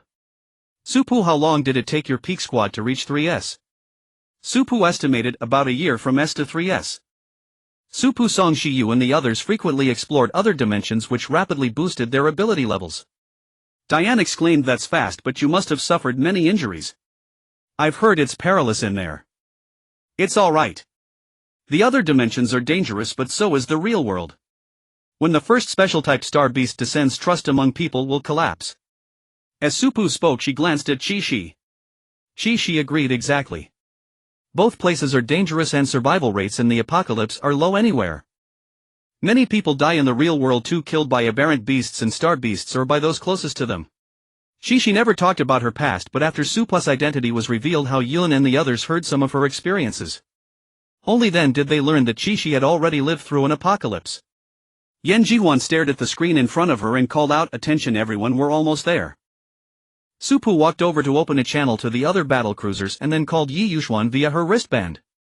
Yi Yuxuan answered immediately. "Su Pu, just tell me what to do and I'll follow your orders completely." Yi Yuxuan's tone suggested she was itching for action. Su Pu chuckled. Her gaze caught a destroyer flying ahead and she turned serious. "Full combat mode, Yi Yuxuan. Whether you can make it into the top 3 depends on how hard you fight. Laser cannon long-range attacks, focus fire on the battlecruiser. Pick a few skilled ability users for the destroyer and use guerrilla tactics." Yi Yuxuan replied promptly, "Got it." Yi Yuxuan assigned tasks to her people and then said to Su Pu through the wristband, "What about the interstellar tunnel?" Su Pu understood her intention. "Don't rush. First decide who to send." Yi Yuxuan hadn't yet decided who to send through the interstellar tunnel.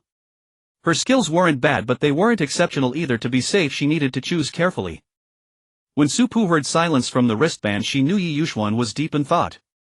She turned to the Peace Squad and Infinite Squad and said, "Let's get moving too." Su Pu and her team were currently on the battlecruiser. To facilitate their actions they needed to swap positions with those on the destroyer. The two squads boarded different destroyers and set off together toward the Zhufeng space station. Zufeng's destroyer confronted them heat-en. Su Pu maneuvered her destroyer, leading the pursuing Zhufeng destroyer on a wild chase. She weaved through multiple turns, luring the Zhufeng destroyer into a meteor stream. The Zhufeng team intended to retreat, but a central destroyer was chasing them from behind, leaving them no choice but to follow Su Pu into the stream. Su Pu navigated the meteor stream as if it were her own backyard, executing a series of smooth maneuvers without a single meteor touching the destroyer. Yu Qing watched the pursuing Zhufeng destroyer through the observation system. It's almost time. Su Pu glanced back and calculated the position. The Zhufeng destroyer barely kept up with their speed. Su Pu manipulated the control panel, pushing the destroyer to its maximum velocity. The pilot of the Zhufeng destroyer gritted their teeth and accelerated as well. Su Pu maintained the distance. Just as her destroyer was about to collide with an incoming meteor, she veered upward, flying vertically. The Zhufeng destroyer, unable to change direction due to its increasing speed, crashed straight into a slow-moving meteor. Su Pu and her team, already far away, heard the explosion. Through the observation system they saw the wreckage bloom below. Li Xian commented, "A textbook perfect explosion." After provoking the Zephyr space station, Su Pu and Yi Yuxuan's team withdrew. Yi Yuxuan felt utterly exhilarated, radiating an aura of supreme dominance. Maeve twirled her hair around her fingers, her mind drifting into a void. Zhao Chun piloted the starship, maintaining a measured distance from the Central Military Academy's vessel. Snapping out of her daze, Maeve let her hair fall from her fingers and looked at Yi Yuxuan. "I'll go." "Ha!" Yi Yuxuan, still immersed in elation, was slow to react. "The tunnel," Maeve said. Yi Yuxuan came to her senses. "You've been to the tunnel. Are you confident?" Having never seen Maeve practice with a starship, her tone carried skepticism. She had originally planned to send a sophomore. Maeve nodded firmly. "I can do it, Commander. Trust me." Yi Yuxuan straightened her expression, rarely seeing Maeve so earnest. "Fine, then you go." Having agreed to let Maeve go, Yi Yuxuan didn't seek out the sophomore. Zhao Chang glanced thoughtfully at Maeve, his hands never leaving the control panel. By the 7th match, Liao Xing had accepted the last place ranking. The cadets of Muting Military Academy had resigned themselves to it. Finishing last this year meant striving harder next year. Despite this, Edith found herself missing Shiyu Military Academy. If only Shiyu hadn't withdrawn. Liao Xing looked at her with amusement. "Competing for second to last doesn't sound much better." Edith pressed her lips into a thin line, saying nothing. Ying Shubai approached, heading to the interstellar tunnel. The Muting space station was likely to see no visitors. With the competition well underway, their last place position was essentially sealed, rendering them non-threatening. Liao Xing straightened his back and flexed his wrists. "Let's go. No point standing idle at the station. Though our ranking is hopeless, it's still good to gain some experience. Anyone who wants to brave the interstellar tunnel, board the scout ship." After a skirmish at the tunnel's entrance, Willow and Zhou Xuan were about to set aside their conflict and enter together when they received calls from their respective academies. Forced to turn back, they had no choice. Zephyr was merely the first lucky target. Central Academy, dragging Tongha Military Academy along, roamed everywhere, attacking wherever they went like a band of interstellar pirates, except they didn't loot. After muddying the waters, Su Pu and her team returned to the space station. "I want to go back to the dorm," Li Xiang suddenly said. Su Pu raised an eyebrow. "Then let's end this quickly." Yan Jiwan perked up. "You're planning to tackle the interstellar tunnel?" Su Pu rolled up her sleeves, the red string on her wrist making her skin look even paler. "Tell Yi Yuxuan we're setting off." He grasped her wrist. "Wait. Tongha is under heavy scrutiny. If you take her through the tunnel, what about their space station? It's useless if they can't hold it." Su Pu's eyes curved into a smile. "I'll come back." Tang Yixing frowned. "You'll return after reaching the end. Can they last that long?" Su Pu's smile faded as she turned serious. "It depends on their will. If they can't hold on until I return, then that's unfortunate." She had no intention of having Chihi's team defend Tung's station for them now. If Tongha wanted to win, they'd find a way to hold out a bit longer. If they couldn't, then that was simply their limit, and Su Pu would have nothing more to say. "How long do you need?" Yu Qing asked.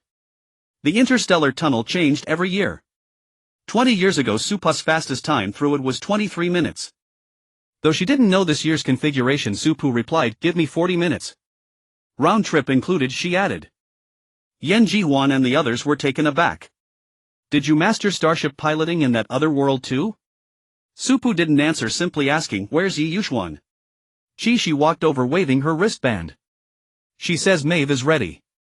Supu nodded. I'm off. Having already had a scout ship prepared, Supu boarded and began operating it directly. Watching her retreating figure, Yan Ji-hwan and the others remained silent. She chuckled. Big Sister had already broken the record before she was trapped in that other world. I bet 40 minutes is her conservative estimate. It'll probably take half an hour. Half an hour. Yan Ji-hwan was stunned. Supa's improved that much. Fan of Pooh, did I hear that right? Someone tell me. Central is best, you heard correctly, don't doubt yourself. She said Supu can do it in half an hour round trip. Never forget, is Supu even human? She still holds the fastest record and now she's about to break her own. China, oh heavens, clearing it in half an hour is hard enough, I still haven't learned it, and she can do it round trip in that time. Truly there's a gap between mortals and gods. Kokoka, speaking of which, we have to mention Tonga. Judging by Supa's intent, she's planning to take Maeve through the tunnel. Follow the commander. Can I soul transfer into Maeve? Just for half an hour. Refuse to lose, dream on, you need to eat more peanuts. Standing before the scout ship's control panel, Maeve's hands moved ceaselessly, but her thoughts wandered. Yi Yuxuan had told her Supu would lead the way and she just needed to follow. Soon after, Supu met her at the interstellar tunnel's entrance. Though they had cooperated several times, Supu had only communicated with Yi Yuxuan and wasn't familiar with Maeve. Looking at the scout ship ahead, Supu called Maeve. Maeve answered, hearing Supu say, follow my path, but I won't wait for you. Understood. Maeve tightened her grip on the control lever, taking a deep breath before entering the tunnel. Eager to return quickly, Supu, upon hearing Maeve's reply, charged straight into the interstellar tunnel. The entrance was a wormhole-like phenomenon. Once the two scout ships entered, those outside could no longer see inside through the opening. But the livestream viewers could see clearly. Supa's scout ship was fully armed, shattering the massive asteroids. The resulting heat waves didn't slow her progress. Viewers saw only Supa's scout ship bursting through the gray haze, weaving freely through the asteroid stream unhindered. When Supu said she wouldn't wait for Maeve, she meant it. She pushed the ship to maximum speed and, finding it insufficient, used her ability to tamper with the control panel, increasing the velocity further. Maeve followed behind, somewhat flustered but managing not to fall too far behind.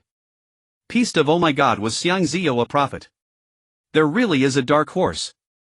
Hope for world peace. Am not surprised by Supa's speed, she's always been incredible, but that Maeve so unremarkable can barely keep up with her. After entering the interstellar tunnel, the communication function of the wristband was disconnected. He and the others couldn't see the situation inside the tunnel, so they could only wait in the space station. She went about her business without a trace of nervousness, having witnessed Supa's record-breaking process over 2 decades ago. Yan Ji-hwan looked at Chi. Aren't you afraid Supa might have regressed? After they entered the simulation room, they were all in single-player mode and never saw Supa's crossing process. She shot her a glance. Does that even sound possible to you? Yan Ji-hwan rubbed her nose. Well, she also thought it was impossible. Li Xiang sat bored, straddling the chair backward, her head resting on the backrest. Why can't we see what's happening inside? Damn it, others get to see Supa's glorious moment before us. Li Xiang protested the space station's decision not to broadcast the event live. She too wanted to synchronize the view inside the tunnel.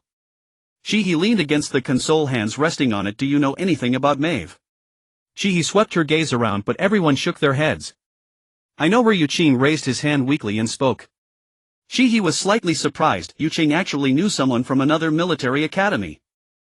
Yu Qing explained, we used to be classmates. Ha! Li Xiang perked up, looking at him with gossipy curiosity. Are you close?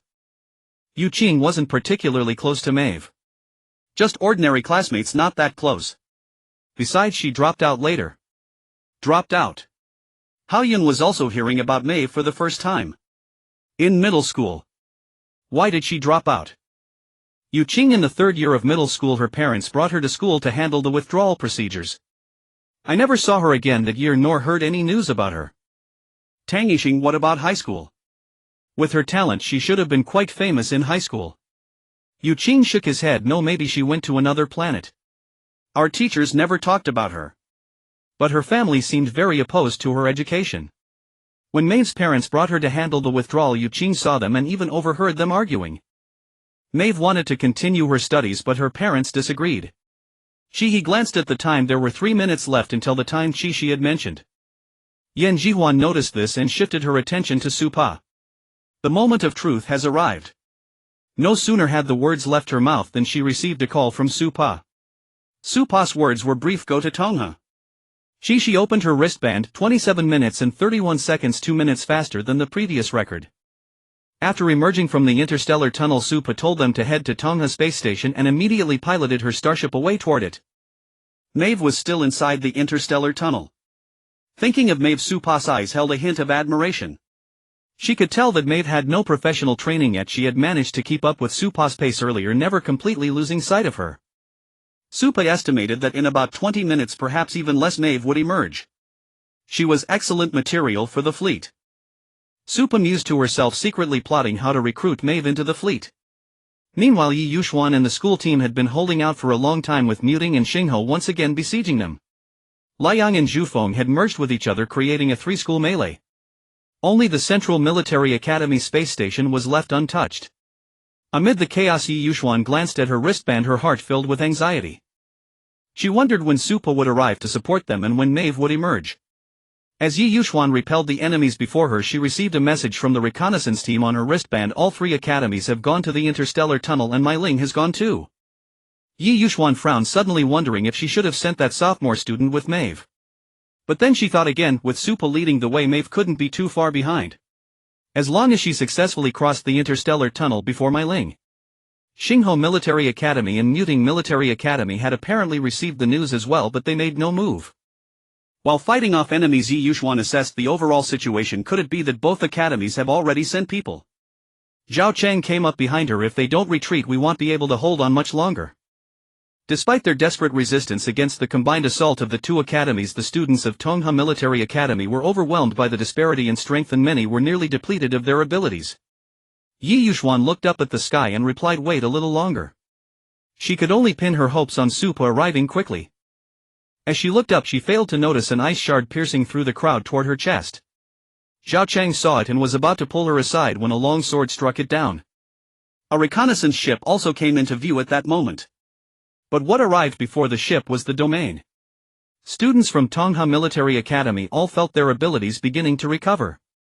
A reconnaissance ship also came into view at that moment.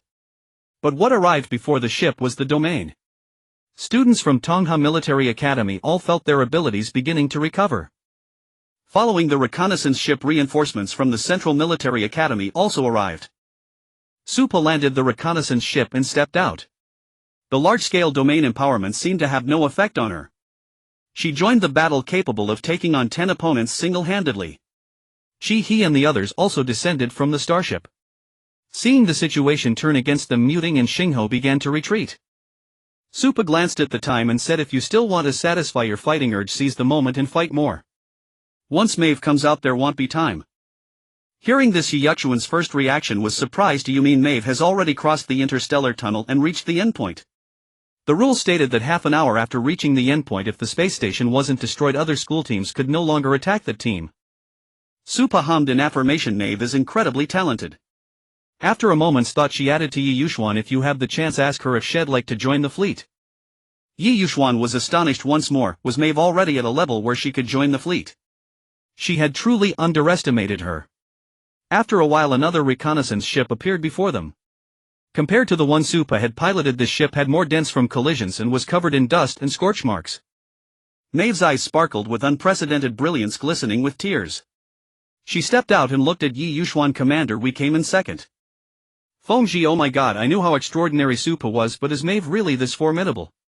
She reached the endpoint in just 24 minutes and 33 seconds, and the round trip took only 52 minutes and 41 seconds. Chan Hong, she almost broke Su Pa's previous record in the starship race. Good heavens, why haven't I noticed her before? Xiang Ziyou, am officially the MVP of this match. I declare the Dark Horse prophecy a success. Go Maeve. Heping Jingxian, can I say it? I feel like Su Pa is trying to recruit Maeve for the fleet. Isn't that poaching? Mai Ling reached the finish line with a time of 25 minutes and 17 seconds. She glanced at her wristband, finally letting out a sigh of relief. She was a minute faster than her previous attempt. The members of Star Military Academy felt reassured upon learning her speed. Family rested a hand on Li Qingwen's shoulder, still recovering from the prolonged battle earlier.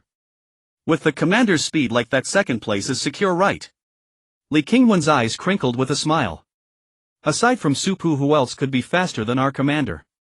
Listening to their conversation, Suining remained silent. The Central Academy had collaborated with Tongha Academy for this race, and she couldn't shake a nagging feeling that something would go wrong. Suining shook her head, dismissing the thought, and waited for the race to conclude. Only after the cadets from Muting Military Academy had crossed the finish line did the starship race truly end. Everyone was ejected from the simulation pods. The Star Military Academy team had long since abandoned their pursuit of the League's first place, shifting their focus to second. Mei Ling had once again surpassed herself, and they were confident that second place in the starship race was secure. However, when they heard Min Yu's voice, they were all stunned. The results of the starship race are as follows. Central Military Academy ranks first, earning 10 points. Tongha Military Academy ranks second, earning 8 points. Star Military Academy ranks third, earning 5 points. Jufeng Military Academy ranks fourth, earning 3 points. Liang Military Academy ranks fifth, earning 2 points. Xingho Military Academy ranks sixth, earning 1 point. Muting Military Academy ranks seventh, earning 0 points. The Star Military Academy team was baffled. Family looked at Li Qinghuan in shock. What's going on? How did Tongha get second place? Weren't they under siege? Where did they find the people to breach the interstellar tunnel? Li Qinghuan frowned, equally perplexed. They could only wait for the replay. Mei Ling scanned the area for the Tongha team, her gaze settling on Yi Yuxuan. Yi Yuxuan met her eyes and offered a friendly smile. To Family, that smile carried a hint of provocation. Are they just lucky this year? Adding the starship race scores, Jufeng Military Academy had 37 total points while Tongha had 31. A mere 6-point gap. Family considered this and realized it was true. Adding the starship race scores, Jufeng Military Academy had 37 total points while Tongha had 31. A mere 6-point gap. Family considered this and realized it was true. Then Shi Yanan really needs to be careful. Falling out of the top 3 would be such a disgrace. For years, the top 3 positions in the league had been consistently held by Central Star and Jufeng Military Academies, with the first place rotating among them. If Jufeng dropped out of the top 3 this year, it would be a tremendous embarrassment. Mei Ling paid no attention to their discussion. She was wondering who from Tongha had breached the interstellar tunnel. Had Su Pu helped them? Mei Ling couldn't wait to watch the replay. After viewing Mei Fu's entire process of breaching the tunnel, Jiang Ying sent a message to Mai Chi. Such a promising talent belonged in the fleet. Hearing the murmurs from the audience, Min Yu knew everyone was eager to be dismissed. She promptly announced, everyone go back and rest. Dismissed. As soon as Min Yu finished speaking, everyone began to file out. Discussions about the starship race proliferated on the StarNet. As expected, Su Pu came across posts concerning Mei Fu. Yan Jihuan stood beside her, remarking with emotion, Mei Fu was actually this impressive. She almost broke your previous record. But the record you set this time is incredibly difficult to chase. Yan Jihuan couldn't fathom how Su Pu had managed it. Reaching the finish line in just 14 minutes and 11 seconds, the round trip taking a total of 27 minutes, less than half an hour. It was a crushing, overwhelming victory. The most discussed topics on the StarNet were Su Pu's record-breaking performance, followed by Mei Fu as the dark horse. Scrolling through the discussions on the StarNet, Su Pu talked as she browsed. My training hours are extensive, giving me an inherent advantage. I've also received professional training, so being fast is a given. As for Mei Fu, I've observed her. She doesn't seem to have received professional training. Even considering my guidance, her achieving this result is truly remarkable. Yan Jihuan raised an eyebrow. Oh. So are you really going to recommend her for the fleet? Li Xiang squeezed between them, draping an arm over each of their shoulders. What fleet? What are you chatting about? Su Pu replied, we were saying that Mei Fu's talent qualifies her for the fleet. He strolled over leisurely. The fleet. I recall that Mei Ling's mother is the fleet commander. Su Pu was somewhat surprised that Mei Ling had such a connection. Observing her expression, he hummed in affirmation. The people from her academy thought first place in the starship race was theirs for the taking. But then you appeared, so they aimed for second. Who knew another Mei Fu would emerge? I wonder what they're feeling right now. He was genuinely curious. After much deliberation, Su Pu decided to send a message to Hao Ling. Su Pu received a reply shortly after and was somewhat taken aback. Hao Ling Mei Fu. My Chi just mentioned her to me. She should be on her way to see Mei Fu by now. Don't worry, she never lets a good prospect slip away. My Chi had already gone to find Mei Fu. That was remarkably swift action. Mai Ling had intended to return to the dormitory to watch the replay, but she encountered her mother Mai Chi on the way. Mom! What are you doing here? Mai Chi was still wearing the distinctive white uniform of the fleet, as if she had rushed over upon receiving some news. Seeing Mai Ling, Mai Chi asked directly, "Have you just been dismissed? Where are the people from Tongha Military Academy?" Mai Ling looked confused. You're looking for someone from Tongha. Who? Mei Fu, their vice commander, Mai Chi replied, her eyes scanning the surroundings as she spoke. A realization dawned on Mai Ling. How long did Mei Fu take to breach the interstellar tunnel? Mai Chi's tone was filled with admiration. 24 minutes and 33 seconds. She's a promising talent worth cultivating. Mai Ling was genuinely stunned this time. Her mind went blank and she didn't even notice when Mai Chi left. After speaking with Mai Ling, Mai Chi spotted a figure that looked very much like Mei Fu. She told Mai Ling, "I'm off," and went to find Mei Fu. Walking along, Mei Fu listened to Yi Yuxuan's praise, feeling embarrassed for the first time. By the way, Su Pu asked me to inquire, do you want to join the fleet? Yi Yuxuan stopped mid-praise, suddenly remembering Su Pu's earlier request, and quickly related to Mei Fu. Mei Fu was taken aback. Me? I probably can't join the fleet, right? Yi Yuxuan wasn't sure about the requirements for joining, but since Su Pu had asked her to bring it up, Mei Fu must meet them.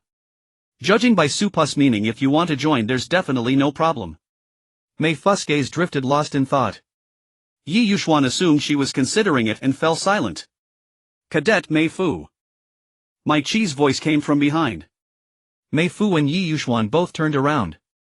They clearly recognized the newcomer and dutifully addressed her, Commander Chi. Mai Chi nodded at Yi Yuxuan, then turned her attention to Mei Fu. Hey, race the thing. I've seen your performance in the race. On behalf of the fleet, I invite you. Would you be willing to join us? The fleet held immense importance. It operated independently of the 7 military districts. When the marshal was in office, the fleet answered only to him. If the marshal's position was vacant, they would cooperate with the military districts. The position of fleet commander was equivalent to a general in the military districts. Though incredulous, Mei Fu managed to calm herself and replied, "Commander Chi, I'm not sure about the fleet's requirements, but in this race I had Su Pu's help. My actual strength isn't as good as I performed. Perhaps you should reconsider." Su Weining saw Mei Ling standing alone, dazed among the crowd. She walked over and tapped her. "What's up? Why are you just standing here like a statue?" Mei Ling shot her a thoughtful glance, leaving Su Weining utterly bewildered, wondering if she had something dirty on her face. "Don't just stare without speaking. What's wrong?" Mei Ling swept her gaze around but didn't see Mai Chi. Her light brain chimed a few times. It was her alarm. Mei Ling's expression grew serious, as if she were about to undertake a monumental task. She asked Su Weining earnestly, "Do you have time right now?" Su Weining was taken aback, her speech faltering. "Yes, I have time." Mei Ling grabbed her and started pulling her out of the school grounds. Alarms blared in Su Weining's mind. What happened? Is someone picking a fight with you? Or is there another ghost? Mei Ling's tone remained unchanged, but her next words left Su Weining speechless. "My scheduled fishing time is up. You're coming with me." Su Weining. She had truly let her guard down, forgetting Mei Ling's fishing obsession. Su Pu stared at the new notice from the school on her light brain and lifted her gaze, saying, "The next match has been announced directly, a mecha duel. We have 10 days to prepare." At the word mecha, their eyes all turned to Yan Jihuan. Yan felt the pressure instantly. "I'll do my best." Su Pu patted her shoulder. "Don't stress too much. Just let us know if you need anything." Hearing Su Pu's offer, Yan Jihuan immediately sidled up to her. "Come with me to buy materials." Su Pu raised an eyebrow. "Sure." Li Xiang grabbed Yan Jihuan by the shoulder and spun her around. "Didn't you already buy a ton?"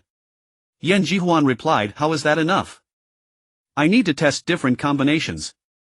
He hands in his pockets heard her say it wasn't enough and asked, "Got enough money?" Yan Jiwan saw Chi-He opening his light brain and fearing head transfer funds right then quickly said enough. I have plenty of money, no need to give me any. Chi-He closed his light brain with slight regret. All right. Su-Pu couldn't help but wonder about their interaction. Was there some gene in the Chi family? They all loved giving away money so much. Tang Yixing suddenly said, I saw Captain Chi. Yu Qing asked Captain Chi. Li Xiang arm in arm with Su-Pu explained to Yu Qing that's my Chi. Everyone calls her Captain Chi. Yan Jiwan was curious about the reason. Why Captain Chi instead of using her surname? Li Xiang laughed. Captain Mai sounds like selling pears, doesn't it? It sounds like selling stuff. Captain Chi didn't like it, so she told everyone to call her Captain Chi.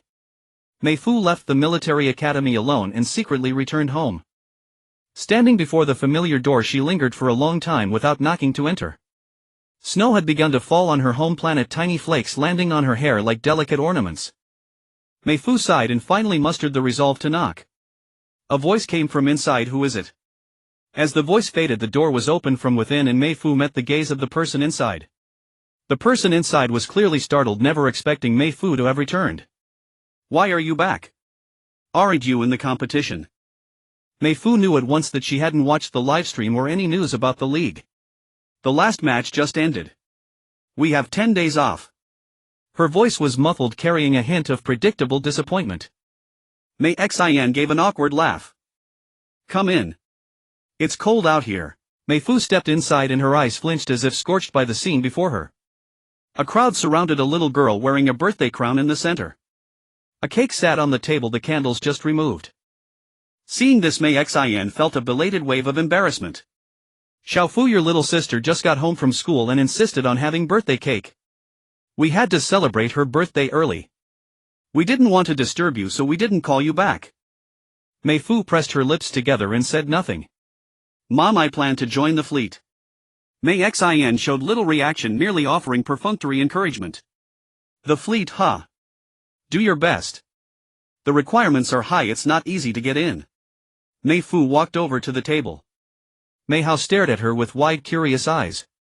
Mei Fu looked down and saw the pile of gift boxes below, letting out a bitter self-mocking laugh. Her father looked at her as if he wanted to say something but held back. Her mother stood behind her, afraid she might do something to ruin the pleasant atmosphere. Relatives and friends sized her up. Her sister probably didn't even recognize her. Mei Fu looked at Mei Hao and said nothing that might worry them. Instead, she simply said, "Happy birthday, Mei Hao." With that, she turned and walked away. Before she stepped out the door, she heard Mei Hao's innocent voice, "Mom, who was that big sister?" She didn't linger there. Mei Fu wandered aimlessly through the streets. Passing by a cake shop, Mei Fu stopped. One of the cakes in the glass display was identical to Mei Hao's. Her feet seemed rooted to the spot, unable to move for a long time. Today was also her birthday, but no one remembered. A shop assistant, seeing her standing outside for so long, came out and asked, "Miss, is there a cake you'd like?" "All our cakes are made fresh and have great reviews. Would you like to try one?" Mei Fu looked at her. "I want one that's ready now. The best one." The assistant promptly brought out the best-selling cake. "This is our most popular one and the last one for today. You're just in time. Would you like it packaged or eat it here?" Mei Fu paid. "Packaged." "Sure." The assistant wrapped it in an elegant bag and handed it to Mei Fu. "Wishing you a wonderful day." Mei Fu took it, walked until she found a sparsely populated park, sat down on a bench and took out the cake to eat. But her thoughts drifted somewhere far away. Her name was Mei Fu, a homophone for no fortune. Her mother always said she was a child without luck and had thus named her Mei Fu. Mei Xian said she had no luck, no talent, couldn't get into a military academy, couldn't enter the military district. There was no point in wasting time. In her third year of middle school, before she had awakened her ability, Mei Xian had her drop out and later sent her to intern at a hospital. She had no luck, she couldn't hold on to the hospital opportunity. Later, Mei Xian became pregnant again with her little sister. Mei Xian said that her sister's arrival in their family was a gift from heaven. Her little sister was named Mei Hao, beautiful Mei Hao. Sometimes Mei Fu thought Mei Xian might be right. Mei Hao was a gift from heaven to their family. Without Mei Hao, Mei Xian would have kept pushing her to stick with the hospital. But with Mei Hao, Mei Xian seemed to have grasped another possibility. Mei Xin stopped caring about her. She could continue her studies and apply to military academies. Although her ability awakened late only in her second year of high school, its rank was high. Without a hitch she successfully entered Tongha Military Academy after graduation. When Mei Fu showed the admission letter to Mei Xin fell silent, her gaze complex as she looked at her. Mei Fu couldn't decipher it, but she knew that Mei Xin was becoming increasingly polite to her like a guest. Her bond with her family was growing distant while theirs with Mei Hao deepened. One day after enrolling in the military academy she suddenly realized that look was one of regret, guilt and abandonment. Mei Fu sat on the bench expressionless as if the cake had lost all flavor, serving only as something to chew. Ding, her light brain chimed. Mei Fu didn't check it immediately but sat in a daze for a while before opening it. "My Chi, have you made your decision?" A flicker of light passed through Mei Fu's eyes. A distant fragment of memory seemed to suddenly return. It was little Mei Fu's dream. "Mom, I don't want to drop out. I want to study. I want to go to a military academy. I want to join the military district. I want to be one of them." Back then the screen was playing a fleet drill video and little Mei Fu's eyes were full of longing. Now little Mei Fu's wish could come true. Mei Fu typed each word deliberately, as solemnly as if she were making an oath. "Fuin Captain Shi, I've decided. I want to give it a try." Yan Jihuan had been frequenting the black market lately to browse mecha materials. As she grew more familiar with the place she exchanged contact information with Song Xiaoyu and subsequently became a regular customer at his family's shop for mecha supplies. Upon learning of this, Song Xiaodao instructed Song Xiaoyu to inform Yan Jihuan that she could specify her required mecha materials in advance. They would then compile them for her and even search for any rare materials she might need. Su Pu had agreed yesterday to accompany Yan Jihuan on this shopping trip, so she rose early. He needed to visit home while Li Xiang took the Infinite Squad members for training. Tang Yixing as usual dragged Yu Qing out for special training. At the black market Yan Jihuan led Su Pu to the Song family shop with practiced ease. "Teacher Song." Yan Jihuan was surprised to see the person before her. Su Pu followed her gaze and indeed spotted Song Xiaodao. With no involvement in the Starship race or mecha combat competition, Song Xiaodao had been relatively idle lately and was spending time in the shop.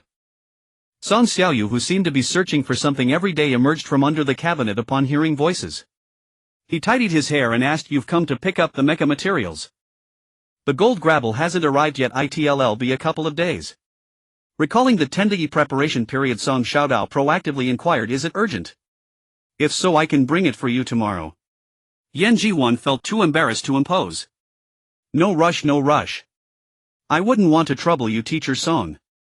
Although she had grown somewhat acquainted with Song Xiaoyu, she was still unfamiliar with Song Xiaodao. Moreover, as a competition designer, Song Xiaodao naturally commanded a certain authority. Song Xiaodao raised an eyebrow, not insisting further. "All right." She turned to Su Pu. "Has the date for your award ceremony been set?" Song Xiaodao had only recently heard about this and was not yet informed. Su Pu replied, "After the league ends, though the specific date hasn't been decided." However, judging by her understanding of Hethia, Su Pu suspected the ceremony would be scheduled as soon as possible. Song Xiaodao nodded in understanding and asked further, "Who will be conferring the award?" Su Pu paused momentarily, uncertain.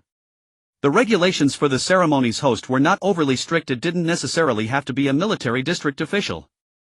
She voiced her uncertainty and Song Xiaodao nodded upon hearing it. Yan Jihuan gathered all the mecha materials that had arrived. Su Pu glanced at the sizable crate and simply stored it in her spatial ring. The Song siblings noticed but refrained from asking out of curiosity. Su Pu and Yan Jihuan bid their farewells and departed. Once they were a distance away, Yan Jihuan asked curiously, "How big is this spatial ring?" Su Pu, who had never filled it to capacity, estimated at most 10 mechas. She added, "It's not a vast. Space materials are limited." Yan Jihuan understood. "You'll probably be immersed in mechas for these 10 days. What's your training plan?" Hearing this question, Su Pu suddenly smiled as if recalling something amusing. "Secret." Yan Jihuan wrapped her arm around Su Pu's and pointed a finger at herself. "Me, your dear teammate and dear roommate, and you won't tell me?" Su Pu poked Yan Jihuan's cheek, withdrawing her hand before Yan Jihuan could grab it. "Tomorrow, you'll know tomorrow." It wasn't that Su Pu wanted to keep it from Yan Jihuan, she simply wanted to give Chi-He and the others a surprise. She feared that if Yan Jihuan knew, she might inadvertently spoil the element of surprise. Yan Jihuan leaned back, squinting at her. "You're not plotting some dirty trick, are you?" Supu patted her hand. What are you thinking? Of course not. Yan Jihuan remained skeptical. Really? Supu smiled without a word. Yan Jihuan stared at her for a few seconds, then reached out to pinch her cheek. Under Supu's gaze, she wisely conceded, fine, I believe you. Though incredulous, Mei Fu managed to calm herself and replied, Commander Chi, I'm not sure about the fleet's requirements, but in this race I had Supu's help. My actual strength isn't as... Sinan sat listlessly on the fishing platform, wondering when this fishing ordeal would end. Mei Ling disliked fishing alone and always insisted on at least one companion. Sinan sighed inwardly, glanced at Mei Ling, who was engrossed in fishing, and then turned to look at Su Ji, who was equally bored on the other side. She noticed Su Ji's lips moving, murmuring something to herself. After a moment's thought, Sinan slowly edged closer to Su Ji, careful not to attract Mei Ling's attention. A stream of hypnotic words entered her mind. 82 fish, 83 fish, 84 fish. Listening to Su Ji's low counting, Sinan looked at her with a mixture of hesitation and concern. Su Ji stopped counting when she reached 100 fish. She contemplated finding a replacement to accompany Mei Ling in the afternoon. The more she thought about it, the more convinced she became, and she immediately opened her optical computer to send messages to Mu Lekang and Fong Lu. Fong Lu had already learned from Su Weining about Mei Ling's recent fishing obsession. Upon seeing Su Ji's message, she immediately transformed into a busybody, asking around if anyone needed help. Fong Lu can't see, and too busy to notice anything. Mu Lecheng, unaware of the situation, readily agreed when Su Ji said she had something to attend to in the afternoon. Su Ji breathed a sigh of relief, grateful that someone could take over her shift. Fishing was truly a test of patience. Every time Su Ji saw Mei Ling fish intently all day, she would remark that someone as patient as Mei Ling would succeed in anything she set her mind to. Except fishing. Su Ji's expression was easy to read. Sinan followed her gaze to a bucket containing only one tiny fish. Sinan nodded in agreement. Apart from fishing, there seemed to be nothing Mei Ling couldn't accomplish. It was only a matter of time. But fishing wasn't something time could fix. After years of angling, Mei Ling had barely caught anything. He returned in the evening, making a point to get back to Liang Military Academy in time for training. Seeing her rush in, Supu asked, Didn't you say you were staying at home for the night? He sat on the bed and said with utmost seriousness, Train hard. Unclear about what had motivated Supu said nothing more, turned off the lights and waited for the morning. The next morning, the Infinite Squad and the Salted Fish Squad gathered at the school gate awaiting the Peace Squad. Out of curiosity, Yan Jihuan also joined today's training, and all three squads were present. Upon seeing Supu, Mia asked curiously, Are we training outside? Supu nodded. Exactly. Hao Yun inquired where to. Hao Yun's question went unanswered until they reached their destination, where they finally understood the surprise Supu had mentioned yesterday. Diane stared at the place before her, her eyes vacant. Surprise. More like a shock. Li Xiang clutched Supu's sleeve. Supu, are you serious? Supu replied, Practical combat is the best form of training. Thus she brought them to the underground arena. She remained silent. This was very much Supu's style. Both Supu and Song Shiyu were regulars at the underground arena, so she wasn't surprised by Supu's decision.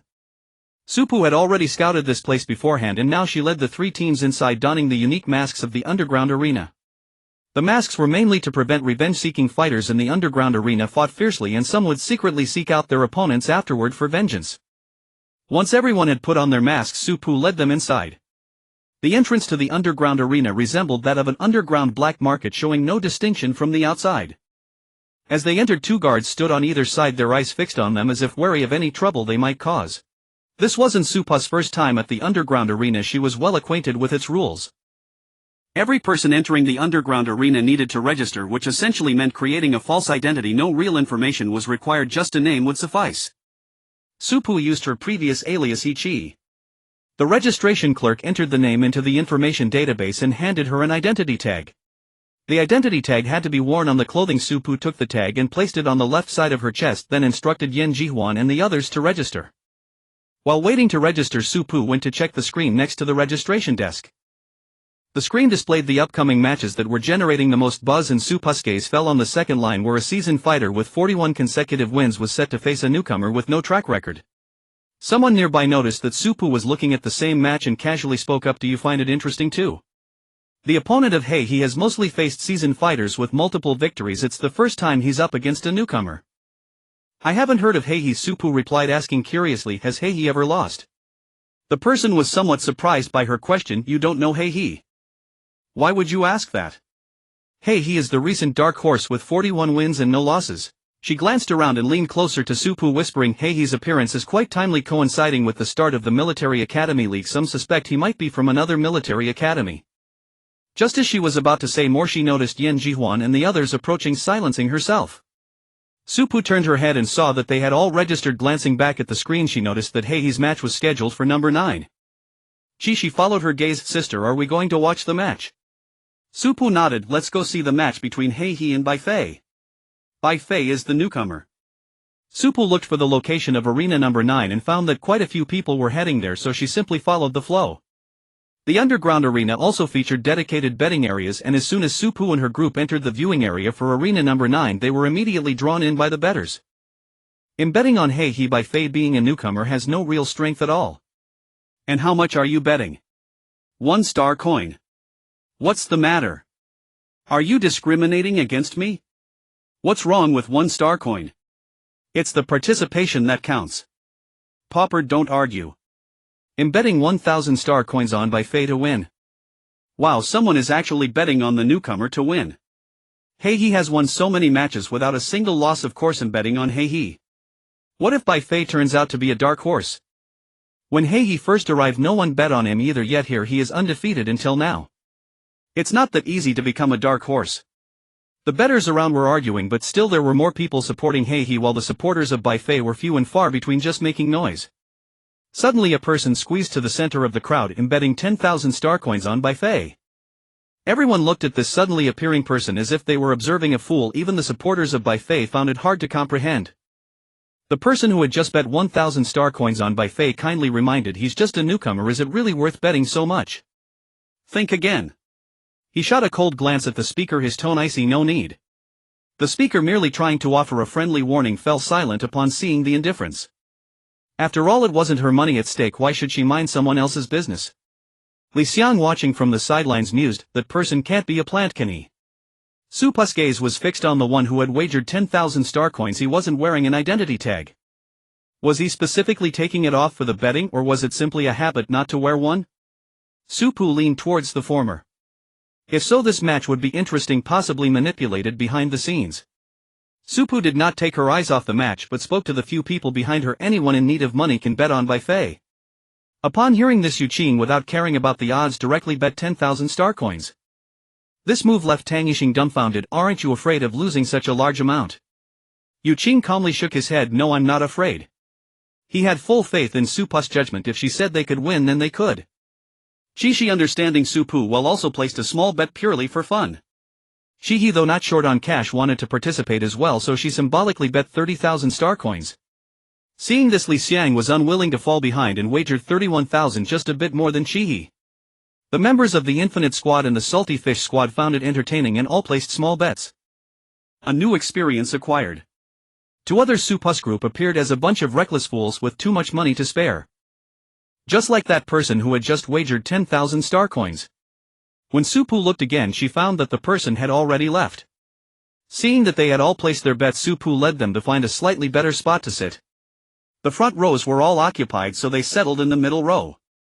As the audience's excitement grew and the noise increased, the two competitors appeared on the stage. Both wore combat suits with identity tags fastened to their chests. Supu raised an eyebrow, realizing they were in human mode.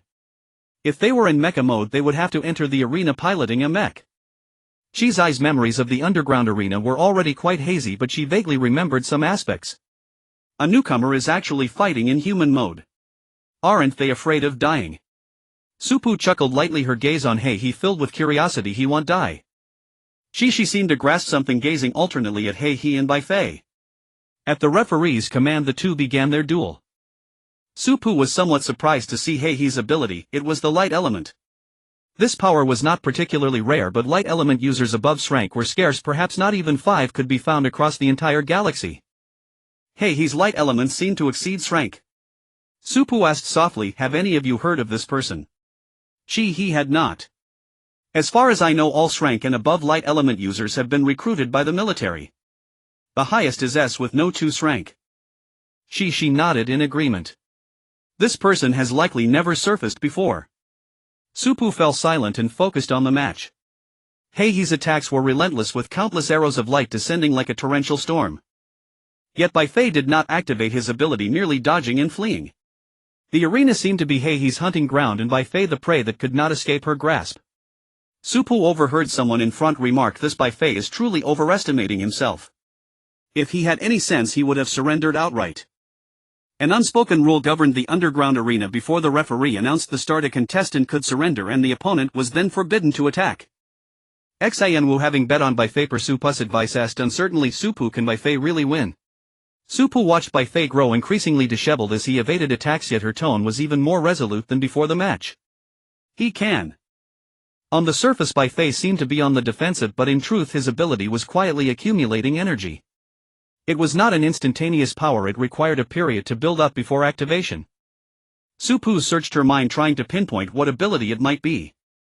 Before she could lock onto it, a blinding radiance flooded the entire arena. Su-Pu searched her mind, trying to pinpoint what ability it might be. Before she could lock onto it, Su-Pu narrowed her eyes, searching for Bai Fei on the stage. As the light faded, Bai Fei struck. He slammed his fist in. Su-Pu narrowed her eyes, searching for Bai Fei on the stage. As the light faded, Bai Fei struck. He slammed his fist into the ground, cracking it open with fissures. Yan Jihuan guessed super strength. Gu Nye, a super strength user himself, refuted on the spot, "No, it's not. It's rage," Su-Pu said. The rage ability could only be activated when the user's internal energy reached a certain threshold. Once triggered, it enhanced all physical capabilities, the multiplier depending on the user's rank. Estimating the cracks on the arena floor, Su-Pu deduced 2 rank rage. He was likely also 2 rank. Su-Pu felt something was amiss. Were there really so many hidden 2 rank ability users? Even her team wasn't fully composed of 2 rank members. Moreover, the appearance of a 2 rank user would inevitably spread through the crowds. Li Xiang's eyes widened. 2 rank. She herself was only S. Nia, watching the 2 on stage, remarked, "Then they aren't from the military academies. Everyone knows the 2 rank users there and none have these abilities." Fei Shidi suddenly recalled someone. Could they be from the same place as Pharmacist 1? Yan Jihuan, unfamiliar with the name, asked, "Who is Pharmacist 1?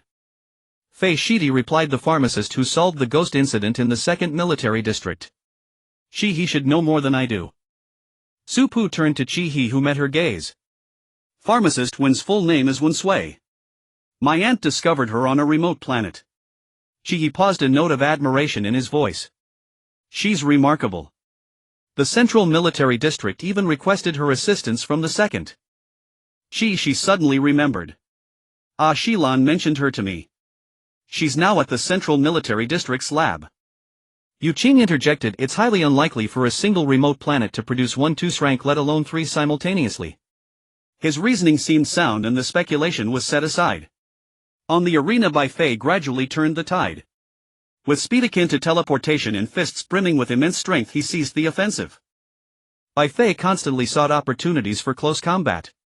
His hardened skin rendered ordinary light arrows no more than tickles. The chains he wrapped around him were shattered instantly. Someone in the front row grew anxious.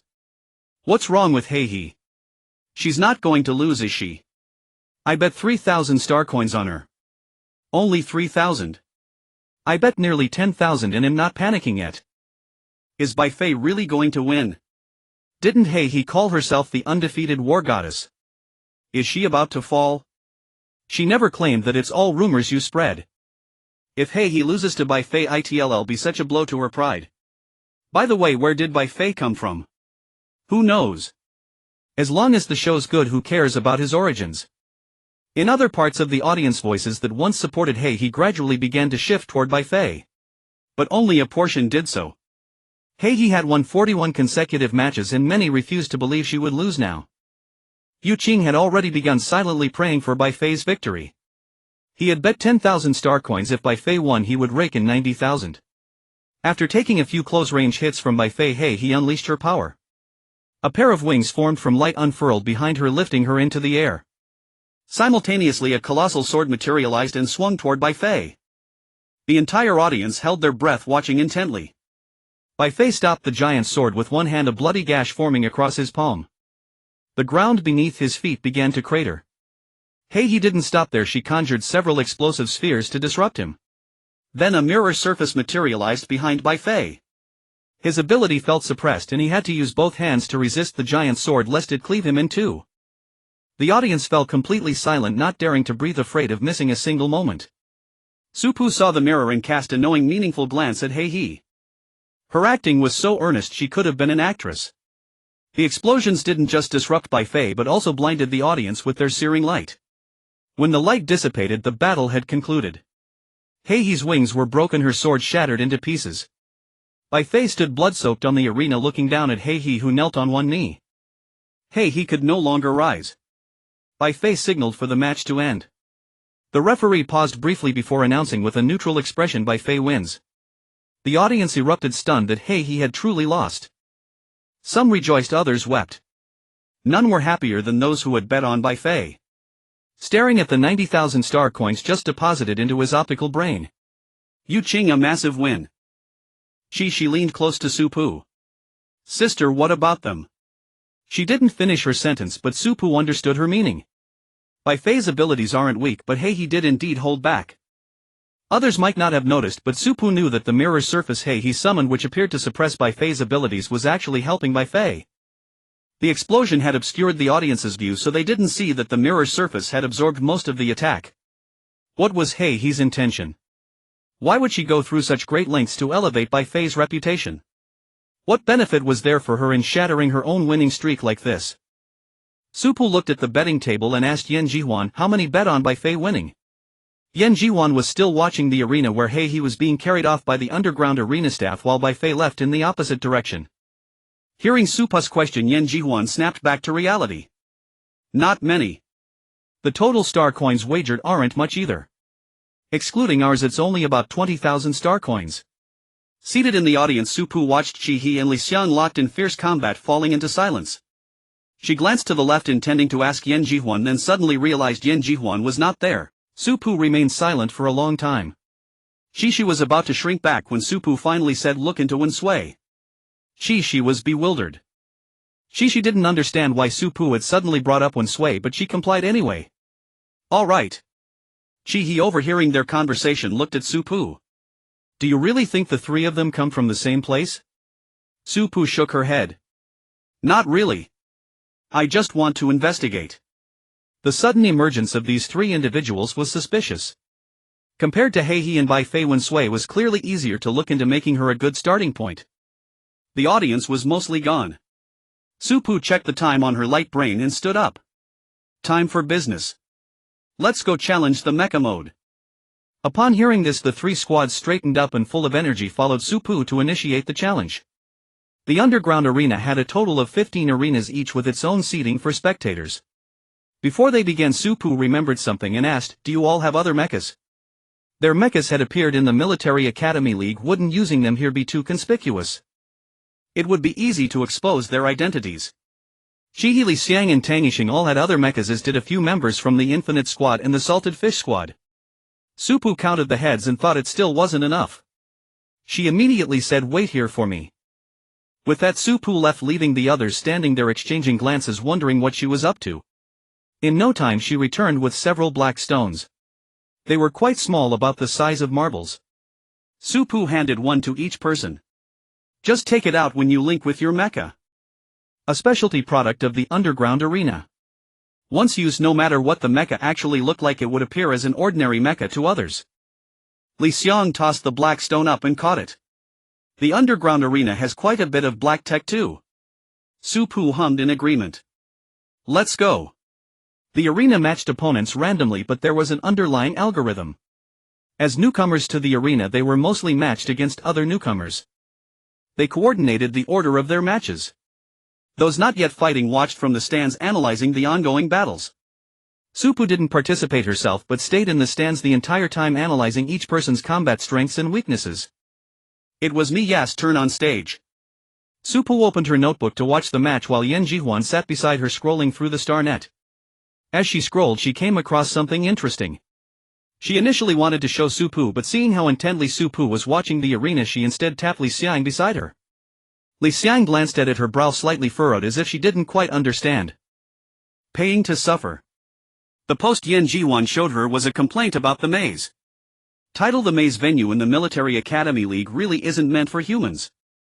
I watched the livestream of the Military Academy League and thought the maze looked interesting, so I found someone to take me there. But the traps nearly killed me and it cost me 10,000 star coins. Everyone steer clear. Don't go to this kind of maze. And don't be foolish enough to go just because someone says they'll give you an experience. Common saying. I'm dying of laughter. You're not the one who offered 10,000 star coins to someone in the comments to take you there, are you? Exam cheers, that's me. Lucky one, ha ha ha, seriously. Who in their right mind goes to play in the maze competition venue? 10,000 star coins. You've got money to burn. Loyal viewer. Loyal viewer, I kindly took you there for the experience and you put me on blast online. Exam cheers video personal experience, consider this a warning. Peace dove, don't be too funny. Exam cheers deliberately ignores loyal viewer and sends a maze video to entertain everyone. Yen Ji-won was also shocked. Someone had actually gone to play in the maze after the competition. Shi peeking over from behind was equally astonished. How bizarre. The three of them were so engrossed in discussing the post that none of them noticed someone's gaze had already shifted to them. Shi was silent for a moment, then realizing they were too absorbed to notice, kindly alerted them by tapping Li Xiang's. Li Xiang didn't react at first and was about to ask Shi what she wanted when she looked up and met Su Pu's gaze. She was instantly speechless. Shi and Yen Ji-won saw Li Xiang's reaction and turned to find Su Pu standing right there staring at the three of them. Su Pu gave a cold smile. What are you looking at that's so captivating? Shi immediately sat back in her seat, pretending to be a diligent student. Yen Ji-won turned off her light brain, avoiding Su Pu's gaze, and looked at the arena, saying to Li Xiang, that move of me yes is great. We'll have to study it carefully when she comes down. Li Xiang nodded in agreement. Yes, yes. To win the league we must train hard, study hard and strive for improvement. Su Pu was speechless. She couldn't bear to look at them anymore and turned back to watch the arena, giving a cold critique. Your acting isn't as good as Hei and Bai Fei's. Unable to wait for her to come home, Hetty came directly to Lian Military Academy. She went to the dormitory building and was told that Su Pu had left early in the morning. Chang Yu said she probably went out for training.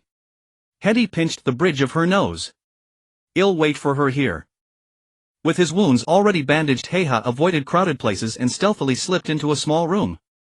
As soon as he entered and closed the door, the room's light flicked on. Heiha froze, slowly turning his head. Only when he recognized the familiar figure did he relax. Why are you trying to scare me? His accusation left Bai Fei utterly bewildered. I just turned on the light. How is that scary? You're the terrifying one, wrapped up like a mummy. Anyone would think you crawled out of a coffin. Heiha was swathed in bandages from head to toe. She was momentarily speechless, unable to retort against Bai Fei. Under the light, Heiha glanced at Bai Fei's attire, then leaned back against the door, crossing her arms as she looked him up and down. Aren't you just as much of a mummy? We're about the same, so neither of us should point fingers. Bai Fei glanced down at himself, fell silent for a moment, then changed the subject. We earn 10,000 stellar coins. Hearing this, Heiha frowned. That's all. Bai Fei felt a wave of exasperation. We only bet a little over 10,000 in total, you know. A hint of irritation flickered in Heiha's eyes. Fine, then send her 7,000 stellar coins. Bai Fei shook his head. No can do. She said not to send her any money for now, the audits are strict. Heiha understood. Then hold on to it. Fight a few more matches these next couple of days and put that money on the betting table. While your reputation isn't high yet, challenge some strong opponents and make a few big scores. Heiha hadn't initially intended for Bai Fei to fight in the arena. But underground arena earnings were getting tougher. Her win streak had made her too famous, almost everyone bet on her, so she couldn't make much from the gambling. As for the prize money from winning the matches themselves, it was too meager for her needs. The only way was to have Bai Fei debut as a newcomer, challenge her, defeat her, and use the high odds to make a fortune. Bai Fei sat directly on the floor, tilting his head back. Sis, look at me. Can I even win like this? Heiha glanced at the bandages on his body and tossed him a high-grade healing agent. Drink up.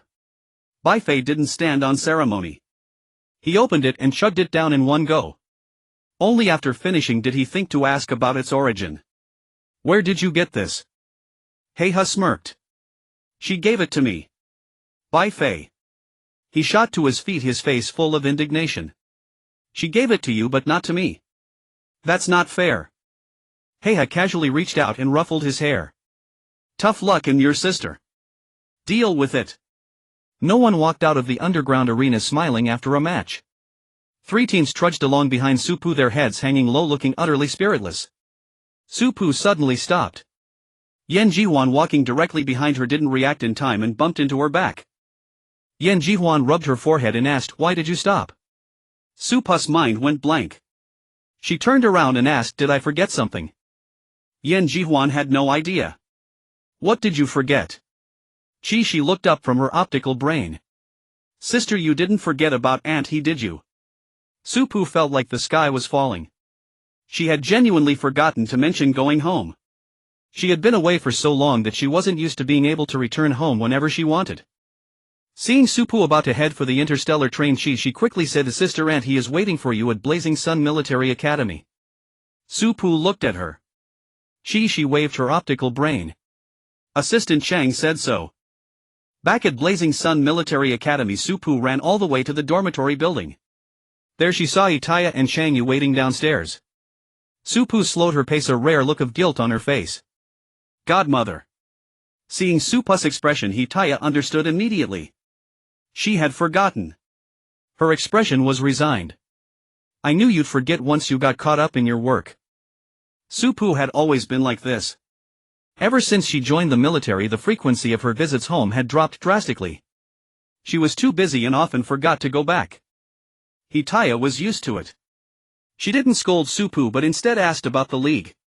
"I heard from Yi Changjing that your next match is a mecha duel." Su Pu nodded. "Yes." Itaya calculated the time. Su Pu's birthday fell right in the rest period after the mecha duel. "Your birthday is coming up. Let's hold a party for you at home." "Sure, whatever." Su Pu had no objections. She hadn't celebrated her birthday in ages, it didn't really matter to her anymore. Seeing her completely indifferent attitude, Itaya didn't expect her to offer any ideas. She looked back and saw Yan Jihuan and the others approaching. The group greeted Itaya and Chang Yu politely. "Principal He, Assistant Chang." Since everyone was there, Itaya extended a direct invitation. "Hello everyone. It's Yang Yang's birthday soon. Would you like to come?" Birthday. Members of the Infinite Team and the Salted Fish Team hadn't known Su Pu's birthday. Now that they did, they immediately agreed. Yes, we'll definitely be there. Members of the Peace Team, having watched Diary of the Peak Team, already knew Su Pu's birthday. "Well, I'll come." Seeing how tired they all looked and having learned from Chi via optical brain that they had been fighting in the arena, Itaya simply said to Su Pu, "We'll be at Blazing Sun for the next couple of days. Come find your mom if you need anything. Go get some rest." Su Pu turned around. Yan Jihuan and the others were truly exhausted, barely holding themselves together. Itaya didn't linger at the dormitory. She took Chang Yu to find Minyu. Su Pu and her team immediately entered the dormitory building and collapsed onto their beds the moment they reached their rooms. "Who's that? Who's that?" Ji Wuxing grabbed Shi Yanen's optical brain to look. "Su Pu. Where are they?" Muing looked at the location and the photo, a thoughtful expression on her face. "Why did they go to the underground arena?" Ji Yu sipped her drink. "Mechas.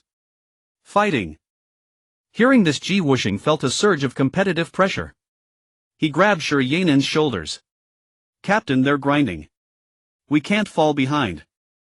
As he spoke, he started shaking Shi Yanen by the shoulders. Dizzy from the shaking, Shi Yanen grabbed Ji Wuxing's arms and pushed him back. "Stop shaking me. Go bother someone else." Ji Wuxing withdrew his hands with an O and then caught himself. "Wait, the point is they went to the underground arena for mecha fights. We need to make a move too." Ji Wuxing's voice was loud. Muing covered her ears to spare herself from the assault. He Nian handed a small pastry to Ji Yu and said to Ji Wuxing, "Quiet down. Any louder and everyone outside will hear." Seeing that no one else seemed worried, Ji Wuxing plopped down into a chair. "Fine. The Emperor isn't worried but the eunuch is. My mistake." He Nian shot him a glance, her tone flat. "You are wrong. It's not the imperial era. There's no emperor here." Ji Wuxing. Muing chuckled. Alright, stop bickering. We really should prepare. Since they're training at the underground arena, we might as well go too. Shiryanen looked at Muing, considering it seriously for a few seconds. Alright. Notify the others. Ji Wuxing looked left and right, saw that they all agreed with this plan and wailed, no way. Are we really going to the underground arena to get beaten up? On the second day of training, Yan Jiwan did not participate. As soon as the golden ore arrived, she devoted herself entirely to mecha manufacturing. Su Pu led the others back to the underground arena. Seated in the audience, Su Pu watched Qi He and Li Xiang locked in fierce combat, falling into silence. She glanced to the left, intending to ask Yan Jihuan, then suddenly realized Yan Jihuan was not there. Su Pu pondered for a moment, then turned to Tang Yixing and asked, have those two been having a falling out lately? In the underground arena, one could issue a direct challenge as long as they went there with the intended opponent. Qi He and Li Xiang had gone straight to challenge each other and were now locked in an intense battle on the stage. Hearing Su Pu's question, Tang Yixing immediately began to play dumb. Maybe I wouldn't know. Don't you all live together? If you don't know, then I certainly don't. Su Pu hadn't noticed anything amiss between them, they had been perfectly fine. Under Su Pu's gaze, Tang Yixing forced himself to stay calm. Although he knew the reason behind Qi He and Li Xiang's fight, he couldn't utter a word.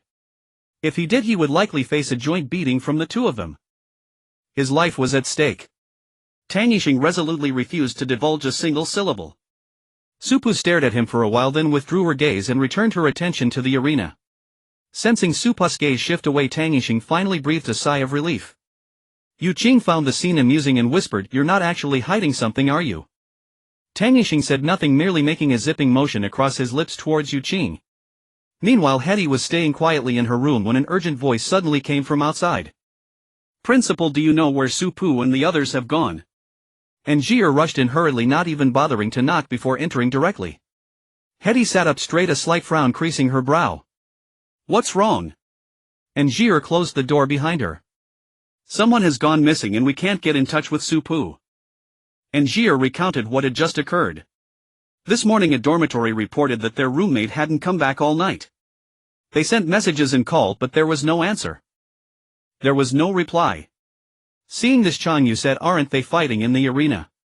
She probably didn't see it. Hetty looked up at Angier. "First tell me about this disappearance. What happened?" Angier recounted what had just occurred. This morning a dormitory reported that their roommate hadn't come back all night. They sent messages and called, but there was no answer. According to them, this roommate sometimes came back late but had never stayed out all night. We checked her location just now. Angier paused here, her expression turning grave. It's gone. Can't be traced. We suspect her light brain has been destroyed. Given the previous ghost incident, they were now highly suspicious of the Rebel Alliance's involvement. Just her. Hetty doubted the Rebel Alliance would target only one person. Angier shook her head. 4 from Blazing Sun Military Academy, 2 from Stellar Military Academy, and 1 from Vinewood Military Academy. Hetty's light brain remained silent. Su Pu still hadn't replied. Angier needed to return. I just came to ask about Su Pu and the other situation to confirm their safety. Hetty stared at the message box as she replied, "You go ahead. They went to the underground arena today, they should be fine. Chang Yu, go with Teacher In." Chang Yu nodded. All right. Left alone in the room, Hetty knitted her brows and sent another message to Qi Shi. Qi Shi was intently watching the arena and didn't even hear her light brain ring. It took Hao Yun's reminder to notice. She opened it and saw a message from Hetty. "Hetty, is Su Pu beside you?" Qi Shi glanced at Su Pu, who was fighting on stage, and lowered her head to reply. "Xiao Lu, she's in a match." "What's up?" Hetty, "Tell her to check her messages when she's done." Qi Shi replied with an okay. Hao Yun, seeing she was done, asked, "Who was that?" Qi Shi closed her light brain. "And he. She's looking for Su Pu." Hao Yun hummed in acknowledgement and turned her gaze back to the stage. They had been training fine until Yu Qing's opponent in the arena turned out to be Ji Wuxing. Shiryanen's fighting spirit surged and he insisted on challenging Su Pu.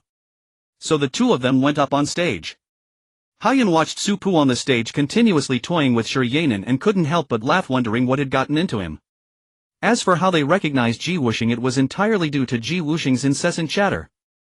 He talked too much. As Yu Qing fought, a sense of familiarity grew. After the match, she observed Ji Wuxing's interactions with others, which were strikingly similar to those of the Shut Up Squad, and she immediately identified him. The fight between Su Pu and Shi Yanan didn't last long. Su Pu piloted Zhu Yue, indulged in the thrill of the mecha for a while, and then swiftly ended the battle. Leaving the stage, she sat down beside Qi Shi. Seeing that she was in good shape, Qi Shi said, "And he sent you a message. Remember to reply." Su Pu raised an eyebrow slightly and opened her chat with Hetty. Pu you this evening. Hetty seemed to have been waiting for Su Pu's reply, responding instantly. Hetty, someone has gone missing at the school. Be careful on your way back. Pu you okay? Su Pu closed her light brain and fell into deep thought. Diane had gone up to fight, and Qi Shi shouted a quick good luck before turning to Su Pu. What's happening at Aunt He's place? Su Pu replied, "It's not her, it's the school. Someone has disappeared." Nia overheard. Disappeared? What's going on? Su Pu thought someone might have messaged Mia too. Have you checked your light brain? Hearing this, Mia opened her light brain and found several messages. Xin Wu leaned her head on Mia's shoulder, looking along with her. Is it the Rebel Alliance again? He was browsing the school forum. People have gone missing on Cold Flame Star before too. Li Xiang asked, "What's the situation at the school now?" Fei Shidi said, "Should we ask Yan Jihuan?" Based on her understanding of Yan Jihuan, Su Pu knew she wouldn't check her light brain while building a mecha. She's busy with the mecha. Let's wrap up early today. I want to go back and see. Su Pu decided they would return in 2 hours. No one objected, and she continued analyzing the arena matches. After leaving the arena, Shi Yanan also received the news. Muing had already decided to head back. I'm going back. Do you want to rest here for a while? Muing thought Shi Yanan was quite injured. Shi Yanan said nothing, took out a healing potion and drank it. Only after finishing did he speak. We're all going back. Although no one from Gale Military Academy had gone missing, he still needed to return. Ji Wuxing had just finished a call with someone at the school. Some suspect it's an inside job. The school has been locked down. Only entry is allowed, no one can leave. Shi Yanan understood. Feeling his body had mostly recovered, he headed out. Let's go. At the Central Military District, Wen Sui was tinkering with an instrument in her hands. Hearing people nearby discussing the events at Blazing Sun Military Academy, she paused her movements and, feigning nonchalance, edged closer to them. Xilanbai had just come from Cui Ziyuan's place and called out to Wen Sui. Startled from her eavesdropping, Wen Sui felt her soul nearly flee her body, but she maintained a composed facade as she turned to look at Xilanbai. Xilanbai failed to notice Wen Sui's peculiarity. Something happened at the Blazing Sun Military Academy. Lieutenant Colonel Cui asked me to see if you'd like to join us. Cui Ziyuan had recently been promoted from captain to lieutenant colonel. Hao Ling always ensured Cui Ziyuan had opportunities for training. Wen Sui's thoughts were elsewhere, and she remained silent for a long while. Xilanbai assumed she didn't want to go and said, "If you're not coming, well, head off first." Before she could finish the word leave, Wen Sui replied, "I'll go." Surprise flickered in Xilanbai's eyes. All right, get ready. We're leaving immediately. Wen Sui hummed in acknowledgement, turned to gather what she might need, and then went to join them. This was the first time Cui Ziyuan had met Wen Sui. Wen Sui spent most of her time in the lab while Cui Ziyuan was often out on missions, so they had never crossed paths before. Upon seeing Wen Sui, Cui Ziyuan greeted her first. "Pharmacist Wen M. Cui Ziyuan." Wen Sui was indifferent to everyone, merely responding, "Lieutenant Colonel Cui." Cui Ziyuan found this temperament somewhat difficult to handle and turned to look at Xilanbai. Xilanbai had grown accustomed to Wen Sui's aloofness. She only became more talkative when it came to medical matters. Thinking about the situation at the Blazing Sun Military Academy, Xilanbai asked, "Who's there now?" Lai Song is there. Lai Song was a freelance healer who enjoyed traveling across various regions.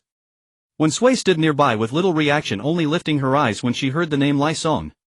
Su Pu returned to the Blazing Sun Military Academy and noticed numerous guards stationed at the school gate. Wen Sui stood nearby with little reaction, only lifting her eyes when she heard the name Lai Song. Su Pu returned to the Blazing Sun Military Academy and noticed numerous guards stationed at the school gate. All three teams were highly renowned, so the guards recognized their faces immediately and let them in without requiring identification. Once inside the academy, Su Pu and the others headed toward the dormitory building. The building appeared quiet with few people coming or going. He Changjing happened to be coming out of the dormitory. Spotting them, she walked over and asked, "You're back. Did you encounter anything on the way?" Su Pu shook her head. "No." "Have the missing persons been found yet?" He Changjing gestured for them to follow her. "We found one, but her condition isn't good." As she spoke, she glanced at the time. Pharmacist Qilan and pharmacist Wen should be arriving soon. Upon hearing Wen Sui name Su Pu and she exchanged glances, both eager to meet the prodigious pharmacist. When they reached the infirmary, Wen Sui and Xilan Bai had just arrived. Shui Ziyuan went to learn the specifics from Angier, while Xilan Bai and Wen Sui were directed to examine the infirmary. Lai Song and several other healers were inside. Lying on the hospital bed was a pale-faced young woman. Her left arm was broken and her head was wrapped in layers of bandages. After dressing her wounds, Lai Song had conducted tests and was now reviewing the results, unaware that two people had entered. Seeing the victim's condition, Wen Sui frowned slightly. Knowing Lai Song was examining the report, she and Xilan Bai refrained from interrupting.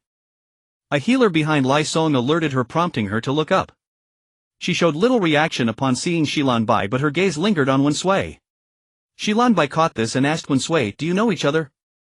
Wen Sui replied no. Lai Song, hearing Wen Sui's response, said nothing and simply handed them another test report. The patient on the bed was Gu Xiao, one of the missing students from the Stellar Military Academy.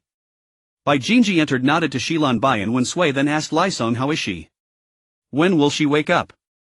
Gu Xiao had been unconscious since they found her. Lai Song studied the report. Not optimistic. She was injected with an unknown substance. Although she cut off her arm, the spread is faster than she anticipated.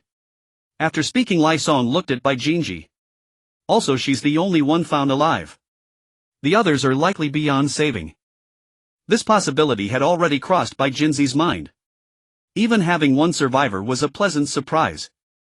The Rebel Alliance had never valued human life. They either used captives for experiments or killed them.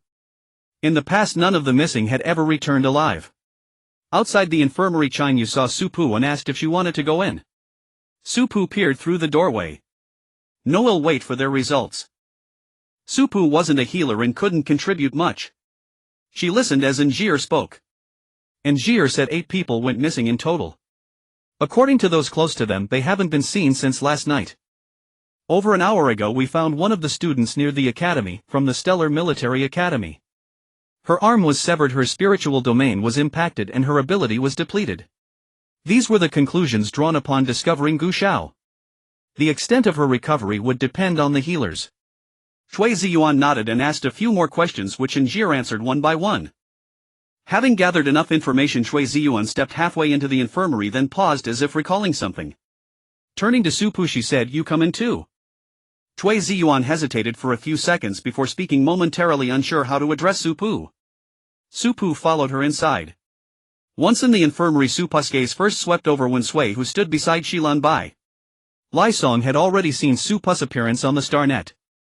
Upon seeing her in person, she stood up. "Marshal, take a look at this." Lai Song was aware that Marshal Qi Yang had once eradicated the Longevity 2.0 project. She suspected the unknown substance might be related to the Longevity series.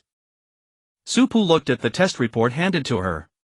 She couldn't understand most of it, but she recognized the test results concerning the unknown substance at the bottom. It's not from the Longevity series. It's from the Bu Gue project. Bu Gue, those infected by Bu Gue could not survive. Fortunately, Gu Xiao cut off her arm in time, or her life would have been in danger. Su Pu flipped another page and noticed several discrepancies. This isn't the original version of Bu Gue, it's a revised edition. Bu Gue never had versions 1.0 or 2.0, only one version ever existed. Now it seems someone has continued its development. Wen Sui furrowed her brows and volunteered for the task. "Leave Bu Gue to me." Upon hearing this, Xilan Bai instinctively glanced at Lai Song. Lai Song had no objection, she was merely passing through the Lungyan Star and would leave once her work was done. Although Su Pu had not yet undergone the investiture ceremony, Xilan Bai already regarded her as the marshal. "Do you need me to do anything?" Apart from Bu Gue, Lai Song could handle the rest of Gu Xiao's injuries alone. With Wen Sui taking charge of the Bu Gue research, Xilan Bai found herself with little to do. Su Pu looked up somewhat puzzled. Aren't you going to research it together with Pharmacist 1? She recalled that Wen Sui and Xilan Bai had been working together in the lab recently. Without lifting his head, Wen Sui explained, "I'm returning to the second military region soon. Wang Jing's vitals had stabilized and Xilan Bai could handle the rest on her own." After all, Wen Sui belonged to the second military region and had to go back eventually. Xilan Bai hadn't heard Wen Sui mention this. She thought he would stay in the central military region a while longer. Su Pu suddenly recalled something and asked, "How long has it been since the precursor of the apocalypse descended?" Cui Ziyuan blurted out, 3 months. Su Pu calculated the time and looked at Xilan Bai. "You and Pharmacist Wen should research Bu Gue together. The sooner we get results the better." Then she addressed Wen Sui, "Solve the Bu Gue issue before you leave." Though Su Pu said this out loud, she had no intention of letting Wen Sui return. The moment when the otherworldly realm would cover the entire galaxy was not far off. Bai Jingji stood by the hospital bed listening to their conversation when she suddenly noticed Gu Xiao's right finger twitch. Pharmacist Lai Song, her finger moved. "Is she waking up?" Lai Song walked back to Gu Xiao's side and began a new round of examinations, saying to the others in the medical bay, "Everyone please step outside for now." Xilan Bai and Wen Sui stayed behind, needing to extract Gu Xiao's genes and blood samples. The healers behind Lai Song exchanged glances and, showing self-awareness, left the medical bay. As Cui Ziyuan walked out, she said to Su Pu in a low voice, "Someone's here." Su Pu was puzzled. Who had arrived that required such a cryptic mention? As Su Pu stepped out of the medical bay, she immediately spotted the person talking with Chang Yu. Li Xiang was about to approach Su Pu when she noticed her freeze. "What's wrong?" Following Su Pu's gaze, Li Xiang narrowed her eyes, trying to recall who that person was. Su Pu felt that this individual bore an uncanny resemblance to Shi Xiao and Shi Shang.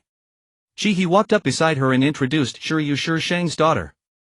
Shi Jingshu was not from the same branch as Shi Shang and Shi Xiao, so he wasn't sure how to address Shi Yu. Shi Yu's eyes curved into a smile, showing no awkwardness in meeting Su Pu for the first time. "Hello, I'm Shi Yu. Shi Xiao is my aunt." Chang Yu stepped forward. "And now she's also the successor to the academy." Su Pu wasn't surprised by this news. Though it was their first meeting, she felt Shi Yu's temperament was quite similar to Shi Xiao's. She was unaware that Taya had already found a successor. "Has Auntie found her successor so soon?" Chang Yu replied, "She wants to retire." She let out an "oh" and said nothing more. Shi Yu's purpose in coming this time was twofold: to meet Su Pu and to see Lai Song. Having greeted Su Pu, Shi Yu headed toward the medical bay. None of them knew why Shi Yu had gone inside, but shortly after she entered, Xilan Bai and Wen Sui came out. Not long after, Bai Jingji also exited, closing the medical bay door behind her. She sidled up to Su Pu. "Does she have some secret to discuss with Lai Song?" Su Pu didn't dwell on it and turned to Chang Yu. "Assistant Chang, did you find out what I asked you to investigate last time?" Chang Yu had nearly forgotten about it. "They haven't been in contact privately." "Do you suspect they're in cahoots?" With so many people around, Chang Yu avoided mentioning the Pei family by name. Su Pu did have her suspicions, but they were just that, suspicions with no evidence yet. Nian Buxiu approached Injir. "The investigation has begun. Want to come along?" All the other military academy chaperones were gathered there except for those from the 3 academies of the Central Star.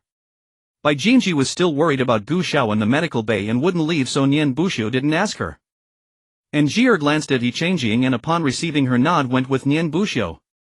He Changjing felt there was no need for so many people to remain at the medical bay. "Major Cui, would you like to go take a look too?" Cui Ziyuan instinctively looked at Su Pu, who was deep in thought. "Go take a look." Some suspected internal issues within the academy, and Su Pu recalled that Pei Yuezhan was a sophomore at Blazing Sun Military Academy. Those gathered at the training ground were individuals with suspicious movements. They were currently being interrogated about their whereabouts from last night to midday today. Su Pu watched from a distance, searching the crowd for Pei Yuezhan. She scanned the area but didn't see her. Cui Ziyuan noticed her focus. "Do you have a suspect?" Without evidence, it was unwise to make biased statements. "No," Su Pu replied. Cui Ziyuan wasn't entirely convinced but understood the need for proof. She didn't spot Pei Yuezhan but instead saw an unexpected figure, Ian. Li Xiang asked, "What is Ian doing here?" Cui Ziyuan inquired, "Who is Ian?" Ian was standing near the front of the crowd and Su Pu walked straight toward her. Ian was daydreaming and only noticed someone approaching when a shadow fell over the ground before her. She looked up and found Su Pu. What are you doing here? Supu gestured toward the teacher conducting the interrogation, indicating Ian. Shouldn't I be the one asking you? Ian fell silent momentarily, at a loss for words, and closed her mouth. Supu moved closer to her. You weren't at school last night, were you? Were you with Xia Ling? Ian seemed distracted, her gaze evading Supu's eyes, but she still answered, yes, I sometimes stay over at her place. I never thought something like this would happen. Supu raised an eyebrow. Aren't you from the Blazing Sun Military Academy? Disappearances have happened there before. How could you not have expected this? Upon hearing this, Ian looked up at Supu, her expression unreadable. Are you suspecting me? At these words, both Li Xiang and Shihi stared at Supu in surprise. Supu took a step forward, grabbing Ian's arm to stop her from stepping back, and leaned in close to her ear. What did you see last night? Ian's eyelashes fluttered as if she hadn't expected Supu to discover something. Supu waited for a while, but Ian remained silent. Seeing Ian's evasive gaze, Supu's tone turned serious. Ian, only one person has been found alive. Ian lowered her head, saying nothing. Supu issued her final ultimatum. I'll give you half an hour at most. Think it over carefully. After saying this, Supu left her and walked over to Chui Ziyuan. He and the others looked at Ian with confusion, wondering what Supu had whispered to her, as the atmosphere had grown tense. She hadn't said much to her. Seeing Supu leave, they quickly followed, only Chi remained behind. She didn't think Supu suspected Ian of being one of the participants, but Ian definitely knew something. If you really know something, you'd better tell her quickly. The longer you delay, the more serious the consequences will be. She kindly reminded her before leaving. Withholding information can be deemed as harboring a crime. Ian remained rooted to the spot, staring at the ground, letting out a soft sigh. It was truly a dilemma. Xia Ling had been restless since morning. Now, pausing to check her optical computer, she saw that Ian hadn't replied to the message she had sent half an hour ago. Could something have happened to her? Thinking about the incident she had encountered the night before, Xia Ling bit her lip, furrowed her brow, and called Ian. 1 second, 2 seconds, 5 seconds, 30 seconds, until the call automatically ended. Ian never answered. Now truly convinced that something had happened to Ian, Xia Ling immediately rushed to the Blazing Sun Military Academy. When she arrived near the academy, the first thing she saw was a row of guards standing at the entrance. Xia Ling frowned, not daring to approach rashly. She looked around at the nearby shops and picked one to enter. She walked inside, pretending to be a customer coming for a meal. While ordering, she asked curiously, by the way, what's going on outside? So many people, it's quite intimidating. The clerk glanced outside and whispered, someone's gone missing, they're investigating. It's nothing major, not the first time. Just don't go over there today, I'll be fine by tomorrow. The clerk wasn't too concerned, it would probably be over after today, just like usual. Xia Ling recalled that Ian had never mentioned this to her. She calmed down to think about what to do. The clerk brought her the drink she had ordered, but before she could take a sip, she heard the door open. Another person entered. Walking inside, they said to the clerk, one reach for the sky to freedom. The voice sounded familiar. Xia Ling glanced at her, and upon recognizing who it was, quickly lowered her head, pretending to drink. After ordering her drink, Pei Lezheng found a seat and sat down, casually scanning the customers in the shop. Inadvertently, she noticed Xia Ling, who was trying hard to make herself inconspicuous. She chuckled softly, stood up, and walked over to sit in the seat in front of Xia Ling. Is it good?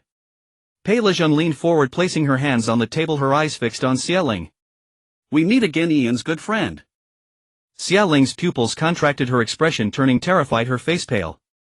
Xia Ling had called Ian while Ian was being interrogated. She stuck to the story she had prepared, telling the teacher, who was questioning her, everything. Just as she had anticipated, the teacher didn't press her further. But the string in her heart remained taut, she couldn't catch her breath. She first located Supu, then pinched the bridge of her nose. There were still 7 minutes left until the half-hour Supu had given her. Ian was tormented. She was terrified that if she spoke, those people would take revenge on Xia Ling. But remaining silent was also agonizing. Those were living lives. She lowered her eyes, thinking of Xia Ling, and opened her optical computer, discovering the recent call log. Ian frowned. Damn it. Xia Ling, not getting through to her, had probably come to the Blazing Sun Military Academy. Thinking this, Ian suddenly realized Pei Lezheng wasn't there. Why wasn't Pei Lezheng here? Where was she? Considering the possibility, Ian's breath caught. She sent Xia Ling a message but got no reply. She dared not wait any longer. Ian locked onto Su Pu's position and walked over to her. Su Pu was talking to Pei Leshing's roommate. None of you three were in the dormitory last night. Hua Tao said, we went out for dinner last night, drank too much and just found a place nearby to sleep for the night. Su Pu asked, what about Pei Leshing? Where is she? Hua Tao explained she had dinner with us and went home afterward. She probably hasn't come back yet. Su Pu didn't believe it, but seeing the three of them, they probably didn't know Pei Leshing's exact whereabouts either. She stopped questioning them and glanced at her optical computer. The half-hour shed promised was almost up with just 2 minutes left. Su Pu. Ian stood in front of Su Pu looking at her. Su Pu wasn't surprised. She turned off her optical computer, not wanting Ian to speak directly in such a crowded place. She looked around, found a secluded corner and gestured for Ian to follow her. Li Xiang and Qi He also intended to follow, but Su Pu waved them off. Watching Su Pu and Ian walk away, Li Xiang crossed her arms, putting on a dramatic act. So this is how it ends. Now they're shutting us out. As she spoke, she even raised a hand to wipe away non-existent tears. Qi He pursed her lips and remained silent. Seeing Qi Shi walk over, she said, Qi's eyes going over there. Li Xiang looked up. Not only did Qi Shi go over, but she wasn't sent back by Su Pu. Li Xiang's hair stood on end. Why can she go? In the corner, Su Pu waited for Ian to speak first. Ian didn't delay at all. Last night I was with Xia Ling. On our way home we ran into Pei Leshing. Su Pu understood. Ian had indeed seen something. What was Pei Leshing doing? Ian recalled the scene from the night before. She was killing someone. I don't know who all the missing people are, but the person she killed was from the Blazing Sun Military Academy. At the time I thought Pei Leshing was settling a personal score. The Pei family has great influence and Pei Leshing is usually arrogant. If someone crossed her shed, do something behind their backs. It might be a fight or it might be murder. Ian had only heard of such things before, never witnessed them. However, she had also had conflicts with Pei Leshing in the past. Changing the subject, Ian got to what she really wanted to say. If she was just killing for revenge, she wouldn't have skipped school. Her family's influence could have covered it up. But she didn't come back. Su Pu, she saw us last night. I want to ask you to help protect Xia Ling. Pei Leshing might not necessarily make a move against Ian, but Xia Ling, who had also witnessed the scene, was different. Xia Ling wasn't a military cadet, had no combat ability and no backing. Moreover, she was Ian's friend. Pei Leshing already held a grudge against Ian, and now both of them had stumbled upon her secret. Pei Leshing might very well target Xia Ling. Ian's fingers curled. Xia Ling came to the Blazing Sun Military Academy. Su Pu's brows furrowed. Did she run into Pei Leshing? Ian wasn't sure, but she guessed Xia Ling must have encountered someone. Qi Shi, who had walked over and heard these words, said to Su Pu, let's go to the school gate. Su Pu immediately called Qi He over to use spatial jump to take them there. Li Xiang stood there dumbfounded, watching them leave. So I'm just left here alone. Standing beside her, Yu Qing and Tang Yixing, who were also abandoned, thought, aren't we people too? Xia Ling wanted to run very much, but now that she was in the store, Pei Leshing wouldn't take action. Once outside, there would be no one to restrict Pei Leshing. Xia Ling swallowed hard, trying to think of a countermeasure. This is near the Liang Military Academy. If you fight with me and attract the guards, how will you escape suspicion? Pei Leshing laughed contemptuously. You don't really think you can fight me, do you? You a useless person. If I wanted to attack you, would you even have a chance to fight back? Upon hearing the word useless, Xia Ling tightened her grip on the drink. As Pei Leshing said in front of her, Xia Ling was like a small insect easily crushed. Xia Ling repeatedly hated her own weakness. She wanted to grow stronger. She did not want to die yet. Her gaze fell on the light brain in her hand and her eyes flickered as she looked at Pei Leshing. I had a conversation with Ian. You can't beat him, can you? Pei Leshing's expression changed. She indeed could not defeat Ian. Thinking back to the humiliation she had suffered at Ian's hands, a hint of murderous intent surfaced in her gaze as she looked at Xia Ling. Do you think I wouldn't dare to fight you here? Don't forget I am from the Pei family. If I wanted to kill you here, who would stop me? Sensing the fluctuation of Pei Leshing's abilities, Xia Ling calmed down. If you really dare, then you should attack directly now instead of trying to intimidate me. Hearing this, Pei Leshing wished she could kill Xia Ling at once. Pei Kongqing had just scolded her, telling her to be more restrained lately, and if she acted now she could attract unnecessary trouble. Seeing the expression on Pei Leshing's face which indicated she wanted to kill but could not, Xia Ling finally relaxed. She guessed correctly. Xia Ling leaned back, opened the light brain at a spot under the table and found that Ian had sent her a message. Pei Leshing was still staring at her. Xia Ling did not reply. Based on her understanding of Ian, he should be coming out of the school to find her. In fact, Ian had just arrived and Shihi's space jump was indeed fast, directly reaching the school gate. Many stores nearby were open.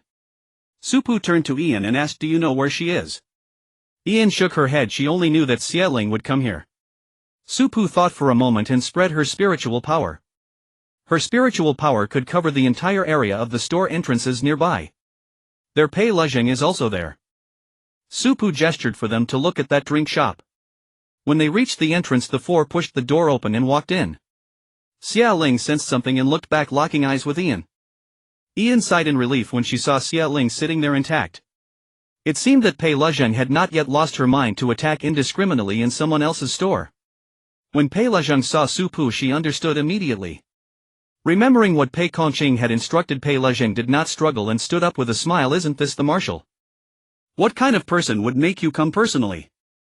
Ian was really annoying, especially since she had some relation with Supu. Supu did not want to chat with her loitering outside the school. "You have quite the suspicion. Come with me." As soon as Supu finished speaking, he directly took Pei Leshing along, leaving Ian and Xia Ling behind. Upon returning to the training ground, the four were spotted by Cui Ziyuan, who was looking for Supu. She ran over. "Where have you been?" Supu pushed Pei Leshing towards her. "I brought you a suspicious person. Interrogate her." Cui Ziyuan recognized Pei Leshing, the second daughter of the Pei family. She remembered that the Pei family had been involved in quite a few underhanded actions which had caused Hao Ling a lot of headaches. Sometimes Ming Chan would come to the Central Military District to complain about Pei Kongqing. Cui Ziyuan's expression became serious as she said to Supu, "Don't worry, I won't let any suspicious person go." In the Pei family, Pei In Dai was sitting on the sofa with her left leg crossed over her right, reading yesterday's Star Day. Pei Inhuan slowly walked in from outside, and upon seeing this scene teased, "Sister, you really have the leisure time to read the newspaper now." Pei In Dai did not even lift her eyelids upon hearing the voice. "What brings you here?" Pei Inhuan did not reply immediately. She first called someone to prepare a meal for her, then sat down on the small sofa beside Pei In Dai and opened the newspaper on the table. "I didn't eat lunch today, I'm starving." Pei In Dai turned a page. "Get to the point." Pei Inhuan rolled up the newspaper and tapped the tabletop. "Sister, you know about the incident at the Liang Military Academy, right?" Pei In Dai turned a page. "Get to the point." Pei Inhuan rolled up the newspaper and tapped the tabletop. "Sister, you know about the incident at the Liang Military Academy, right?" Pei Inhuan laughed. "That's your daughter, you know." Pei In Dai put down the newspaper, her tone indifferent. "Only the useful are my children." Pei Inhuan did not say anything in response. She knew very well Pei In Dai's attitude towards children. Once when those twins were pushed into the sea by Pei Kongqing and Pei Leshing, Pei In Dai merely said, "If they can't even escape for their lives, then let them die." The light brain beeped and Pei Inhuan glanced at it, saying seriously, "When Sui has been kept in the Central Military District by Supu." Upon hearing Wen Sui name, Pei In Dai's attitude became somewhat serious. "What does Supu want with her?"